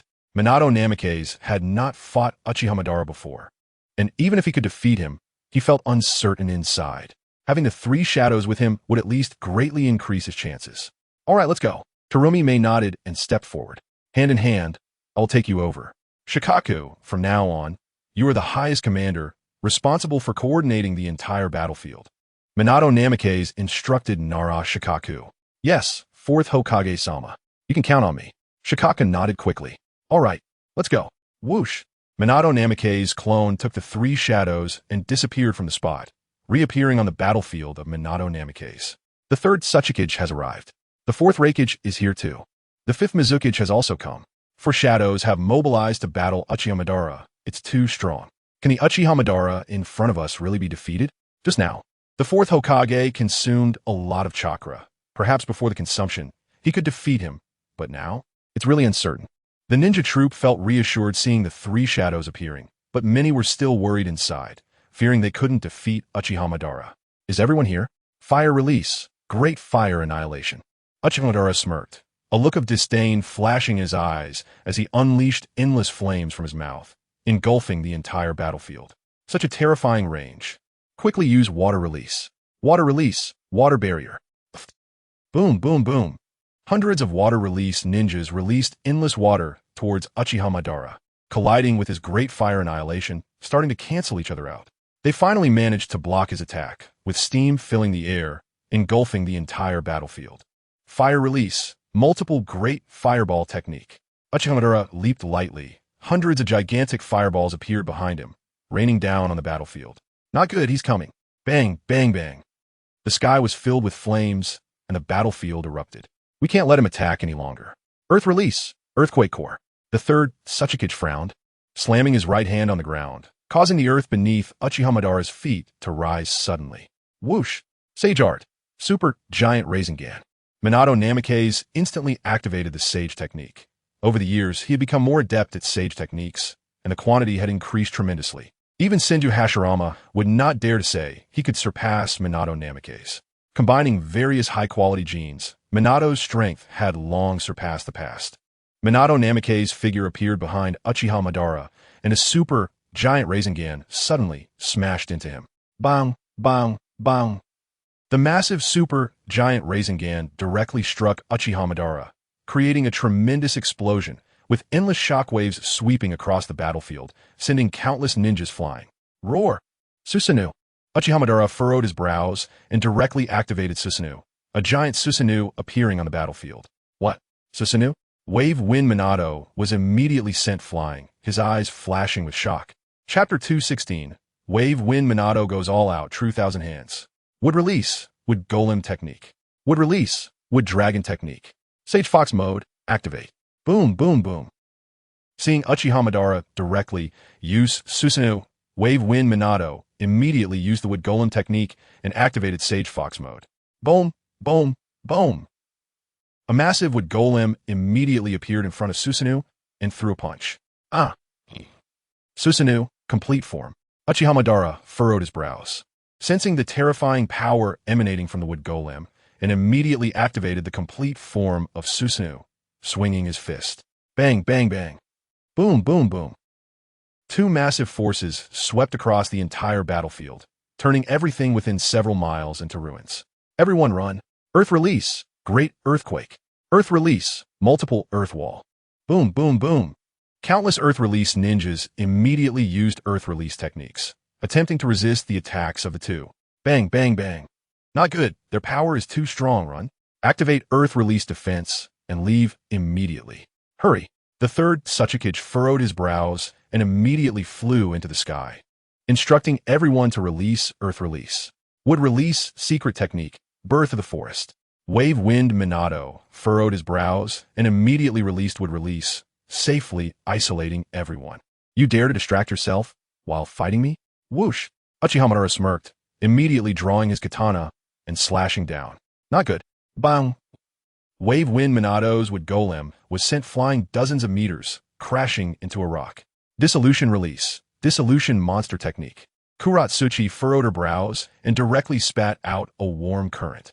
A giant, magma-like acidic liquid immediately adhered to Uchiha Madara's Susanoo. Dust release, original world separation technique. The third Tsuchikage furrowed his brows and directly unleashed dust release, charging towards Uchiha Madara. Fifth Mizukage, you use water release, and I'll use lightning release. The fourth Reikage furrowed his brows, looking at Uchiha Madara with a hint of apprehension in his eyes. Good. Water release, water dragon bullet technique. Kuratsuchi furrowed her brows, nodded, and immediately formed hand seals, quickly unleashing a giant water dragon. Lightning release, lightning water dragon bullet technique. The fourth Reikage furrowed his brows and stepped forward, releasing lightning release to infuse the lightning release power into the water dragon bullet, transforming it into a lightning water dragon bullet that shot out quickly. Roar! The massive lightning water dragon charged towards Susanoo. A mere hourglass cannot match me at all. Bang, bang, bang. Uchiha Madara smirked, and the Susanoo on his right hand swung down, easily cutting through several ninjutsu with a violent explosion. Not good. Whoosh, whoosh, whoosh. The third Tsuchikage, fourth Reikage, and fifth Mizukage were immediately blown away. Tail Beast Ball Rasengan. While controlling the Wood Golem to stand up and charge at Uchiha Madara, Wave Wind Minato formed a massive Rasengan in his right hand, the Rasengan transforming into a tailed beast ball, exuding a powerful aura. Uchiha Madara furrowed his brows. Seeing the powerful aura of the tailed beast ball, Rasengan in wave wind Minato's hand, and as he saw the wood golem charging towards him, a hint of wariness flashed in his eyes. Would release, flower tree world descending. Wave wind Minato kicked off, sending countless vines shooting up into the sky, charging directly at Uchiha Madara. You think you are the only one who can use would release? Would release, flower tree world descending. Uchiha Madara smirked, clasping his hands together, and the countless vines immediately intertwined with wave wind Minato's flower tree world descending. What? Uchiha Madara can also use would release? How is that possible? How could he possibly use would release? The third Tsuchikige's eyes flashed with shock as he was confused about how Uchiha Madara could use would release, his whole body trembling uncontrollably. How could this happen? Has would release become so worthless? The fourth Raikage's eyes also flashed with shock, finding it unbelievable that Uchiha Madara could use would release. It seems Uchiha Madara's strength exceeds our imagination. Kuratsuchi furrowed her brows, looking at Uchiha Madara, her eyes flashing with a hint of coldness.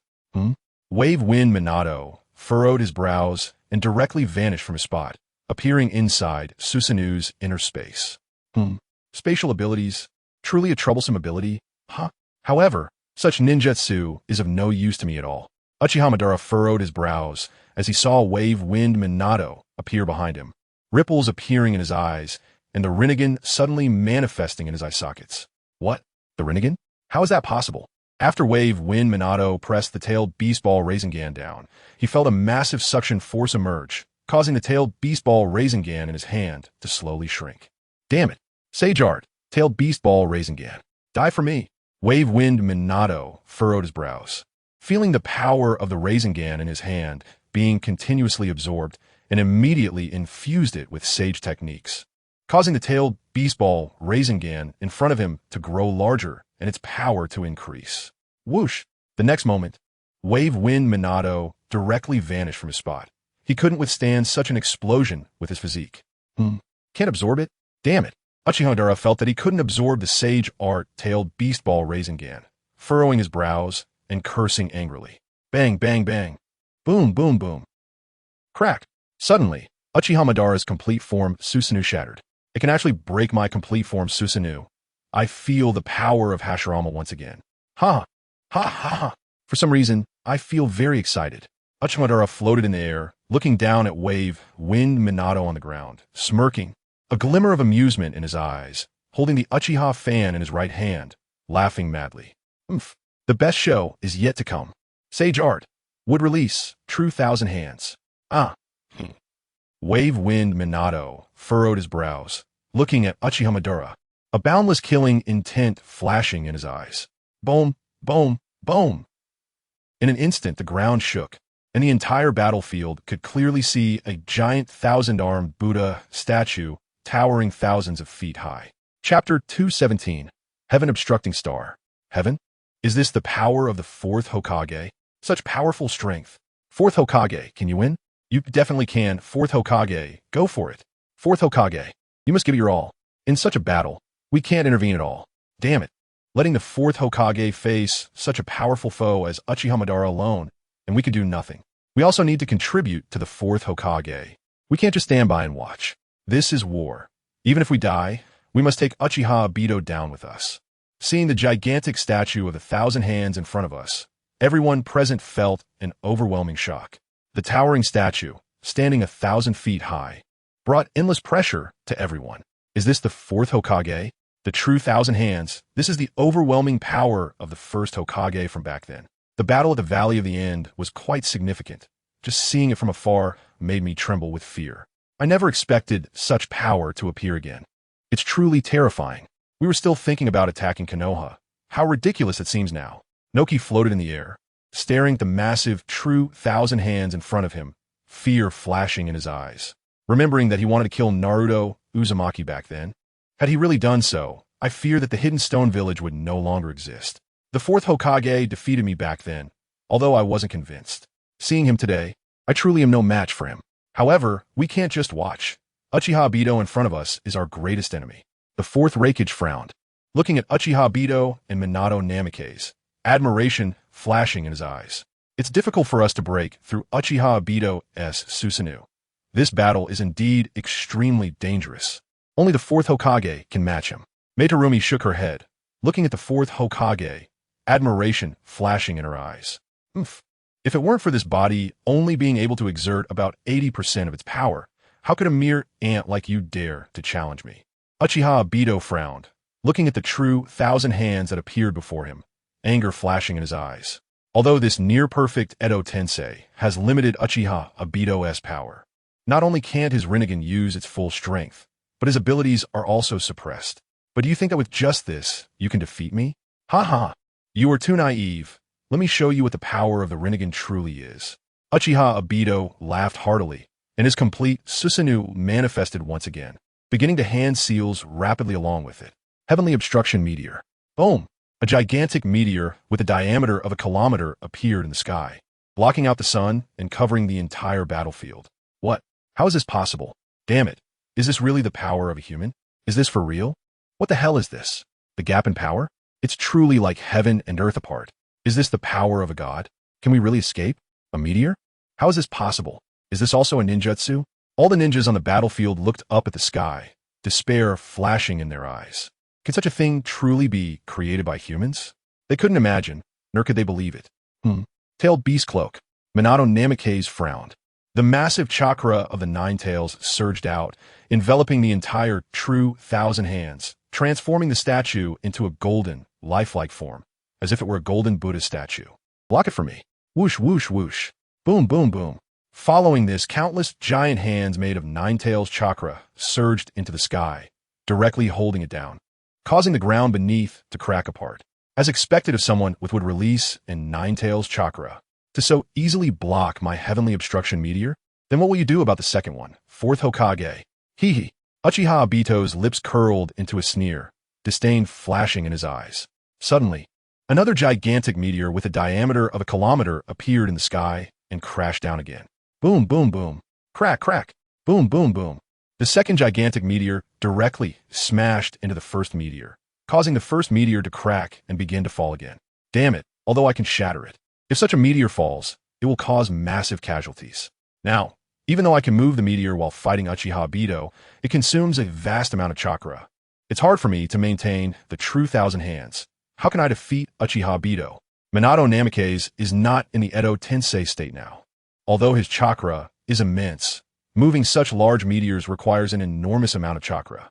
He has the ability, but after moving them, it will be difficult for him to defeat Uchiha Obito, perhaps even unable to maintain the true 1,000 hands.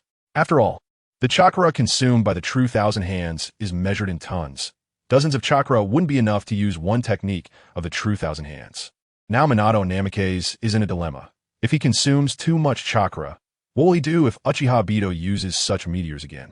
In the Edo Tensei state, he could use almost unlimited chakra without worrying about consumption or death. If he moves one meteor and Uchiha Obito uses one, how can they fight? What? What is that? Oh my god, what is that thing? Such a vast distance, and it is so huge. What exactly is it? A meteor? Why are there meteors? And two at once? Is this really the power that a human can wield? On other battlefields, many saw the two gigantic meteors appear, even from dozens to hundreds of miles away. They were clearly visible. Just how enormous must these meteors be? Yet, two such gigantic meteors appeared in succession. Boom, boom, boom. When the two meteors appeared, the entire world began to tremble, and those in the command center, including Daki, felt the intense shaking. What is happening? Why is there such a tremor? Daki turned his head and shouted angrily. It's coming from the fourth Hokage's direction. Uchiha Obito can summon meteors. The meteors that block out the sun are falling, and the fourth Hokage and others are struggling to resist. The shaking here is due to the impact from over there. The sensing personnel were sweating profusely, filled with fear. Chapter 218, the third heavenly obstruction meteor. Is this Uchiha Obito's technique? I hope the fourth Hokage and others can hold on. Daki felt some worry in his heart, murmuring to himself, what is over there? Jiraiya, look, those two meteors over there. Tsunade also felt the violent tremors, looked up, and saw the gigantic meteors 100 miles away, her pupils shrinking as disbelief flashed in her eyes. Meteors? It seems this should be the technique of the Rinnegan, right? Is it Nagato and the others? Jiraiya frowned, looking at the meteors not far away, shock flashing in his eyes. We can't stay here any longer, Tsunade. Let's go take a look. The battle over there must be extremely dangerous. Turning to Tsunade, he chuckled lightly, but a serious look flashed in his eyes. All right, let us go. Tsunade nodded and quickly rushed toward Uchiha Obito's direction. The rest of you, do not go over. Head towards the seaside to engage the enemy. The battle over there is not something you can handle. Ship, take your people to the seaside immediately. Do not follow us. Jiraiya nodded, turned his head to look at Moonlight Wind, and instructed him to immediately head to the seaside for support, as they were of no help in the battle there. However, Lord Jiraiya, cough cough cough, are you really okay going alone with Lady Tsunade? Moonlight Wind looked at Jiraiya and Tsunade with a worried expression. Follow orders. This is the battlefield. You just need to obey. Whoosh, whoosh, whoosh. Jiraiya's brow furrowed as he commanded, and then he immediately caught up with Tsunade, disappearing from sight. Yes, Lord Jiraiya. Everyone, follow me. Cough, cough, cough. A worried look flashed in Moonlight Wind's eyes as he turned and led the remaining troops toward the seaside. It is too early to give up now. Even if we are to die, we cannot do nothing. We cannot give in to despair. At the very least, we must try with all our might. And even if we die, we will have no regrets. The third Tsuchikige's eyes flashed with gravity as he shouted to those around him. Seeing countless ninjas showing fear, he directly soared into the sky. Tsuchikage-sama, everyone, stay as far away as possible from here. Hide as far as you can. Run. Run away. Countless ninjas turned and fled, faced with a ninjutsu that exceeded their comprehension. They could not resist at all. Earth style, super light heavy rock technique. The third Tsuchikage bravely used Earth style, try to slow the falling speed of the meteorite so that more people could escape, even lifting the meteorite directly to prevent it from falling. Finally, we're not late. Damn it, Uchiha Madara actually has such power. Magnet style, golden sand super large pillars. Lift it for me. At this moment, the fourth Kazekage, Raza, arrived at the scene. Seeing the meteorite about to fall, his chakra surged wildly, and he used countless grains of sand to create 4 huge pillars that directly supported the massive meteorite. The fourth Kazekage is here. Are we saved? Let us run. Don't hold the Kage back. Quickly. The rest saw the fourth Kazekage appear, and immediately 4 huge, sturdy iron pillars propped up the meteorite, reducing its downward force. Just a little more, and we could stop it. Lift it for me. With the assistance of the fourth Kazekage and the power of the 9 tails from Minato Namikaze, the third Tsuchikage endured the tremendous force, pouring all his chakra into the meteorite and outputting at full strength. Boom! At that moment, the 2 massive meteorites were directly halted and floated in the air. This brat from the 2 scales is really annoying. Damn guy. However, after so many years, it seems he has grown quite a bit. No longer the little brat who would wet himself at the sight of me. Uchiha Madara looked at the scene before him, a smirk on his face, his eyes flashing with disdain and shock. Shocked that Oanoki could achieve this and block his Tenpenki Eye. Disdainful that they blocked these 2. What use is that? Have we succeeded? Did we really stop it? Really? Really stopped it? Good, so strong. We finally stopped it? That scared me. A group of ninjas still fleeing saw that the meteorite above them had not fallen, and each breathed a sigh of relief. Everyone, do not stop. The third Tsuchikage, the fourth Hokage, and the fourth Kazekage are buying us time. These 2 meteorites will eventually fall. Hurry and run. Do not linger. Some ninjas could see through it. Indeed, the meteorites would still fall, but for now, they were merely being held up. However, they could not stay here, otherwise, they would eventually be killed. A few Kage-level strongmen could escape, but they might not be able to. They had to leave before the meteorites fell. Yes, run, everyone. Quickly leave. Hurry up. Whoosh, whoosh, whoosh. After someone reminded them, those who had just relaxed immediately shouted loudly and quickly ran away. So what about the third one? Oanoki, fourth Hokage? Hee ha ha. Uchiha Madara laughed madly, showing no concern as a third massive meteorite appeared in the sky. Is it true? Damn it, this won't do. If this continues, the third Tsuchikage will be directly killed by the shockwave. Whoosh! Minato Namikaze knew that it was no longer a time to conserve chakra. He directly used the Flying Thunder God technique to transfer the 3 massive meteorites to the sea. Boom, boom, boom. Bang, bang, bang. The 3 massive meteorites were directly moved to the sea by Minato Namikaze, instantly causing towering waves along the shore, with countless seawater and invisible shockwaves sweeping around the globe, rushing toward the battlefield. Whoosh, whoosh, whoosh. Boom, boom, boom. Damn it, what the hell is that? Look, The meteorites in the sky are gone. It was the fourth Hokage who transferred the meteorites away. To the sea? So strong. Such terrifying power. And it was directly transferred away. Chapter 219, Minato Namikaze. The transformation into Buddha on the summit. Long live the fourth Hokage. Everyone saw the meteorites disappear and were extremely excited, smiling and finally breathing a sigh of relief. Cough, cough, cough. The third Tsuchikage felt relieved and coughed violently. He had used too much chakra just now and had not yet regained his composure. Slowly descending to the ground and sitting down. Whoosh! Third Tsuchikage, are you okay? The fourth Raikage came to the third Tsuchikage's side, worriedly asking. Not dead yet. I want to regain my confidence. Uchiha Madara is the perfect opponent for that. I will be your opponent. Onoki shook his head, struggling to stand up, breathing heavily as he looked at Uchiha Madara. Third Tsuchikage, you are too reckless. Now you are covered in injuries, yet you still want to act tough? The fourth Raikage looked at Onoki, who was still trying to act strong, and couldn't help but remind him. I really didn't expect the fourth Hokage to have space ninjutsu. He directly transferred my 10 Penki to the seaside. If it were the old me, I wouldn't have been your opponent. I acknowledge your strength. Even the Hashirama of that year had a slight gap compared to you. Although not big, it excites me greatly. And you, Onoki, you have experienced the gap between us before. Now, covered in injuries, still able to stand up really surprises me. Uchiha Madara looked at Onoki before him, his lips curling into a light smile.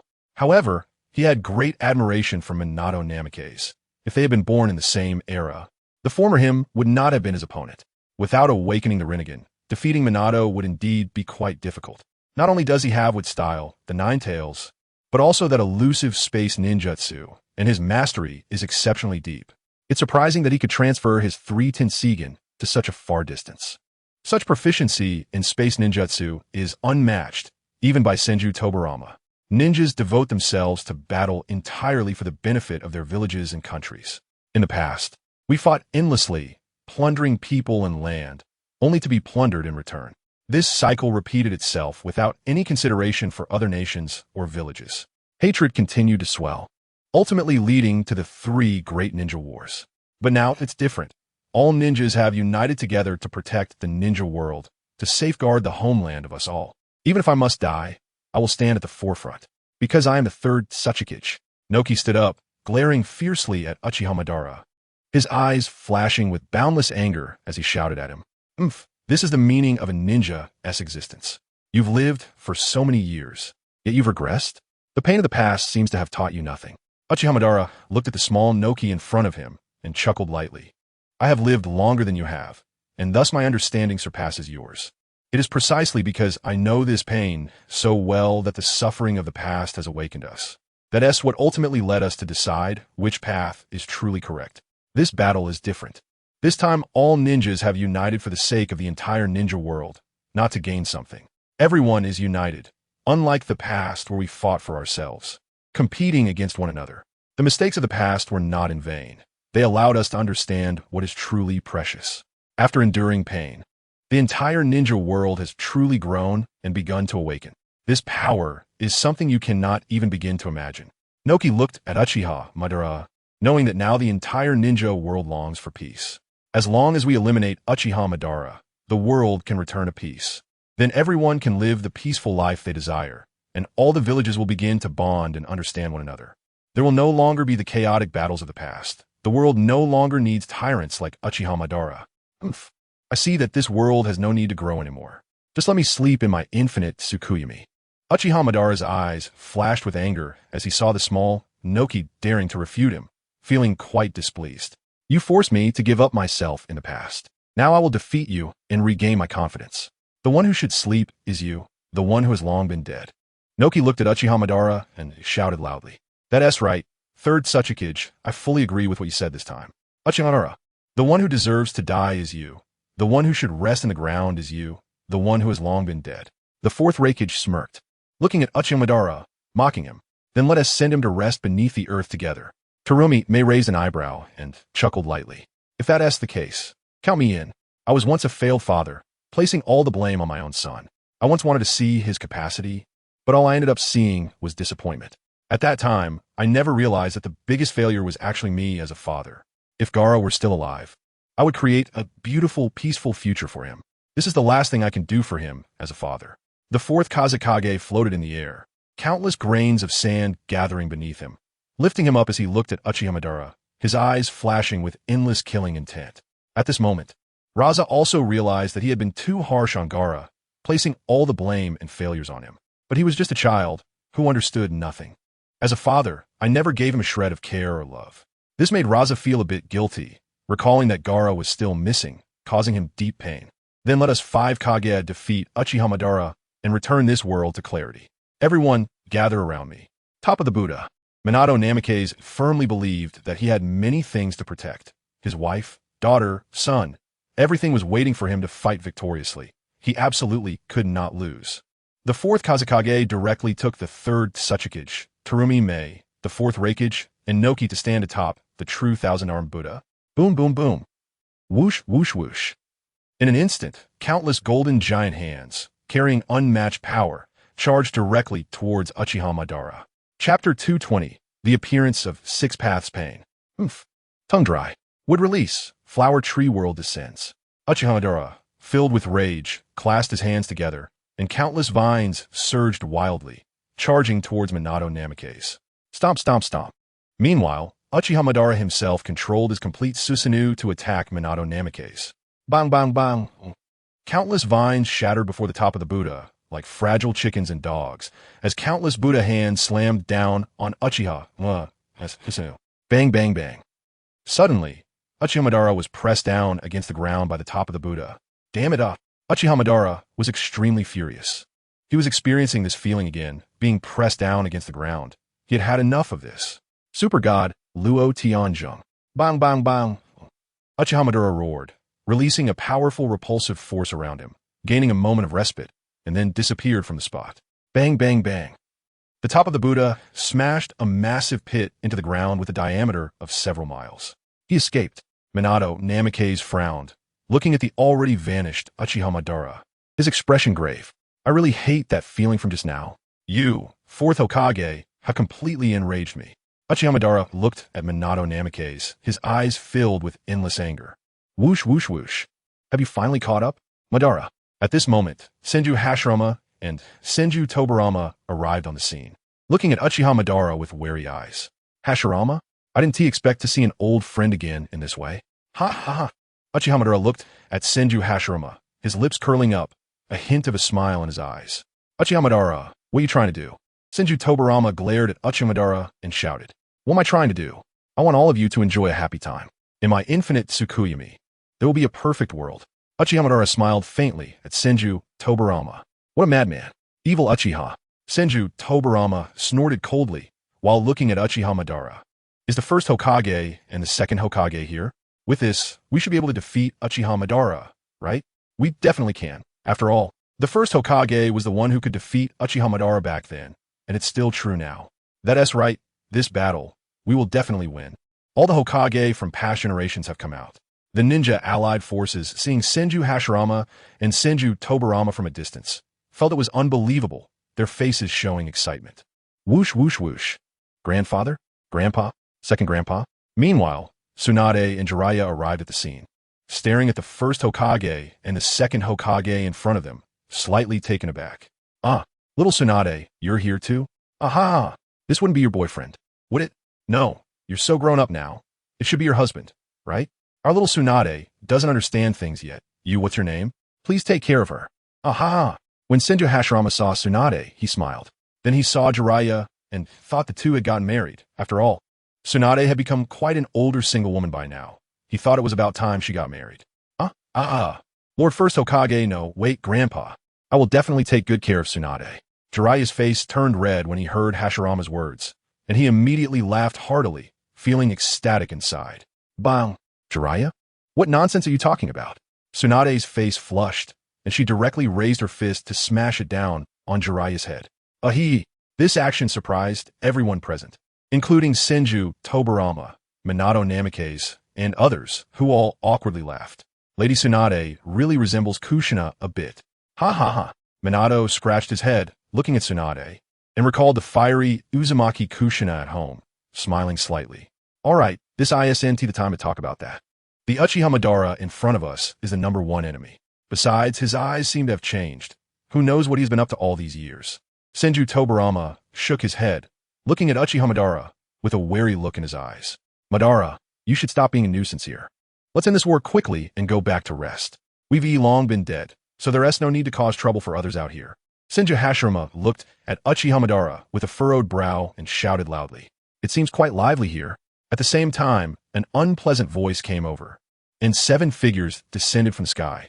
Who are you? Nagato? Jiraiya looked at the descending figures in the sky, his eyes flashing with shock. Nagato had changed so much that it left him stunned, especially the power within him, which felt terrifying. Jiraiya-sensei, we meet again.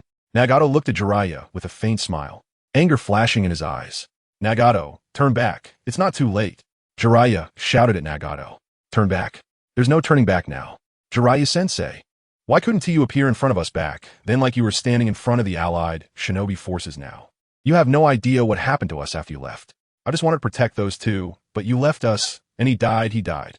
I want everyone to feel pain, to know that this world is ultimately wrong. Nagato floated in the air, looking down at Jiraiya with reproach in his eyes. It was because Jiraiya left that Yahiko ultimately died. His most important older brother was gone. Now, it was just him and Konin relying on each other. He wanted everyone in the world to endure such pain, even more than this 10-fold, 100-fold. He wanted them to realize that what they did before was wrong. And only then would peace be achieved. This was Nagato's inner thought. He didn't want the world to continue fighting. He had now become a god. He wanted to create a beautiful world, a world without war, without persecution. Chapter 221. Uchiha Itachi's 6 Paths clone. It seems there are indeed many problematic youths. However, his chakra actually surpasses that of his brother. It truly leaves me somewhat baffled. Senju Tobirama frowned, looking at Jiraiya and Nagato. He didn't expect that this person who surpassed his brother would actually be a disciple of this junior, which really took him by surprise. So you secretly became the Jinchuriki of the 10 Tails? Nagato, I underestimated you. You didn't resurrect me, but you directly became the Jinchuriki of the 10 Tails. Damn it. Uchiha Madara's brow furrowed as he looked at Nagato, who had become the Jinchuriki of the 10 Tails but didn't resurrect him, feeling extremely angry. Leave Uchiha Madara to me. This guy with the Rinnegan will be handled by you all. Senju Hashirama frowned, thinking about dealing with Uchiha Madara himself, while leaving Nagato to others. His current strength had some difficulty encountering Uchiha Madara after all. After all, Uchiha Madara had an extra pair of Rinnegan, giving him a very strange feeling. Even though time is running out, the resolution that needs to be made must still be done. Susanoo. Uchiha looked at Senju Hashirama and coldly snorted, immediately summoning a second stage Susanoo that charged towards Senju Hashirama. Would style, would dragon jutsu. Senju Hashirama frowned as he watched Uchiha Madara charge at him, and a wood dragon appeared beneath his feet, rushing towards him, biting down on the fist he swung, while its tail swept horizontally. Bang! Uchiha's Susanoo was tripped by the tail and fell to the ground. Susanoo, complete form. Uchiha Madara coldly snorted, standing up as the complete form of Susanoo expanded and appeared in the arena. Would style, would human jutsu. Boom boom boom. Senju Hashirama directly summoned a wooden figure to confront Uchiha Madara. Before long, you will be mine. Uchiha Madara watched Senju Hashirama with a smirk, a glint of amusement in his eyes. Whoosh! Uchiha Madara swiftly drew his katana from his waist and swung it at Senju Hashirama. Senju Hashirama directly controlled the wooden figure to lower its head, bending its body to dodge the strike. Bang bang bang! Uchiha Madara's massive attacks directly devastated the land for miles around, creating a violent explosion sound. Bang! Meanwhile, Senju Hashirama controlled the wooden figure to grab Uchiha Madara, pushing him back. Bang bang bang! Uchiha Madara was pushed back repeatedly. Damn it! Uchiha Madara roared, raising both hands and smashing the blade down onto the wooden figure's head. Bang! Whoosh whoosh whoosh! Bang bang bang! Then Uchiha Madara kicked the wooden figure in the stomach, sending it flying back and crashing to the ground, kicking up countless dust. Bang bang bang! Uchiha Madara slowly lifted the foot of Susanoo, stepping towards Senju Hashirama, raising the katana in his hands and slashing down at him. Senju Hashirama directly raised the wooden figure's hands, catching the blade empty-handed, clamping the katana between both hands. Bang bang bang! Although the katana was clamped, the astonishing air wave swept across a 10-mile radius, stirring up a tremendous wind. So astonishing. Is this the battle between Uchiha Madara and the first Hokage? Our combat ability compared to our predecessors is simply not on the same level. If we go up, we can only cause trouble. A group of ninjas watching from outside the battlefield showed fear in their eyes. Whoosh, whoosh, whoosh. The wooden dragon flew out and crashed into Uchiha Madara's Susanu's chest. Huh. Uchiha Madara swung out a punch with his other hand. The wooden dragon's head lunged at him to bite. Whoosh, whoosh, whoosh. Suddenly, the wooden dragon knocked the katana out of Uchiha Madara's hand. What? Uchiha Madara was slightly taken aback, surprised that even with his enhanced strength, the result was still like this. Now's the time. Senju Hashirama quickly threw a punch, and the giant wooden fist smashed into Susanoo. Boom, boom, boom. Uchiha Madara was directly sent flying by a punch, retreating dozens of steps before finally stopping. The big battle has started over there. Itachi, shouldn't you go to your job? Follow me all day seems not good. Huh? Pain. Nagato floated in the air, saw the attack not far away, and then glanced at Uchiha Itachi beside him with a light smile. There's a powerful force over there. Even more terrifying than me. No, it should be said that his chakra is more terrifying than mine. But his strength is about the same as mine. Uchiha Itachi frowned tightly, feeling the power of Nagato, and was somewhat shocked. Nagato absorbed the power of the Ten Tails, and has now become the Jinchuriki of the Ten Tails. However, he is not using his own Rinnegan, so his strength doesn't seem to be that strong. Even if he devoured the Ten Tails, he can only reach the initial strength of the six paths comparable to your strength, but with your dad and the others here, it could be a bit tricky. Their combat power still has some gap compared to the six paths pain. Nagato chuckled lightly, looking at Uchiha Itachi. Nagato, I should go to the battlefield now. This six paths Nagato can only be dealt with by me. I absolutely cannot allow anyone to destroy this ninja world. Uchiha Itachi nodded. This time, he really should make an appearance. Originally, without this six paths Nagato, he wouldn't need to show up at all, and he could handle it. But with the emergence of six paths Nagato, he could no longer stand by and needed to fulfill his responsibilities and obligations. Go ahead. Be careful. But I prepared a gift for you. Hee, take a look. Pain, Nagato smiled and waved his right hand, and six bodies appeared in front of him. This is me? Uchiha Itachi was slightly stunned, seeing that all six bodies in front of him were actually himself. Custom made for you. Fighting 7 by yourself is still a bit challenging, so I found you 6 helpers. How about it? Pain, Nagato smiled and looked at Uchiha Itachi. Chapter 222, Jiraiya's Perfect Sage Mode. Thank you, Nagato.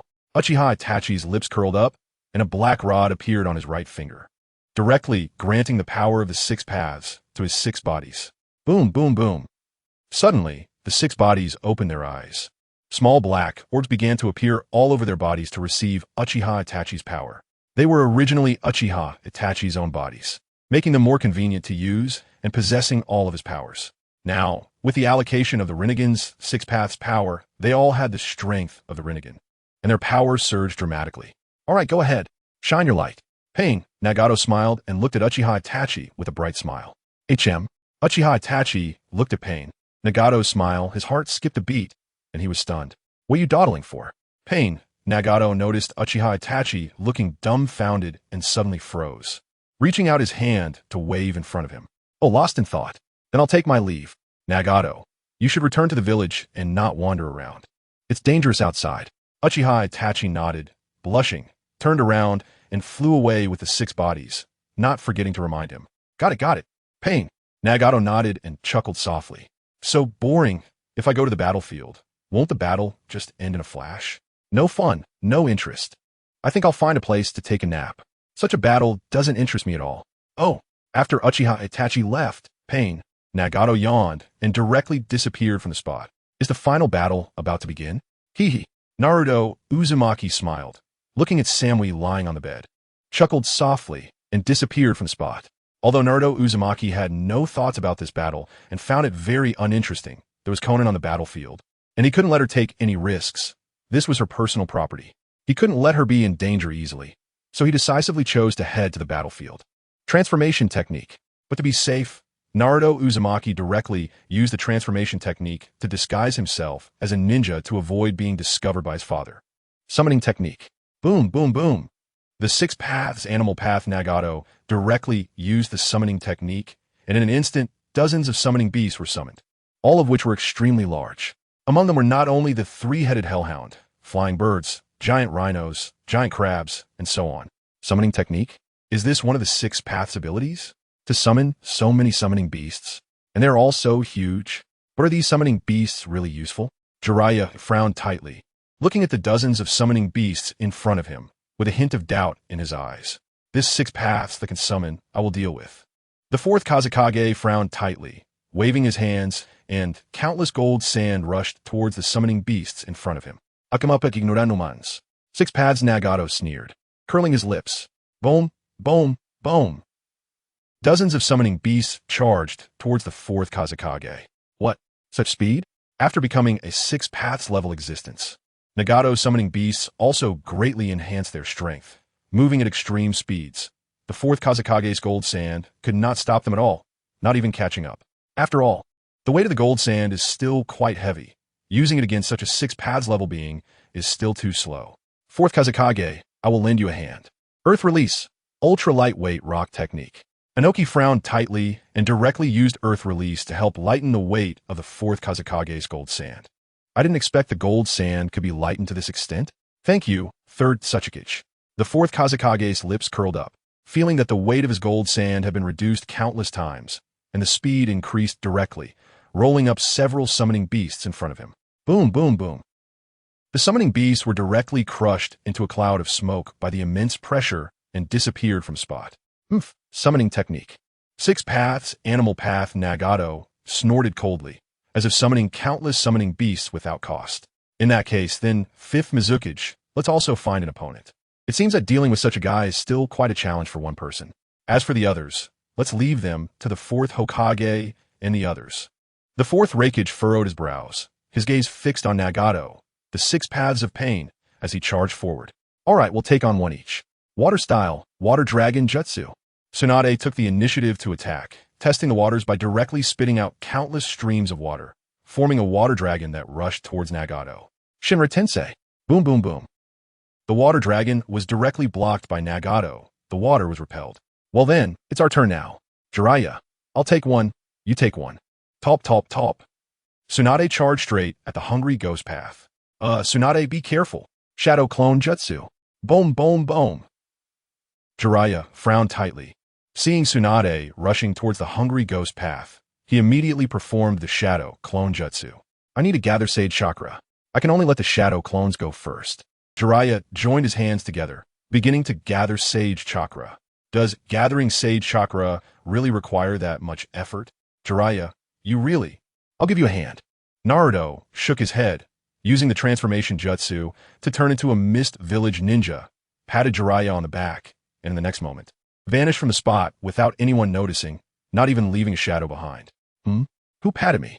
This sage chakra? What's going on? I just gathered it. And it succeeded instantly? That hand is now? Jiraiya was slightly stunned, a look of shock flashing in his eyes.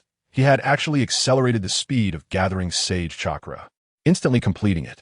In fact, Naruto had directly transmitted the gathered sage chakra to Jiraiya, allowing him to use it immediately. Moreover, this sudden increase in sage chakra would also expand his meridians, making them thicker. After that, Jiraiya's speed of gathering sage chakra would be even faster, essentially equivalent to opening up his meridians. Sage art. Cough cough, it truly is surprising that I can activate sage mode in an instant all by myself. Really astonishing. Jiraiya's eyes turned yellow, and even the makeup of his face disappeared. With Naruto's help, he directly transformed into perfect sage mode. Chapter 223, Nagato vs. Minato. It is indeed a bit unexpected to activate sage mode in an instant. This aura has even surpassed my peak period. Hashirama Senju looked at Jiraiya and nodded slightly. His aura suddenly expanded, even shocking himself. He didn't expect that after entering sage mode, Jiraiya actually surpassed his peak, which truly left him deeply shocked. I'll take care of one. Coming back to his senses, Hashirama Senju found the hell path Nagato and charged forward. Then, I'll take care of this. Jiraiya rushed towards the outer path Nagato. In an instant, 5 of the 6 paths of pain were split off, leaving only the human path Nagato and the true body of the 6 paths of pain. With this kind of strength, do you really think you can defeat me? Teacher Jiraiya? The 6 paths of pain smirked, a hint of amusement flashing in his eyes. And me too. Just then, the 3rd Hokage also arrived on the scene. directly finding the human path Nagato and charging forward. It's the third Hokage. I didn't expect the third Hokage to come as well. We can do our best to deal with those summoned beasts. That's right. Let's deal with those summoned beasts. Brothers, charge. Kill. Seeing the third Hokage appear on the field and watching as summoned beasts were conjured one after another, a group of ninjas charged into the battlefield. Their strength may be weak, but they could still exert some residual heat. They could take on some summoned beasts, even if only a few. As long as they could kill these summoned beasts, it would lighten the pressure on these shadow-level powerhouses. Then I will deal with you. Nagato. Minato Namikaze frowned tightly, looking at Nagato in front of him, a hint of wariness flashing in his eyes. Is he even stronger than Uchiha Madara? This Nagato's strength is formidable. I'm not sure I can defeat him. However, even if I die, I will defeat you. I absolutely cannot allow a threat like you to exist in this world. This time, I bet my life as the fourth Hokage. Minato Namikaze had already made up his mind that even if he died, he would take Nagato down with him. If it came to that, he would still use the technique from back then. Back then, he sacrificed himself for the village. This time, he was willing to sacrifice himself for the entire ninja world. Ha ha ha. Minato Namikaze, we are still comrades in the same sect. Your strength is great. But compared to me now, you are no match. Next, let me see your true strength. The six paths of pain's mouth curved up, a hint of amusement flashing in his eyes. Then let's give it a try. I also want to know what kind of power the true Rinnegan possesses. Minato Namikaze frowned tightly, looking at the six paths of pain in front of him, a serious expression flashing in his eyes. Just the aura alone makes me feel the strength of Nagato, not to mention his eerie Rinnegan. Ha ha ha. Whoosh whoosh whoosh. The six paths of pain let out a loud laugh, the CHDG flying towards Minato Namikaze at high speed. What? So fast. Suddenly, a black sphere flew over, and Minato Namikaze was somewhat surprised, disappearing from the spot. Super large Rasen Shuriken. In the next second, Minato Namikaze appeared behind the six paths of pain and directly slammed a super large Rasen Shuriken down. Give me some nutrients, then. I won't be polite in accepting it. The six paths of pain made no attempt to dodge, directly absorbing the super large Rasen Shuriken in Minato's hand into his body. Is it really true? Just like Uchiha Madara, able to absorb chakra. Whoosh! Minato Namikaze frowned tightly, disappearing from the spot. Back then, Uchiha Madara couldn't absorb chakra infused with sage power. I wonder if it will work this time. Then let's give it a try. In the next second, Minato Namikaze appeared hundreds of meters away, looking at the six paths of pain in front of him, thinking to himself, is this all you can do? With this level, you don't even have the qualification to make me take action. The six paths of pain looked at Minato Namikaze, a hint of mockery flashing in his eyes. Really? Then try this. Sage Art. Rasen Flash Super Rasen Dance Roar 3 styles. Whoosh whoosh whoosh. Minato Namikaze said coldly, throwing out 6 specially made kunai from his hand. Do you want to rely on your space ninjutsu? I've seen through it long ago. Shinra Tensei. Boom! The 6 specially made kunai shot by Minato Namikaze were directly sent flying by the powerful repulsive force released by the 6 paths of pain. Onavi Zibroha? Let's see how long it can hold up. Shuriken Shadow, Clone Jutsu. Whoosh whoosh whoosh. Seeing the repulsive force released by Nagato, Minato Namikaze wanted to understand and gather as much information as possible. He threw a kunai with his right hand and then directly used the shadow clone technique to turn the kunai in front of him into countless kunai. In an instant, the sky was filled with kunai flying towards Nagato. Humph! Nagato let out a cold snort, allowing the kunai to shoot towards him while standing still, unmoved. 1 second, 2 seconds, 3 seconds? Minato closely observed the changes in Nagato. His mouth felt dry. Bang, bang, bang. At the 5th second, Nagato waved his right hand, and the Rinnegan behind him transformed into a shield that blocked all the kunai in front of him. And in an instant, a Rinnegan shot out, reaching Minato's face. Not good. Whoosh! Minato sensed a dangerous aura and immediately disappeared from his spot. Bang, bang, bang. At that moment, the place where Minato had just been exploded, turning the area within thousands of meters into scorched earth. What terrifying power! If he had been hit, he would probably have been killed or severely injured. Minato furrowed his brows tightly. Fortunately, he had space ninjutsu. Otherwise, that last attack would have been enough to make him drink a pot of tea. Is that all you can do? Whoosh, whoosh, whoosh. Nagato sneered, standing still as the Rinnegan behind him flew out continuously, not requiring him to move at all. Damn, this thing is fast. Minato frowned, constantly shifting his body, but the Rinnegan behind him always managed to catch up, leaving him in disbelief. Although he didn't need to rely on the flying thunder god Kanai, the limitations of directly traversing space were too great and the distance was too short. Chapter 224, Uchiha Itachi appears. Shocking everyone, this black sphere can quickly find the place where I am about to appear. Its speed is too fast. If I don't hurry to the next location, I could easily be hit. And can my attacks be blocked by him? Appearing suddenly behind him could easily lead to death. Minato looked at Nagato, his eyes flashing with seriousness, momentarily unsure of how to proceed. The game is over. The cat and mouse game ends here. Next, let me show you what true power is. Nagato looked at Minato, who was being pursued by his Rinnegan, and chuckled softly. As long as Minato appeared beside him, he could instantly kill him. So he wasn't worried about Minato suddenly launching an attack. Crack, crack, crack. Then Nagato placed both hands on the ground, and a towering tree grew in front of him. In this world, there is no longer a need for existence. Originally, he wanted to create war weapons to make the countries kill each other. At that time, you would understand everyone's pain, allowing the world to grow and enabling you to live in peace. But now, since all of you have united, there is no longer a need for it to appear. However, next, please enjoy the feast I have prepared for you. First, I will let you experience despair, and then create a world for you. In this world, you will live happily and perfectly. Ha ha! Nagato laughed heartily, and his whole being soared into the air. On the towering tree, 6 flowers bloomed, and began to condense tailed beast balls, which were the tailed beast balls of the 10 tails. Whoosh, whoosh, whoosh. Barrier, 6 yang flame, red formation. Boom, boom, boom. Then Nagato directly unleashed a barrier, enveloping the entire battlefield, trapping all the ninjas present within it. What? Tail beast balls? Such a terrifying aura. Countless times larger than the 9 tails tailed beast ball? Damn. Minato saw the 6 tailed beast balls, his eyes flashing with shock.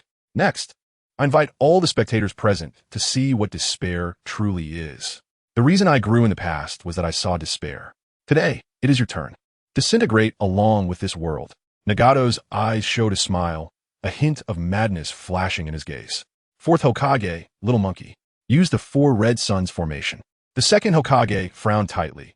Their only option now was to wrap the tree in front of them with the 4 red suns formation, perhaps allowing everyone present to be saved. You have no chance. No formation can stop my 6-tailed beast balls of the 10 tails. Next, we will see. Nagato's mouth curled up. He didn't believe any formation could block his 6-tailed beast balls. His barrier was only to prevent them from escaping. Shadow clone technique. Bang. Minato nodded, directly creating 2 shadow clones, using them to form the barrier while his true self remained a guard. If the barrier couldn't block the 6-tailed beast balls in front of him, at least he would still have a chance to create survival opportunities for more people. This Nagato is truly terrifying. If he really blew them up, tens of thousands of people here would all turn ashes. Minato looked at the 6-tailed beast balls, his eyes flashing with shock. All right, teacher. The little monkey, also known as Sarutobi Hiruzen, nodded and appeared at the 4 corners of the giant tree, with the 3rd Hokage, the 2nd Hokage, and 2 of Minato's shadow clones taking positions. The other shadows were still fighting. They had just pulled away. 4 red suns formation. As the 3 of them poured their chakra into the ground, a barrier formed, wrapping the entire giant tree within. Hee, is it useful? The other 6 Nagato clones chuckled lightly and directly vanished from their spots. Chirp, chirp, chirp. Soon, the 6-tailed beast balls began to successfully condense. About to be launched. This is the power of the 10 tails? Just then, a clear voice appeared in the ears of everyone present, including Nagato. Who are you? Uchiha Itachi? Nagato frowned, sensing a sense of crisis from Itachi, his brows furrowing. Itachi? Get out quickly. It's dangerous in there. Minato saw Uchiha Itachi suddenly descend from the sky and land inside the barrier, his pupils constricting as he hurriedly shouted. 4th Hokage-sama, don't worry. Leave it to me. Itachi smiled lightly at Minato, directly landing at the base of the giant tree. Phew, can you block the tailed beast balls of the 10 tails? Nagato clearly didn't believe it. Even Uchiha Madara would probably find it challenging. Let alone Uchiha Itachi. He thought it was impossible, so he didn't stop him. Really? Itachi's mouth lifted, and the Sharingan in his eyes transformed into Rinnegan. The white Rinnegan appeared, and then 6 Tomo emerged, ultimately transforming into the purple 6 Tomo Rinnegan. What? How is that possible? How can you have Rinnegan too? Moreover, your eyes? Impossible. How could your Rinnegan be stronger than mine? Who are you? Who exactly are you? The Six Paths Nagato saw Uchiha Itachi in front of him, a look of shock flashing in his eyes. He didn't expect that in this world, besides himself, there was someone else who possessed the Rinnegan. He didn't know how Uchiha Madara's Rinnegan came to be, but Uchiha Madara was definitely dead. What was going on with Uchiha Itachi in front of him? Why did Uchiha Itachi also awaken the Rinnegan? And it had 6 Tomo inside it. What was the situation? The Six Paths Nagato had no idea why Uchiha Itachi in front of him had awakened a Rinnegan, and it seemed to be at a higher level than his own, which left him utterly shocked. What? The Rinnegan? How could Uchiha Itachi possibly awaken the Rinnegan? Unclear. The Rinnegan was actually awakened by Uchiha Itachi? Uchiha Madara? Uchiha Itachi. Could it be that the Sharingan of the Uchiha clan eventually evolves into the Rinnegan? It's not impossible. Otherwise, how could the Uchiha clan have produced 2 pairs of Rinnegan? Chapter 225, The Appearance of Six Paths Itachi. Nagato's anger, that's right, Itachi actually possesses the Rinnegan. So we should be able to win this match, right? We should be able to. I didn't expect the Uchiha clan's power to be so formidable. The group of ninjas felt very worried at first, trembling and fearful in the face of those 6 terrifying powers. But when Uchiha Itachi appeared with a pair of Rinnegan, it meant that their side also had someone who could rival the Six Paths Nagato. This eased everyone's worries considerably. Itachi? Your eyes? Minato Namikaze also felt it was unbelievable, staring at Uchiha Itachi, momentarily stunned. Lord 4th Hokage, all of this was given to me by Naruto. Naruto helped me awaken the Rinnegan. I'll take care of the fight against Nagato from here. As for Uchiha Madara, you all work together to seal him. Leave this to me. Uchiha Itachi chuckled lightly and nodded at Minato Namikaze. I didn't expect there to be a non-evil person in the Uchiha clan. I must have misunderstood the Uchiha clan before. This kid is filled with a sense of love. It seems he is very devoted to the village. Unlike Uchiha Madara's gaze, his eyes are filled with affection and love for this land. Senju Tobirama looked at Uchiha Itachi inside the barrier and nodded. The first time he felt that there were good people among the Uchiha clan. Well, Itachi is kind-hearted, and everything he does prioritizes the village. The previous rebellion in the Uchiha clan was ultimately dealt with by him personally. What Itachi did was witnessed by all of us. Not all members of the Uchiha clan are evil. Even Obito was only driven to such actions because of the death of his loved one at the hands of his brother. The situation back then was quite complicated. Sigh. Minato Namikaze nodded, recalling Uchiha Obito, a hint of guilt flashing in his eyes. If he had been there at that time, such a tragedy would not have happened. He couldn't even protect his own subordinates, let alone his own disciples. This kid is not bad. Moreover, the Rinnegan he awakened is actually stronger than my brother's. Senju Tobirama nodded, looking at Uchiha Itachi and chuckling lightly. The power of the 10 tails. I will accept it without reservation. Uchiha Itachi raised the corners of his mouth, placing his right hand on the giant tree in front of him. A crazy suction force acting upon it. Boom, boom, boom. As Uchiha Itachi's suction force fully activated, the 6-tailed beast balls that had originally coalesced began to shrink continuously, getting smaller and smaller. Eventually, all the chakra of the 10 tails was absorbed into Uchiha Itachi's body, causing him to feel a surge of power within. Burp! The power of the 10 tails is indeed not bad. The power of these 6-tailed beast balls has already surpassed the total power of the 9 tails. Is there more? I'm still not full. Uchiha Itachi smiled, his aura surging, and he floated in the air, locking eyes with the 6 Paths Nagato. Damn it, you've actually absorbed my 10 tails power? Although you have the Rinnegan, you don't have the 10 tails. You have no idea how powerful it is to possess the 10 tails. Next, I will deal with you first. If the world cannot experience pain, then this world will never know peace. The damned one next is you. Now I am the god. I have become a being like the sage of 6 paths. You don't have the 10 tails, so you can only die. Swish, swish, swish. Anger flashed in the eyes of the 6 Paths Nagato. He was now the sage of 6 paths, the ruler of this world. He wanted everyone to experience pain, to understand his suffering, to awaken. He aimed to put the entire world into slumber, where in dreams they would never be unhappy. He wanted everyone in the world to feel happiness and joy. Suddenly, 6 Path clones appeared behind Uchiha Itachi, surrounding him completely. Then let us wait and see. 6 Paths mode, activate. Boom, boom, boom. Only those with their own Rinnegan and possessing a vast amount of Inyang ultimate power could activate this special mode. Even Uchiha Madara could not activate it. He could only rely on the power of the Ten Tails to activate Six Paths mode. Because Uchiha Madara only obtained a portion of Senju Hashirama's Yang Chakra, but later absorbed Hashirama's chakra, the Yang attribute ultimate chakra was all distributed throughout his physical body. Therefore, even though Uchiha Madara absorbed Hashirama's power, he could not possess an extremely large amount of Yang attribute ultimate chakra. Ultimately, he still needed to become the Ten Tails Jinchuriki to activate it. Just like Naruto, who received the Sage of Six Paths gift of Yang attribute ultimate power. He eventually activated Six Paths mode. Now, Uchiha Itachi originally possessed an extremely vast amount of Yin attribute ultimate power. And with the gift of Yang attribute ultimate power from Six Paths Naruto, he successfully awakened the Rinnegan. The powerful Yin-Yang forces emanating from his body allowed him to activate the extremely powerful Six Paths mode with his own strength. You can also use Six Paths mode? How is that possible? The Six Paths Nagato looked at Uchiha Itachi in front of him. No, it was Six Paths Itachi, shock flashing in his eyes. He saw Six Paths Itachi undergo a transformation. His entire body started to turn white, taking on the skin color of the Otsutsuki clan. And a single horn began to grow on his head, encircling his head. Eventually, one horn protruded to the right, and a row of tomo appeared on his chest, while his robe also began to change into a completely white attire, with one tomo after another appearing on his clothing. The same was true for his back. But these tomo were not black. They were red, extremely eerie, and 8 truth-seeking balls appear behind him. But ultimately, the truth-seeking balls fused directly into his body. What? The Six Paths Nagato looked at the changes in Six Paths Itachi, shock flashing in his eyes. Swish, swish, swish.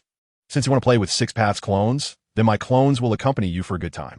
Six Paths Itachi chuckled lightly, snapped his fingers, and 6 identical Six Paths clones appeared around him, confronting the Six Paths clones of Nagato. Damn it! How can there be such powerful strength? It seems to have already surpassed my power. The Six Paths Nagato felt it was incredible. Why? After he had absorbed the Ten Tails, did he still feel that the Six Paths Itachi in front of him was slightly stronger than himself? Chapter 226. Reinforcements from Senju Hashirama. This left him very surprised. Could it be that his Rinnegan was of a much lower level than others? What he didn't know was that this pair of eyes did not belong to him, so he was unable to unleash the full power of the Rinnegan. He couldn't even use the special abilities of the Rinnegan, such as Uchiha Madara's Rinne Rebirth. But Nagato was unaware of all this. He still believed that these were his eyes. Uchiha Itachi? He actually awakened the Rinnegan? How is that possible? Back then, I had to tear off a piece of flesh from Hashirama to ultimately transform into the Rinnegan. Moreover, it took decades for my Rinnegan to awaken at the moment of my death. But how could this Uchiha Itachi awaken the Rinnegan at such a young age? Furthermore, his Rinnegan seems to be different from mine. It has 6 tomo. What is the purpose of these 6 tomo? Could it be stronger than my Rinnegan? Impossible, absolutely impossible. My Rinnegan is the most powerful. There can't be a Rinnegan stronger than mine. This is absolutely impossible. Uchiha Madara was still fighting Senju Hashirama. But when he saw the appearance of Six Paths Itachi, shock flashed in his eyes. Madara, turn back while you still can. You have no advantage now. So stop. This is the village we created, the peace we established. Now all the ninjas are beginning to unite, to trust each other, and to acknowledge their enemies. They have let go of their hatred and have become friends, forming bonds. There will be no more wars. ISNT, that what we have always wished for. Senju Hashirama also felt it was incredible when he saw Six Paths Itachi. Shock flashed in his eyes, looking at Uchiha Madara in front of him. Senju Hashirama couldn't help but persuade him. After all, Uchiha Madara was his friend, and he didn't want to fight him. The battle with Uchiha Madara back then was merely forced upon him, and he was very reluctant at heart. Hashirama, there's no going back. You are too Navi. This world can never return to what it was. I initially wanted to reminisce with you, but now it is no longer necessary. Uchiha Madara shook his head, looking at Senju Hashirama with a fierce glint in his eyes. Come on, let's fight one last time, as a farewell gift to send you back. Uchiha Madara looked at Senju Hashirama with a smirk and charged forward. Madara, Hashirama, ah. Then Senju Hashirama and Uchiha Madara clashed once again, engaging in a fierce battle. Next, it seemed we had turned into spectators. I didn't expect Konoha to hide such a powerful master. This really caught me off guard. The 4th Kazekage shook his head as he looked at Six Paths Itachi, then turned to the 4th Hokage and said, in this battle, we should be able to win, right? No, we must win. Inoki was also shocked that Uchiha Itachi actually possess the Rinnegan, and his strength seemed to be on par with that of Six Paths Nagato, which left him deeply shaken. There's still one over there. Since we can't deal with this Nagato, let's go help the first Hokage. He is still fighting Uchiha Madara. If we can seal Uchiha Madara, then the Great War will basically be over. Tsunade pointed at Senju Hashirama, who was still battling Uchiha Madara, suggesting that it would be more appropriate for them to deal with him. Yes, that is true. Let us go help my brother. Senju Tobirama nodded and headed directly towards Uchiha Madara. All right, everyone hold hands. I'll take you out. Namikaze Minato glanced at Six Paths Itachi, nodded at him, and then vanished, preparing to assist Senju Hashirama. But first, he needed to take everyone in front of him away. Okay, then all the ninjas immediately held hands, and were taken out of the barrier by Namikaze Minato. Phew. After several battles, Minato's chakra was running low. He had transferred tens of thousands of people, consuming a large amount of chakra, and was slightly out of breath. Summoning technique. Bang! Tsunade directly used the summoning technique. Lady Tsunade, a giant slug was summoned, which, upon seeing Tsunade, quickly called out, immediately disperse, and help everyone recover their strength. The next battle could take a long time. Tsunade smiled lightly at the slug and ordered it to split and heal everyone present. Yes, Lady Tsunade. The slug nodded and immediately split into thousands of smaller slugs, crawling onto each person to help them recover from injuries or regain their strength. Tsunade then walked over to Namikaze Minato's side and directly treated him to restore his energy. Thank you, Lady Tsunade. Namikaze Minato smiled at Tsunade under her medical ninjutsu. His strength was rapidly recovering. Since that's the case, let's go help the first Hokage. Tsunade, stay here and take care of Minato. Summoning technique. Bang! Jiraiya quickly formed seals and summoned a giant toad, which was Fukusaku, the great toad. Jiraiya, why did you summon me? Huh? You actually achieved perfect sage mode? Jiraiya, your abilities have improved a lot. Wow, so big. The great toad, Fukusaku, after being summoned, held a giant pipe, took a puff, and inquired. Then he saw the complete body Susanoo and the wooden statue fighting between Uchiha Madara and Senju Hashirama, and shock flashed in his eyes. Fukusaku, thank you for your hard work. That is Uchiha Madara. He is our target. His strength is quite formidable, so it would be troublesome if you could take us there. Jiraiya said with a smile, looking down at Great Toad Fukusaku. I'm glad you called me just now. I just finished my business. Uchiha Madara, I've long wanted to have a go with him. You all better hold on tight. Though he disliked having so many people on his head, the Great Toad Fukusaku smirked, jumped up, and quickly charged towards the battlefield of Uchiha Madara and Senju Hashirama. Chapter 227. Obito, the person I love is actually you. I can also lend a hand. The third Hokage nodded, standing atop the Great Toad Fukusaku, tightly gripping his staff while looking at Uchiha Madara with a wary expression. This Uchiha Madara deserves to die. It is his honor to face so many Kage. The fourth Raikage sneered, his eyes flashing with strong fighting spirit as he gazed at Uchiha Madara not far away. Uchiha Madara is not easy to deal with, but with the first Hokage here, along with us, it should be enough. This time, we must seal Uchiha Madara. Dainoki frowned tightly. Now he no longer feared strong enemies. When he saw Uchiha Madara, he felt no more of the previous terror. However, he had many worries in his heart, concerned that he and the others might not be his match. But with so many strong figures at the Kaga level present, such worries should be put aside. I didn't expect Uchiha Itachi to actually possess the Rinnegan. I wonder if my Sharingan can evolve into the Rinnegan. It seems that the Uchiha clan can truly awaken the Rinnegan. At that time, I can get some of Itachi's blood for experimentation. If I can really awaken the Rinnegan, then this body of mine will be the most perfect. When Uchiha Itachi and Nagato are fighting, I'll take the opportunity to collect some blood. No longer hiding in some ravine, Orochimaru looked at the chessboard in front of him, a smirk on his lips, a glint of amusement flashing in his eyes. He was now very interested in the Rinnegan. If he could further awaken it, it would be something he desperately desired. Moreover, the stronger the person, the more impossible it was to obtain their body. So Orochimaru was not foolish enough to think about acquiring Uchiha Itachi's body, as that could very well lead to the erasure of his own soul. However, he knew that the Rinnegan evolved from the Sharingan, and based on the known conditions, he had drawn this conclusion. Since that is the case, it seems there is no need to participate in the battle.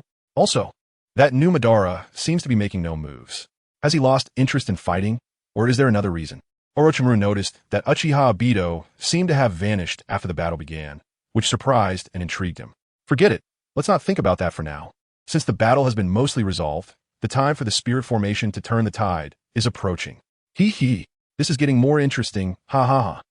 The method for immortality has been resolved, so let us have some fun with you guys. Tsunade and Jiraiya have also arrived, the long-lost trio. Soon, I will meet with you all. Ha ha ha. Orochimaru laughed heartily, then continued to gaze at the chessboard before him. The final battle is about to begin. Rin, wait for me here. I'm going out to fight. At this moment, Uchiha Obito had already been with Noara Rin for some time. Namikaze Minato had long since returned Rin to Obito, which is why Obito had been absent from the ninja world during this time. Moreover, Leaf had cultivated a new body for Obito, free of white Zetsu and black Zetsu, and there were no seals in his heart. Additionally, cells from Senju Hashirama had been integrated into Obito's body to make it easier for him to use Kamui without risking blindness. Obito, is it dangerous? I know Kakashi is fighting outside, right? Can you take me with you? I've already died once, and I also want to atone for you. You've killed many innocent ninjas over the years. If I can lend a hand, it counts as helping them, right? Noara Rin looked at Obito, her eyes flashing with tenderness. Rin, you stay here. It's very safe here. Aside from me and Kakashi, no one can come in. After I go out, I'll remind Kakashi not to let anyone else in by accident. You need to be careful and stay inside obediently. The battle outside is not something you can participate in. If you come out, they might capture you and threaten me. So this time, I will personally take the field, even if I can only contribute a little bit. In the past, I appeared as Uchiha Madara. Very few knew I was the masked man. Now my body is the same size as Rin's, and no one will know my identity. Do you trust me? Uchiha Obito would not let Noara Rin go out, especially since he had already witnessed her death once.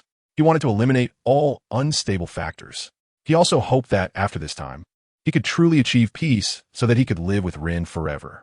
Obito, bang! Noara Rin stepped forward and hugged Uchiha Obito, tears streaming down her face. Rin? Obito felt Rin's embrace, his whole body trembling. How long had he waited for this embrace? This time he actually got it? Obito, the one I love is you. At the moment Noara Rin hugged Uchiha Obito, she finally expressed everything she had kept inside her heart. Love? You love me? Rin, don't you like Kakashi? Uchiha Obito trembled all over, his eyes misting over as he turned to look at Noara Rin, shock and excitement flashing in his gaze. Obito, did you see how often I went to find Kakashi alone? When was I not going to your house to find you? Just like before, when I dragged you to the competition, I thought you would definitely win. But then Kakashi appeared and used Doton no Cabe, and he ended up in first place. Looking back, we have so many memories. Although I died young, my memories with Obito are the most abundant. I know you are competitive, but most of it was for me. You graduated because I helped you graduate, remember? You silly boy, always late for graduation, late for school, late for everything. But love, I can't make a girl say it out loud, right? Every time I showed my affection for Kakashi, I could see the excitement in your heart. It made me happy. But you never confessed to me, and I was very angry, humph. Noara Rin hugged Obito's waist, reminiscing about their youthful days, expressing all her love. Chapter 228.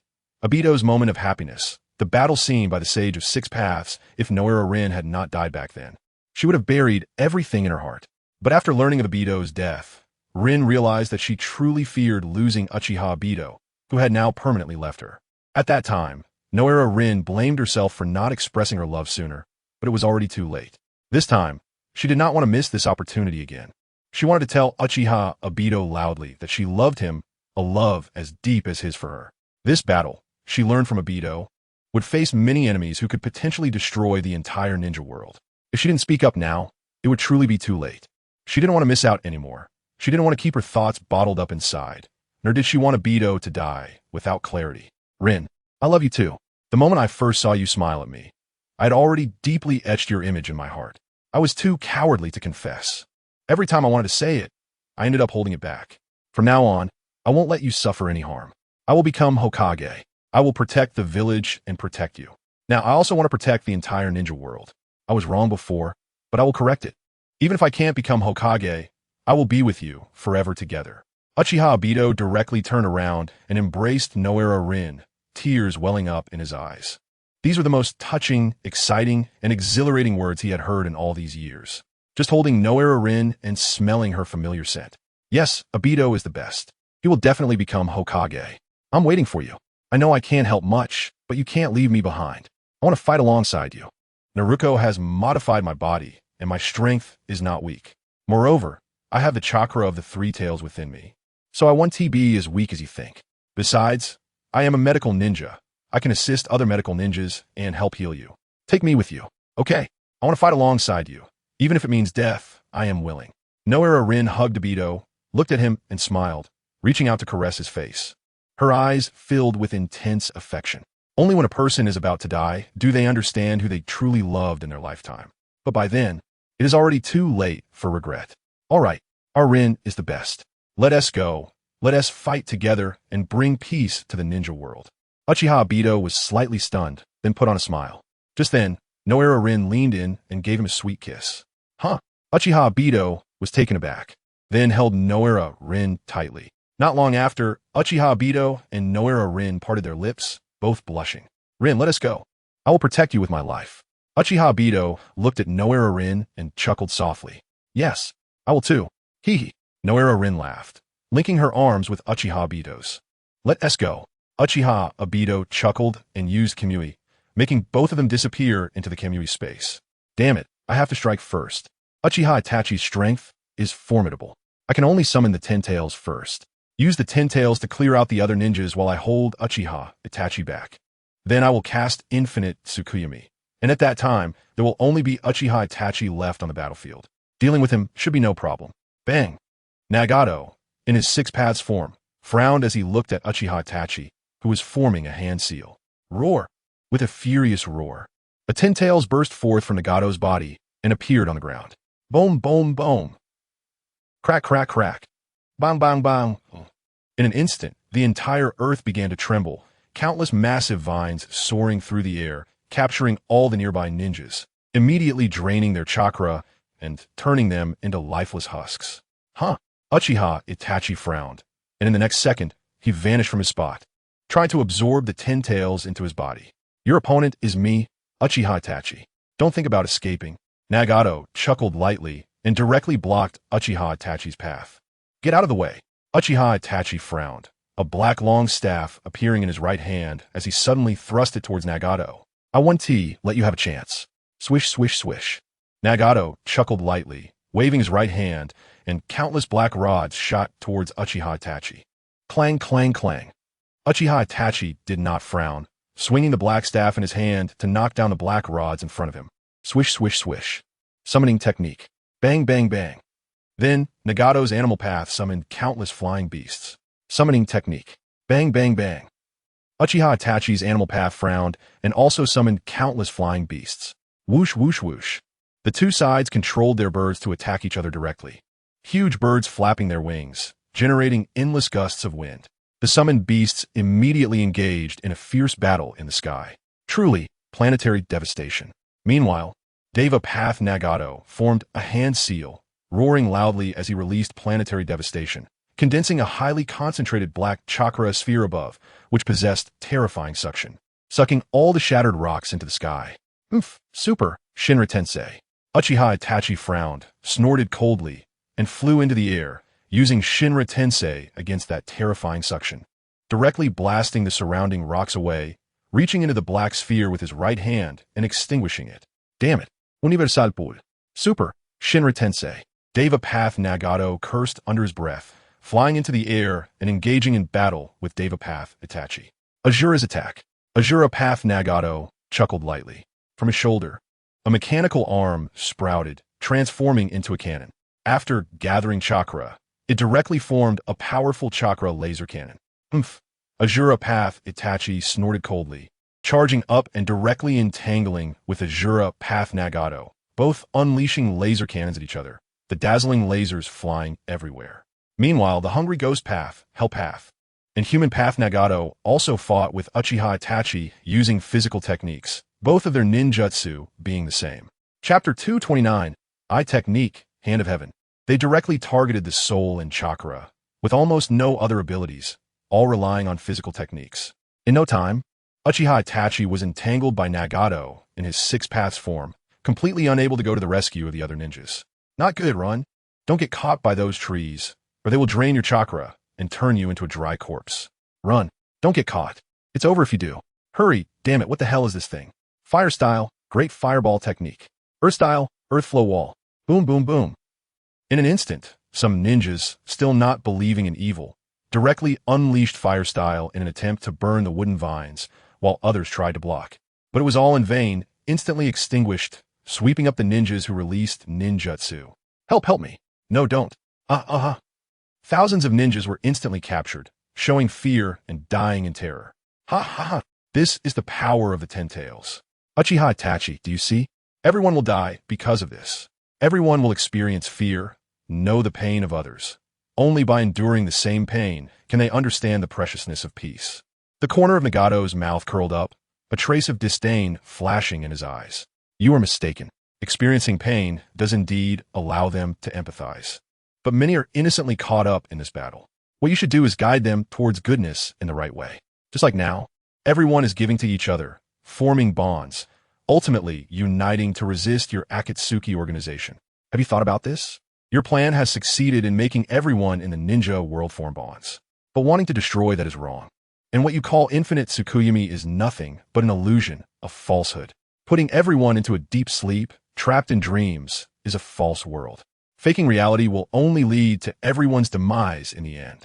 Six Paths Itachi looked at Six Paths Nagato in front of him, his eyes flashing with a serious expression. Is that so? To me, this world is merely an illusion, unworthy of existence. If that is the case, then let us choose destruction. As a god, I have the right to restart this world. As long as they perish, the new world will know no war and will not have so many displaced children. This is my dream, as well as the ideal and duty of a god. Ha ha ha.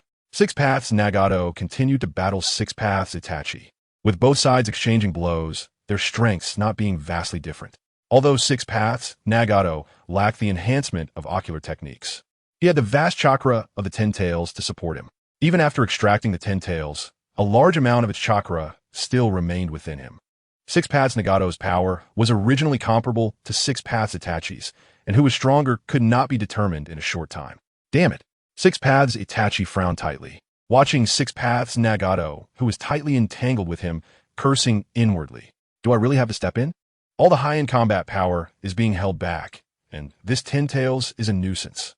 Fine, if that's the case, then let me handle it.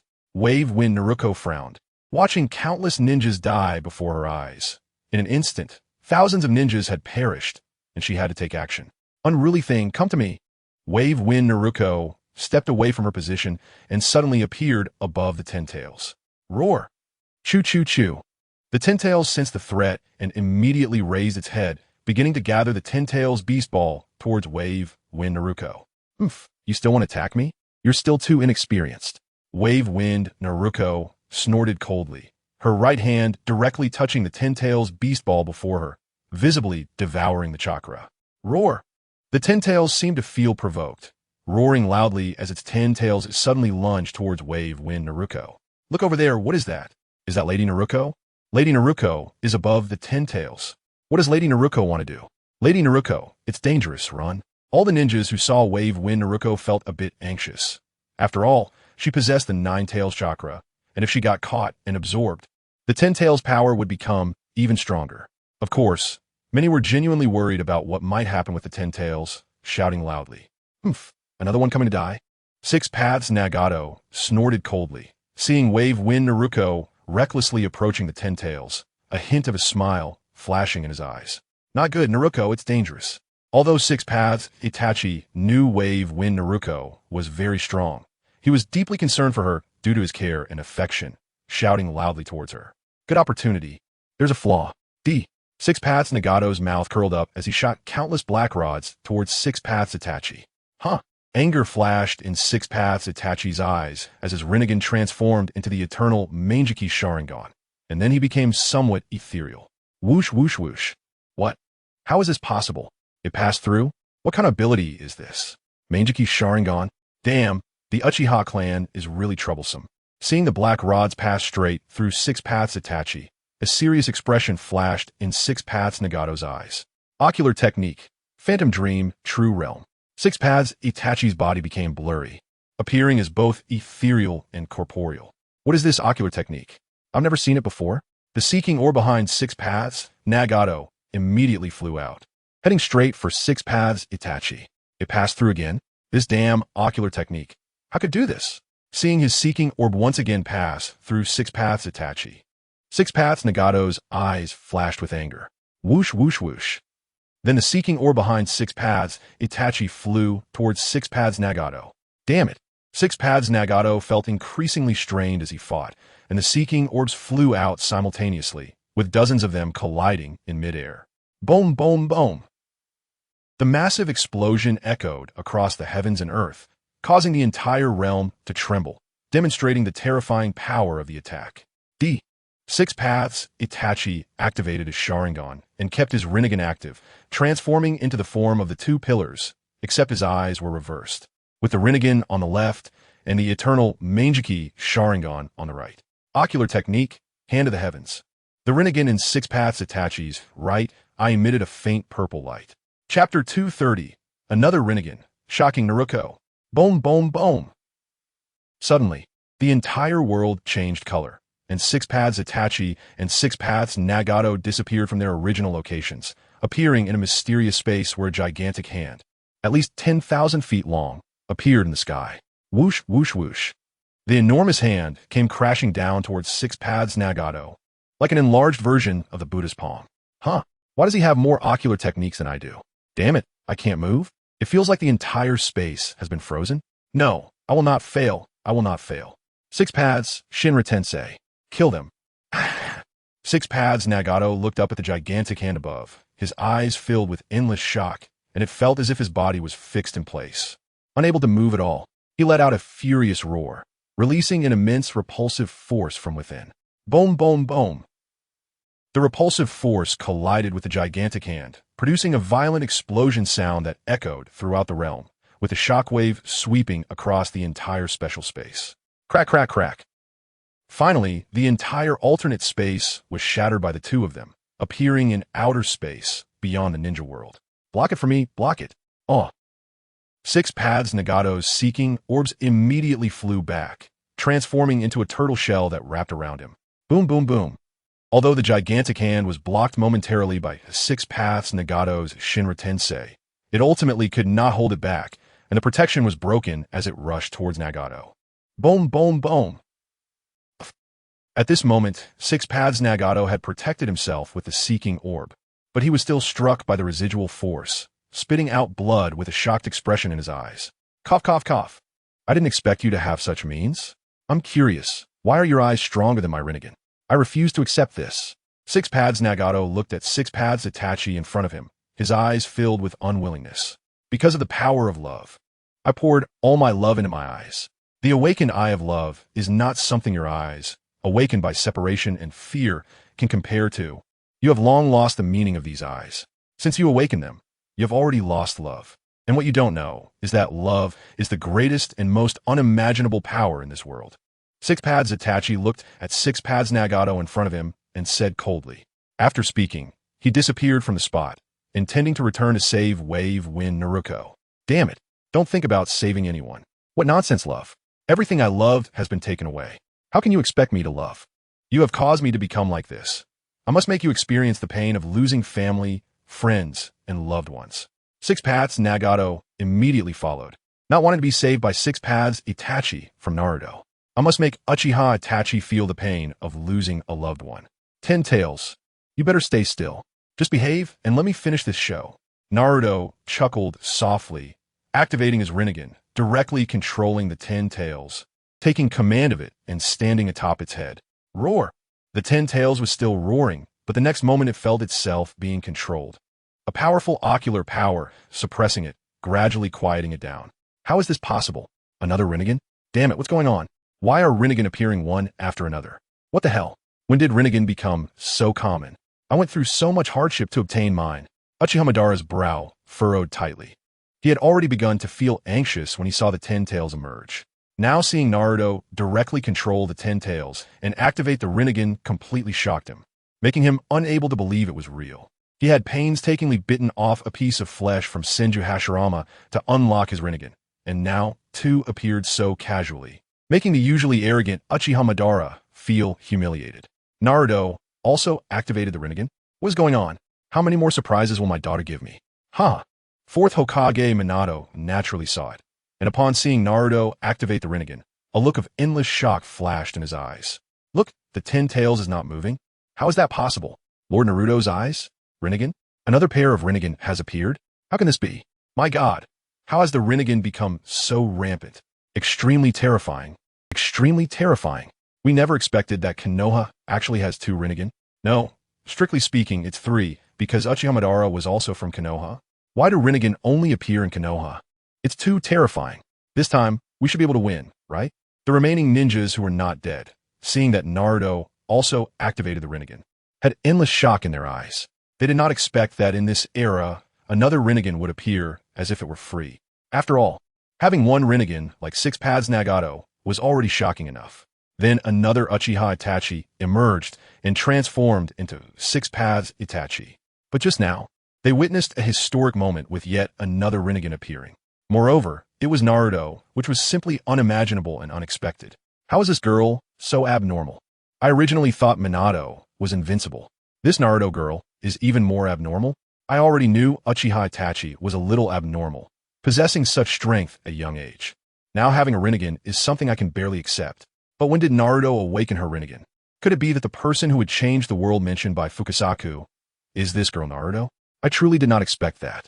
Jiraiya turned to look at Naruto, standing atop the 10 tails, a hint of a smile flashing in his eyes. This Naruto is indeed impressive. Her strength is formidable. It seems the ninjas in the village have already surpassed us. The three Sannin of Konoha should step aside and let the new generation take over. Tsunade chuckled softly, looking at Naruto in the distance. Chapter 231, Nagato's Kidney Extraction, Infinite Tsukumi Ha. After all, she is my disciple's granddaughter? Jiraiya smirked. The daughter of the fourth Hokage? Her strength is truly terrifying, her chakra exceeding that of my brother by who knows how many times. Such strength at such a young age is truly unfathomable. The second Hokage looked at Naruto and smiled, nodding. Hee. Naruto has been a genius since she was little. I originally planned to train her to become the fifth Hokage. The third Hokage chuckled softly, looking at Naruto. Kill. Just then, the battles on other fronts also ended, with tens of thousands of ninjas rushing towards this side. Charge. Huh. Why is this battle so strange? Look, what is that monster? Everyone, don't worry. The 10 Tails has been controlled by Lord Naruto. The 10 Tails? I didn't expect there to be a 10 Tails besides the 9 Tails. How terrifying. This aura is far more terrifying than when the 9 Tails appeared in the village back then. All the ninjas who had just arrived at the battlefield looked at the 10 Tails with fear in their eyes, never having seen such a terrifying aura before. This sight was enough to scare anyone to their core. If it weren't for Naruto controlling the 10 Tails, just feeling the 10 Tails aura would make it difficult for these people to walk. No matter how great the difficulties ahead, we must strive to overcome them. Even if it costs us our lives, we must at least leave behind evidence of our manhood. We cannot let them fight alone. We must join in. 8 gates, 7 gates open. Might Guy felt the terrifying roar of the 10 Tails and directly unleashed his rage, opening the 7 gates. Boom, boom, boom. A powerful airflow emerged around Guy, blowing the surrounding ninjas back. Guy was right. We must also unleash our potential. Susanoo. Kakashi now possessed a pair of Manjiki Sharingan, having returned the Kimui that originally belonged to Obito. Naruto had transplanted a newly cultivated Manjiki Sharingan for him. Although its power was somewhat weaker, the extracted Kimui still contained some of Obito's ocular power, and together they formed a normal Manjiki Sharingan. Boom, boom, boom. A massive, deep blue Susanoo appeared before everyone, a complete Susanoo with giant wings sprouting from its back, soaring into the sky. Let us go together. Charge. Kill. All the ninjas rushed towards the 10 Tails, regardless of whether the 10 Tails was controlled. Being able to eliminate and kill, it was naturally the best outcome. Naruto also has a Rinnegan. Well, after all, it was Naruto who helped me awaken my Rinnegan. So that's how it is. My worries were always unnecessary. But no matter whether Naruto is stronger than me, I will always be by your side to protect you. When Six Paths Itachi returned to the ninja world and saw Naruto activate the Rinnegan, he was also somewhat shocked, but amidst the shock, he nodded in understanding. After all, his own Rinnegan was also awakened with Naruto's help, so it wasn't surprising that she could activate the Rinnegan. It was just that it was the first time Six Paths Itachi saw Naruto activate the Rinnegan, so he was somewhat surprised. What? Another pair of Rinnegan? How is this possible? How can this be? No, this is impossible, impossible. I am the savior of this world. I am the god of this world. I am the one who ultimately brings happiness and peace to everyone. Anyone who stands in my way must die. When the Six Paths Nagato appeared, he saw that the eyes of Nagato in front of him had also turned into Rinnegan, with a look of grave concern and fear flashing in his eyes. One Rinnegan is already difficult to deal with, but with another one, how can I handle it? Six Paths Nagato's gaze became somewhat unfocused, feeling that he had failed in this battle, realizing that he could not rely solely on his own power to make the entire ninja world submit to him. But in the end, Six Paths Nagato went mad and shouted angrily at Six Paths Itachi. You are wrong, Nagato. At that moment, a shadow appeared behind Six Paths Nagato, directly using a backhand to take out Nagato's kidney.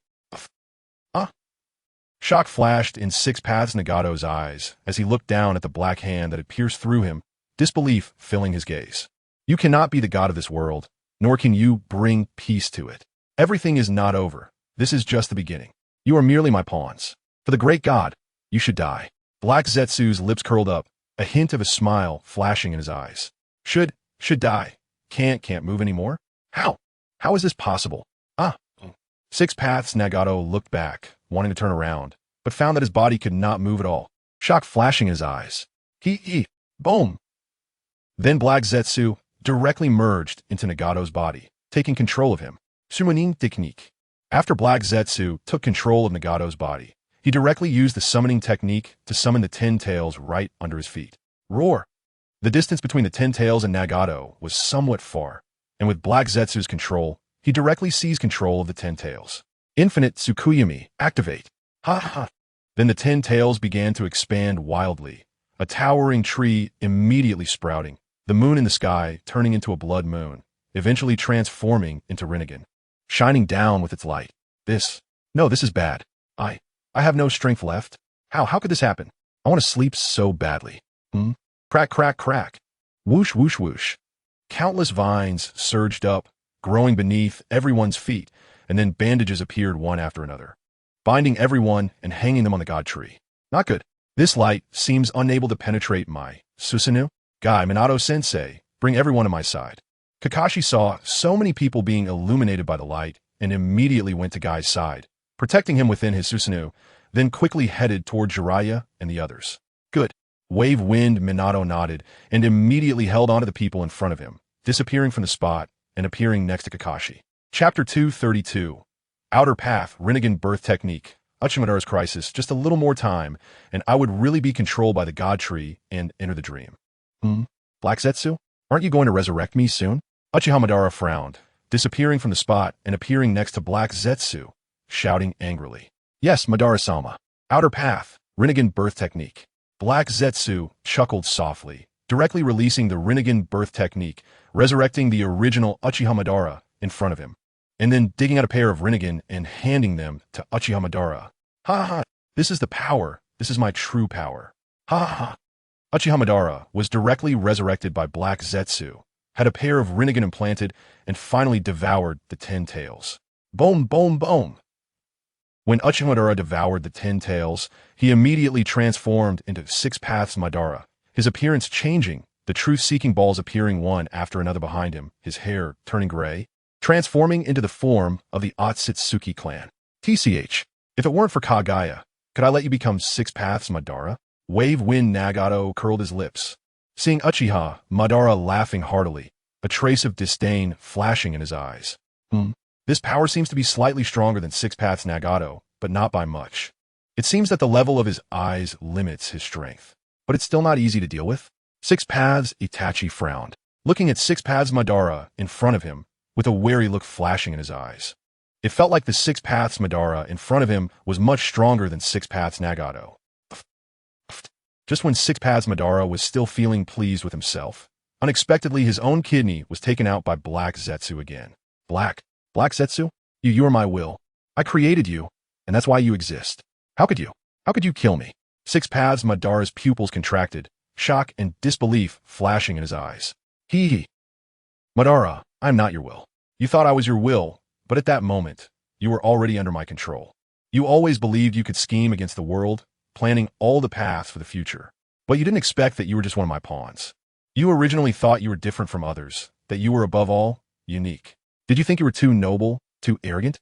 Madara, you are the one living in a dream. And this dream is one I specially crafted for you. Don't you feel it sad? You, Obito, and Nagato are all just my pawns. Black Zetsu's lips curled up, the terrifying black wrapping around Nagato's entire body, emitting a hoarse and terrifying sound. You should die. Black Zetsu, do you want to rebel? Uchiha Madara's eyes flashed with disbelief, still feeling somewhat incredulous. Ha ha ha, I was never your will. I am the will of Kaguya Otsutsuki, my mother. Hud. Black Zetsu sneered and directly used Madara's body to crazily absorb the chakra from the god tree. Six Paths Madara howled to the sky, his face contorted in rage, his entire being shattering into several huge chakras that surged madly into his body. How is this possible? Where did such massive chakra come from? Tsunade looked at Uchiha Madara in front of her, shock flashing in her eyes. Madara ultimately paid the price for his arrogance.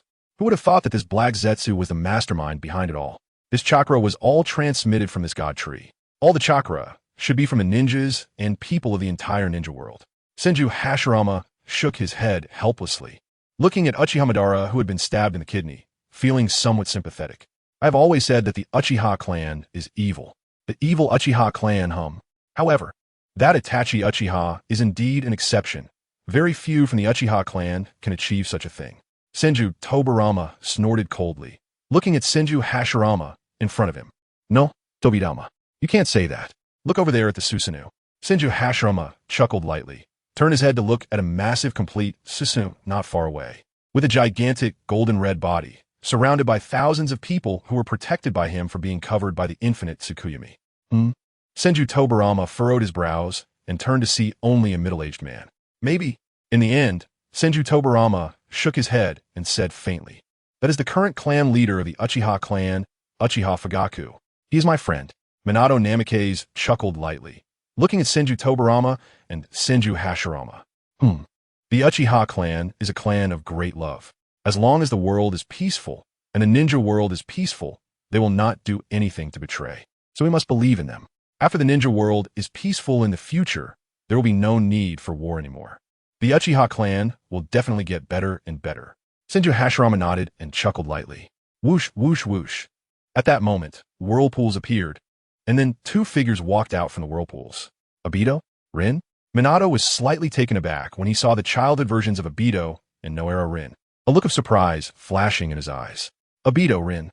Kakashi released the Susanoo, smiled, and walked towards the two. Kakashi, I didn't expect you to have grown so much. Noara Rin held Uchiha Obito's hand and walked in front of Kakashi, giggling. After so many years, of course, I've grown older.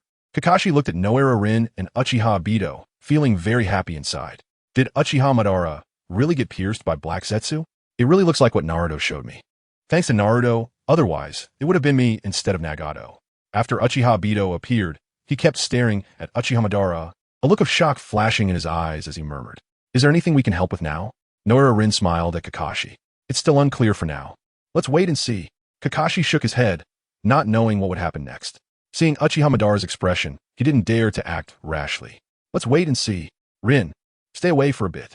Since the small battle has ended, you could just watch this battle from the side. If anyone gets injured, you could treat us." Chapter 233.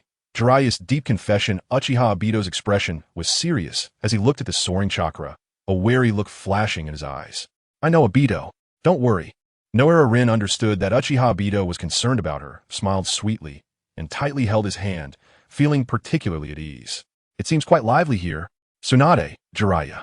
Orochimaru chuckled lightly, appearing in front of everyone without anyone noticing. "Orochimaru, your eyes?" Jiraiya was slightly taken aback when he saw Orochimaru, because Orochimaru's eyes were a pair of Sharingan. "My eyes? These are perfect eyes. I feel my power has increased several times." Hey. You all seem to have had a tough fight just now." Orochimaru smiled lightly, the corners of his mouth rising. "Orochimaru, what are you here for?" Tsunade furrowed her brows, stepping forward to look at Orochimaru with her fists clenched. "I came, naturally, to turn from darkness to light." What? Not welcome?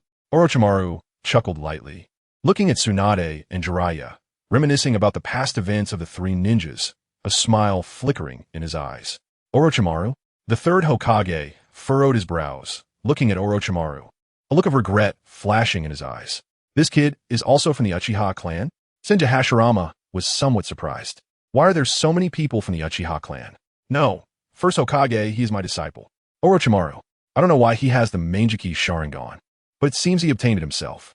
The third Hokage shook his head, a hint of dimness in his eyes.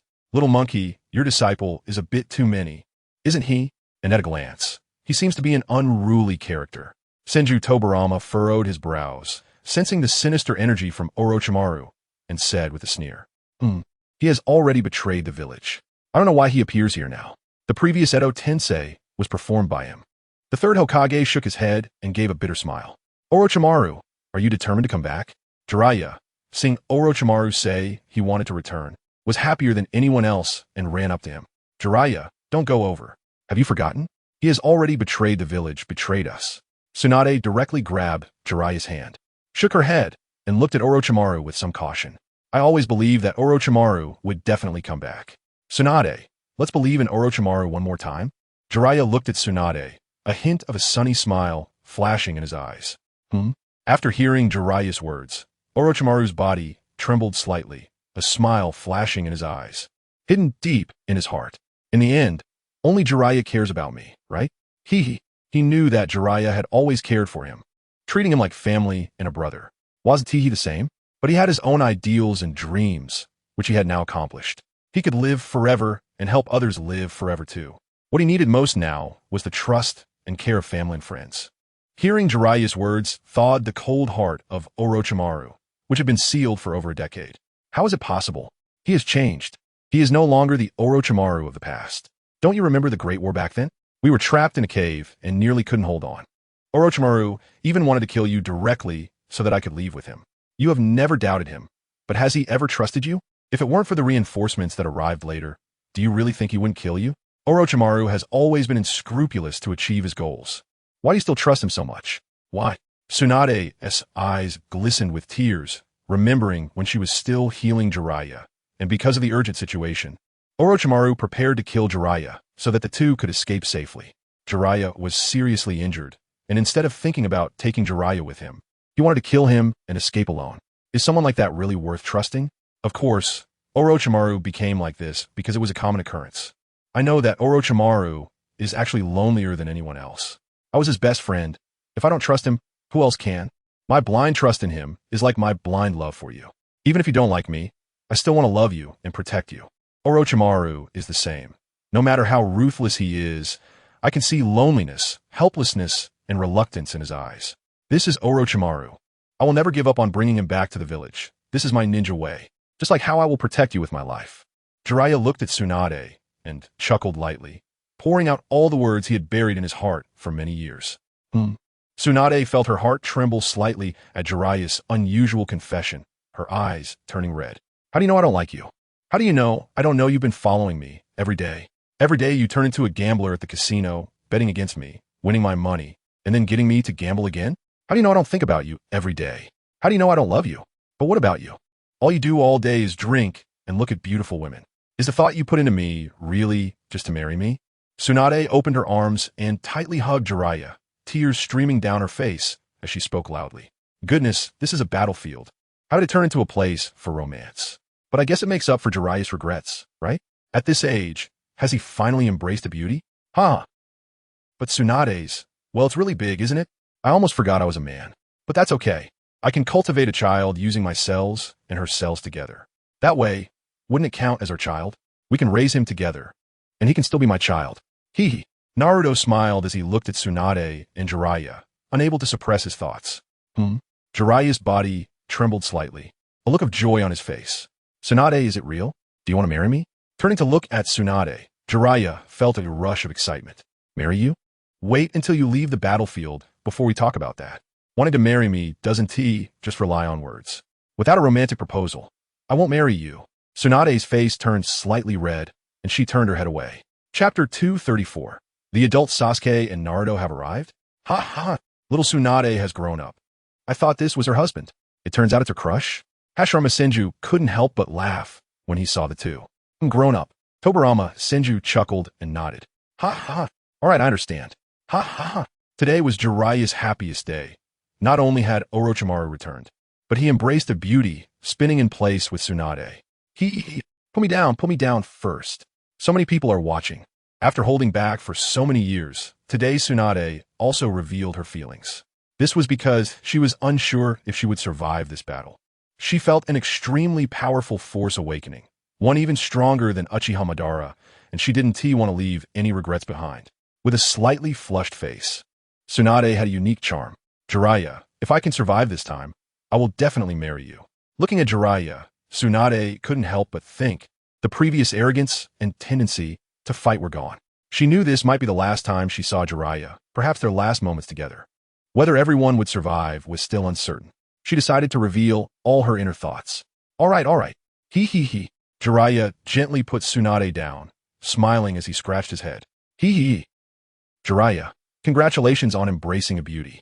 Orochimaru extended his tongue to lick his lips, smiling. Thank you, Orochimaru. I appreciate your blessing. I always believe you would come back. Jiraiya looked at Orochimaru with a light smile, his eyes filled with uncontrollable joy. Ha! I came back. But it was just because of Naruto. She made me change sides at the last moment. Orochimaru sneered, looking at Jiraiya, but a rare, genuine smile flashed in his eyes. Ha! No matter what, I'm just happy that you can come back. Jiraiya chuckled lightly, looking at Orochimaru. Orochimaru nodded, not saying much. You treat others as pawns, but you will ultimately be my pawn. Next, let everyone witness the ancestor of chakra. Kagaya Otsutsuki descend. Ha!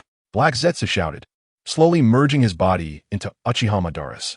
Madara's body began to swell, and after the swelling, only his head was left. What? Kagaya Otsutsuki? Black Zetsu? What are you talking about?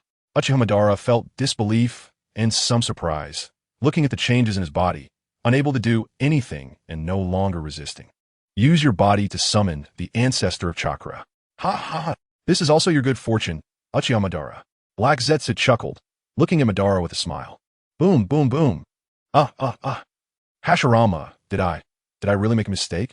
Why is this happening? Why? This was Uchiha Madara's last words. After saying this, he was directly swallowed and disappeared. Boom. Meanwhile, Uchiha Madara's body gradually grew larger, continuously expanding. Still getting bigger? No, it's shrinking? 6 paths, Itachi frowned. This chakra was simply larger than the original 10 tails, leaving him in shock. Bang! Then Nagato's figure fell directly from the sky. Nagato? At this moment, an angel with wings appeared in the sky. Naturally, it was Konan. Upon discovering the battle here, she immediately rushed over, abandoning the so-called other fights. Just after arriving here, she did not see Nagato's figure and now realized he had heavily fallen on a Kagaya Otsutsuki. Konan quickly flapped her paper wings, flying towards Nagato, holding him in her arms and leaving the attack range. Konan, huh? Quite cute. Naruto smiled lightly, looking at Konan not far away, a smile appearing at the corner of his mouth. Swish. Then the massive Uchiha Madara sphere began to shrink, rapidly becoming smaller, ultimately transforming into Kagaya Otsutsuki's form. Not bad, a top-tier beauty. I'll accept her without hesitation. Seeing Kagaya's appearance, Naruto couldn't help but nod, a hint of a smile flashing in his eyes. This woman, he decided to take her in. Sasuke, look. Is this the Kagaya Otsutsuki that sister and brother-in-law were talking about? At this moment, 2 figures flew from afar, one in 6 paths mode and the other with a single Rinnegan and a single eternal Mangekyou Sharingan, heading this way. Naruto? Sasuke? How is that possible? They? Naruto was slightly taken aback, hearing the voices and turning around to see the grown-up Naruto and Sasuke. It should be them. Such powerful strength. I feel I'm no match for her. I wonder how brother and sister-in-law dealt with her? Sasuke frowned tightly, looking at the distant Otsutsuki Kagaya, his eyes flashing with shock. Look, sister has found us. And brother-in-law, isn't this 6 paths mode pretty cool? It's my first time seeing brother-in-law in 6 paths mode. No wonder sister likes him. Naruto pointed at Itachi Uchiha and chuckled. Of course my brother is handsome. I'm even more handsome than you. Sasuke curled his lip and said to Naruto, You think you're more handsome than me?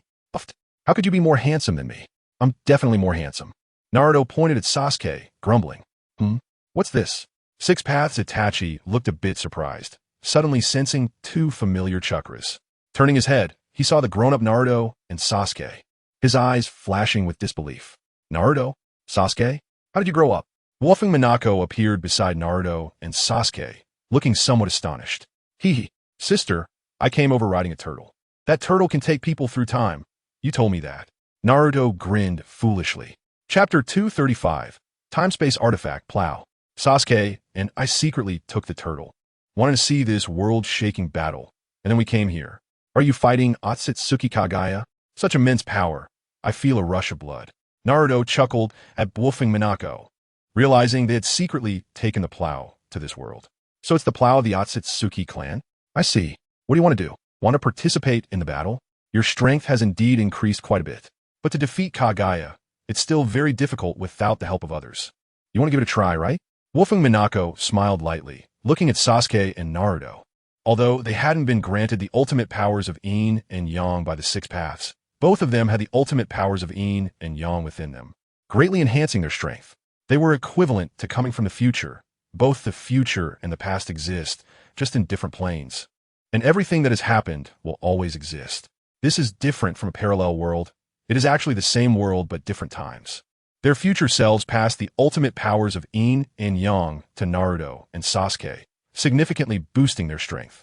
Furthermore, they could both enter Six Paths mode, making them much stronger than in the original work. Sister, let's give it a try. We also really want to see what kind of power Otsutsuki Kagaya has. Sasuke called out to wolfing Minako. Sister? Wolfing Minako looked at Sasuke in surprise, utterly confused. When did she become his sister-in-law? Could it be that Tendo Naruto would marry Itachi later? She possessed the memories of the original wolfing Minako, and back then, she had not awakened her memories. So at that time, she only knew she was a girl. Later, she made herself a real woman, and in her memories, there was no recollection of having once been a man. If Tendo were to marry Itachi later, it wouldn't be impossible. Then wolfing Minako thought that her split Tendo Naruto might eventually marry Uchiha Itachi. Although it felt strange, her Six Paths clones all had their own consciousness and independent thoughts. She could control them, but she couldn't control their thoughts. Then you can give it a try. Wolfing Minako nodded, smiling lightly at Sasuke. Sasuke? Naruto? You? At that moment, Itachi Uchiha flew over, looking at them in surprise. Brother-in-law. Then Sasuke and Naruto called out to Itachi. Brother-in-law? Me? Itachi was momentarily taken aback, looking at Sasuke and Naruto, then glancing at wolfing Minako, a flicker of joy passing through his eyes. What are you looking at me for? Get to work. Wolfing Minako glanced at Itachi and disappeared from the spot. Brother, let me and Naruto go. We really want to see Otsutsuki Kagaya's power. Uchiha Sasuke smiled at Itachi. That's right, brother-in-law. Let us give it a try. We're quite strong now. Naruto chuckled at Itachi. All right. You go ahead first. Don't be reckless. Itachi nodded, smiling at Naruto and Uchiha Sasuke. All right then. Hee. Naruto laughed and flew directly towards Otsutsuki Kagaya. Wait for me, Naruto. Uchiha Sasuke immediately chased after him, his eyes showing a hint of caution as he looked at Otsutsuki Kagaya. In the future, will Minako become my wife? Itachi Uchiha looked at wolfing Minako, who was standing aside watching the show, a smile playing at the corner of his mouth, his eyes sparkling with anticipation. Hey, Dad, why do you look so disheveled? On the way, Naruto saw wolfing Minato's messy appearance and chuckled. You? Naruto? Wolfing Minato was a bit dazed. When did his son grow up so much? What did he eat to grow so big overnight? Not talking to you. I'll defeat Kagaya first. Ha ha ha. Naruto chuckled and quickly flew towards Otsutsuki Kagaya. This is the Naruto and Sasuke from the future, wanting to experience Otsutsuki Kagaya's power. Wolfing Minako arrived beside wolfing Minato and the others, smiling lightly. Future? People from the future can still travel back? Senju Tobarama looked surprised, not expecting that people from the future could travel back. That's interesting, hee. Orochimaru chuckled, licking his tongue, watching the few people in the sky with great interest. Little Naruto has grown up too? He looks way stronger than me. Minato, how did you raise such a son? Share some methods? I want to try it with Tsunade when I go back. Jiraiya approached wolfing Minato, asking in a low voice. That. Wolfing Minato was also confused. He didn't even understand it himself. So how could he tell you? Bang! Jiraiya. Tsunade's face turned red, and she punched Jiraiya directly in the stomach. Whoosh! I will definitely come back. Jiraiya flew into the sky, turning into a star. Puffed. Seeing Jiraiya flying away, Tsunade felt a long-lost feeling surge up bursting into laughter. Huh? Ha ha ha. Buofeng Minato awkwardly smiled beside them, realizing that his teacher Jiraiya really had no way to handle it. Purely looking for trouble. Maybe he just likes that kind of thing. He could only awkwardly smile. Tsunade is still so formidable, so terrifying. How can a perverted sage handle having such a wife? It's too terrifying. Hearing Jiraiya's cry, Naruto's body twitched, feeling it was unbelievable. He found it hard to imagine how Jiraiya could endure the iron fist of love. Fight seriously. Do you think everyone is as gentle as your Hinata and Ino? Sasuke frowned and said to Naruto, isn't your Sakura also very gentle? And isn't Sumaru-chan gentle to you? Naruto scoffed, looking at Sasuke. Humph. Sasuke's face turned red, snorting coldly as he stared at Kagaya Otsutsuki in front of him, a look of apprehension flashing in his eyes. Chapter 236. Kagaya Otsutsuki awakens. Whoosh, whoosh, whoosh. Kagaya Otsutsuki had just awakened, her consciousness not yet returning, and her chakra surged wildly, her long hair behind her rushing towards Sasuke and Naruto with a self-protective awareness. Not good at such speed. Super large Rasen Shuriken. Naruto furrowed his brow, condensing a super large Rasen Shuriken in his right hand and pushing it forward. Boom, boom, boom. In an instant, countless white hairs were torn apart by Naruto's super large Rasen Shuriken, scattering into the world as fragments. Right-hun, Raikiri. Zizizizi. Boom, boom, boom. Lightning crackled as Sasuke generated right-hun in his right hand, charging forward to attack, quickly approaching Kagaya Otsutsuki. Boom, boom, boom. Zizizizi. Whoosh, whoosh, whoosh. But soon, the chakra of right-hun in Sasuke's right hand was exhausted, and as he tried to gather it again, he was already trapped by the white hair. Damn, such speed. Sasuke was directly trapped by the white hair, letting out a cry of despair. Boom, boom, boom. Naruto was in the same situation, trapped by the white hair along with Sasuke. Damn it, my chakra is sealed. I can't move. Sasuke, what do we do? Naruto's brow furrowed as he felt the chakra in his body was sealed, unable to mobilize it. A serious expression flashing in his eyes. Damn, her power is really strong. It's not even on the same level as us. Moreover, the chakra within her is countless times more terrifying than the 9 tails within you. Is this the legendary 10 tails? Such terrifying chakra. Sasuke's brow furrowed, cursing inwardly as he felt the enormous chakra within Kagaya, a look of shock flashing in his eyes. He had heard of the 10 tails, but had never seen it. He had seen the 9 tails, which was already quite massive. However, seeing Kagaya Otsutsuki in front of him, the chakra was simply beyond estimation, countless times larger than the 9 tails, completely on a different level. Naruto, Sasuke is in danger. We need to go help them. Minato Namikaze saw his son in danger and felt a twinge of anxiety. Looking at Boruto, Dad, don't worry. Naruto and Sasuke are fine. If there's a problem, I'll step in, so don't worry. Let them have some fun. I can subdue Kagaya in one move. It's fine, it's fine. Boruto's feet were on a wooden recliner that appeared beneath him, and he lay back, swaying leisurely. One move? Subdue Kagaya? Cough, cough, cough. Minato shook his head at his daughter, wondering what was going on. His son was stronger than him, and his daughter was even stronger. All he could do was watch. In battles of this level, he felt useless, pondering if he was being a bit pathetic as a father. Their strength has already far surpassed mine. Even if we go up, we won't be able to intervene in their fight. Hashirama Senju shook his head, helplessly saying, once upon a time, he was the god of ninjas, and now he was so weak that he couldn't even participate in a battle, which was quite frustrating. Things are unpredictable, changing too quickly. Just watch the show for a while. Don't worry. Naruto and Sasuke are strong. They won't be defeated so easily. Boruto chuckled lightly, took out a rice ball from the system space, stuffed it into his mouth, and began drinking a beverage, looking so leisurely. It seemed like he was lying at home, watching TV, rather than on a battlefield. We have all grown old. It's the world of the young now. Inoki shook his head, looking at everyone in front of him with some helplessness. He had to admit he was getting old. Konoha was truly a cradle of geniuses. No, it's a cradle of monsters. Almost all the strong ones come from Konoha. I never expected there would be a day when we, the 5 Kage, couldn't intervene. In such a battle, we simply couldn't step in. It was already so difficult to fight against Uchiha Obito, and now looking at Kagaya Otsutsuki. Her power was terrifying beyond measure. The 4th Raikage snorted, and although he didn't want to admit it, he had to acknowledge they truly lacked the ability to intervene in this battle. Since we can't intervene, then let's just watch. The future ninja world will only grow stronger. And we need to keep working hard to improve our strength.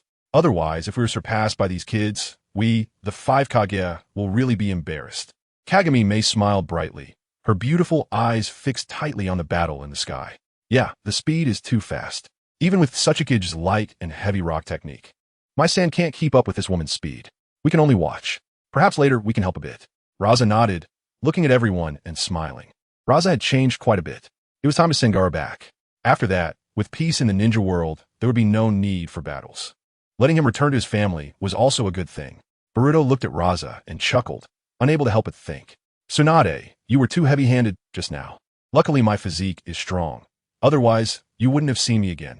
Just then, Jiraiya shamelessly ran back, standing in front of Tsunade and softly saying, "Who told you to talk nonsense? If you keep talking, I'll hit you." Tsunade's face turned red as she raised her fist at Jiraiya. Ha ha ha, that's what I really think. I also want to. With Tsunade, Jiraiya laughed heartily, scratching his head. Still talking? Tsunade's face flushed, raising her fist and threatening. I'm not talking anymore. Not talking anymore. Ha ha ha. Jiraiya laughed heartily. Humph. Tsunade's face was blushing as she turned her head away, her heart racing. Who is this person? Why does he have such immense power? This person's strength seems even more terrifying than Uchiha Obito. Did you feel the amount of chakra? Uchiha Obito is no comparison in front of her. I heard just now that it seems all the chakra from those companions was completely absorbed. No wonder she has such a vast amount of chakra. It turns out it's all from us? The ninja coalition protected by Uchiha Fugaku looked at Kagaya Otsutsuki, fear flashing in their eyes. Chapter 237. The pride of Uchiha Fugaku, they had never seen such a terrifying woman. Such strength was almost unimaginable. Sasuke? The future Sasuke? My son Uchiha Fugaku, indeed, is a genius just like the rest. Uchiha Fugaku raised his head, looking at Uchiha Sasuke, who was fighting, a smile on his lips, and a proud expression flashed in his eyes. The consciousness of Kagaya Otsutsuki returned. Her eyes opened as she looked at Sasuke and Naruto in front of her. Yamato and Hanabi? No, who are you? Ashura and Indra? Looking at Naruto and Sasuke, Kagaya Otsutsuki furrowed her brows tightly, directly activating her Byakugan, a trace of pain flashing deep in her eyes. Whoosh, whoosh, whoosh. Bang, bang, bang. Then, Kagaya Otsutsuki directly flung Naruto and Sasuke away. Bang, bang, bang. Naruto and Sasuke fell from the sky, crashing hard onto the ground, looking up at Kagaya Otsutsuki in the sky, a trace of wariness flashing in their eyes. Just now, she clearly had the chance to kill us. Why didn't she take action? Naruto frowned tightly, watching Kagaya Otsutsuki approach him, somewhat surprised. I don't understand. I could see a hint of pain in her eyes and a strange affection. What's going on? Sasuke frowned. They had not seen the Sage of Six Paths, and did not know why Kagaya Otsutsuki would show them such an expression. Nagato, please be okay. Konan looked at Nagato, who was rapidly losing his life force, her eyes filled with tears. She only had Nagato left. If he left this world, she would be the only one left of their trio. Do you want to save him? At that moment, Naruto Uzumaki appeared in front of Konan. You? Konan looked at Naruto Uzumaki, her eyes flashing with surprise. You can save Nagato? Looking at Naruto, a hint of joy flashed in Konan's eyes. The Rinnegan can revive the dead. If Naruto Uzumaki wants to save Nagato, he can definitely do it. Of course, but I have one condition. Naruto looked at Konan, a smile appearing on his lips, a hint of amusement in his eyes. Condition? What condition? Konan looked at Naruto, her heart feeling anxious. After I revive him, I will alter his memories to ensure he lives happily and peacefully. Even your memories, I will alter. Then you will follow me and cannot meet Nagato. How about it? Naruto looked at Konan, chuckling lightly. Can't meet Nagato? Aita memolis? Konan was somewhat surprised, looking at Naruto, lowering her head to begin pondering. If Nagato dies, I won't be able to stay by his side anyway. Perhaps this Naruto Uzumaki is afraid of Nagato causing trouble? That is why he wants to alter our memories. Since that's the case, as long as I can save Nagato, what is there that I cannot agree to? It seems I won't suffer any losses. Konan kept thinking about why Naruto would have such an idea. After some thought, she realized that Naruto likely didn't want Nagato to start a war, which is why he wanted to alter their memories. In the end, Konan understood that as long as Nagato survived, that was more important than anything else. Okay, I agree. As long as you revive Nagato, you can alter our memories however you want. I will follow you from now on. But you cannot harm Nagato. Konan looked at Naruto, her brows furrowed, and said coldly, "No problem. Put on this forehead protector and then change into a different outfit." Naruto chuckled lightly, his right hand glowing with the ultimate power of yang release, directly pressing it against Nagato's chest. Konan took the forehead protector.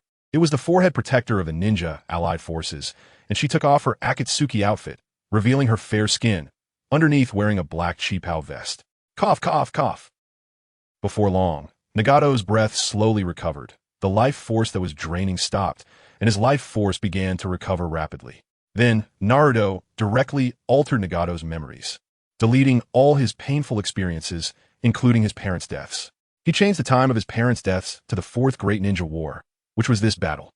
All memories related to Konan and the others were also altered, and Nagato completely became a brand new person. Nagato opened his eyes, looking at everything before him, somewhat confused. "Nagato, you're awake?" Konan saw Nagato wake up, tears of joy streaming down her face. "Who are you?" Nagato was somewhat puzzled. Who was this woman in front of him? Why was she crying for him? But why did he feel a flutter in his heart? This left Nagato baffled. "It's nothing, we are allies. You were unconscious just now, and I'm happy to see you awake." Konan wiped her tears, her eyes red, and smiled lightly. "Oh, is that so?" Nagato was somewhat surprised, nodded, and looked around. "All right, Konan, come with me." Naruto looked at Konan, chuckling lightly. Konan nodded, stood up. Whoosh! Naruto directly grabbed Konan's hand, disappearing from the spot. The next moment, Naruto returned to Konoha and also altered Konan's memories, making it quick and easy. He would never go to great lengths to make someone like him. Soon, Konan's memories were altered, and she became Naruto's maid. "This land is my nursery. Your chakra, return to me. There is no need to continue fighting. Your existence is just to supply me with chakra." Kagaya Otsutsuki said to Naruto and Uchiha Sasuke in front of her. Who do you think you are? Our chakra was painstakingly gathered by ourselves. Hand it over. Impossible." Naruto frowned tightly, looking at Kagaya Otsutsuki and snorted coldly, then directly stood up and charged at her. "Naruto, be careful." Uchiha Sasuke frowned tightly, seeing Naruto acting recklessly, stretched out his hand and shouted loudly, "Do you want to fight? The chakra was originally taken from me. Since that is the case, let me personally take it back." "Lava World." Kagaya Otsutsuki saw Naruto charging towards her, said coldly. Chapter 238, Sasuke and Naruto versus Kagaya Otsutsuki. Boom, boom, boom. Then everyone present realized that they had directly changed places and were continuously falling downward. Where's this place? Is it an illusion? No, this is real. The temperature of this lava is definitely not wrong. Kakashi frowned tightly. Having just arrived in this world, he was not accustomed and was falling down. Susanoo, complete form.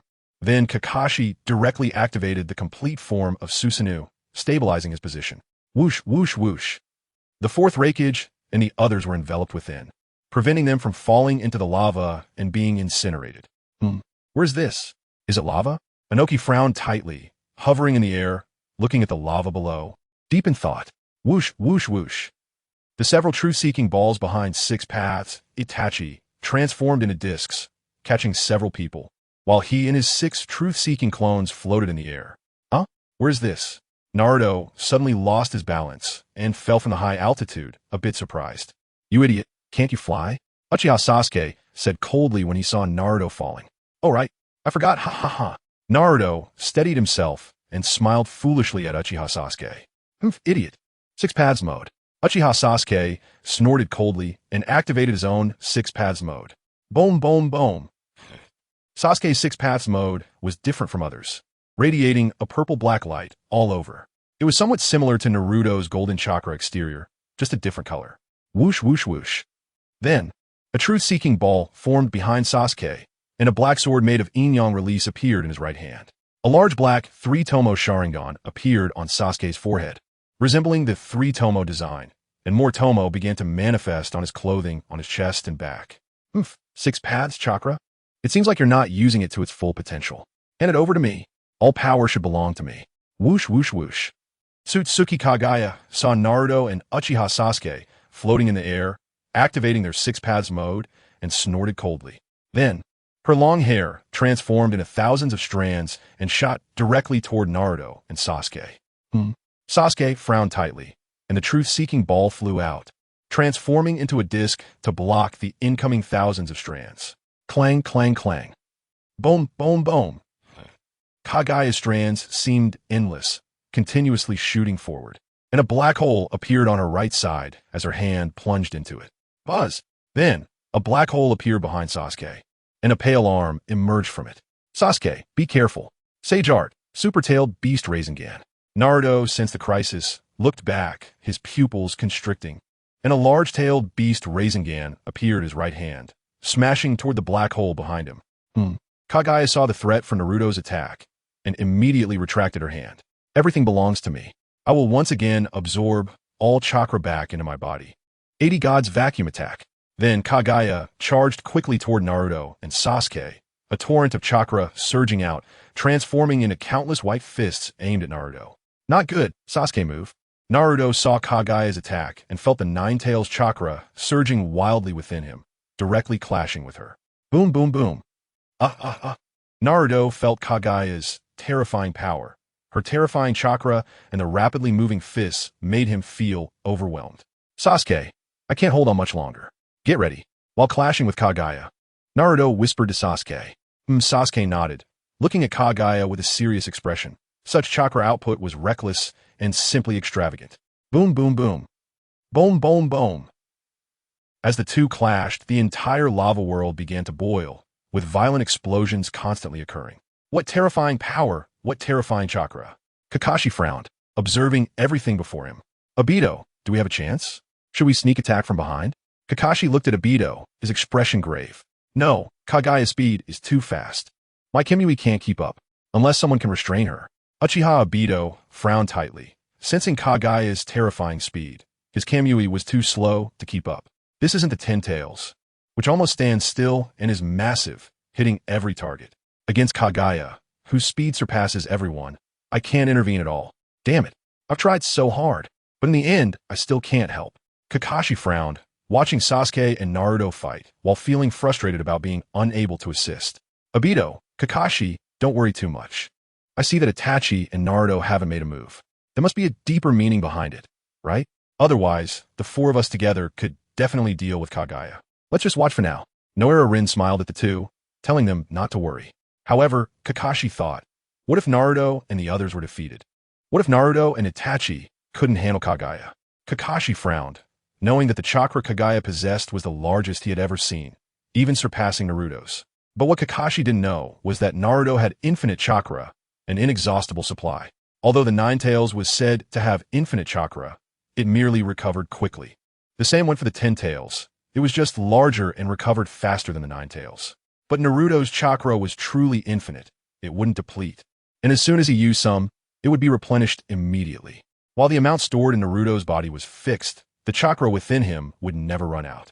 Chapter 239. The Powerful Kagaya, Leisurely Naruto. Let's wait and see. Our worries might be unnecessary. Look at Naruto. He doesn't seem worried at all. Uchiha Obito frowned, watching Naruto's carefree demeanor, showing no reaction. Yes, it's much more exciting than watching the anime. Ahaha, keep fighting, continue, hit harder, don't hold back. This 80 Gods Vacuum Attack is nice, somewhat similar to the Hyuga clan's 8 Trigrams Air Palm, but with greater power. After dealing with Konan, Naruto returned, leisurely lying in the air, drinking a beverage and snacking, as if watching a grand show. Boom! After clashing with Kagaya for several seconds, Naruto ultimately couldn't keep up with the speed and chakra, and was knocked away by a punch. Sasuke, now's the time. Naruto shouted angrily at Sasuke. Whoosh! Susanoo, fire style, great fireball.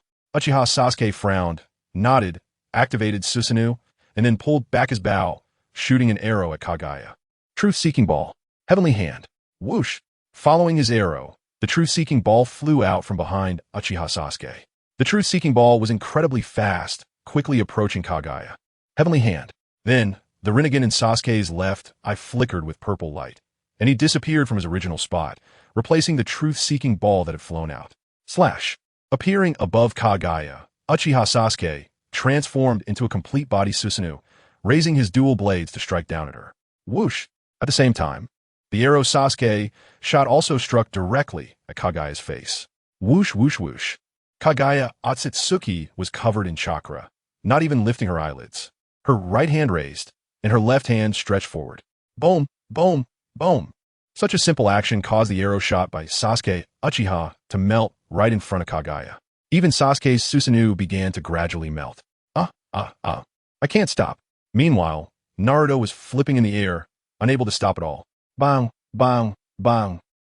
Then, a violent explosion occurred near Kagaya, and Sasuke screamed as he fell directly into the lava.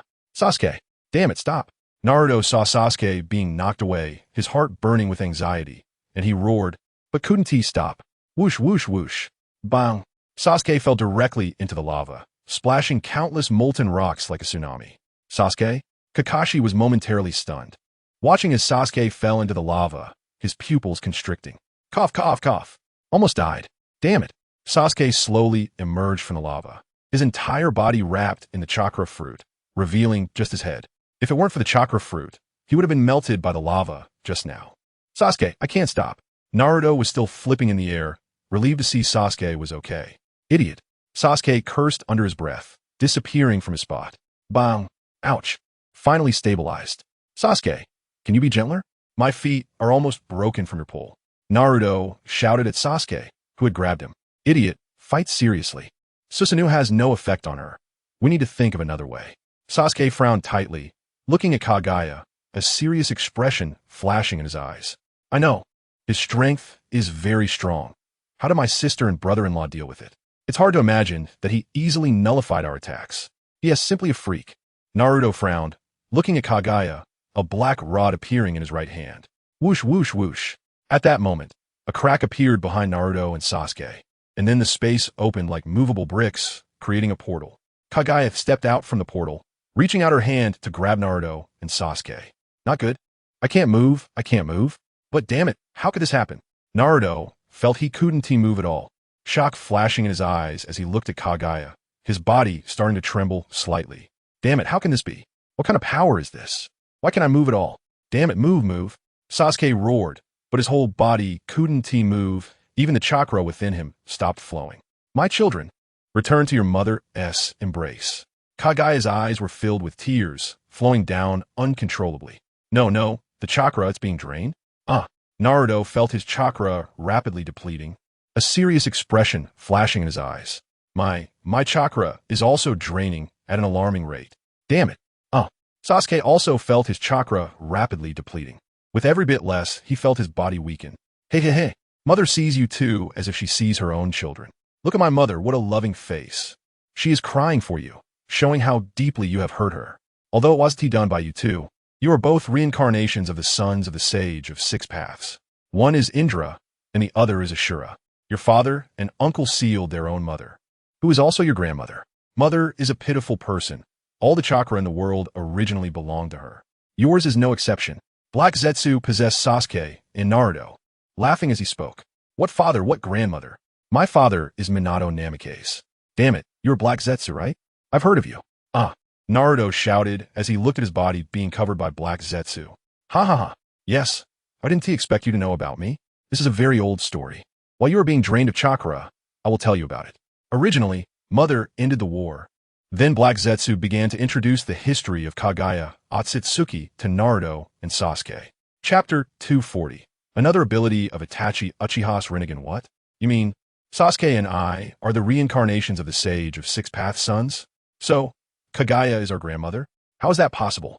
How can a person be reincarnated so many times and have control over their own reincarnations? How is this possible? Naruto found it unbelievable. For him, it was simply impossible. Can such a thing really be convincing when said? Perhaps, how could it be? Just as Naruto said, if such reincarnation exists, although there are no memories from the past, doesn't it imply that humans can achieve immortality? Just continuously reincarnating, dying, and then reincarnating again? Sasuke also found it unbelievable. It was simply impossible for one person's power to control their own reincarnation. This is the power of the Otsutsuki clan. After the Otsutsuki clan dies, their chakra does not dissipate and can reincarnate. Although they do not retain memories from their previous lives, they can still possess powerful abilities and talents. If you two combine your powers, you can awaken the Rinnegan. Back then, Uchiha Madara was able to awaken the Rinnegan because I was there. As for how those few could awaken it, it surprised me greatly. You both possess the bloodline of the Sage of Six Paths, so it's normal for you to awaken it. But the bloodline and chakra power within them are not enough for them to awaken the Rinnegan. Black Zetsu sneered and explained loudly. Damn it, how did my brother defeat them? Such power is simply unimaginable. Sasuke Uchiha heard this story for the first time. No one had told it before. He felt that he was already very strong, but he didn't expect he still couldn't defeat the Kagaya in front of him. I hate you, Hagoromo, Kagaya. Why did you betray me? Why? You are mine. Give me back your powers. Kagaya had become a person full of tears, looking at Sasuke and Naruto before her. Damn it. Although you want to protect your children also want to protect the ones they care about. As a mother, shouldn't you be proud of this? Naruto gathered power for most of the day and finally managed to condense a bit of usable strength, turning it into a chakra hand that directly pulled Kagaya off of him, restoring his freedom. Get lost. Then Naruto waved his right hand and directly tore the black Zetsu off Sasuke, shredding it to pieces. Sasuke, we need to find a way to seal Kagaya Otsutsuki. Let's use the planetary devastation together later. We will definitely be able to seal her. Naruto furrowed his brows, looking at Kagaya Otsutsuki in front of him, and quietly said to Uchiha Sasuke, it's already difficult to get close to her. How can we seal her? Uchiha Sasuke frowned, looking at Naruto in front of him, a bit confused. I have a technique, but I don't know if it will work. Hee. Naruto's mouth curled up, a glimmer of brilliance flashing in his eyes. Technique? What technique? Uchiha Sasuke was slightly taken aback, surprised that there was a technique that could help them get close to Kagaya Otsutsuki. Come closer, and I'll tell you. Naruto chuckled lightly, beckoning Uchiha Sasuke over. Uchiha Sasuke was slightly stunned and moved closer. What? Is this thing feasible? Are you an idiot? After hearing Naruto's words, Uchiha Sasuke's eyes flashed with disbelief. How do you know it won't work? Just watch me. Whoosh. Now's the time. Seduction technique. Reverse harem jutsu. Bang, bang, bang. Lady Kagaya. Naruto chuckled and flew forward, performing the seduction technique. But it was just a reverse harem, which meant it was all handsome men. Wow, Naruto really is a genius. I had no idea it would be this shocking. Naruko couldn't help but laugh out loud when she saw Naruto make his move. Kagaya Otsutsuki was slightly taken aback, looking at one handsome man after another in front of her, her eyes flashing with surprise. Good opportunity. Sasuke, go. Sage Art, Super Otama Rasengan. Naruto's mouth curled up, and a supersized Rasengan appeared in his right hand, smashing directly toward Kagaya Otsutsuki. Good. Amaterasu. Uchiha Sasuke furrowed his brows, not expecting this move to actually work, and immediately flew forward, launching an Amaterasu attack at Kagaya Otsutsuki. Whoosh. Kagaya Otsutsuki furrowed her brows, diving into space and appearing behind Uchiha Sasuke, throwing him into another dimension. Sasuke? Damn it, where did you take Sasuke? Naruto looked at Kagaya Otsutsuki in front of him, anger flashing in his eyes as he shouted. Mom, separating them is the best.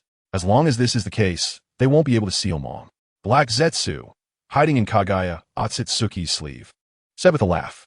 Boom, boom, boom. The next moment, Kagaya Otsutsuki floated into the air, and the magma in the entire lava space began to boil. Boom, boom, boom. The sky was filled with magma shooting up, and everyone was standing on it without exception. Uchiha Itachi's Rinnegan flashed with purple light, causing everyone present to become ethereal. Itachi, your ability is pretty good. It seems similar to your eternal Manjiki Sharingan, but it can actually be used collectively? Not bad, not bad, this ability is okay. At least it can protect others.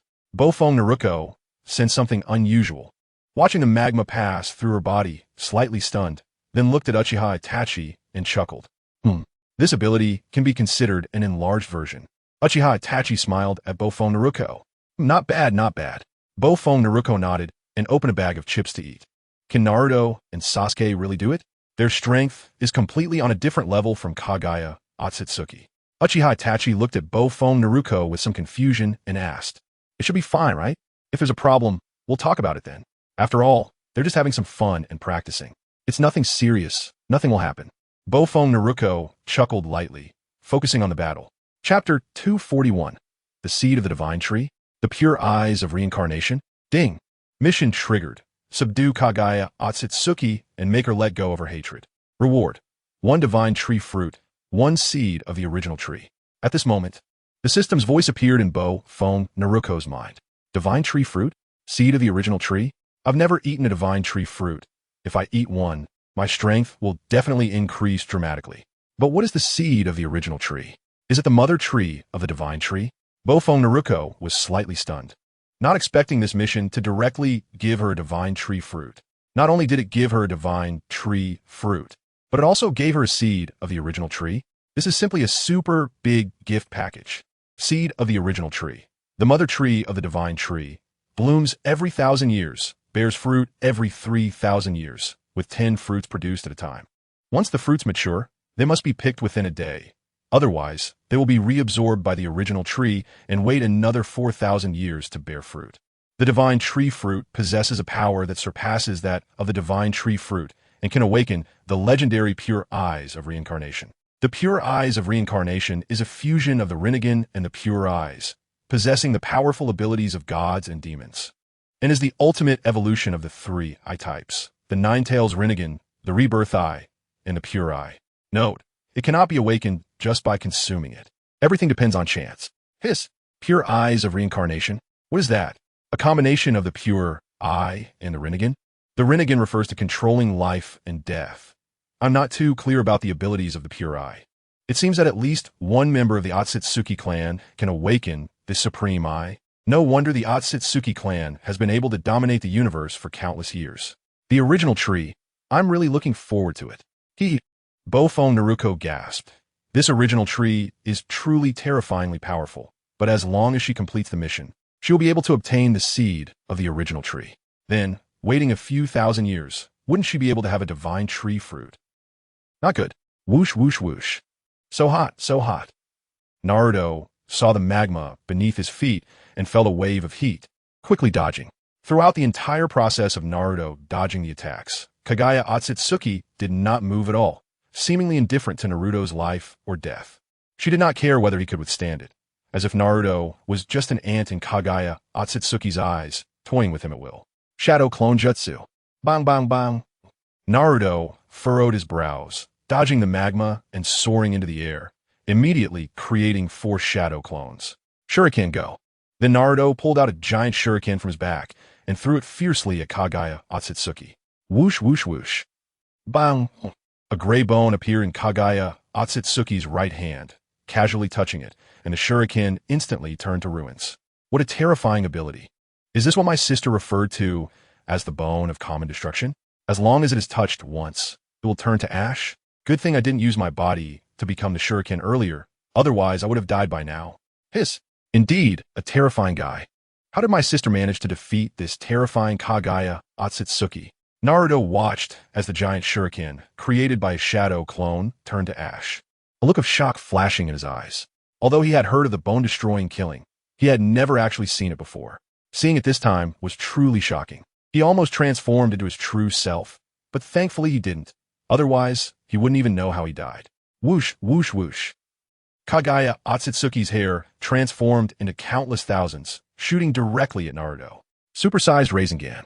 Naruto's brows furrowed, and a Rasengan appeared in his right hand, resting on top of his head, while the shadow clones behind him quickly moved forward, each holding a Rasengan and pressing toward Kaguya Otsutsuki. This is my world. You want to defeat me? Absolutely impossible. Whoosh. Kaguya Otsutsuki charged towards Naruto, suddenly extending her right hand to grab him. Super strength, block it for me. Naruto's supersized Rasengan was exhausted, and a massive amount of chakra erupted from his right hand as he punched towards Kaguya Otsutsuki. Bang, bang, bang, bang. Kaguya Otsutsuki's and Naruto's attacks collided instantly, and she was sent flying by the force. Naruto, I have gathered your chakra. This time, let's go together. The voice of the Nine-Tails echoed in Naruto's mind. Thank you, Kurama. Multi-shadow clone technique. Bang, bang, bang. In the next moment, the sky was filled with Naruto's shadow clones, at least 1,000 of them. Such shadow clones were not something just anyone could create. Huh? Kaguya Otsutsuki furrowed her brows, extending her right hand as countless chakra fists came crashing down towards Naruto. Bang, bang, bang. In an instant, all the shadow clones of Naruto were smashed into smoke by Kaguya Otsutsuki, the smoke filling the air, obscuring her vision. Now's my chance. I'm right here. One Naruto charged out from the white mist, throwing a punch at Kagaya Otsutsuki. Haha. Kagaya Otsutsuki smirked coldly, extending her right hand to block Naruto's attack. And me. Naruto's spiral barrage. Bang, bang, bang. Countless Narutos charged towards Kagaya Otsutsuki. Huh. Kagaya Otsutsuki furrowed her brows, seeing so many Narutos, and the space above her opened up, allowing her to slip into it. Damn it, she escaped again? Chase after her. Naruto's brows furrowed as he leaped, wanting to enter the special space with Kagaya Otsutsuki. Mom, this Naruto seems a bit off. But after this battle, it seems he can create miracles each time. He is a typical non-conventional player. We must be cautious. The starting ball space absolutely cannot be discovered. It connects to several other spaces, and if Naruto enters, it could lead Sasuke to this location. At that time, they might use Yin-Yang power to seal Mom again. Black Zetsu didn't expect Naruto to be so powerful. After all, he didn't know much about Naruto and Sasuke. Both of them were still kids and had not grown up to be what they are now. But from this battle with Naruto and Sasuke Uchiha, it was clear that this person named Naruto plays by his own rules and uses all kinds of tricks, completely overturning his worldview built over thousands of years. Chapter 242, The Powerful Naruto Uzumaki. I can feel it. Their strength is not the strongest.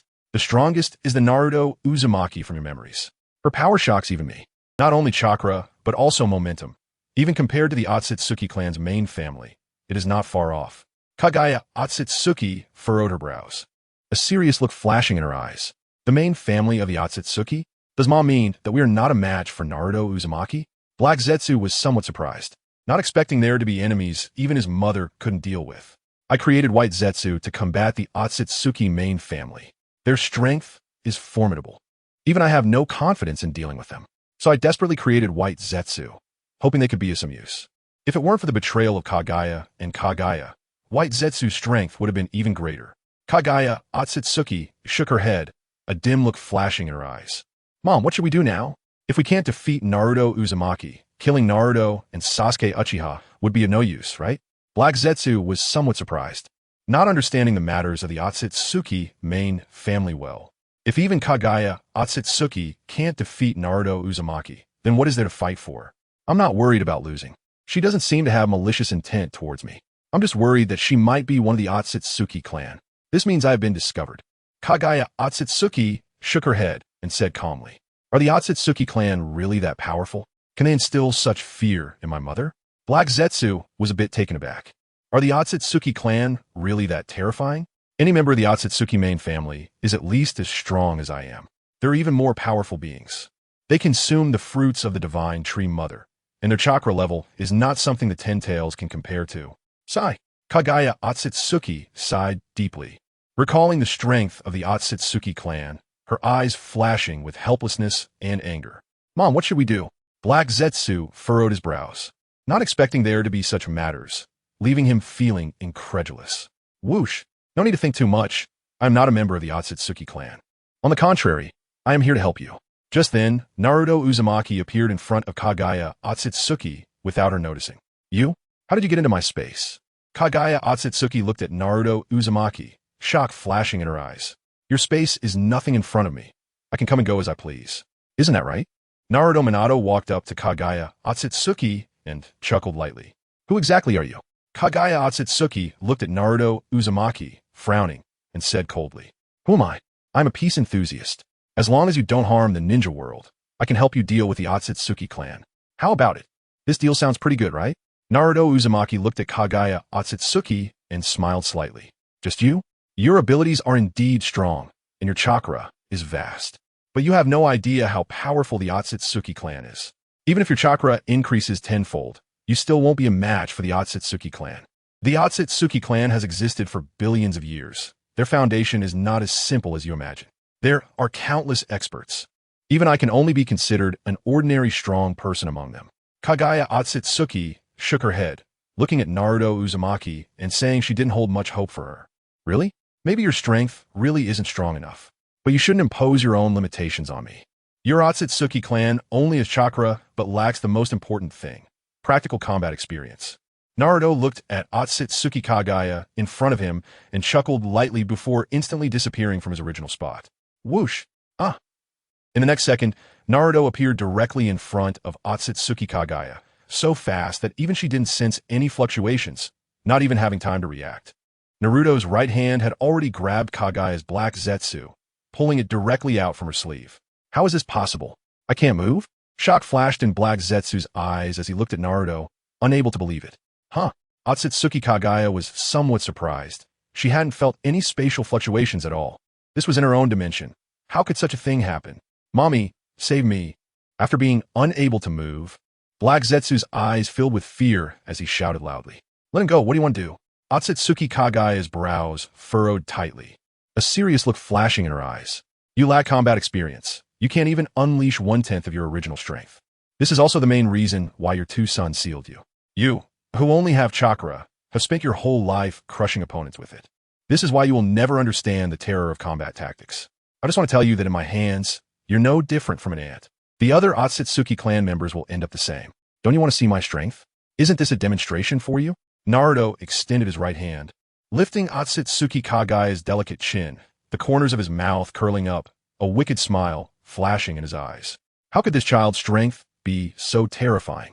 My chakra is actually being suppressed. How is it possible that I can't use my chakra? I am the progenitor of chakra in this world. How could she suppress my chakra?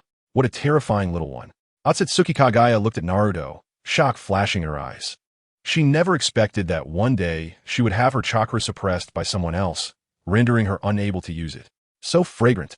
Naruto leaned in closer, sniffing Kagaya's face and smiling. For some reason, Otsutsuki Kagaya emanated a special fragrance, a scent so enchanting that it made one feel refreshed after inhaling it. This feeling is something that can only be understood but not described. This is the aura of the God Tree. After consuming the God Tree's fruit, a special divine charm would emanate from body. This aura can be sensed even across several planets. Otsutsuki Kagaya's face flushed slightly as she said softly. Chapter 243. Altering Kagaya's memory? Strange. Why does this child always give me such a strange feeling? Looking at Naruto in front of her, Otsutsuki Kagaya's heart skipped a beat. For some reason, looking in her eyes made her feel like she was about to fall deep into them. This was something Otsutsuki Kagaya had never encountered before, leaving her quite astonished. I see. I haven't tried the God Tree's fruit yet. No wonder there is such an aura. But to be honest, it smells really good. Naruto reached out and hugged Otsutsuki Kagaya, taking a deep breath and saying softly, You. Otsutsuki Kagaya was somewhat surprised.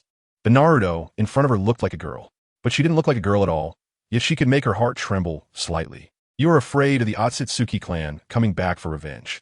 Are you afraid they will retaliate against you or your two sons? Naruto softly asked, hugging Otsutsuki Kagaya. They betrayed me. I want to reclaim the chakra within them, but I only want to protect them. Yet they betrayed me, but I still want to protect them. They have too much chakra and will become my obstacle. Therefore, I can only reclaim the chakra within them and then fight against the enemies. Sadness flashed in Otsutsuki Kagaya's eyes, her face showing worry. I can protect you. How about that? I can also protect your sons. But I want you to forget everything from the past. Are you willing? Naruto looked at Otsutsuki Kagaya and chuckled, asking, Forget the past? Otsutsuki Kagaya turned to look at Naruto, somewhat surprised. Yes, forget everything after you came to the ninja world. Naruto smiled at Otsutsuki Kagaya. Forget? It's not that easy. Do you want to alter my will? Otsutsuki Kagaya shook her head as she looked at Naruto. As long as you are willing, I can alter your memory. After that, you won't harm the ninja world, and there won't be any sad events. And for the Otsutsuki clan, I will deal with them. As long as they dare to come. I can slay them one by one. Naruto chuckled lightly, looking at Otsutsuki Kagaya, confidence flashing in her eyes. Your strength is very strong. Even I have no ability to resist. Not all of my clan members have consumed the God Tree's fruit. Because my power was split between Yui and Hamura, my strength was divided into two parts. I occupy one part, and Yui and Hamura together occupy one part. Moreover, my true body is sealed on the moon. The current me is not my full strength. In the Otsutsuki clan, after consuming the God Tree's fruit, one basically attains elder-level strength. Right now, you are at most equivalent to elder-level strength. But above elders, there are clan elders, and above clan elders, there is the clan leader. The clan leader of the Otsutsuki clan is of an unfathomable strength, having lived for billions of years, and after consuming the fruit of the origin tree. Their power is something we cannot compare to. So if you really want to deal with the Otsutsuki clan, there is still no hope. But clan elders and the clan leader generally do not leave the Otsutsuki star. With you here, as long as it's not a large number of Otsutsuki clan members, you can indeed protect this world. Otsutsuki Kagaya nodded, giving a brief introduction to the strength of the Otsutsuki clan. Then I will become even stronger. Naruto chuckled lightly at Otsutsuki Kagaya. Do you see that I have any choice? Your strength is greater than mine. I can only let you do as you wish. But I hope you can keep your promise and protect this world. I actually don't want to harm them. Otsutsuki Kagaya looked at Naruto and shook her head. I know. Otherwise, you wouldn't have pulled us into the lava space. Next, I will alter your memory, and then you can live happily in this world. Let me bear all the sins.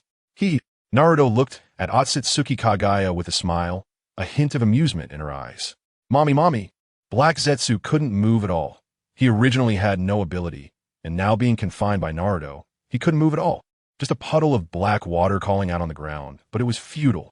Then, Wave Wind Naruko directly invaded Kagaya, Otsutsuki's mind, deleting a series of tragedies that occurred after she descended to Earth. After erasing all the tragic memories in Kagaya's mind, Wave Wind Naruko began to alter her own memories within it. The general content was that after Kagaya Otsutsuki descended to Earth, she met Naruko's previous life, who was someone she loved, and they had 3 children together. The family lived happily together, but later, as Naruko's lifespan was coming to an end, her chakra reincarnated, becoming the current Wave Wind Naruko. Kagaya searched for Naruko for over 1,000 years and finally found her lover from her previous life. Although Naruko had transformed into a woman, Kagaya's love for her remained unchanged, and so on. Ahem. Although it's a bit glitch, it can barely work. After modifying her memories, Wave Wind Naruko coughed softly a few times and smiled awkwardly. And then there's Black Zetsu. Next, it's your turn. Whoosh. Wave Wind Naruko then took out a man's body from her space, a clone of a bandit body she had previously used for research, preparing to let Black Zetsu enter it and become a real person. In the world of Naruto, Wave Wind Naruko believed that there were no true villains. Black Zetsu had survived for over 1,000 years just to resurrect his mother. One must say, he truly is a great filial son. Naruto could be rewritten as Black Zetsu, saving his mother. What do you want to do? You. Black Zetsu looked at Wave Wind Naruko as she slowly approached him, his eyes flashing with fear. Of course, it's to alter your will. Wave Wind Naruko deleted all of Black Zetsu's memories, directly making him assume the identity of Kagaya Otsutsuki's son, and then fell into a deep sleep. So he retained no other relevant memories. The only memories he had were similar to Kagaya's, just the memories of the family from before. In addition, in those memories, Black Zetsu had a special ability, which allowed his body to appear outside of his physical form and integrate into any object. Mission accomplished. After finishing everything, Wave Wind Naruko directly merged Black Zetsu into the bandit's clone body. Chapter 244, Planting the Seed of the Divine Tree. Don't be fooled by him being a bandit. He looks quite handsome. Looking at Black Zetsu in front of her, the corners of Wave Wind Naruko's mouth lifted, and a hint of a smile flashed in her eyes. At this moment, Kagaya Otsutsuki opened her eyes, a look of confusion flashing in her gaze. Husband? Upon seeing Wave Wind Naruko, Kagaya's face lit up with joy as she rushed forward and directly leaped into her arms. You're awake? From now on, in front of outsiders, call me Naruko. Wave Wind Naruko chuckled softly at Kagaya Otsutsuki and felt a sense of secret joy in her eyes. One must say, the Naruto world is truly wonderful. Looking at the adorable Kagaya Otsutsuki in front of her, Wave Wind Naruko couldn't help but chuckle inwardly. Naruko. Kagaya Otsutsuki looked at Wave Wind Naruko with a bright smile, then retracted the strange horns on her head, closing the Rinnegan on her forehead as well. Originally, this was Kagaya Otsutsuki's special mode, allowing her to freely turn it off. As long as she didn't T-activate it, the horns wouldn't T-grow. It could be permanently activated, but could also be turned off freely. However, she lacked a sense of security in her heart. So she kept this special mode activated just in case. This world made her feel insecure, which is why she maintained this state. Mommy? What is this? Daddy? Black Zetsu also woke up, looking at Kagaya Otsutsuki and Wave Wind Naruko in surprise. Good son, very good. Wave Wind Naruko smiled as she saw Black Zetsu calling her dad, almost unable to hold back her laughter. I'll take you away first. Once I finish dealing with things here, I'll come back to accompany you. Wave Wind Naruko smiled at Kagaya Otsutsuki and said softly, Where is Daddy taking us? Black Zetsu asked curiously, looking at Wave Wind Naruko. First, let us go to the other dimensional space. Let us go. Wave Wind Naruko waved her right hand, and a spatial passage appeared in front of them. Let us go. Looking at Kaguya Otsutsuki in her arms, Wave Wind Naruko smiled. Kaguya Otsutsuki was exceptionally well-behaved, smiling at Wave Wind Naruko, and the three of them stepped into it. Ding! Congratulations, host, for completing the mission. You have received 1 divine tree fruit and 1 seed of the original tree, which have all been stored in the system space. Please collect them yourself.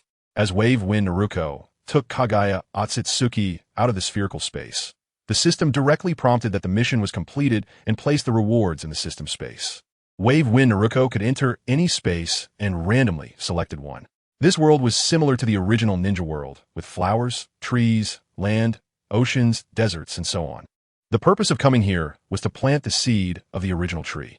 It's so beautiful here. Kaguya Otsutsuki, originally a little girl with a kind nature, had been changed by the malice of humanity. Now, after Wave Wind Naruko altered her memories, she returned to her innocent and kind self. Seeing the sea of flowers in front of her, Kaguya Otsutsuki's eyes brightened, and she hurriedly ran forward to pick a small red flower. Would release, would pillar family. Boom, boom, boom. Wave Wind Naruko kicked off with her right foot, and a huge wooden villa appeared in front of them, covering several dozen acres, very large. Kaguya, you and Black Zetsu will live here for now. I'll be back soon. Also, this seed of the original tree should be planted here. Once planted, we will become stronger in 4,000 years. By then, you won't have to be afraid of them anymore. Wave Wind Naruko stepped forward, looked at Kaguya Otsutsuki, and smiled, taking out the seed of the original tree. What is this? The seed of the original tree? Husband? How is this possible? Kaguya Otsutsuki looked at the seed of the original tree in Wave Wind Naruko's hand with a look of shock in her eyes. Come on. Let us plant it ourselves. Wave Wind Naruko chuckled softly, pulling Kaguya Otsutsuki down squat, digging a small hole in the grass, and dropping the seed of the original tree into it. Kaguya Otsutsuki looked on with anticipation. She had always been worried that the Otsutsuki clan would come to hunt them down. Now seeing the seed of the original tree, she felt much more at ease. With the fruit of the seed of the original tree, they would gain stronger powers, and they wouldn't have to fear the Otsutsuki clan anymore. Boom, boom, boom. After the seed of the original tree was planted, it absorbed the nutrients from the ground, and endless natural energy was absorbed by it. Its body grew wildly, transforming into a towering tree that pierced the clouds, reaching heights unimaginable. It's truly countless times larger than the divine tree. No wonder it's called the seed of the original tree. After absorbing natural energy, it could even spray out endless chakra, unlike the divine tree, which only absorbs nutrients from natural energy.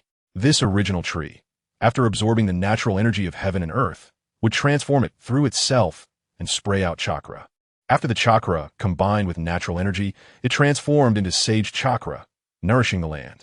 Wave Wind Naruko looked at the divine tree in front of her, her eyes filled with shock. The chakra sprayed out by this original tree, combined with natural energy, formed a new type of energy, just like sage chakra. No wonder the Otsutsuki clan couldn't absorb sage chakra. Chakra and natural energy coexist and also counteract each other.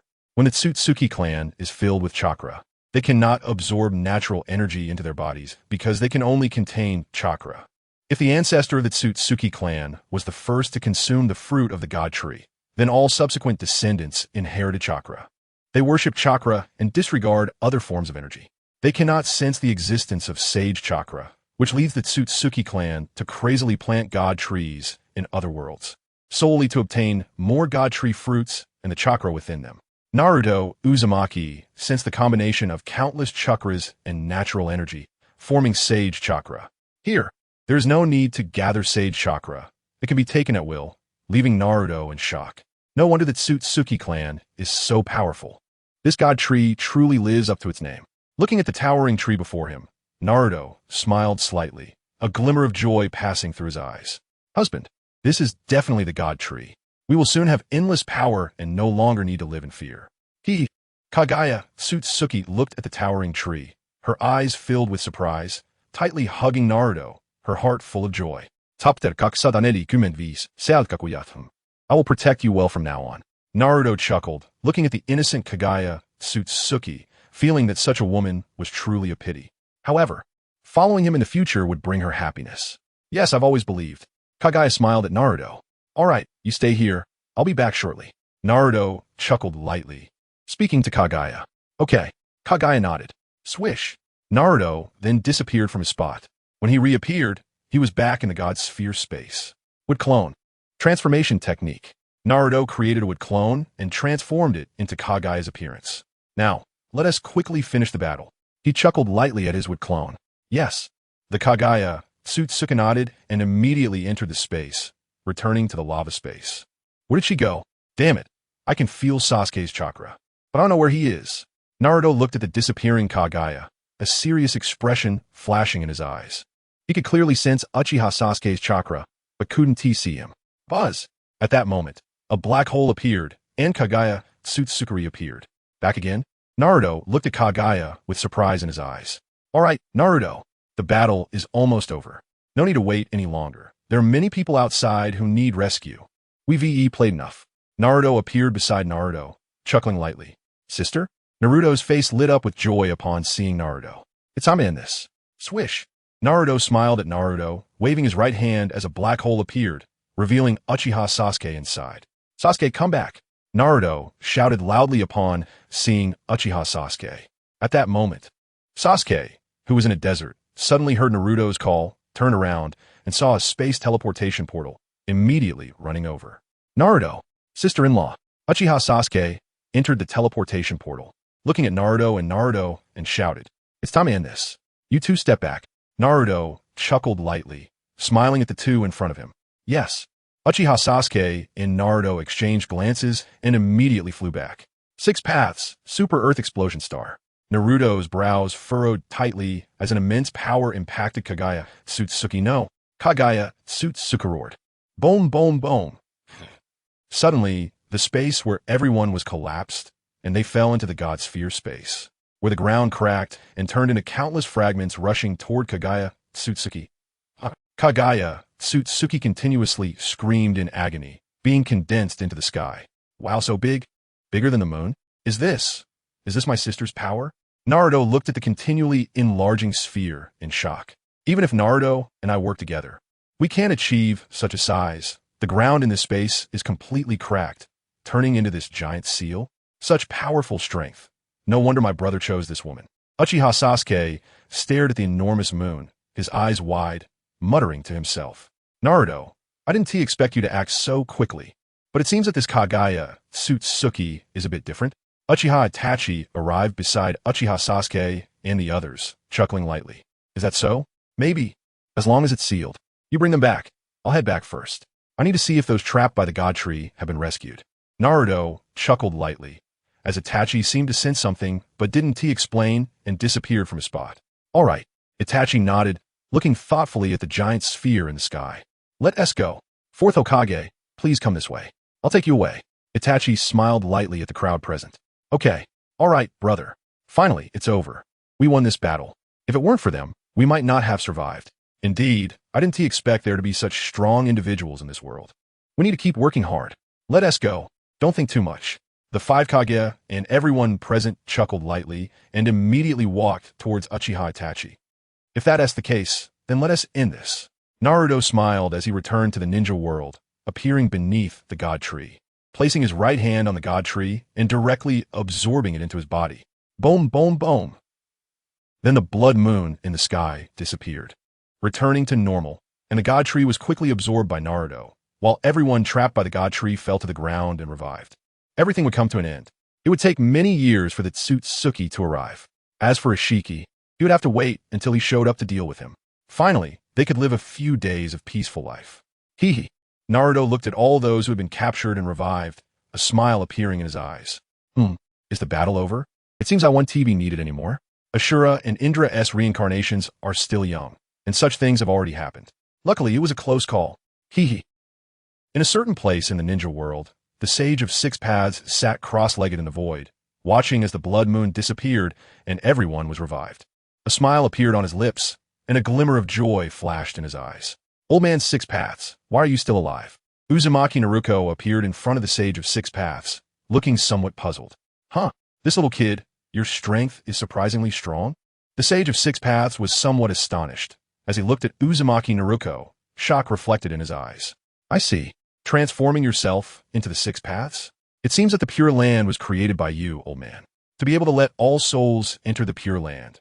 You are quite kind, aren't you?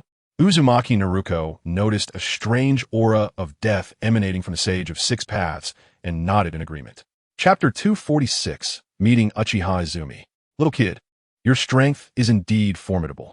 Just now, your mother was sealed by you, right? This aura, it must be correct. After I died, I was worried about this world, so I used chakra to condense a body to forge the Pure Land, intending to provide a resting place for those who have passed away. Thank you for saving this world. The Sage of Six Paths looked at Uzumaki Naruko and chuckled lightly. No need to thank me. You should go back now. The war in the ninja world has ended, and it should enter a peaceful era afterward. The rare peace is finally coming. Uzumaki Naruko smiled and nodded at the Sage of Six Paths. Good son, return to your Pure Land. Ha ha ha. Uzumaki Naruko smiled, thinking about the Sage of Six Paths. Time is about right. I will also return. Uzumaki Naruko, I hope you can continue to protect this world, just as you protect your family. The Sage of Six Paths chuckled lightly, nodded, and after finishing his words, transformed into a stream of light, disappearing between heaven and earth. Finally, it's over. This world is really troublesome. Uzumaki Naruko watched the Sage of Six Paths leave, a smile appearing on her lips, with a glimmer of joy in her eyes. Bang! At this moment, a figure appeared nearby. It was none other than Uchiha Izumi. Huh, where's Itachi? The first thing Uchiha Izumi thought upon awakening was Uchiha Itachi, her eyes anxiously scanning the surroundings. Originally, in the Infinite Tsukuyomi, she had married Uchiha Itachi, and the two had given birth to 2 children. Now that she was awake from the dream, she felt somewhat reluctant, looking around but not seeing Uchiha Itachi. Izumi? Uzumaki Naruko was slightly taken aback upon seeing Uchiha Izumi. Izumi is the one who loves Itachi the most in this world. I wonder what Tendo Naruko is thinking. I'll ask first. If she doesn't like him, I can let Itachi be with Izumi. Looking at Uchiha Izumi, Uzumaki Naruko shook her head and muttered to herself. Whoosh! In the next second, Uzumaki Naruko appeared beside Tendo Naruko. Your Excellency. Tendo Naruko called out upon seeing Uzumaki Naruko appear.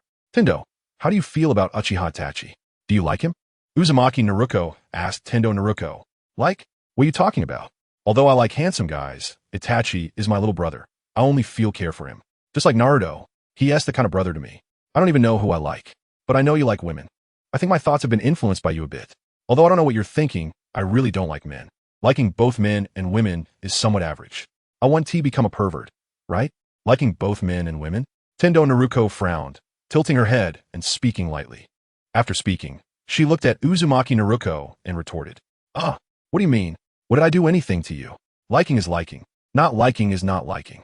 What do you mean I influenced you? What is wrong with me liking women? Since you don't like Itachi, I'll just give him to someone else. You said it yourself. Do you like him or not? If you don't like him, it's all yours. Uzumaki Naruko frowned, directly giving Tendo Naruko a pat on the head, saying coldly, Ouch, why are you hitting me? I don't like him, okay? Is that enough? But Your Excellency, can you let me have one? Either Hong or Shien is fine. No problem at all. How about considering Akkad? Tendo Naruko looked at Uzumaki Naruko with a smile, a glimmer of light flashing in her eyes. Want? Not a chance. But that's Sammy isn't bad. I'll let you have her. How about that? Not a bad deal for you, right? Uzumaki Naruko pouted, looking at Tendo Naruko, who was trying to take away her beloved, impossible. However, Sammy wasn't bad. She had no feelings for her. So letting her have her was fine.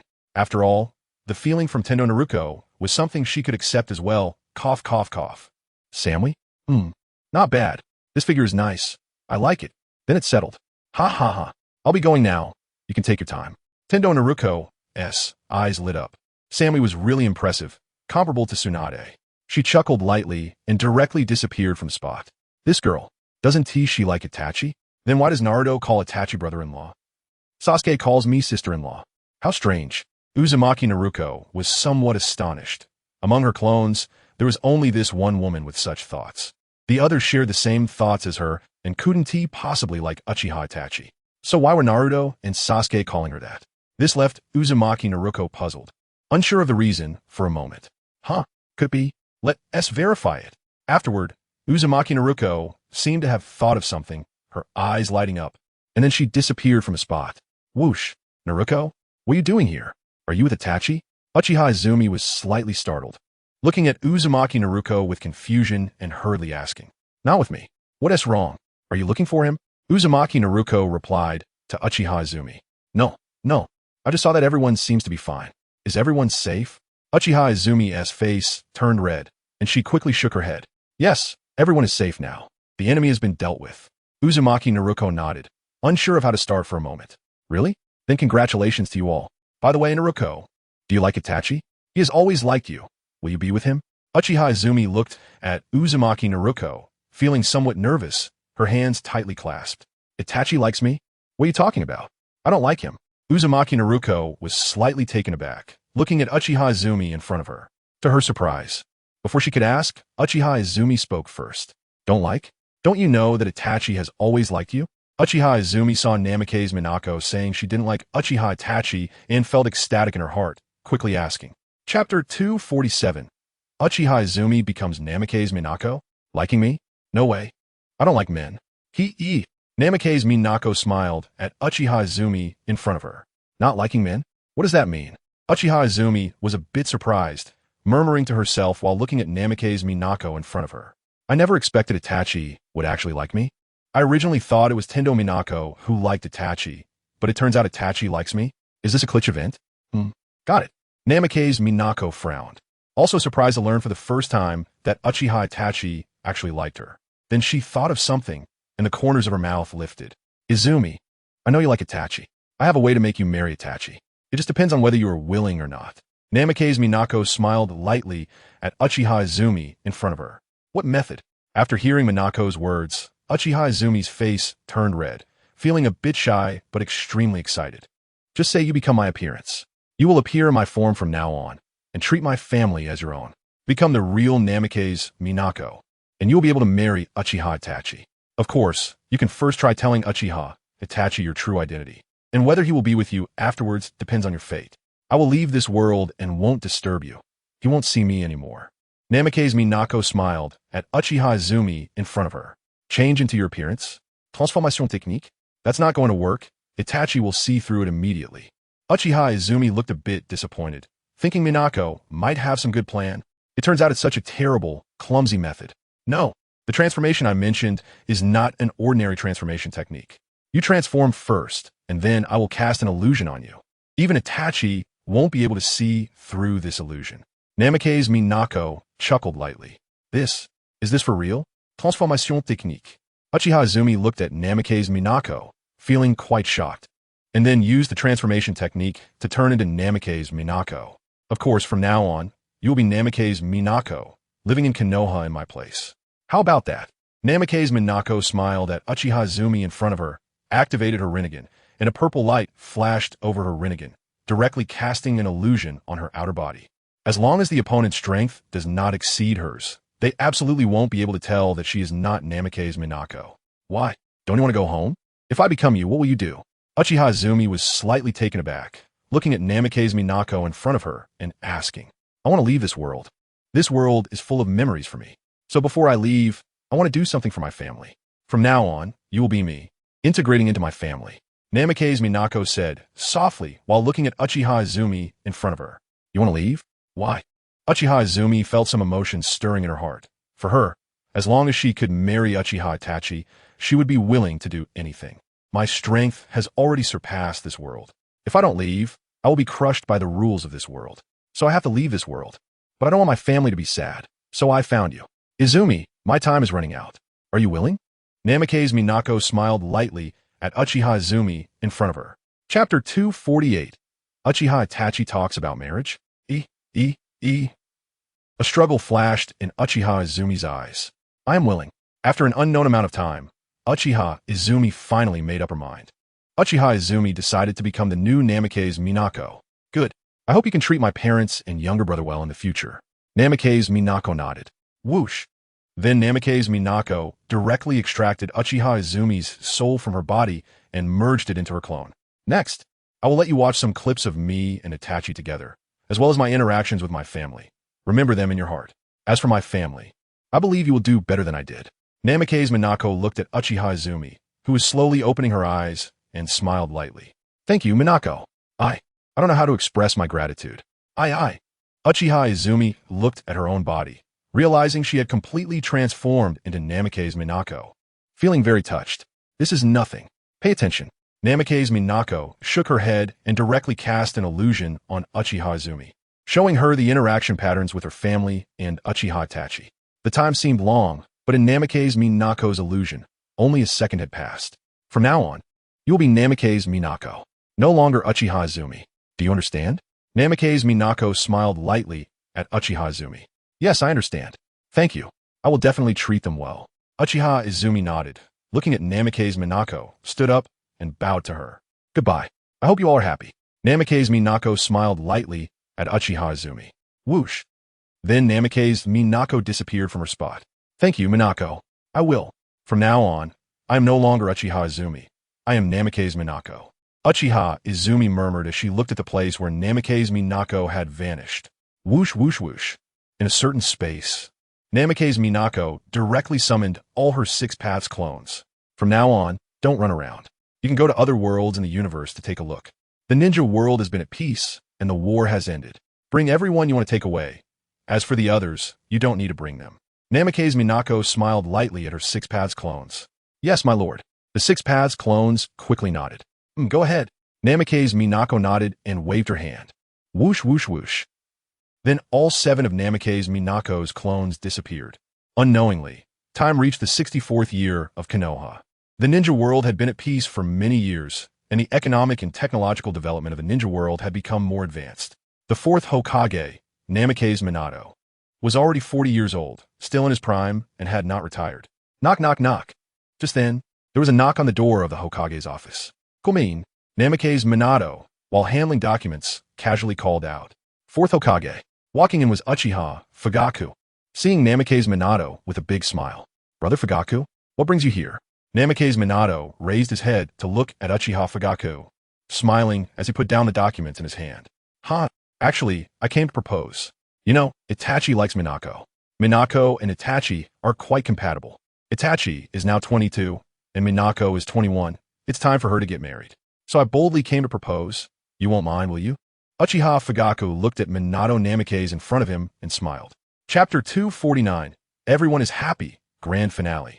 Ha ha ha. How could that be? Itachi is a child I watched grow up. Both his character and strength are top-notch.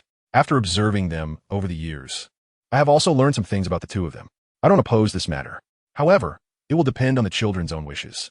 If they agree, I have no objections. Minato Namikaze was slightly taken aback, then burst into laughter. Yes, I think so too. After all, they are of a similar age. It's time for them to get married.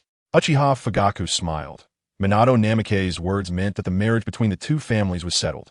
Someone, go notify Itachi and Naruko to come over. Then Minato Namikaze shouted into the void. Yes. Whoosh. An Umbu immediately left to find Uchiha, Itachi, and Namikaze Naruko. Whoosh. Lord Itachi, the 4th Hokage, is looking for you. An Umbu arrived at the Umbu headquarters, kneeling on one knee in front of Uchiha Itachi. Uchiha Itachi has now become the head of the Umbu, while Uchiha Izumi is merely the deputy head. Understood. Uchiha Itachi nodded, put down the documents in his hand, and disappeared from the spot. Uchiha Izumi also left the Umbu. Itachi? Naruko? Dad is looking for you? The 4th is looking for you? Uchiha Itachi and Uchiha Izumi appear at the office door, somewhat surprised, and then both of their faces turned red. Yes, let's go in together. Okay. Then Uchiha Itachi and Uchiha Izumi entered the office together. Uchiha Izumi was already accustomed to Namikaze Naruko's identity and would not reveal any flaws. Moreover, Uchiha Izumi had wholeheartedly transformed into Namikaze Naruko. She was no longer the Uchiha Izumi of the past. Dad, uncle, 4th Hokage, father. Uchiha Izumi and Uchiha Itachi walked into the office and quickly called out upon seeing the two. You're here? Come, sit down. Minato Namikaze smiled upon seeing Uchiha Itachi and Namikaze Naruko enter. The reason I called you here today is to discuss something with you. You are both at an age where it's not too small anymore. Just now, Brother Fugaku also spoke to me about it. Do you two like each other? We are preparing for your marriage. Do you have any objections? Minato Namikaze looked at Uchiha Itachi and smiled. Uchiha Izumi's face turned crimson as she lowered her head. Unsure of what to say, Fourth Hokage, I have no objections. Uchiha Itachi said calmly, but inside he was extremely excited. Naruko, what about you? Minato Namikaze looked at Naruko and smiled slightly. Aye. It's all up to you, Dad. Just decide. Whoosh. Uchiha Izumi's face turned crimson, and after saying that, she disappeared from the spot. Ha ha ha. Minato Namikaze and Uchiha Fugaku exchanged glances and laughed heartily. Itachi, congratulations. I hope you can take good care of Naruko in the future. Don't let her be sad. I only have this precious daughter. Minato Namikaze smiled at Uchiha Itachi. I will, father. Uchiha Itachi immediately changed how he addressed Minato Namikaze, showing his excitement. Ha ha. Brother Fugaku, let's agree on a date for the wedding. Minato Namikaze smiled at Uchiha Fugaku and prepared to calculate the wedding date. As for Uchiha Itachi, Kushina Uzumaki also liked him very much and had been muttering about proposing in front of him for a long time. If Minato Namikaze hadn't stopped her, she would have already gone to propose to the Uchiha clan. Later, Minato Namikaze said, how could the girl go to propose herself? That's why Kushina Uzumaki didn't go boldly to propose. Well, since that's the case, let's have a family dinner tonight. Then we can discuss it. Uchiha Fugaku nodded and looked at Minato Namikaze. Okay, let's have dinner together tonight. Minato Namikaze nodded, smiling. Have you heard? Lady Naruko is getting married. What? Lady Naruko is getting married? To whom? Who dares to take my goddess? Sho, are you looking for death?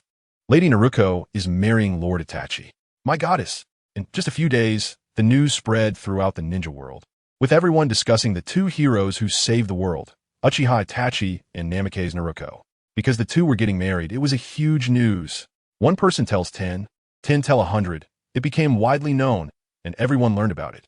Izumi, Itachi, wish you happiness. And Jiraiya, your lifelong regret has finally been compensated. I hope you can be happy in the future. Life is like this. Although the regret has been compensated, it seems this plot isn't very exciting anymore. But I just like happy endings. Namikaze Naruko looked at Tsunade and Jiraiya in front of her, along with the two pairs of newlyweds, Uchiha Itachi and Uchiha Izumi, with a smile on her lips, and murmured to herself, bang, bang, bang. Today is a festive day, and the entire Konoha is celebrating because Uchiha Itachi and Uchiha Izumi are getting married. Of course, there is another pair of newlyweds getting married today, witnessed by the high-ranking officials of Konoha and other ninja villages.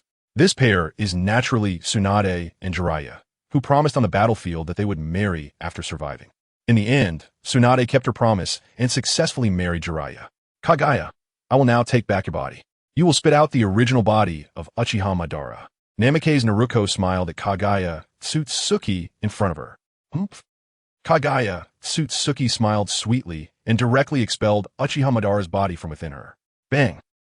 Uchiha Madara fell to the ground, barely alive. Uchiha Madara, do you regret this? Namikaze Naruko looked at Uchiha Madara and chuckled lightly. Ha ha ha. Regret? No regrets. I only lament that my strength is still lacking. I didn't expect to be deceived by Black Zetsu. I never imagined that all of this was a trap set by him. If my strength had been a bit stronger, would he have succeeded? Ultimately, it still comes down to my lack of strength. Uchiha Madara looked at the sky, his eyes flashing with unwillingness. Perhaps, your strength is indeed not enough. Now the ninja world has achieved peace. It is true peace, the peace you longed for. Do you want to go back to protect this hard-won peace? Namikaze Naruko looked at Uchiha Madara in front of her and chuckled lightly. I can no longer do it, protect? How can I talk about protection? Hee. Uchiha Madara laughed self-deprecatingly, looking at Namikaze Naruko, his eyes filled with helplessness. Reviving you isn't an easy task, is it? Uchiha Madara, I can resurrect you, but you must promise me to protect the ninja world. Will you be willing to be the guardian of the ninja world? Uzumaki Naruko looked at Uchiha Madara with a light smile. Resurrecting someone was easy for her. The Rinnegan's ability to resurrect requires the consumption of ocular power and life force, which she had in abundance and would not consume her life force at all. Resurrect me? Protect the ninja world? Do you really want to believe me? Uchiha Madara looked at Uzumaki Naruko, a hint of doubt flashing in his eyes. Of course, your strength is still too weak in my eyes. So you should train well yourself. Perhaps you can reach my level of existence. Letting you protect the ninja world will naturally not be alone. There's another person you also know. Come out. Uzumaki Naruko chuckled softly and waved her right hand, causing a spatial tunnel to appear before them. Madara. Senju Hashirama was also resurrected by Uzumaki Naruko, allowing him to stay and protect the ninja world. After all, he didn't want to handle everything himself. Having someone to help protect the ninja world is quite good. Isn't it? Hashirama? Uchiha Madara looked at Senju Hashirama, shock flashing in his eyes. Shall we protect the ninja world together? Are you willing? Senju Hashirama looked at Uchiha Madara, chuckled softly, and extended his right hand. Hashirama? Uchiha Madara looked at Senju Hashirama. His eyes moved, tears welling at the corners. All right. In the end, Uchiha Madara agreed. What they wanted was peace in the ninja world, although the two had taken different paths. Now that the ninja world is at peace, Uchiha Madara also wanted to see whether the world would become turbulent again in the future. He also wanted to protect the ninja world. That was his lifelong wish. Your families and bodies are already being cultivated. They will be resurrected for you in due time. In the future, your families will live in this world, and there will never be war, and you will go on to protect the ninja world, to guard your wishes. Uzumaki Naruko had obtained the DNA of all Uchiha Madara's brothers and was already cultivating new bodies. The same went for Senju Hashirama. His brothers and wife were also being cultivated, and once completed, they could be resurrected. 6 paths, Rinne Tensei technique. Whoosh, whoosh, whoosh. Then Uzumaki Naruko directly used the Rinne Tensei technique to resurrect Uchiha Madara. After resurrecting Uchiha Madara, Uzumaki Naruko went straight to outer space, lifted the seal, and controlled Kaguya Otsutsuki. After destroying the moon, she took the original moon from the original spherical space and replaced it with the previous moon. After unsealing, Kaguya Otsutsuki's strength was fully restored, reaching the same level as Uzumaki Naruko, although her combat power was somewhat disappointing. After sending the resurrected Senju Hashirama and Uchiha Madara back to the ninja world, she ensured that the two could not appear in public. Even if they did, they could not appear in their true forms and needed to disguise themselves first. After that, Uzumaki Naruko left the ninja world and returned to live in her original tree space. Later, Naruto married Hinata and Ino married Sai. Uchiha Sasuke married Sakura, and Kaguya had a daughter named Uchiha Sarada. Years later, Hinata gave birth to Boruto and Himawari, and Ino gave birth to Inogen. Kaguya gave birth to a daughter named Uchiha Rin, and Sakura gave birth to a daughter named Uchiha Sarada. Uzumaki Naruko split the divine tree fruit into 5 parts and directly had the 5 little ones consume it, gaining powerful strength and awakening special ocular techniques. However, their powers were sealed by Uzumaki Naruko, leaking out a little each day for them to control, absorb, and better manage their powers. Hyuga Niji married Tenten, and the two opened a ninja tool shop. The other 12 young strong also found their beloved ones, and Gaara returned to Sunagakure. The ninja world gradually became stable, peaceful, and harmonious, with everyone living carefree lives. Subsequently, the Otsutsuki clan entered the ninja world several times, ultimately being completely defeated by Uchiha Itachi. Uzumaki Naruko consumed the divine tree fruit, becoming in existence at the level of the Otsutsuki clan leader, and there was no more war in the ninja world, bringing lasting peace. Synopsis: by accident, I crossed over and became Naruto's sister. Naruko: Dad, I had a dream last night, and I saw something terrible. Minato: little Naruko, what happened? Did you have a nightmare? Don't be afraid. Mom and Dad are here to protect you. Naruko: Dad, I dreamed that you and Mom would die tomorrow. Minato: don't worry, Dad is very strong. At the age of 4, during the Ninetales incident, I suddenly awakened my memories.